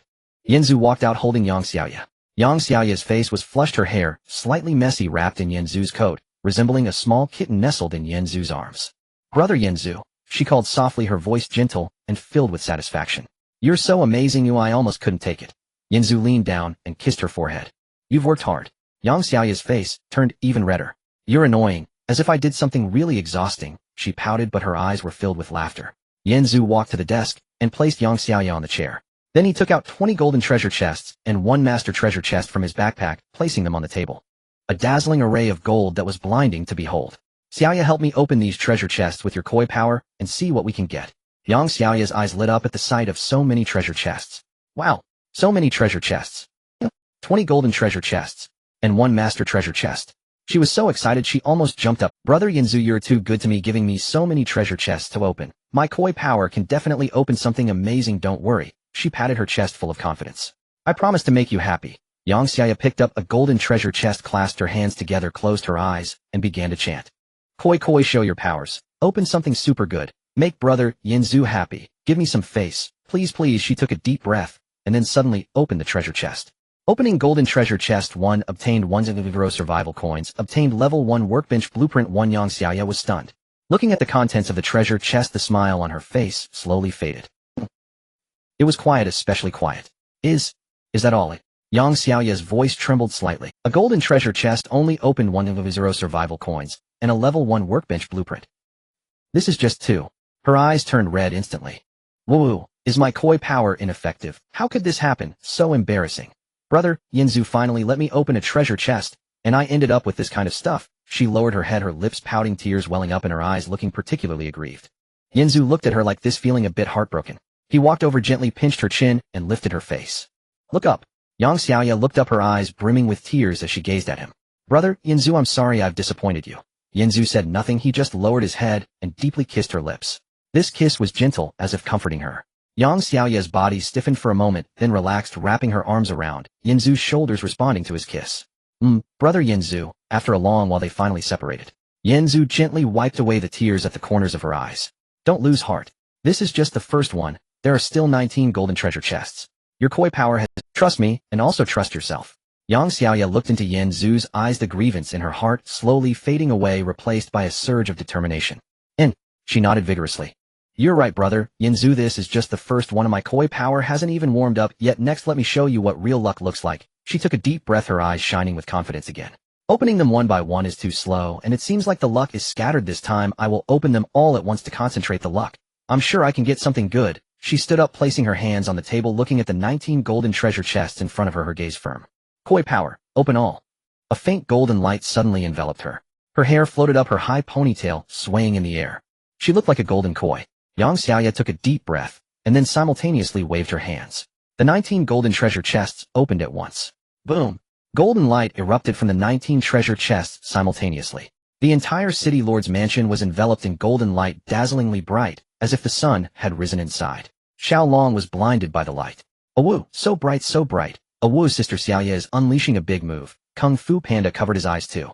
So bright. Opened 19 golden treasure chests, obtained Fish Pond Blueprint Platinum 1, obtained Pet, Crystal Fish, Platinum Non-Upgradable 1, obtained 10 Squares Spiritual Fields Platinum 1, obtained Peach Seed Platinum 2, obtained 10 Squares Spiritual Fields Gold 10, obtained Watermelon Seed Gold 50, obtained Strawberry Seed Gold 100. The light gradually dissipated. Yang Xiaoya opened her eyes, and seeing what was in front of her was momentarily stunned. Then wow! The platinum grade items. The Fish Pond Blueprint is platinum. The Crystal Fish is also platinum. The Spiritual Field is also platinum. And the Peach Seeds. Brother Yanzu. I did it. She jumped up excitedly and hugged Yanzu tightly. My koi power is indeed powerful. I opened platinum grade items. 19 golden treasure chests yielded so many good things. Brother Yanzu, am I awesome? She looked proud like a little cat waiting for praise. Yanzu looked at the items before him smiling. Platinum grade. Fish Pond Blueprint. Crystal Fish. Spiritual Field. And Seeds. These are all things needed to build Xuanwu City. Xiaoya. He looked at Yang Xiaoya and smiled. You truly didn't let me down, you did well. Yang Xiaoya blushed, even more from the praise. Hee, of course I'm a koi the luckiest. Just then a system notification sound echoed in the channel. Ding, congratulations Yang Xiaoya for opening the golden treasure chest and obtaining a Fish Pond Blueprint Platinum 1. Congratulations Yang Xiaoya for opening the golden treasure chest and obtaining Pet, Crystal Fish, Platinum Non-Upgradable 1. The channel was blown up. What the heck? Platinum grade items. Opened from a golden treasure chest. How is this possible? Aren't golden treasure chests supposed to yield at most golden grade items? How could it also open platinum grade items? Is it someone from Yanzu's side? Why do they get all the good things? Platinum grade items have come out. This gap is unbearable. Fish Pond Blueprint. Crystal Fish. Aren't these all for building cities? Is Yanzu's Xuanwu City going to upgrade again? So terrifying. Awoo's Sister Xiaoya is so amazing. Awoo, she opened platinum grade items. Awoo, the master must be very happy. Kung Fu Panda patted Xiaolong's head. Sister Xiaoya is really lucky. Unlike some people who can only peek. Xiaolong. Awoo. Who are you talking about? Yang Xiaoya excitedly picked up the master treasure chest from her desk. The master treasure chest was a whole size larger than the golden treasure chest. Its entire body was dark golden, intricately engraved with complex runes resembling a work of art. She turned her head, her big eyes sparkling as she looked at Yanzu. Brother Yanzu, I'm going to open this master treasure chest. Do you want to add a touch of ceremony? Yanzu was sitting in a chair playing with a golden level watermelon seed. Hearing Yang Xiaoya's words, he lifted his head, looking utterly confused. What ceremony? He didn't understand, feeling a bit dazed. Seeing him like this, Yang Xiaoya smiled. Her face turned a bit red. Then she walked step by step towards Yanzu, her steps light, like a little cat. She stopped in front of Yanzu. Then she bent down, bringing her mouth close to Yanzu's ear. She whispered, let's pray for good luck before opening the treasure chest, that way our fortune will be better. Her voice was soft, a bit shy, yet filled with anticipation. Yanzu's ears turned red instantly. Pray for good luck. Is that it, eh? Yang Xiaoya stood up straight and took a step back. Then she stood in front of Yanzu, her hands clasped together. Yes, praying for good luck will help us open the treasure chest and find good things. Her eyes sparkled like two black grapes. She looked at Yanzu, waiting for his agreement. Brother Yanzu, let's pray. Yanzu took a deep breath and smiled. All right, then let's pray. I thought you were going to do some strange ceremony. Yang Xiaoya was very happy to hear that, and quickly nodded. Then let's get started quick and decisive. Once we pray, we can open the treasure chest, and no one will know. She clasped her hands together, closed her eyes, and began to chant. Koi koi, show your spirit, quickly bless us with good luck, let our fortune explode. Bring out super great things that will satisfy Brother Yanzu. She chanted earnestly, her little face flushed. Yanzu watched her and couldn't help but laugh. He reached out and ruffled her hair. Yang Xiaoya chanted for a while, and then opened her eyes. All right, we've gathered enough good luck. Now we can open the treasure chest. She turned around to pick up the master treasure chest, hugging it to her chest. Taking a deep breath, she looked at Yanzu. Brother Yanzu, I'm really starting now. Yanzu nodded encouragingly. Go ahead. I believe in you. Encouraged Yang Xiaoya's confidence soared. She embraced the master treasure chest with both hands, closed her eyes, and chanted once more. Koi koi, show your spirit, quickly please please. She took a deep breath. Then she suddenly opened the master treasure chest. Opening master treasure chest 1, acquired world tree seed king 1. Yang Xiaoya opened her eyes and looked at the contents of the treasure chest. She was stunned for a moment. World tree seed. King level. Her voice trembled slightly. Yanzu. Brother Yanzu. King level. It's king level. It's 1 level higher than master level. My goodness. Just as Yang Xiaoya opened the world tree seed, in the server channel the system's prompt sound rang out. Ding. Congratulations to Yang Xiaoya for opening the master treasure chest. and obtaining World Tree Seed King 1 inch. King level. Things of king level. From the Master Treasure Chest. World Tree Seed. Sounds super. King level things. I haven't even seen anything at the golden level. They already got king level. This gap. It's Yang Xiaoya again. Why do they get all the good things? Platinum level items, just king. And now a king level. So unfair. Brother Yenju, your little koi is so amazing. Can I get some of that luck too? I also want to open something king level. Brother Yenju, take me with you. World Tree Seed. King level. This should be the highest quality item in the entire server right now. Yanzu's Xuanwu. With the World Tree. It's probably going to be invincible. I'm weak in the knees. King level. I haven't even seen anything at the silver level. They already opened king level. This game, can it still be played? Yenju took the World Tree Seed. He opened the Eye of Investigation to check the detailed information. Contract Beast World Tree Seed Strength King Sealed Spirit Sealed Power Sealed Stamina Sealed Speed Sealed Wood Element Sealed Talent Sealed Remarks. Please transplant it to the above spiritual field as soon as possible and there will be surprises. Yenju looked at the attribute panel. His pupils suddenly constricted. King level. All attributes sealed. Even the talent is sealed. It needs to be transplanted to the spiritual field. To have surprises. This means the World Tree Seed is not an ordinary contract beast, but it needs to be planted to be activated. This is too magical. Yanzu's gaze became king level. Currently the highest level in the entire server. If planted, activated, what will Xuanwu City gain? It's unimaginable. Yang Xiaoya leaned over to take a look. Seeing the words king sealed, she widened her eyes. Sealed? All attributes sealed. How? How do we use this? She was a bit anxious. Brother Yenju, did I open it incorrectly? Why is everything sealed? Is it? My koi power isn't working this time. Her eyes turned red again, looking pitiful. Yenju smiled and ruffled her hair. No, you didn't open it incorrectly. King level is the best thing. Sealed means it needs special conditions to be activated. The remarks say it needs to be transplanted to the spiritual field. Didn't we just open a platinum level spiritual field? Yang Xiaoya's eyes lit up upon hearing this. Yes, the platinum level spiritual field, just right for planting the world tree. Brother Yenju, you're so smart. What are we waiting for? Let's go plant it. Yenju took out the platinum level spiritual field blueprint he had previously opened from his backpack. He opened it to check. Item 10 square spiritual field quality platinum level effect crop growth speed 200. Yenju took out the world tree seed. It was only the size of a thumb, entirely emerald green, emitting a faint glow like a gem. Divine Beast Control Technique activate. A golden light burst from Yanzu's hand, enveloping the World Tree Seed. The seed trembled slightly, as if responding. Contract successful. The World Tree Seed has become your contract beast. Current contract quantity 510. Remarks: the World Tree Seed is bound and cannot be transferred. Yanzu led Yang Xiaoya out of the City Lord's mansion and into the planting area beside it. The plot was a wide open space bathed in sunlight and full of rich earth, once used for growing vegetables. This will do. Yanzu nodded, produced a platinum-grade spirit field blueprint, and activated it. He deployed a 10 square meter spirit field platinum grade, and began to create the spirit field. Creation complete. On the ground, a patch of soil suddenly manifested, faintly gilded with light. About 10 square meters in size, the earth was deep brown and gave off a fresh scent like spring soil. Here then, Yanzu crouched and gently placed the Shiji Shu seed at the center of the spirit field. He dug a small hole with his hand and buried the seed. It's planted. Now, we wait. Yang Xiaoya stood beside him, hands clasped and eyes closed. Please sprout quickly, grow quickly, Shiji Shu, please, please. The instant Yang Xiaoya prayed, the spirit field containing the Shiji Shu seed began to change. A faint green radiance rose from the soil. Then a tender green sprout pushed up through the earth. It sprouted. Yang Xiaoya cried in delight. Yet the transformation did not end there. The sprout grew at a speed plain to see. It stretched taller, thickened, and unfurled leaves. In less than a minute it became a sapling about half a meter high. Its trunk was jade green, emitting a soft, luminous glow. The leaves were emerald, each like a jewel catching the light. Wow, it's a sapling now. So beautiful. Yang Xiaoya leapt up with excitement. Brother Yanzu, look. The Shiji Shu has become a sapling. It's miraculous. At that very moment, a warm green energy radiated from the sapling, spreading outward like a gentle spring wind. From the sapling to the spirit field to the planting plot to the City Lord's mansion and outward across Xuanwu City. Within 10 minutes the green energy had blanketed the entire city. Everyone felt that warm energy surge into them, coursing through limbs and bones. Wounds knitted before exhaustion vanished in an instant. Murky thoughts cleared. It felt as if one had been bathed in a hot spring, utterly relieving. The air in Xuanwu City noticeably improved. The formerly salty, damp sea breeze turned fresh and pleasant, laced with faint floral and green aromas. A single breath revitalized the whole body. What is this? Damimi stopped and frowned. My wound. The wound I received defending the city. How is it healed? She glanced at her arm.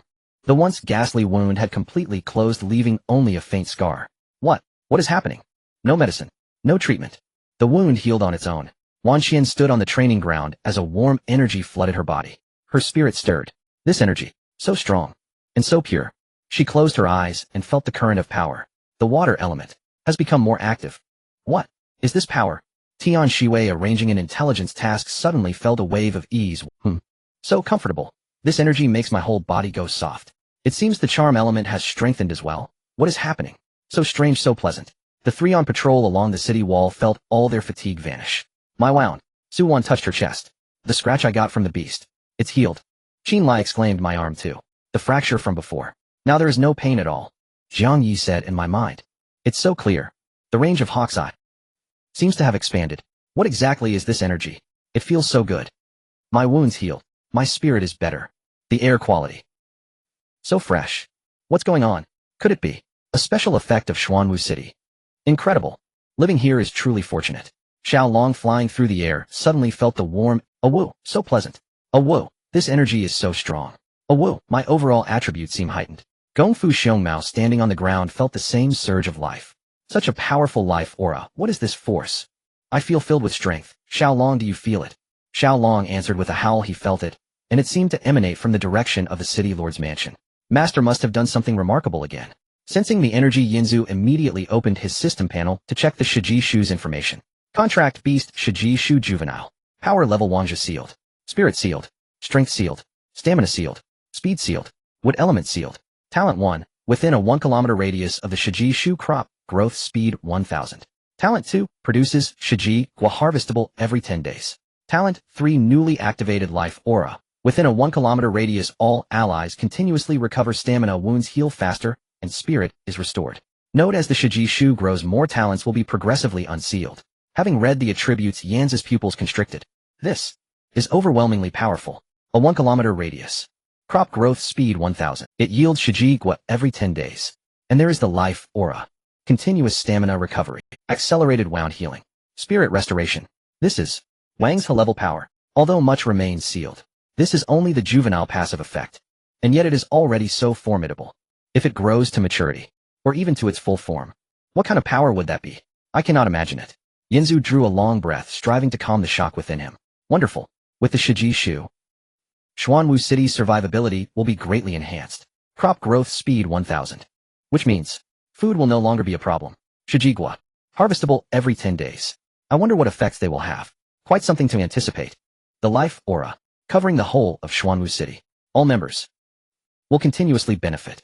This is the power of a Wang's level contract beast. And moreover, I still have so many spirit fruit seeds in my hands. I wonder what affects the golden level spirit fruits. Checking the information, 1 by 1 peach seed quality platinum note can be transplanted into a platinum level or higher spiritual field, and peaches can be harvested every 3 days. Watermelon seed quality gold note can be transplanted into a golden level or higher spiritual field, and watermelons can be harvested every 3 days. Strawberry seed quality gold note can be transplanted into a golden level or higher spiritual field, and strawberries can be harvested every 3 days. Platinum level peach seeds, golden level watermelon and strawberry seeds can be harvested every 3 days. If I plant them all, the food supply in Xuanwu City will become much more abundant. Moreover, with the quality of these spirit fruits being so high, after consuming, there should be attribute bonuses. But planting these spirit fruits requires planting skills. Ordinary people might not survive after planting them. Even if they survive, the yield won't be high. Professional help is needed. At this moment, Yinzu suddenly remembered something. Right. Previously, Lu Xiaoli and Louis Fei, their bond, obtained a special ability. Complete planting skills. They can plant crops of any quality, and the yield doubles. Isn't this exactly the talent I need? Yinzu's lips curled slightly upwards. Xiaoyu. Yang Xiaoya, hearing Yinzu call her, looked up. My. Yinzu, Gidge, what else is the matter? Help me call Aunt Lu and Fei Fei over. Yinzu said. Have them come to the city lord's mansion. I have something to discuss with them. Yang Xiaoya pouted slightly after hearing this, and shot Yinzu a glance. Yinzu, Gidge, what do you need them for? Could it be? Are you going to do something strange with them? Her tone was sour, clearly a bit jealous. Yinzu, Gidge, you are so bad. Although she complained, she still stood up. I will go call them, but next time, you need to be a little nicer to me. She walked to the door, turned back, and glared at Yinzu, and then walked out. Yinzu watched her leave with a helpless smile. This little jealous jar. Yanzu returned to the city lord's mansion waiting for Lu Xiaoli and Lu Yifei to arrive, casually picking up the pet crystal fish he had previously obtained. Checking the information contract: beast crystal fish, strength, platinum spirit, 5600 strength, 5000 stamina, 5722 speed, 7000 water element, 6700 talent, can produce 1000 L of platinum level spirit water, daily platinum level spirit water. Feature 1. Irrigation increases the growth speed of spiritual crops by 200 platinum level spirit water. Feature 2. Long-term consumption by beings of platinum level strength or lower can enhance attributes platinum level spirit water. Feature 3. Can recover injuries. Yanzu looked at the attributes of the crystal fish, his eyes growing brighter. This is too powerful. Can produce 1000 L of platinum level spirit water daily. Irrigation increases the growth speed of spiritual crops by 200. Stacked with the world trees 1000. That means 1200. The growth speed of crops will be astonishingly fast. And long-term consumption can enhance attributes. This means everyone in Xuanwu City drinks spirit water every day. Their strength will steadily increase and can recover from injuries. Isn't this a moving fountain of healing? The crystal fish, even though it can't be upgraded, its production capacity is simply a divine artifact.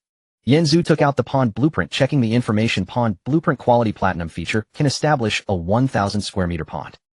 1000 square meters. Is this for the crystal fish's home? If I fill the entire pond with the crystal fish living inside, will the quality of the spirit water produced be even higher? And a 1000 square meter pond, besides raising the crystal fish, can also raise other aquatic products. The food sources of Xuanwu City will become even richer. This combination, crystal fish pond spiritual field world tree, is simply a perfect ecological cycle system. Too perfect. Not long after, footsteps were heard outside the lord's mansion, and two figures walked in, one in front of the other. The one in front was Lu Xiaoli, dressed in a deep blue long dress. The hem of her dress swayed gently with her steps, outlining her curvaceous and mature figure. Lu Xiaoli was in her early 40s, but appeared exceptionally well-preserved with fair and delicate skin. Her skin resembled the finest mutton fat jade, exuding a unique luster characteristic of a mature woman. Her facial features were exquisite and elegant, with long eyebrows and slightly upturned eyes that carried a hint of charm. Her nose was high and straight, and her lips were full and rosy, reminiscent of ripe cherries. Her figure was voluptuous, with a full and firm curve at her chest subtly revealed under the deep blue dress. Although her waist was not as slender as that of a younger woman, it emanated a mature allure. The curve of her hips was rounded and ample, swaying slightly as she walked, each step imbued with an indescribable grace. Her hair was styled in an elegant bun, revealing her fair and long neck. She radiated an aura of maturity, intellect, and seduction, becoming more intriguing with each passing moment. Following Lu Xiaoli was Lu Yifei, dressed in a white dress. As pure as a lily flower, Lu Yifei was the youngest, around 18 or 19 years old. Her features were so delicately beautiful that she seemed to have stepped out of a painting, with large clear eyes that sparkled like two springs of fresh water. They were devoid of any impurities. Her small nose was cute and perky, and her lips were rosy like a fresh strawberry. Her features were so delicately beautiful that she seemed to have stepped out of a painting, with large clear eyes that sparkled like two springs of fresh water. They were devoid of any impurities. Her small nose was, her waist was so slim it could be grasped with one hand, and her legs were straight and well-proportioned, subtly visible beneath the white dress. She radiated an aura of purity, innocence, and charm. Like a harmless little white rabbit, she made one instinctively want to protect her. The mother and daughter stood together, forming a breathtaking scene. One was a mature and charming red rose, while the other was a pure and innocent white lily, two completely different forms of beauty. Yet they blended together in a marvelous way, making it hard to look away. Xiaoyan. Lu Xiaoli spoke first, her voice gentle and mature, carrying a hint of seduction. Are you looking for us, mother and daughter? Is there something you need? Her eyes were filled with curiosity and a touch of anticipation. Brother Yanzu. Lu Yifei also spoke, her voice sweet and soft like candy. Is there something fun you want to share?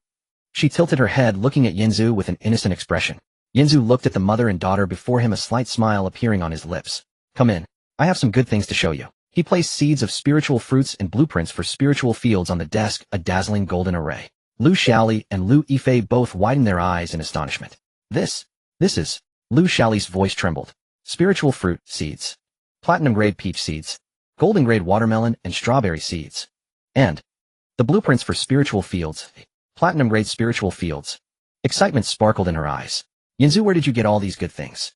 Lu Yifei also jumped up in excitement. Wow, spiritual fruit seeds. We can grow so many delicious fruits. Yanzu, you are amazing. You actually managed to get so many spiritual fruit seeds. Lu Xiaoli took a deep breath, trying to calm her emotions. Yanzu, are you wanting us To plant these spiritual fruits. Yinzu nodded. That's right. The bond of mother-daughter unity between you and Feifei has acquired the complete planting technique. These spiritual fruits, only you two can grow them well. Lu Xiaoli and Lu Yifei exchanged glances, their eyes filled with joy. That's wonderful. Our planting skills finally have a use. Lu Yifei excitedly hugged Yinzu. Brother Yinzu, thank you. I will definitely plant them well, and make sure everyone gets to taste the delicious spiritual fruits. Lu Xiaoli smiled, as well, walking to Yan's side, and gently holding his hand. Xiaoyan, thank you for trusting us, mother and daughter, so much. We will definitely not disappoint you. Lu Yifei clung to Yinzu, her softness pressing tightly against his arm. Brother Yinzu, you are so good to us. How should Feifei repay you? She looked up, her big eyes sparkling with innocence and a hint of allure. Lu Xiaoli watched from the side, smiling slightly as she leaned closer. Feifei repaying Yinzu is not just something to say, you must show practical action. Her fingers lightly traced over Yan's hand, carrying a hint of flirtation. Lu Yifei blinked her eyes. Mom, what kind of practical action? I don't quite understand. Teach me, please. Lu Xiaoli chuckled. You silly child, such matters. How could I possibly teach you? You must figure it out for yourself. The mother and daughter bantered back and forth with Yinzu caught in the middle. One was pure and innocent while the other was mature and charming. The two completely different temptations made Yan's heart race uncontrollably. He gazed at Lu Xiaoli, admiring her voluptuous and mature figure, her alluring charm. Suddenly a surge of impulse arose within him. Aunt Lu. His voice was somewhat hoarse. Come with me I have other matters to discuss with you. Lu Xiaoli was taken aback, looking into Yan's fervent gaze. In an instant she understood, her face flushing slightly. Xiaoyan, is there something that can't be said here? Feifei is still present. Lu Yifei also looked at Yinzu with confusion. Brother Yinzu, what secret do you want to tell Mom? Can I hear it? Yinzu smiled. It's a secret. Only Aunt Lu can hear. Feifei, wait here for a moment. We will be out soon. Lu Yifei pouted. Alright, just hurry back, I'm so bored here all alone. Yinzu said nothing more, taking Lu Xiaoli's hand and walking towards the inner room. Although Lu Xiaoli felt a bit shy, she still followed him inside. The inner chamber door clicked shut. Aunt Lu. His voice was low, husky with quiet intensity. It's been so long since we last practiced singing. Lu Xiaoli's cheeks flushed crimson. Yinzu. No. Feifei is still outside. She'll hear us. She tried to push him away, but her limbs went soft and weightless, utterly devoid of strength. Let her hear. It's been too long since I've ached for your voice. Yinzu lowered his head and brushed a tender kiss along Lu Xiaoli's neck. I've missed you. Aunt Lu. His hand slid slowly from her waist upward. Lu Xiaoli exhaled a single breathy note. A soft involuntary hum escaped her lips. Yinzu. You're wicked. Always. Teasing Auntie. But it has been so long since I sang. She surrendered, her hands rising to cradle his nape as she cleared her throat deliberately. Xiaoyan, what song would you like to hear? Auntie. We'll sing it for you. Her voice melted into velvet, fragile, yielding both plea and invitation. Yinzu said nothing, instead his actions spoke with unmistakable hunger. Lu Yifei sat at the desk in the city lord's residence, idly sorting spirit fruit seeds. Suddenly a strange, fragmented melody drifted from the inner chamber. Gray skies, your face, after loving, crying, laughing, and aching. Only farewell remains. The song faltered, uneven and breathless. Lu Yifei froze, ears pricked forward in disbelief. Mother, what's wrong with your voice? She rose and approached the inner chamber door, pressing her ear close. The melody seeped through, fractured and trembling. My tears soak my cheeks. Losing my first love, this is what it feels like. I always thought love was my whole heartbeat. Lu Yifei's face burned scarlet. Mom, what's happening with your voice? It's so broken. Are you unwell? Is your throat sore? She whispered, her tone laced with quiet concern. Inside, Lu Xiaoli heard her daughter's voice. Weak and breathless, she murmured toward the door. Feifei, Mom's fine. I'm just discussing something with Xiao Yan, and practicing a little song. Losing love means slowly dying bit by bit. Lu Xiaoli gasped aloud. Mom. Lu Yifei's blush deepened. Are you sure you're all right? Your singing sounds so strange. Lu Xiaoli bit her lip, fighting to steady herself. Truly fine.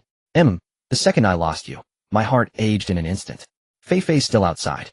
Lu Yifei stood motionless beyond the door, listening intently to the muffled sounds within. Her pulse quickened. Though she could not see, the melody stirred a haunting familiarity. Mom, what are you two discussing? Why does your singing sound so unusual? She asked softly, curiosity shimmering beneath her hushed tone. Lu Xiaoli did not answer. Only a series of stifled, throaty murmurs slipped past her lips.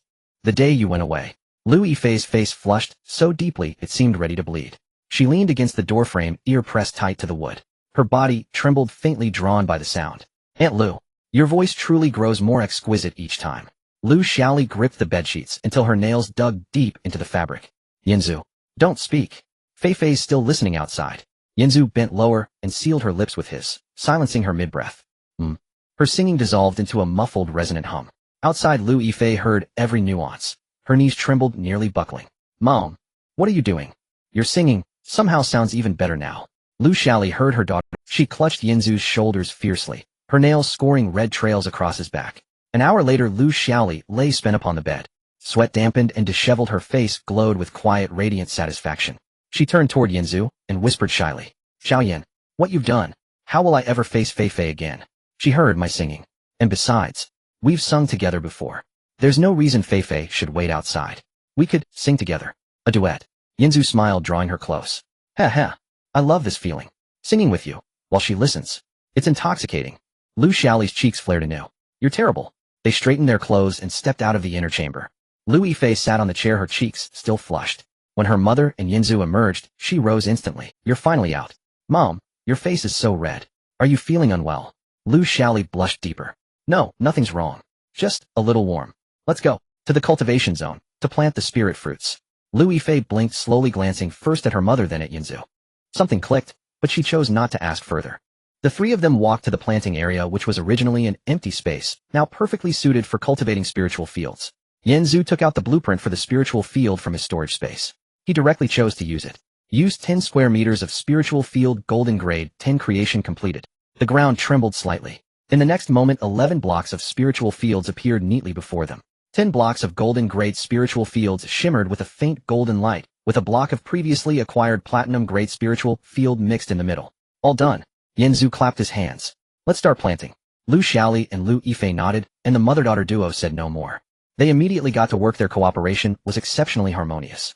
Digging holes, sowing seeds, filling the soil, watering.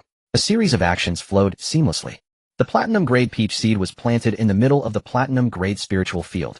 The golden grade watermelon and strawberry seeds were respectively planted in the surrounding golden grade spiritual fields. Completed. Lu Yifei clapped the dirt off her hands, her eyes crescent-shaped with joy. Just as the seeds were buried in the soil, the life aura of the world tree nearby instantly enveloped the entire planting area. The seeds in the spiritual field stirred, visibly sprouting at an astonishing speed. In less than 10 minutes, tender green sprouts burst forth from the soil, then grew wildly taller. Growing leaves. Blooming flowers. Wow, they've sprouted. They grow so fast. Lu Yifei exclaimed in surprise, her eyes wide open in disbelief. The peach saplings reached half a meter in height. The lush green leaves emitted a subtle fragrance, while the watermelon vines covered the entire spiritual field. Yellow flowers bloomed atop, and the strawberry seedlings sprouted tender green leaves. White flowers dotted the center, making the scene particularly delightful.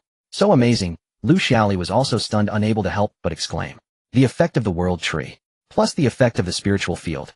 This growth speed is too exaggerated. Just then Lu Yifei suddenly frowned, tilting her head with a worried expression as she looked at Yinzu.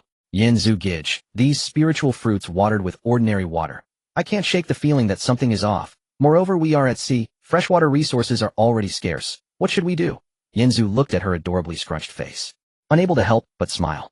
Don't worry. I have a solution. After speaking, Yinzu took out a crystal fish from his storage space. It was only palm-sized and completely transparent, like a crystal, exuding a faint blue glow. Fei Fei, this platinum-grade crystal fish is a gift for you. Lu Yifei instantly covered her mouth, her eyes turning red. Is this really for me? Yinzu smiled. He then took out the pond blueprint, selected a patch of empty land next to the planting area, and directly used the blueprint. Use pond blueprint platinum, constructing pond. Construction completed. 1,000 square meters of pond established. The ground shook again as a huge pit appeared before them.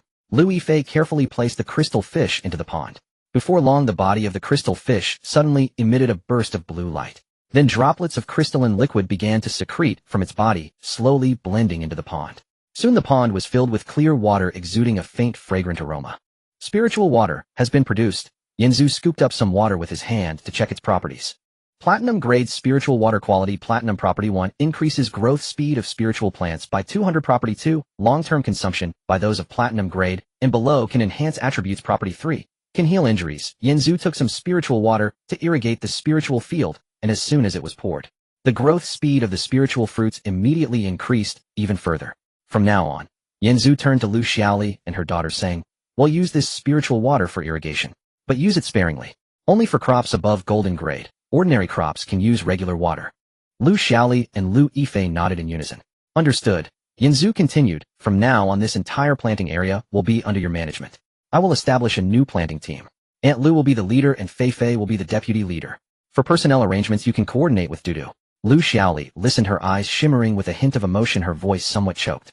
Yanzu, thank you for trusting us so much. We will definitely manage the planting area well. Lu Yifei was also overjoyed, immediately embracing Yanzu, her whole self hanging on to him. Yanzu Gij, thank you. I'm so happy to be the deputy leader. Her softness pressed tightly against Yanzu's chest. Yanzu lowered his head, looking at the pure girl in his arms. The corners of his mouth curled up slightly. Feifei, you are really adorable. Lu Yifei tilted her head back, her big eyes sparkling, gazing into Yanzu's eyes. Her voice was as soft as cotton candy. Yanzu Gij, could you kiss me? Yanzu said nothing, only lowered his head and deeply kissed her lips. Lu Yifei's body stiffened slightly, but she quickly relaxed, wrapping her arms around Yanzu's neck and responding passionately. The two kissed deeply in the planting area, right in front of Lu Xiaoli. Lu Xiaoli stood aside watching her daughter kiss Yanzu, her face carrying a complex expression. There was shyness. There was relief. And a hint of an indescribable emotion. She sighed lightly, but her lips couldn't help but curl up slightly. You two really now? In front of Annie just like this? Lu Yifei and Yanzu parted. Her lips were slightly red, and she wore a satisfied smile, playfully pouting at Lu Xiaoli. Mom, Yanzu Gij is the best. Yanzu looked at the planting area before him. The spiritual fields were neatly arranged. The spiritual fruits had already been planted. The crystal fish swam happily in the pond. The spiritual water flowed gently. Everything was in order. Aunt Lu, Feifei, the planting area is entrusted to you. If you need anything, just find me anytime. Lu Xiaoli nodded, her face still carrying a hint of lingering blush. Rest assured, Yanzu, we will manage it well. Lu Yifei also nodded happily, waving her small hand. Yanzu Gij, you go do your thing. Leave this to us. Yanzu turned around and walked toward the Lord's mansion. Halfway there, suddenly a rich fragrance wafted over from the direction of the Lord's mansion's backyard. Yanzu immediately stopped in his tracks, his nose twitching slightly. What is this? The smell of barbecue. His eyes lit up instantly. So fragrant. Who is barbecuing? He curiously walked in the direction of the aroma. Yanzu followed the enticing aroma to the backyard entrance, and upon seeing the scene within, he couldn't help but laugh. The little Ceylon was flying in midair, clutching a skewer of roasted meat in its tiny claws, skillfully flipping it over the flames.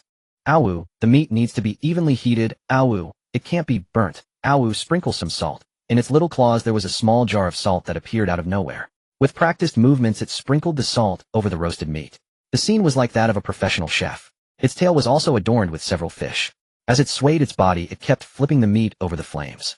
Awu, the fish needs to be roasted too. Awu, it can't be biased. The Kung Fu Panda sat on the ground. Its chubby body resembled a small mountain. In front of it lay a huge pile of ingredients, vegetables, fruits, and meat stacked high. Its little paws looked round and plump, yet were incredibly nimble, skewering ingredients one by one onto bamboos. The bamboo sticks need to be tightly packed, otherwise they'll fall off while grilling. The vegetables should be cut into small pieces so they'll cook easily. It chattered to itself while skewering. Its chubby face glowed faintly golden under the sunset, looking adorable. Little Ling fluttered in the air, her wings gently fanning, sprinkling little green lights. In her small hand, she held a bowl made of leaves filled with various seasonings. This one needs a sprinkle of cumin. That one needs a brush of honey. The meat needs chili powder. The fish needs garlic sauce. Her voice was soft and sweet, yet her movements were exceptionally professional, her tiny fingers pinching the seasonings.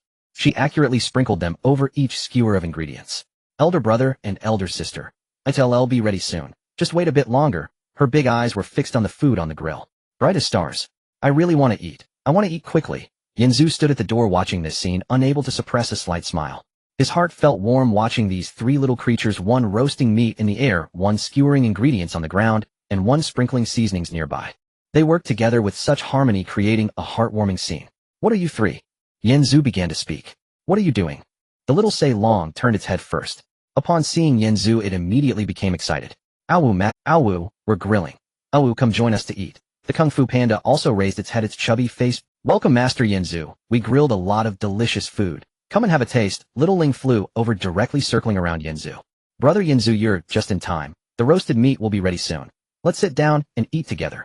Yanzu walked over and sat down beside the grill. He took the roasted meat that the little dragon handed over and took a big bite. Delicious. The aroma of the roasted meat instantly spread in his mouth. Crispy on the outside and tender on the inside. The juices were particularly rich and the seasonings were just right. Your skills are getting better and better. The little Ceylon proudly lifted its head, its little tail wagging rapidly. Awu, of course I'm a chef. Awu, Master, I'll grill for you every day from now on. The Kung Fu Panda also handed over a skewer of roasted vegetables. Yanzu, Master, eating vegetables is good for your health. Little Ling also flew over holding a skewer of roast. Brother Yanzu, I picked this mushroom. It's super fresh, you should try it. Yanzu took the roasted mushroom and bit. The delicious juice burst in his mouth instantly.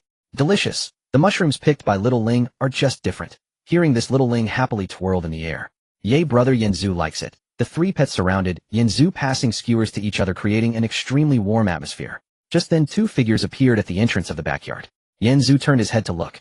It was Reba and Tan Songyan. Reba walked in front. She wore a tight-fitting red beast skin dress that perfectly accentuated her figure.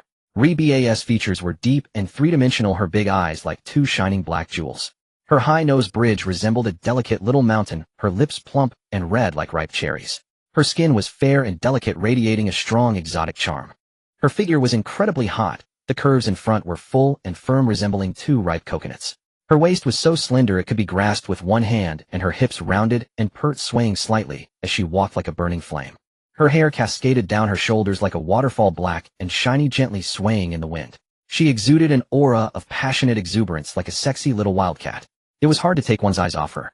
Tan Songjun walked behind Reba. She wore a pink dress, pure and lovely like a freshly bloomed cherry blossom.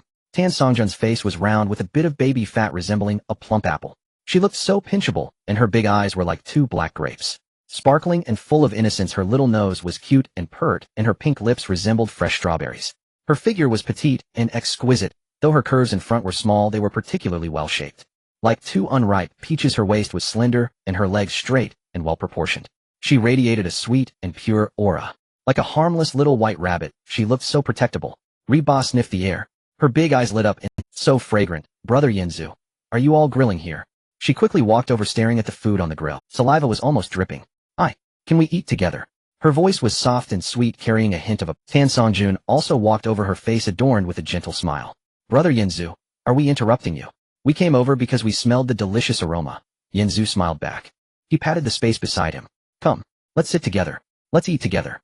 Reba and Tan Songjun exchanged a glance. They both smiled happily, sitting on either side of Yanzu. As soon as Reba sat down, she eagerly grabbed a skewer of roasted meat. Wow, so fragrant. Brother Yanzu, this is so delicious. Her little mouth took a big bite, juice running down the corners of her mouth. It's so good. She stuck out her little tongue, licking the juice off the corner of her mouth, looking both cute and alluring. The little Say Long watched from the side, its small eyes wide open. Awu, sister Reba looks so cute while eating. Awu, there's sauce at the corner of her mouth. I want to help lick it off. The Kung Fu Panda immediately slapped the little Say Long. Say Long, what are you trying to do again? Sister Reba is Master Yanzu's. You stay aside. The little Say Long shrank its neck in grievance. Awu, I'm just watching. Tan Songjun picked up a skewer of roasted vegetables, blew on it, and then offered it. Brother Yanzu, this is not hot anymore. You should try it. Her voice was incredibly gentle, like a spring breeze. Yanzu opened his mouth and took a bite. The fresh aroma of the vegetables instantly spread in his mouth. Delicious. It's even better since Junjun fed me. Tan Songjun's face turned slightly red. Yanzu, you're joking again. Yet the corners of her mouth couldn't help but lift slightly, revealing her happiness. Little Ling watched from the side, joining in the fun. Sister Songyun is so gentle. I also want to feed Brother Yanzu. She flew over, holding a skewer of roasted mushrooms. Brother Yanzu, open your mouth. Yanzu cooperatively opened his mouth, and Little Ling stuffed the roasted mushroom into it. Is it good? I roasted it, you know, Yanzu chewed, nodding with a smile. Delicious, Little Ling is the best. Reba finished a skewer of grilled meat, her little mouth glistening with oil. She looked at Yanzu. Brother Yanzu, it seems like there's something at the corner of my mouth. She deliberately leaned closer to Yanzu, her face nearly touching his. Can you help me take a look? Her breath carried the aroma of grilled meat wafting over Yanzu's face, warm and enticing. Yanzu gazed at her, a slight smile appearing at the corner of his mouth. Yes, there's oil at the corner of your mouth. He reached out, gently wiping away the oil smudge with his thumb. His movements were tender, as if caressing a precious porcelain. Reba's face flushed slightly. Brother Yanzu, you're so gentle when you wipe it. She leaned forward slightly, her softness brushing against Yanzu's arm.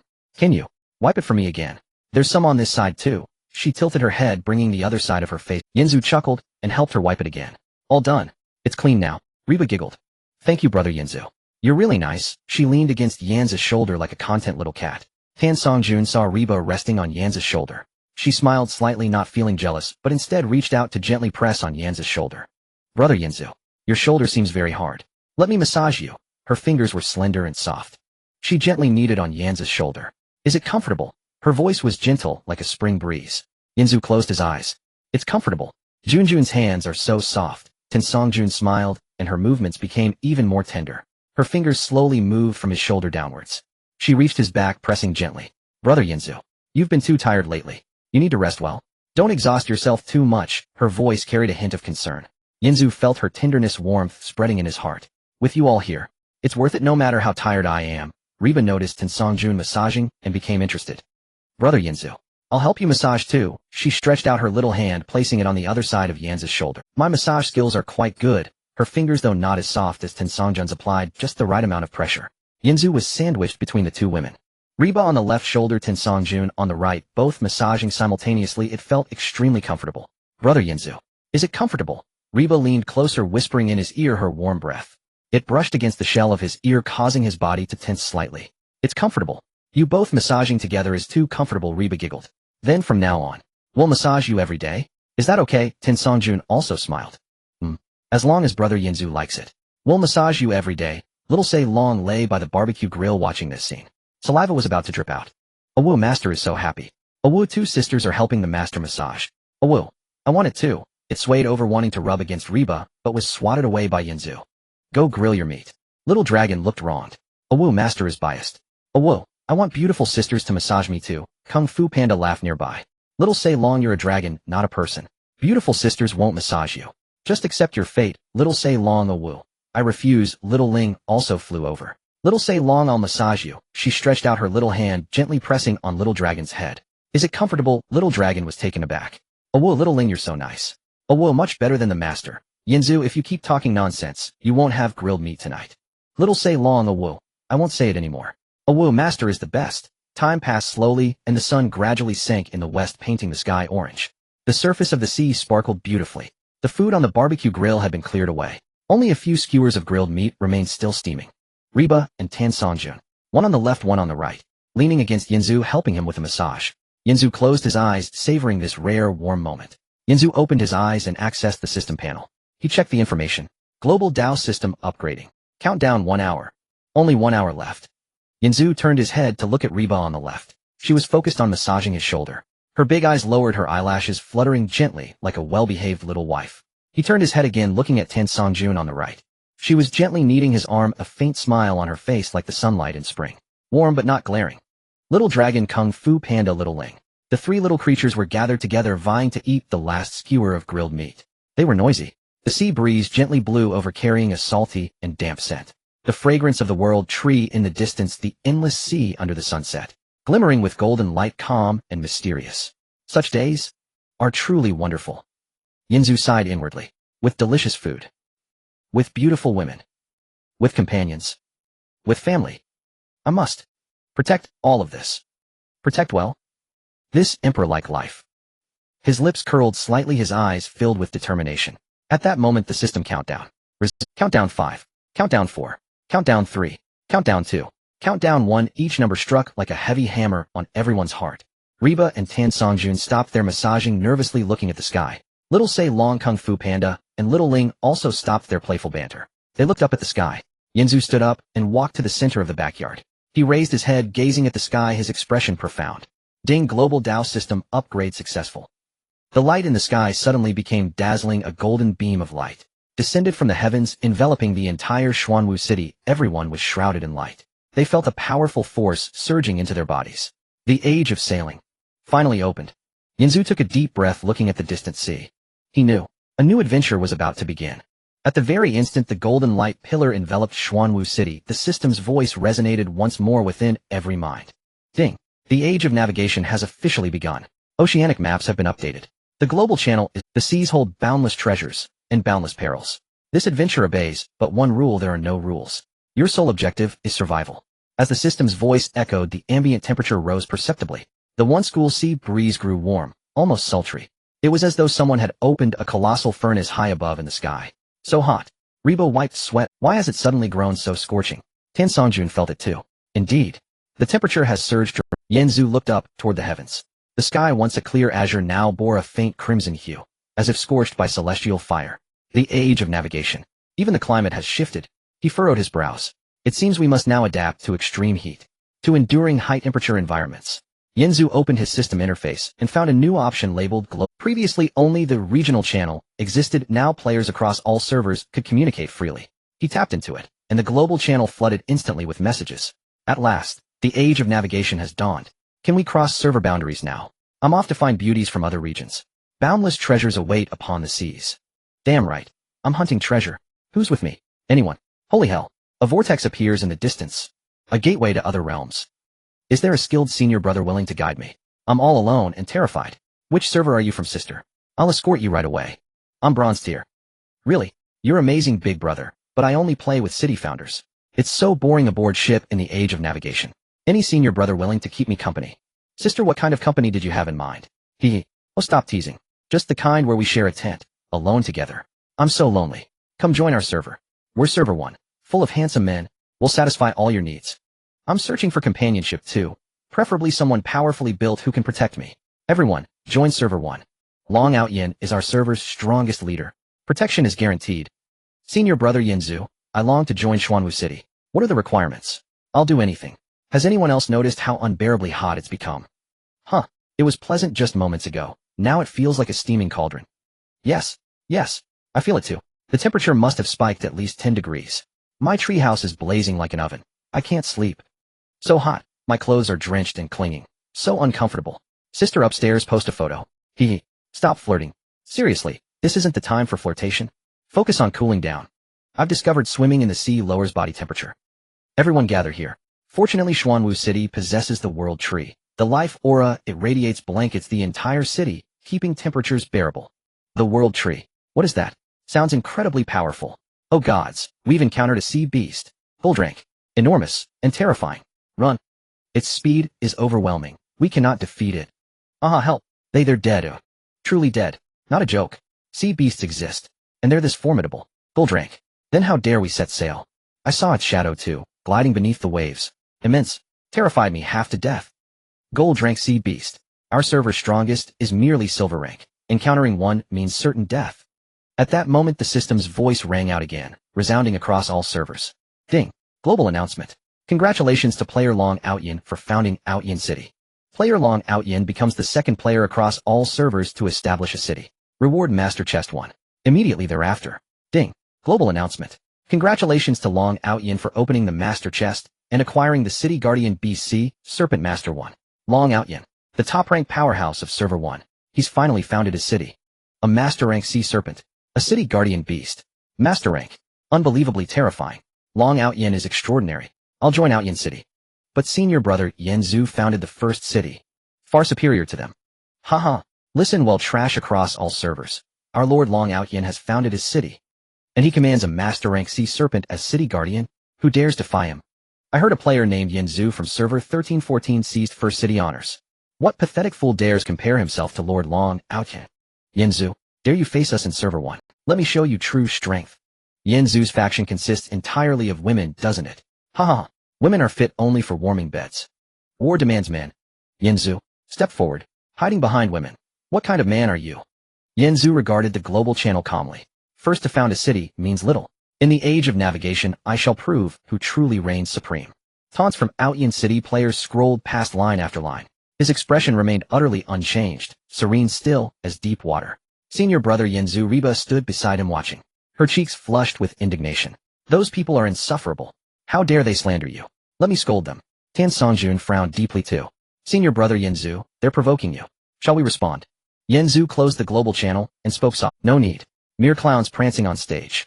Watching their antics suffices. No reply required.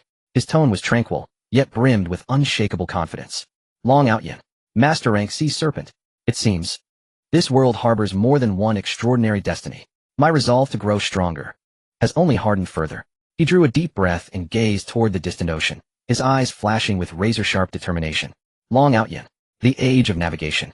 Our paths will cross, sooner or later. And when they do, I shall show you what true strength truly means. Just then a figure clad in crimson strode swiftly forward. Wan Xian. She wore armor forged from red beast hide, her short hair sharp and precise, her expression grave. Yinzu, she said, her voice cool and clear. An urgent matter has arisen. Yinzu turned to face her. What is it? Wan Xian stepped forward and handed him an object. The Phoenix Guard encountered a sea beast assault, a pack of silver rank sea beasts. They were defeated. This dropped from the slain beast. Yinzu accepted the item. As he glanced down, his eyes flared with sudden. Looking at the blueprint, Yinzu's pupils suddenly constricted. The level 2 energy blueprint. It can upgrade Xuanwu City from level 1 to level 2. Great. With this, Xuanwu City can accommodate more people. Its strength will also significantly increase.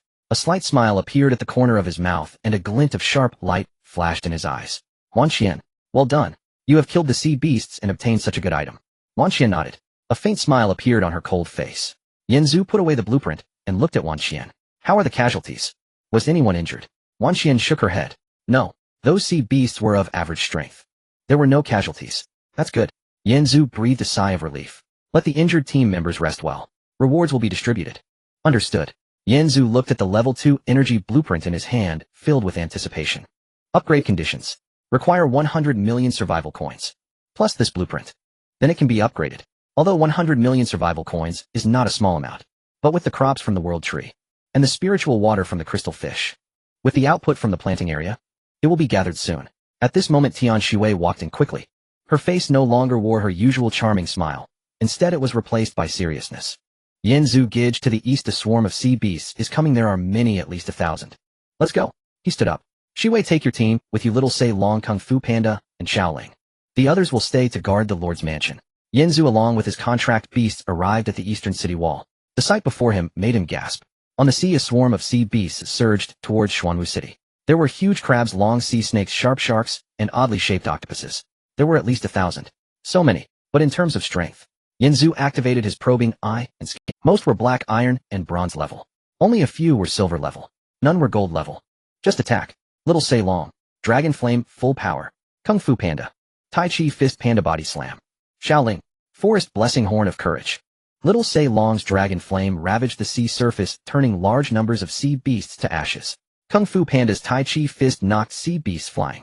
Xiaoling's support talent raised Yanzu and the contract beast's attributes by 30. With endless stamina, Yanzu wielded the Ru-E demon-subduing rod, traversing the battlefield. Every strike claimed the life of a sea beast. Kill them all. Leave none alive. Although the sea beasts were numerous, their strength was weak, and under the fierce onslaught of Yanzu and the contract beasts they gradually collapsed. 2 hours later the last sea beast was slain by Little Say Long with a tail swipe. All done, Little Say Long flew back to Yanzu's shoulder. Awu, these sea beasts are too weak. Awu, they are not even enough for me to warm up. Kung Fu Panda also came over, his pudgy face covered in the blood of sea beasts. These sea beasts, while weak, were numerous. The drops should be plentiful. Yanzu nodded. Gather the loot. Return to the Lord's mansion. After resting for a while at the Lord's mansion, Chun Dueling held a list in her hand, her cold face expressionless. Yanzu, the statistics are in. She handed the list to Yanzu.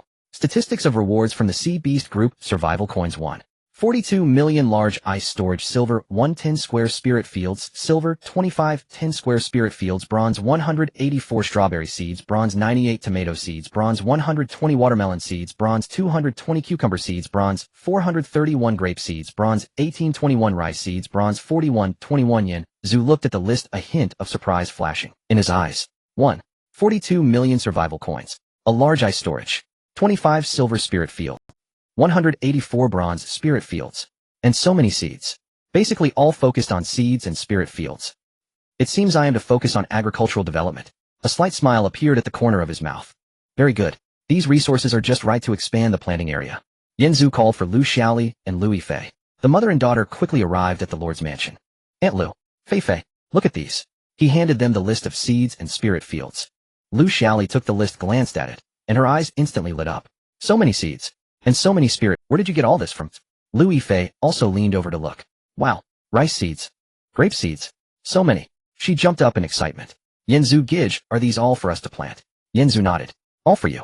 Arrange to plant them as soon as possible. Use spiritual water for irrigation. Strive for a speedy harvest. Lu Xiaoli and Lu Yifei exchanged glances, their eyes filled with delight. That's great. We will definitely plant them as soon as possible. Yanzu turned to look at Chun Dueling. Do to try to assign more people to the planting area. The planting area is our future core industry. Rely on it to make money. As night fell, the sky above Xuanwu City was filled with stars. The world tree emitted a faint green glow, illuminating the entire city. Yanzu sat at the table in the Lord's manor, staring out the window in a daze. His mind was occupied with today's matters. The planting area needed to be expanded quickly, as selling spirit fruits would become the main source of income in the future. At that moment, Chen Duling walked over. She had changed into a loose white nightgown, her hair flowing down. Although she appeared cold, there was a softness to her. Her figure wasn't as attractive as Rebus, nor was she as good at acting cute as Tian Shiwei. But she had a refreshing look, clean and pure. Yanzu. She walked up to Yanzu and smiled. What are you daydreaming about? Her voice remained cool as she joked, "My lord who will serve you tonight. He'll arrange it for you." Yanzu looked up at her. The moonlight fell on her, casting a beautiful glow. Yanzu reached out, took her hand, and gently pulled her onto his lap. Chen Du-ling let out a soft exclamation, her face instantly turning red. "Yanzu, what are you doing?" Yanzu lowered his head and gently kissed her cheek. "It's just you for today." His voice was low and slightly hoarse. Chen Du-ling's face flushed even more. "Yanzu, you? I was just joking, I'm not here to accompany you." Her voice was soft, but she didn't shy away. Instead she leaned closer to Yanzu. "Just joking." Yanzu chuckled, "I was serious." He wrapped his arms around Chen Du-ling's waist, holding her tightly. "Do you look much better in your nightgown than usual?" Chen Du-ling's face was nearly dripping with blood. "Don't say that, we're already like an old married couple." She buried her face in Yanzu's chest. "Then we should loosen up a bit." Yanzu smiled. His hand slowly moved up, brushing against her chest. Chen Du-ling let out a soft hum, her body shivering. "Yanzu, don't do that." Yanzu lowered his head and kissed her lips. Chen Du-ling stiffened for a moment, but quickly relaxed. She wrapped her arms around Yanzu's neck, responding to the kiss. "Yanzu, you're too domineering, but I like it." Her voice was soft and slightly breathless. Yanzu lifted her up and walked towards the inner bedroom. The bedroom door slowly closed, blocking out all outside sounds. Only the sounds of their breathing remained, along with the moonlight casting shadows on the floor. The next morning, the sun shone brightly through the window. Yanzu was still holding Chen Du-ling as they lay in. Chen Du-ling curled up in his arms like a little cat, sleeping soundly. Suddenly the bedroom door was gently pushed open and Lu Yifei peeked in. "Brother Yanzu, are you awake?" Before she could finish her sentence, she saw the scene on the bed. Yanzu and Chen Du-ling were intertwined, their clothes in disarray. Lu Yifei's face turned red instantly. I'm sorry. I didn't mean to." She flusteredly tried to back out, but Lu Xiaoli followed her in. "Fei, what's wrong?" Lu Xiaoli asked. Then she too saw the scene on the bed, froze for a moment, then laughed. "Oh, so Du is here too." Chen Du-ling woke up abruptly, seeing them standing at the door, her face flushed. "Aunt." She hurriedly pulled the blanket over herself. "Aunt Lu, Fei, how did you get in?" Yanzu, however, calmly sat up and asked, "What is it? Is there something you need?" Lu Xiaoli smiled. "Sorry to disturb you, but we have something important. The bronze fruits we planted yesterday are ripe." Upon hearing this, Yanzu perked up immediately. "What? So soon?" Lu Yifei nodded. "Yes, with the spirit field and spirit water plus the world trees help, they ripened much faster than usual. Other better fruits are also ripening quickly." Yanzu was delighted. "Great, let's go call everyone. We need to go take a look." Chen Du-ling was still hiding under the blanket, her face as red as an apple. "You all go ahead, I'll get dressed." Lu Xiaoli laughed. Du, don't be shy, we're all family." Lu Yifei also laughed. "Sister Du, your face is so red." Chen Du-ling exclaimed. "You all hurry up and go out." Yanzu smiled, got up and got dressed. "Let's go to the planting area." Yanzu led everyone to the planting area. The sight before them left everyone stunned. The spirit field was filled with fruits: bright red strawberries, round watermelons, green cucumbers, and purple shimmering grapes. The air was filled with the fragrance of fruits. "Wow!" everyone exclaimed, "so many fruits. They look so..." Little Say Long, you take Kung Fu Panda and Xiao Ling to prepare the barbecue supplies. "Well, eat barbecue and fruits here today." Little Say Long howled a couple of times. "Okay, master, leave the barbecue to me." Kung Fu Panda said, "I'll get the ingredients." Xiao Ling said, "I'll prepare the seasonings." The three little ones bounced off happily. Everyone went to the spirit field to pick fruits. Reba picked a strawberry and took a bite. So sweet, much sweeter than usual. Tan Songjun picked a bunch of grapes. These grapes are huge and perfectly round. Zhao Liang held a watermelon. This watermelon is so big it must weigh 10 pounds. Damimi picked a cucumber and took a bite. So crunchy it's full of juice. Yang Xiaoya picked a bunch of grapes and ran over. "Brother Yanzu, you should try this, it's super sweet." She held the grapes up to Yanzu's mouth. Yanzu ate one, indeed sweet. Yang Xiaoya laughed happily. "If you like it, I'll go pick more for you." While picking strawberries, Reba bent down, perfectly showcasing the curve of her hips. She looked back at Yanzu. "Brother, Yanzu, what are you looking at?" She deliberately swayed her waist. "Are you stealing glances at me?" Yanzu chuckled. "No. I was looking at the fruits." Reba pouted. "Liar, you're clearly looking at me." She stood up, walked up to Yanzu, and stuffed a strawberry into his mouth. "Brother Yanzu, is my strawberry sweet?" Her finger lightly brushed against Yanzu's lips, carrying a hint of... Yanzu chewed. "Sweet. But not as sweet as your lips." Reba's face turned slightly red.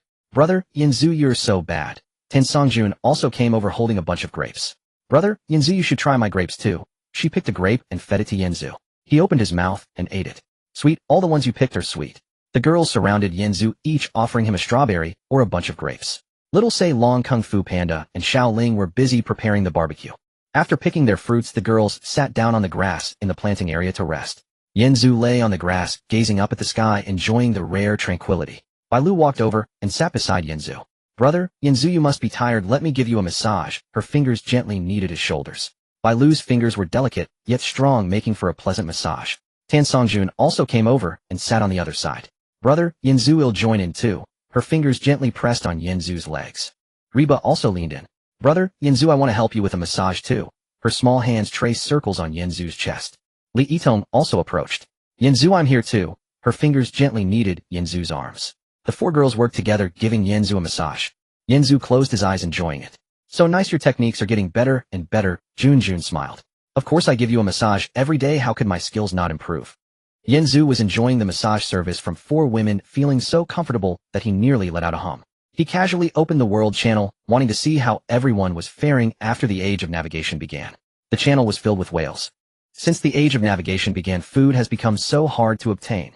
The fish in the sea have dwindled. Yeah, we could hunt before, but now at sea we can only fish, and we might not even catch anything. I'm starving. I haven't eaten meat for 3 days, just some dry rations. Food prices are skyrocketing. My survival coins are all spent on food. Is there a kind-hearted person willing to sell me some food? They'll pay a high price. Buying food at high prices. Any food will do. I don't care about quality, just enough to fill my stomach. The weather is getting hotter, and there's not enough water to drink. My fresh water is almost gone, and the seawater is undrinkable. What should I do? I need water. I need food. Prices are negotiable. I can trade equipment for food. Is anyone willing to trade? I'm so thirsty. Is there a young man willing to give me some water? I promise to repay you. How will you repay me? Yanzu looked at these chat records. The corners of his mouth couldn't help but curl upwards. Just then an advertisement popped up. Outyin City is selling food and water, quality subpar, price 1,000 survival coins per portion, limited quantity, first come first served. The chat exploded immediately. 1,000 survival coins for a portion of subpar food, that's way too expensive. Is Outyin City rob? Subpar food used to cost only 100 survival coins per portion. If you think it's too expensive, don't buy it. There are plenty of people waiting to buy it. Outyin City's food has quality assurance. This is so shady. 1,000 survival coins for a portion of subpar food. Isn't this just highway robbery? In the Age of Navigation, food is life. If you want to buy, if not, keep quiet. I bought it. Although it's expensive. But I have no choice. I might starve. I have no choice but to buy. Otherwise I'll really starve. Outyin City's food is certified by the great Long Outyin himself. Its quality is absolutely guaranteed. Just 1,000 survival coins. Buying it is a profit. Bah, it's just a bunch of vampires. Yanzu looked at the World Channel, the corners of his mouth slightly rising. A great opportunity to earn money has arrived. Outyin City is selling subpar food. 1,000 survival coins per portion. I'm selling bronze level fruits. What price should I set? Let's set it at 3,000 survival coins per portion. Bronze level quality. 2 levels higher than subpar. At 3,000 per portion, it should sell out. Yanzu opened the trading system. He listed a batch of bronze level fruits, strawberries, watermelons, cucumbers, and grapes. Each variety had 1,000 portions. The price was set at 3,000 survival coins per portion. Then he sent a message in the World Channel. Xuanwu City has listed bronze level fruits, strawberries, watermelons, cucumbers, grapes. Quality guaranteed. 3,000 survival coins per portion. Limited quantity. The World Channel was quiet for a few seconds. Then it exploded completely. Yanzu has appeared. The Yanzu who built the first city. Yanzu is actually selling goods personally. Bronze level fruits. 3,000 survival coins per portion. Although it's expensive. The quality. Much better than Outyin City's subpar food. I just bought a watermelon. Guess what? My constitution increased by 2 points. What? Is it real or fake? If I'm lying, may I be a dog? I finished it and directly increased my attribute points. And it was very sweet, very delicious. Holy cow. What are we waiting for? Hurry up and buy. If you wait any longer, there won't be any left. Don't rush, don't rush. Leave some for me. Yanzu, please list more. I didn't get any. Trading notification sound continuously pops up. Trade successful. You have sold 1 bronze level watermelon gaining 3,000 survival coins. Trade successful. You have sold 1 bronze level strawberry gaining 3,000 survival coins. Trade successful. You have sold 1 bronze level grape gaining 3,000 survival coins after the fruits were listed within 10 minutes. Why are they all gone? Yanzu, please list more. I've been trying to grab them since the beginning and I didn't get any. 55555. Yanzu looked at the trading records. The corners of his mouth slightly rose. In just a short while he had earned over 3 million survival coins. He immediately listed another batch. It was also sold out. In the end, Yanzu earned over 6 million survival coins. In the World Channel, people from Long Outyin finally spoke up. Yanzu, are you deliberately competing with us for business? Yanzu, you're so bad stealing our business. Our food can't even be sold now. Ha ha ha. No one is buying Outyin City's subpar food. Only a fool would buy Outyin City's food. Expensive and low quality. Yanzu's bronze level fruits can even increase attributes when eaten. Yanzu. Just you wait. In the Outyin City Lord's mansion, Long Outyin sat on the throne, his face dark as thunder. Yanzu. It's Yanzu again. He stole the first city. Now he's coming to steal the business. He slammed the table hard. Bang! Yanzu, do you think you're something? You dare to compete with Long Outyin for business? Someone, investigate. Find out all about Yanzu. When the time is right. I want him to know. Who is the true king of this sea? In his eyes, flames of anger flickered like an enraged lion. Yanzu closed the world channel. He looked at the women. Everyone saw it. Bronze-level fruits are in high demand on the world channel. We need to increase our planting scale. Let's plant more produce more and sell more. To earn more survival coins. The women nodded. Yanzu looked at Chinjuling. You need to collect seeds above bronze level on the world channel. No matter if they are seeds or spiritual fields. Collect as many as you can. We need to maximize the planting area. Chinjuling nodded. Understood. He'll arrange it right away. Just then a private message popped up. Yanzu, I have an equipment blueprint, silver level. Are you interested? Yanzu opened it to take a look. The person sending the message had the ID baby. Is this the baby I'm thinking of? The celebrity baby, he replied. What price? The other party quickly replied. I don't need survival coins, just 50 watermelons for this equipment blueprint. 50 watermelons. Yanzu frowned. 50 watermelons weren't too much for him. But buying things without haggling was soulless. He replied. 10 watermelons. If that's okay, I'll trade. In a certain corner, baby looked at Yanzu's reply and gritted her teeth. 10 watermelons. That's a bit too little. But silver equipment blueprints are useless in my hands. Keeping the blueprint is a waste. 10 watermelons, though few. But bronze-level watermelons can increase attributes when eaten. Moreover, I might connect with Yanzu. I might even join Xuanwu City in the future. It's worth it. She took a deep breath. She replied. Deal. The corners of Yanzu's mouth slightly rose. Good. I earned again. Yanzu took the blueprint, and a silver light emanated from it. He opened the eye of investigation to check the detailed information. Heavenly Xian Blade permanent blueprint quality silver effect can mass-produce silver weapons. Heavenly Xian Blade required materials 10 iron ingots, 10 copper ingots, 1 fine iron production condition, level 2 workbench. Yanzu looked at the blueprint, and his eyes suddenly brightened. Heavenly Xian Blade. Silver weapons. Mass production. His heart raced. This means, as long as there are enough materials, I can produce silver weapons indefinitely. The combat power of Xuanwu City will be greatly enhanced. Moreover, I can also earn a lot of survival coins. This is simply a gold mine. 10 watermelons in exchange for a gold mine. This deal is a blood profit. But then Yanzu's smile froze. Iron ingots, copper ingots, fine iron. These 3 materials. Not a single one. Moreover, I've never heard of, not even mentioned in the world channel. No one has talked about these materials. Where to obtain them? Yanzu frowned and suddenly thought of something, smiling wryly. No wonder baby was willing to use such a precious blueprint to exchange for 10 watermelons. Turns out, it was waiting here. She has the blueprint, but no materials. The blueprint is in her hands. It's just a piece of waste paper, not even worth exchanging for 10 watermelons. Eating it can also boost attributes. As for me, even though I have the blueprint, the materials issue is equally tricky. BABYO baby. You are also a smart person. Knowing that the blueprint is in the hands of someone who cannot produce it is worthless. That's why it's exchanged for food. This deal, it seems like I made a profit. But in reality, whether I can use it is still uncertain. Yanzu continued to look at the blueprint, his gaze falling on the last line. Production condition, level 2 workbench. Level 2 workbench. I only have the blueprint for a level 1 workbench. But if I can't even make the level 1 one, how can I upgrade to level 2? Yanzu suddenly remembered, right? Previously opened a golden treasure chest. I obtained a blueprint for a level 1 workbench. Almost forgot. He quickly opened his backpack and took out that level 1 workbench blueprint to check the information. Level 1 workbench blueprint required materials 3 iron ingots, 3 copper ingots. Production condition. City reaches level 1 production condition. City reaches level 1. Xuanwu City is already a level 1 city. But still need iron ingots and copper ingots. Iron ingots. Copper ingots. Again, these 2 materials I've never seen.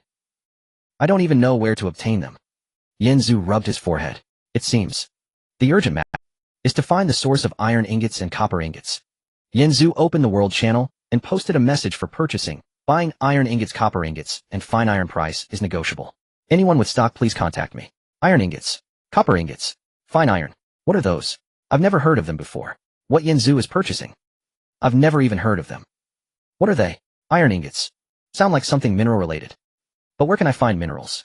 I've never seen iron ore, let alone iron ingots. Since even Yanzu is purchasing, they must be something valuable. But I don't have it. Do I need to mine to obtain them? But we don't have a mine in our area. Yanzu, what are these things you are purchasing useful for? Please tell us. Yeah. Yanzu, please give us a hint. On the World Channel, everyone was discussing the three unfamiliar terms iron ingots, copper ingots, fine iron. But no one had seen them, no one knew where to obtain them. Yanzu's purchases. We've never even heard of them. Even Yanzu is purchasing. Indicates they are very rare. But, rare or not, we have no idea what they are, let alone have them. Yanzu looked at the World Channel, his frown growing tighter. It seems these materials are scarce across the entire server. Just then suddenly a message popped up in the chat channel, selling iron ingots in exchange for food, highest bidder wins. What? Is there really someone who has iron ingots? Big brother, how did you get the iron ingots? Can you tell me? Yanzu did not rush to bid, continuing to watch the chat channel. Do you know where my iron ingots came from? I found them on an island. Islands have minerals, just don't know what to mine. The chat channel erupted. There are minerals on islands. Since even Yanzu is purchasing, they must be valuable. I'm currently on an island, I'm going to mine everyone. Yanzu looked at the chat channel, his eyes growing brighter. There are minerals on the island. It seems I need to find an island. However, I should first set up the workbench and then privately message the players selling iron ingots. How do you plan to sell your iron ingots? Oh, it's you, Yanzu. 10 bronze level watermelons will do. Yanzu frowned at his exorbitant request. How many iron ingots do you have? Just one. Seriously, just one? And you have the nerve to ask for such a high price? Yanzu directly blacklisted him. Then he told the little turtle, keep moving forward and let me know if you encounter an island. The little turtle replied, okay, master. I'll keep an eye out for the surroundings. If there's an island, they'll definitely notify you. Days passed one after another as the little turtle aimlessly swam across the sea. Xuanwu City floated steadily on the water's surface like a mobile fortress. In recent days, the fruit-selling business had been thriving, nearing the profit of 100 million survival coins. However, after several major forces arrived, the prices of bronze-level fruits began to drop. With the prices no longer as high as before, competition for business grew increasingly fierce. Nevertheless, the target of 100 million survival coins was already within reach. On this day, the little turtle suddenly shouted, Master! Master! I found an island ahead. Yanzu jumped. He was studying transaction records at the city lord's desk and nearly toppled his chair. What a... He quickly exited the city lord's office to look ahead. Indeed, in the distance a small island's silhouette appeared on the sea. The island seemed small, yet it was lush with greenery. The green treetops contrasted sharply against the blue sky, making them particularly noticeable. Surrounding the island was a belt of white sand resembling a silver ribbon. Wonderful! Yanzu exclaimed excitedly, his eyes suddenly brightened. We finally found an island. Let's go check out the island. The little turtle agreed, okay, master. It paddled with its limbs noticeably the platinum-colored shell left a golden trail in the water. After several minutes, the little turtle reached the boom. The massive body came to a steady halt, sending a spray of white sand into the air. Yanzu returned to the city lord's office and called the girls over. Ladies, I've discovered an island ahead. I'll go in with the little Say Long to check the situation. You stay here in Xuan. As soon as he finished speaking, the girls expressed their discontent. Reba was the first to jump out. No way. Yanzu, let me go too. She pouted, her eyes glistening with tears, looking particularly aggrieved. Fei Fei also came over. Yanzu, let me go with you. I can help you heal. What if you get hurt? You can count on me. Her voice was soft, laced with concern, but Yanzu shook his head. Fei Fei, I appreciate your intentions, but having too many people can be troublesome. It's enough for just me and the little Say Long. Yang Xiaoyu ran over and hugged Yanzu's arm. Yanzu, I want to go too. My koi power can help you find treasures. Let me go. She shook Yanzu's arm, acting cute. Yanzu said, Xiaoyu, be good. I'll go check it out first. Yang Xiaoyu pouted, humph. Yanzu, you're biased. You always take the little Say Long with you, and never me. The little Say Long beside her barked, Owu. Master is taking me, not you. Owu. I'm a battle pet, you're a luck pet, it's different. Yanzu looked at the girls, feeling warmth in his heart. Ladies, don't worry. I'll be back soon with the little Say Long. Stay here in Xuanwu City and wait for my good news. After he finished speaking, he turned around and walked towards the island with the little Say Long. The girls stood on the city wall watching Yanzu's departing figure, their eyes filled with worry and reluctance. Yanzu, accompanied by the little Say Long, stepped onto the sandy beach of the island. The beach was white and fine like a silver ribbon encircling the entire island. As he stepped on it, it felt soft and incredibly comfortable. The sea breeze blew past, carrying a salty scent along with the fragrance of grass and wood. Let's go in and take a look. Yanzu took a deep breath and walked deeper into the island. The little Say Long flew on his shoulder. Owu. Master, it's so quiet here. Owu. It feels a bit strange. Yanzu replied, be careful. There might be danger. The island wasn't big, but the trees were dense, blocking out the sunlight. Occasionally small animals darted through the grass, making rustling sounds. Yanzu activated his probing eye, observing the surrounding environment. There's a presence of living creatures. But something feels off. The little Ceylon also sensed it. Ow. Master, I smell something strange. Ow. It smells like something is rotten. Yanzu frowned. Be careful. There might be something ahead. The two continued forward, passing through a dense forest and arriving at a clearing. The sight before them startled both Yanzu and the little Ceylon. In the clearing, dozens of zombies were staggering. They wore tattered clothing, their skin decayed, exuding a foul odor. Their eyes were vacant, moving aimlessly. Zombies. Why do I keep encountering zombies? Do I have some kind of fate with them? The little dragon said, Ow. Master, these zombies don't seem too strong. Ow. Most of them are bronze level with only a few at silver level. Yanzu activated his probing eye and scanned the area. Bronze level, silver level. No gold level. We can fight them. Little Ceylon prepared to attack.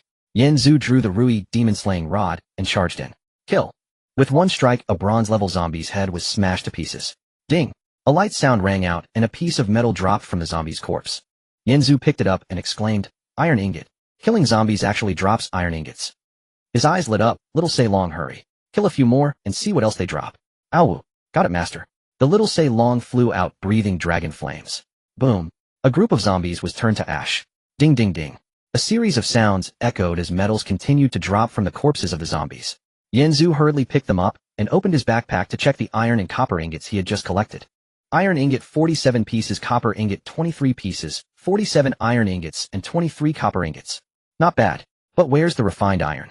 Why isn't there a single piece of refined iron? Yanzu frowned and searched the clearing, flipping over all the zombie corpses. But there truly was no refined iron. Strange. There are iron and copper ingots, but not a single piece of refined iron. Could it be that refined iron doesn't drop from bronze and silver-level zombies? Perhaps it requires killing higher-level zombies like gold-level ones, or that refined iron must be smelted from or not obtained by killing zombies. The little Ceylon said, Ow. Master, there are no gold-level zombies here. Ow. Should we go check deeper into the island? Yanzu shook his head. Let's head back first and inform everyone of our findings. We'll think of a way for the refined iron later. At least we've found the sources of iron and copper ingots, and we can start making a workbench now. He patted the little Ceylon's head. Let's go back to Xuanwu City and share this good news with everyone. Little dragon, Ow. Okay, master. Ow, finally I can go back and eat barbecue. Ow. I'm already hungry. Yanzu smiled and said, I knew you would think about food. Let's go. He turned and walked towards the edge of the island. At that moment, a sudden and powerful energy fluctuation emanated from the center of the island. A humming sound filled the air as a wave of energy spread out from the center of the island. Yanzu abruptly stopped in his tracks, frowning. What is this?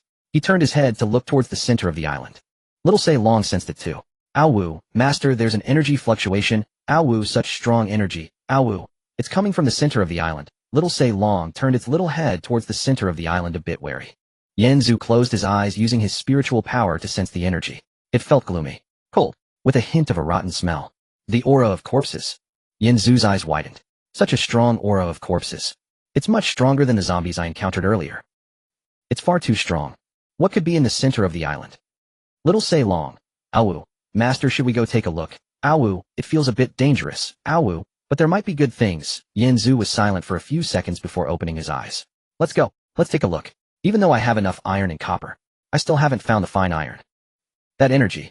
Maybe. It's related to the fine iron. Just be careful. With you here, I'm not afraid. Little Ceylon. Ow. Master, what you said puts a lot of pressure on me. Ow. But I will protect you. Yanzu smiled, and with little Ceylon walked towards the center of the island. As they passed through the forest and reached the center of the island, the sight before them left them both stunned. In the middle of the island, there was an enormous mine with the entrance resembling a wide-open mouth. It was pitch black and the bottom could not be seen. From the mine, wisps of black corpse aura drifted out, floating slowly upwards like smoke, while the surrounding grass and trees were corroded and turned yellow. A mine. The aura of corpses. Yanzu frowned. There must be something extraordinary in there. Little Ceylon. Ow, master, the aura of corpses is so strong. Oh, there must be a big monster inside. Oh, should we go back and call for help? Yanzu shook his head. Let's not act recklessly for now. We'll assess the situation first. He cautiously approached the entrance of the mine. Just as Yanzu and Little Dragon got close, an invisible force suddenly surged out from the mine. Not good. Yanzu's face changed as he tried to retreat, but it was too late. That force wrapped around him, and Little Ceylon like an invisible hand. A humming sound filled the air. Yanzu and Little Dragon were sucked into the mine, their vision blackened, and the world spun around them. When they opened their eyes again, they found themselves in a completely different place. A voice from the system echoed in Yanzu's mind. Ding, welcome to the Corpse King Mind Secret Realm. You can leave the secret realm after defeating the Corpse King avatar. Each entry into the Corpse King Mind Secret Realm allows you to temporarily draw one talent, which will disappear after leaving the secret realm. Would you like to draw a temporary talent? Yanzu was stunned. The Corpse King Mind Secret Realm. I can only leave after killing the Corpse King avatar. Temporary talent. It disappears after leaving the secret realm. He quickly thought the Corpse King avatar. Sounds quite powerful. But, with a temporary talent, it can increase combat power. Not bad. He immediately said draw it. Ding, drawing temporary. Draw complete. Congratulations. You have obtained the temporary talent. Whoever helps will be unlucky. Talent effect: after the player selects a target for assistance, each time they help they will draw away the target's fortune as compensation.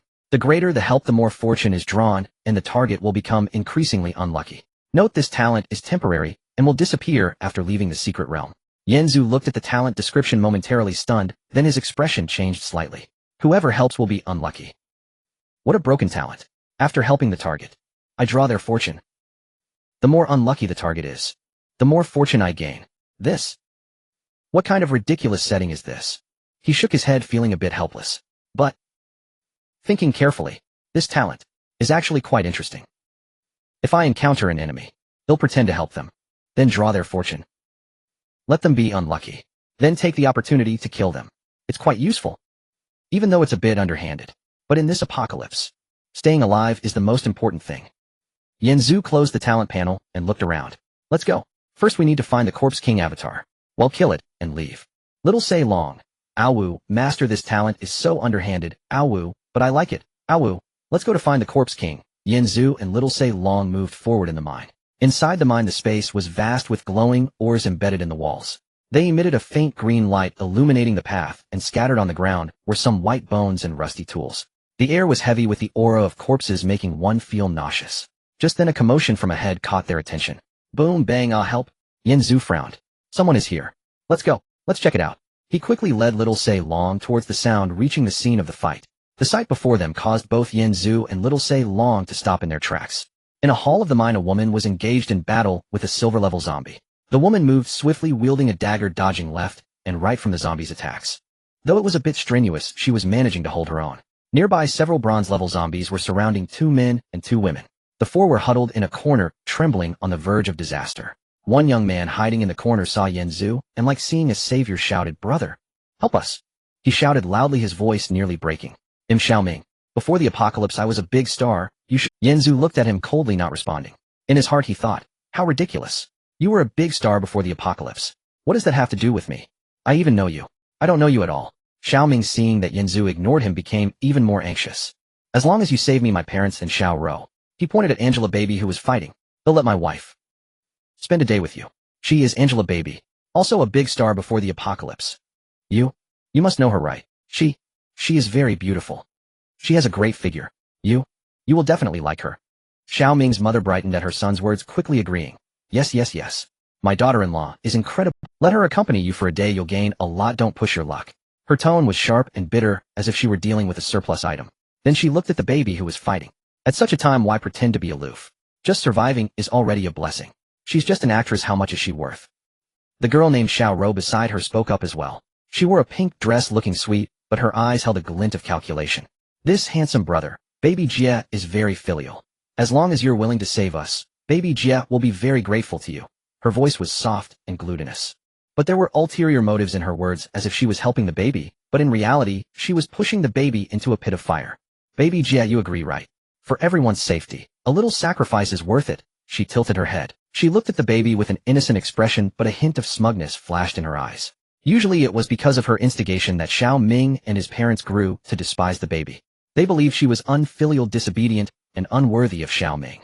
Little Say Long lay on Yanzu's shoulder, tilting its small head.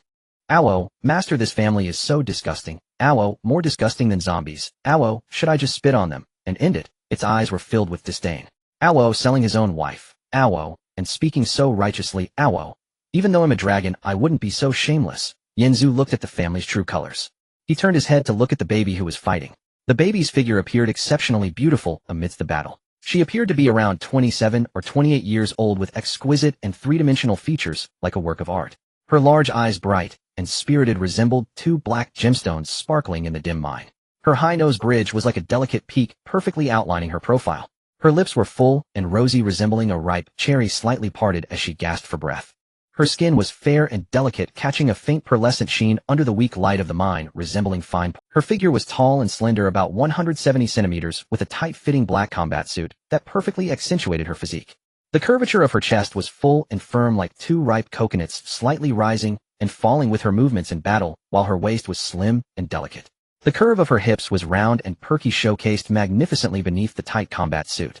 Her long straight legs exuded power and beauty with every step.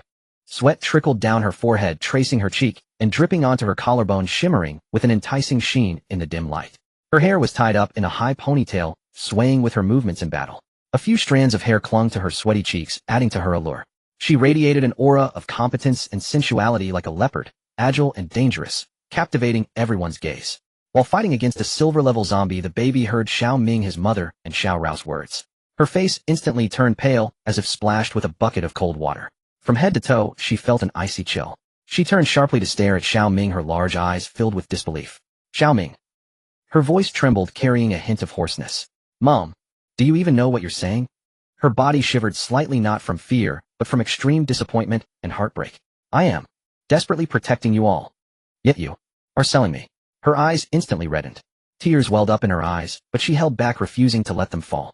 She turned away, no longer looking at them, and faced the silver-level zombie again, but her movements were noticeably slower. The exhaustion was overwhelming, and her spirit had taken a massive blow. Baby Jia, Xiao Rou was still— Don't be angry. Xiao Minggu is doing this for everyone's good. Just try to understand a bit. Her tone was filled with insincere concern, making one feel nauseous. Yan Zhu watched this scene with a cold smile in his heart. He recalled his temporary ability he had drawn. Whoever helps, whoever suffers. His eyes brightened. This ability is just perfect for these people. A cold smirk crept onto his lips. He silently chanted in his heart, activate talent. Bind Xiao Ming. Ding, please bind the support target. Detected support target request target. Xiao Ming, do you accept the support? Accepting will trigger the temporary talent effect. Whoever helps, whoever suffers. Without hesitation, Yan Zhu chose yes. A cold smirk appeared on his lips as he spoke to Xiao Ming and the others. All right, I will save you all. His voice was calm, yet carried a chilling undertone that sent shivers down spines. Xiao Ming was overjoyed upon hearing this. That's great. You're such a good person, brother. I knew you would agree. He was so excited that he almost jumped up, completely oblivious to Yan Zhu's gaze, which was like looking at a dead man. Little Say Long. Take care of those bronze-level zombies. Leave the silver-level ones to me. Yan Zhu commanded. Little Dragon Awo received master. Awo, watch me go handle those disgusting zombies and the even more disgusting people. Little Say Long flew out. Its figure flashed as it charged towards the bronze-level zombies. Dragon Flame, full power, boom. A golden flame spewed from Little Dragon's mouth, instantly turning several bronze-level zombies that surrounded Xiao Ming's family into ashes. Ding ding ding. Some iron and copper ingots fell from the zombies' corpses. After being rescued, Xiao Ming's family collapsed onto the ground, gasping for air. We're saved. We're saved. Xiao Ming was so excited that tears welled up in his eyes. Enjoy it well. Just at the moment when the Little Say Long saved someone. Ding. Assistance target accepted. Xiao Ming temporary talent. Whoever helps whoever is unlucky has been triggered. Extracting target's luck. Extraction successful. Gained luck value 5 points. Target Xiao Ming's luck has significantly decreased. An invisible energy slowly floated out from Xiao Ming's forehead. It was a faint golden light, like a thin thread floating from his forehead towards Yan Zhu. Yan Zhu felt a warm energy surging into his body. His spirit lifted, feeling much more relaxed. This is luck. So comfortable. Meanwhile, a faint black mist appeared on Xiao Ming's forehead. It seemed to be entangled by something. His complexion also turned somewhat gray, as if his essence and spirit had been drained. What's happening? Why do I feel suddenly so sleepy? Xiao Ming rubbed his eyes, feeling completely listless. But he didn't pay much attention, thinking it was just from being scared earlier. Yan Zhu looked at Xiao Ming, the black mist on his forehead, with a slight smile at the corner of his mouth. Luck has been extracted. Next, you will become increasingly unlucky. This is the retribution for selling out your wife. After dealing with the bronze-level zombie, Yan Zhu looked at the silver-level. It was charging towards Baby, who was already exhausted and slow in movement, about to be struck by the zombie. Yan Zhu merely raised his hand. Boom! A terrifying aura erupted from him. The pressure of a golden level instantly swept through the entire hall. The silver-level zombie charging over was like being crushed by a great mountain. Thud! It knelt directly on the ground, unable to move, eyes filled with fear. Yan Zhu slowly walked over and stepped on its head. Crack! The brain matter burst. The silver-level zombie was killed instantly. The entire hall fell silent in an instant. Only Angela baby Xiao Ming's parents and Xiao Rou remained frozen in place. They looked at Yin Zhu as if he were a monster, not daring to breathe. Baby looked at Yin Zhu. Waves of shock surged in her heart. Who on earth is this? Why is he so strong? The silver level zombie. Killed in one kick. His strength. At least golden level. So powerful. She looked at Yin Zhu, a flicker of complexity in her eyes. There was shock. There was and a trace of an indescribable emotion. Baby looked at Xiao Ming's family, who were happy because they were saved. Her gaze was complex. Memories of the apocalypse since it began floated in her mind. Before the apocalypse, she was a brilliant star. Married into Xiao Ming's family. On the surface it looked glorious. But in reality Xiao Ming's family had never truly accepted her. Her mother-in-law always mocked her, saying she wasn't worthy of Xiao Ming. Xiao Ming was weak and incapable, only hiding behind her. And Xiao Rou, that green tea, was always stirring up trouble, sowing discord. After the apocalypse broke out, everything changed, order collapsed, and the world fell into chaos. But Baby did not abandon them. She used her strength to desperately protect this family. From one safe zone to another, fighting her way through hordes of zombies. She had been injured. She had bled. But she had never complained. To repay the kindness. Everything they gave me before the apocalypse. I want to repay it with my life. She had always thought this way. But today, what happened today, made her see the true faces of this family clearly. They had never been grateful to her. They had never treated her as family. In their eyes she was merely a tool. A tool that could be sold off at a crucial moment. There was anger. There was disappointment and a sense of relief. Finally. I've seen clearly. Finally. I no longer have to pretend. Her tears flowed down uncontrollably. Not out of sadness, but out of relief. The repressed emotions finally erupted at this moment. She turned her back, not wanting anyone to see her weakness. Xiao Ming snapped out of his shock, looking at Yin Zhu, who had just slain the silver zombie. A flicker of fear crossed his eyes. But more than that, there was flattery and sycophancy. Brother. You are too strong. So amazing. He hurriedly jogged over, a broad smile on his face. Brother. I keep my word. She is yours now. He pointed at Baby as if handing over an item. You can use her as you wish. She can do anything. His words made Baby's body stiffen suddenly. Tears flowed more fiercely. But she did not turn back, nor did she speak. She simply stood there quietly, as if waiting for the judgment of fate. Yin Zhu looked at Xiao Ming, then at Baby, a slight smile at the corner of his mouth. Oh, use her as you wish. His tone was flat, but it carried a chilling coldness. Are you sure? Xiao Ming quickly nodded. I'm sure. Brother, you saved our whole family. This is what I should do. She. Yin Zhu smiled, but that smile was bone-chilling. Good. I've remembered that. Yin Zhu smiled, but that smile was bone-chilling. Good. I've remembered that. He turned to Baby. You. Come with me. There are some things. I need to talk to you alone. Baby's body trembled slightly, but she did not resist, just silently nodded and walked towards Yin Zhu. Xiao Ming followed behind, still smiling obsequiously. Brother. Enjoy it well. She is very obedient. I guarantee. If she doesn't cooperate, just let me know, I will teach her a lesson. Xiao Ming's mother immediately added. Yes, to repay our kindness is her blessing. Yin Zhu did not look back, only coldly said, you all take care of yourselves. After saying that, he prepared to lead Baby deep into the mine, leaving Xiao Ming's family behind, reveling in their own joy. Yin Zhu, carrying Baby, walked to a corner deep within the mine.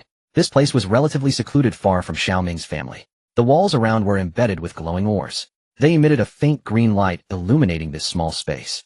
Scattered on the ground were some rubble and white bones.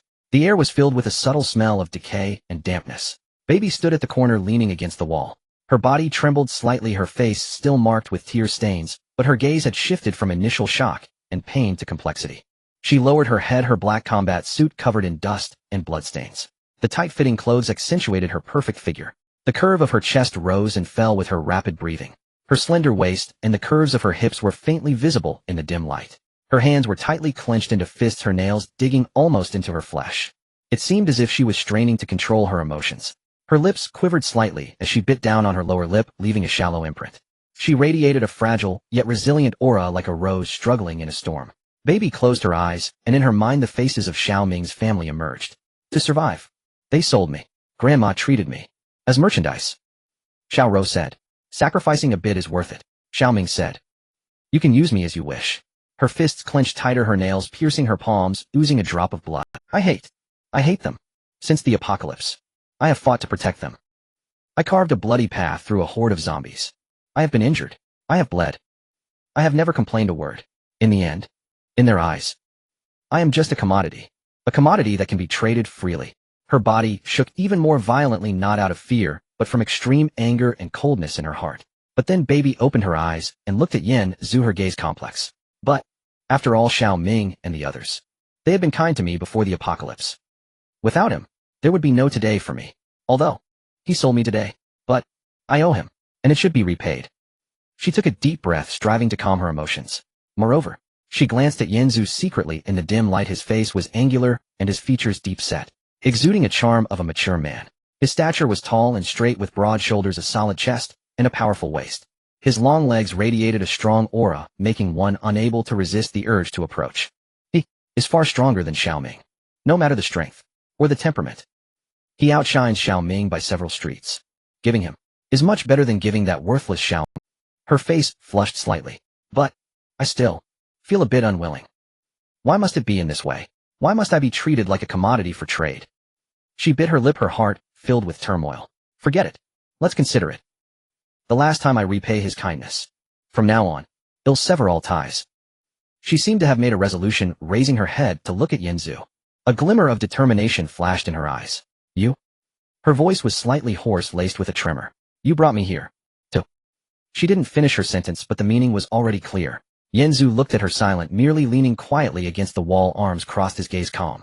Baby felt a bit uneasy under his gaze. She lowered her head, staring at her toes. I understand. Xiao Ming has already handed me over to you. I will cooperate. Her voice was soft like a mosquito's whisper, but in this quiet corner, it was clearly audible. However, she suddenly raised her head, a hint of stubbornness flashing in her eyes. Can you promise me one? After it's over, take us away from here, including Xiao Ming and the others. Although, I hate them. But I don't want to see them die. This is my last time to help them. Her tears could no longer be held back, streaming down her cheeks and dripping onto the ground. Yen Zhu watched her, a flicker of complex emotion crossing his eyes. He reached out, gently wiping away her tears, his actions tender, causing baby to momentarily freeze. Yen Zhu's voice was deep, carrying a hint of hoarseness. When you cry, although you look beautiful. But I don't want to see a woman cry. Baby's face instantly flushed red like a ripe apple. You. She didn't know what to say as Yen Zhu's fingers lingered on her cheek, the warm touch making her body slightly stiffen. Then, she gradually relaxed. You are much stronger than Xiao Ming. She spoke softly. At least, you will help me wipe my tears. While he would only push me into the pit of fire. Yen Zhu chuckled and withdrew his hand. Is that so? Then just watch closely how I do it. Baby's heartbeat suddenly quickened. What do you mean? Do you want me to take the initiative? In the cavernous hall, Xiao Ming sat on the ground, leaning against the wall. His complexion was pale, with dark energy increasingly thick on his forehead. He appeared listless, yet at this moment he had no mind to care about his own state. For in his mind there was but one image, Yen Zhu carrying the baby, walking deeper into the cave. My wife. His fists clenched tightly, nails digging into his flesh. I can't wait to kill that man. To take my wife back. But he recalled the scene of Yen Zhu effortlessly annihilating the silver grade zombie. The terrifying pressure still haunted him. His strength. At least golden grade. I can't even defeat a bronze grade. How can I fight him? And besides, it was a promise I made myself. I entrusted the baby to him. If I go back on my word now, he will kill me. He definitely will. Xiao Ming's heart was filled with contradictions. On one hand, as a man seeing his wife taken away by another man to do such things, he wished he could rush up and fight. But on the other hand, recalling Yen Zhu's power, he dared not. What should I do? I'm sorry, baby. I have no choice. For the sake of survival, I can only sacrifice you. A flash of pain crossed his eyes, soon replaced by selfishness and cowardice. Xiao Ming's mother saw her son in such a painful state. She walked over and sat beside him. Son, what's wrong? Your face looks so bad. Xiao Ming looked up at his mother. The baby was taken by that man. Is that it, eh? I thought it was something serious. It's just that actor. What's there to be upset about, son? Listen to your mother in this day and age. Being alive is already good enough. An actor, can they trade our lives for it? It's worth it. Besides, she's a married woman. Why act so high and mighty to be noticed by such a powerful person? Is her fortune. What are you upset about? You should be happy we've latched onto a big tree, understand? She patted Xiao Ming's shoulder. Good son, don't think too much. Once we get out, I'll find you a better one, young and beautiful, much better than that actor. Xiao Ming's father also walked over and nodded. Your mother is right, son. A man must be able to bend and stretch. It's just an actor. What's there to care about? Great achievers don't sweat the small stuff. Once we grab on to that strong person's leg, we'll enjoy good days ahead. Plenty of food and drink. And how many beauties you want, there will be no shortage. Just listen to your father. Wait patiently. When that strong person comes out, make sure to curry favor. Our family's good days are yet to come. Xiao Ro also leaned over, tilting her head with an innocent look. But in her eyes a trace of smugness flashed.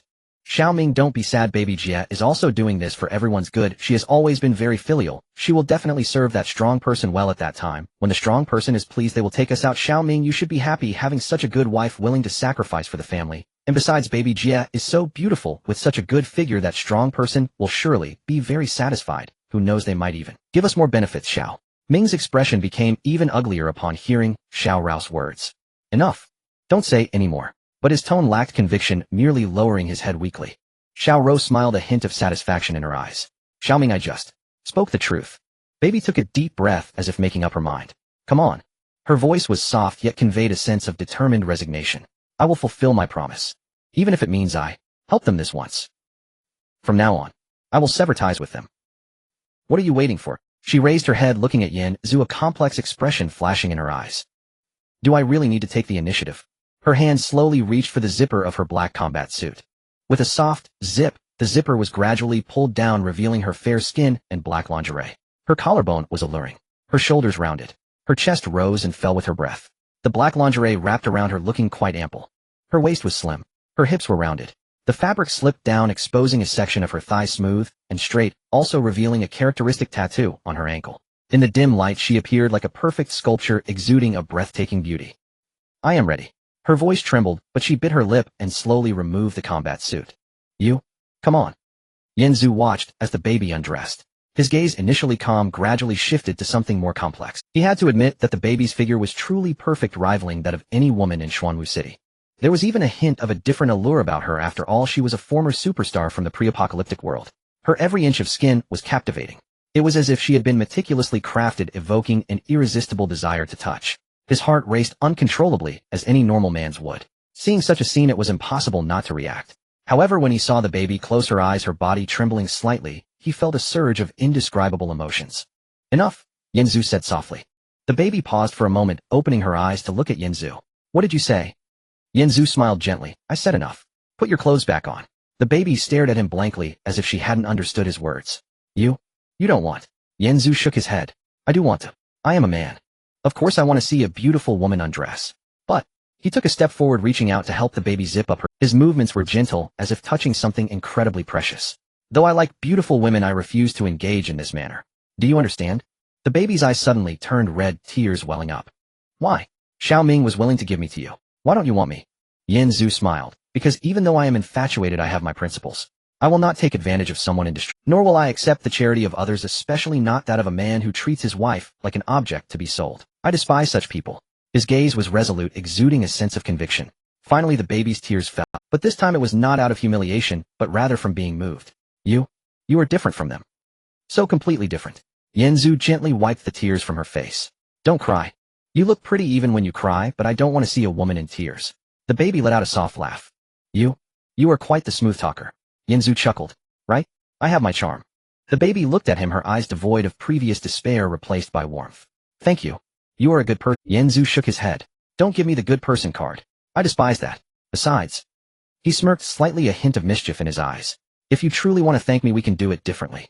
The baby was taken aback. What do you mean? Yin Zhu leaned closer to her ear, speaking softly. After we leave here, you can come find me. At that time it won't be like this anymore. Warm breath brushed against the baby's ear. She trembled slightly, her face turning crimson. You? She lowered her head, her voice barely above a whisper. All right. After we leave here, I will consider it. Yin Zhu smiled, then it's settled. He turned around. Let's go. We need to leave this wretched place. There will be plenty of time once we are outside. The baby tidied her clothes and followed. Yin Zhu, her steps noticeably lighter, her eyes sparkling. She whispered, thank you. Truly thank you. A little dragon was watching from a distance. Awu, master, why didn't you do anything? Awu, such a beautiful girl is undressing. Awu, is it because the master can't? Yin Zhu shot at a glare. What did you say? The little dragon quickly fell silent. Awu, I didn't say anything. Awu, the master is the best. The baby heard the little dragon's words. Her face turned even redder, lowering her head and not daring to look at anyone. Xiaoming was sitting in a corner of the hall, leaning against the cold stone wall, his ears perked up, listening intently towards the depths of the mine, hoping to catch some sound. His heart raced, fists clenched tightly, nails digging into his flesh. What are they doing? Why is there no sound at all? Could it be that they are already?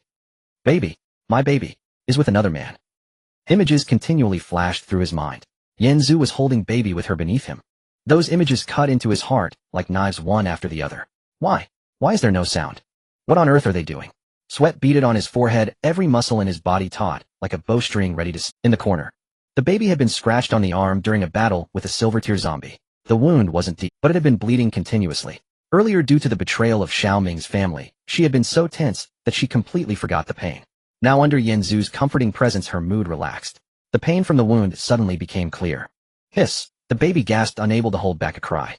Ah! Her voice carried a hint of pain, mixed with a touch of softness. In the silent mine, it echoed far and wide. Yanzu hurriedly checked her wound. You're hurt. Why didn't you say anything earlier? The baby bit her lip. Before, I didn't feel anything. Now, it hurts. Yanzu took out a bandage from his backpack, helping her to dress the wound. Bear with it, it will be fine soon. The baby nodded, but the pain still made her unable to hold back her sounds. Be gentle, it hurts. Xiaoming suddenly caught that voice.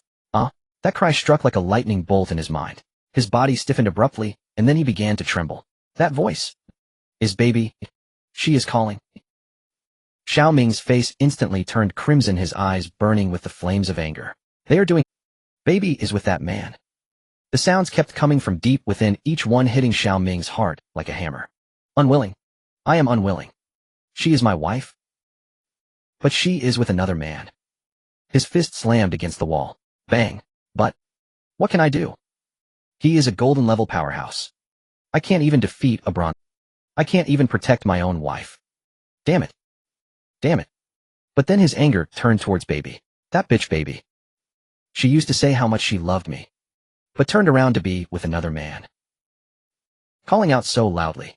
She is doing it on purpose to provoke me. She is just being. I used to love her so much. Turns out she is fundamentally such a promiscuous woman. She must have wanted to be with another man for a long time.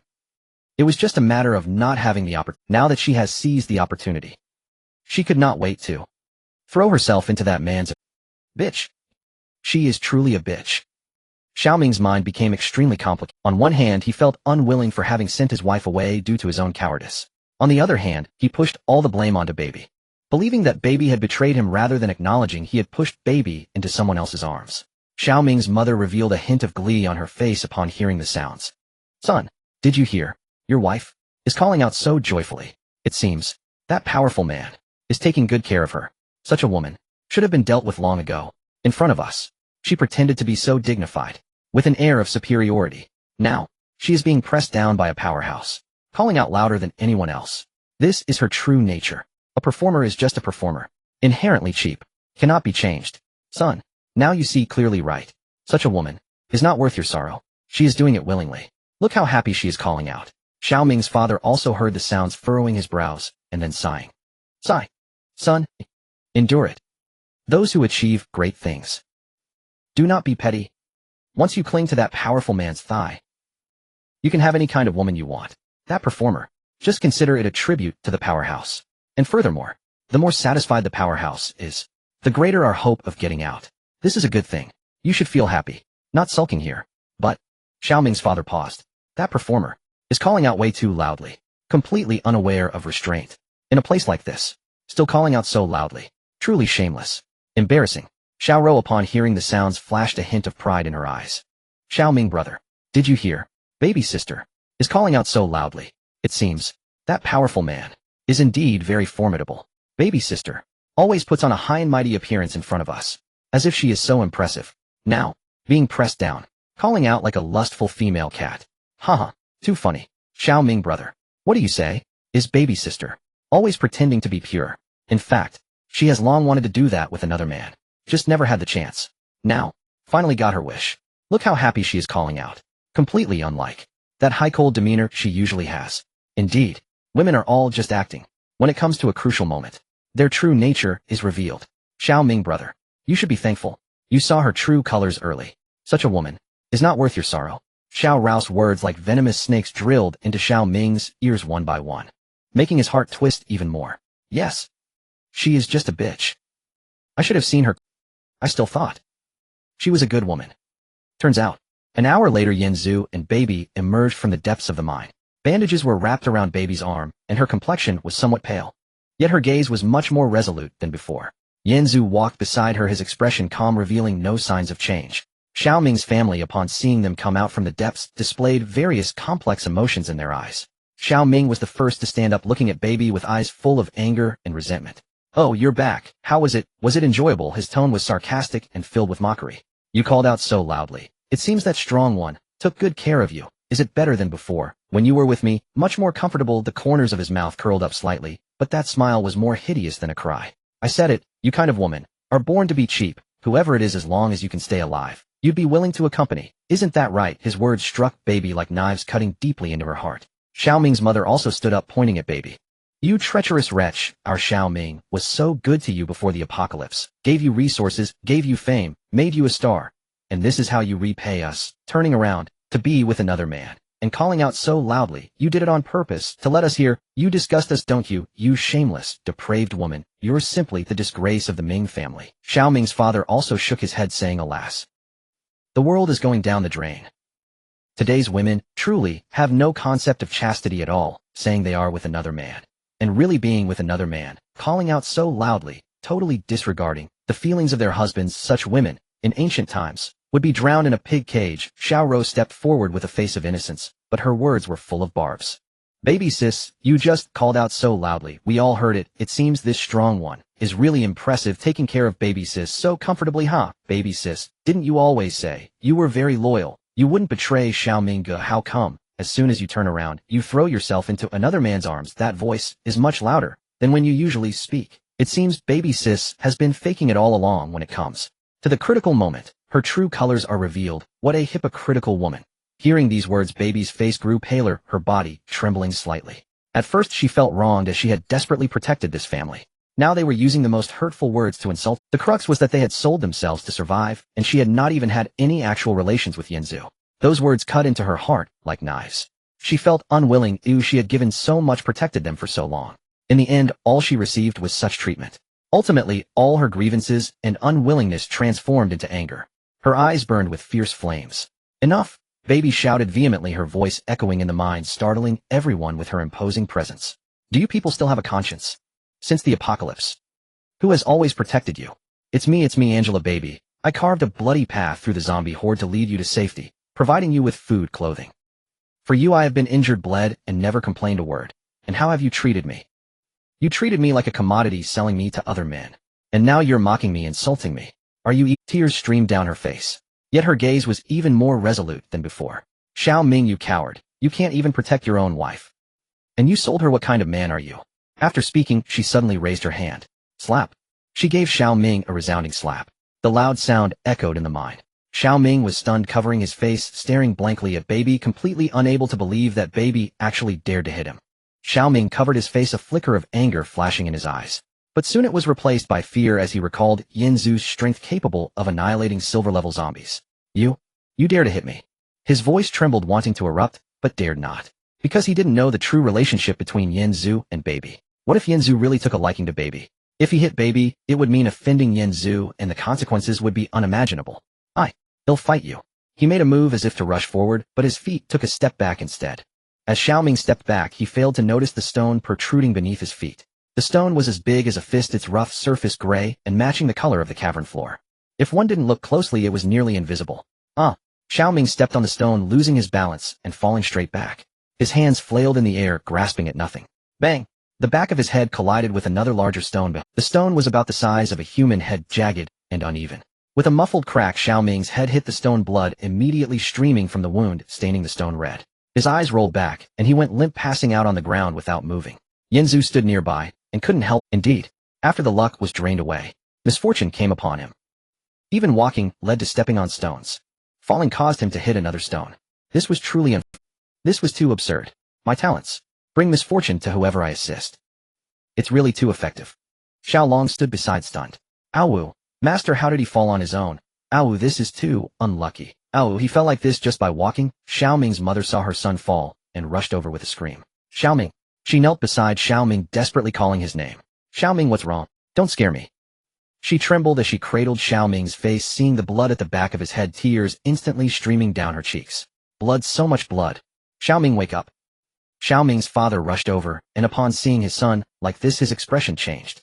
Xiao Ming. Son. He squatted down to touch him, noticing the head wound, blood flowing continuously, and that he had passed out. This is bad. The injury is too severe. We need to treat him quickly. After examining her son, Xiao Ming's mother suddenly turned her head, glaring fiercely at Baby. It's you. She pointed at Baby. It's all your fault. You slapped him, and that's why he ended up like this. Baby was stunned. I only slapped him. I didn't make him fall like this. He stepped on a stone and fell by himself. Xiaoming's mother didn't listen at all. You're talking nonsense. It's your fault you hit him. That's why he couldn't stand steady. That's why he fell. It's all your fault, you disaster bringer. Since you entered our home, nothing good has happened. It's all because of you, you jinx. You've come to harm our family. She scolded him, continuously blaming all the misfortunes on Baby. You're talking nonsense. Baby trembled with rage. It was clearly him. He fell because he stepped on a stone. How does that relate to me slapping him? Xiaoming's father also stood up, pointing at Baby. It does relate, you hit him, that's why he couldn't stand steady while he stepped back and then stepped on the stone. It was all because you hit him that this happened. It's all your fault.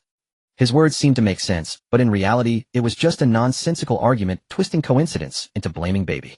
You all. Baby was so angry he couldn't speak. How can there be such unreasonable people? Xiaoming's mother grew angrier, her face turning crimson, her whole demeanor becoming frantic. You hit my son, I'm going to kill you. She suddenly lunged forward, raising her hand to slap. Smack! The slap landed solidly on Baby's. Baby staggered from the hit, his face turned to one side, a red mark immediately appearing, blood trickling from the corner of his mouth. You hit me. Baby covered his face, dazed, then filled with indignation and anger. You all. This is too much. Xiao Rou saw Xiaoming injured, and then saw Baby getting hit, secretly delighted, but she quickly put on a worried expression.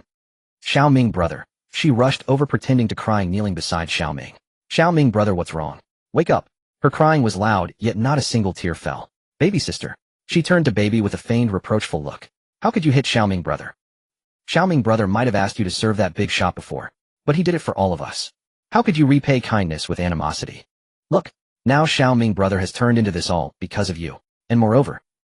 Xiao Rou paused, glancing at the slap mark on Baby's face. Anti-slapping you is also justified. After all, it was you who hit Xiaoming, brother, first. You getting slapped is deserved. Who told you not to listen? She secretly smirked before quickly returning to her worried facade. Baby stood there, covering his face, his eyes vacant, as if his soul had been lost. She looked at everything before her, with Xiaoming lying on the ground unconscious. His parents were frantically scolding her, while Xiao Rou was kneeling beside Xiaoming, pretending to cry with a hidden smile. Finally, I see clearly the true nature of this family. In this family, I've always been an outsider. An outsider who can be casually hit and scolded. Baby recalled the past when she married into the Ming family before the apocalypse. Her mother-in-law constantly mocked her, saying she wasn't worthy of Xiaoming, that she was just an actress. Xiao Rou always fanned the flames, sowing discord. She had endured everything trying to please them all, thinking that as long as she did well enough she would gain their approval. After the apocalypse broke out, she fought desperately to protect them, killing her way out of hordes of zombies. She led them to safety zone after safety zone, getting hurt and bleeding, never complaining a word. What did she do wrong? She simply spoke the truth, merely venting her anger. So it turns out, no matter how much, in their eyes, I will always be an outsider. An outsider who can be casually hit and scolded. Baby took a deep breath, striving to suppress the emotions within her heart. A newfound determination flickered in her. I've had enough. After this secret realm ends, I will no longer care about them. I want to leave them, completely, to sever all ties, never to look back. She gazed at Xiaoming's family, her eyes devoid of anger or grievance. Only a sense of tranquility remained, a calmness that came after completely letting go. You all, take care of yourselves. Xiao Rou looked at the unconscious Xiaoming, suddenly struck by an idea, her heart concocting plans. She turned to Baby, her tone shifting to one of feigned sincerity. Baby, look, you've already developed such a relationship with this big shot. Could you, please, big shot, save my brother Xiaoming? As long as you are willing to continue serving the big shot, I am sure he will agree. After all, you are so beautiful. The big shot must like you. Baby stared at Xiao Rou, infuriated. How could you say such things? Xiaoming's mother heard Xiao Rou's words, and her eyes lit up. Yes. Good idea. She shot Baby a cold glare. You jinx. You caused Xiaoming to end up like this. You should be begging the big shot to save Xiaoming. This is what you owe him. Xiaoming's father also stood up, turning to Yanzu. Big shot, please, save my Xiaoming. I will make Baby continue serving you. For a week. No. For a month. As long as you save Xiaoming, Baby can stay with you for however long you want. Or, I can just give you Baby. But, you must give us enough compensation. After all, Baby is part of our Ming family, and cannot be given away for free. His words shattered Baby's heart completely. Dad, I'm a person, not a commodity. But Xiaoming's father ignored her. Shut up. This is for your own good. Being with the big shot is a blessing for you. Don't be ungrateful. Yanzu felt utterly disgusted watching all this. He looked at baby, seeing the slap mark on her face and the blood at the corner of her mouth, feeling a twinge of pain in his heart. This is really too disgusting. What do they take baby for? A commodity to be traded at will. First sold once, and now they want to sell her a second time. And they want compensation. What kind of family? Baby is with them. This is really not worth it. He looked at the dark energy swirling around Xiao Ming, sneering coldly. It seems this unexpected fall is just bad luck at play. My talent brings misfortune to whoever I help, and it's already taking effect. He took a deep breath and coldly asked, are you sure? You want me to save him? Upon seeing Yen Zhu seem willing to help, Xiao Ro quickly spoke up. Yes, big shot. Please save my brother Xiao Ming. You see, you just saved us. We have fulfilled your requests. Baby has already been serving you. This time, we won't go back on our word. Yen Zhu looked at this disgusting little green tea, then turned to Xiao Ming's parents. Do you all mean the same thing? Xiao Ming's mother quickly nodded. Yes. Big shot, please save Xiao Ming. Let baby be with you for as long as you wish. Whatever you want her to do is fine. She is very obedient and knows how to serve. Didn't you just experience it? Her words were filled with uncomfortable implications, utterly disgusting. Xiao Ming's father also nodded. Big shot. As long as you save Xiao Ming, baby is yours. You can do whatever you want with her. But compensation still needs to be given. After all, we have raised baby for so long.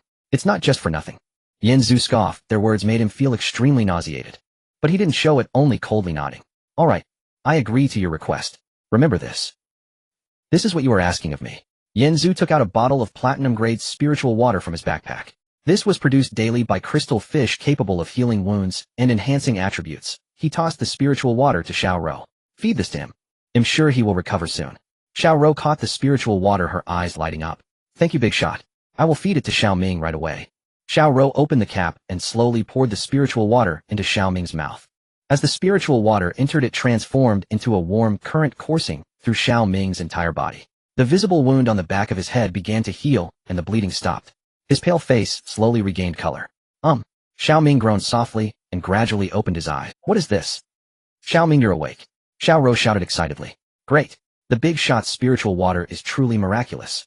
Xiao Ming's mother also rushed over. Xiao Ming, you finally woke up. You scared mommy to death.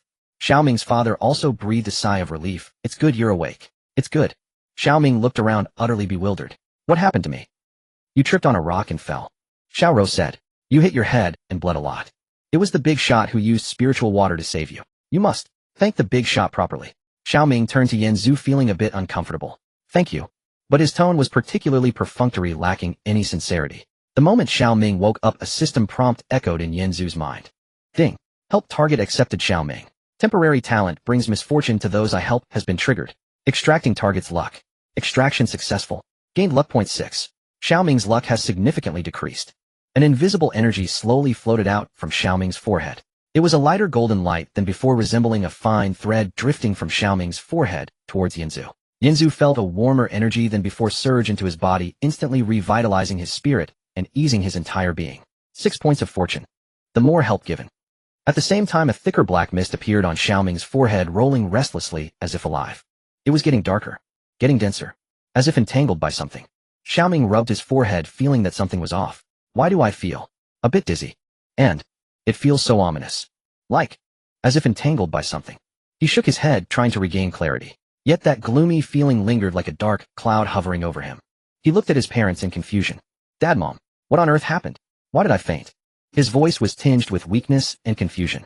Seeing her son awake, Xiao Ming's mom quickly recounted everything that had just happened. Xiao Ming, you were slapped by that wicked person, and then you tripped over a stone, fell, and hit your head. You bled profusely and fell unconscious. I was so scared. Fortunately, that big shot used spiritual water to wake you up. In exchange, I promised to give that big shot the baby. Permanently. And he will compensate us adequately. Also, I think Xiaoro is much more obedient than the baby. From now on, Xiaoro will accompany you.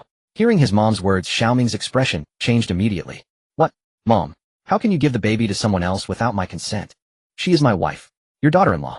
I promised to accompany her for a day and that was fine, but how can you promise to give her away permanently? Xiao Ming's voice carried a hint of anger and reluctance. Although he was particularly timid, the baby was still his. Being sent away like this made him uncomfortable. Moreover, the baby has been protecting us since the apocalypse. Without her, we would have died long ago. How can we give her away? His words sounded like he was advocating for the baby. In truth, he was upset that his possession was casually dealt with by his mom. Xiao Ming's mom rolled her eyes at her son's words, looking at him as if he understood nothing. Xiao Ming, are you really stupid or pretending to be? Your life is more important than your wife. In that situation, if you hadn't agreed, could that big shot have saved you? If your life is gone, what use is a wife? Besides, they have already been through that. Don't you feel disgusted? You still want to keep her? If you don't mind, your mom does. This kind of second-hand goods is better off sent away. It saves us the disgust of keeping her at home. Her words stabbed at the baby's heart like daggers. Standing nearby, the baby listened to these words, her face pale with fear. Her body trembled slightly, but she remained silent, quietly listening with a dead expression in her eyes, a calm that came after having lost all hope. Xiaoming's dad also approached and patted Xiaoming's shoulder. Yes, your mom is right. Look at Xiaoro, she is even more obedient and adorable. Isn't she better than that baby? He pointed at Xiaoro, who stood not far away, with a gentle smile. This child Xiaoro is obedient and sensible, knowing how to care for others much better than that baby, who always has a cold face. Xiaoming's dad paused and leaned closer to Xiaoming's ear, lowering his voice. Moreover, giving the baby to him. We can extort more compensation. That big shot has such great strength, he must have plenty of good things on him. Asking for 100 or 80,000 survival coins isn't too much, right? Although Xiaoming felt reluctant, he eventually accepted his parents' words. Mom, you're right. Life is important. And the baby has already been with another man. I also don't want her anymore. Disgusting. His words seemed to be persuading himself to accept the situation. Xiaoro is not bad. At least, is more obedient than the baby. Xiaoming raised his head and looked at Xiaoro, feeling a bit complicated. But soon his selfishness and cowardice overshadowed his thoughts. Seeing Xiaoming finally accepted, Xiaoro secretly rejoiced and quickly ran over. Xiaoming, did you still have me? Her voice was soft, carrying a hint of a spoiled tone. She squatted down in front of Xiaoming, helping him tidy his clothes. Her movements were particularly gentle, carrying a hint of intimacy, as her fingers lightly brushed over Xiaoming's chest. Xiaoming, Gij, from now on I will accompany you, well, unlike baby Jia, who always has a cold face and is not gentle at all. I will make you comfortable. Her words were full of implications, her hand slowly moving down from Xiaoming's chest to his waist, giving it a gentle squeeze. Xiaoming, Gij, do you like me? She looked up at Xiaoming, her eyes captivating, her lips slightly parted like a ripe cherry. Xiaoming's heart raced. Although the black mist on his forehead made him uncomfortable, Zyra's flirtation still stirred something within him. Xiaoming, Gij. Xiaoro leaned closer to him, whispering in his ear, once we get out, I will be by your side, every day. You can do whatever you want. I am much more obedient than baby Jia. Warm breath brushed against Xiaoming's ear, causing his body to stiffen. Moreover, baby Jia has already been played with by the big shot. Not wanting her is normal. Xiaoming, Gij, you are a person with cleanliness issues. That kind of second-hand goods is unworthy of you. Only I am the most suitable for you. Xiaoming's mom watched this scene, a satisfied smile on her face. Look, Xiaoro is understanding and knows how to care for others. Xiaoming, treat Xiaoro well from now on. Such good girls are hard to find. Xiaoro listened, secretly pleased, but pretended to be shy. Auntie, I can be shy. She lowered her head, but the corners of her mouth were secretly lifted, her eyes full of pride. With Zyra's comfort, Xiaoming finally stood up. He looked at Yinzu, feeling complicated emotions. Reluctance, anger, but more so cowardice and calculation. That big shot. I cleared my throat. Wanting me to completely give the baby to you, just saving my life, is not. Xiaoming's eyes were complex as he glanced at baby. Then he said to Yinzu, after all, baby is my wife. Look at her figure. Her beauty. He pointed at baby, curvy with fair skin and delicate features. She is a masterpiece of heaven. He continued, moreover, she's a big star. How many men dreamed of having her before the apocalypse? Now as long as you can pay the price, she can be yours. It would be a waste to just give her away. Xiaoming's words sounded like he was promoting an expensive item. We deserve some compensation, don't you think?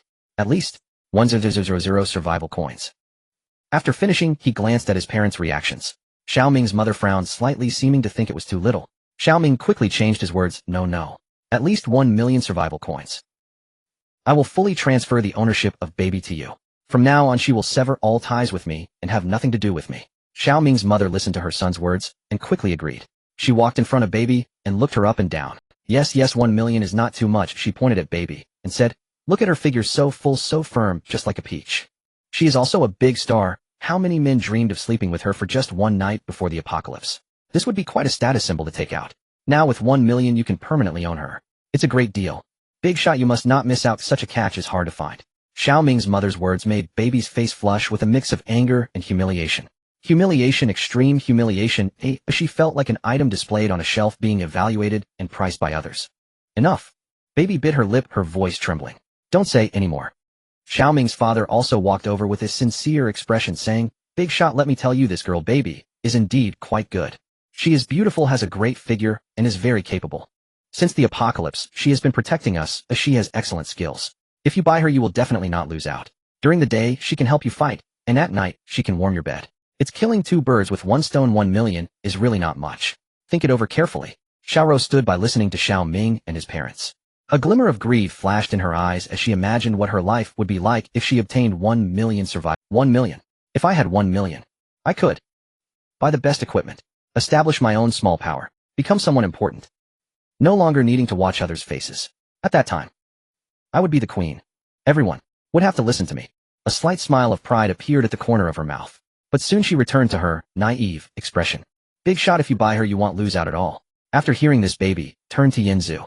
Her eyes were complex, filled with anger, grievance, and a plea. Big shot. Her voice trembled slightly. Don't listen to them. They have no right to treat me this way. I am a person, not a commodity, not an item, not something that can be clearly priced. Her tears flowed even more fiercely. I beg you, don't agree to them. Her voice became softer and in the end it turned into a low sob, but her hands were tightly clenched into fists as if defending her last shred. Xiao Ming's mother, upon hearing Baby's words, instantly changed her expression. You ungrateful wolf. She pointed at Baby. We have raised you for so long. Is this how you repay us? 1 million is our maintenance fee. Xiao Ming's mother added. Big shot, don't listen to her nonsense. She is just an ungrateful wretch. I've seen many women like her. They say they don't want it on the surface, but are actually eager for it inside.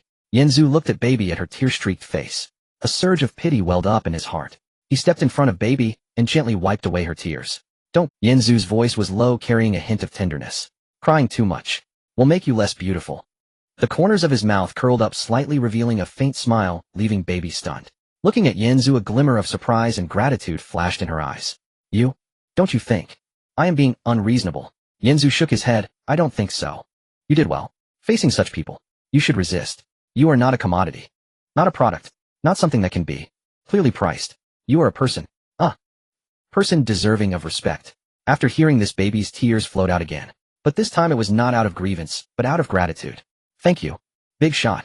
You are the first to treat me as a person. Yanzu smiled and turned to Xiao Ming. Looking at the dense black energy on his forehead, he sneered. In 1 million survival coins. You really can't get away with it. 1 million. I guess that's enough to buy your life. Fine, he said. 1 million. I agree to you. Xiao Ming's family, upon hearing this, instantly rejoiced. That's great. The Big Shot is indeed. Xiao Ming's family listened and was instantly overjoyed. Great. The Big Shot is indeed generous. Xiao Ming exclaimed, his face flushed with excitement as a glimmer of greed flashed in his eyes. Thank you, Big Shot. Xiao Ming's mother also smiled broadly, unable to contain her joy. The Big Shot is indeed extravagant, handing out 1 million just like that. Xiao Ming's father nodded repeatedly, while Xiaorou stood nearby, a hint of pride gleaming in her eyes. With 1 million in hand, my dreams of being a queen are about to come true. Yanzu opened the system panel and traded 1 million survival coins to Xiao Ming. Ding! The prompt sound of a successful transaction rang out, and Xiao Ming's backpack instantly filled with 1 million survival coins. It's here. It really arrived. Xiao Ming gazed at the numbers in his backpack, his eyes widening in disbelief. 1 million, it's really 1 million, we're rich. Xiao Ming's mother leaned over, staring at the digits and laughing uncontrollably. Son, we are rich now. 1 million, think of all the wonderful things we can buy. Xiaorou also leaned in, her eyes sparkling with greed. Xiao Ming, I will serve you well from now on. The family was lost in the joy of the 1 million, completely forgetting that they had just sold the very person who desperately protected them. Baby stood nearby watching Yanzu, who truly gave Xiao Ming 1 million. A flicker of confusion and complexity crossed her eyes. Big Shot. She approached Yanzu and whispered, why did you give them money? 1 million. That's not a small amount. And yet, I'm not worth that much. Her voice carried a hint of bitterness. Clearly they are extorting you. Why did you agree to this? Yanzu looked at Baby. Seeing her distressed expression, his heart softened. He leaned closer to her and whispered, don't worry. I have my reasons. His warm breath brushed against Baby's ear, making her shiver slightly. This 1 million isn't to buy you, but rather to buy their lives. Just wait and see, their fate will be quite dire. Baby was stunned, lifting her head to look at Yanzu, a flash of surprise in her eyes. You? What do you mean? Yanzu smiled, but did not directly answer, simply saying, it will get dark soon. Let's go. We'll find a place to rest tonight. Tomorrow we'll figure out a way to leave this secret realm. Baby still didn't understand fully, but seeing Yanzu's confident demeanor, she chose to trust him. Okay, they'll listen to you. Yanzu turned and walked deeper into the cave, with Baby following closely behind. Xiao Se flew onto Yanzu's shoulder. Awu, master, let's go. Awu, ignore those disgusting people. But Xiao Ming's family, seeing Yanzu about to leave, hurriedly followed. Big Shot, Big Shot. Xiao Ming caught up. Wait for us. This cave is too dangerous with zombies and unknown monsters. We'll be safer if we stick with you. Xiao Ming's father also caught up. Big shot, one more person means more strength. Let us follow you, it will benefit you as well. Yanzu stopped and coldly glanced at them. You? Want to follow? Xiaoming nodded repeatedly. We want a big shot, please be merciful and let us follow you. Yanzu sneered, fine. But remember, stay behind me and don't disturb me. Otherwise, the consequences are on you. Yes, we will definitely follow obediently and not disturb the big shot. Xiaoming's family nodded eagerly, resembling 4 dogs wagging their tails in supplication. Yanzu led Baby through the cave, finding a relatively safe corner. In the corner there was a protruding rock that could shield them from outside view. Behind the rock there was a flat area to rest. This is good enough. Yanzu stopped. We will rest here tonight and figure out how to get out tomorrow. Baby nodded, okay. She leaned against the rock and sat down. A day of battle and emotional turmoil left her utterly exhausted. Yanzu sat beside her, maintaining a distance that was neither too far nor too close. Xiaosei lay on the rock. Awu, master, I will keep watch. Awu. You all rest. Xiaoming's family sat not far away, too afraid to get too close yet not daring to stray too far. Yanzu looked at Baby curled up in a ball and felt his heart soften. Are you cold? He asked softly, and Baby nodded. A bit. The temperature in the cave is quite low. Yanzu thought for a moment and extended his arm. Come here, lean against me, it will be warmer. Baby was taken aback, her face slightly flushed. Isn't it inappropriate? What's inappropriate? Yanzu smiled. Didn't you just say you would cooperate with me? Baby's face grew even. That was before. Now, it's different. What's different? Yanzu raised an eyebrow. Baby didn't know what to say. Yanzu chuckled, reached out, and gently pulled Baby closer, letting her lean against him. Don't be stubborn. It's cold. Lean against me. It will be warm. The baby did not resist, only struggling slightly before obediently leaning into Yanzu's embrace. Yanzu's arms were warm and strong. This made the baby feel an unprecedented sense of security. So warm. She whispered, on your body. So hot. Yanzu chuckled. A man's body temperature is naturally higher than a woman's. His hand gently rested on the baby's waist. Through the combat suit, he felt the softness of her body. The baby's body stiffened slightly, but she did not pull away. Big boss. She called softly. Thank you. You didn't really treat me as a commodity. Yanzu smiled. I told you you are a person, not an object, and you deserve respect. The baby's heart warmed at his words, and she looked up at Yanzu. In the dim light, Yanzu's face was chiseled, exuding a mature man's charm. His eyes were deep and gentle, like a tranquil pool. It made one unable to resist the urge to indulge in it. Big boss. The baby's voice trembled. You? Why are you so good to me? Yanzu gazed at her, a hint of tenderness flashing in his eyes. Because you are worth it. His voice was deep and slightly hoarse, causing the baby's heart to race. She did not know what to say, simply resting quietly in Yanzu's arms, feeling his warmth and heartbeat. Yanzu's hand slowly moved from her waist to her shoulder, gently caressing. Sleep now. Tomorrow we still rest well. The baby nodded and closed her eyes, but her heart could not calm down. Yanzu's embrace was too warm, making her reluctant to leave. Not far away, Xiaoming's family watched Yanzu and the baby cuddle together. Various complex emotions flashed in their eyes. Xiaoming looked at the baby resting in Yanzu's arms, feeling a surge of bitterness and unwillingness. Baby, my wife, now, is leaning in another man's embrace. And so intimate. She has never treated me this way. His fist was tightly clenched, yet he dared not lash out. Xiaoming's mother sneered at the scene. Look at that. That shameless woman. Just sold off. And can't wait to throw herself into another man's embrace. Really shameless. So close. Their bodies are pressed together. Simply a natural seductress. Wherever she goes, she flirts. Xiaoming's father also shook his head, sigh. The world is going downhill. Today's women really can't live without men. Just left one, and immediately jumped into another's embrace. Shameless. Xiaoro also looked on, a hint of jealousy flashing in her eyes. Baby sis. Indeed. Very skilled. So quickly. Has enchanted the big boss. Leaning in his embrace. Pretending to be weak. To gain sympathy. Such tricks. I can't learn. Too shameless. Shameless, Xiaoming's mother added. The big boss too has fallen for that seductress. $1 million was not worth it. That kind of person is just for fun. How could he take it seriously? Really inexperienced. But it's fine. Anyway, the $1 million is in hand. Let them do as they please. It's none of our business now. Yanzu held the baby, listening to Xiaoming's family's sarcastic conversation not far away.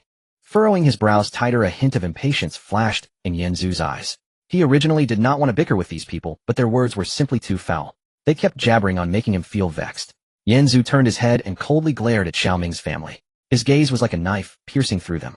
If you can't speak, then don't say anything. His voice was low, carrying a chilling coldness that sent shivers down one's spine. If I hear you jabbering, just get lost. His words were like a thunderclap echoing in the cave. Xiaoming's family immediately shut their mouths, daring not to make another sound. Xiaoming's face turned pale. Yes. I'm sorry. We want talk. Anymore. Xiaoming's mother, scared, dared not speak, only lowering her head. Xiaoming's father also shut his mouth. Xiaoro shrank into a ball from fear. If I hear you speak ill of baby again. Yanzu's voice turned even colder. I will. Cut out your tongues. And feed them to zombies. Do you understand? Yes. We understand. Xiaoming's family replied in unison, their voices trembling with fear. Very good.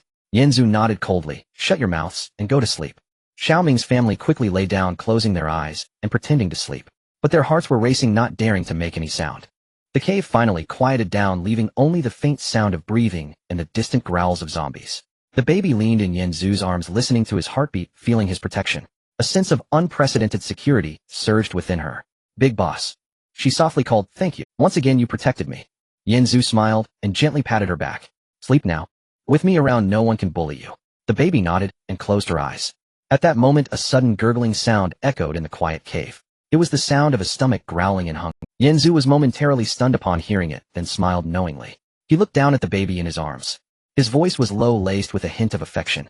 The baby's face instantly turned red as the gurgling sound was indeed coming from her stomach. I. She lowered her head, not daring to look at Yanzu. So embarrassing. Your stomach is being unreasonable. Calling out at such a time. Yanzu chuckled. What's there to be Everyone gets hungry. So do I. Having been disgusted by this family, I forgot I hadn't eaten all day. The baby lifted her head to look at Yanzu. You're hungry too. Yanzu nodded. Since entering the secret realm, I haven't eaten anything. My stomach has long been empty. The baby thought for a moment. Then you. Why didn't you say anything? Yanzu smiled. I didn't want to disturb you. The baby felt her heart warm at his words. Are you always this gentle? Yanzu raised an eyebrow. Only gentle with beautiful women. The baby's face turned even redder. You're joking again. I'm not joking. Yanzu looked at her, a hint of seriousness flashing in his eyes. You are beautiful, and that's a fact. The baby's heart raced as she didn't know how to respond, merely lowering her head and fidgeting with the edge of her battle suit. Big shot. You're quite a strange person, clearly so powerful. And yet you can be so gentle in this apocalypse. Yanzu chuckled. Strength and gentleness are not mutually exclusive. The baby nodded in agreement. You're right. Yanzu took out 3 peaches from his backpack. The peaches were entirely pink and emitted a faint golden light, clearly not ordinary. The rich fragrance of the fruit instantly filled the air, making one unable to resist the urge to take a bite. He handed one to the little dragon. Here, yours. The little dragon accepted the peach. Awoo, thank you, master. Awoo, so fragrant. Awoo, I'm going to eat now. Then Yanzu handed another peach to the baby. Here, yours. The baby took the peach and glanced at it, her eyes instantly widening. This. Is this? She examined the peach closely, then exclaimed, a platinum-grade peach. Big shot. Who exactly are you? You have fruits of this quality. Her voice was filled with shock. Platinum-grade fruits were extremely rare. In the market, a single platinum-grade peach was worth at least 1,000 survival coins. Moreover, they were priceless and could hardly be bought. Yet Yanzu casually produced 3 and distributed them like ordinary fruits. This is unbelievable. Yanzu chuckled. Did you forget? You traded me for watermelons. The baby was momentarily stunned, then a scene flashed through her mind. On the World Channel, that first city builder, Yanzu sold bronze-grade watermelons, which were in high demand. At that time, she had traded a silver equipment blueprint for 10 watermelons. So it turns out, you are Yanzu. The baby looked at him in surprise. You are the first city builder in the entire server. Yanzu nodded. It's me. The baby was shocked, as she never expected that the man before her was the legendary Yanzu, the first player to build a city in the entire server, a powerhouse with countless resources. Yanzu smiled. What's wrong? Do I not look like him? The baby shook her head. It's not that you don't look like him. It's that you look too much like him. You are younger than I imagined. And even more gentle. Yanzu smiled. Go ahead and eat. The baby nodded and took a bite of the peach. Her eyes lit up instantly. So sweet, so fragrant, the texture is exquisite. The taste of the platinum-grade peach far exceeded that of ordinary fruit, sweet, but not cloying, fragrant, yet not garish. After swallowing, a warm current spread within her body, restoring her stamina and uplifting her spirit. Yanzu asked. The baby nodded repeatedly. It's so delicious. This is the best thing I've eaten since the apocalypse began. Yanzu looked at her, enjoying her food, a slight smile playing on his lips. I'm glad you like it. Eat more. The baby took another bite of the peach juice, spilling from the corner of her mouth. So much juice. She extended her tongue to lick the juice from the corner of her mouth, looking utterly adorable. Yanzu watched her, a hint of tenderness in his eyes. The way you eat reminds me of someone. The baby was taken aback. Like my woman. The baby's face turned bright red instantly. You're just joking. I'm not joking. Yanzu looked at her earnestly. I'm stating a fact. The baby's heart raced as she didn't know what to say, merely lowering her head and continuing to eat the peach. but the corners of her mouth lifted slightly, clearly quite happy. The two sat side by side, eating peaches, the air filled with a sweet atmosphere. It was as if there was an invisible thread connecting the two quietly. The little dragon sat nearby eating a peach and watching the sweet interaction between its master and the baby. Rolling its eyes, it said, "Aww, master is flirting again. Aww, now that there's baby sis, you don't care about me anymore. Aww, I also want to eat peaches, but I want roasted meat more." Yanzu shot a glare at the little dragon. "Eat your peaches.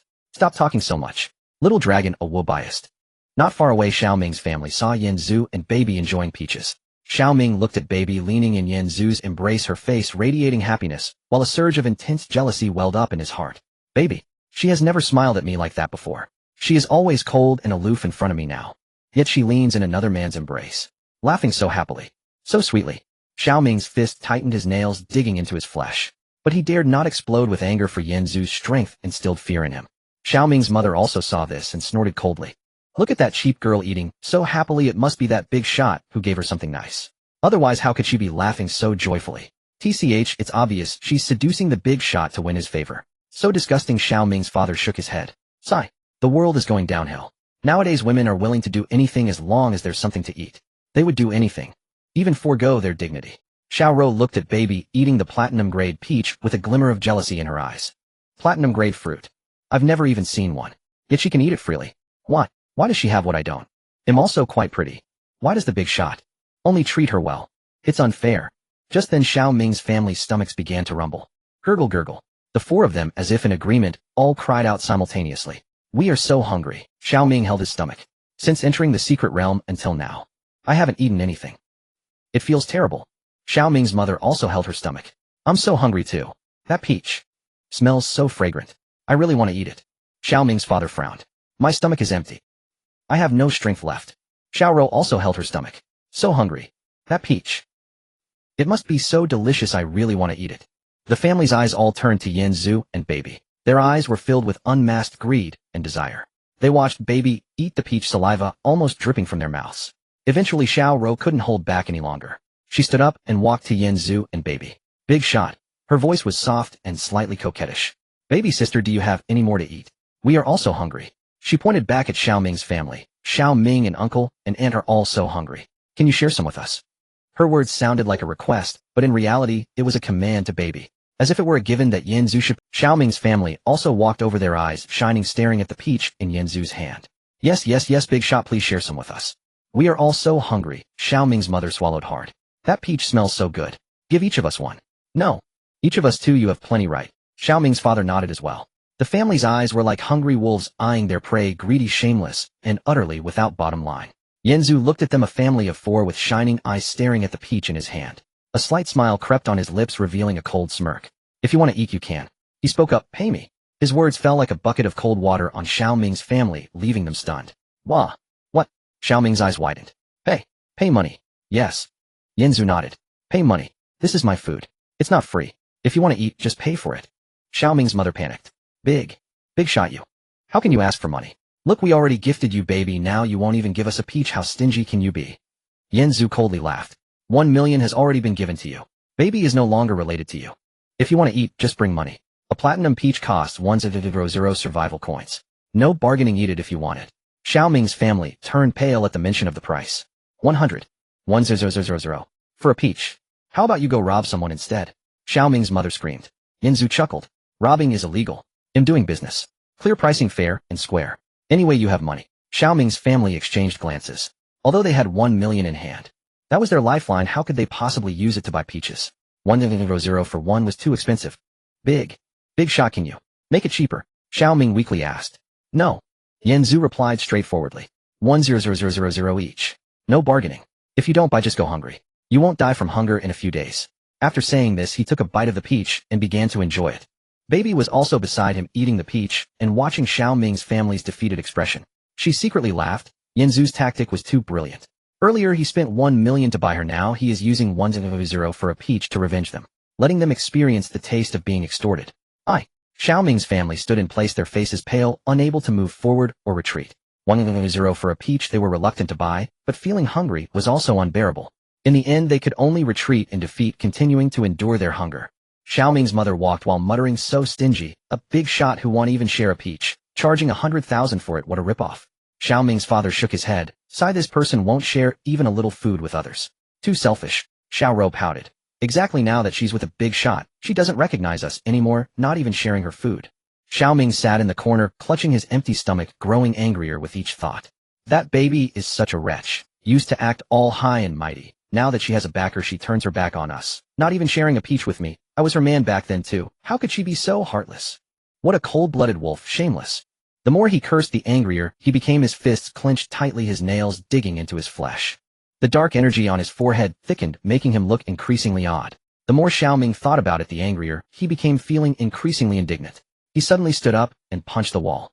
Bang! His fist slammed hard against the stone wall of the mine, denting it significantly. However, his hand also throbbed painfully.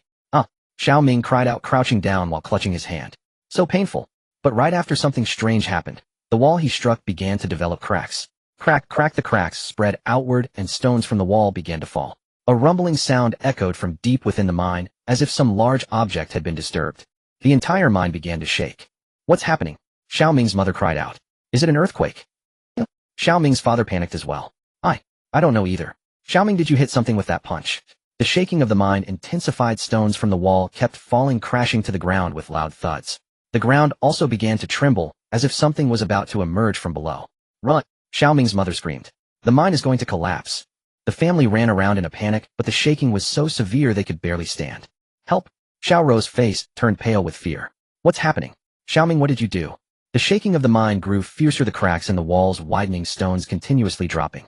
Booming! A tremendous sound echoed in the mine, ringing painfully in their ears. Cracks appeared on the ground, spreading outward, while stones from the ceiling began to fall, crashing to the floor. Bang! Bang! Bang! Dust filled the air. The entire mine was in chaos. Run! The mine is going to collapse. Help! Xiao Ming's family was running wildly in the mine, but the tremors were so severe they could barely stand, let alone run.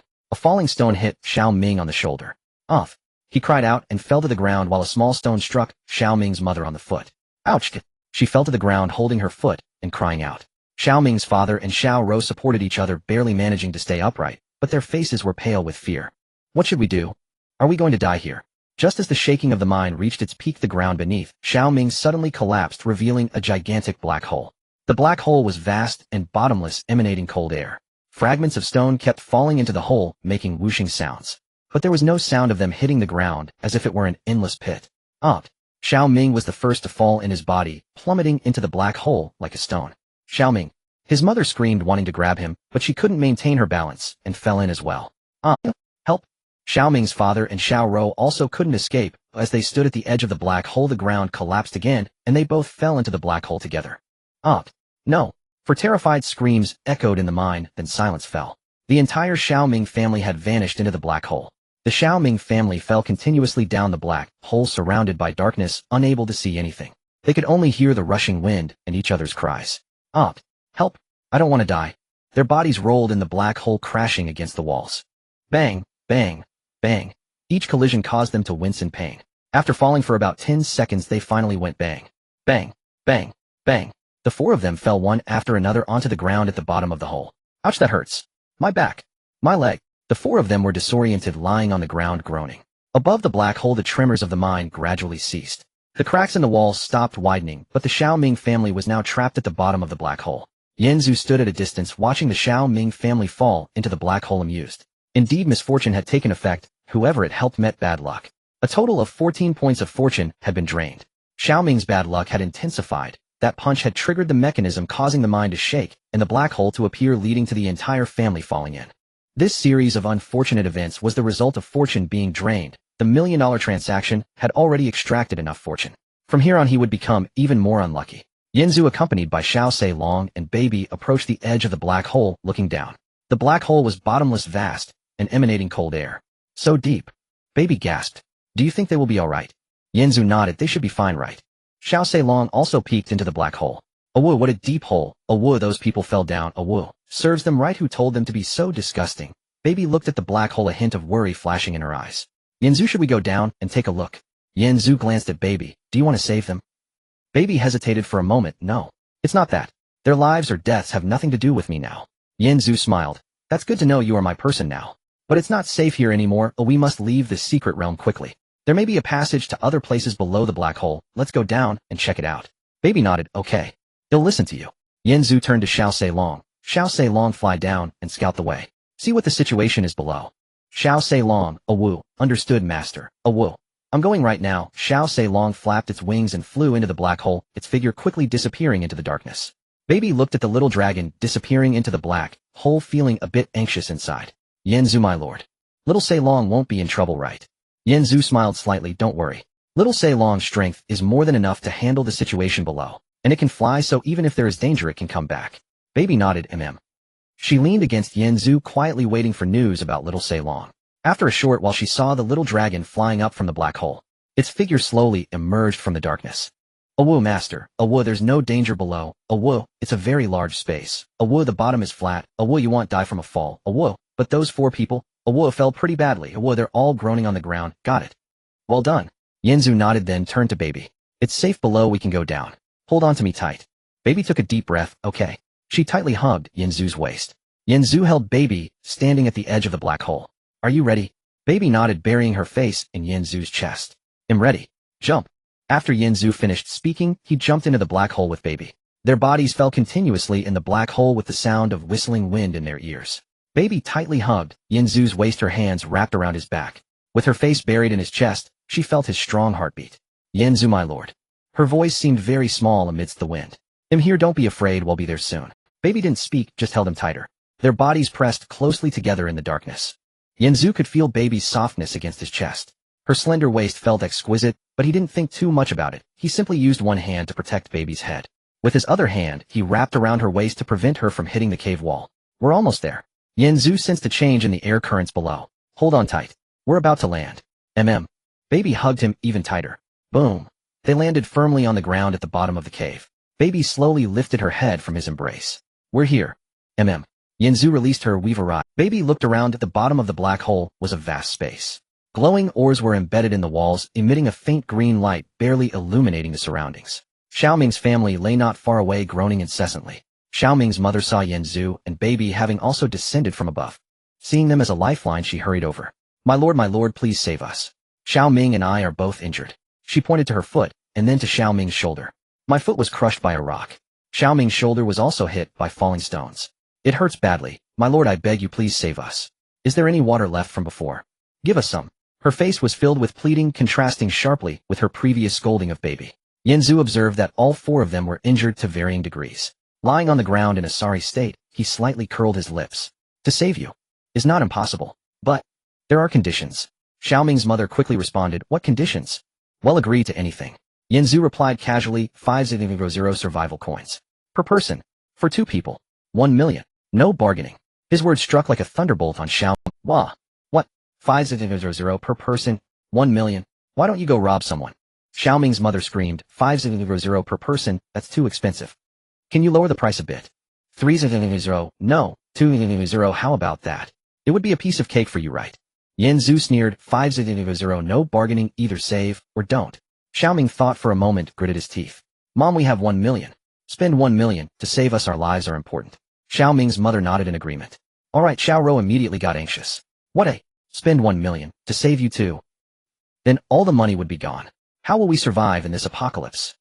I firmly oppose, Xiaoming's father also nodded. Xiao Rou is right. We can't spend all our money. I also oppose. Xiaoming grew angry. Dad, Xiao Rou, what do you mean? Both Mom and I are injured, you all don't want to save us. Big brother Xiaoming, Xiao Rou quickly said. It's not that we don't want to save you, but we must consider the future. We can endure this for now. If we spend 1 million, what will we eat, where, and how will we live? Xiaoming's mother was also angry. Xiao Rou, you ungrateful wretch.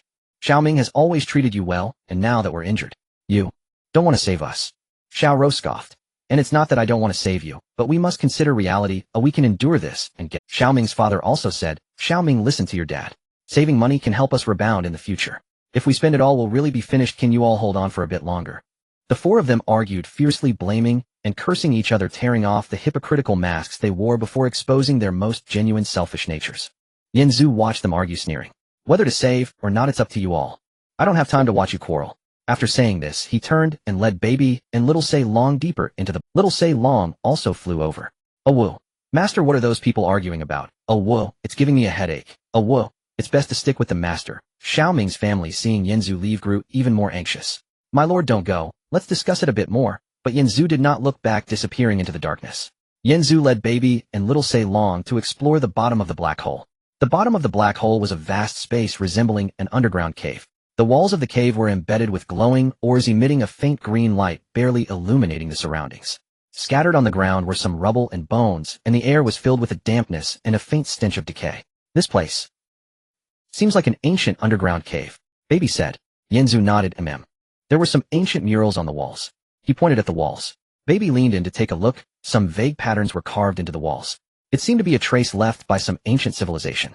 These murals seemed to tell a story, Baby said, but it's too vague to see clearly. Yanzu also took a look. Let's wait until morning to examine it closely. For now, let's rest and explore again tomorrow morning. Baby nodded. Okay. He'll listen to you. Yanzu found a relatively safe corner for Baby to sit and rest. Little Say Long also lay on the ground. Awo, master, I'll keep watch. Awo, you all rest. Awo, if there's anything I'll call you. Yanzu nodded. Okay. Thank you for your hard work. In the distance, Xiao Ming and Xiao Ming's mother gradually fell asleep due to injuries and exhaustion. Xiao Rou and Xiao Ming's father exchanged glances, a hint of ambiguity flashing in their eyes. Brother Xiao Ming and aunt are asleep now, Xiao Rou said softly. Xiao Ming's father nodded. Let's go over there and discuss some matters. All right. Xiao Rou stood up, following Xiao Ming's father, quietly sneaking to another corner of the cave. The two entered the corner and confirmed that no one was around. Xiao Rou, my dear, I've missed you so much. His voice carried a hint of hoarseness and urgency. Xiao Rou responded sweetly, I missed you too. That useless Xiao Ming can't even protect his own wife. You are the most masculine of all, Xiao Ming's father thought with pride as he lowered his head and kissed Xiao Rou's lips. Their lips pressed tightly together, indulging in each other's warmth.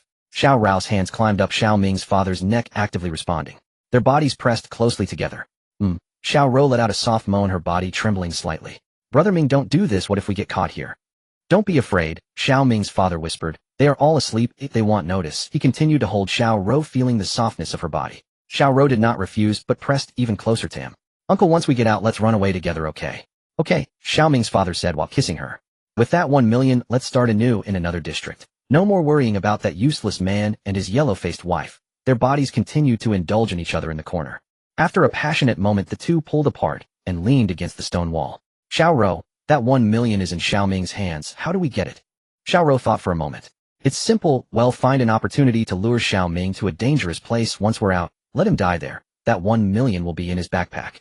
If he dies, the stuff in his backpack will drop out. Then we can take that 1 million away. Xiao Ming's father brightened at her words. Good idea. It's no loss if that useless Xiao Ming dies, and his mother can be dealt with too. To avoid trouble, Xiao Rou smiled. Uncle, you're really bad, but I like it. Once we have that 1 million, we'll move to the best district, buy the best gear, and live the best life. Then it'll be your little wife. Hearing this, Xiao Ming's father was overjoyed. Okay, my little wife, come, let's kiss again. The two kissed once more while Xiao Ming, who had been awakened by the pain in his shoulder, adding to his urgency to relieve himself, he got up to find a corner. He held his shoulder and stood up, slowly looking around. Just then, he heard some strange sounds coming from afar. Uncle, you're so bad. The voice sounded like Xiao Rou's, making Xiao Ming furrow his brows. Xiao Rou, what is she doing? He followed the sound, walking closer and closer, the voices becoming clearer. Uncle, once we get out, let's run away together with that 1 million to start anew in another district. It's no loss if that useless Xiao Ming dies. Hearing this, Xiao Ming's head buzzed, as if struck by lightning. He couldn't believe his ears, quickening his pace until he reached the stone wall. Peeking in, the sight before him shattered his. Behind the stone wall, Xiao Ming's father was holding Xiao Rou, the two lost in passion. Xiao Rou was pressed tightly against him, their lips still locked. Xiao Rou. Dad. Xiao Ming's voice trembled with disbelief and extreme anger. What are you doing? Xiao Ming's father and Xiao Rou, hearing the voice, abruptly pulled apart and turned to see Xiao Ming standing there, his face pale and his eyes burning with fury. Xiao Ming. Xiao Ming's father stuttered. You. How did you wake up? Xiao Ming, Xiao Rou panicked. Let me explain. Explain, Xiao Ming shouted. What are you all doing? What are you doing? You're holding my woman. What are you doing? His voice echoed in the cave, awakening Xiao Ming's mother from her sleep. What happened? What's going on? Xiao Ming's mother awoke, and upon seeing the scene before her, froze. Xiao Ming's father and Xiao Rou stood together, disheveled. Xiao Ming, pale and trembling all over, said, Xiao Ming. What is going on? Xiao Ming turned to look at his mother, his eyes filled with pain and anger. Mom. They are having an affair. His words struck Xiao Ming's mother like a dagger to the heart. What? Xiao Ming's mother widened her eyes, looking at Xiao Ming's father and Xiao Rou. You? What are you doing? Her voice was filled with disbelief and extreme anger. You old man. How could you be with this vixen? Her body trembled slightly, her face pale, as if all the blood had been drained from her. How could you do this to me? How could you do this to Xiao Ming? You old fool. How could you? Xiao Ming's father lowered his head, unable to meet the eyes of his wife and son. Xiaoro stood aside a bit awkwardly, but showed little remorse. Seeing that the situation couldn't be hidden, she took a deep breath. Xiao Ming, brother. And please don't be hasty, is it not true that, in such a situation, you have no responsibility? Her words left both Xiao Ming and his mother stunned. You? What did you say? Xiao Ming's eyes widened. You mean, you two are having an affair, and instead blame me and mom? Xiaoro remained calm. Brother Xiao Ming, you should listen to me first. You always complain and never care for me, treating me like air. Why am I with you? Is it not for a sense of security? But what about you? All you do is blame heaven and complain you have no ability, can't even protect your wife, and even sold her to others. How can a man like that make me feel secure? Xiao Ming's face turned red and white as he stammered. I had no choice. No choice. Xiaoro sneered. No choice, just sell your woman to another man. Ask yourself which man in the world can do such a thing. Only you could do that. You vixen. It's clearly you who seduced my old man. And now, you turn around and blame us. Xiaoro turned to Xiao Ming's mother and said, Aunt, don't say anything about me. Think about how you usually treat me, with your sarcasm and arrogance, treating me like a maid. I lived in the Ming family worse than a dog. Now that something like this has happened, do you have no responsibility at all? Xiao Ming's mother was rendered speechless by her words. You vixen. Full of nonsense. Xiao Ming's father also raised his head. That's right. Yes. Xiaoro is right. You all are too domineering and never take me seriously. Now with this happening, you can't blame us entirely. The Xiao Ming family of four was embroiled in a heated argument, blaming each other and shirking responsibility. Xiao Ming's mother cursed Xiaoro as a vixen, while Xiaoro retorted that Aunt was domineering. Xiao Ming cursed his father for being inhumane, and his father shot back that his son was useless. The four of them were like four mad dogs tearing at each other, exposing their ugliest sides. After arguing for a long time, Xiaoro realized that continuing to fight was pointless for anyone. All right, stop arguing. Xiao Ming, Gidge, and you two are injured now. And we are still in the apocalypse, let's take it slow with our issues. Our top priority now is to survive, isn't it? Although her words seemed hypocritical, they hit the nail on the head. Xiao Ming and his mother thought about it, and agreed now they were injured and fighting would benefit no one. Xiao Ming snorted coldly. Survive first. Then we will settle the scores. Xiao Ming's mother nodded. All right, let's survive first. But I will remember this debt. Xiao Ming's father and Xiaoro exchanged glances, secretly relieved. The four of them, each harboring their own thoughts, returned to their respective places, pretending to sleep. But none truly fell asleep, they were all lost in their own thoughts. Not far away, Yinzu and Baby sat in a corner, watching the farce of the Xiao Ming family unfold coldly. So disgusting. Baby frowned. This family is really too disgusting. Blaming each other. Shirking responsibility. As if the whole world owes them. Yinzu nodded. Yes. The ugliness of human nature is laid bare in the apocalypse. Thank goodness I've already left them behind. Baby sighed. Otherwise, I would still be tied to such a family. Just thinking about it makes me sick. She turned to look at Yinzu, a hint of gratitude flashing in her eyes. Thank you, Yinzu, for helping me see their true colors and for freeing me completely. Yinzu smiled slightly. It's their own doing, it has nothing to do with me. Baby leaned against his shoulder. How can there be such disgusting people in the world? Yinzu patted her back. The world is vast, all kinds of people exist. You don't need to feel sad for such individuals. They are not worth it. Baby nodded. Yes. She raised her head to look at Yinzu, and in the dim light his face was sharply defined, making one want to drown in it. Yinzu, thank you. Your presence makes everything feel so good. Yinzu looked at her, a hint of tenderness flashing in his eyes. Sleep now. I am here with you. No one can bully. Baby nodded, leaning into his embrace and closing her eyes. Yinzu gently wrapped his arms around her waist, making her more comfortable against him.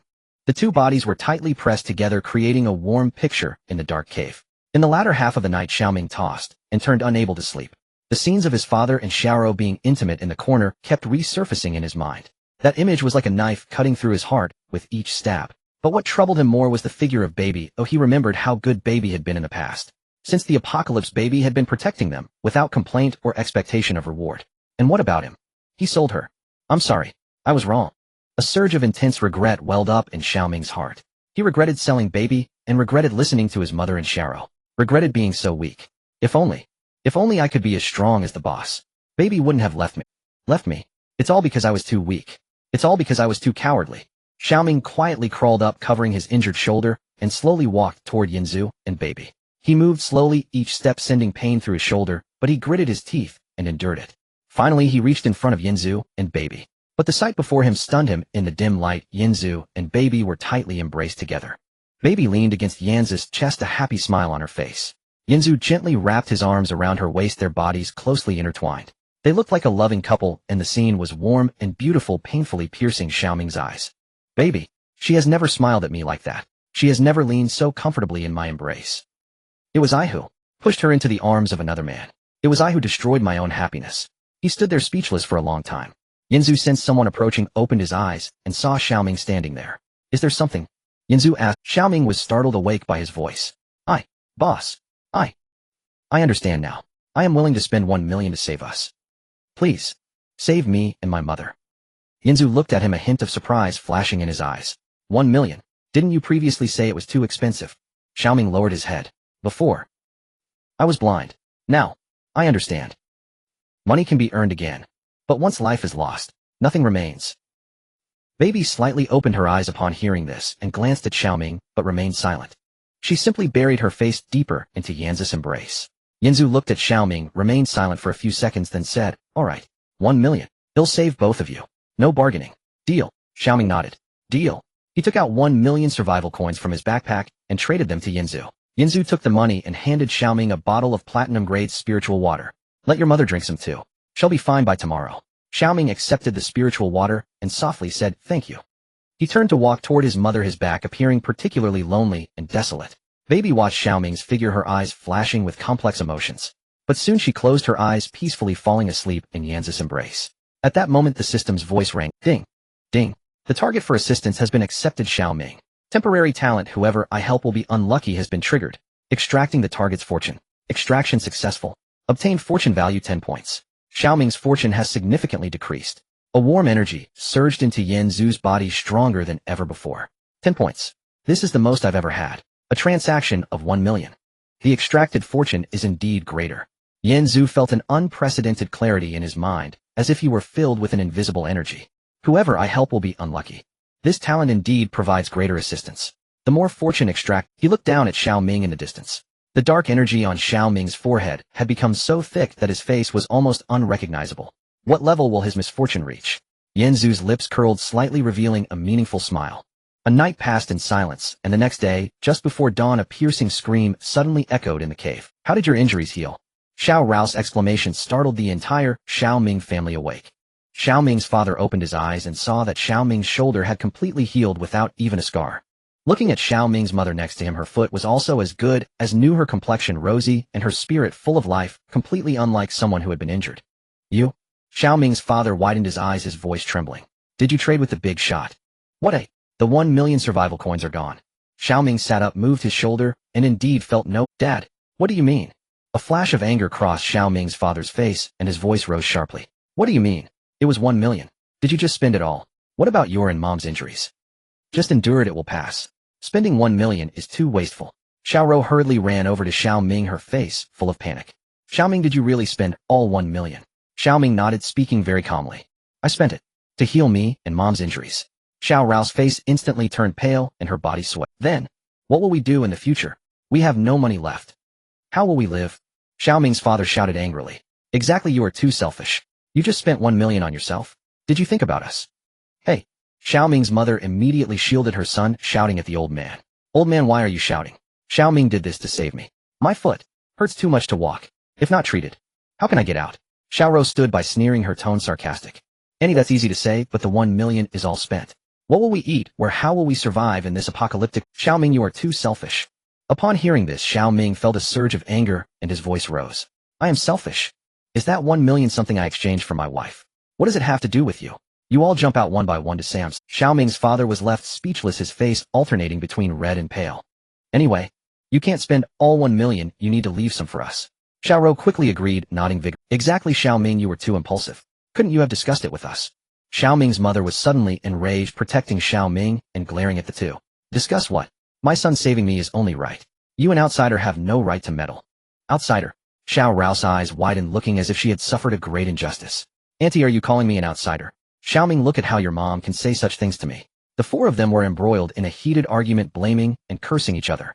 All their ugly natures were full. Just as they were arguing fiercely, a woman's voice suddenly echoed from deep within the cave. Although the voice was weak, Yinzu heard it clearly, each word piercing his ears. Chincheng, even if I die, I will never agree to you.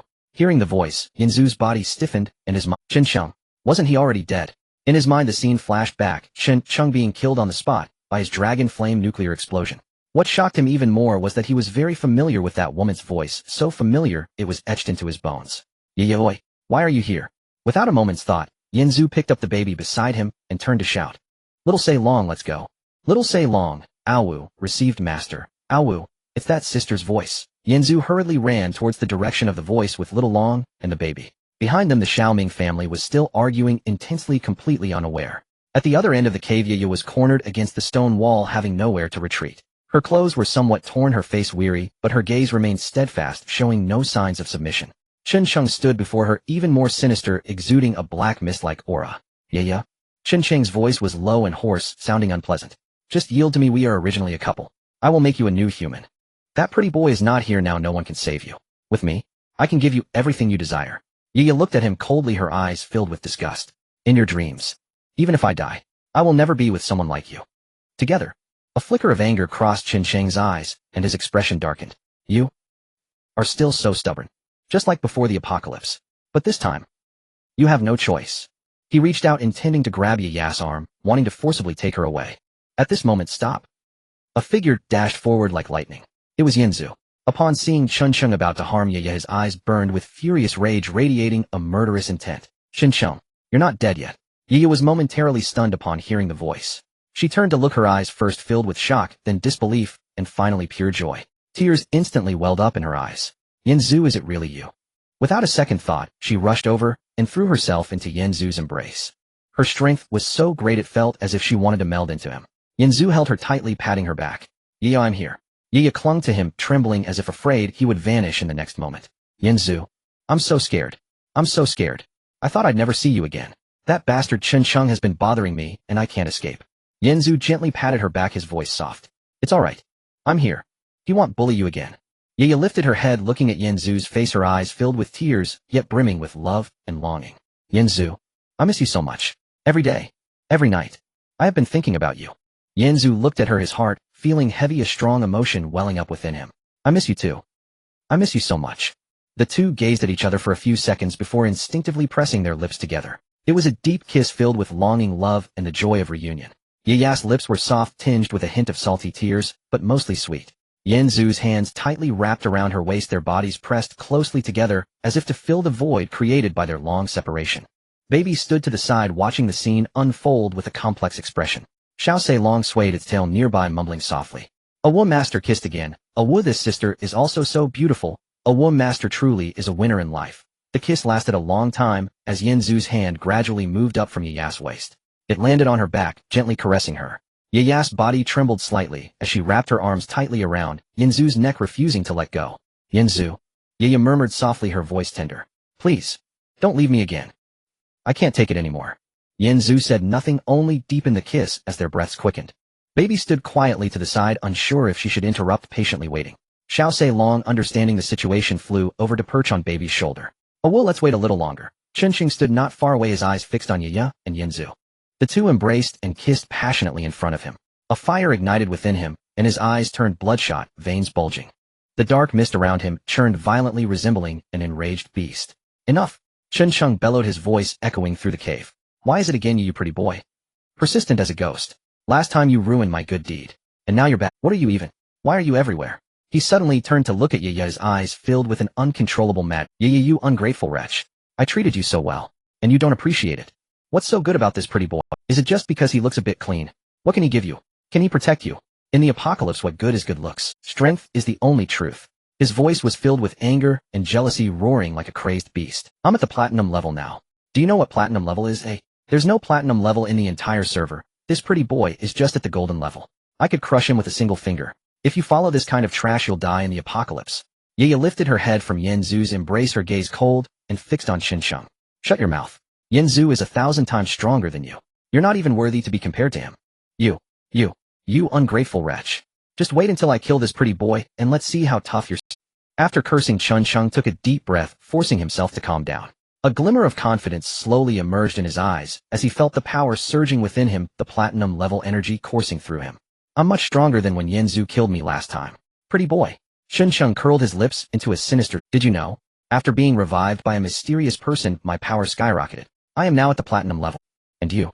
He scanned Yinzu up and down. It seems you're still at the golden level. TSK, TSK, TSK. At the platinum level, a golden level is just an ant. I could crush you with a single hand. As he spoke, he extended a hand, mimicking a crushing gesture. Yinzu, I'm giving you a chance. Kneel down and bow 3 times to me. And then hand over Yiya. I might consider leaving you with an intact corpse. What do you say? This condition is quite generous, isn't it? His tone was filled with mockery and confidence, as if he had already secured victory over Yinzu. I am now a Corpse King avatar. Do you know what a Corpse King avatar is? It means that I am no longer entirely, but rather a being that is half human and half corpse. Possessing the strength of zombies and the wisdom.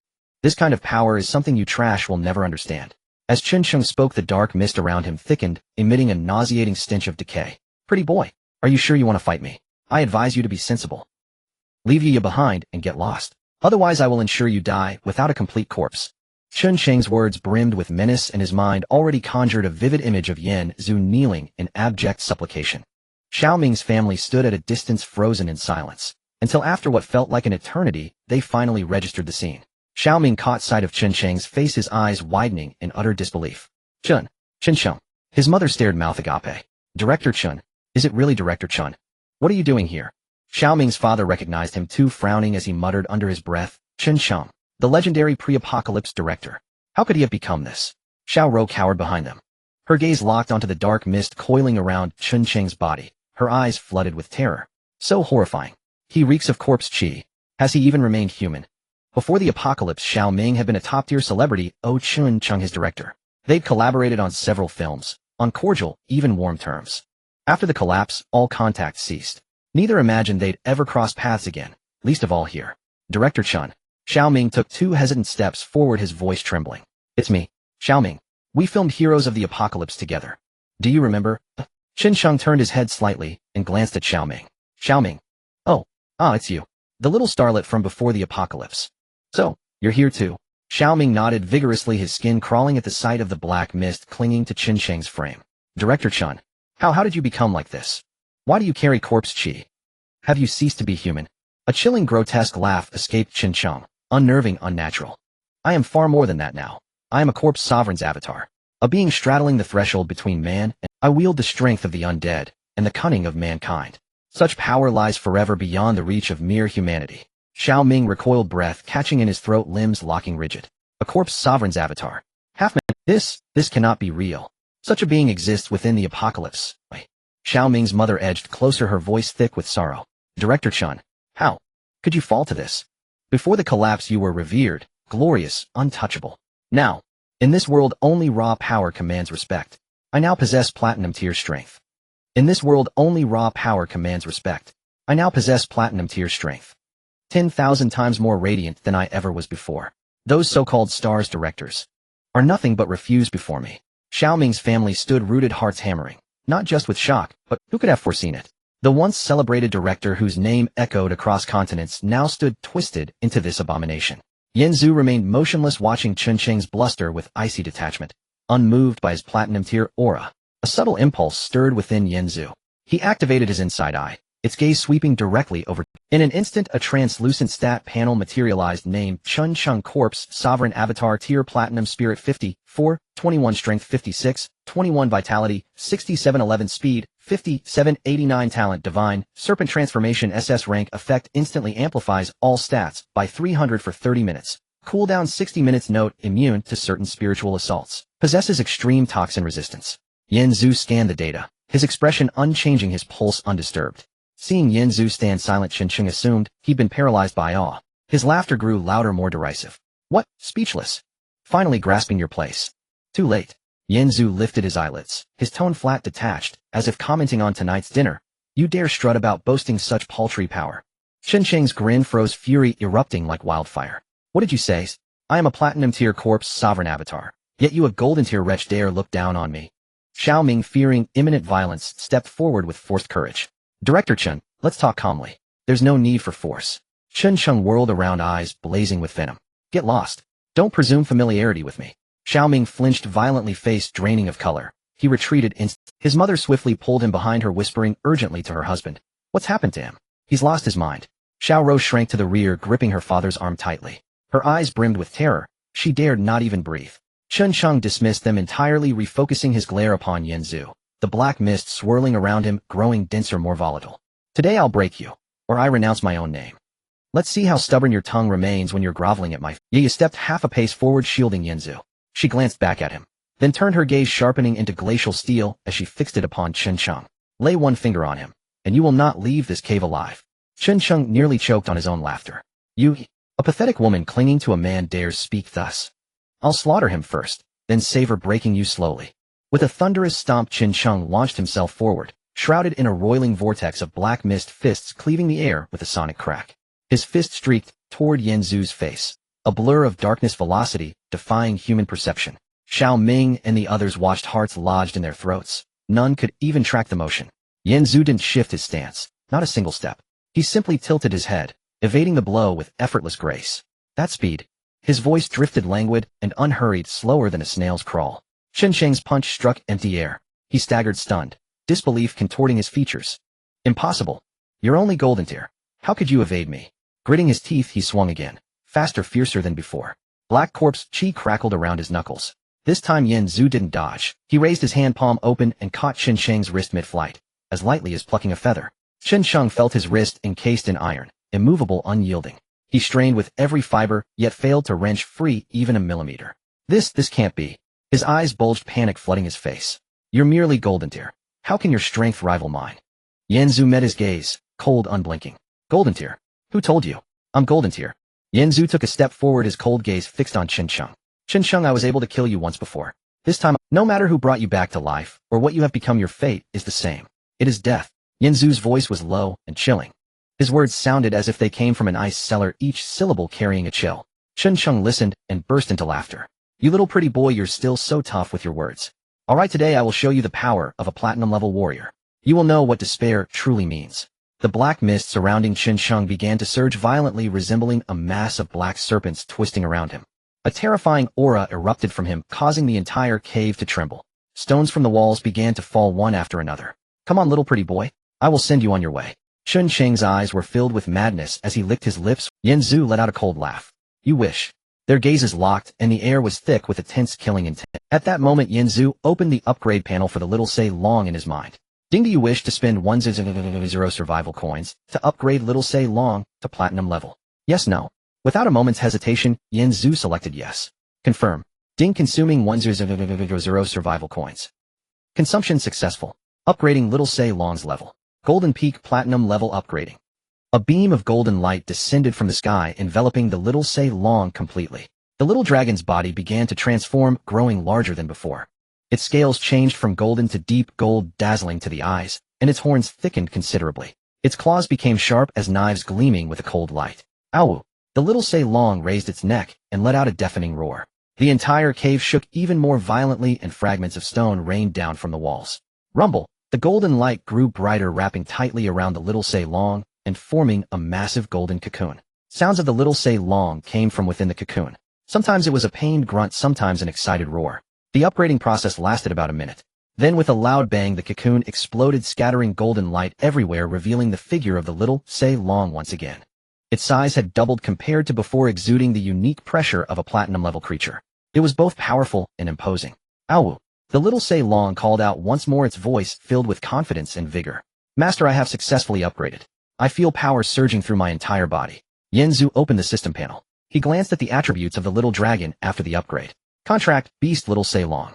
Strength Platinum, Spirit 99.99, Power 99.99, Endurance 99.99, Speed 99.99, Fire Element 99.99, Talents, Dragon Flame Breath, S rank Dragon, Might, A rank Flight, B rank Fusion, SS Personality, Lively, Curious, Slightly Mischievous. Upgrade Method, Devour Survival Coins. 1 Survival Coin, 1 Experience Point. Current Experience 0 Platinum Diamond. Yanzu looked at the panel.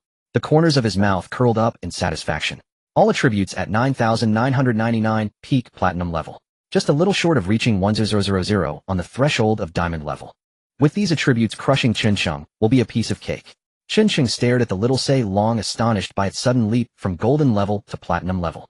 His eyes widened, mouth agape. How is this possible? Just a moment ago it was golden level, how can it suddenly be platinum? Chen Sheng's face turned pale. His initial confidence morphed into shock, then fear. His legs involuntarily took a step back. No, it can't be. How could you have the ability to instantly raise the level of a contract beast? This is unreasonable. Chen Sheng shook his head, frantically unwilling to accept the reality before him.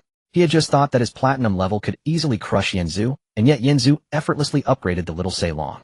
It was now stronger than him at platinum level. Damn it. Damn it. Chen Sheng gritted his teeth, a fine layer of sweat breaking out on his forehead. I don't believe it. I am also platinum level, and I can still crush him. Chen Sheng tried to encourage himself, but his voice clearly lacked the confidence it had before. His gaze began to dart around his body, trembling slightly, and anyone could see that he was afraid.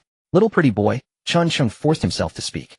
Do you think that just because you upgraded your pet level you can defeat me? Let me tell you, I still have a trump card. Once I unleash the divine serpent transformation, I will crush you too. Yanzu looked at his forced bravado with a cold smile. Come on, little Sei Long, crush him for me. Owl got it, master. Owl, watch me. Owl, I will have fun playing with this guy. The little Sei Long soared into the air, looking down at Chen Sheng with a hint of mockery in its eyes. Little bug, let this dragon play with you. The little Sei Long vanished in a flash. Whoosh, in the next second it appeared behind Chen Sheng. Bang! Its tail struck Chen Sheng's backside, sending him tumbling forward. Ouch! You! Chen Sheng scrambled to his feet, fury etched on his face. Owl, ambush. Owl, this dragon is having a fair confrontation. Owl, you're just too slow. The little Sei Long disappeared again, this time reappearing in front of Chen Sheng, gently raising a paw. Smack! Like swatting a fly, it sent Chen Sheng flying. Bang! Chen Sheng crashed against the stone wall, leaving a large dent. Uffed! Chen Sheng spat out a mouthful of blood. You. He clutched his chest, his face as white as paper. Owl, so weak. Owl, this dragon hasn't even used its full strength yet. Owl, you're going down already. Owl, this is so boring. The little dragon opened its mouth and breathed out a dragon flame. Boom! The dragon flame landed right by Chen Sheng's feet, turning his shoes to ashes. My Chen Sheng jumped up, hopping around like a monkey. Hot, hot, hot. Owl, haha. Owl, you're jumping so high. Owl, want to do it again. Another dragon flame shot out, burning Chen Sheng's pants and exposing his underwear. My pants. Chen Sheng quickly covered his lower half with his hands, his face flushed red, utterly embarrassed. Little Sei Long laughed joyfully in the air. Awo, ha! Awo, your underwear is so ugly. Awo, is that? Awo, I didn't expect you to be like this in the distance, baby, and you couldn't help but laugh at the scene. Baby said Little Sei Long is too mischievous. Yi replied, but Chen Sheng does deserve it. Little Sei Long stopped laughing and released its dragon might. Boom! A powerful pressure descended from above, pinning Chen Sheng down, as if a great mountain weighed upon him. Thud! He knelt on the ground, unable to move. No! It's impossible. I'm a platinum level, how can I be suppressed like this by a pet? Chen Sheng struggled desperately, but his body wouldn't respond. Little Sei Long slowly landed in front of him, lowering its head and pointing its nostrils at him. Awo, little bug. Awo, do you know the might of this dragon now? Awo, do you want to fight again? Chen Sheng knelt on the ground, trembling all over. His eyes were filled with fear and reluctance. Damn! I refuse. Little Sei Long opened its mouth and began to gather dragon flames. A massive golden fireball appeared in its mouth, the temperature frighteningly high. Awo, this is the final strike. Awo, die, little bug. Chen Sheng looked at the fireball, a glimmer of despair flashing in his eyes. He knew that if he took this hit, he would certainly perish. No, don't. I don't want to die. Chen Sheng shook but his body was pinned down by the dragon's might, unable to move at all. The fireball in Little Sei Long's mouth grew larger and brighter, seemingly about to be unleashed. At that moment, Chen Sheng suddenly burst into mad laughter. Ha ha, little white face. Don't be too happy too early. His laughter was filled with madness and a sense of unwillingness. Do you think you've won? Do you think killing me will end? Too naive. Little Sei Long paused its movements, tilting its head to look at him. Awo, is this guy insane? Awo, laughing even when death is near. Yanzu furrowed his brows, coldly staring at Chen Sheng. What do you want to say? Chen Sheng continued to laugh, unable to stop. Ha ha ha. Little white face, listen, this is just my avatar, do you know what that means? My true self is not here at all. You killed this avatar. It has no effect on me whatsoever. Ha ha ha. Yanzu's frown deepened upon hearing this. Avatar, that's right. This is merely a fragment of the Corpse King's consciousness formed as an avatar attached to this body. My true self is cultivating and growing stronger in a place you will never find. When I emerge from my seclusion, it will be your death date. Ha ha ha. Chen Sheng's body began to fade, as if it would dissipate. Chen Sheng looked at Yanzu, his eyes filled with resentment. Little white face, before the end, let me send you one last gift. Hope you like it. After he finished speaking, the black mist around him suddenly exploded. Boom. The black mist gathered into a black beam of light, shooting upwards towards the cave ceiling. Rumble. The cave ceiling was struck by the black light, splitting open a massive hole. Crack, crack. The fissure grew larger. The entire cave began to shake violently. Not good. Yanzu's expression changed. The cave is going to collapse. Chen Sheng laughed maniacally. Ha ha ha. This gift is to gather the infinite army of zombies with all the power of my avatar, to bury you all here. Haha. We will meet again soon. When that time comes I will make you unable to live, unable to die. Chun Cheng's body grew fainter, finally transforming into a wisp of black smoke dissipating into the air. Only his maniacal laughter echoed throughout the cave. Yanzu looked at the massive rocks falling down, his face grim. Little Say Long. Take them away. Hurry. Awu got it, master. Awu, hold on tight, everyone. Little Say Long spread its wings sheltering baby, and go. Little Say Long flapped its wings, rushing quickly towards the cave's exit with massive rocks crashing down behind them, dust filling the air. Rumble. The entire bottom of the black hole was collapsing.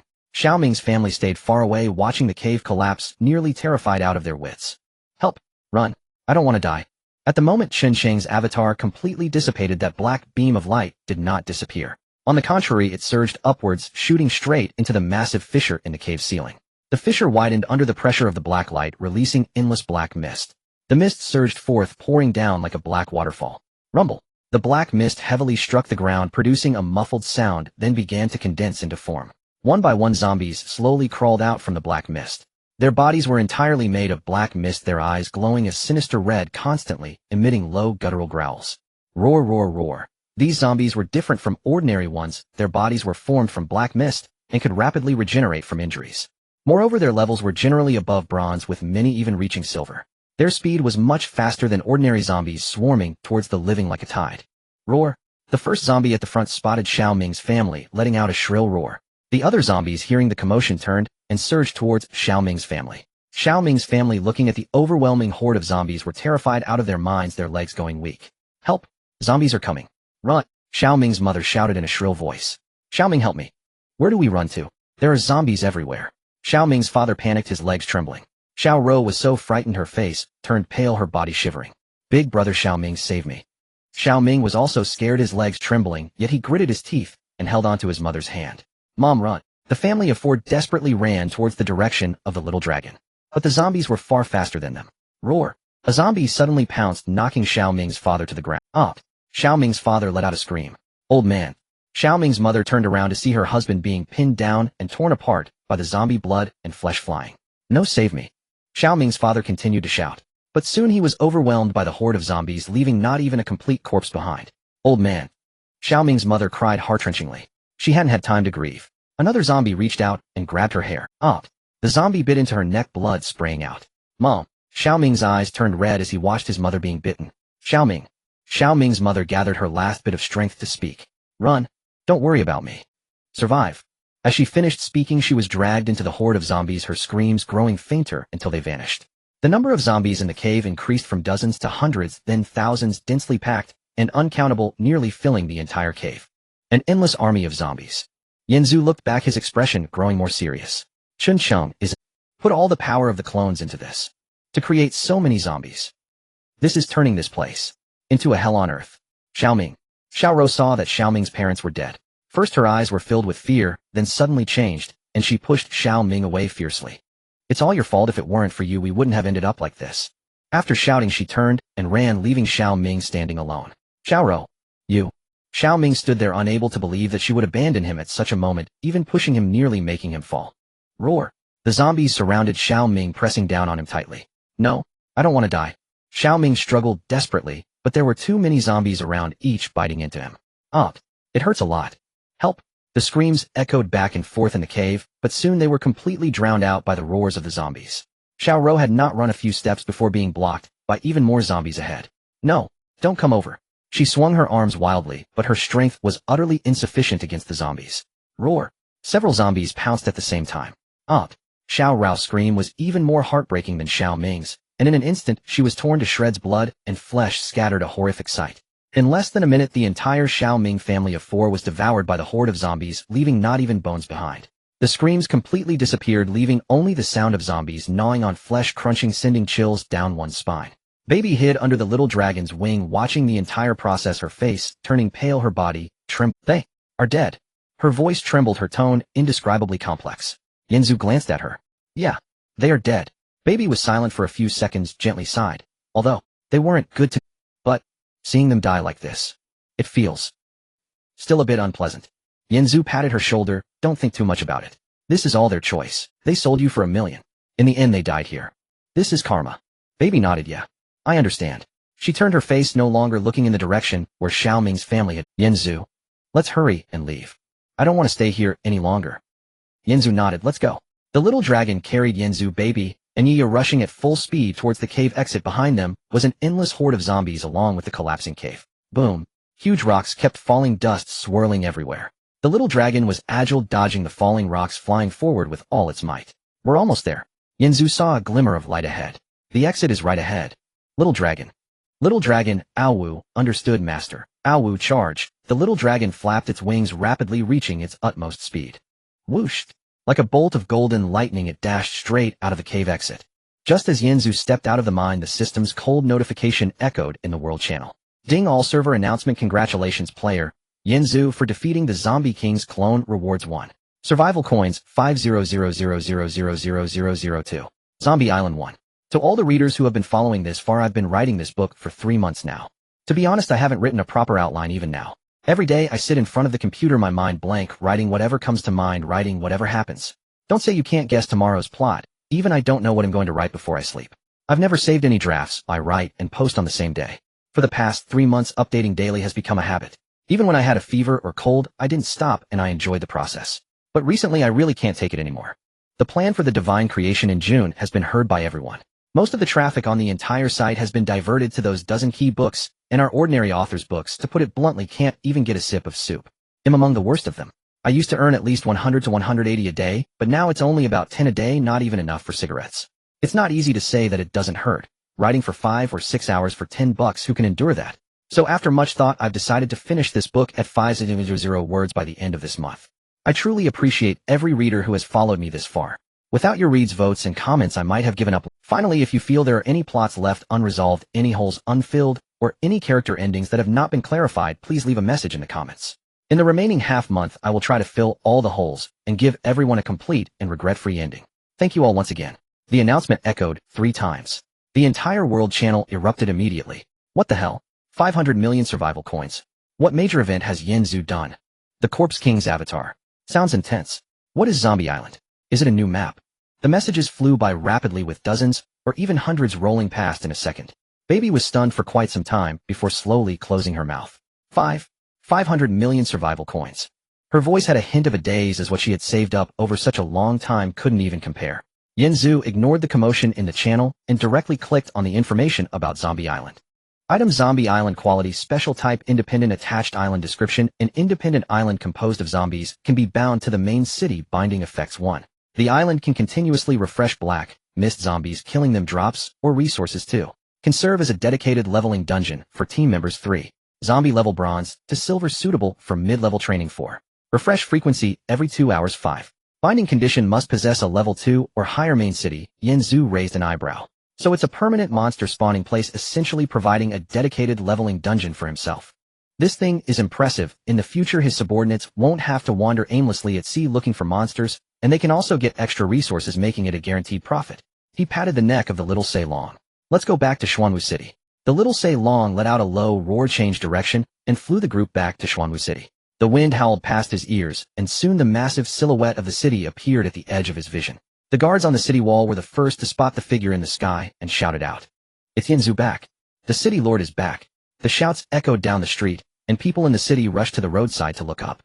All eyes were on Yanzu, their faces filled with reverence and excitement. Shun Duling stood at the entrance of the city lord's mansion, her expression calm, but a hint of satisfaction flashed in her eyes. As Yanzu landed, she stepped forward and nodded slightly. "City lord, welcome back. Everything in Xuanwu City is normal, awaiting your next instructions." Yanzu nodded. "Thank you for your hard work." Tian Shiwei tiptoed over from the side, her eyes sparkling with admiration. "Yanzu, you're so amazing. 500 million survival coins. I admire you so much." Demimi stood nearby, crossing her arms and rolling her eyes. "Here we go again." Tian Shiwei blinked her eyes innocently and tugged at Demimi's sleeve. "Mimi Jia, I was just speaking the truth." Yanzu did not respond to them and walked straight into the main hall of the city lord's mansion. He raised his hand to open the system panel, retrieving the upgrade information for Xuanwu City. Xuanwu City, current level 1, conditions for promotion to level 2. 1. Survival coins 102. Level 2 energetic blueprint. Yanzu raised an eyebrow. Level 2 energetic blueprint. I think I obtained one in a previous dungeon. He opened his backpack and searched for a while, his fingertips suddenly pausing.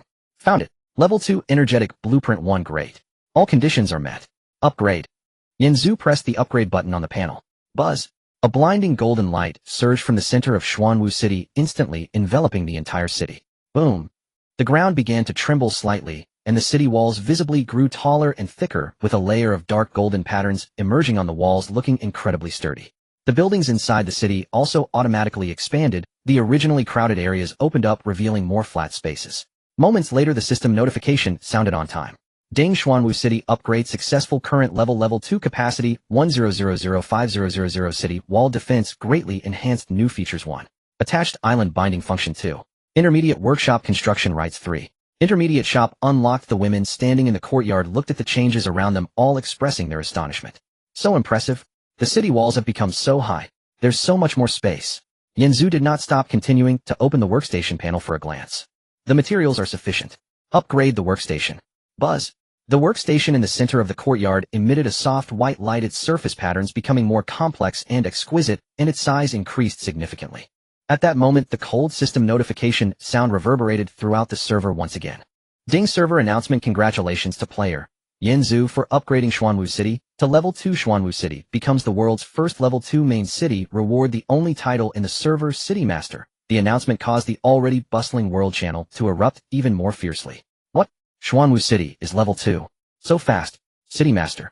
The only title in the server. Yanzu is about to leave the entire server behind. Level 2 main city. We haven't even reached level 1 yet. The gap is too big. Yanzu is incredible. Pride of Zone 1314. Level 2 main city. City Master. Yanzu. How many trump cards do you have left? Yanzu, I'm getting more and more interested in you. Please let me join Xuan. Please take me in, Great One. I'm so envious. I want to live in a level 2 main city too.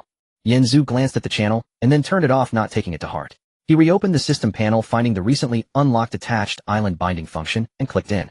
Would you like to bind Zombie Island as an attached island of Xuanwu City? Yes, no. Yanzu clicked yes without. All the people in the city looked in the direction of the light. They saw a small pitch-black island slowly rising from the calm sea in the distance, shrouded in thick black mist with indistinct figures moving about inside. Ding, Zombie Island binding successful. Zombie Island has become an attached island of Xuanwu City, can teleport directly from Xuanwu City to Zombie Island. Current Zombie Island level 1 zombie level bronze to silver. Refresh frequency every 2 hours. Drops or resources. The women stood on the city wall, gazing at the eerie black island on the distant sea, discussing excitedly. Is that Zombie Island? It looks so terrifying, but it seems to have a lot of resources. Yanzu looked at the island, his gaze shifting slightly. The development of Xuanwu City was now thoroughly secured. The night had deepened. Yi glanced at Yanzu, then at Baby. It seemed she sensed something, but said little. I'm going to rest now. You all should turn in early too. She turned and left. The other female leads also rose to return to their rooms. Demimi patted Yanzu's arm generously. We'll talk about it tomorrow. Have a good rest tonight. Chen Duling nodded. Good night, City Lord. Tian Shui blinked her eyes sweetly. Good night, brother Yanzu. As soon as she finished speaking, Demimi pulled her away. The hall quickly became empty. Baby stood in place, watching the figures of everyone dispersing. She bit her lip, looking as if she wanted to say something, but hesitated. Yanzu glanced at her. You should go rest too. I've arranged a room for you. Baby nodded. Yet she didn't move, just stood there watching Yanzu's back. Yanzu didn't say more and turned back. The room was spacious and simple, with just a large bed and a table. Outside the window was the night view of Xuanwu City, with the sea breeze gently blowing and carrying a faint salty taste. He took off his coat and sat on the edge of the bed. Opening the system panel, he reviewed today's gains: 500 million survival coins, Zombie Island, and the title of City Lord. Not bad gains. Xiao Long lay by his feet, resting its head on its paws. Oh well, master, I am so tired today. Yanzu patted its head. Go rest now. We have things to do tomorrow. Xiao Long barked again. Oh woo, then it curled up in the corner, soon emitting soft snores. The night was quiet. Moonlight poured through the window, casting a pale glow in the hallway. A slender figure silently appeared outside Yanzu's door. Baby stood at the entrance. She wore a simple white nightgown, her long hair draping over her shoulders.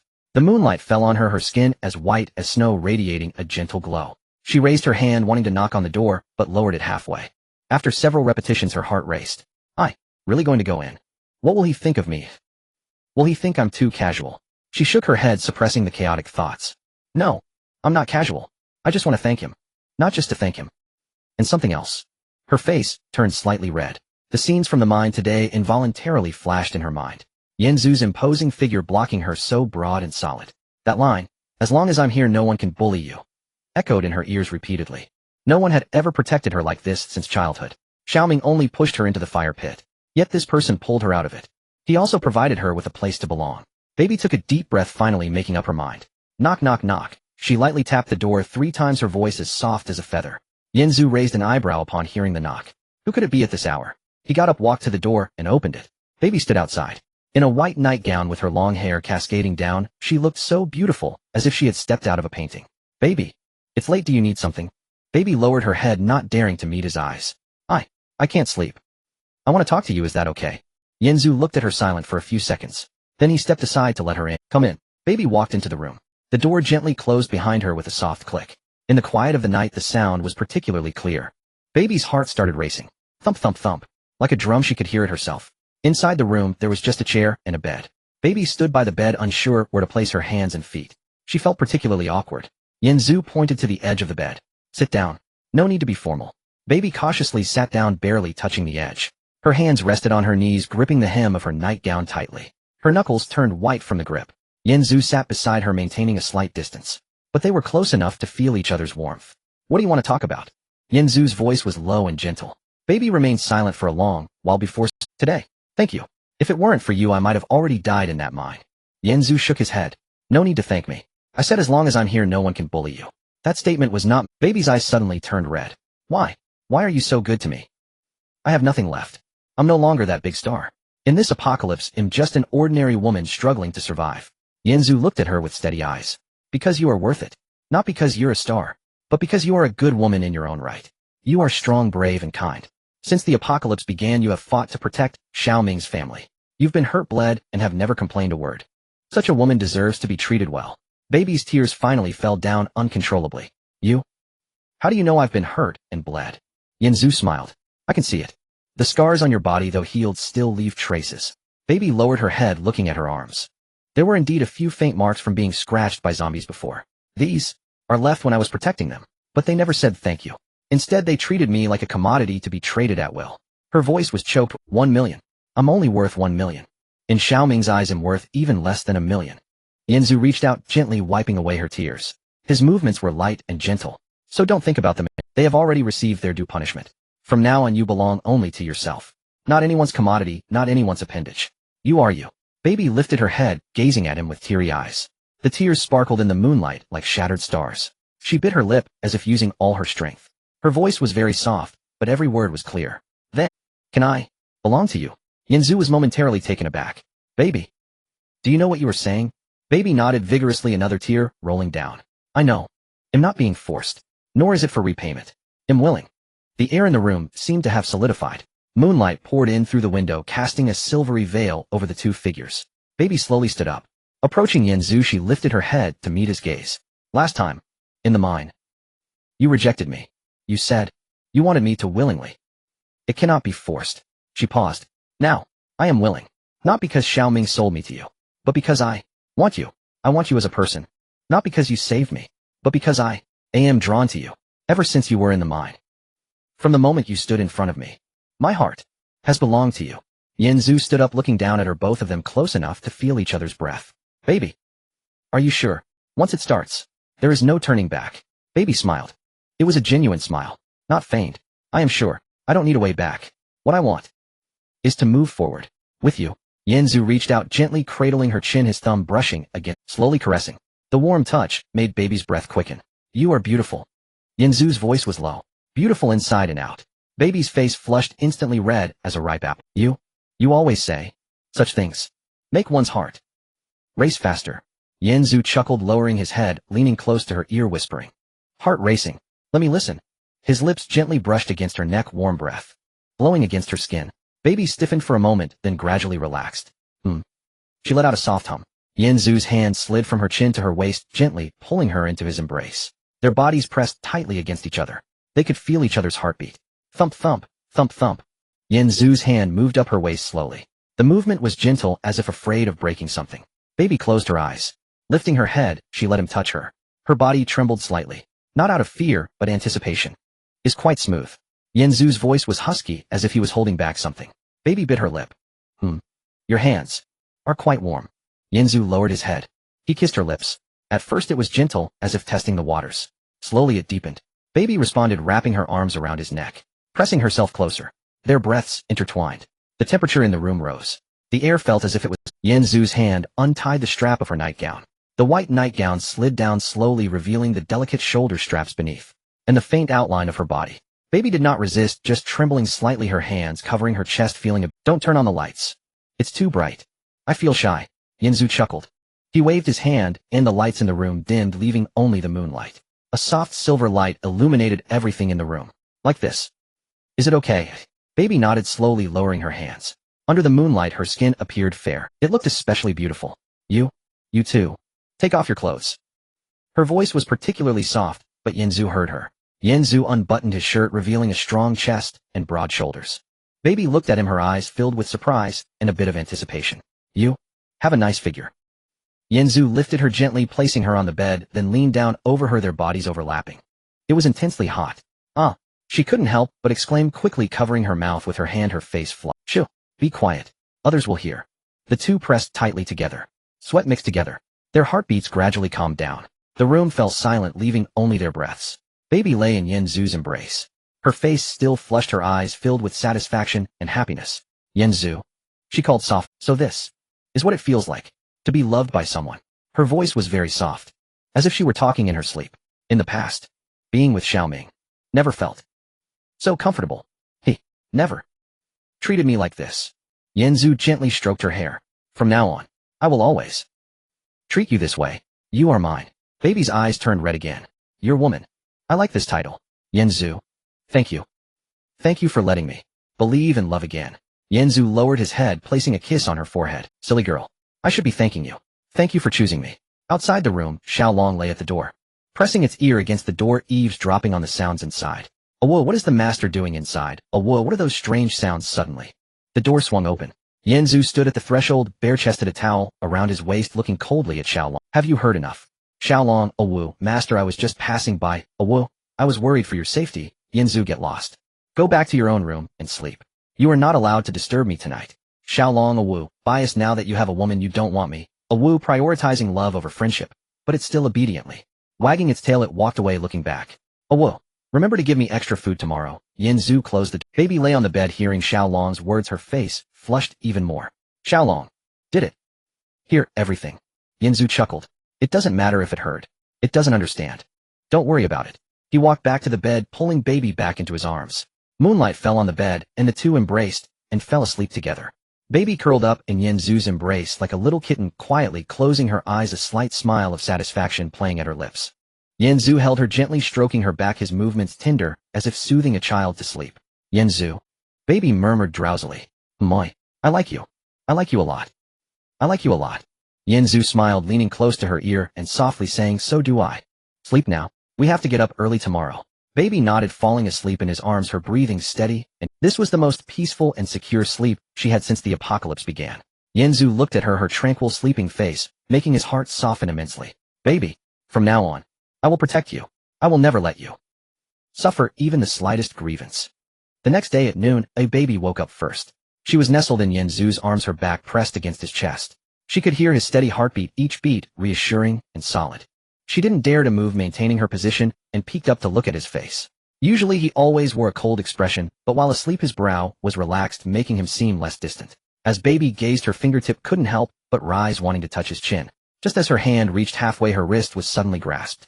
Yanzu opened his eyes. Awake. His voice was slightly hoarse, the kind of low tone that comes after waking up. Baby was startled, pulling her hand back, but not managing to free it, her face immediately flushed. You were pretending to sleep. Why didn't you say anything when you woke up? Yanzu chuckled softly, not releasing his grip, but instead pulling her closer. I see you were touching seriously. I didn't want to interrupt. Baby's face turned even redder as she buried her face back into his chest, unwilling to look up. Yanzu gently lifted her chin, making her look at him. Does it still hurt? His voice was soft, carrying a hint. Baby froze for a moment, and then her face reddened even more. Why are you asking this? Yanzu smiled. I care about you. Last night it was my fault for not controlling myself. Baby shook her head. I don't blame you. I am very happy. Her voice was soft, but clear. Yanzu leaned down and pressed a kiss on her forehead. Did you sleep well? Baby nodded. Very well. It was the best sleep I've had since the apocalypse began. Yanzu held her tightly. From now on I'll make sure you sleep this soundly every day. Baby smiled slightly, leaning into his embrace, and closed her eyes. Enjoying this moment of tranquility, a series of knocks sounded at the door, followed by Xiao Sei Long's voice from out. "Oh, master, the sun is shining on your backside." "Oh, big sister Mimi said there's something important to discuss with you." Baby hurriedly sat up from Yanzu's arms, grabbing the blanket to cover herself. "Hurry. Get up. Xiao Long is outside." Yanzu smiled, sitting up leisurely. "What are you afraid of? It won't come in." Baby shot him a glare. "You're thick-skinned. I'm just thin-skinned." Yanzu laughed heartily, pinching her cheek. "All right, get up." Just as they both prepared to rise, the originally clear sky suddenly darkened with ominous clouds. Black clouds like ink surged in from all directions, instantly blocking out the sun. Booming thunder. The thunder rumbled, ringing painfully in people's ears, enveloping the entire Xuanwu city in darkness. Baby's expression changed. She tightened her grip on the blanket. Yanzu furrowed his brows, looking out the window, his expression darkening. "Ha." A sudden maniacal laughter echoed from the sky, the sound absurdly loud, seeming to come from all. It reverberated, causing people's eardrums to buzz. "Little white face, I didn't expect us to meet so soon again." Hearing this voice, Yanzu's pupils suddenly constricted. This voice. Why is it so familiar? His mind raced, and then a name popped into his head. Not good, it's Chincheng. Why is he here? Baby's face paled upon hearing the name Chincheng. Her body stiffened, and her face turned white. Yanzu quickly got dressed. "Baby, stay here, don't go." "Not good, it's Chincheng. Why is he here?" Baby's face paled upon hearing the name. "I don't want to hide behind you anymore." Yanzu glanced at her, fell silent for a second. "All right, stick close to me." The two rushed out of the city lord's mansion. Standing in the open space outside, Yanzu looked up at the sky. However, his appearance was completely different from before. His skin had turned deep gray, as hard as stone. His eyes had become blood red, emitting an eerie light. However, his appearance was completely different from before. His skin had turned deep gray, as hard as stone. His eyes had become blood red, emitting an eerie light, and his mouth was twisted into a grotesque grin. Yanzu looked at him coldly. "Chincheng, you actually dare to come?" Chincheng laughed heartily. "Now," Yanzu looked at him coldly. "Chincheng, you actually dare to come?" Chincheng laughed heartily. "Now I am the god of zombies." Little white face. "I'm not here to kill you today, but to prepare a grand gift for you." Yanzu's brows furrowed, even tight. "A grand gift? What trick are you trying to play?" Chincheng grinned maliciously. "Trick? No, this is something you are destined to face. This world is about to face a catastrophe, and only the strongest can save it, and you, little white face, are the strongest in this world right now. But this is not a reward, it's a curse. Ha ha ha. Including you, and all your women will be exterminated." Chuncheng's laughter was mad and sinister, echoing through the heavens and the earth. "Including you, and all your women will be exterminated." Chuncheng's laughter was mad and sinister, echoing through the heavens and the earth, as Yi rushed out from the room. Seeing Chuncheng in the sky, her expression changed drastically. "Chincheng, you madman." Big sister Me also ran out. "Damn, what the hell is that thing?" Chen Duling stood on the steps calmly looking at the sky, but his fists were tight. Tian Shiwai's face was pale. "Sister Wanxian, what is that?" Wanxian coldly stared at the sky. "I don't know, but it definitely isn't good news." Xiao Sei Long flapped his wings and flew over. "Oh whoa, why has that ugly creature come again?" Just as Chuncheng finished speaking, a majestic voice suddenly resounded throughout the universe. It was not Chuncheng's voice, but that of a higher existence, the voice of the heavenly Tao. This voice did not only resonate in Xuanwu City, but in the minds of every survivor on the entire server, exploding in their consciousness. Server-wide announcement: the God-making plan has officially begun. The strongest in this server, Yanzu, will become the son of God, representing this server in the trial. If successful, he will become the human emperor. If he fails, the entire server will be exterminated. In the moment the announcement fell, all survivors' minds went blank. The world channel fell silent for a full 10 seconds with not a single person speaking. Everyone was stunned by this announcement. Then the world channel exploded like a volcano. What did I just hear? The entire server is to be wiped out. My heavens. The Emperor of Humanity has failed, and the entire server will be wiped out. This isn't a dream, is it? Big brother, Yin, you must fight on. Our lives depend on you. Why is it Yin who has to go? I refuse to accept this. Baby stood next to Yin, her face turning pale upon hearing the announcement. The entire server wipeout. What does this mean? If you fail, will we all die? Yaya's face was serious. Yin, can you choose not to participate? Yin shook his head. I can't. The laws of heaven have already locked in. I must participate. Demimi gasped. I can't believe it. This is too ruthless, there's no way out. Chun Juling calmly analyzed, so that means Yin must participate in the trial. He must succeed. Otherwise, everyone on the entire server will die. Yang Xiaoya's face turned pale. Big brother Yan, you must when I don't want to die yet. Little Sei Long rubbed against Yan's leg. Oh, master. No matter where you go, it'll follow you. After the server announcement ended, a special voice echoed in Yan's mind. Ding, congratulations, you have become the son of God in this server participating in the God-making plan trial. Detected your fate is surrounding you. This trial location is Goddess of Luck World. Teleportation is about to begin. Teleport countdown, 10, 9, 8. Goddess of Luck World. What kind of place is that? Wait a minute. 10 seconds countdown. I'm not ready yet. He turned to the crowd. Wives, I'm about to be teleported. Wait for me, I will definitely succeed in the trial and come back. Baby rushed forward. Yen. She wanted to rush up, but a white light had already enveloped Yen. Yaya also shouted Yen. Damimi followed suit and shouted Yen. The white light flashed and Yan's figure disappeared from the spot. Master, wait for me. Little Se Long saw Yen being teleported and without hesitation rushed into the white light, teleporting along with him. Baby watched the disappearing white light, tears rolling down her cheeks. Yen, you must come back safe. Yaya clenched her fists. Yen, we believe in you. The white light dispersed, and Yen opened his eyes, finding himself standing in a strange place. This is not the apocalypse, not a deserted island, not Xuanwu City, but a completely different world with a pale purple sky and wispy clouds. The air was filled with a refreshing aura carrying a hint of floral fragrance. In the distance one could see rolling mountains and dense forests, occasionally exotic birds swooping through the sky. This is Goddess of Luck World. Ding, welcome to the Goddess of Luck World. The content of this trial is earn 100 million spirit stones within 1 year. Trial rules 1. You cannot use force to obtain spirit stones. Robbery, theft, etc. will be considered a failure. 2. Must earn through legitimate business means. 3. Cannot return to the original world during the trial. 4. Pets can be brought. Detected Little Se Long. Ding detected that due to irresistible factors the trial time has been advanced by 10 years. The following is the compensation content from the Laws of Heaven. Compensation content 1. A modern small restaurant. 1. Already set up. 2. A first level mall can be upgraded. Yen turned to look at the modern small restaurant from the compensation of the Laws of Heaven. Then, he was stunned. This was a very ordinary modern small restaurant. About 50 square meters on the left side. Upon entering there was a row of neatly arranged tables and chairs. The wooden tabletops were paired with simple chairs seating about 20 people. On the right side was a cash register which had an old-fashioned cash register on it. Going further inside was the kitchen area. Though not large, it was fully equipped. The most eye-catching was a row of neatly arranged microwaves against the wall. A total of 10 brand new shining microwaves. Yen looked at that row of microwaves, remaining silent for a full 10 seconds. Microwaves. 10 microwaves? What does this mean? Are you asking me to cook with microwaves? Little Se Long followed through the teleportation, landing on the ground, curiously looking around. Master, where is this? What a strange place. No zombies, no sea beasts, but there are so many boxes. It pointed at the microwaves. What are these glowing boxes? Is there food inside? Yen replied impatiently, these are microwaves. They are used to heat food, not for eating. Little Se Long wagged its tail. Then where's the food? I'm hungry. Yen opened the system panel to check the details of the small restaurant. Small restaurant, unnamed level 1 upgrade conditions 1 grow spirit stones function, provides dining services, features pre-cooked meal, heating remarks, no fighting allowed in the restaurant, absolutely safe, zone current income 0 spirit stones, pre-cooked meal heating. As expected. You want me to sell pre-cooked meals? Using microwaves to heat pre-cooked meals, and then sell them to others. To earn spirit stones. The target is 100 million spirit. Yen took a deep breath. Let me see this mall. Yen clicked on first level mall level 1 upgrade conditions restaurant upgraded to level 2 items available for purchase pre-cooked meal Kung Pao chicken price 1 spirit stone description frozen pre-cooked meal ready to eat after 3 minutes in the microwave taste authentic Sichuan flavor spicy and fragrant pre-cooked meal fish flavored shredded pork price 1 spirit stone description frozen pre-cooked meal ready to eat after 3 minutes in the microwave taste sweet and slightly spicy. A perfect side dish, pre-cooked meal frozen dumplings price 1 spirit stone description frozen dumplings ready to eat after 5 minutes in the microwave taste pork and green onion filling classic flavor.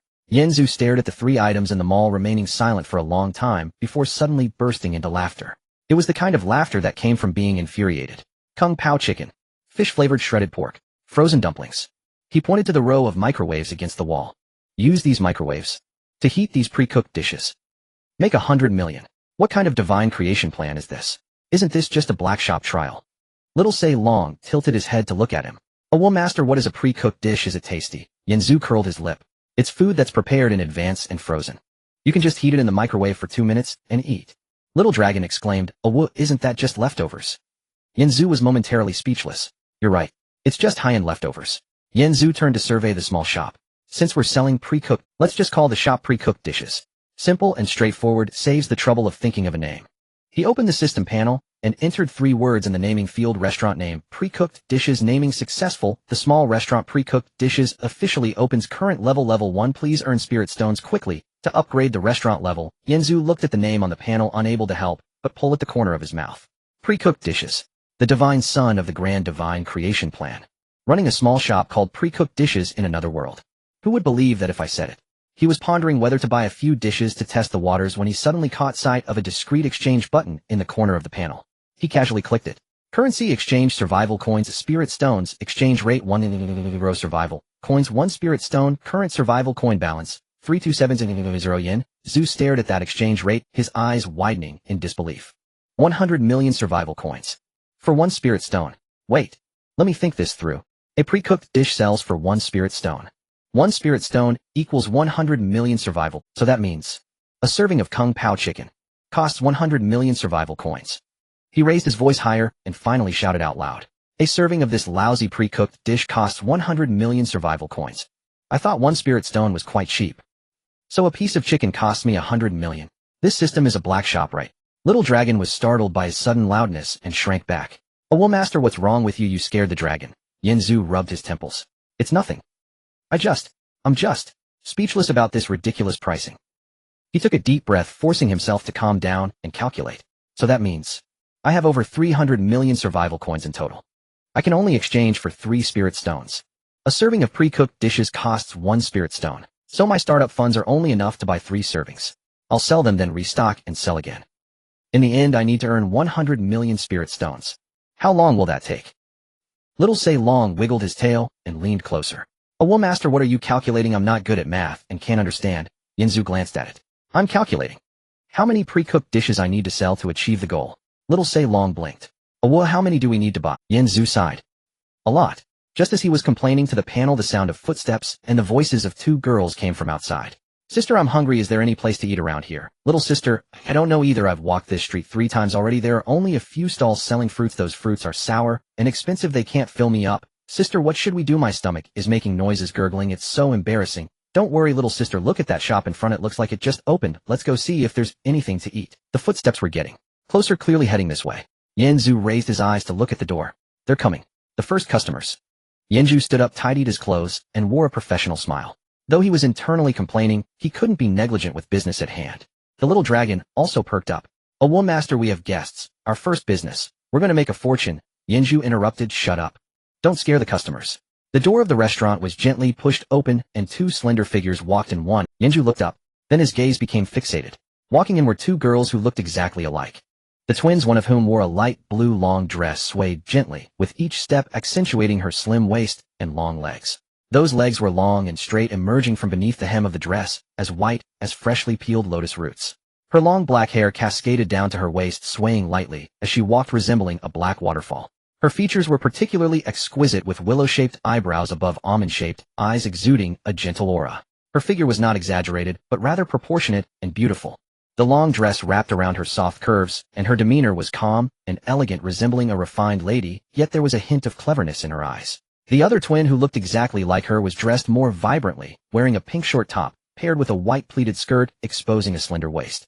Her legs were as long as her sister's, straight and white, with her hair styled into 2 playful buns, one on each side. A few strands of hair dangled by her ears, swaying back and forth while her big eyes darted around.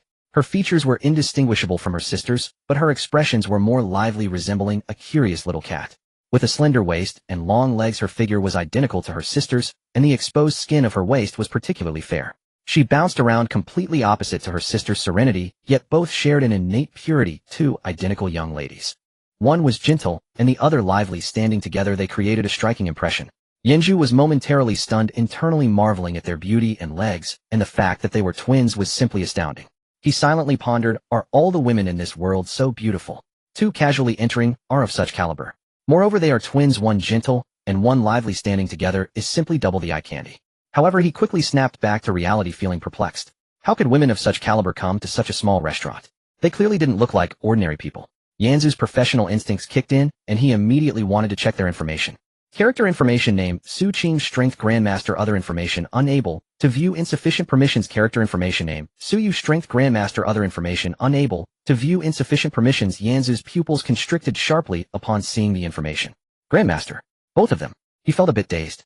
Is this world really so absurd that 2 beautiful women casually appearing are both grandmasters? What concerned him more was the inability to view their information. insufficient permissions. This was the first time he encountered such a situation. In his previous world, he could see everyone's level attributes and talents clearly. Here he could only see that they were grandmasters. He felt a heaviness in his heart. The rules of this world were completely different from the original one. If two grandmasters were to turn against him with his current strength, he wouldn't stand a chance. However, he quickly remembered. The system said that fighting inside the restaurant was prohibited, making it a safe zone. They shouldn't act against him here. Yenju took a deep breath, suppressing his astonishment, and once again put on a smile. During his moment of distraction, Su Qing and Su Yu also noticed their reaction even more exaggerated than his. Su Qing suddenly halted, her eyes widening slightly, her face full of surprise. The owner of this shop is actually a man. Su Yu reacted even more, her eyes lighting up the moment she saw Yenju, exclaiming in excitement, "Wow! Sister, look quickly. It's a man. A living man." As she shouted, she dashed in front of Yenju, constantly sizing him up with curiosity and excitement. Su Yu circled around Yenju like she was examining something rare. She kept muttering, "Wow, so handsome. This face, these features, deep-set eyes and a prominent nose. He even has a bit of stubble, so manly." As she spoke, she reached out her hand to touch Yenju's face, prompting him to step back hastily. "Miss, please have some decorum." Su Yu giggled, "He's shy, so cute." She turned to Su Qing and called out, "Sister, look at him. He's even shy." Su Qing also approached, though more composed than her sister, but her eyes were filled with surprise. Indeed, it's rare to see a man, especially a man as handsome as this. Su Yu leaned closer to her sister. "Sister, do you think he came from somewhere else? In our area there are very few men, and he's a man I've never seen before." Su Qing nodded. "It should be. Based on his attire, he doesn't seem like a local." Yenju couldn't help but ask, "Are there very few men in this place?" Su Yu immediately replied, "Not just few. They're practically rare animals. Out of 10,000 women, there's only one man, and most of them live in the royal city. They're treated like treasures. In our small place, you can go years without seeing one. And today we happened to see one here, and he's so handsome, so lucky." Yenju felt a bit speechless after hearing this. One man to 10,000 women. So men in this world are like national treasures. He finally understood why two grandmaster-level women would react this way upon seeing him. So in this world, men are rarer than giant pandas. At this moment, Su Qing tugged at Su Ye's arm, giving her a look to indicate she should be more polite. Su Yu stuck out her tongue and reined it in a bit, but her eyes remained glued to Yenju. Su Qing took half a step forward, slightly bowing to Yenju with an apologetic tone. "Sorry, shopkeeper. My sister can be a bit impulsive. I apologize for her rudeness." Yenju waved his hand. "It's nothing. Please take a seat inside." He pointed to a table by the window. "You can look at the menu to see what you want to eat. The restaurant just opened, so we don't have many options. I only have 3 dishes. Kung Pao chicken, Yuxiang shredded pork, frozen dumplings." Su Qing didn't speak, and neither did Su Yu. The two sisters exchanged bewildered glances. Su Yu stammered, Kung Pao what? What kind of chicken, eh?" Su Qing was equally confused. "Yuxiang? What does Yuxiang smell like? Shredded pork. Is it shredded pork socks?" Su Yu continued to ask. "Frozen? What is frozen? Dumplings? What are dumplings?" Su Yu continued to ask. "Frozen? What is frozen? Dumplings? What are dumplings?" Dishes that were once ordinary in the original world were completely unknown here. Even Kung Pao chicken was It seems that the culinary culture of this world is entirely different from that of the previous one. He began to explain patiently. Kung Pao chicken is a dish. It is made with chicken peanuts and chili peppers. The taste is spicy and fragrant, very delicious. Fish-flavored shredded pork is also a dish. It is made with shredded pork, black fungus, and carrots. The taste is sweet and slightly spicy, very appetizing. Frozen dumplings are a type of noodle dish. The dough wraps around meat filling and is boiled before eating. It's not a weapon. Su Ye's eyes lit up. "Wow, that sounds amazing. We've never heard of these foods." Su Qing nodded. "Yes. In our world, food is relatively simple. Usually just some fruits and roasted meat. We have never seen such refined dishes as you mentioned." Su Yu waved her hand, seemingly indifferent. "Boss, forget it. Everything sounds delicious. We are starving. Let's have one of each of these 3 dishes." Su Qing tugged at her arm. "Sister, what if we can't finish so much?" Su Yu patted her stomach. "No problem. I can eat 2. "You eat 1, that's just right," Yenzu responded. "All right. Ladies, please wait a moment. It will be ready soon." He turned to the kitchen, silently calculating the costs. 3 servings of pre-prepared dishes costing 3 spirit stones. What should the price be? Let's set it at 5 spirit stones per serving. Each serving would earn 2 spirit stones. For the first order, let's do it well. Yenzu walked into the kitchen area, opened the system mall, and purchased 3 servings of pre-prepared dishes. Purchased pre-prepared dish, Kung Pao chicken, 1. Consumed 1 spirit stone. Purchased pre-prepared dish, fish-flavored shredded pork, 1. Consumed 1 spirit stone. Purchased pre-prepared dish, frozen dumplings, 1. Consumed 1 spirit stone. Current spirit stone balance 0. 3 servings of pre-prepared dishes appeared directly in his hands. Kung Pao chicken was in a transparent plastic box. Inside were diced chicken peanuts and dried chili peppers, A layer of red sauce covered the surface, making it look appetizing. Fish-flavored shredded pork was also in a transparent plastic box. Inside were finely shredded pork along with strips of black fungus and carrots. The frozen dumplings were in a whole box frozen. Each dumpling was neatly arranged, plump and full. Outside, Suyu shouted, "Sister, what is the boss doing over there? What are those things? Transparent boxes, do they contain food?" Su Qing squinted to look inside. It looks like some kind of container filled with ingredients. But why isn't he cooking? Why isn't he starting a fire or stir-frying? Suyu nodded along. Right. Our chefs all cook with fire and stir-fry. Why is he just standing there looking at those boxes? The two sisters curiously leaned closer to the kitchen, peeking inside to watch Yanzu operate. Yanzu opened a small flap on the plastic box of Kung Pao chicken and placed it in the microwave. First step, Kung Pao chicken. Heating time 3 minutes. He pressed the button. The microwave began. The turntable inside slowly started to rotate. Suyu let out an exclamation. Wow, that box is glowing. There's a sound inside. Su Qing looked equally surprised. So amazing. It can heat food without a fire. What kind of treasure is? Yanzu casually explained. This is not a treasure. This is a microwave, a tool for heating food. Suyu repeat, microwave, what a strange name, but it looks so powerful. It can cook food without firewood or magic. Yanzu took out the fish-flavored shredded pork. He placed it in the second microwave. Fish-flavored shredded pork also needs 3 minutes. The third microwave was used for the frozen dumplings. The dumplings need a bit longer, 5 minutes. All 3 microwaves began to operate simultaneously, emitting. Suyu became even more excited. So impressive, making 3 dishes at once and without lifting a finger. Are all the men in this world this amazing? Su Qing shook her head. It shouldn't be. It's just him being remarkable. I've never seen such a tool before. Where exactly did he come from? Yanzu paused. From a very far place, and you wouldn't know it if I told you. Suyu waved her hand. It's okay. As long as the food is good, that's all that matters. The rest is unimportant. Yanzu looked at the curious expressions on the two sisters' faces. He found it funny inside. These 2 master-level characters were acting like 2 curious babies. They didn't have the demeanor of masters at all. But considering the situation, it was normal since there were so few men in this world. Women are naturally curious when they see men. Plus, with the microwave being something they had never seen before, it was quite normal for them to be curious. Ding. 3 minutes were up. The first microwave emitted a signal. Kung Pao chicken is ready. Yanzu opened the microwave door. A rich aroma immediately wafted out. It was a blend of spicy and fragrant flavors. The pungency of the chili, the richness of the peanuts, the freshness of the chicken, and the intensity of the sauce. All perfectly melded together. The smell alone made one unable to resist eating. The moment Suyu caught the scent, her whole body trembled, as if she had been shocked by electricity. Wow, what is this smell? It's so fragrant. My nose. She took a deep breath, closed her eyes, and appeared intoxicated.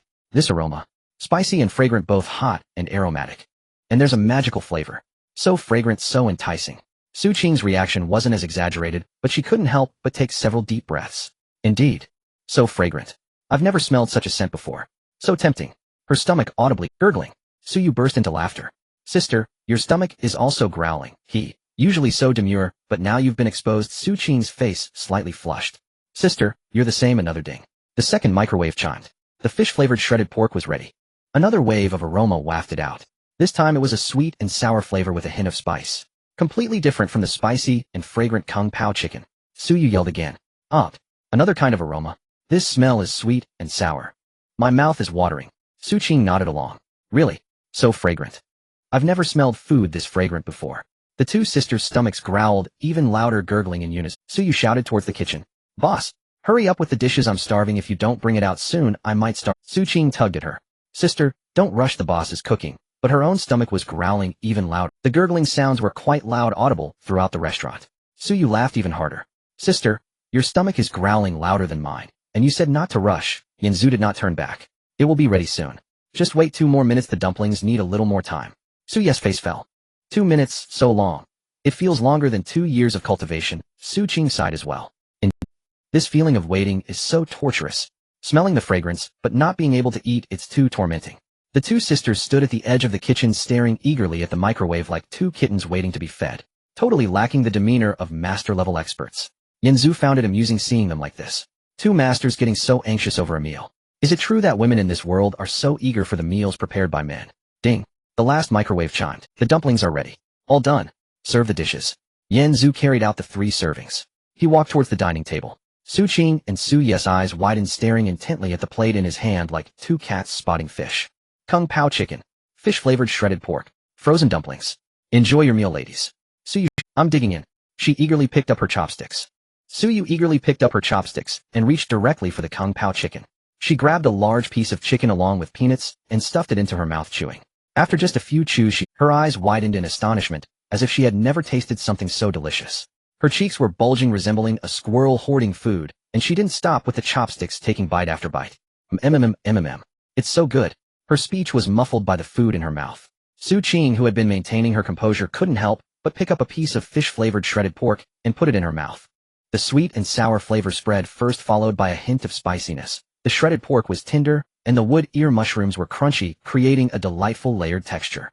She was stunned for several seconds, not saying a word, but her chopsticks didn't stop as she took a second bite, completely losing her previous cool demeanor. This is too delicious.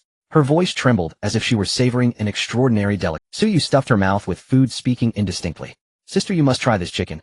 It's spicy and fragrant the more you chew.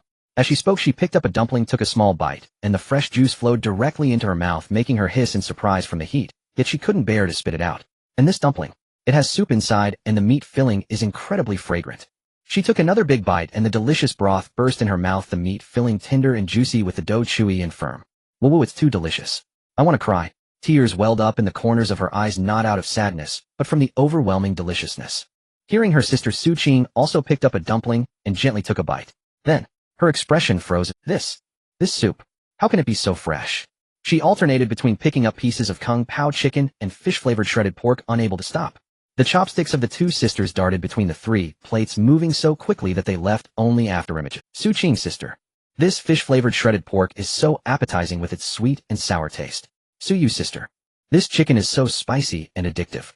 The two sisters completely disregarded their manners, devouring the food madly. The dishes on the table were visibly diminishing at an alarming rate. Su Qing's previously cold demeanor had long been thrown to the winds. Now she was simply a foodie conquered by delicious food. Suyu, needless to say, had not stopped eating from the beginning. While eating, she let out sounds of delight, as if she had discovered a new world. In less than 10 minutes, the 3 portions of pre-prepared dishes were completely devoured by the two sisters. In the plate of kung pao chicken, only a few peanuts and a little sauce remained. In the plate of fish-flavored shredded pork, not even a single strand of wood ear mushroom was left. The plate of frozen dumplings was completely empty. Suyu slumped in her chair, saying, "It's too delicious. I've never eaten anything this good in my life." Su Qing also put down her chopsticks, her face slightly flushed. "Indeed, I've never tasted anything so delicious." Yanzu stood by, watching the two sisters devour the food crazily. With a look of disbelief. "Isn't it just technology and hard work? How can it be this delicious?" His inner thoughts were filled with sarcasm. Isn't this just the most ordinary pre-prepared dishes? In the former world, dishes of this level were considered junk food. Yet here it was. 2 master-level women, eating as if they hadn't eaten in 800 years. Technology and hard work. Who would have thought it would turn into top-notch cuisine in this world? What on earth are they eating? Yanzu couldn't help but be curious and asked, "What do you usually eat here?" "Suyu, we eat fruits, barbecued meat, and some soups made from spiritual herbs. But the taste is just mediocre. The fruits are either sour or astringent. The barbecued meat is just meat put on the fire to cook. That's it." Su Qing, indeed. People here only know how to cultivate every day. They are rather casual about food. Because everyone eating is just to fill the stomach, there is no need to emphasize flavor. Suyu, yes. And also there are too few men here. Those who used to be good cooks all live in the royal city. Ordinary people can't taste the dishes they make. Yanzu. I see. Although people in this world have profound cultivation, in terms of daily life they are simply at the level of primitive people. Isn't this a dimensionality reduction attack? With the most ordinary pre-prepared dishes I can conquer this world, earning 100 million spirit stones. Suddenly doesn't seem impossible anymore. Xiao Seilong, a woman master, what are you laughing at? Laughing so slyly. Yanzu. I'm thinking about making money. Su Qing looked up at Yanzu, her cheeks slightly flushed. Boss, how much are these dishes? Yanzu raised 5 fingers, intending to say 5 spirit stones per serving. 5? He hadn't finished his sentence when Suyu, still chewing, interjected. 50 spirit stones per serving. Is it really that expensive? Yanzu was momentarily stunned, his fingers still raised, frozen for a second. 50 spirit stones. I just wanted to say 5 spirit stones. But Suyu's words struck him like a lightning bolt. Could 50 spirit stones be acceptable? Yanzu's expression shifted from surprise to a smile. Then it's 50 spirit stones per serving. His tone was calm, as if stating the most ordinary fact. But inside he was overjoyed. 3 dishes. Originally he intended to charge 15 spirit stones, but it turned into 150 spirit stones. This deal was too profitable. So you said 50 spirit stones per serving. Although it's a bit expensive for such delicious food, 50 spirit stones seems acceptable. Boss, let's have 5 more servings. It's just too delicious, I want to take some home. Upon hearing 5 more servings, Yinzu's eyes lit up. If you want to eat you need to pay first, Suyu suddenly said. Shopkeeper, you aren't afraid we'll run off, are you? You're being too stingy. Pay first then we'll cook. She pulled out a small bag from her waist and poured a pile of spirit stones onto the table. This is 900 spirit stones, previously for 3 servings 150, plus the 15 servings now 750, a total of 900, count it. Yinzu looked at the pile of sparkling spirit stones on the table, his heart racing. 900 spirit stones. The first business. And I've already earned 900 spirit stones. This speed. It's much faster than I imagined. He extended his hand to collect the spirit stones into the system space, and Yinzu entered the kitchen to begin large-scale operations. He purchased 15 servings of pre-made dishes from the shop. Then he opened the microwave, placing each serving inside to heat up. 3 microwaves worked in rotation, achieving high efficiency. Suyu and Su Qing sat at the dining table, gazing eagerly like 2 kittens waiting to be fed. Boss, hurry up. I can barely wait. Yinzu replied, almost done. The first batch is almost ready. Ding, ding, ding. The microwaves chimed in succession and Yinzu packed the heated pre-made dishes into the thermal containers provided by the system. Here are your 15 servings. They are all packed up. You can take them directly. Suyu exclaimed. Wow, there are thermal boxes, how thoughtful. Boss, you are really nice. Suyu carefully took the containers, but didn't leave right away. Instead, she approached Yinzu. She tilted her head to look at Yinzu, her eyes sparkling.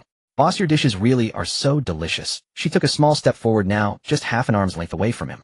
The faint fragrance from her body wafted into Yinzu's nose, crisp, yet slightly sweet. And also, boss, you look really handsome too. She leaned in even closer, almost pressing against Yinzu, her face tilted up, her breath gently brushing against his chin. Boss, do you have a partner? Yinzu instinctively took half a step back, but Suyu followed and stepped forward. Su Qing said, Sister, you should tone it down a bit, it's too rude. Yet her tone was not very reproachful. Suyu replied, Sister, what's so rude about it? It's not every day you meet such a handsome man who also cooks so well, of course I have to seize the opportunity. Suyu poked Yinzu's chest lightly with her finger. Boss, your heart is beating really fast. Is it that you're a bit nervous too? Yinzu replied. Indeed, his heart was racing, being flirted with so closely by a woman, especially by 2 master-level twins. It was hard not to feel nervous. But he maintained his composure. Miss, please behave yourself. This establishment only sells dishes. We do not sell anything else. Suyu giggled. I know, I just wanted to tease you. Her fingers slowly moved from Yinzu's chest to his collar gently. Your collar is crooked, let me fix it. Her fingertips brushed lightly against Yinzu's neck, sending a shiver down. Yinzu replied. Thank you, but I can manage myself. Suyu said. Boss, you're so cute, your shy look makes you even better looking. She retracted her hand, but her gaze remained fixed on Yinzu's face, as if she wanted to engrave him in her mind. Su Qing also stepped forward. Although more composed than Suyu, she couldn't help but glance at Yinzu a few more times. Boss, your dishes are truly delicious. We will definitely come back tomorrow. Her voice was soft, but carried a hint of barely noticeable anticipation. Suyu chimed in. Yes, yes, boss, we'll come again. Next time you must prepare delicious food. Wait for us, okay? Yinzu replied, always welcome. Suyu winked at Yinzu, then took Su Qing's hand and walked towards the door. When they reached the entrance, Suyu suddenly, Boss, I forgot to say your dishes are the best I've ever had in my life. She smiled sweetly. I'm leaving, see you tomorrow. The 2 sisters exited the restaurant, disappearing at the end of the street. Yinzu stood still, watching their retreating figures, lost in thought for a few seconds. Then he looked down at his collar, the spot Suyu had just touched. The women in this world are too forward. Little Sei Long exclaimed. Oh, master, you blushed, you were flirted with, weren't you? Yinzu replied. I didn't. Little Sei Long teased. Owl, you're lying, I can hear your heart beating, thump thump thump. Yinzu scowled. Shut up. Go clean the kitchen. Little Sei Long pouted. Owl biased, only making me work and not letting me flirt with beauties. The little dragon hung its head low, slowly making its way to the kitchen, mumbling to itself, all the while. Yinzu ignored it and turned to sit behind the counter. With a thought, he glanced at the system space. 900 spirit stones were neatly piled there, sparkling brightly. It had only been a short while since opening, yet he had earned so much. Previously, he felt that the goal of 100 million spirit stones was far beyond reach. Now, however, it seemed not entirely hopeless. After all, the cost of these pre-made dishes was absurdly low. In the system shop, each dish was sold for 1 spirit stone. If he sold them for 50, he would make a pure profit of 49. The profit was nearly like picking it up for free. The little dragon finished cleaning the kitchen and scampered back. Clinging to the edge of the counter, its little tail swayed back and forth. Master, are we just going to sit here and wait for customers? Yinzu shot at a sideways glance. What else? Are we supposed to go out and solicit customers? Our dishes speak for themselves. We have no fear of lacking patrons. He had just finished speaking. Ding. Update on the Divine Creation Plan trial progress. Total spirit stones. Earn 90010000. Please continue to work hard, host, to complete the trial goal as soon as possible. Yinzu looked at the panel in front of him, his mouth twitching. With a target of 100 million, he had only reached 900 so far, not even enough to count as a decimal. He put the panel away and leaned back in his chair. Eating must be done one bite at a time, and money must be earned step by step. After all, with Su Qing and Su Yu as living advertisements, the reputation would spread quickly. Both sisters were master-level figures, and surely many people here knew them. As long as they mentioned it upon returning, there would be no shortage of customers. Just as he was thinking this, footsteps were heard from outside. Yanzu looked up towards the door. A middle-aged man in a brocade robe entered looking like a businessman. As soon as he stepped inside, he sniffed the air. He glanced around and finally focused on Yanzu. Boss, was the fragrant smell wafting down the street just now coming from your place? Yanzu nodded. Yes, our dishes are what you smell. What would you like to eat? We only have Kung Pao chicken, fish-flavored shredded pork, and dumplings here. The man walked over and sat down at a table. Just 3 dishes. Kung Pao chicken, fish-flavored shredded pork, and dumplings. Yes, just 3. How much for each? 50 spirit stones each. The man was taken aback, thinking he had misheard. How much? 50. Is your food made of gold or silver? Yanzu wasn't angry, his tone was quite calm. If you think it's expensive, you don't have to eat. The 2 young ladies just now bought 18 portions at once to take away. Whether it's good or not, you'll know once you try a bite. The man was skeptical. He had indeed been lured by the fragrance otherwise he wouldn't have come specifically following the smell. All right, then let me try an order of dumplings. If they're not good, Yanzu stood up. Pay first, then I'll make the food. The man's mouth twitched. This boss was rather stubborn. But the enticing aroma was hard to resist, so he took out 50 spirit stones and slapped them on the table. Here, hurry up and make it. I want to see just how good dumplings are at 50 spirit stones each. Yanzu accepted the spirit stones and went to the kitchen to take out a portion of frozen dumplings. He opened the packaging and placed them in the microwave, pressing the start button. 5 minutes later, with a ding, they were ready. He carried the dumplings out and placed them on the man's table. Enjoy. The man looked at the dumplings in the bowl. They actually looked quite appealing. They were steaming hot, and the aroma wafted straight into his nose. He picked up his chopsticks, grabbed one, and blew on it. After taking a small bite, his eyes instantly widened. Wow, this is unbelievably delicious. He was too engrossed to say anything more. He buried his head and devoured the dumplings, even drinking the soup clean. After finishing, he wiped his mouth, still feeling a bit unsatisfied. Boss, give me 3 more of each. I want to take them home for my family to try. Yanzu felt a rush of joy, or another person had become hooked. Pay first. The man quickly took out spirit stones, counting out 450 and placing them on the table. Yanzu accepted the spirit stones and turned to busy himself in the kitchen. The 3 microwaves were running together, working quickly. In no time at all, he packed 9 thermal meal boxes. The man picked up the meal boxes and happily walked out. As he reached the door, he turned back and called out, Boss, your shop is sure to be a hit. Tomorrow I'll bring some friends with me. After the man left, the shop quieted down again. The little dragon clung to the counter, staring at the spirit stones just collected on the table. A wool we've earned over 400. Master, we're going to make a fortune. Yanzu flicked its forehead. Is this little bit of money what you call making a fortune? Don't forget the goal is 100 million. The little dragon shook its head dismissively. Take it slow. Everyone who eats says it's good. There will definitely be many people coming in the future. Yanzu smiled and said nothing. He looked out at the bustling street with people coming and going.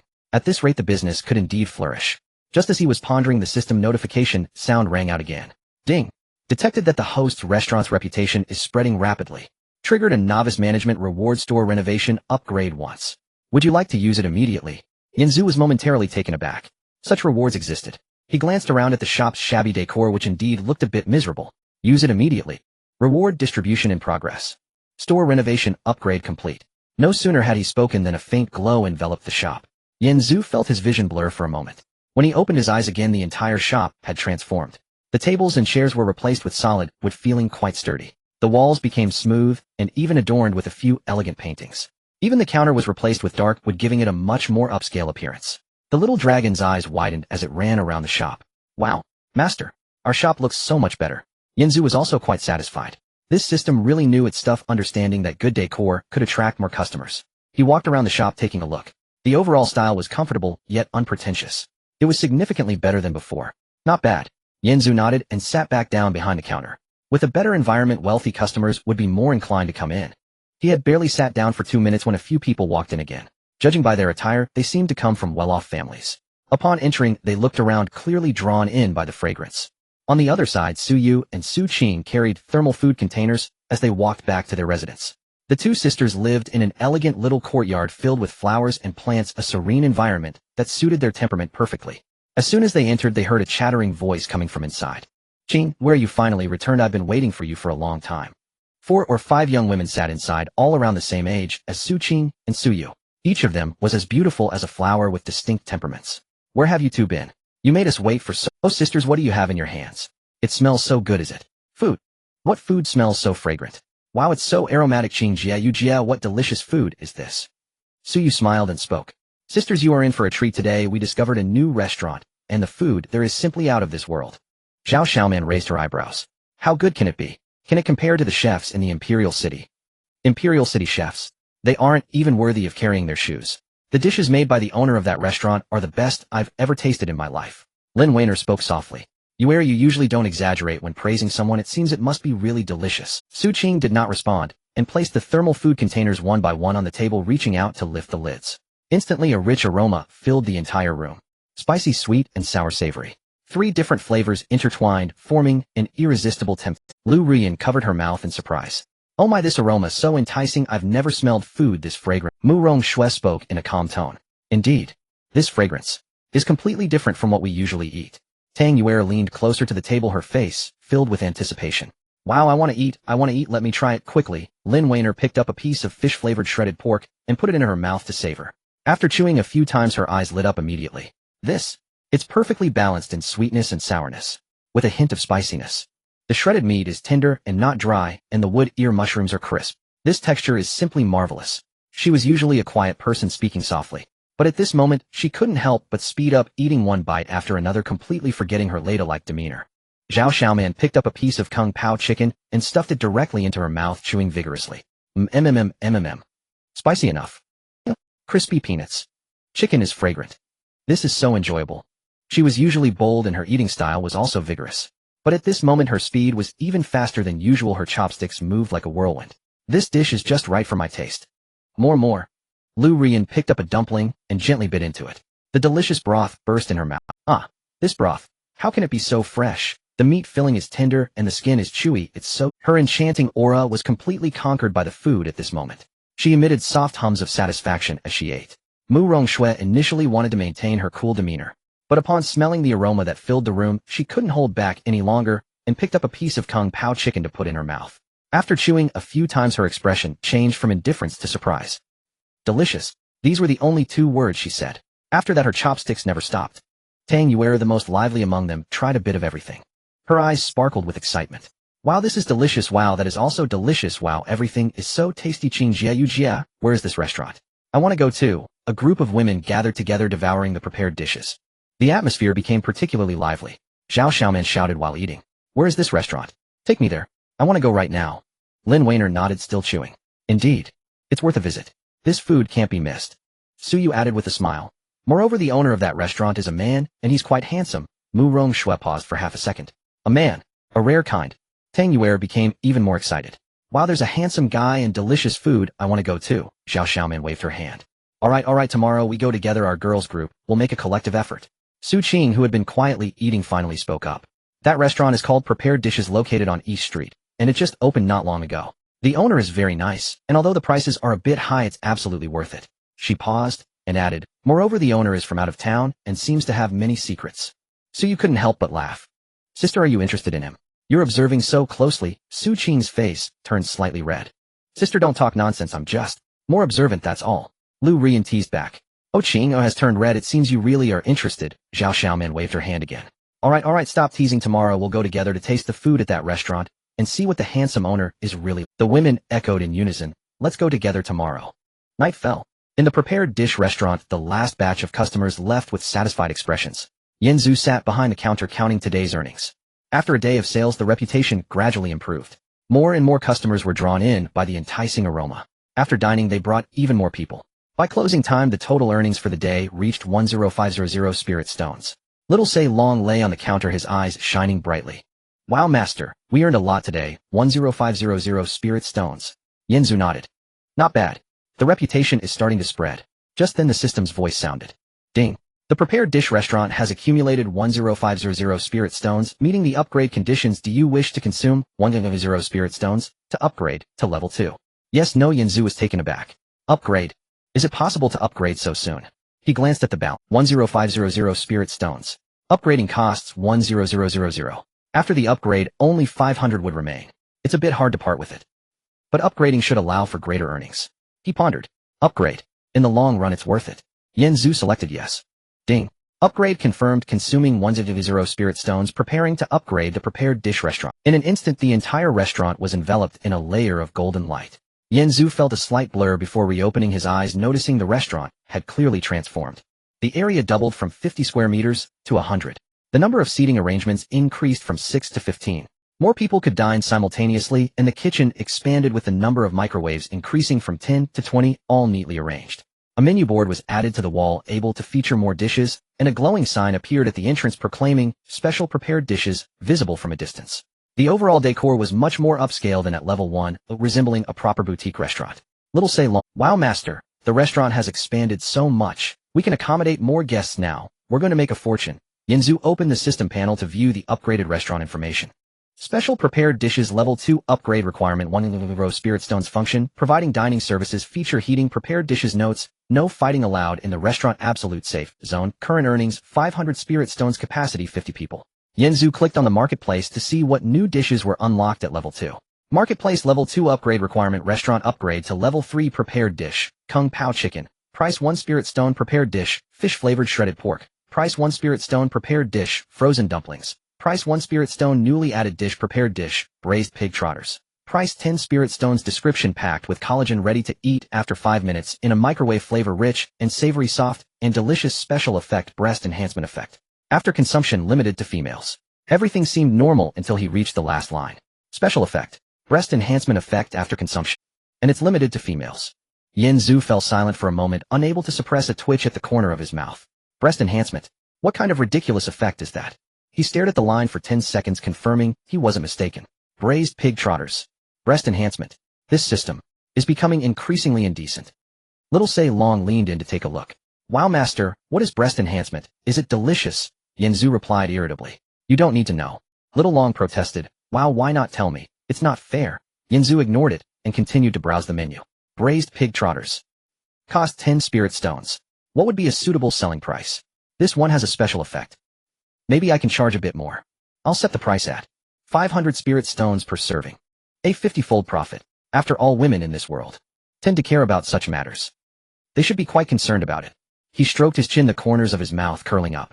This special effect, perhaps, could attract customers even more than the taste itself. System. You really know how to play. Just as he thought this, 6 young women rushed in, instantly filling the restaurant to capacity. Suyu was the first to burst in. Boss, we're here. Zhao Xiaoman followed closely, plopping down into a seat.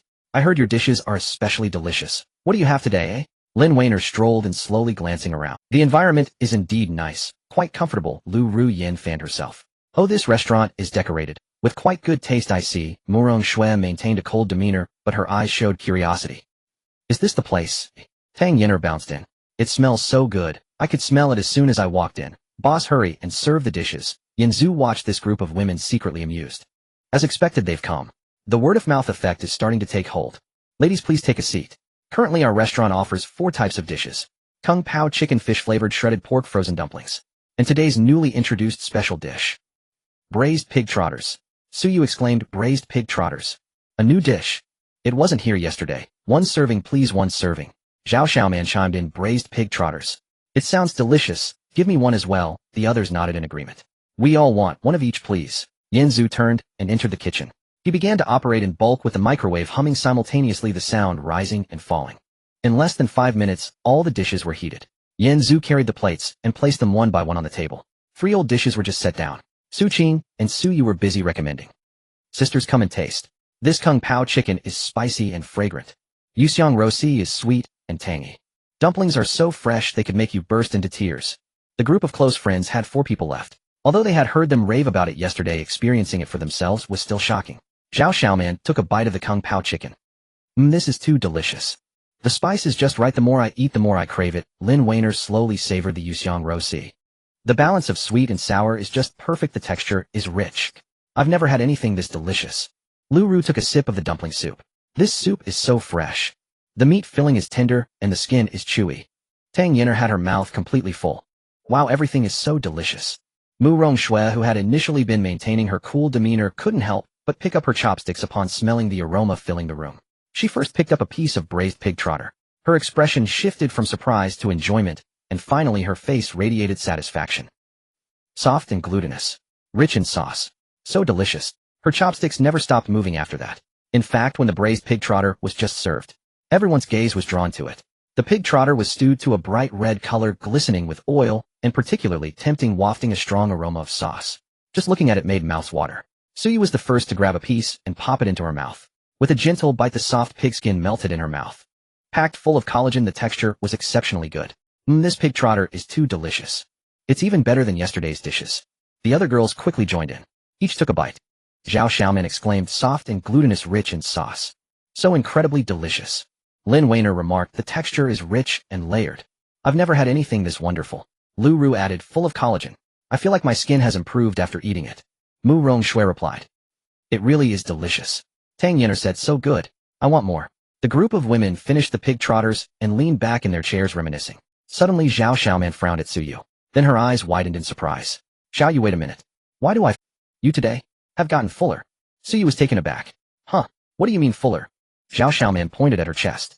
Here, why does it seem like it's bigger than yesterday? Suyu looked down. She was also stunned, her face instantly turning bright red. You? What nonsense are you talking about? Lin Weiner looked over.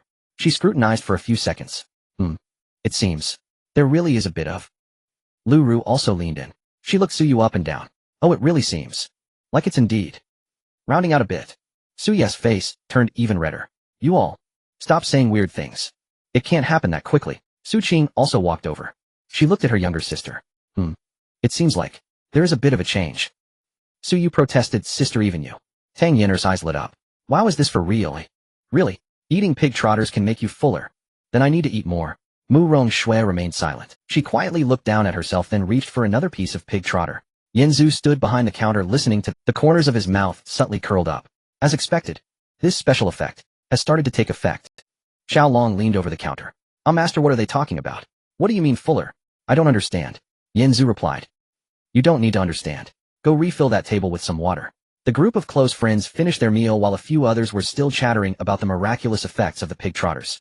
However, Mu Rongshui stood up and walked straight to the counter. She looked at Yanzu. Boss, I have something to discuss with you. Yanzu replied, please go ahead. Mu Rongshui said, your dishes are very special. The flavor, and it seems there might be special effects. I want to collaborate with you. Yanzu asked, collaborate? How?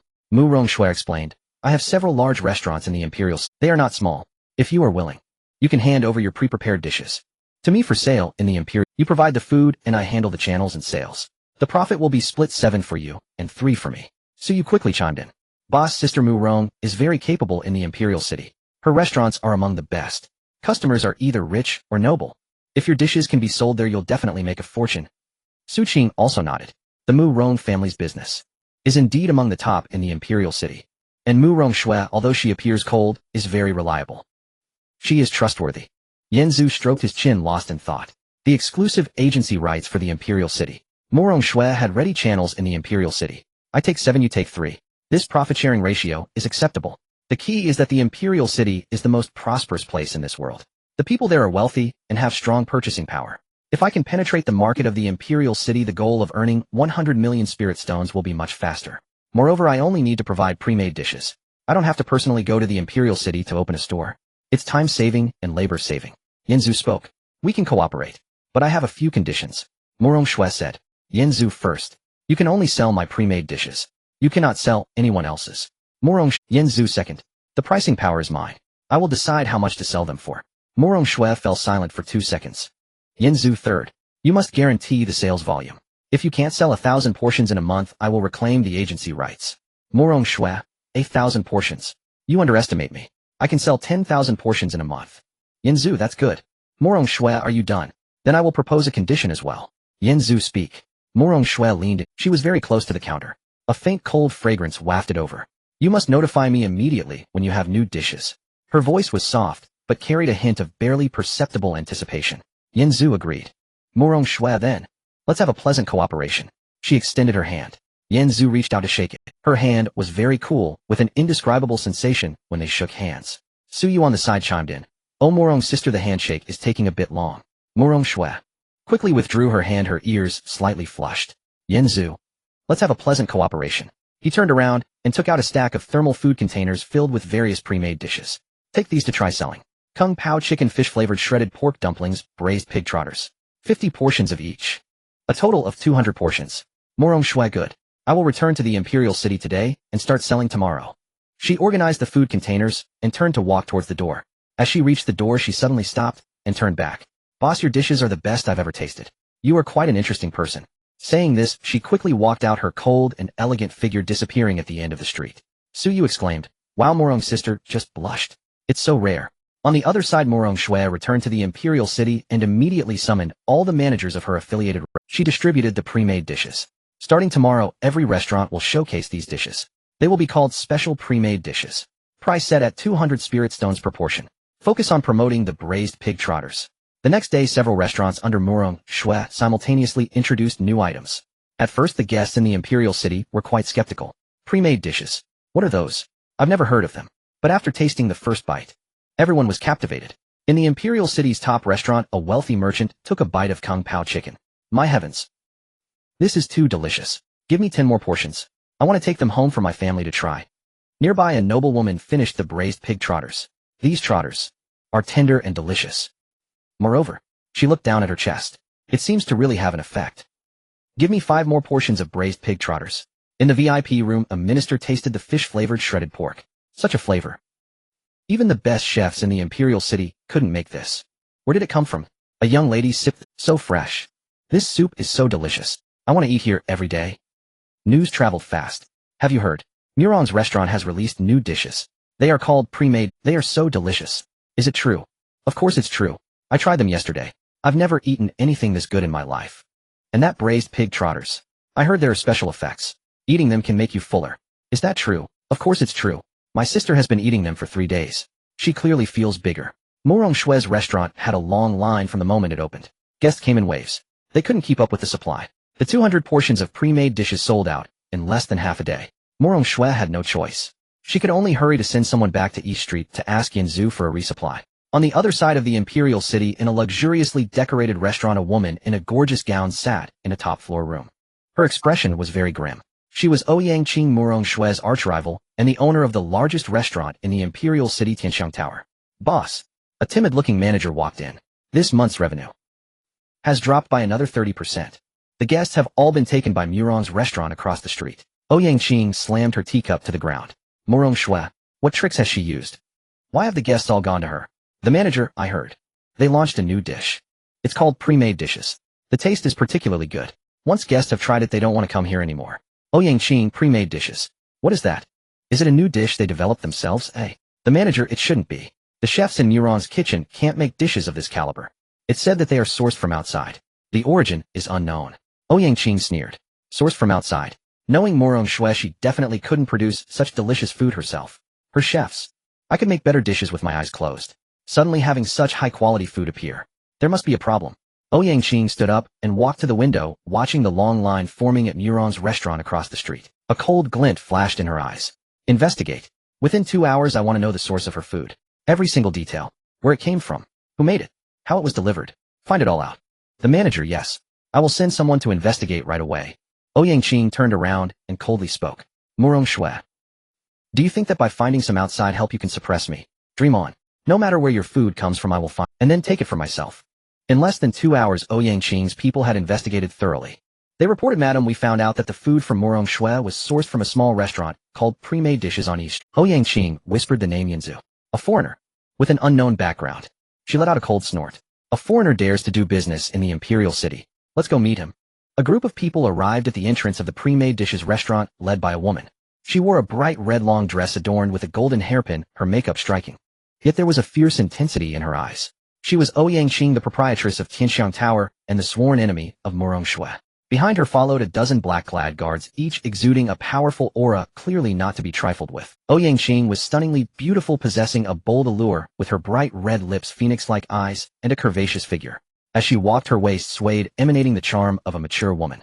But her beauty had an edge like a blooming rose, lovely yet prickly. She kicked open the door of the restaurant. Who is Yanzu? Come out.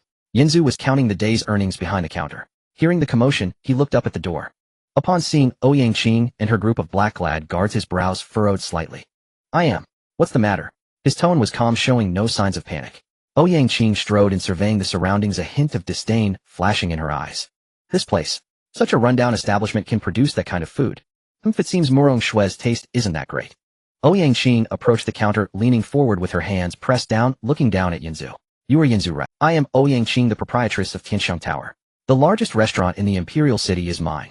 Yinzu acknowledged with a nod. I have heard of you. Ouyang Qing nodded. It's good that you know. He'll get straight to the point. I want all the pre-made dishes you've provided to Morong Shue. And I want all of them. Yinzu countered all. What do you mean? What I mean is starting tomorrow, all your pre-made dishes can only be sold to me. You can no longer sell to Morong Shue. Transfer your agency rights to me. Yinzu remained silent for a few seconds. Are you joking? Ouyang Qing glared at him. Joking? Do I look like I'm joking? She straightened up, waving her hand, and the black-clad guards immediately surrounded the counter. When I Ouyang Qing do things, I never joke. What I say is what I mean. I want your pre-made dishes. I want the agency rights. He'll set the price. She extended 5 fingers. He'll give you 5 spirit stones for each pre-made dish. This is your cost price, right? Not a loss, right? Yinzu didn't respond immediately, taking 2 seconds before he spoke. You offer 5 spirit stones. That's not even enough to cover the cost. Ouyang Qing scoffed. So what? I'm giving you the opportunity to cooperate with me. It's because I value you. Don't overstep your bounds. In the Imperial City, when I Ouyang Qing say it, no one dares to say otherwise. Cooperating with her is not as good as cooperating with me. My channels are better than hers, my connections are broader than hers. Following me, you can earn more. Her tone was filled with arrogance and dominance, as if she was used to everyone listening to her, without any resistance. A small voice emerged. A woman, master, this woman is fierce, much fiercer than Sister Morong from yesterday. Ouyang Qing raised an eyebrow. Oh, you even have a talking pet, quite interesting. However, this is not a place for you to speak, go wait aside. After hearing Ouyang Qing's words, Yanzi's face showed no expression as he slowly stood up, staring directly into Ouyang Qing's eyes. So you're Ouyang Qing, right? Have you finished speaking? Ouyang Qing nodded. I have finished. So how about it? Do we cooperate? Yinzu replied, no cooperation. 2 words, straightforward and decisive, without hesitation. Ouyang Qing was momentarily stunned, clearly not expecting Yinzu to refuse so bluntly. What did you say? No cooperation. Are you sure? Yanzi's tone was steady. Sure. Very sure. Ouyang Qing's expression darkened immediately. Do you know who you are talking to?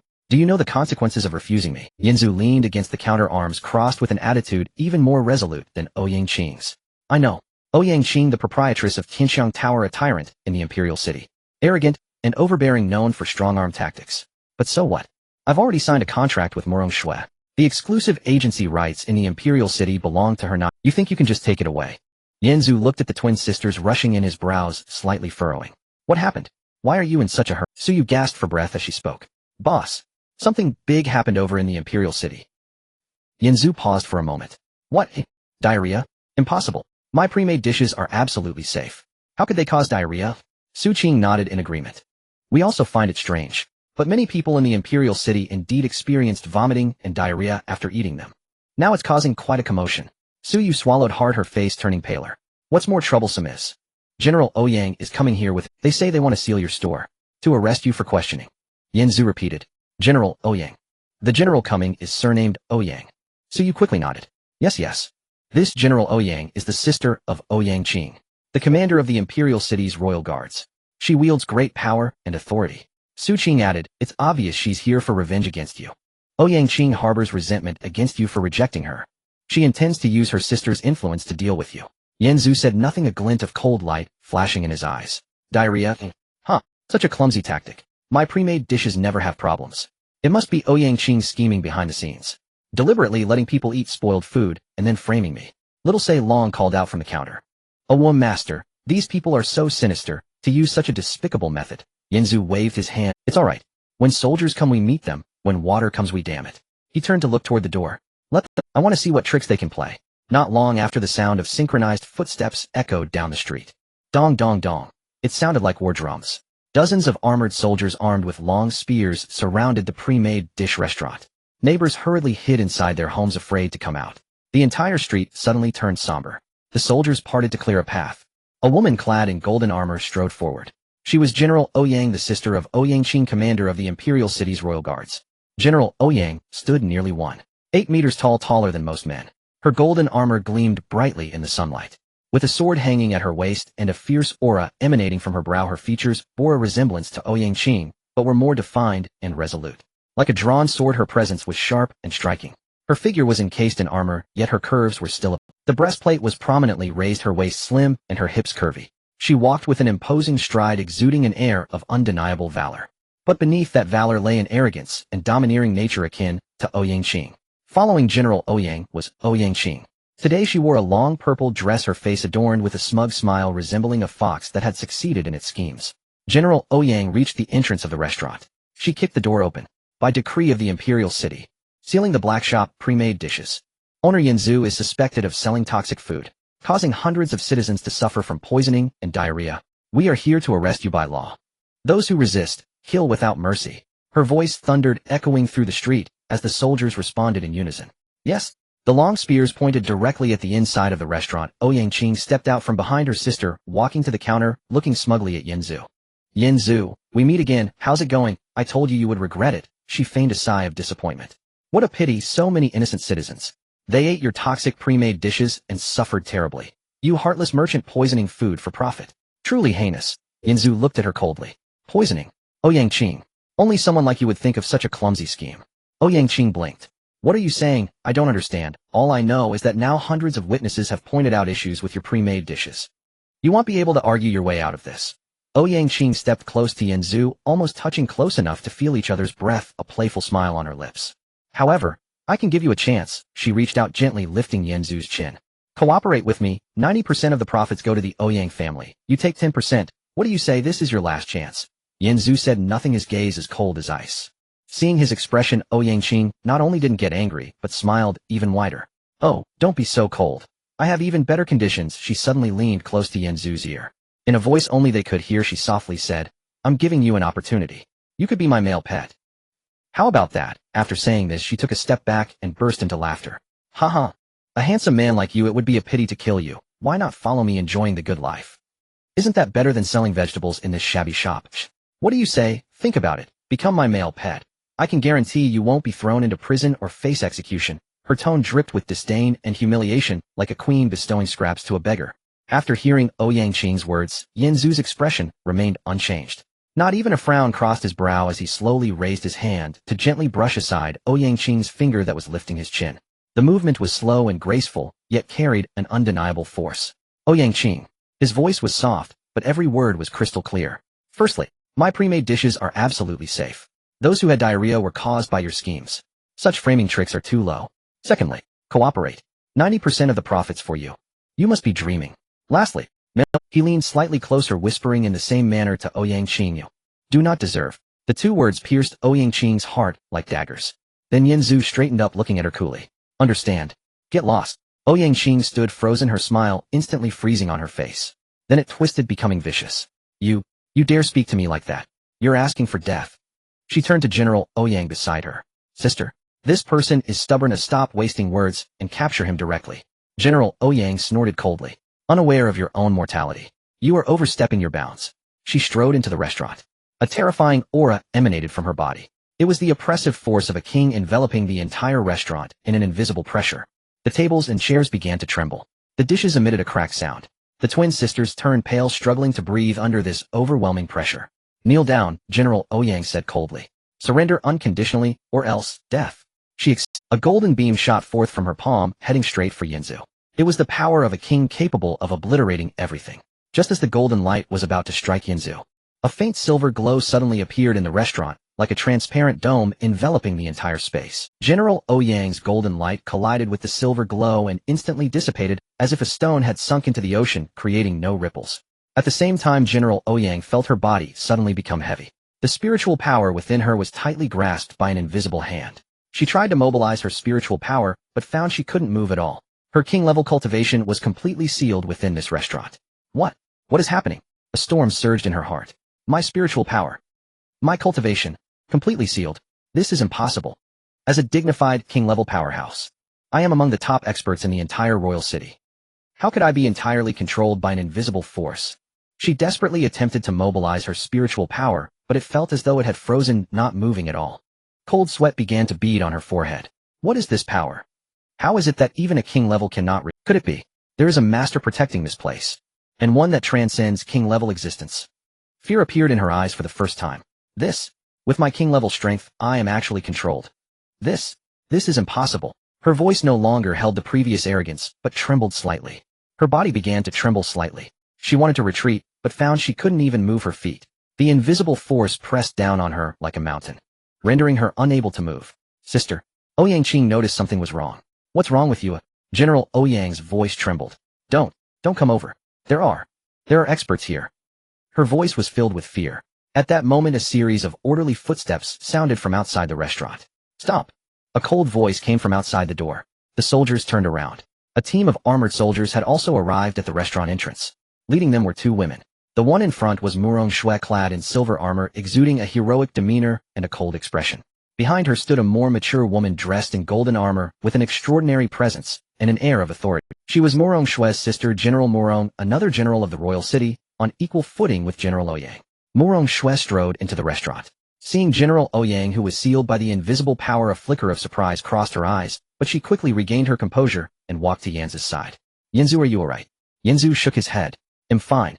Murong Shui sighed in relief. I heard that Ouyang Qing brought people to cause trouble. I rushed over immediately. She turned to General Ouyang. General Ouyang, what do you mean by this? Surrounding my partner's establishment with troops. Who gave you this authority? General Murong also entered, glancing at General Ouyang, her expression turning serious. Then she turned to the soldiers brought by General Ouyang. You there? Who ordered you to come? Do you have a royal decree? The soldiers exchanged glances. It was the team brought by General Ouyang. General Murong's voice deepened. Daring to take soldiers to arrest people without a decree. This is private military action punishable by death. Her voice was filled with authority. All of you step back. Otherwise don't blame me for being impolite. The soldiers looked at each other, then slowly retracted their spears. They retreated outside. Ouyang Qing's face turned pale as she saw the situation reverse. Murong Shui. You. How did you come here? Murong Shui looked at her coldly. Ouyang Qing, your framing tactics are too crude. I have already investigated clearly. Those who had diarrhea were arranged by you, who took laxatives in advance and then framed it on the pre-prepared dishes. I have gathered all the evidence and can report it to the royal city at any time. Ouyang Qing panicked. You are talking nonsense. Murong Shui scoffed. You know whether it is nonsense or not in your heart. She turned to General Ouyang. General Ouyang, how much do you know about the actions of your sister? If you stop now, I can overlook this matter. But if you persist in your delusion, then don't blame me for being heartless. At that moment, the silver glow enveloping the restaurant slowly dissipated. General Ouyang felt her spiritual power flowing freely again within her body. She gasped for air, her entire body drenched in cold sweat. She glanced at Yanzu, her eyes filled with apprehension. You? What exactly are you? Yanzu smiled lightly. Me? I'm just a vegetable vendor. General Ouyang fell silent. Let's go. She turned and strode out of the restaurant, no longer daring to stay even a second longer. Ouyang Qing panicked. Sister, are you just leaving like this? General Ouyang did not look back, her voice stern. Shut up, aren't you ashamed? Ouyang Qing choked, glaring at Yanzu with resentment. Yanzu, this matter is not over. Then she followed her sister, leaving in a dejected manner. The soldiers all withdrew and the restaurant returned to calm. Murong Shui looked at Yanzu with an apologetic expression. Yanzu, I'm sorry. I got you involved. Yanzu shook his head. I don't blame you. They started it first. Murong Shui sighed. Ouyang Qing will not let this go easily. You need to be cautious. Yanzu's tone was very calm. Rest assured. In my establishment, anyone who comes is doomed. I told you. I'm just a vegetable vendor. Murong Shui looked at him. You are becoming more mysterious. I told you. I'm just a vegetable vendor. Murong Shui looked at him. You are becoming more mysterious. General Murong, who was beside them, spoke up. Swear this young man is not simple. You should seize the opportunity. Murong Shui's face instantly turned red. Sister, what are you talking about? After the Ouyang sisters left, the tense atmosphere in the restaurant finally eased somewhat. General Murong glanced at Yanzu, then at his sister, a slight smile curving his lips. That smile carried a hint of profound meaning. All right, the matters here have been resolved. Sister, you have a good chat with Yanzu. I still have some military affairs to attend to. He'll take my leave now. Murong Shui said, Sister, what do you mean by having a good chat? We are merely partners. General Murong chuckled and patted his sister's shoulder. All right. Partners. Then you cooperate well. Don't let anyone bully you. She turned to Yanzu, her gaze becoming more serious. Young Master Yanzu, please take care of my sister. Today's incident, Ouyang Qing will not let it go easily, so be extra cautious. Yanzu replied, rest assured. In my establishment, no one can bully her. And no one can bully me either. General Murong nodded. Yes, that point. I have already experienced it. She glanced meaningfully at the restaurant, seemingly reminiscing about the invisible force that had sealed her spiritual energy moments ago. I'm leaving. She turned and strode out of the restaurant, her golden armor gleaming under the sunlight. As she reached the door, she turned back and winked at Murong Shui. Remember to go home tonight, don't stay out too late, or it's fine if you don't go home at all. Murong Shui said, Sister, if you keep this up, I won't pay attention to you anymore. General Murong laughed heartily, leading his soldiers away. Yanzu thought, The contrast between these sisters is truly striking. After General Morong left, Suyu was the first to jump up, rushing to the counter, leaning on it with both hands, eagerly. Boss, we came early in the morning to give you a heads up, and we are starving. I feel like I could eat a whole cow right now. Su Qing also walked over. Although more reserved than her sister, her face also carried signs of fatigue. Indeed, we haven't eaten anything since morning. Yinzu looked at the twin sisters, their tired expressions filling him with warmth. These two girls, though they had known him for a short time, had rushed over early in the morning to deliver news. He appreciated their goodwill. All right, you can eat whatever you want today. It's on me. Suyu exclaimed. Really? Boss, you're too kind. Yinzu added. Also, we will be closing for the day. Only serving the two of you. Suyu exclaimed. Wow, what an honor for exclusive service. Su Qing said this. Isn't too good, right? Yinzu replied. It's fine. A day won't make a difference. You helped me, so I'm treating you. It's the least I can do. Xiao Sei Long chimed in. A woman master, what about me? I helped too. I watched the store for you. I'm hungry too. Yinzu replied. You can eat as well. Today everyone gets a share. Xiao Sei Long cheered. Oh, well, that's great. Long live the master. Yinzu turned and went into the kitchen, opening the microwave, starting to cook in bulk. 5 servings of Kung Pao chicken. 5 servings of fish-flavored shredded pork. 3 servings of dumplings. 2 servings of braised pig trotters. 20 microwaves hummed in unison, the delicious aroma quickly wafting out, filling the entire restaurant. Suyu exclaimed, that's the flavor, it's so fragrant. Dishes were served one after another, and the twin sisters began to feast. The sisters were enjoying their meal to the fullest, completely forgetting their image like 2 little greedy cats. Xiao Sei Long was also hugging a portion of dumplings. Oh, woo, so delicious.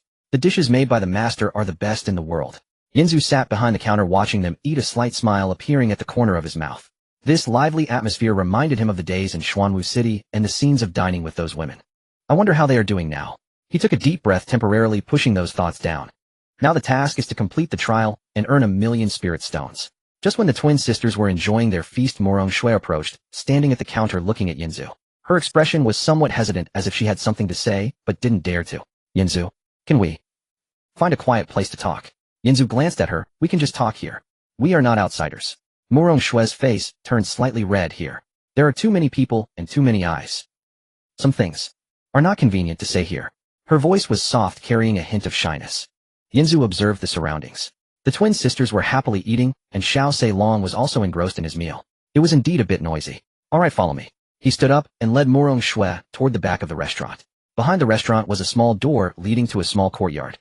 Yinzu pushed open the door, and a breath of fresh air greeted him. The courtyard had several bamboo trees and a small pond with clear water and a few goldfish swimming around.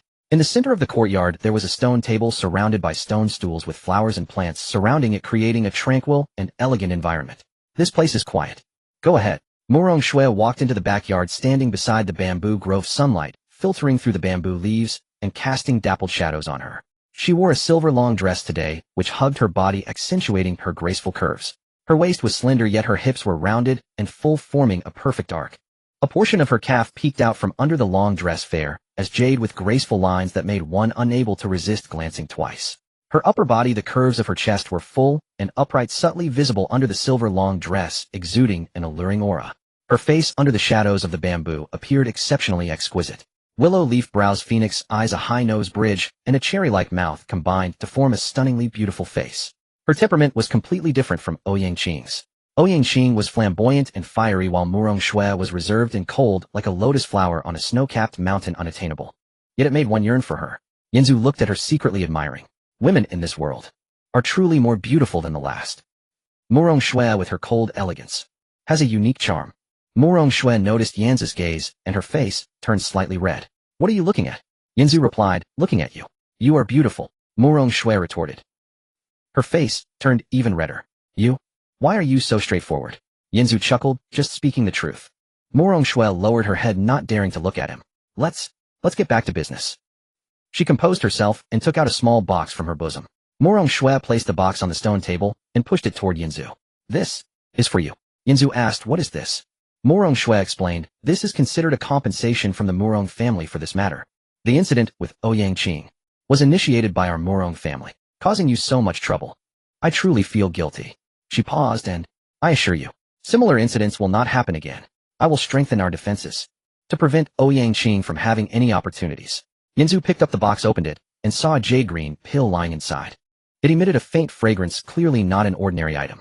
He opened the system panel to check the information of the pill. Pill Great Recovery Pill Quality Master Restrictions usable by those below master level effect consuming. It can significantly increase attribute points. After putting the pill away, Yinzu looked at Morong Shui, his expression becoming more serious. A guarantee. Can you really guarantee that? The matter of the pre-prepared dishes is extremely important to me. In a couple of days there will likely be new products, and they are functional new products. Can your Morong family handle them? Morong Shui gazed at Yinzu. So soon there is a new product. And it's a functional new product. Like the braised pig trotters. Yinzu nodded slightly. Yes. And the effect is even better than the braised pig trotters. Morong Shui fell silent as she understood all too well what this meant. The effect of the braised pig trotters had already made the Morong family's restaurant incredibly popular. If they introduced an even more astonishing dish, the business would be unimaginable. The benefits involved are too great. Yinzu interrupted her directly. Morong Shui, if you can't guarantee even basic safety, then I can't cooperate with the Morong family on this new. His tone was very calm, but every word felt like a hammer striking Morong Shui's heart. Upon hearing this, Morong Shui's expression changed instantly. No. She was frantic, instinctively grasping Yinzu's hand tightly. No, this is very important for our Morong family. Extremely important. Her body leaned slightly forward due to anxiety, her chest nearly touching Yinzu's arm. Under her silver gown, the fullness of her curves gently rose and fell with her breath, separated only by thin fabric. One could sense the soft touch. Yinzu, you can't find someone else. This agency, right? She became increasingly anxious, her hands grasping Yinzu's arm, gently shaking it. It resembled a pout, yet also a plea. Her body unconsciously inched closer, almost pressed against Yinzu. He could feel her warmth through the fabric. Her hair brushed against Yinzu's cheek with her movements carrying a faint fragrance. I beg you, give me a chance. Her eyes were fixed on Yinzu, her eyelids slightly reddened, glistening with moisture. The normally aloof and proud Morong Shui appeared pitiful at this moment. I need to discuss it with my family, please give me a chance. In 3 days. No, within 1 day, I will give you a response. Her hand slid from Yinzu's arm to his chest, gently pressing there. Is that okay? Yinzu lowered his head, looking at the close Morong Shui, her breath softly brushing against his chin, warm and moist. He could smell her fragrance, subtle like the snow lotus on the snow-capped mountains, cool, yet slightly sweet. Looking at Morong Shui in front of him, a surge of impulse rose within him. Since arriving in this world, he had been busy running a restaurant to earn spirit stones. He had never engaged with women. Yet at this moment Morong Shui was pressed against him. Her body was soft and warm, her breath quickening. Her gaze held anxiety, anticipation, and a hint of affection. He could no longer resist. Morong Shui. His voice became slightly hoarse. Morong Shui replied, "Mm." She lifted her head, looking into Yinzu's eyes. Then she saw the desire reflected in his gaze. She was momentarily stunned, her face instantly flushed. "Yinzu, what are you trying to do?" Her words were not finished. Yinzu lowered his head and kissed her lips. Morong Shui's body stiffened suddenly, her eyes wide open. But soon her body gradually softened. Yinzu's kiss began gently, as if testing the waters. Then it deepened, gradually filled with a long-suppressed desire. Morong Shui responded, wrapping her arms around his neck, pressing closer. Their breaths intertwined. The temperature rose. Yinzu wrapped his arms around Morong Shui's waist, lifting her and placing her on the stone table. Morong Shui said, "Here. We will be overheard." Yinzu reassured her, "Don't worry. They are all eating." His hands untied the straps of Morong Shui's silver gown. The gown slowly slipped down, revealing her delicate shoulder straps and the alluring contours beneath. Morong Shui shyly used her hands to cover her chest. "This is outside, how embarrassing." Yinzu chuckled. "There are bamboo screens blocking the view. It can't be seen." He lowered his head, gently kissing her neck. "You are so beautiful." Morong Shui's face flushed even more. "You." Yinzu's hand slowly moved upward. His touch was gentle, as if caressing a precious work of art. Morong Shui closed her eyes and tilted her head back. She allowed his touch. Her body trembled slightly, not from fear, but from anticipation. Yinzu's hand slowly ascended along her waistline, untying her final bindings. Morong Shui let out a soft moan. A sound escaped her lips. Yinzu leaned down and whispered in her ear, "It might hurt a little." In the restaurant outside, Su Qing and Suyu had almost finished eating. Suddenly, Suyu perked up her ears. "Sister, did you hear any strange sounds?" Su Qing asked, "What sounds?" She listened carefully. From the direction of the backyard, faint strange sounds could be heard. Very soft. It sounded like someone was moaning or gasping. There was also a creaking sound, like the stone table was shaking. Suyu said, "What? What is that sound?" "It sounds," Su Qing said, don't say nonsense." Her face turned slightly red. Although she was still a naive girl, she vaguely guessed what that sound was. Suyu exclaimed, "Boss Morong, sister, what are you doing in there?" She shouted loudly. Yinzu and Morong Shui in the backyard were startled by the shout. Morong Shui said, They heard us outside, hurry up." Yinzu replied, "It's fine, it's not over yet." Morong Shui said, You bad person. Can we do it next time?" "No." "Okay." Afterwards, Morong Shui lay in Yinzu's arms. Her face still bore a lingering blush, her eyes filled with satisfaction. Yanzu, she called softly. Yanzu replied, Why did you surprise me like that? Her voice was soft, carrying a hint of reproach, but more. Yanzu smiled. Because you are too beautiful. Morong Shui huffed lightly, punching his chest, as if. Yanzu took her hand and gently kissed it by his lips. Morong Shui, I will wait for your response regarding the new. But remember, regardless of whether we cooperate or not, you are already my woman. Morong Shui exclaimed. Who is your woman? While she said this, the corners of her mouth couldn't help but rise. If you playboy. I don't know how many women you've said this to. Yanzu replied, None. You are the first. In this world you are the first. Morong Shui asked, Really? A few minutes later, Yanzu and Morong Shui came. Morong Shui's face was as red as a ripe apple. Her hair was slightly disheveled, and her gaze darted around, not daring to look at the twins. Yanzu, however, appeared completely unfazed. Suyu asked, Boss Morong sister, what were you doing in there? What kind of strange sounds were those? Morong Shui began. We were discussing a collaboration. Her voice trembled. Suyu asked, What kind of discussion could produce those? And the stone table creaking, you weren't fighting, were you? Morong Shui responded. No, we were just chatting normally. Su Qing said, Sister, don't ask anymore. The boss and Morong's sister must be discussing something. As she spoke, she secretly glanced at Morong Shui. Seeing her disheveled hair and flushed face, she understood. Yanzu coughed. Okay, enough joking. We were indeed discussing serious matters. Morong Shui said, Alright, I'm going back now. After she finished speaking, she turned and ran out as if chased by a ghost. Suyu called out, Morong sister, your hair is messy and your clothes are on inside out. Morong Shui looked down and saw that indeed the ties of her clothes were reversed. I'm leaving. She dashed out of the restaurant without looking back, disappearing into the street. Suyu watched as Morong Shui hurriedly fled, covering her mouth and stifling a laugh. Su Qing tugged at her arm. Alright, stop fooling around, we should leave now. Suyu turned to Yanzu and waved. Brother, Yanzu, we are full now, thank you for treating us today. We'll come back tomorrow. See you tomorrow, boss. Su Qing nodded in farewell. Okay, see you tomorrow, be careful on your way. The two sisters waved and walked out of the restaurant arm in arm. The restaurant finally quieted down, and Yanzu let out a sigh, leaning against the counter. Little Sei Long came over with a growl. Master, they're finally gone. I'm so tired, today was too exciting. Yanzu glanced at it with amusement. What are you tired from? You only ate a few dumplings. Little Sei Long, I'm mentally exhausted watching you humans do all those strange things. I've endured too much as a little dragon. Yanzu did not respond. Shut up and go to sleep. Little Dragon immediately became displeased, grumbling and shaking its tail. Biased. You use me up and then chase me away just like you did with Sister Muro. Yanzu ignored it and directly opened the system panel. He took out the great alchemy pill that Morong Shui had given him from the system space. The pill was entirely emerald green, emitting a faint fragrance, clearly not an ordinary item. It could significantly increase one's attribute points. He murmured to himself that eating this should boost his strength considerably. Yanzu swallowed the pill in one gulp and it melted in his mouth, turning into a warm liquid that flowed down his throat into his abdomen. Immediately, a loud bang sounded as a violent surge of energy exploded within him. That energy was like a giant dragon rampaging through his meridians, widening them, reinforcing his bones, and refining his muscles. Yanzu clearly felt his body being comprehensively transformed, becoming stronger and more resilient. The spiritual energy within him surged at a visible speed, breaking through the bottleneck of the early golden core stage in an instant. Accompanied by a sound reminiscent of shattering glass, his realm skyrocketed, moving from the early golden core stage to the mid, late, and peak stages. Then came another explosion. The second major bottleneck was also shattered, advancing through the early, mid, late, and peak stages of the platinum level until it finally came to a halt at the peak. From the moment he swallowed the pill to the stabilization of his realm, the entire process took less than 10 minutes. Yanzu opened his eyes, feeling as if the whole world had changed. His vision became exceptionally sharp, able to see the tiny dust particles floating in the air.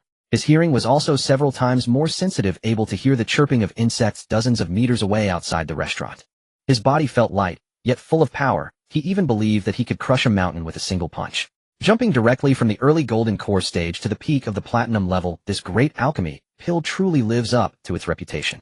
He clenched his fist, feeling the surging spiritual energy within him, finally gaining a sense of confidence to protect himself in this world. Little Sei Long was surprised and leaned closer. Master, your aura has become much stronger. It startled me. Yanzu responded with a grunt. I ate a pill and leveled up. What kind of pill is so powerful? I want to eat it too. Great alchemy pill, only people below master level can consume it. You are a little dragon, not a human, so you can't eat it. Little Sei Long immediately puffed up, hopping in protest. That's species discrimination. I want to file a complaint. Yanzu ignored its antics, calming the surging power within him, and opened the system panel to check the shop information. Specialty prepared dishes level 2 upgrade requirement 1 Spirit Stones function provides catering services specialty prepared dish heating. Note no fighting allowed in the restaurant absolutely safe zone current income 1351 Spirit Stones. Yanzu's eyes lit up at the income figure calculating that he had earned over 135,000 Spirit Stones in just a few days. Prepared dishes in this world truly provide a dimensional advantage. The speed at which the reputation spread was far beyond his expectations. Not only could he level up, but he could also rise 2 levels in a row. Ding. Do you want to spend 100 Spirit Stones to upgrade to level 3? Yes, no, yes. Ding. Upgrade confirmed consuming 100 Spirit Stones preparing to upgrade specialty. Level 3 upgrade completed. The restaurant was suddenly enveloped in golden light expanding from 100 square meters to 200 square meters. The number of tables and chairs increased from 15 sets to 30 sets, and the microwaves from 20 to 40. Additionally, a second-floor elegant room was added significantly enhancing the overall environment. Little Say Long gasped in amazement. It got bigger again, that's so impressive. Yanzu did not stop continuing to click for upgrades. Ding. Do you want to spend 100 Spirit Stones to upgrade to level 4? Current balance 1251 Spirit Stones balance after upgrade 251 Spirit Stones. Yes, no, Yanzu hesitated for a second. 1 million Spirit Stones was not a small amount. After the upgrade, he would only have 251,000 left, but level 4 would definitely unlock more high-end dishes and future earnings would only increase. He quickly made up his mind. Yes, you can't catch wolves without letting go of the kids. Ding. Upgrade confirmed consuming 100 Spirit Stones preparing to upgrade specialty. Level 4 upgrade completed. The restaurant underwent a drastic transformation again expanding from 200 square meters to 500 square meters turning into a well-structured 2-story building. The first floor featured a spacious hall that could accommodate 100 diners at once, while the second floor had 10 independent elegant rooms exquisitely and luxuriously decorated each equipped with a private kitchen. The number of microwaves increased from 40 to 100 and neatly arranged and sparkling. At the entrance there was also a large golden sign that read Specialty Prepared Dishes Level 4 Gold Medal Restaurant, looking very impressive. Little Say Long stared wide-eyed.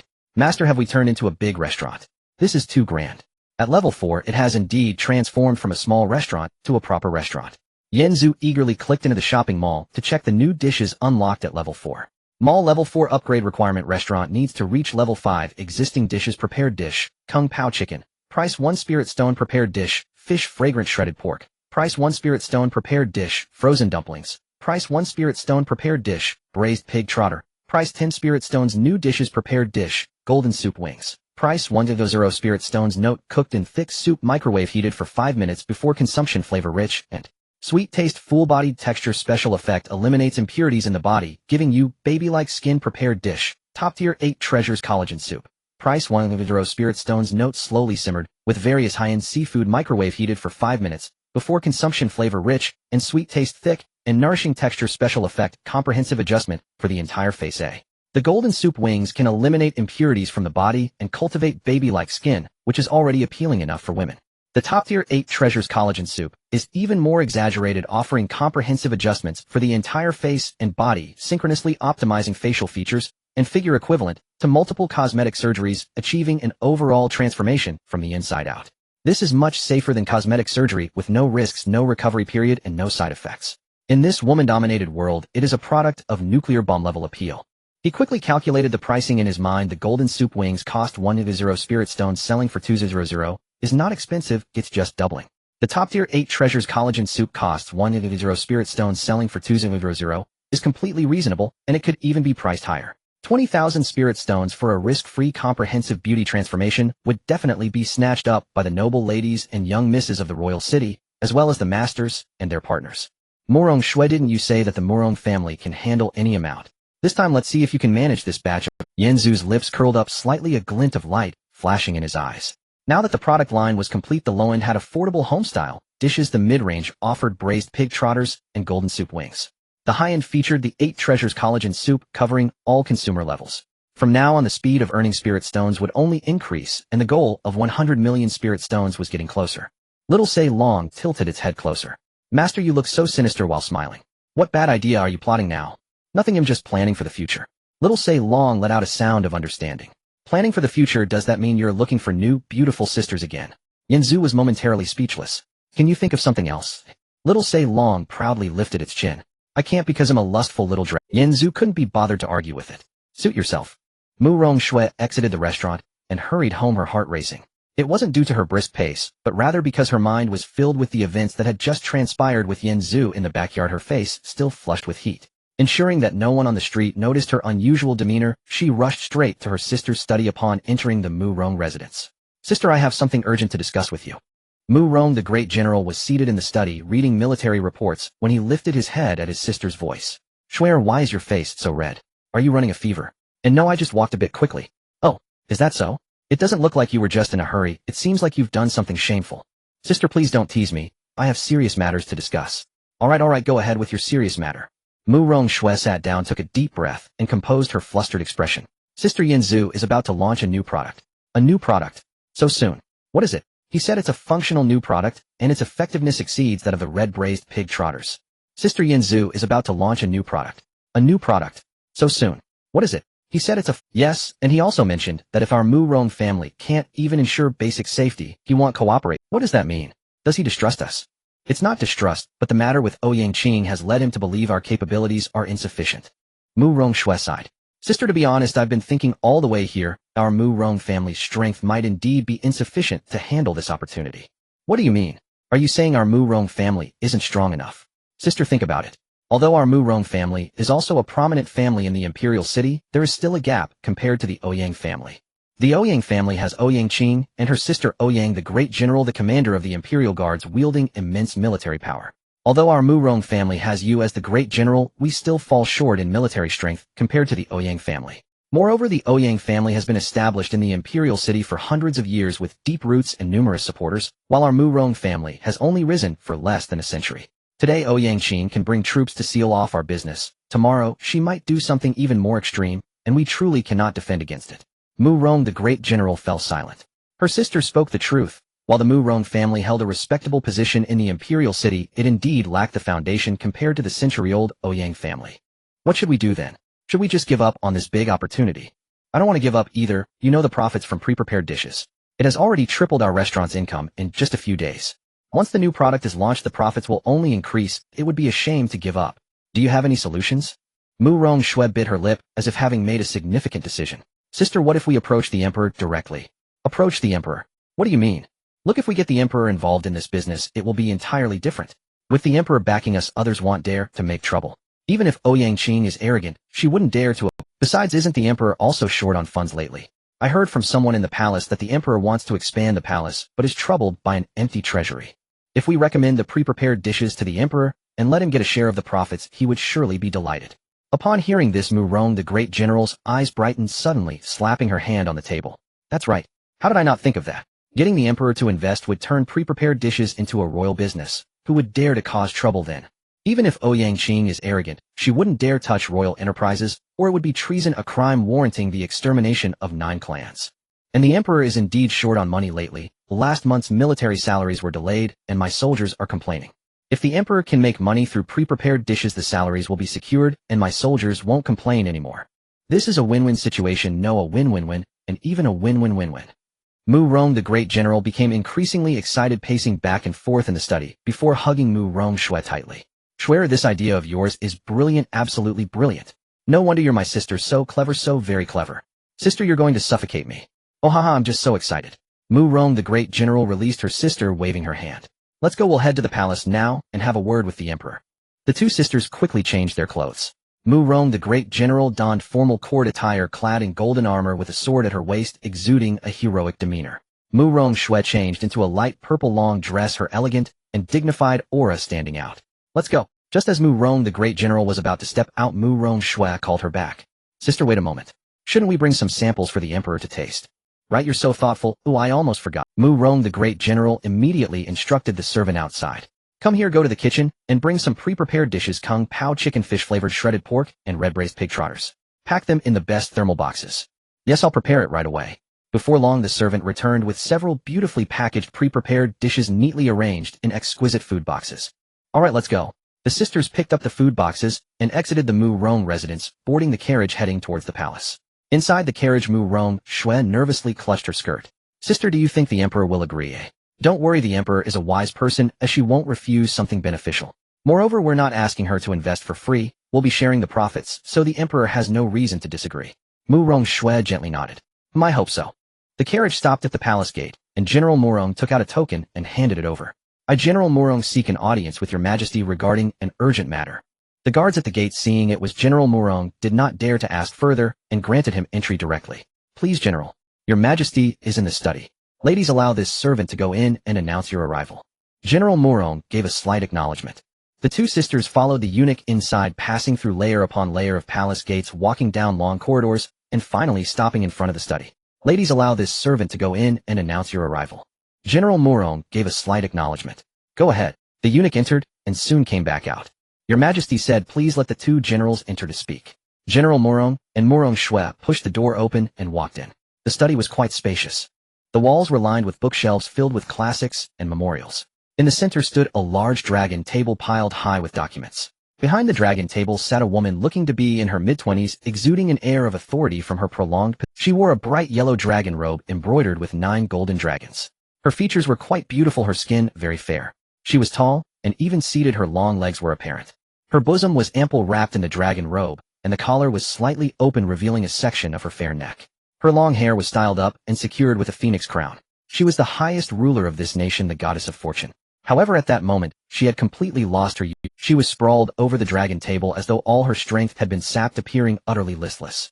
Military funds, military funds, military funds. How to raise them, how to raise them, how to raise them. The national treasury is empty, we can't even disburse military pay. What if the soldiers rebel? What shall I do then? She muttered to herself while drawing circles on the dragon table with her finger. She looked nothing like an empress, but rather like a young girl worried about her homework. General Morong stood silently, not saying a word. Morong Shui was also stunned. The two sisters exchanged glances, both somewhat bewildered. Was this truly the usually imposing majesty? General Morong cleared his throat softly. Your majesty, I General Morong accompanied by my sister Morong Shui have an urgent matter to discuss. The goddess of fortune looked up and saw the two of them. She sighed. Ah, it's General Morong. Please sit, please sit. Speak your mind. As long as it isn't about military pay, anything can be discussed. General Morong paused for a moment. Your majesty, I am not here to request military pay. I have come to bring you money. Speak quickly. Her eyes instantly lit up, the previous gloom completely vanishing, and she appeared full of energy. General Morong, speak quickly. Her eyes instantly lit up, the previous gloom completely vanishing, and she appeared full of energy. General Morong exchanged a glance with his sister. Morong Shui understood the cue, stepped forward, and placed the food box on the dragon table. Your majesty, this is some food we brought for you. Please, your majesty, have a taste. The goddess of fortune raised an eyebrow. Food, eh? What food does the palace lack that we need to bring from outside? Before she could finish, Morong Shui opened the lid of the food box. A rich aroma instantly wafted out, quickly filling the entire study. Spicy, sweet, and sour and savory scents blended together, making one unable to resist salivating. The moment the goddess of fortune caught a whiff of the aroma, her entire body trembled. What is this smell? Why is it so fragrant? She involuntarily leaned forward, her nose close to it. Taking a deep breath. So fragrant. I've never smelled food this delicious before.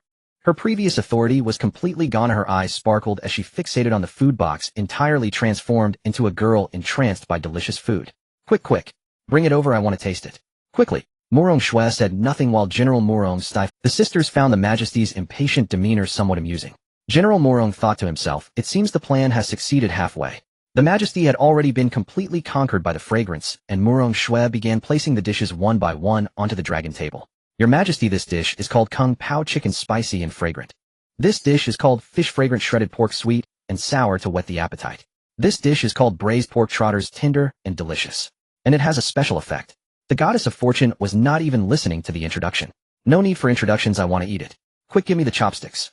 She snatched the chopsticks. She immediately reached for the Kung Pao chicken, picked up a large piece, and stuffed it into her mouth. After chewing a couple of times, her eyes widened. So delicious. What is this flavor that is so good? She grabbed a bunch of the fish fragrant shredded pork. Perfectly sweet and sour, it's so appetizing. Finally, she set her sights on the braised pork trotters, took a piece, and gently bit into it. The tender skin melted in her mouth. This is the best. Soft and tender with a rich sauce flavor. Eating this is great for the skin, the goddess of fortune commented while eating. This is too delicious. 100 times better than what those cooks in the palace make. No, 1,000 times better. I eat the palace food every day, and am almost about to vomit. What kind of rubbish do those cooks make? Clear soup and bland water, no flavor at all. It's like pig food. I thought food was originally this flavor.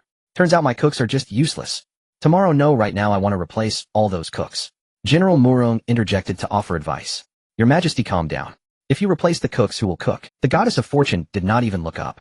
I don't care. I simply refuse to eat their food anymore. At this time Morong Shui spoke up. Your Majesty, this braised pork trotter, besides being delicious, has a special effect. The goddess of fortune, her mouth full of trotters, asked indistinctly. What special effect? Speak.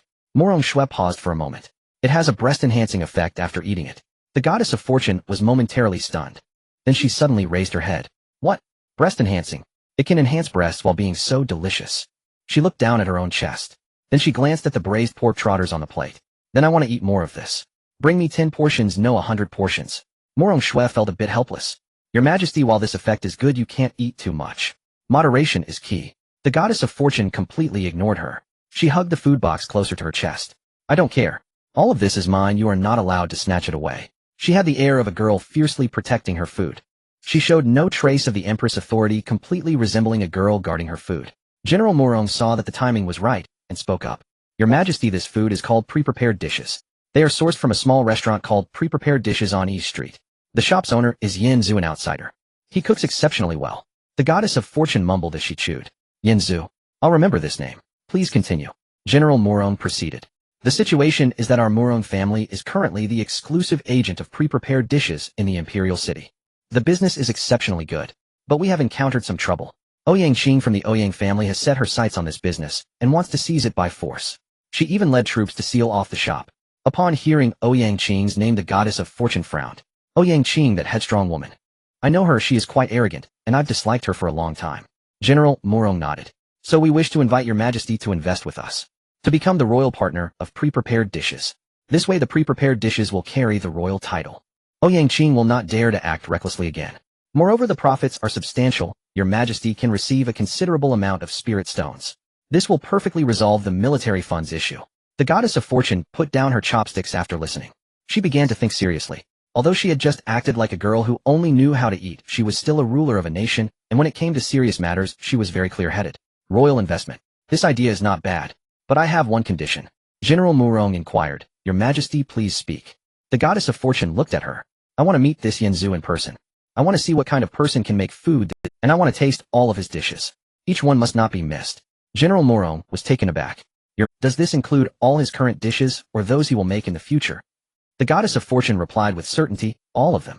Everything he currently has and everything he will create in the future, I want to be the first to taste every one of them.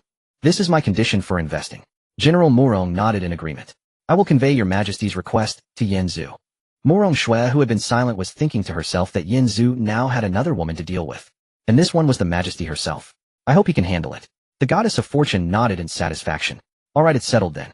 She stood up, regaining a hint of the Empress authority, though the corner of her mouth still had a bit of sauce, making her look. Let's go. We will meet this mysterious owner first thing tomorrow morning. I want to see what kind of person can make food. General Morong bowed and saluted. Yes, I will arrange it immediately. Morong Shui also followed suit and said, Your Majesty, I shall take my leave first. The goddess of fortune waved her hand. Go. Wait a moment. These pre-prepared dishes stay, they are all mine. She tightly hugged the food box, as if afraid it would be snatched away. Morong Shui felt a bit helpless. Yes, Your Majesty, they are all for you. After they bowed, the sisters turned to leave. As they exited the study, they could still hear the goddess of fortune munching on food behind them. So delicious. General Morong paused in his steps and looked back. Morong Shui also smiled. The sisters exchanged glances, unable to help but curve their lips. It seemed the Majesty had been completely conquered by the pre-prepared dishes. General Morong withdrew his gaze. Let's go. Make sure to rest well at home. We need to bring His Majesty down tomorrow morning without any mistakes. Morong Shui nodded. Sister, what do you think Yin Zhu's reaction will be when he sees His Majesty tomorrow? General Morong chuckled. What reaction? He'll be dumbfounded, of course. Although His Majesty loves to eat and play, that face is truly beautiful. No one in the entire Imperial City can compare. Morong Shui agreed. Indeed. I hope Yin Zhu won't be captivated by His Majesty. General Morong raised an eyebrow. What? Are you jealous? Morong Shui's face turned red. No, I'm not. General Morong. All right. Let's go back and get some sleep. The two sisters got into the carriage. The carriage slowly drove away, disappearing into the thick night. The next day, just before dawn, the morning light filtered through the clouds, casting a glow on the bluestone pavement of East Street. A faint scent of dew lingered in the air. The restaurant serving pre-made dishes had lanterns hanging at its entrance, swaying gently in the breeze. Inside, Yin Zhu was already up, leaning against the counter, organizing the menu for the day. The little dragon was curled up in the corner of the counter, sleeping like a little pig. Occasionally it would let out soft whimpers, perhaps dreaming of some delicious food. Suddenly there was a loud knock. Yanzu. Open the door. We're here. It was Mu Rongshue's voice, excited yet anxious. Yanzu looked out the window. So early. It's not even He put down the menu and walked towards the door, calling out as he went. Coming. Stop knocking, you're going to break the door. He unlatched the door and pushed it open. The morning sunlight poured in through the door, momentarily blinding him. Yanzu squinted for a moment before he could clearly see the people outside. 3 people stood outside the door. At the front was Mu Rongshue, wearing a light purple long dress, her hair neatly arranged, looking both nervous and expectant. Behind Mu Rongshue stood General Mu Rong, dressed in deep blue casual attire, instead of armor, looking very capable though his brow was slightly furrowed, exuding a serious demeanor. Next to General Mu Rong stood a strange woman. Yanzu's gaze locked onto her the moment he glanced over. The woman looked to be in her 20s, even younger than Mu Rongshue. She wore a plain white long dress with no extravagant decorations, only a few light blue flowers embroidered on the hem, appearing clean and comfortable. Her hair was down, cascading naturally over her shoulders. It was shiny and dark, flowing down to her waist, catching the morning light and shimmering softly. A light blue ribbon was tied around her waist, cinching it to a size that looked like it could be grasped with one hand. She wore white embroidered shoes with little flowers on the surface. She appeared like a refined young lady from an ordinary family with no hint of arrogance. Yet Yanzu knew well that anyone standing beside General Mu Rong, who commanded such respect from the Mu Rong sisters, was certainly not simple. Yanzu's gaze shifted from Mu Rongshue to General Mu Rong, finally landing on the strange woman, and remained. Her face was exceptionally beautiful, not in an overtly striking way, but in a delicate manner that became more pleasing the longer one looked. Her eyebrows were light, and her amber eyes were as clear as a pool of water. When she looked at people, there was a hint of curiosity mixed with appraisal and an undeniable anticipation, like a little girl excited to explore the world. Her nose was slightly upturned, and her lips were a soft pink. There was a gentle smile at the corner of her mouth, not forced, but a natural warmth. Her skin was as white as jade, flawless in every way. The contours of her face were just right, soft, yet exquisite. She was also tall, slightly taller than Mu Rongshue. The plain white dress hugged her figure, beautifully accentuating her shoulders, slim waist, and long legs, with every aspect perfectly proportioned. She stood in the morning light, the rays of sunlight casting a thin golden veil around her. She appeared ethereal, as though she had stepped out of a painting. Yanzu had seen many beautiful women. Ouyang Qing was hot and fiery, Mu Rongshue was regal and cold, while Suyu was lively and adorable. But this woman was different in her beauty. She had an indescribable air of nobility about her, combined with a youthful there was also a hint of otherworldly grace about her. Standing quietly, she captivated the gaze of all who beheld her. Yanzu stood at the door, stunned for a full 3 seconds. His eyes were fixed on her, completely forgetting to look away. His heart began to race, uncontrollably pounding like his throat felt dry, and he instinctively swallowed. A single thought occupied his mind: this woman was too beautiful, so beautiful that she seemed unreal. Even the normally calm Yanzu felt a bit flustered at this moment. Just then the little dragon woke up from the night. It rubbed its eyes and peered over the counter, instantly spotting the goddess outside. Its eyes widened in surprise. Oh, whoa, master, goddess. There's a goddess. A goddess descending from the heavens. The little dragon was so excited that it jumped out from behind the counter, almost slipping and falling. Oh, whoa, goddess sister. You are so beautiful. More beautiful than any dragon lady I have ever seen. The goddess laughed at its antics, covering her mouth and letting out a soft giggle. Her voice was crisp and clear like the sound of silver bells. This little dragon is adorable. And it can talk too. She bent down, gently stroking the little dragon's head. The little dragon instantly froze. Oh, woo. The goddess sister touched me. I feel so happy. Master, I think I'm going to faint. Yanzu's expression darkened. Shut up. Don't embarrass yourself here. Mu Rongshue, standing beside him, watched Yanzu's dazed expression, feeling a little sour inside. But she still stepped forward and introduced. Yanzu, this is our friend who specially came to sample your pre-made dishes. She spoke vaguely, not daring to reveal her identity directly. After all, His Majesty had come in disguise, and it must not be exposed. Yanzu finally came to his senses. Realizing he had been a bit dazed earlier, he quickly averted his gaze, but couldn't help but sneak another look. Who is this beautiful lady? Mu Rongshue glanced at the goddess of fortune, and then at Yanzu. She gently bit her lip, and after a moment, she is my good friend. Her name is Shuexian. The goddess of fortune was momentarily speechless, her lips twitched. Shuexian, this name isn't much better than Xiaoxing. She slightly nodded, tacitly acknowledging this alias. A faint smile adorned her face, elegant and proper. That smile seemed to have been honed through countless refinements, with not a single flaw to be found. Yet a hint of playfulness flashed quietly in her amber eyes. She was curious to see what kind of man could make food taste so incredibly delicious. Mu Rongshue paused, her expression suddenly turning serious. If we could collaborate with her family, we might be able to share. As she spoke, she secretly glanced at Yanzu, observing his reaction. Yanzu remained calm, showing no signs of change, just listening quietly. Seeing this, Mu Rongshue sighed in relief, and continued however after collaborating with her family our business could expand greatly. No one would dare to cause trouble, not even the Ouyang family. At this moment General Murong also slowly spoke. Her voice was steadier than Murong Shui's, carrying the unique authoritative aura of a soldier. Yanzu, what Shui said is entirely true. The influence of Miss Shuixian far exceeds your imagination. If we can gain her family's support, your pre-prepared meal business would face no obstacles in this country. She gazed intently at Yanzu, her eyes filled with a subtle hint of implication and expectation. Yanzu was silent. He did not answer, immediately remaining quiet for a moment. Then his gaze slowly fell on Shuixian, a lovely name. One that suits you, beautiful as a fairy. A slight smile curved Yanzu's lips, revealing a meaningful grin. Since she is Shui's friend, she is one of us. Come in.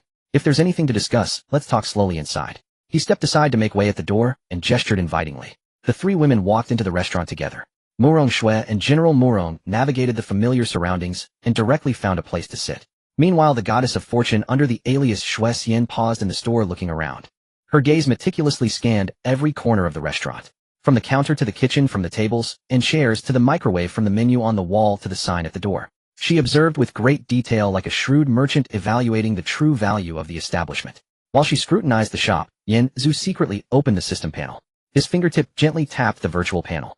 Character information, name Goddess of Fortune. Other information cannot be viewed. Insufficient permissions. Upon seeing the content displayed by the system, Yanzu's pupils suddenly constricted. His heart suddenly raced. She is the Goddess of Fortune, the Emperor of this world. She doesn't look like one at all. He lifted his gaze again towards Shuixian. The woman dressed in a simple white gown was as beautiful as a celestial being. At this moment, she stood before the microwave, curiously staring at the sparkling iron boxes, her eyes filled with inquiry, resembling a little girl brimming with curiosity about the world. Is this the Emperor, the supreme ruler of this world?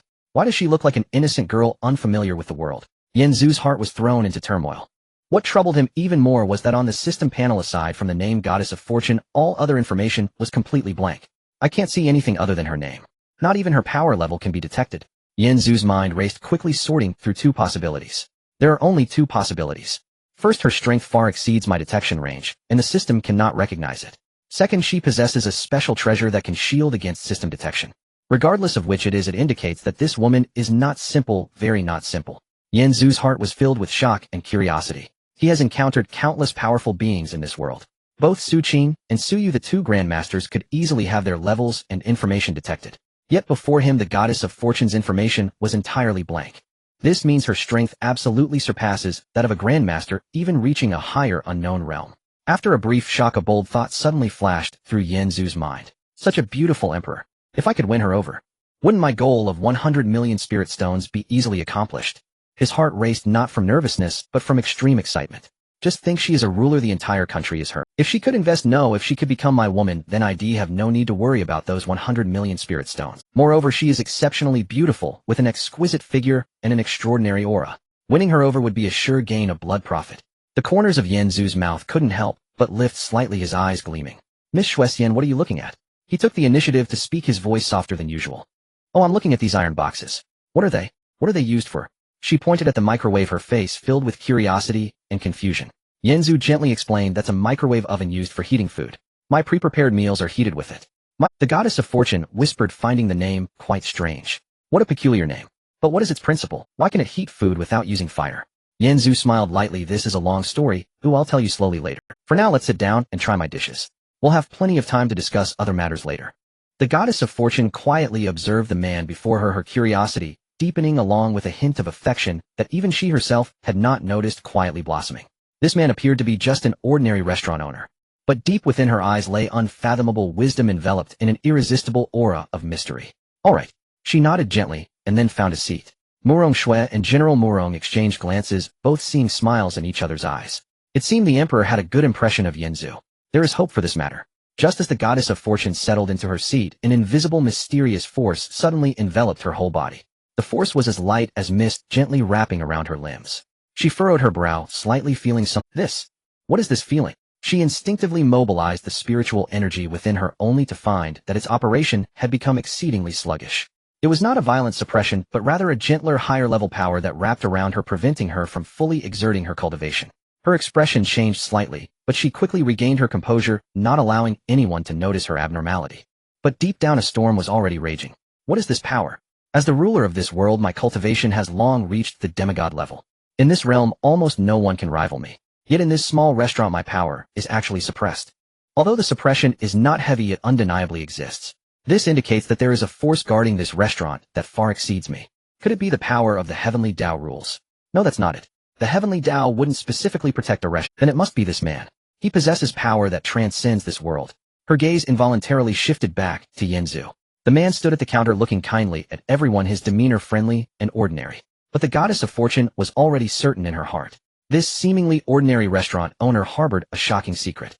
The goddess of fortune sat at the table, suppressing her curiosity about Yanzu as well as her inquiries into the mysterious powers of this restaurant. She was well aware. Her main purpose for coming today was to taste new dishes and discuss potential collaboration. The rest could be learned gradually as she straightened her posture, slightly a faint smile gracing her lips. She slowly began to speak. Boss, I heard you have new dishes here. I've tried all your other offerings yesterday, and I absolutely love them. She was speaking the truth. Yesterday's Kung Pao chicken fish-flavored shredded pork and braised pig trotters left her, and even now she could not forget. Please serve me all the new dishes. Her tone carried an undeniable authority, like a queen giving orders to her subordinates, yet paired with her ethereal beauty, it was anything but off-putting. Instead, it felt entirely appropriate. Yanzu smiled faintly. All right, Miss Shuesian indeed has good taste. Today I will personally cook each new dish for you to taste. Having said that, he turned and walked into the kitchen to start preparing the ingredients. Yanzu entered the kitchen directly, opened the system store, and exchanged for a serving of golden soup shark fin. The packaging of the golden soup shark fin was more exquisite than that of other dishes in the restaurant. The golden gift box bore a shimmering golden shark fin design. The high-quality texture was immediately apparent. Yanzu unwrapped the package and poured the golden soup shark fin into a delicate white porcelain bowl. He then placed the bowl in the microwave. Golden soup shark fin, heating time 5 minutes. He pressed the start button, and the microwave immediately began to operate. 5 minutes later, a chime sounded.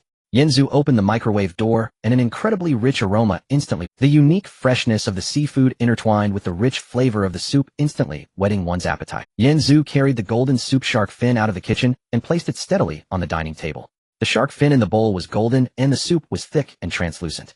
The glistening shark fins resembled golden threads subtly visible in the rich soup. Golden soup shark fin, please enjoy. This was the first time Morong Shui and General Morong had seen this new dish. Previously, they had only eaten Kung Pao chicken fish-flavored shredded pork dumplings and braised pig trotters. Morong Shui looked at the exquisite dish in the bowl, her eyes wide with amazement. This is golden soup shark fin. What an exquisite presentation, it looks incredibly high-end. General Morong nodded slightly. This aroma is richer and more robust than the previous dishes. The goddess of fortune stared at the golden soup shark fin on the table, her eyes lighting up instantly. So beautiful. The golden soup, the translucent shark fins, it looks like a piece of art. She picked up a small spoon, gently scooped a spoonful, and brought it to her mouth. As the soup entered her mouth, her eyes widened in surprise. This is simply too delicious. The soup was rich and thick, fresh and sweet. The shark fins were tender and springy with an incredibly rich texture. How is this soup made? It's so fresh, so thick. Oh no, I've never had such delicious soup before. She quickly scooped another spoonful, closing her eyes to savor it. It's fresh and rich with an endless aftertaste. Plus, after drinking it, I feel warm and incredibly comfortable. Morong Shui took a sip and genuinely praised. Indeed, this soup is exquisite, even better than what the imperial chefs make. General Morong nodded in agreement. Yes, the flavor is indeed exceptional. No wonder, Yanzu said, the new dishes are even better than the braised pig trotters. The three of them quickly finished a bowl of golden soup shark fin. Not long after, all three of them experienced a remarkable change in their bodies. Morong Shui raised her arm in surprise. My skin seems to have become smoother. Look, everyone. Her originally fair skin now appeared even more delicate and translucent, glowing faintly, as if it had been peeled like an egg. General Morong also noticed the change. I feel the same. My pores have shrunk and my skin feels tighter. The goddess of fortune gently touched her cheek, her eyes filled with delight. Is this the special effect of the golden soup shark fin? It eliminates impurities from the body, making the skin as smooth as a baby's. Truly lives up to its reputation. Yanzu watched the three of them in surprise, feeling quite satisfied. He knew that the real big surprise was about to be revealed. Next, we have the restaurant's treasure, the top-tier 8 treasures fish maw soup. Yanzu opened the system store again, in exchange for a serving of the top-tier 8 treasures fish maw soup. The packaging of this dish was even more luxurious. It was encased in a crystal box, shimmering and translucent. Inside, the fish maw soup was as exquisite as the rarest jewels. Yanzu poured the fish maw soup into a delicate crystal bowl and placed it in the microwave. Top-tier 8 treasures fish maw soup, heating time 5 minutes. 5 minutes passed in the blink of an eye. Ding! A prompt sounded. Yanzu opened the microwave door. A fragrance 10 times more intense than before instantly enveloped the entire restaurant. The rich sweetness and depth of various top-tier seafood blended together. The aroma was alluring, intoxicating those nearby. The little dragon in the corner immediately perked up, shouting excitedly, "Wow, it smells so good. What is this? It smells even better than before." Yanzu presented the crystal bowl, gently placing it on the dining table. The 8 treasures fish maw soup inside was golden and completely transparent. The thick fish maw glimmered like gold in the soup. Abalone, sea cucumbers, shark fins, and other top-tier seafood ingredients were subtly visible in the broth. Each ingredient was a priceless treasure. Top-tier 8 treasures fish maw soup, please enjoy. Morong Shui immediately picked up a spoon and took a scoop, bringing it to her mouth. The moment the food entered her throat, her body jolted. This is too delicious.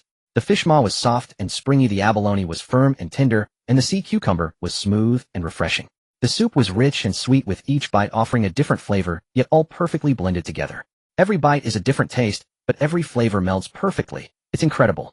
General Morong also tasted a spoonful, his eyes revealing deep shock. This flavor is indeed top-notch. No wonder it's called the top-tier 8 treasures fish maw soup. Each ingredient is premium, and together they create an exquisite combination. The goddess of fortune picked up a spoon, scooped a spoonful of fish maw soup, and brought it to her mouth. In the next moment, her expression froze completely. She stood motionless as if under a spell. A few seconds later, her eyes glistened with unshed tears. This is... Her voice trembled with barely contained emotion. I've eaten countless delicacies throughout my life, but I've never tasted food this delicious. This flavor transcends mere deliciousness. It's an art of beauty that moves the soul. She scooped another spoonful, slowly bringing it to her mouth, closing her eyes. Warm tears silently slipped from the corners of her eyes. It's so delicious it makes me want to cry. Morong Shui and General Morong exchanged astonished glances. They were shocked to see the sovereign of a nation moved to tears by a bowl of fish maw soup. Yanzu was also slightly surprised. He hadn't expected that a pre-made dish could evoke such emotion in a semi-divine emperor. After the 3 finished the fish maw soup, an even more miraculous transformative effect quietly descended. Morong Shui immediately took out a mirror to check her reflection, her face filled with astonishment. My face seems to have become even more exquisite. Look at you guys. Her features appeared more defined, her facial contours flawless. She looked as if she had been meticulously sculpted, her beauty enhanced yet again. This is too miraculous. General Morong also took out a mirror to check, his eyes wide in disbelief. I feel the same way, and my features are more pronounced, and my entire demeanor feels different. The goddess of fortune gently caressed her cheek, feeling the ultimate smoothness of her skin. Her already breathtaking beauty was now even more flawless, captivating, and enchanting. Is this the effect of the top-tier 8 treasures fish maw soup? A complete transformation from the inside out. A glimmer of brilliance flashed in her eyes. She understood the immense value of such a miraculous effect. Once this spreads, women throughout the imperial city and the entire nation will go wild. After tasting all the new dishes, the goddess of fortune picked up a silk scarf and elegantly wiped the traces from her mouth. Instantly shedding her emotional demeanor, she regained the composure and steadiness of an emperor. Boss, all of your dishes are excellent. They will surely sweep the entire nation. If you collaborate with me, you won't need to worry about anything. Just relax and collect the profits. What profit distribution would you prefer? Yanzu leaned against the counter, arms crossed, and smiled faintly. Profit distribution. This is a significant matter. We need to have a good discussion. Yanzu walked to the table, pulled over a chair, and sat down, looking at Morong Shui. Miss Shui, before discussing the new profit-sharing arrangements, I must first clarify that my previous cooperation with the Morong family was based on a profit split of 70-30. I take 70, and the Morong family takes 30. Morong Shui nodded. Yes, that's the ratio. Yanzu looked at the goddess of fortune. Now Miss Shui wants to get it. Then this profit-sharing needs to be adjusted. If you join in, how should it be distributed? The goddess of fortune pondered for a moment, her fingers lightly tapping on the table, producing a rhythmic sound. We either don't do it, or we do it big and strong. My proposal is for a tripartite collaboration. First, the Morong family will be responsible for funding and to open branches of pre-prepared dishes throughout the entire kingdom of fortune. Every city and every town must have a branch of pre-prepared dishes. Ultimately, we will split 1% of the profits. Morong Shui's expression changed slightly upon hearing 1%, but she quickly returned to normal. She knew that with the emperor's involvement, the profit sharing would definitely need to be revised, as the other party's influence was much greater than her own. The goddess of fortune continued. Second, I will ensure the safety of the pre-prepared dishes. I guarantee no force will dare to covet our interests. Whether it's the Ouyang family or other families, even other races. I will take care of everything. It will require a significant amount of spirit stones for various arrangements. All kinds of relationships need to be maintained. So, I will take 50% of the profits. Third, boss, you will only be responsible for providing the dishes, and will take 40% of the profits. How about that? She looked at Yanzu after finishing, her eyes filled with expectation and testing. Yanzu's expression remained unchanged on the surface, but he was calculating in his heart. 40%, 3% less than the previous 70%. But if it weren't for knowing she was the goddess of fortune, the supreme ruler of this country, I would definitely disagree with this ratio. With her involved, everything is different. The entire country belongs to her, and with her support, pre-prepared dishes can rapidly open branches nationwide. Customer sources could multiply by dozens, or even hundreds. Moreover, she can protect the business, ensuring that no one dares to cause trouble, saving a significant amount of risk and hassle. Although the percentage is lower, the total is much larger. 40% multiplied by hundreds of customers means income could directly multiply by dozens. This is a considerable profit, too lucrative. Yanzu's lips curled slightly as he grasped this. Miss Schwer is quite calculative. I agree to this profit-sharing plan. The goddess of fortune was a bit surprised. Oh, so straightforward. I thought you would haggle.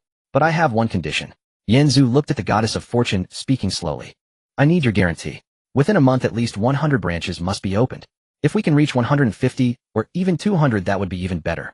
The goddess of fortune murmured, 100 branches. She turned to look at Morong Shue. Morong family, this is achievable, right? Morong Shue fell silent for a second, her expression somewhat serious, but soon turned resolute. As long as Miss Schwer cooperates, I can guarantee that we can open more than 100 branches in a month. You only need to approve the best locations for us in each city. The rest, including decoration personnel and equipment, will be completely handled by the Morong family. The goddess of fortune nodded. This is not a problem. It's just a matter of my word. The best locations nationwide are yours to choose. She looked at Yanzu. All right, I agree to you. In 1 month, at least 100 branches. The goddess of fortune can, but boss, I have a condition too. Yanzu looked at her. Please speak, Miss Schwer. The goddess of fortune's expression became considerably serious. 1 month from now, we will compete in culinary skills with the demon race. Yanzu raised an eyebrow. The demon race. Competing in culinary skills.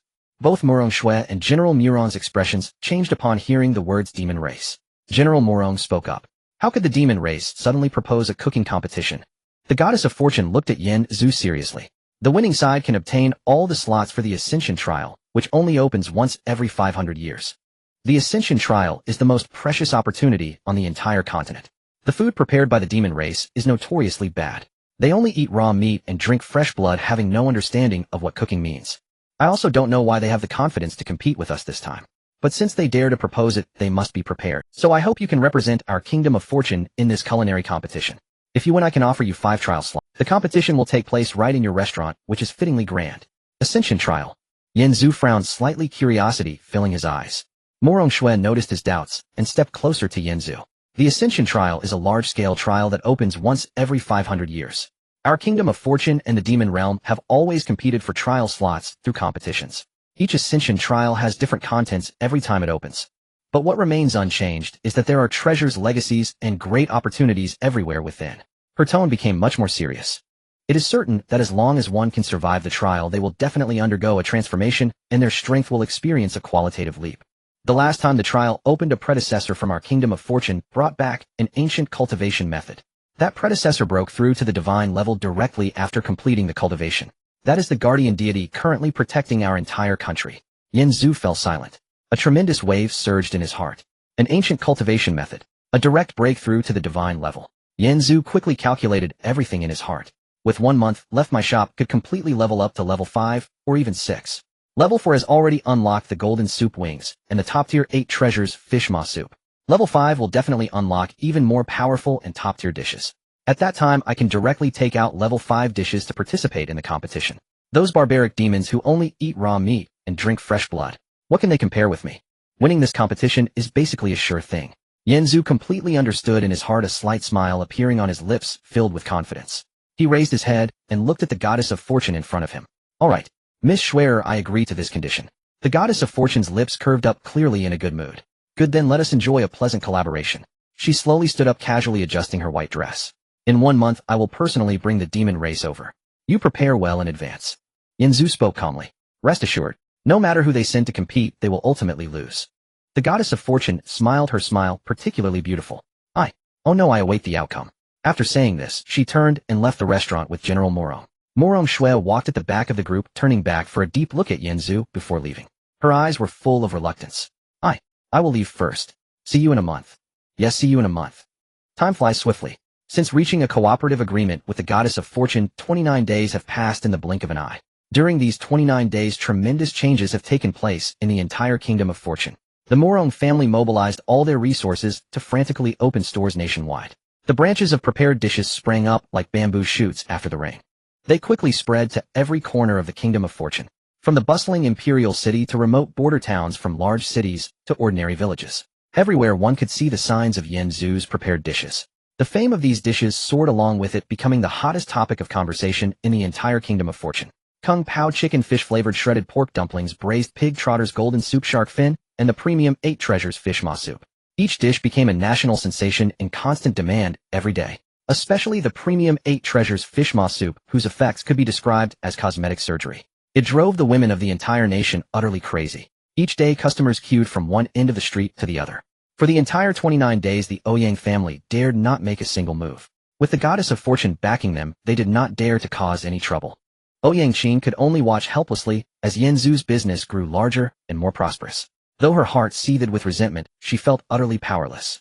In the blink of an eye, only one day remained until the culinary competition with the Demon Realm. That evening the restaurant closed its doors early. Little Sei Long lay behind the counter sleeping soundly, completely still. Yen Zhu remained in the shop organizing the ingredients for the dishes to be used in the competition tomorrow. At that moment a faint sound of footsteps suddenly came from outside. With a creak the door was gently pushed open. Morong Shui walked in from outside. She wore a light purple gauze dress today. The hem swayed gently with her steps, looking exceptionally gentle. Her long hair casually draped over her shoulders, glowing softly in the candlelight of the shop. Yen Zhu set down what he was holding and raised his eyes to look at her. "Shui, why are you here so late?" Morong Shui's face bore a faint blush, her eyes filled with anticipation and shyness. "Yen Zhu, tomorrow is the competition. I couldn't sleep, so I came to see you." Morong Shui gently bit her lip, looking as if she had much to say, but hesitated. She slowly walked up to Yen Zhu and stopped. They were only a short step apart, close enough to clearly feel each other's body temperature. "Yen Zhu, these past 29 days I have been especially busy. Busy opening branches, busy handling various big and small matters. I haven't had any time to come see you." Her voice was soft, tinged with a hint of grievance, yet also filled with deep, I miss you." Yen Zhu looked at Morong Shui before him. She had lost some weight in their 29 days apart, yet had become even more refined and beautiful. The light purple gauze dress highlighted her gentle demeanor, her eyes filled with warmth. "Shui." Yen Zhu's voice unconsciously grew a little hoarse. Morong Shui lifted her head, gazing into his eyes filled with shyness and anticipation. "Tomorrow is the competition. I'm a bit nervous. I couldn't sleep at night, so I wanted to find you." Her voice grew smaller, nearly inaudible in the end. Yet Yen Zhu heard every word clearly. He reached out gently, lifting Morong Shui's chin, prompting her to look him in the eye. "What are you nervous about? With me here you won't lose." "I know you won't lose." Morong Shui's cheeks flushed as if brushed with a layer of delicate blush, making her look enchanting. "But I still couldn't help wanting to come see you." Yen Zhu's hand slowly slid from her chin to her cheek, gently. Morong Shui slowly closed her eyes, feeling the warmth of his palm, her body slightly trembling. "Yen Zhu, I." Before she could finish, Yen Zhu lowered his head and gently kissed her lips. Morong Shui's body stiffened suddenly, then softened completely. She raised her hands to wrap around Yen Zhu's neck, proactively pressing herself close. Their breaths intertwined completely, the temperature in the shop rising, filled with an ambiguous and tender atmosphere. Yen Zhu's hand slid slowly down her cheek, landing on her slender waist, gently embracing her. He pulled her entirely into his arms, their bodies pressed closely together, their heartbeats clearly audible. Thump thump, thump thump. Morong Shui tilted her head slightly, gently parting her lips to seriously respond to his kiss. Her body trembled gently, not from fear, but from pure anticipation and joy. They embraced for a long time, the atmosphere tender and affectionate, filled with sincere feelings. Morong Shui leaned against Yen Zhu's embrace, her face still flushed, her eyes filled with tranquility and happiness. "Yen Zhu, you must win tomorrow. For me and for yourself." Yen Zhu gently held her, his tone firm. "Don't worry. For you and for ever." Morong Shui smiled sweetly, comfortably leaning against him, closing her eyes and quietly snuggling for a long time. Yen Zhu kissed her forehead gently and spoke softly. "Shui, how has our business been these past month?" Morong Shui then sat up slowly, tidying her clothes, her blush not yet fully faded, returning to her usual calm demeanor. "Wait a moment, I'll calculate." Morong Shui opened the ledger she carried with her, flipping through the pages one by one. In these 29 days, we opened a total of 132 branches, covering cities and towns of all sizes across the country. We opened 10 flagship stores in the Imperial City, 5 in first-tier cities, 3 in second-tier cities, 1 to 2 in third-tier cities and towns. The total investment is about 30 million spirit stones, mainly used for shop rent, decoration, equipment procurement, and staff training. As for income, a glimmer of excitement flashed in her eyes. Due to the constant opening of branches, the investment has been considerable. Therefore, the net profit for the past month is around 10 million spirit stones. According to the profit-sharing ratio we agreed upon earlier, You get 40, which is 4 million spirit stones. Morong Shui took out a small bag from her spatial ring and handed it to Yanzu. This is your 4 million spirit stones. It's all counted. Yanzu took the bag, feeling the weight of the spirit stones. Inside, a wave of excitement surged in his heart. 4 million spirit stones. Plus the ones I had saved. I now have around 5 million in total. Leveling up to level 5 only requires 2 million spirit stones. These spirit stones are enough to upgrade the shop to level 5. A level 5 shop will surely unlock more powerful dishes. Then we will have even greater assurance in the culinary competition with the demon realm. His lips curved slightly, confidence flashing in his eyes. Swear, well done. I will accept these spirit stones. Morong Shui nodded gently. How do you plan to use them? Yanzu stated frankly. Tomorrow is the competition. I need to upgrade the shop. Unlock more powerful dishes. This way the chances of winning are greater. Morong Shui was a bit curious. Upgrade the shop. Your shop can still be upgraded. Yanzu smiled. Of course. My shop has a special upgrade system. After upgrading to level 5, there will be even more powerful dishes. At that time, those barbaric won't even be worthy of carrying my shoes. Although Morong Shui didn't quite understand what Yanzu meant by the upgrade system, she chose to fully trust him without reservation. Then, hurry and upgrade. It's getting late. We have a competition tomorrow. Yanzu nodded. You should go back and rest. See you tomorrow. See you tomorrow. Morong Shui walked to the door and suddenly turned back to look at him. Yanzu. Thank you. Yanzu smiled slightly. Full no need to thank me, just head back. See you tomorrow. Morong Shui paused for a moment, pushed the door open, and the cold wind swirled in with fine flakes of snow. She wrapped her cloak tighter around herself and turned to walk into the swirling snowstorm. The door creaked shut, blocking the cold completely outside. The warm yellow light in the store fell softly, and the air still carried the faint scent of plum blossoms from her. Yanzu leaned against the door for a few moments, an involuntary smile forming on his lips as he turned to glance at the corner of the store. The little dragon lay curled up atop the cabinet, holding spirit stones, clutching a spirit stone with its small claws, snoring thunderously. Drool dribbled down the corner of its mouth, wetting a small patch on the spirit stone, not even stirring from the noise of the closing door. Such a little money grubber. Yanzu walked over and flicked its little head with his finger. Even while sleeping, you cling to the spirit stone, sleeping deeper than a pig. The little dragon grunted twice, pawing at the spirit stone in its embrace. It turned over, presenting its backside to Yanzu, and continued sleeping. Showing no signs of waking, Yanzu chuckled and shook his head, then turned to sit down behind the counter. He gently tapped his fingertips on the table, noting that tomorrow was the competition and the weather was getting colder. It was time to upgrade the shop to level 5.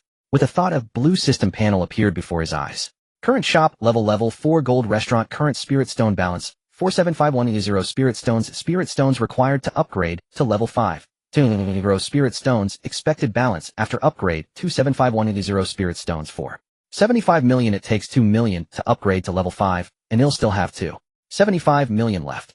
Yanzu murmured to himself. That's enough. Without a moment's hesitation, he pressed the upgrade button on the panel. Ding, do you want to spend 200 spirit stones to upgrade to level 5? Current balance, 47510 spirit stones balance after upgrade, 27510 spirit stones, yes, no, yes. Ding, upgrade confirmed, deducting spirit stones 200 upgrading the pre-made dishes restaurant. The next moment, brilliant golden light poured from the panel, spreading like flowing water throughout the store. The howling wind and snow outside were kept at bay by the golden glow. Not a single snowflake could enter. Yanzu felt a flash before his eyes, and the ground beneath him began to shake violently. Boom! A dull sound emanated from the ground as the walls slowly expanded outward. The ceiling continued to rise, and the originally 500 square meter shop expanded directly to 1,000 square meters. It doubled in size. A light sound of wood creaking overhead indicated that the original 2-story building sprouted a third floor out of thin air, with eaves and corners more impressive than the 2 lower floors. All the old wooden tables in the first floor hall were replaced with red lacquered tables neatly arranged with soft leather chairs capable of accommodating 200 diners at once. At the entrance, there was an additional counter made of spirit jade embedded with automatic dish delivery formations glowing softly. The second floor had a total of 20 private rooms, each door hanging a brass plate engraved with elegant names. Inside there were warm stoves, windows covered with spirit paper, and soundproof formations. Once the door was closed, no noise could be heard from outside. The third floor was the top VIP area, featuring only 5 private rooms with doors made of gilded material engraved with simple patterns. The floor was covered with soft white carpets, and the tables were made from warm jade, warm to the touch. From the windows, one could overlook the snow-covered landscape of the entire base.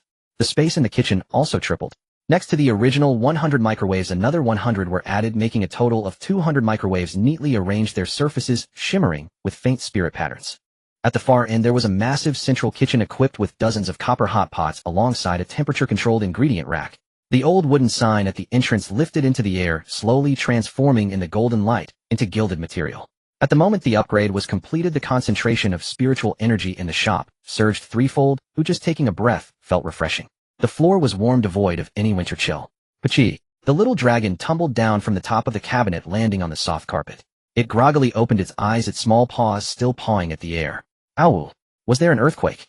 Is someone here to steal spirit stones? It rubbed its eyes and looked around, its eyes instantly widening. Its little wings spread wide and it flapped into the air. It flew around the store in a flurry, its voice pitch changing as it exclaimed, "Ow! Master, how did our store get so big?" It flew up to the third floor, its claws touching the gilded door panel, drooling as it exclaimed, "Is this made of gold? Will we be able to earn piles of spirit stones from now on?"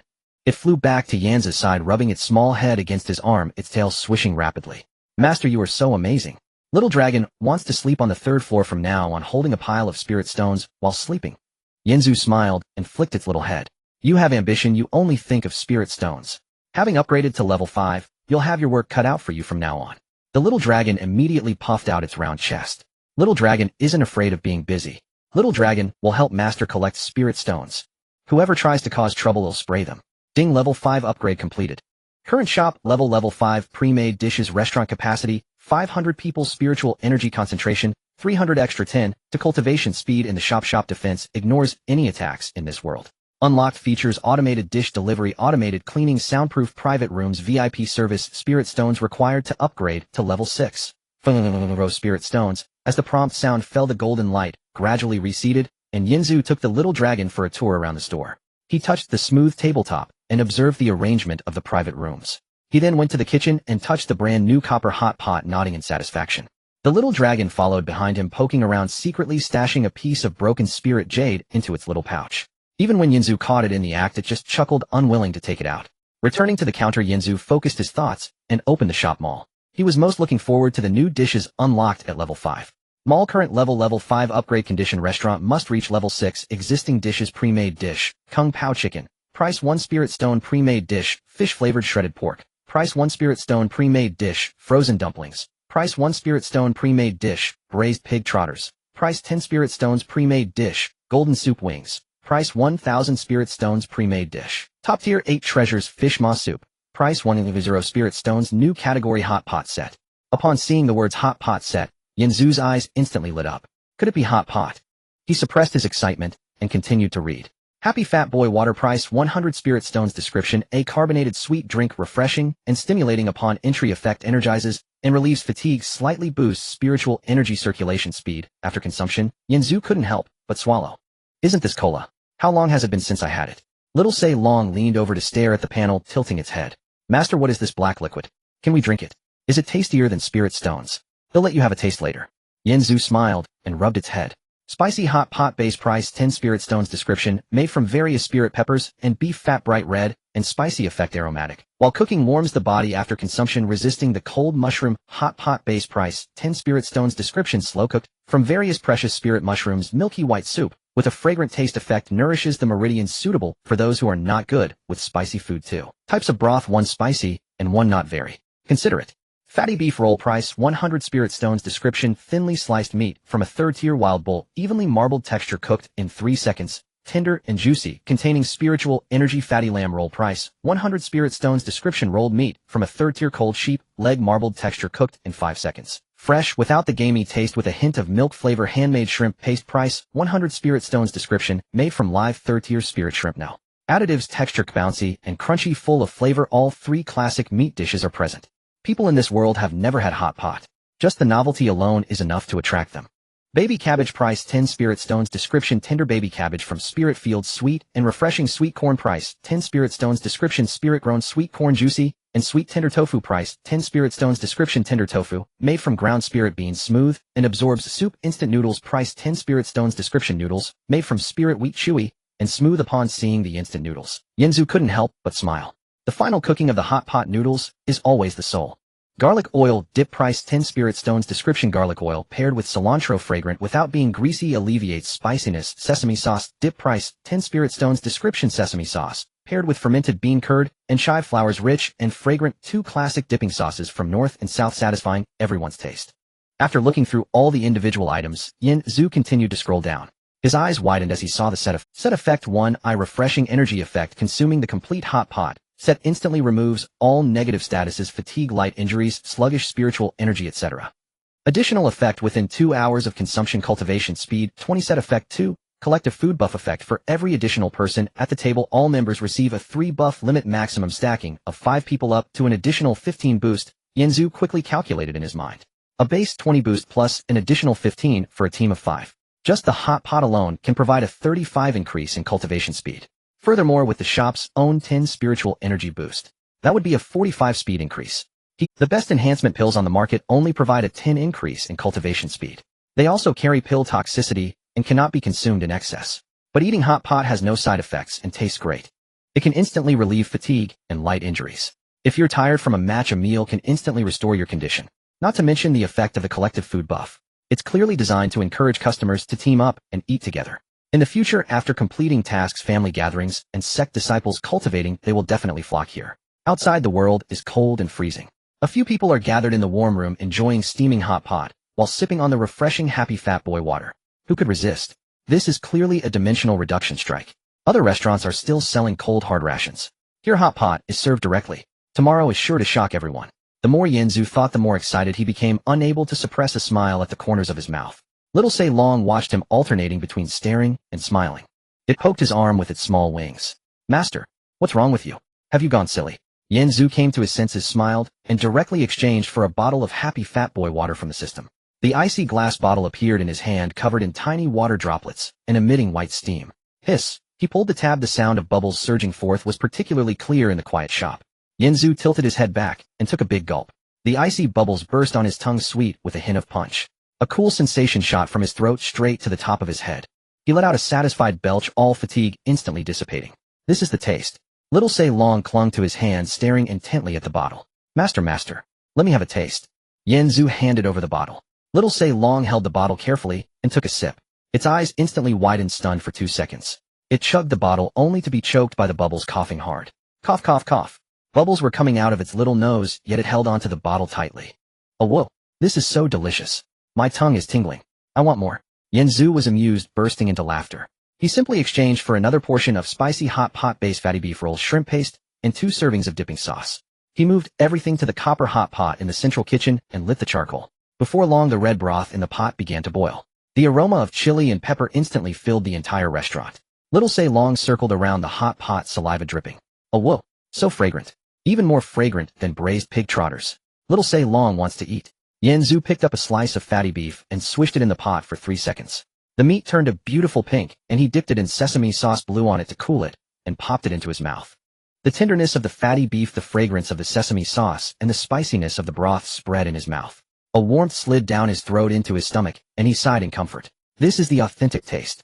He dipped a shrimp paste, its bouncy texture bursting with flavor. Little Long was anxiously calling from the edge of the pot. Yanzu dipped a slice of fatty lamb. It went straight into his mouth, without even blowing on it. It was so hot that he jumped around, yet he didn't want to spit it out, chewing a couple of times before swallowing. He opened his mouth and panted. Oh whoa, hot, but so delicious. I want more. The big and small enjoyed a satisfying meal around the hot pot. Little Long's belly was round and full, clutching half a bottle of happy fat boy water. He slumped in his chair, not wanting to move. Yanzu tidied up and walked to the door. Outside, the snow was falling heavier and the wind howled against the windows. Inside, however, it was warm and fragrant with the aroma of hot pot. He looked at the white snow outside and smiled slightly. The weather was getting colder. Tomorrow, on the competition stage, just wait to be dominated by hot pot. The next morning, as the sky began to brighten, the morning light spread across the bluestone pavement of the East Street. In front of the prepared dish restaurant, a large crowd had already gathered, packed tightly. Suddenly, a rhythmic sound of armor clanking came from the end of the street. Clang, clang. A parade in bright yellow opened the way. The goddess of fortune had arrived. She wore a bright yellow dragon robe with phoenixes intricately embroidered in gold thread and a 9-tailed phoenix crown atop her head. A beaded curtain hung down, obscuring half of her face. Her usually smiling eyes were now as cold as ice, exuding the authority of an empress. Behind her followed civil and military officials, along with 200 royal guards, their shiny armor dazzling and exuding an intimidating presence. Murong Shui and General Murong stood on either side of her, both clad in bright silver armor. They wore long swords at their waists and their red capes billowed in the wind, standing straight, like two guardian deities. As her gaze swept across the crowd, the common people automatically fell silent, not daring to even breathe. The officials trailing behind could no longer contain their excitement and huddled together whispering, "Is this the place? Wow, this is too impressive. Look at those pillars, they must be made of golden silk, Nanmu, right? They're thicker than those in the palace. This is way more luxurious than the first tavern in the royal city. How could a restaurant owner have such capabilities? To have His Majesty come personally. You have no idea, the dishes made by this owner could make even gods give a thumbs up. Otherwise, how could the competition be held here?" As they spoke, they had already reached the entrance, and the goddess of fortune looked up at the tavern before her. Her eyes widened in shock. A month ago when she visited this place was still a 2-story small building, quite exquisite, but small in scale. At that time she had even suggested allocating funds to Yanzu to expand the restaurant, but in just a month it had transformed into a 3-story grand tavern, with flying eaves and bracketed roofs, carvings and painted beams. A black and gold sign hanging at the entrance. Under the sunlight it gleamed brilliantly, dazzling to the eyes. A month without seeing. What a grand development. She was taken aback, pausing her steps for 2 seconds, and the young eunuch hurriedly stepped forward to draw aside the beaded curtain. The goddess of fortune stepped inside. Upon entering she became even more bewildered. The first floor was a hall for casual diners. Spacious, truly large. The ceiling was very high, with exquisitely crafted palace lanterns hanging from it. The ground was paved with blue bricks polished to the point of reflecting people. 50 solid wood tables were neatly arranged with chairs made of old elm intricately carved, calculating there was enough space for 200 people to dine without crowding. The walls were not adorned with the cliched writings of literati, but instead showcased beautifully framed images of dishes. All the prepared dishes looked so real that they made one drool.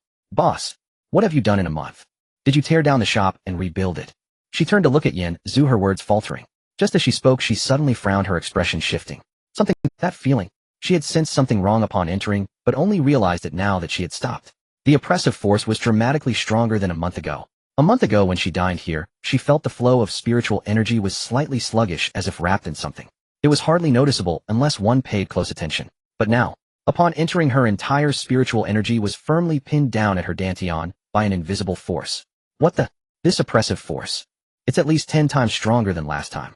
The goddess of fortune felt a storm brewing in her heart, her back breaking into a cold sweat. What is this shop's background? How could there be such terrifying power? She looked at Yanzu with a mix of seriousness. This kid had secrets that seemed endless. Just as she was pondering, the kitchen curtain was lifted. Yanzu saw the goddess of fortune. His eyes lit up as he wiped his hands on his apron and quickly walked over. Beaming brightly, he said, "Lady Shui, Xian, you have arrived. Since such an important competition is being held at my place, rest assured I will definitely showcase my true skills and ensure that our fortune divine kingdom does not lose face." As soon as he finished speaking, Murong Shui walked out from behind the goddess of fortune, gazing at Yanzu's clueless expression, unable to help but feel a mix of anger and amusement. She rolled her eyes at him and cleared her throat. "Yanzu, don't call me Lady Shui Xian today. This is our queen." Yanzu's smile suddenly froze. He was stunned for 2 seconds, then his eyes widened in shock, his mouth agape, as if he could fit an egg in it, looking completely dumbfounded. That acting could win an Oscar without a doubt. "What? Queen? So you are the queen of our fortune div—" He patted his head, appearing enlightened. "No wonder. I thought your aura was different the first time I met you. Every gesture carries the air of a ruler. So you are Her Majesty." "Commoner Yanzu. Greetings, I was blind before causing offense. Please forgive me, Your Majesty." His words were filled with respect, his head bowed low, only raising his eyes momentarily to reveal a glimmer of cheeky amusement. The goddess of fortune looked at his terrified expression, unable to suppress a smile. She was not foolish, as she found his antics rather amusing. "All right, get up. How we interacted before is how we will continue to interact. No need for formality." She stepped forward, sweeping her sleeve, a gentle force lifting Yanzu up. Yanzu stood up in surprise, repeatedly cupping his hands. "Thank you, Your Majesty. Your Majesty's grace is overwhelming.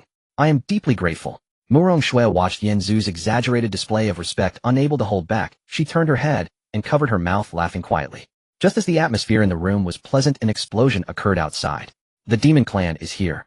The demon king has arrived. Make way quickly."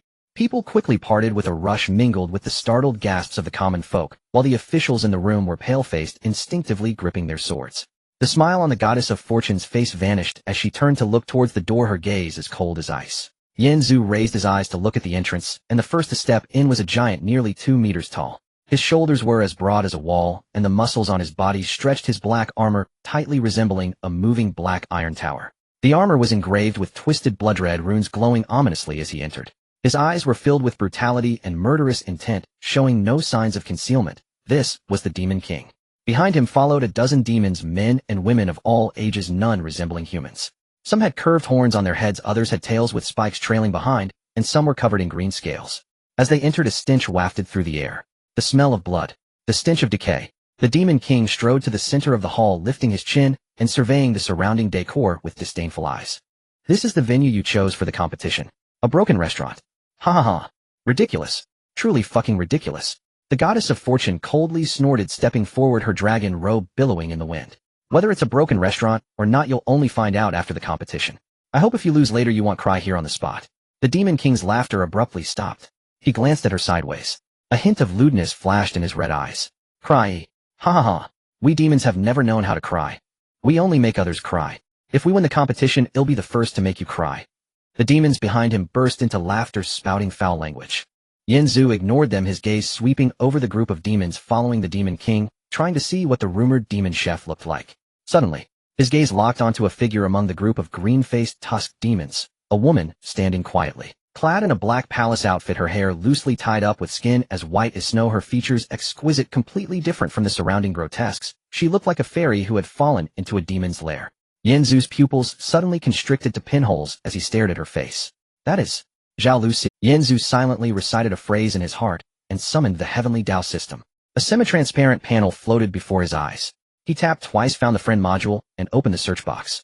He entered the name Zhao Luci into the box without hesitation, directly clicked to add as a friend. After sending the request, he did not keep staring at the panel. Zhao Luci appeared to be frowning. In truth, she couldn't cook at all. When at home, she often burnt instant noodles. Now, while grilling this monster meat, she had no particular requirements. She simply placed it over the fire and flipped it, sprinkling a bit of salt when it seemed about right. Sometimes if grilled too long it would burn, and if not long enough it would still be bloody inside. With this level of cooking, the demons still found it particularly delicious and surrounded her every day. When she first arrived, she tried to contact others using the heavenly Dao system. She had posted in the world channel, searched for nearby people, and randomly entered names to add as friends. Each time she sent a request, it vanished into the void without a single reply. After trying for 2 days, she gave up. While she was zoning out, a notification chimed in her mind. It was the alert sound from the heavenly Dao system.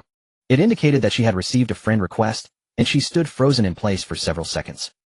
Who would add me as a friend here? Hadn't she previously tried to contact others through the heavenly Dao system with no response? She then brought up the system, and at the top of the interface lay a request marked with a red alert. Yanzu. The same Yanzu who was the first to establish a city. Her heart raced wildly, thumping so fast it felt like it might burst. She extended her finger and tapped the approval button several times before finally hitting it. The system popped up a notification stating that she had accepted Yanzu's friend request. Zhao Luci gazed at the message, her nose suddenly feeling sour, almost crying on the spot. Finally, someone was able to contact her. Yanzu quickly received the acceptance notification. He wasted no time and sent 2 messages to the other party. Zhao Luci, how did you end up in this world and on the demon's side? Is this your way of challenging my cooking skills? Zhao Luci trembled upon seeing the message. It was indeed the great Yanzu. Her fingers raced across the screen as she hurriedly replied. Great Yanzu, is it really you? I was forced to come here by them. Previously, I entered a special secret realm and casually made a barbecue for the demons, just sprinkling some salt. After eating, they expressed it was the best food they had ever tasted, and then they forcibly brought me here to cook for them. Actually, I can't cook at all. Great Yanzu, can you help me? I don't want to stay here cooking for them and begging you. Yanzu observed the flood of incoming messages and finally grasped the situation. So that's how it was. He moved his fingertips and replied to Zhao Luci. Let's proceed with a normal cooking competition, and you can prepare the barbecue as you used to without letting them notice anything unusual. After the competition, I will find a way to rescue you. Upon reading the reply, Zhao Luci's anxious heart finally relaxed. She quickly responded, okay, I will follow your lead. Just then the Demon King on the high platform suddenly spoke up. Before the competition begins, I want to add a new rule. You cannot use any dishes from the pre-prepared cuisine restaurant. He secretly calculated in his heart. Fortunately, when he arrived, he noticed that there was a popular restaurant called the Pre-Prepared Cuisine, and after trying it, he found it far superior to their barbecues. They absolutely cannot use the dishes from this restaurant for the competition, otherwise we would definitely lose. The goddess of fortune, upon hearing his words, became enraged and stepped forward, shouting at the high platform. On what grounds? The dishes from the Pre-Prepared Cuisine restaurant also belong to our kingdom of fortune. Why can't we use them for the competition? The soldiers behind her echoed, claiming it was unfair to change the rules right before the competition. The soldiers from the demon side also chimed in, asserting that the Demon King's word was law, and if anyone disagreed, they would fight. Both sides shouted at each other, the noise escalating. The Demon King stood on the high platform, chin raised, showing no signs of backing down. This time we the demons set the rules, not your kingdom of fortune. After he finished speaking, the shouting from both sides intensified. Someone from the kingdom of fortune placed a hand on the hilt of their sword. The demons also raised their weapons. It seemed a fight was about to break out. The scene was chaotic, the noise painful to the ears. Just as both sides were at an impasse, Yanzu stepped forward 2 paces from the crowd. Everyone turned to look at him. He raised his eyes to the demon king on the high platform, his tone calm and unhurried. I agree, we will not use dishes from the pre-prepared cuisine restaurant for this competition. The goddess of fortune looked at Yanzu in astonishment. Boss, are you confident we need the pre-prepared cuisine for the competition? Murong Shui also rushed out.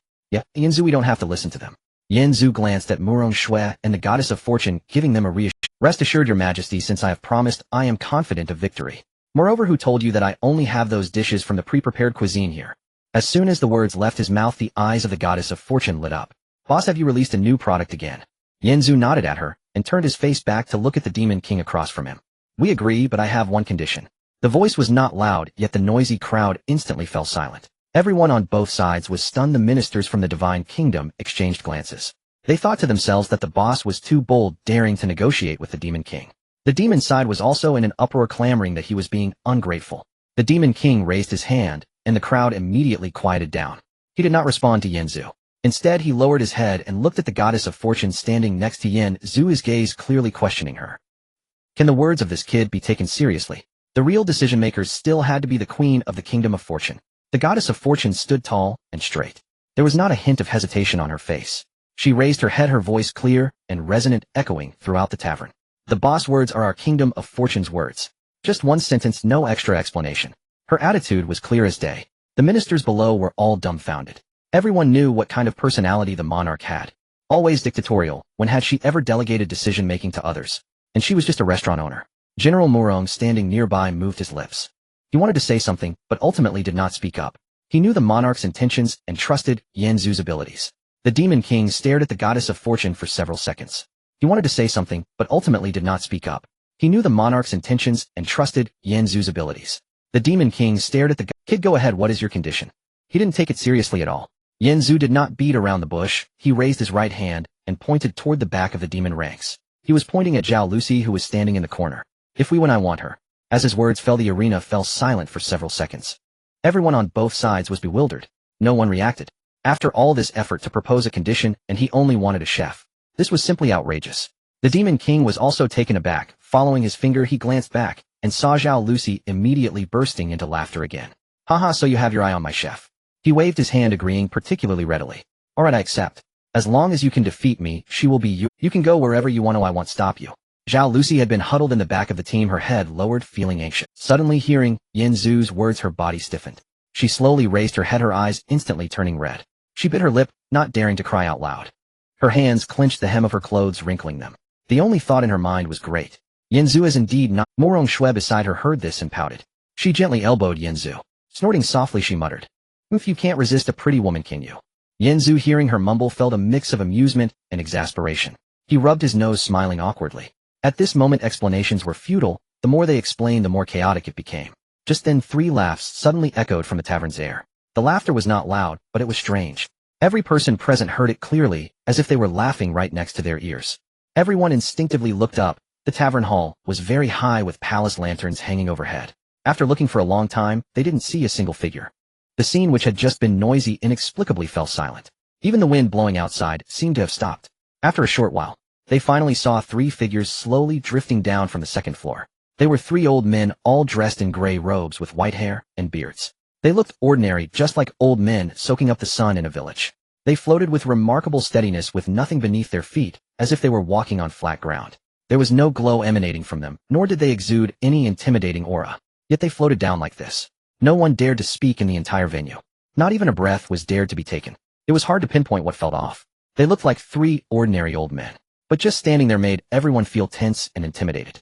Even the previously outrageous demons instinctively closed their mouths. The 3 old men steadily landed in the middle of the hall, their feet touching the bright blue brick floor. They left not a single footprint. The old man standing farthest to the left stroked his white beard, smiling as he spoke. Haha, have I arrived late? The goddess of fortune's face changed upon seeing the 3 old men, as she hurriedly took 2 steps forward, slightly bending her waist, showing great respect. Elderlin, Elderchin, elderly greetings to you. Thank you for coming to help us as judges. The Demon King also put away his casual demeanor. He stepped forward, adjusted his armor, and respectfully saluted the three old men, not daring to act like a Demon King at all. Elder Chen, standing in the middle, waved his hand. His tone was particularly casual, as if he were chatting. If there are good dishes, we must be present. The three of us old men have lived for quite a number of years.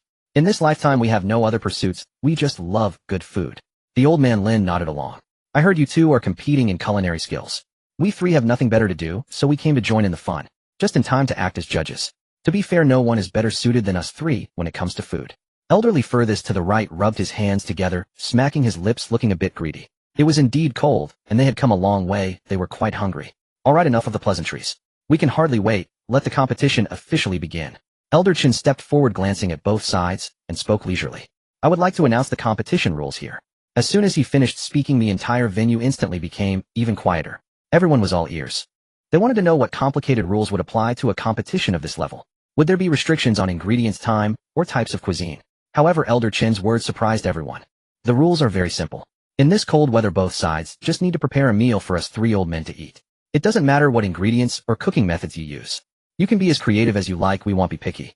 In the end, we three will vote on who made the most palatable dish, and that person will win. It's that simple, no other complicated rules. After he finished speaking, he pointed at the Demon King. Let's start with your side first. The Demon King nodded.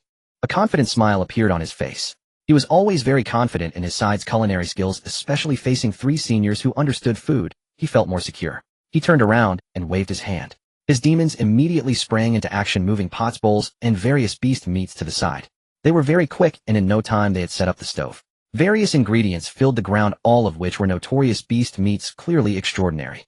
The people on the demon side proudly puffed out their chests, looking smug. Zhao Lucy walked out from the back of the group, her head lowered. She held an iron skewer in her hand, her palms sweating. She felt a bit anxious inside. According to what Boss Yanzu said, just do it as usual. But in front of so many important figures, she still felt a bit. After all, she knew her own abilities best. She could even burn instant noodles at home. All she could do was grill skewers, which she learned from going out with friends in the past.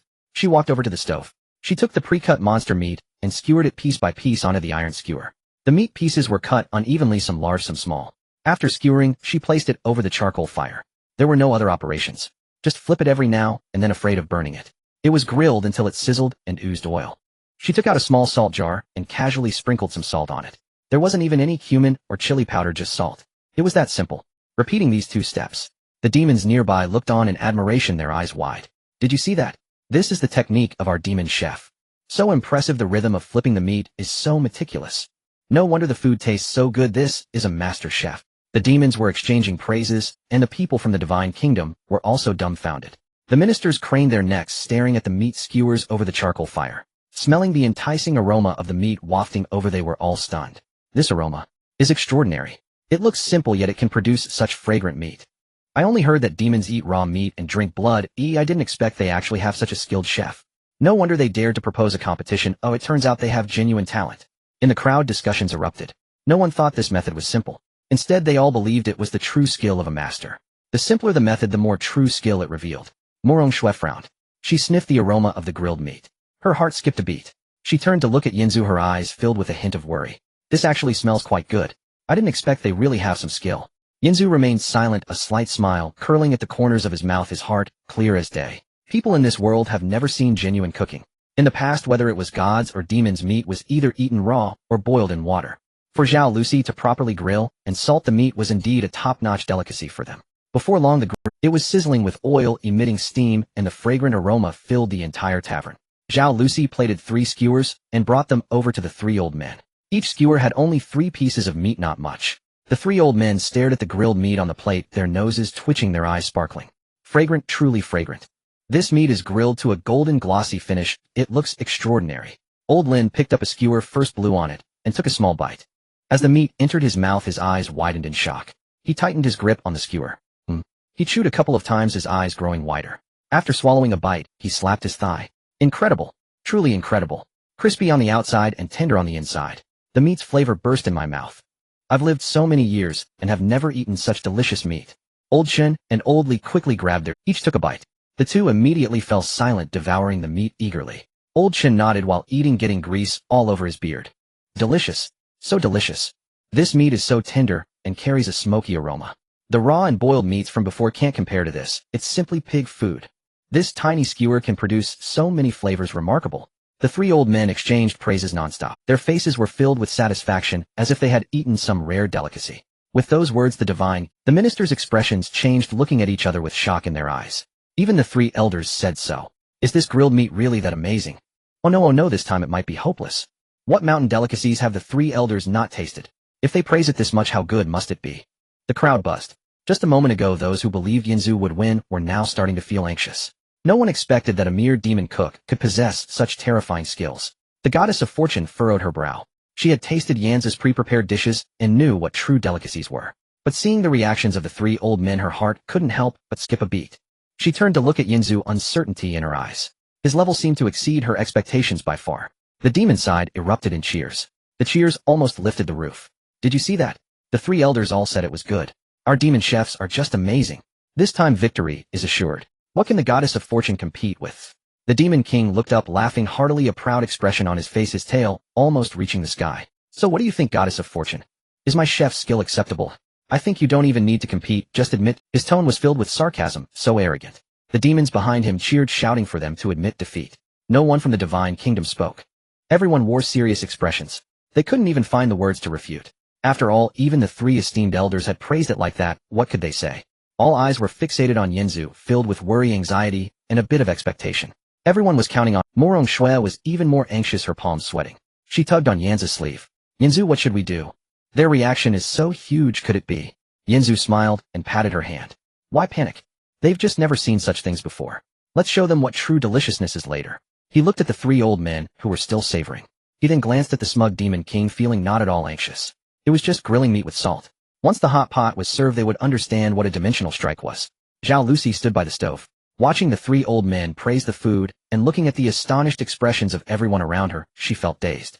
She was confused inside. She kept wondering, was it just sprinkling a bit of salt and grilling skewers? Was it really such a big deal? These people must not have tasted good food before. She secretly glanced at Yinzu from the divine kingdom. Seeing him calm, she felt relieved as well. Boss Yinzu definitely has a plan. Once Boss Yinzu makes his move, it would surely be 1,000 times better than this. Meanwhile, the cheers from the demon side continued. The demon king was smiling widely, as if he had already won this competition.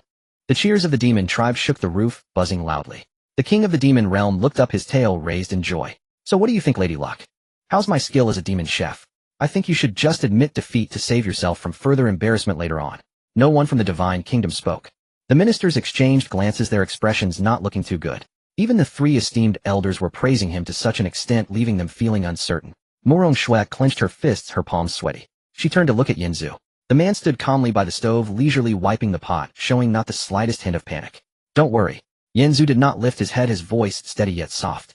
It's just some skewered meat. Only those who have never seen the world would consider it a treasure.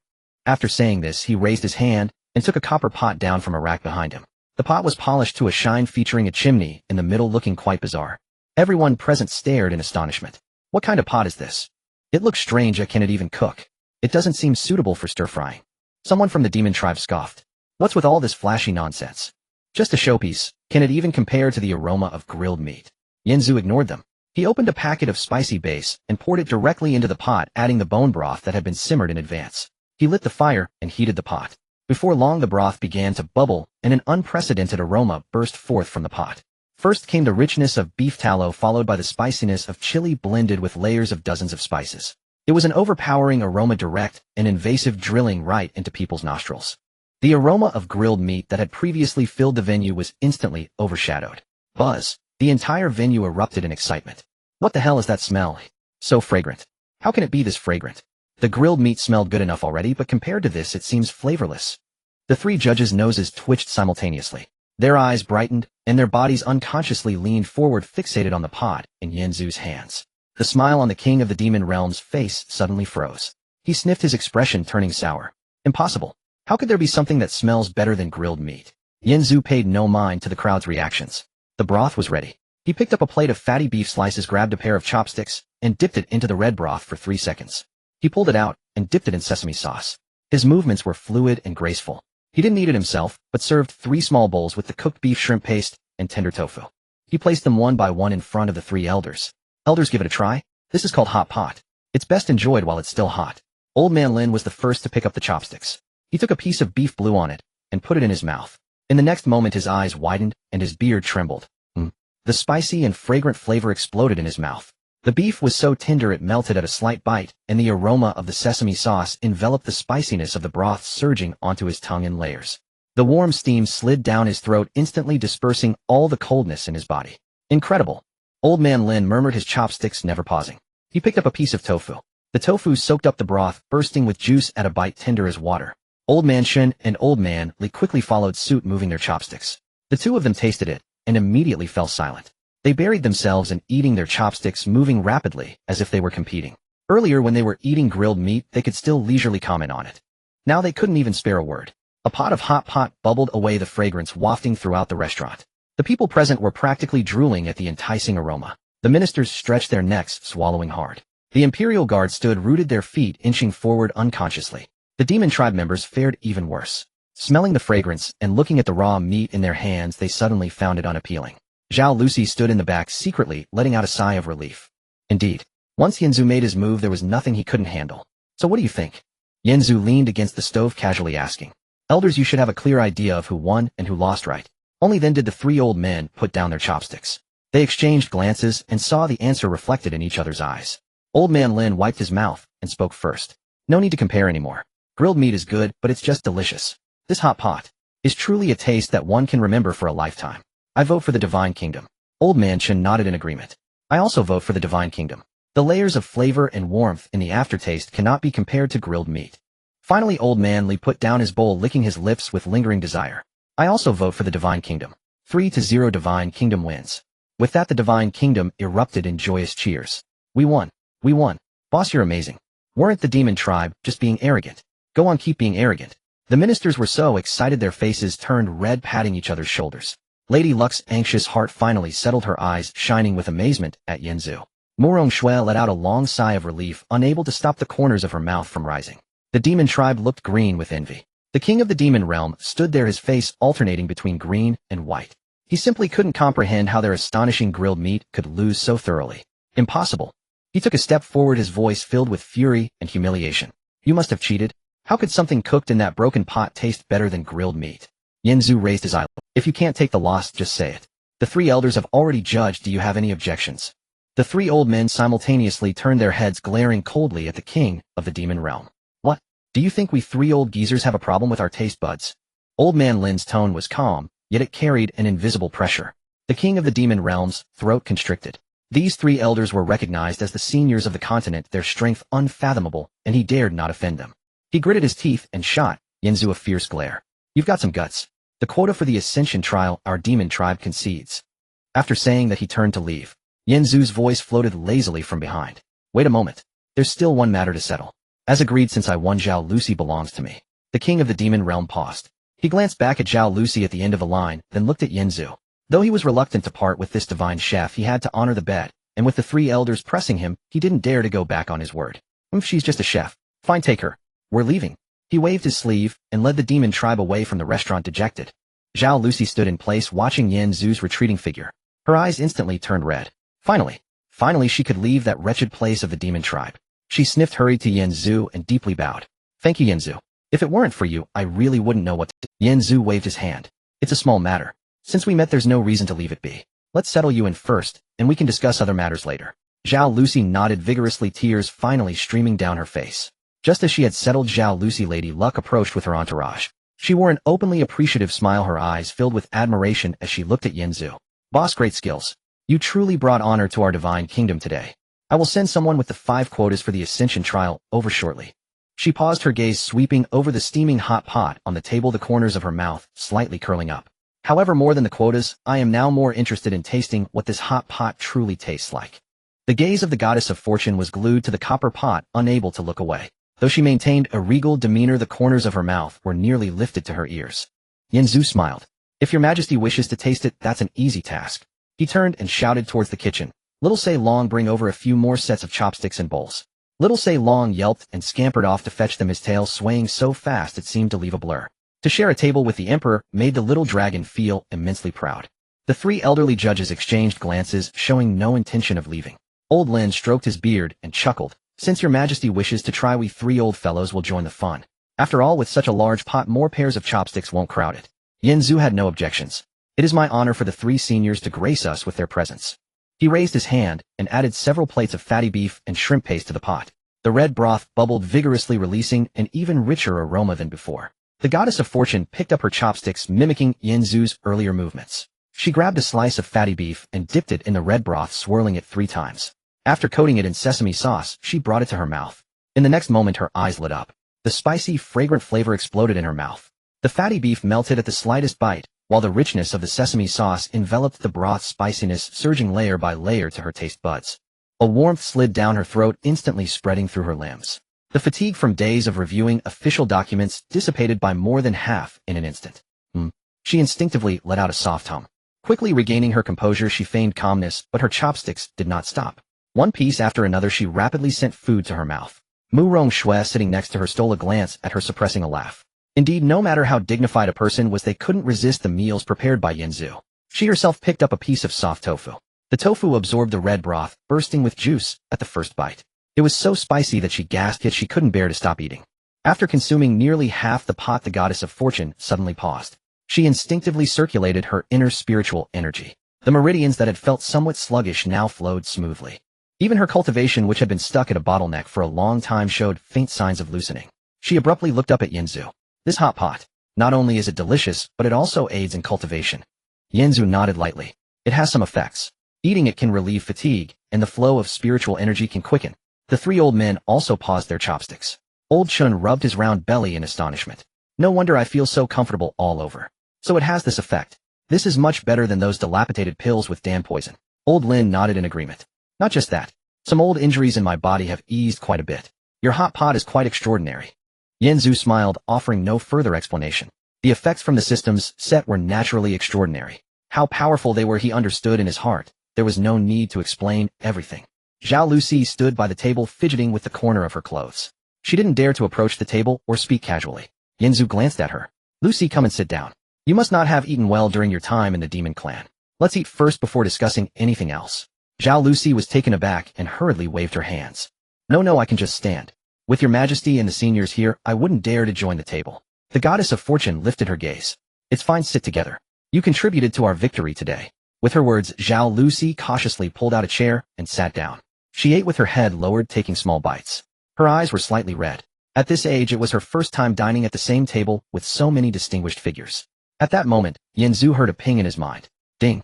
Culinary competition, 1 triggering special managed. Received Spirit Stone reward 100 store experience greatly increased, only 2 Spirit Stones away from level 6 unlocked. New hot pot ingredients: beef, tripe, yellow throat duck intestines. New beverage added sour plum soup, relieves spiciness and heat, sweet and sour taste. Yanzu's eyes brightened. 1 million Spirit Stones were credited. There were also 3 new ingredients and a spicy relief drink.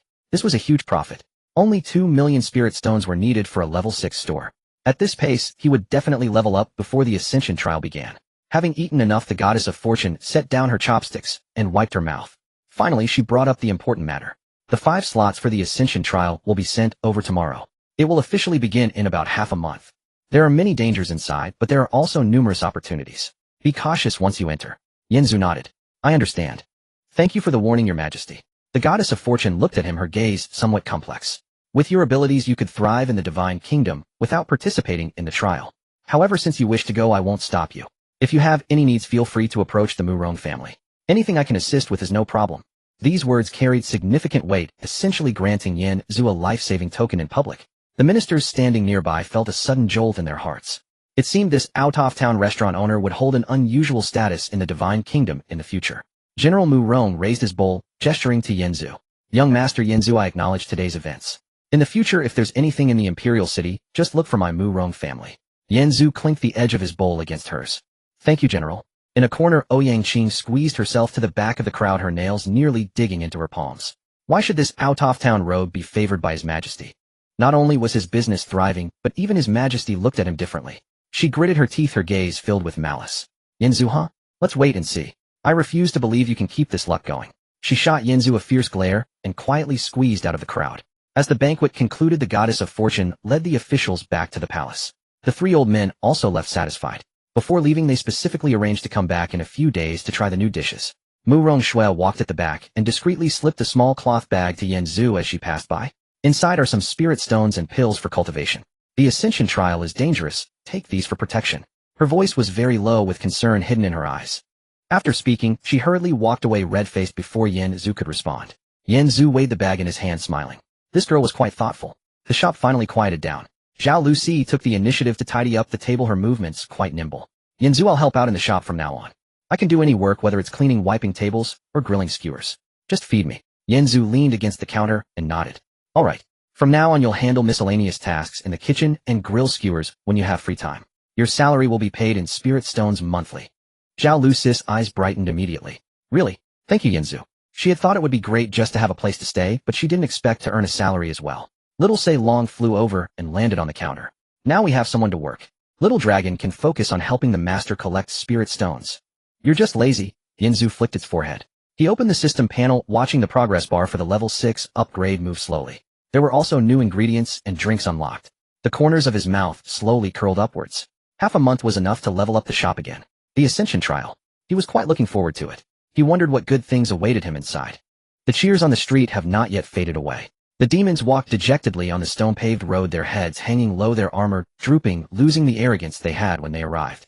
The king of the demon realm walks at the front, his face as dark as if water could drip from it, gripping his wolf-toothed club tightly, filled with anger that is nowhere to vent. Having lived for over 1,000 years, when has he ever suffered such humiliation?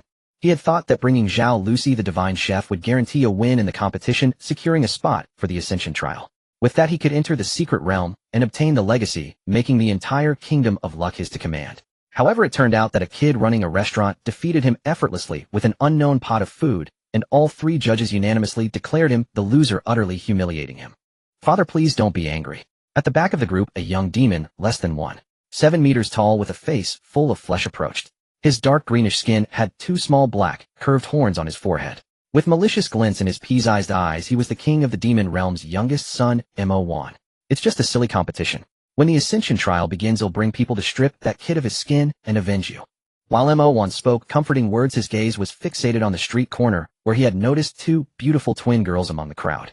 One was gentle, and the other lively, looking as delicate as a green onion, more beautiful than all the women he had previously snatched. With so many people around, and 3 powerful old men present, he hadn't dared to act recklessly. Now that the competition was over with the street in chaos, it was the perfect opportunity. The king of the demon realm waved his hand impatiently. Don't cause trouble for me. Those 3 old men are still here. If something happens now, I can't protect you. Understood, father. I'm just taking a stroll. Mo1 agreed, but his footsteps slowed down. He signaled to the 4 loyal demon soldiers beside him, and the 4 of them quietly slipped away from the group, turning into a nearby alley. Meanwhile, Suqing and Suyu were holding hands and walking home. They had gotten up early today to watch the competition, crowding at the front to see the entire event. When the aroma of the hot pot wafted out, the sisters were almost drooling. Sister, do you think the boss would let us try the hot pot too? Suyu bounced ahead, her twin buns swaying back and forth. Suqing followed behind, smiling gently. Don't worry, the boss is such a nice person, he will definitely let us try it. If not, we can go first thing tomorrow morning. Today she wore a light blue long dress, while Suyu wore a pink short top paired with a pleated skirt. The 2 of them walking down the street attracted a lot of attention. Just after turning a corner of an empty alley, a dark green hand suddenly reached out and blocked their path. Where are you 2 little beauties in such a hurry to go? Mo1, accompanied by 4 demon soldiers, emerged from the alley, blocking the way. His pea-sized eyes scanned the sisters back and forth, his gaze as sticky, as if coated with phlegm, wanting nothing more than to rip off their clothes and see them clearly. Suyu instinctively took a step back, standing protectively in front of her sister, frowning as she glared at him. Who are you? Step aside. Good dogs don't block the way. Who am I? Mo1 laughed heartily, stepping closer. The aura of a peak master radiated from him, weighing down the surrounding air. I am the prince of the demon realm, Mo1. With such exquisite looks, what's the point of following this poor kid running a restaurant? Come back to the demon realm with me, and I guarantee you'll eat well and live luxuriously every day. Upon hearing the name, Mo1, Suqing's face turned pale instantly. How could she not have heard of this name? Mo1 was notorious throughout the continent. Every time there was an interaction between the demon realm and the divine kingdom, he would come along, always snatching a few beauties back.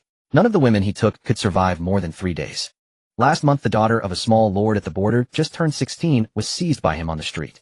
In broad daylight, she was taken back to the demon realm, and the next day her corpse was thrown at the city gate, covered in injuries, a sight too terrible to behold. When the lord went to report the incident, the king of the demon realm turned the tables, claiming that the woman had committed suicide out of despair. In the end, the matter was left unresolved, and the Lord was instead accused of provoking discord between the two realms, losing his position and being investigated. Moreover, this MO1 had a twisted personality, finding pleasure in tormenting women. It was said that in his residence in the demon realm there were various torture devices, and all the women he took back were tortured to death. Su Qing's hand tightened around Su Yes, her palm drenched in cold sweat. Although the two sisters were also masters, they were only at the early stage, while MO1 was at the peak, accompanied by 4 master-level demon soldiers. If a fight broke out, they were simply no match. Punishment. MO1 laughed as if he had heard the greatest joke, that little queen. By the time the demon army breaks in, she'll be reduced to my father's plaything.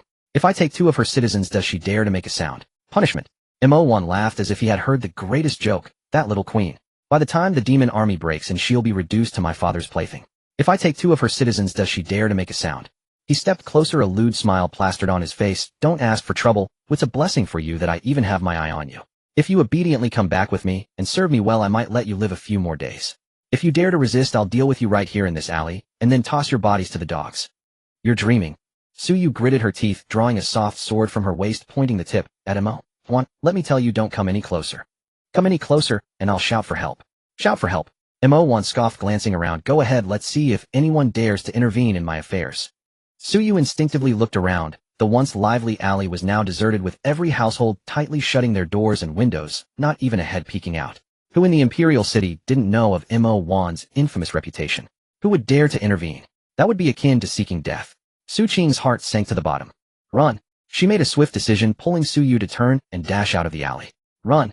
MO1 didn't pursue them, leisurely following behind with his hands behind his back, a mocking grin on his face. Run, I'll let you run 300 steps first. If you can escape my grasp, I'll let you off today. The 4 demon soldiers beside him laughed along, their voices filled with malice. The sisters ran for their lives, the wind howling in their ears. Su Yu lost one of her shoes, her bare foot stepping on the cold stone slab, feeling the pain of stones cutting into her skin. All she could think of were the rumors she had heard earlier, imagining being captured and tortured to death by this demon. Tears couldn't help but fall. Sister, what do we do? Her voice was tinged with a cry. I don't want to be caught by him. I don't want to die. Don't talk, just run. Su Qing's dress got caught on a branch by the roadside, tearing a large piece, her hair coming undone. Though she was scared as the older sister, she couldn't panic. Let's run to the city defense camp. There are soldiers there. They won't dare to act recklessly. The two turned the corner, running towards the defense camp. When they arrived, they saw that the gates of the city defense camp were tightly locked with not a single person inside. Only then did they realize that all the city defense troops had been dispatched to the competition venue to maintain order, leaving the entire southern city defense camp completely empty. Ha ha ha, run. Why aren't you running anymore? MO1's slow voice came from behind. He stood not far away with the 4 demon soldiers' arms crossed, watching them like 2 cornered prey. I told you long ago, even if you scream your lungs out today, no one will come to save you. He stepped forward, his smile growing increasingly ferocious. I originally wanted to play with you, but since you're being so disobedient, once I catch you, I'll cut your tendons and lock you on my bed, making you serve me daily. I want to see how tough your words really are. Su Qing's body trembled uncontrollably. She held on to Su Yu, desperately running in another direction. They ran towards the market, but when the people there saw MO1, they scattered in a hurry, collapsing all the stalls, leaving not even a ghostly shadow. They ran to the doorway of a wealthy family, but the family simply closed the door. No matter how hard they knocked, it wouldn't. MO1 followed closely behind, not in a hurry to catch them, just leisurely trailing, occasionally uttering lewd comments to scare them. Seeing their panic-stricken expressions excited him immensely. The feeling of pushing prey to the brink was far more interesting than directly capturing them. Sister, I can't run anymore.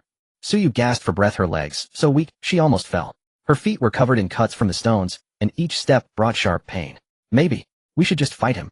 Even if we die, we can't be caught and humiliated by him. No.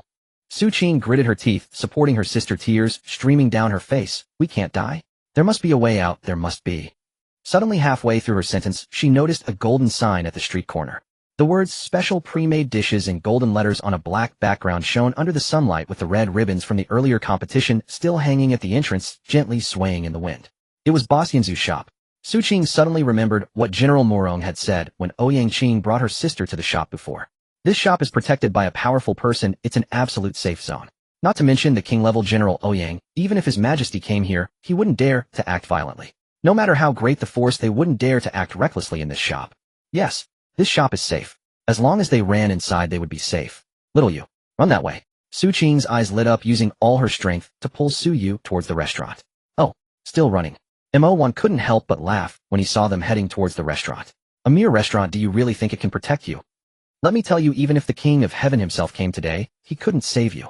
He exerted force with his feet chasing after the 4 demon soldiers now less than 10 steps away, even able to smell the stench of blood and decay emanating from him. Su Qing and Su Yu put in their last ounce of energy rushing to the restaurant entrance, pushing open the door with a loud creak. Inside it was warm and still held the aroma of the hot pot. Boss Yanzu was at the table clearing dishes. Zhao Lucy was carrying a plate to the kitchen, and Xiao Sei Long was perched on the counter, happily counting spirit stones with his little paws. Hearing the door open, all 3 looked up towards the entrance. The sisters had disheveled hair, Su Qing's dress was torn, Su Yu was barefoot with blood on her foot, their faces pale, tears on their cheeks, resembling frightened little rabbits. The moment they saw Boss Yanzu, their tense nerves snapped. Su Yu cried out loudly, bursting into tears, shouting with all her might, "Boss, help us." Outside, Mo Wan's arrogant voice also came through the door, "Stupid wench. I want to see where you think you can run. I'll see where you run to.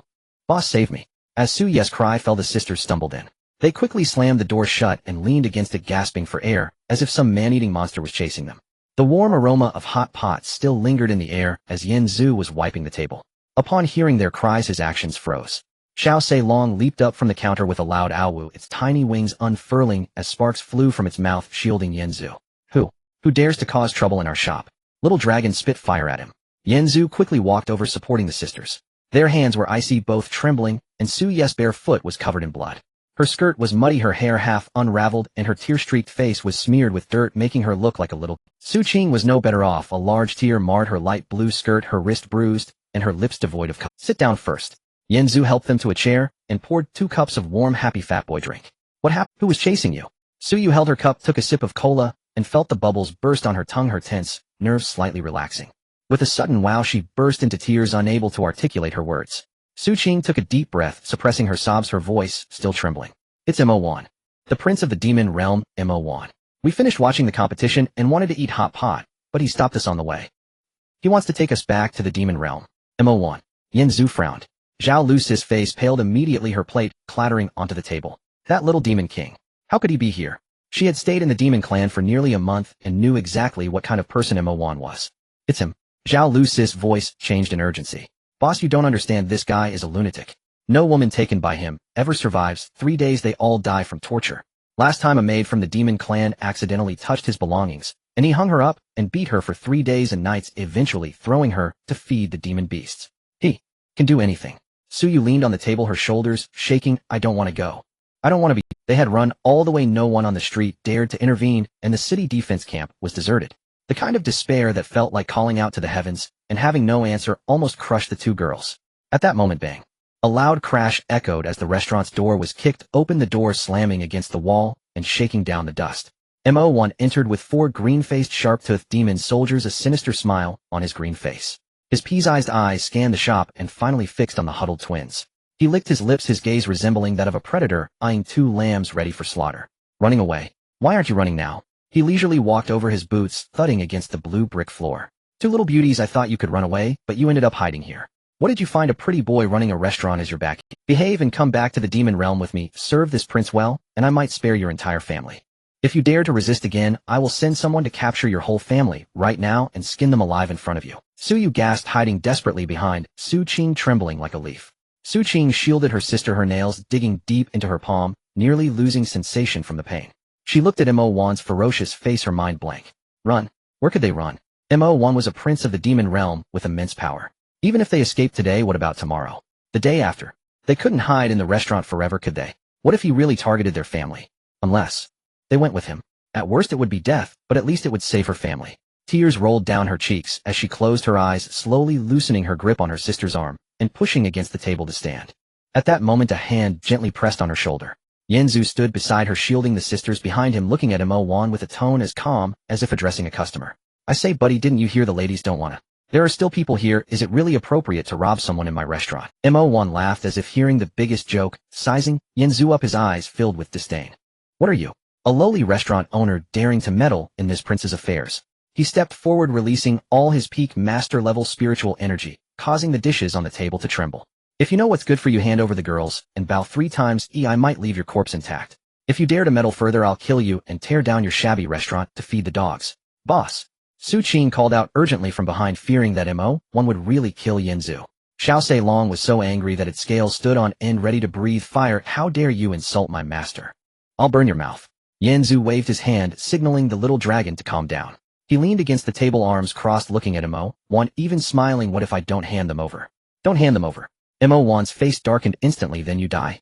As soon as he finished speaking, he transformed into a blue shadow, a foul wind accompanying his fist straight towards Yanzu's face. His fist was covered in black, demonic energy. If it landed, an ordinary person's head would explode like a water. The 4 demon soldiers moved simultaneously, brandishing their weapons at the door to prevent the twins from escaping. Just as Mo1's fist was less than an inch from Yanzu's face. Buzz! A faint silver light shield suddenly rose from the restaurant's floor like an invisible barrier enveloping the entire place. Mo1's fist struck the shield, as if hitting cotton. All his strength vanished into nothing. Immediately after, an irresistible force surged from the shield, spreading through his fist and into his entire body. His internal spiritual energy felt like it was gripped by an invisible hand, making it hard even to move a finger, let alone use it to attack. What is this? Mo1's eyes widened, his sinister smile replaced by terror. He desperately tried to mobilize his spiritual energy, but found his Dantian frozen, unable to summon even a fraction of his power.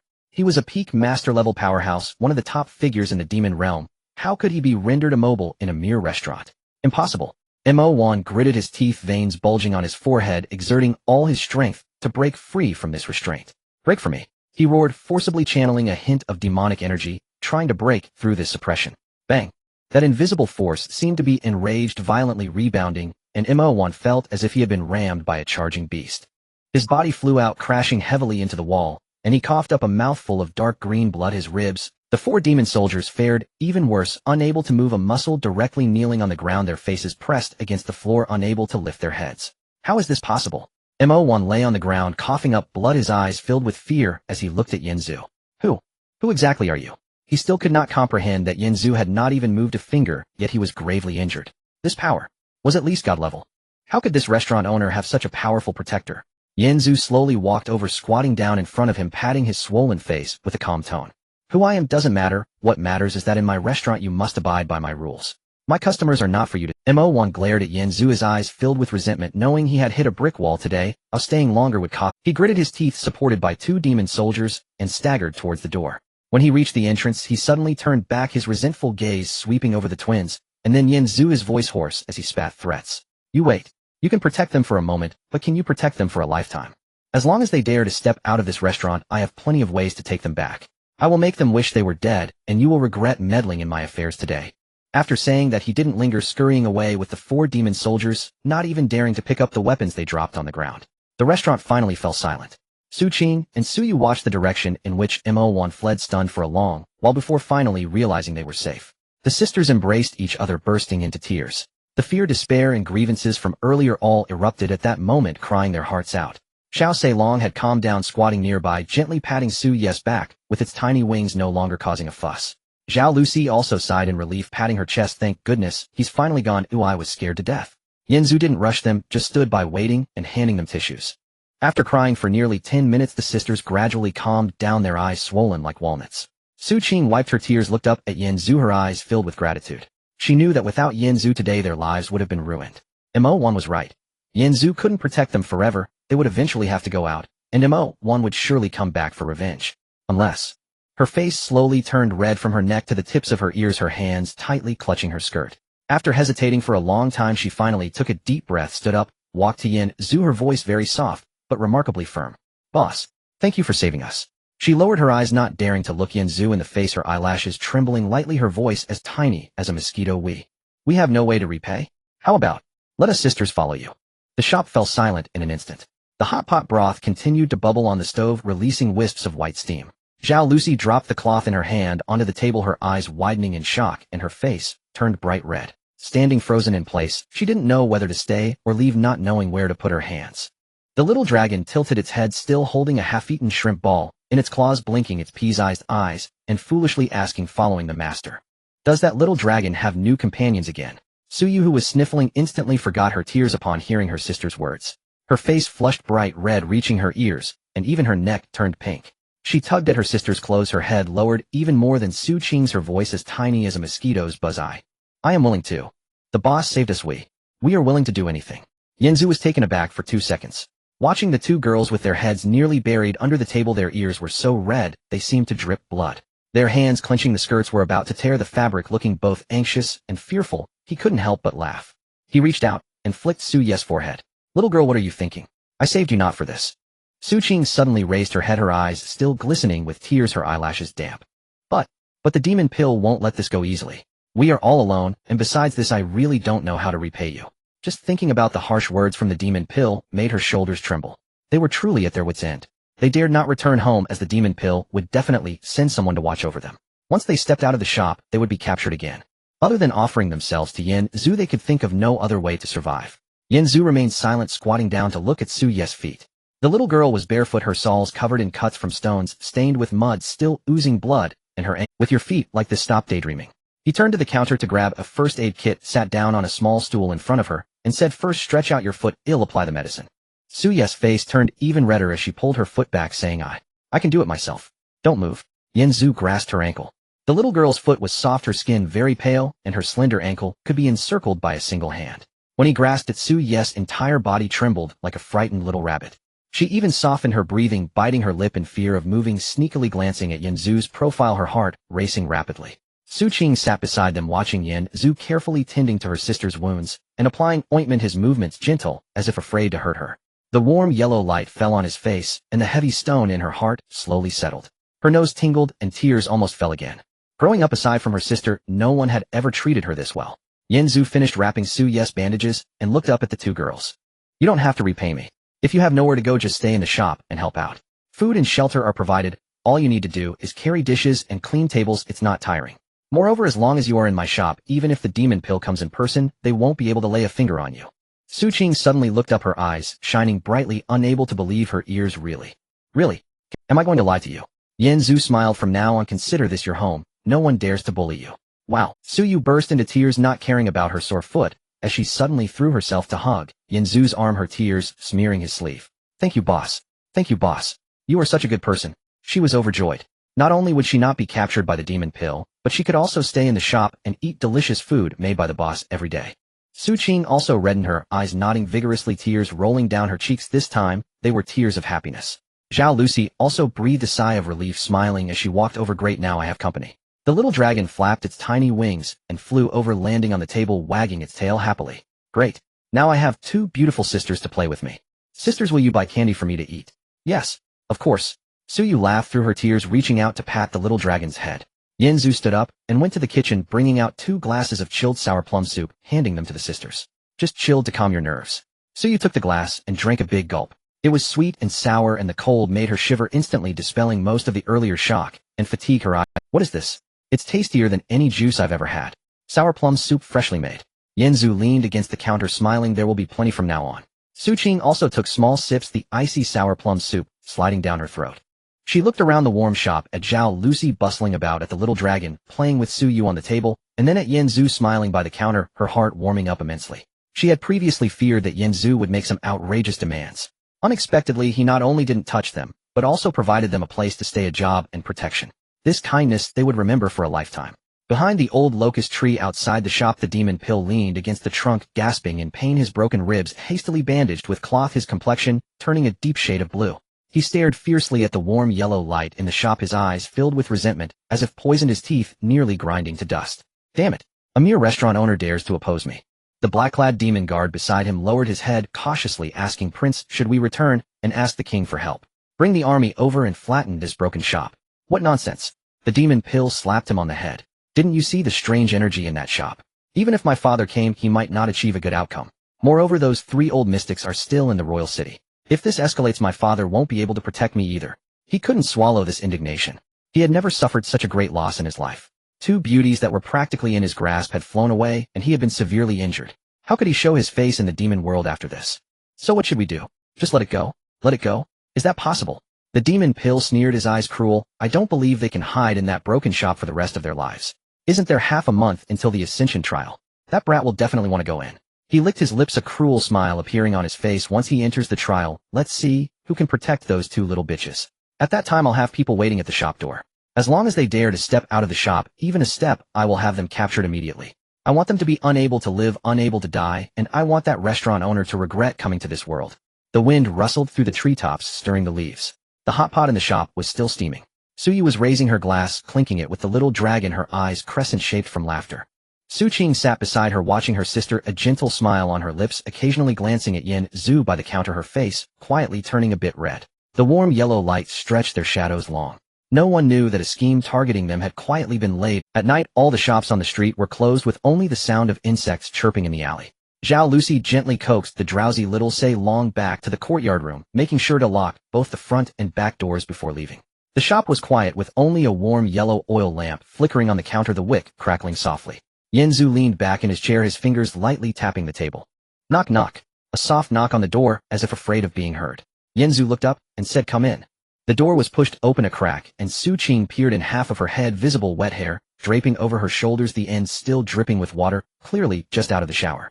She wore a simple cotton nightgown that reached her calves, the neckline buttoned up tightly, revealing only her delicate white ankles, and she held a steaming cup of tea. "Boss, you're still awake." Her voice was as soft as a mosquito's buzz. After entering, she gently closed the door behind her, standing at the entrance, not daring to step forward, her face flushed in the warm light, like a ripe apple. "Not yet," Yen Zhu replied, looking at her. "Why are you still awake? Is your foot still hurting?" "No, it's not hurting anymore." Su Qing quickly shook her head, shuffling over and placing the teacup in front of him, her fingers nervously twisting the hem of her skirt. "I saw your lamp still lit, so I made you a cup of hot tea to help you relax." She stood by the table, a faint scent of soapberry lingering on her, mixed with the moisture from her hair, softly wafted. After placing the tea on the table, she didn't leave her fingers twisting the hem of her skirt, her head lowered, her ears turning red. "Is there something else?" Yen Zhu smiled at her. Su Qing took a deep breath, as if summoning all her courage, raised her head to look at him, her eyes glistening with tears, her eyelashes still wet. "Boss, what I said during the day, I meant it. I wasn't joking." She took a small step forward, getting closer to Yen Zhu, droplets from the tips of her hair falling onto his hand, cool against his skin. Her hand gently lifted, resting on his shoulder, her voice trembling. "You've been busy all day, let me help you massage." Her hands were soft as cotton. The moment she touched Yen Zhu's shoulder, she shivered slightly as if touched by electricity, yet she didn't pull back, gently beginning to press. She didn't dare to apply much pressure, her fingertips lightly kneading the muscles at his shoulder and neck, her breath warm against his side, carrying a hint of tea's fragrance. After just a few presses, her body leaned in closer, her soft chest brushing lightly against his arm. She stiffened for a moment, her breath catching, yet she didn't pull away. Instead, she leaned in even closer, her face hot enough to fry an egg, her neck completely flushed. "Boss." Her voice was so soft it was almost inaudible. Knock knock knock. A knock sounded again, this time more urgent. It was Su Ye's voice, soft with a hint of a nasal tone. "Boss, are you asleep? I need to talk to you about something." Su Qing's face instantly turned pale. She was so startled that she nearly cried out, glancing at Yen Zhu in a panic, placing her finger on her lips to shush him, her eyes welling with tears. If her sister saw her in Yen Zhu's room at this hour dressed like this, she would never be able to show her face again. Yen Zhu pointed to the wooden cabinet beside the counter, where the door was half open and empty inside, just enough space for a person to hide. Without a moment's hesitation, Su Qing hurried over, lifting her skirt and tiptoeing into the cabinet. She gently closed the door, leaving a small crack to see outside, not daring to make a sound. Yen Zhu adjusted his clothes before saying, "Come in." The door was pushed open, and Su Yu bounced in, also looking like she had just come out of the shower, wearing a pink nightgown. It was shorter than her sister's, exposing her delicate white calves, her hair tied up in a loose ponytail, the ends still dripping with water, and she held a tube of burn ointment. "Boss, I knew you weren't asleep." She closed the door and ran over, completely unlike her sister, who was so reserved, directly approaching Yen Zhu. "I splashed some oil on my hand while cooking hot pot tonight, right?" Without waiting for his reply, she grabbed Yen Zhu's hand, noticing a small red mark on the back of his hand that he hadn't even paid attention to. "I knew you hadn't put on any medicine. I specifically asked Sister Zhao for this burn ointment. It works wonders and leaves no scars." Her soft fingers dipped in the cool ointment, gently applied it to his hand, her fingertips intentionally brushing against his skin. She rubbed in circles, slowly looking up at him with watery eyes, her eyelashes fluttering. "Does it hurt?" Her voice was soft enough to draw water, leaning closer to Yen Zhu as she applied the ointment. Her body almost pressed against his arm, the soft sensation transmitted through the thin nightgown, her waist so slim that it could be encircled by a single hand, her heartbeat, racing like a small rabbit, felt even through their clothes. "Boss." After applying the ointment, she didn't let go, instead resting her face against his shoulder, her hair brushing against his neck. "What my sister said during the day, I meant that too." She lifted her head, her pink lips just a few centimeters from his face, her breath warm against him, carrying a hint of sweetness from the candy she had just eaten. "Am braver than my sister, am willing to do anything." Her hands softly rested on his chest, her fingertips drawing circles, her body pliant, as if boneless, leaning into his embrace. Her ears were a transparent red, yet she boldly gazed into his eyes, not shying away at all. Inside the cabinet, Su Qing squatted in the darkness, covering her mouth, daring not to breathe loudly. Through the narrow crack, she could see her sister's every move, watching as her sister leaned into Yen Zhu's embrace. Seeing her sister's hand resting on his chest, her face turned even redder, her heart racing so fast it felt like it might burst from her chest, her legs weak, almost unable to support her, leaning against the cabinet wall, her whole body burning up. She felt both shy and a little indescribably flustered watching her sister's boldness, her fingers tightly clutching the hem of her skirt, even her knuckles turning white. Just as Suyu was about to lean in and kiss the corner of Yenzu's mouth, a muffled voice from the backyard interrupted them. It sounded like little Say Long, groggy and looking for water, kicking something and causing a loud crash. Suyu jumped in fright, instantly bouncing out of Yenzu's embrace, her face flushed bright red, hurriedly placing the burn ointment on the table. "I'll go back to sleep now. You should rest early too, boss." After saying that, she dashed out like a startled rabbit, not even looking back, nearly tripping over the threshold as she ran. The shop returned to silence. Yenzu walked over to the cabinet and pulled the door open. Su Qing was squatting inside, her face bright red, her hair disheveled, covering her mouth with her hands, her eyes glistening, her legs too weak to stand. Seeing Yenzu looking at her, she let out an "ah," covering her face, wishing she could find a hole to hide in. Yenzu smiled and reached out to pull her out. Her hands trembled, unable to steady herself, her entire body leaning softly against him, her face buried in his chest, not daring to look up. "I'll go back to sleep too." She struggled to stand firm, covering her face, running away without looking back, almost losing her shoes in the process. Just then Yenzu grabbed her, saying, "Where are you going? You stirred up all this tension. Aren't you going to help put it to rest?" Su Qing's wrist was held by Yenzu, her entire body frozen in place, her face flushing deeply to the root of her neck. She had just been crouching in the cupboard watching her younger sister's daring antics with crystal clarity. At this moment, being pulled by him, her legs turned to jelly, and after struggling twice, without success, her voice trembled uncontrollably. I can't. What if someone comes? At this hour, who else would come?" Yenzu exerted a slight force, pulling her back into his embrace. She had just finished bathing, the faint scent of soap lingering on her skin, and her hair was still not completely dry, with droplets of water falling onto the back of his hand, cool and refreshing. Su Qing dared not struggle anymore, fearing that too much noise would wake the people in the backyard. She could only bury herself in his embrace, not even daring to lift her head, her ears tinged with crimson. Yenzu carried her to the long bench in front of the counter. The bench was made of hardwood covered with a layer of coarse cloth, and felt a bit cold to sit on, causing Su Qing to shiver slightly. The light of the oil lamp flickered on her face, her eyelashes long and wet, resembling butterfly wings adorned with dew. With her eyes lowered, she dared not look at him, her fingers tightly twisting the hem of her nightgown, her knuckles turning white. "You seem to have seen quite clearly in the cupboard just now." Yenzu leaned in close to her ear, chuckling softly. Su Qing's face burned even hotter, softly uttering a small timid her voice as faint as a mosquito's buzz as she tried to refute. "I didn't mean to look."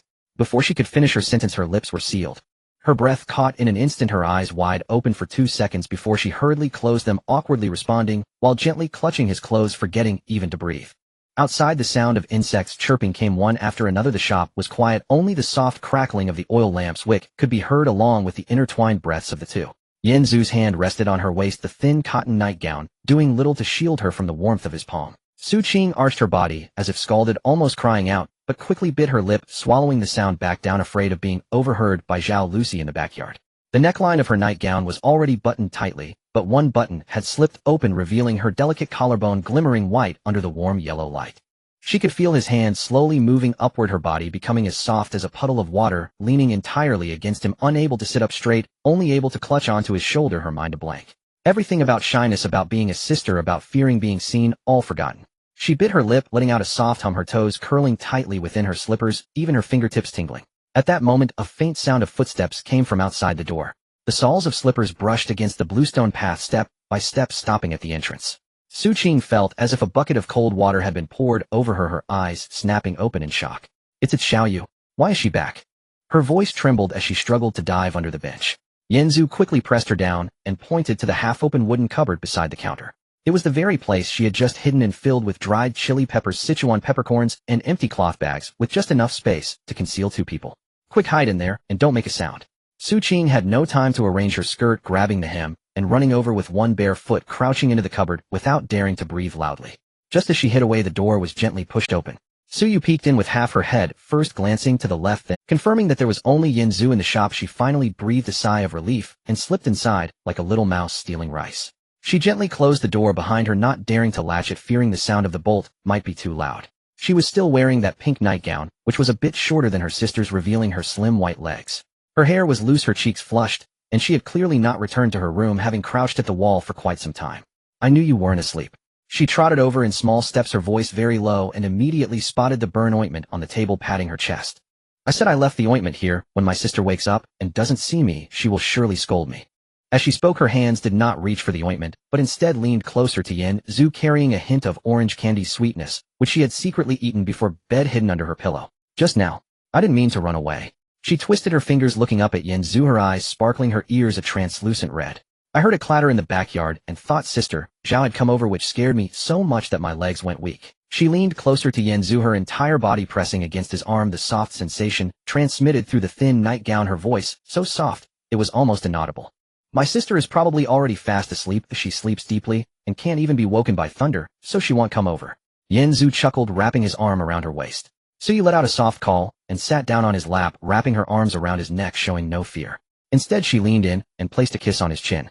I'm brave, so I'm not afraid. Her breath fell on Yin Zhu's neck, soft and gentle. I'm not like my sister, who doesn't even dare to leave the room when it gets dark. In the cupboard, Su Qing covered her mouth, feeling angered as she heard her sister say such things about herself, biting her lip, lightly, her face turning even redder than before. She crouched in the cupboard, her legs numb, not daring to move, her eyes peering through a narrow crack, watching the scene outside without blinking. Watching her sister sitting on Yin Zhu's lap, watching her sister tilt her head to kiss him, watching Yin Zhu's hand resting on her sister's waist, and her sister curling up against him like a little cat. Her heart raced as if it would leap out of her chest, beating loudly enough for her to hear. She knew she should push the door open and go out, should pull her sister back to their room, but she couldn't move. She just watched her sister's nightgown strap slide down, her sister, not caring, leaning even closer into Yin Zhu's embrace. Watching Yin Zhu lower his head to kiss her sister's neck, her sister biting her lip, her shoulders quivering slightly, producing faint soft sounds. That sound made Su Qing feel a chill run down her spine, a thin layer of sweat forming on her back, even the hand she used to support herself against the sack trembling. She recalled how Yin Zhu had held her, remembered the warmth that had landed on her lips, her body growing hotter, her breath becoming more rapid. Don't do that here. What if Sister Zhao comes over? Su Ye's voice carried a hint of a whimper, her hand gently pushing against his shoulder, but without any strength, her whole body softening in his embrace. She is in the backyard coaxing little Say Long to sleep. That little thing is deeply asleep and can't be woken up by calling. The door is bolted. If she comes in, she will definitely knock, and we'll have time. Suyu felt reassured by his words, taking the initiative to kiss him, her arms tightening around him. The flame of the oil lamp flickered, casting their shadows tightly intertwined on the earthen wall.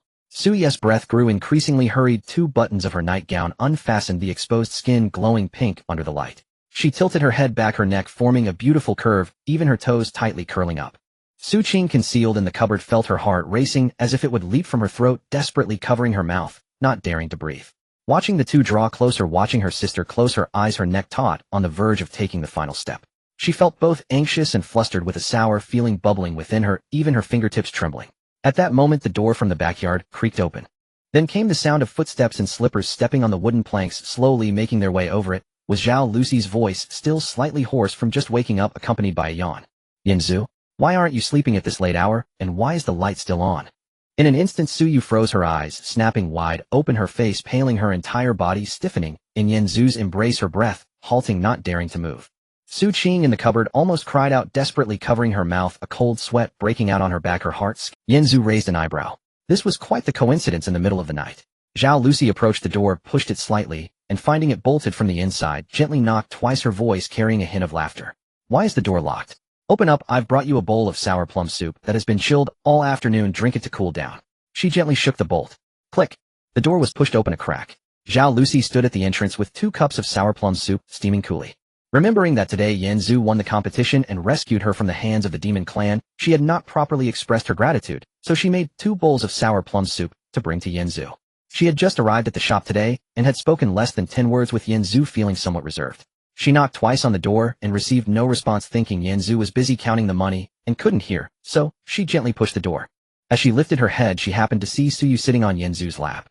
The young girl's pink nightdress had 2 buttons undone, with a strap slipping down one shoulder. They were sitting extremely close, almost touching lips. Zhao Lucy froze at the doorway, nearly spilling the sour plum soup in her hands. Her face turned bright red in an instant, even redder than Su Yes. She couldn't move forward or retreat, standing at the door unsure of where to put her hands. Having spent a month in the demon clan where she grilled meat for those demon brats, she had never encountered such a scene. It was still the middle of the night, stumbling upon her benefactor's intimate moment. This was too socially mortifying. Suyu was also frozen. Frightened to the point of losing her mind, she suddenly jumped off Yin Zhu's lap and hurriedly adjusted her clothes, misbuttoning several buttons, her face pale as paper. 2 didn't. Zhao Jiai. She was so frantic that tears nearly spilled from her eyes. It was the first time she had been caught in such a situation, especially by Zhao Lucy, whom she had only just met a few days ago. She wished she could find a hole to crawl into. I am sorry. I just got burned and came to get some burn ointment. They'll leave right now. In her flustered state, she reached for the burn ointment on the table, but her hands were so shaky that she couldn't hold the bottle. With a clatter, it fell to the ground and rolled away. Zhao Lucy also regained her composure and immediately turned around, facing away from them, her voice slightly unnatural. I'll apply the medicine, you two continue. I didn't see anything. I was just passing by. She wished she could slap herself. Had she known, she wouldn't have brought any sour plum soup. What a situation this was. Yanzu leaned back against the chair watching the two panicked girls and couldn't help but laugh. It's no big deal, why are you so flustered? He bent down to pick up the burn ointment from the floor and handed it to Suyu. Take the ointment properly and go to bed. Don't let your hand touch water. Oh. Suyu took the ointment, not daring to lift her head, rushing towards the door while keeping her gaze down, almost tripping over the threshold. With a bang, she slammed the door shut and ran away faster than a rabbit. The room instantly fell silent with only the sound of the oil lamp crackling. Zhao Lucy stood with her back to the door for a long time before daring to slowly turn around. Her face was still red as she placed the sour plum soup on the table, stuttering an explanation. I really didn't mean to. She scratched her head, feeling somewhat embarrassed. I saw your lamp still on, so I made some sour plum soup to thank you. Thank you for saving me today. Tu didn't mean to interrupt. As she spoke, her voice grew softer, her head nearly buried in her chest. For what? Yanzu smiled and pointed to the long bench across from him. Sit down, I haven't slept anyway, and am just thirsty. Only then did Zhao Lucy dare to sit down, pushing the sour plum soup toward him, while she picked up a bowl for herself, taking a large sip that chilled her to the bone, causing the heat in her face to subside somewhat. The two sat under the lamp, chatting idly. Zhao Lucy had initially felt a bit reserved, but as they talked, she loosened up. Her straightforward personality allowed her to speak candidly, and she found herself getting along well with Yin Zhu, even forgetting the earlier awkwardness. While they were talking, a sudden gulu-gulu sound came from the side storage cabinet. It sounded like a round container rolling in the cabinet, which then bumped against the cabinet door with a thud. Zhao Lucy immediately stopped speaking, frowned, and looked towards the slightly ajar wooden cabinet. What is that? Probably a rat. It's normal to attract rats with meat being cooked in the shop every day. Yanzu leaned back in his chair, watching her with a smirk. What kind of rat makes such a big noise? Zhao Lucy stood up, casually grabbing the feather duster, leaning against the counter, tiptoeing towards the cabinet. It must be that little mischievous dragon, or just wait until I catch it and spank its little butt. The Su Qing in the cabinet had been squatting so long that her legs were numb. She had thought that she was safe after her sister had run away, but Zhao Lucy hadn't left and sat down to chat with Yanzu. Squatting in the cabinet, her legs feeling like they were electrified, she tried to change her position, but her foot slipped, knocking over a jar of dried chili. Hearing Zhao Lucy's footsteps getting closer with her hand resting on the cabinet door, she was so scared that her whole body stiffened, holding her breath as darkness enveloped her vision, nearly fainting. Zhao Lucy took a deep breath and applied slight pressure with her hand. With a crash, the cabinet door was yanked open. Zhao Lucy screamed in fright. Su Qing slowly walked out from the cabinet. Lu Jia, it's me. If I said I came for a walk, would you believe me? Yanzu laughed heartily at their appearance. All right, since everyone is here, let's not go back tonight. Then Yanzu looked towards the door. And to the one at the door, stop eavesdropping and come in too. The shadow at the door froze for a moment. After 2 seconds, the door was gently pushed open, and Suyu walked in with her head down, her pink nightgown's buttons misaligned. One button was fastened to the second buttonhole, another to the fourth, and her hair had bits of grass from outside, clearly indicating she had been squatting by the wall for quite a while. She twisted the hem of her dress with her fingers, her head lowered, her voice as soft as a mosquito's buzz. I was just passing by. I heard some noise inside and thought a thief had come in. Zhao Lucy laughed even harder and playfully flicked her forehead. Come on, a thief.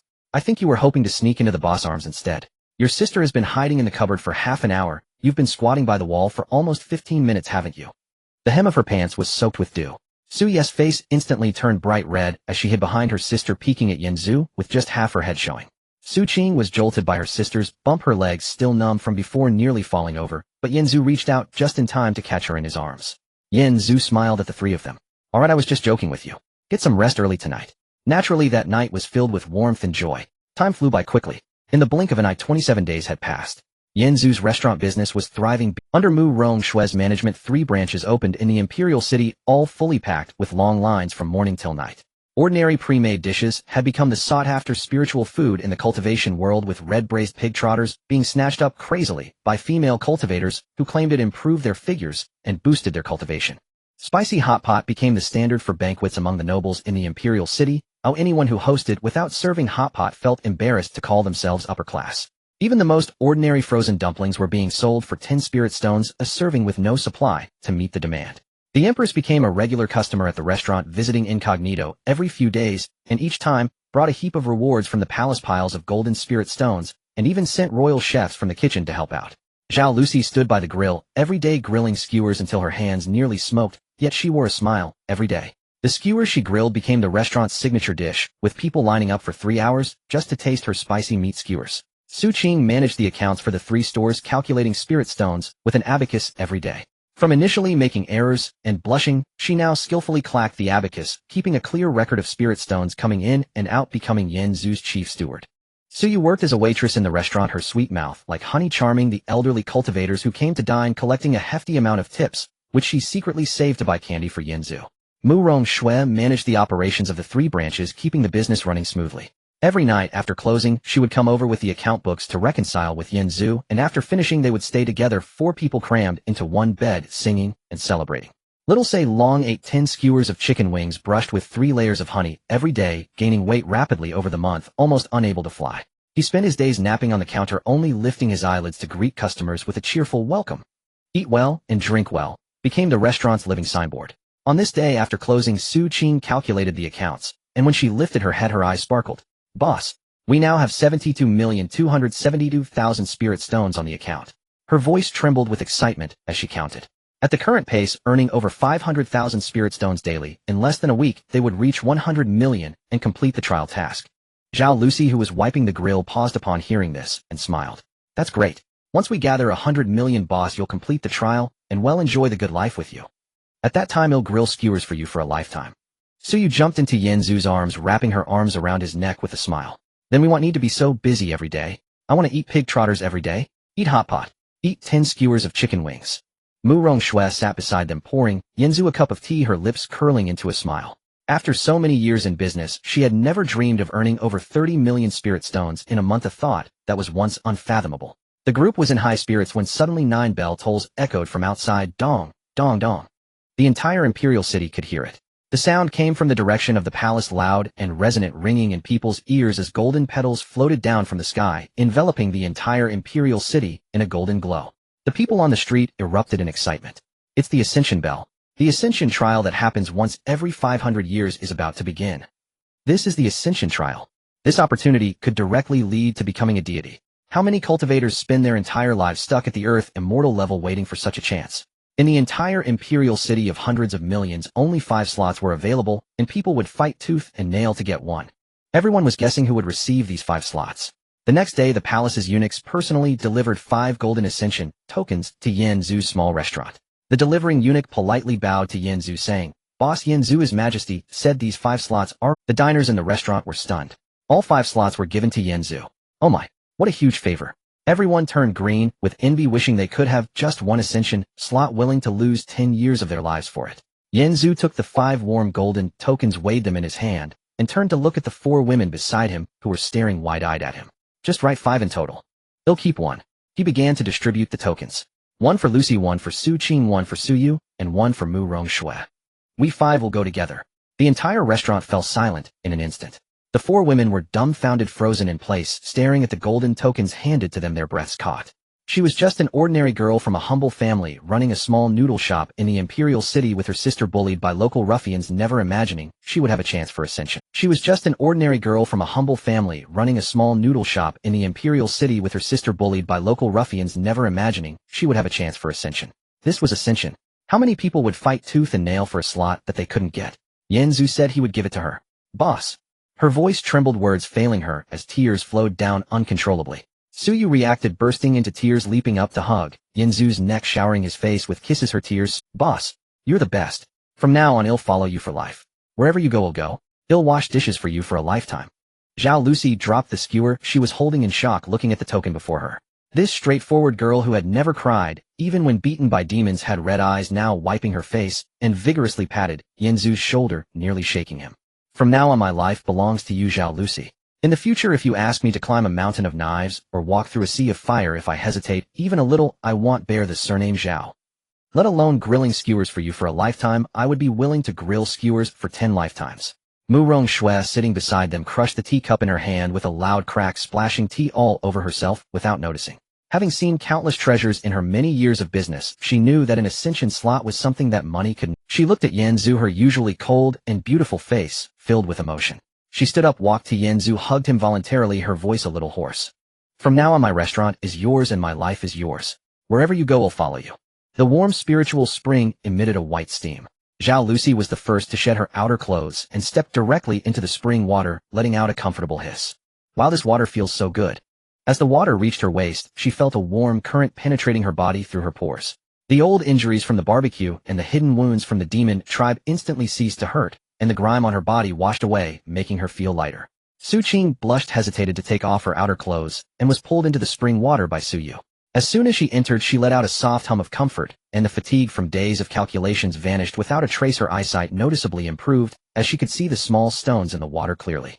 Su Yu the most lively splashed around in the water, drenching Yanzu, and laughed like a child. Murong Shui also blushed as she entered the water, leaning next to Su Qing. Her long hair spread across the water's surface, wet and resembling dark satin. Yanzu looked at the four beauties in the water, smiled, and also took off his outer clothes to step into the spring. The warm current instantly enveloped him, and he could clearly feel the impurities in his body being expelled through his pores. The old injuries from his fight with Chen Sheng and the hidden wounds from the dungeon healed instantly, and the power sealed by the trial not only returned, but surged wildly. Ding. Detected that the host is cleansing mortal impurities, all attributes 1-0, breaking through to the divine level. Wow. I feel like I can punch down a demon general with one hit. Su Yu waved her small fist, excitedly bouncing in the water. Me too, me too. I feel like I can fly. Just as she finished speaking, her body really began to float slowly, startling her into exclaiming, and she fell back into the water, splashing everywhere. Everyone laughed. The water of the spiritual spring was magical, not only washing away the mortal impurities, but also cleansing the cluttered thoughts within their hearts. The four of them felt no more shyness, splashing each other and playing joyfully. After half an hour of fun, the water gradually became clear, and the black grime that had been expelled disappeared. The golden light on the five people slowly receded. Ding. Congratulations to the 5 trial participants. The cleansing of the marrow is complete. Ascension successful. Gained divine status, eternal life, invulnerable to all laws. Detected that host Yanzu is the first in this trial. Extra reward 70 million spirit stones. Spirit stone balance in the trial world 32. 72 million, 70 million, 100. 72 million. Ding. Congratulations, host Yanzu completed the earn 100 million spirit stones in a year divine trial task. Divine plan completion 100. Activating the Human Emperor's Golden Seal. Human Emperor authority activated. Congratulations, host, for becoming the Human Emperor of this realm, commanding all spirits, all attributes 1000. Gain skills. Human Emperor's pressure below divine level, direct submission. Human Emperor's edict, words become law, all spirits worship, all human attributes 100. Transmitting back to the original world. A series of system prompts came in so fast that it was hard to keep up. Su Qing, Su Yu, Zhao Lucy, and Murong Shui were all stunned, then their faces lit up with ecstatic expressions. They did it. Yanzu truly earned 100 million spirit stones in such a short time, and completed the divine trial. They were really going to follow him back to the original world. Boss, we did it. Su Yu excitedly rushed over and kissed Yanzu on the cheek. Zhao Lucy laughed heartily, patting Yanzu on the shoulder. I knew you could do it. From now on, we'll follow you to enjoy good food and drink. Su Qing's eyes were red as she leaned against Yanzu, holding his hand tightly. Murong Shui smiled, gently fixing. Yanzu felt the surging human emperor power within him and smiled. He finally completed it. Dammy Mi Du Ling Liang, they were still waiting for him in Xuanwu City. Chen Sheng, the zombie god, it was time to settle this score. A white light enveloped the 5 of them again. The spiritual spring and white mist slowly vanished, and a sensation of weightlessness enveloped them. When the 5 opened their eyes again, they were already standing on the city wall of Xuanwu City, confronted by a sky filled with dark energy. Below the city wall were countless zombies. Their green faces and sharp teeth made terrifying sounds that echoed endlessly. There were at least 1 million of them. On the city wall, the Phoenix Guard and the personal guard were injured. Dammy Mi's long knife was dull and stained with black blood. Zhao Liang had lost several dragon scales during her transformation, and Chen Juling's arm was infected with zombie poison, his face pale, while Wan Qian and Tian Shiwei struggled to hold on. Xuanwu huddled at the edge of the city wall. The turtle shell scratched by the zombies left several imprints, and the leaves of the world tree had turned quite yellow. In front of the horde of zombies stood Chen Sheng in black armor, grinning maliciously. Beside him was the yellow-eyed second-generation zombie, and behind him loomed the shadow of the zombie god, blocking out the sun. Yanzu, that coward, has long run away. Today Xuanwu City must fall. Kill all the men and eat them, and capture all the women to be used as furnaces. Chun Cheng's voice echoed across the battlefield, sending the zombies into a frenzy. The people on the city wall were almost in despair. Just then, Yanzu unleashed his human emperor's pressure without reserve. The golden pressure spread from the city wall, sweeping across the entire battlefield like a tide. The densely packed million zombies below felt as if their necks were being squeezed, all their cries ceased, and they knelt on the ground trembling, not daring to raise their heads. Chun Cheng's malicious grin froze, his eyes widening in disbelief as he looked up at the city wall. The yellow-eyed second-generation zombie turned pale, and even the shadow of the zombie god began to tremble. Impossible. Chun Cheng stared up at Yin Zhu standing atop the city wall, his eyes bulging and his voice cracking with disbelief. You were sent away for the divine creation trial. How could you possibly be back so soon? The divine creation trial takes at least a year. How could you possibly have completed it? Beside him, the yellow-eyed second-generation zombie trembled violently, pointing a shaking finger at Yin Zhu, barely able to utter coherent words. Human sovereign. You've truly ascended to human sovereign. Impossible. It's only been over a month. How could you possibly have amassed 100 million spirit stones? Yin Zhu stood upon the city wall, gazing down upon him, with eyes as cold and unyielding as glacial ice. A wretch like you dares presume to fathom my affairs. He raised his hand slightly. Human sovereign's aura activated. A golden pressure descended like a mountain. Chun Cheng spat a mouthful of black blood and collapsed to his knees with a sickening crack. His legs shattered beneath him. The yellow-eyed second-generation zombie beside him fared even worse, flattened to the ground, blood gushing from all 7 orifices, utterly paralyzed. The phantom shadow of the Jiangshun behind him let out a shrill, terrified shriek and turned to flee. Trying to run, Yin Zhu arched a brow and snapped his fingers. Xiao Se Long, get to work. A flash of crimson light erupted as Xiao Se Long, long pent up, burst forth from his body. Instantly human and dragon fused. Yin Zhu's aura surged beyond mortal limits. Every attribute soared past 100,000. Divine tier dragon flame ignited in his palm, its searing heat warping space itself. In a single stride, he crossed from the wall to stand before Chun Cheng. The latter's soul fled his body in terror. He scrambled desperately backward, yet remained pinned immobile by sheer oppressive force, frozen in abject dread. No, don't kill me. I am the Jiangshun's envoy. You slay me, and the Jiangshun will never spare you. Spare you? Yin Zhu smiled faintly as he stepped onto Chun Cheng's chest. When you led your zombies to besiege my Xuanwu city, slaughtered my people, and harmed my women. Did you ever imagine this day, eh? His foot pressed down, slightly. Crack. Chun Cheng's chest shattered outright. Black blood splattered across the ground. Even his corpse gore was pulverized into dust. Not a single cry escaped his lips. His soul dissolved entirely, leaving no trace, no chance of resurrection. Having disposed of Chun Cheng, Yin Zhu lifted his gaze toward the fleeing Jiangshan phantom. Come down. With a single outstretched hand, a colossal golden sovereign's hand materialized in the sky, seizing the Jiangshan phantom as effortlessly as snatching a chick, and enveloped it instantly in dragon flame. Ah! The Jiangshan phantom screamed in excruciating agony. Dragon flame, the ultimate yang force, was anathema to such incorrupted undead. Within seconds, the once omnipotent phantom burned away to nothing. Not even ash remained. The yellow-eyed second-generation zombie urinated uncontrollably, prostrating himself on the ground and pounding his forehead repeatedly. Mercy, human sovereign. Mercy. I swear, I'll never dare again. I'll immediately withdraw all zombies, forever banishing them from human lands. Withdraw. Yin Zhu cast him a calm, dispassionate glance. You harmed my people, and still think you may simply walk away. He snapped his fingers once more. Su Qing, Su Yuzhao, Lucy, and Murong Shui, the 4 newly deified women, descended from the wall in radiant flight. Their divine tier power erupted. 4 beams of distinct colored light struck the yellow-eyed zombie simultaneously. Ah! A final scream tore from his throat. Then he vanished in an instant, reduced to drifting ash by the combined might of the 4 women, despite having once bested even Demi Mi Zhao Lying. The remaining million zombies knelt trembling like shaken reeds. No thought of resistance dared surface in their minds. Yin Zhu swept his gaze across them. All zombies, depart human lands immediately. Never return. Should I ever glimpse any of you within mortal sight again, Chun Cheng's fate shall be yours. Go. As if granted divine reprieve, the million zombies scrambled backward in blind panic. Those who lagged were trampled underfoot. In moments they vanished without trace.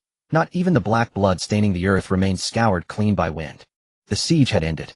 A thunderous oceanic wave of cheers erupted from the city wall. Long live the city lord. Long live the human sovereign. Every guard cried out in jubilation, tossing weapons skyward, weeping and laughing in equal measure. They had endured 3 full days of siege, weapons spent, rations exhausted, certain they would perish that very day. Yet Yin Zhu had returned, not merely alive but as human sovereign, dispatching Chun Cheng and routing a million zombies with a single act. Demimi strode forward, step by step, blade in hand, halting before Yin Zhu. Her tears fell freely, no words passed her lips. She simply threw herself into his arms, gripping him with desperate, bone-crushing strength, as if seeking to merge flesh and soul. You're finally back. I thought you'd be gone a full year. I thought I'd never see you again. Zhao Liang rushed forward too. The three women embraced tightly. Chen Duling Wan Xian Tian Shi Wei Bai Lu Ouyang Na Na.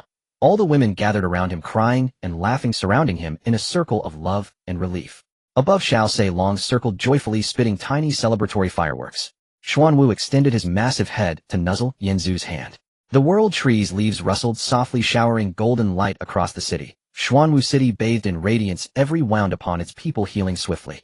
That very night, Xuanwu City held a grand banquet to celebrate the city lord's return, the lifting of the siege, and Yanzu's ascension to human sovereign. The entire city reveled. Bonfires blazed for 3 days and nights. The scent of roasting meat carried for dozens of miles. All drank, laughed, and cheered in unrestrained joy. At the feast, Zhao Lucy demonstrated her mastery of skewered meats, winning universal acclaim. Even Chen Duling, ever reserved and aloof, devoured 10 skewers and declared, from now on grilling is hers alone to command. Su Qing and Su Yu performed their twins' word art, a breathtaking display of divine-tier grace and precision, drawing thunderous applause. Murong Shui presented her entire fortune to Xuanwu City as military funding, declaring all her enterprises henceforth subject to Xuanwu's governance, her sole duty being to manage Yanzu's accounts. Xiao Sei Long finally feasted on 10 honey-glazed chicken wings, each brushed thrice with golden nectar, his mouth dripping with grease as he perched atop the world tree, belching contentedly. Yanzu sat enthroned at the banquet center, surrounded by all his women. Demi Mi leaned against his left shoulder, Chen Duling against his right. Zhao Liang poured his wine, Ten Songyun peeled grapes for him. Laughter and mirth filled the air. He surveyed the scene before him, raised a cup, and smiled. When he first arrived in this world, marooned on a desolate island, he had starved for 3 days and nights, nearly devoured by zombies. His sole desperate wish then had been survival, nothing more than a full meal. He had never dreamed he would ascend to human sovereign, or gather so many women who loved him, command a city of his own, or earn the unwavering devotion of countless subjects. After 3 rounds of wine, a subordinate approached with urgent news. Long Ao Tan had arrived with his followers from Outyin City outside the gates, bearing gifts, seeking audience, pledging allegiance to Xuanwu City, and swearing Yanzu as supreme sovereign. Yanzu smiled faintly. Let him enter. Long Ao Tian, the man who had once strutted arrogantly, entered the city without daring to lift his head. Kneeling low, he offered his city founding token with both hands, proclaiming that henceforth all cities across the realm would recognize Yanzu as supreme sovereign, every soul bound to obey his command. The news reverberated across the entire realm. Realm-wide announcement. Congratulations to player Yanzu, ascended as human sovereign of all humanity. All player attributes increased by 50, city defenses doubled, zombie and sea monster spawn rates reduced by 90. Players across the realm erupted in frenzy, world chat flooded with exultation. Holy hell, Yanzu is a god among men. He truly became human sovereign. Mom, I'll never fear zombies again. Xuanwu City is eternal legend. I'm immigrating there immediately. Across the entire server, one name echoed in triumph: Yanzu. In the following month, the entire world changed. All cities revered Xuanwu City, while Long Ao Tian became the vanguard, leading people to eliminate the remaining scattered zombies and sea beasts. Within a month, the coastal zombies were completely eradicated. Yanzu sent people to retrieve Tonglia and Wen Yongshan, who were still at the spawning point. When the 2 women saw Yanzu, they cried profusely, saying they knew he would come for them. Chen Yanshi, Di Li Riba Wu Xian Yi, and Meng Meiqi, who had not been able to return earlier, also made their way to Xuanwu City and voluntarily stayed by Yanzu's side. All the heroines were gathered. Demi Mi remained the captain of the personal guards, overseeing the military within the city, while Zhao Liang served as her assistant. Together, they led the Phoenix Guard to clear the surrounding sea bandit zombies. Chen Duling continued to serve as the head of the harem, managing the internal affairs of the Lord's mansion and maintaining harmonious relationships among all the sisters, never allowing jealousy or discord. Su Qing managed all the accounts of Xuanwu City, with Su Yu assisting her. The 2 sisters kept the accounts clear, never making any mistakes. Zhao Lucy managed the food supplies of Xuanwu City, grilling skewers, hot pot, and pre-prepared meals, ensuring everyone was well fed. Her grilled skewers became the signature dish of Xuanwu City, with even Xiao Sei Long chasing after her for more. Murong Shui managed the commerce of Xuanwu City, opening branches in all cities. The business of Xuanwu City grew increasingly prosperous, and no one had to worry about food or clothing. Wan Xian and Tian Shi Wei managed the military and intelligence respectively. They still bickered daily, but when it came to serious matters, they were more united than anyone. Bai Lu piloted the Xuanwu, taking people to explore the surrounding islands, creating a complete sea chart, and finding many treasures. Ouyang Na Na played the cello daily at the Lord's mansion. In the evenings, everyone would sit under the world tree to listen to her play, eat grilled skewers, and drink chilled sour plum soup. Lu Cixi led people to repair the city walls, making Xuanwu City as solid as a fortress, while Li Qin and Wang Chu Ran guarded the walls with archery teams, ensuring no zombies or sea beasts could approach. Qin Lan managed the medical care in the city, with Li Yitong assisting her.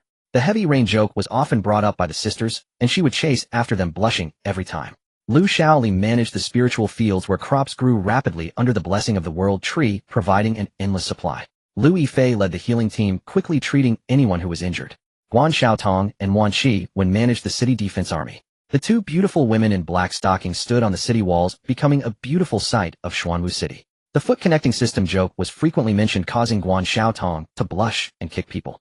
Yang Chao, you still open treasure chests daily, blessed by luck, obtaining many good items, including a king-level spirit vein, making the spiritual energy of Xuanwu City increasingly abundant. Baby managed the city's textiles and clothing, making new clothes for everyone and dressing them beautifully. Xiao Sei Long became the mascot of Xuanwu City, squatting at the city gate, eating grilled skewers and greeting visitors with welcome. Enjoy your food and drinks. This made everyone burst into laughter. Xuanwu continued to carry Xuanwu City on the sea, going wherever it pleased.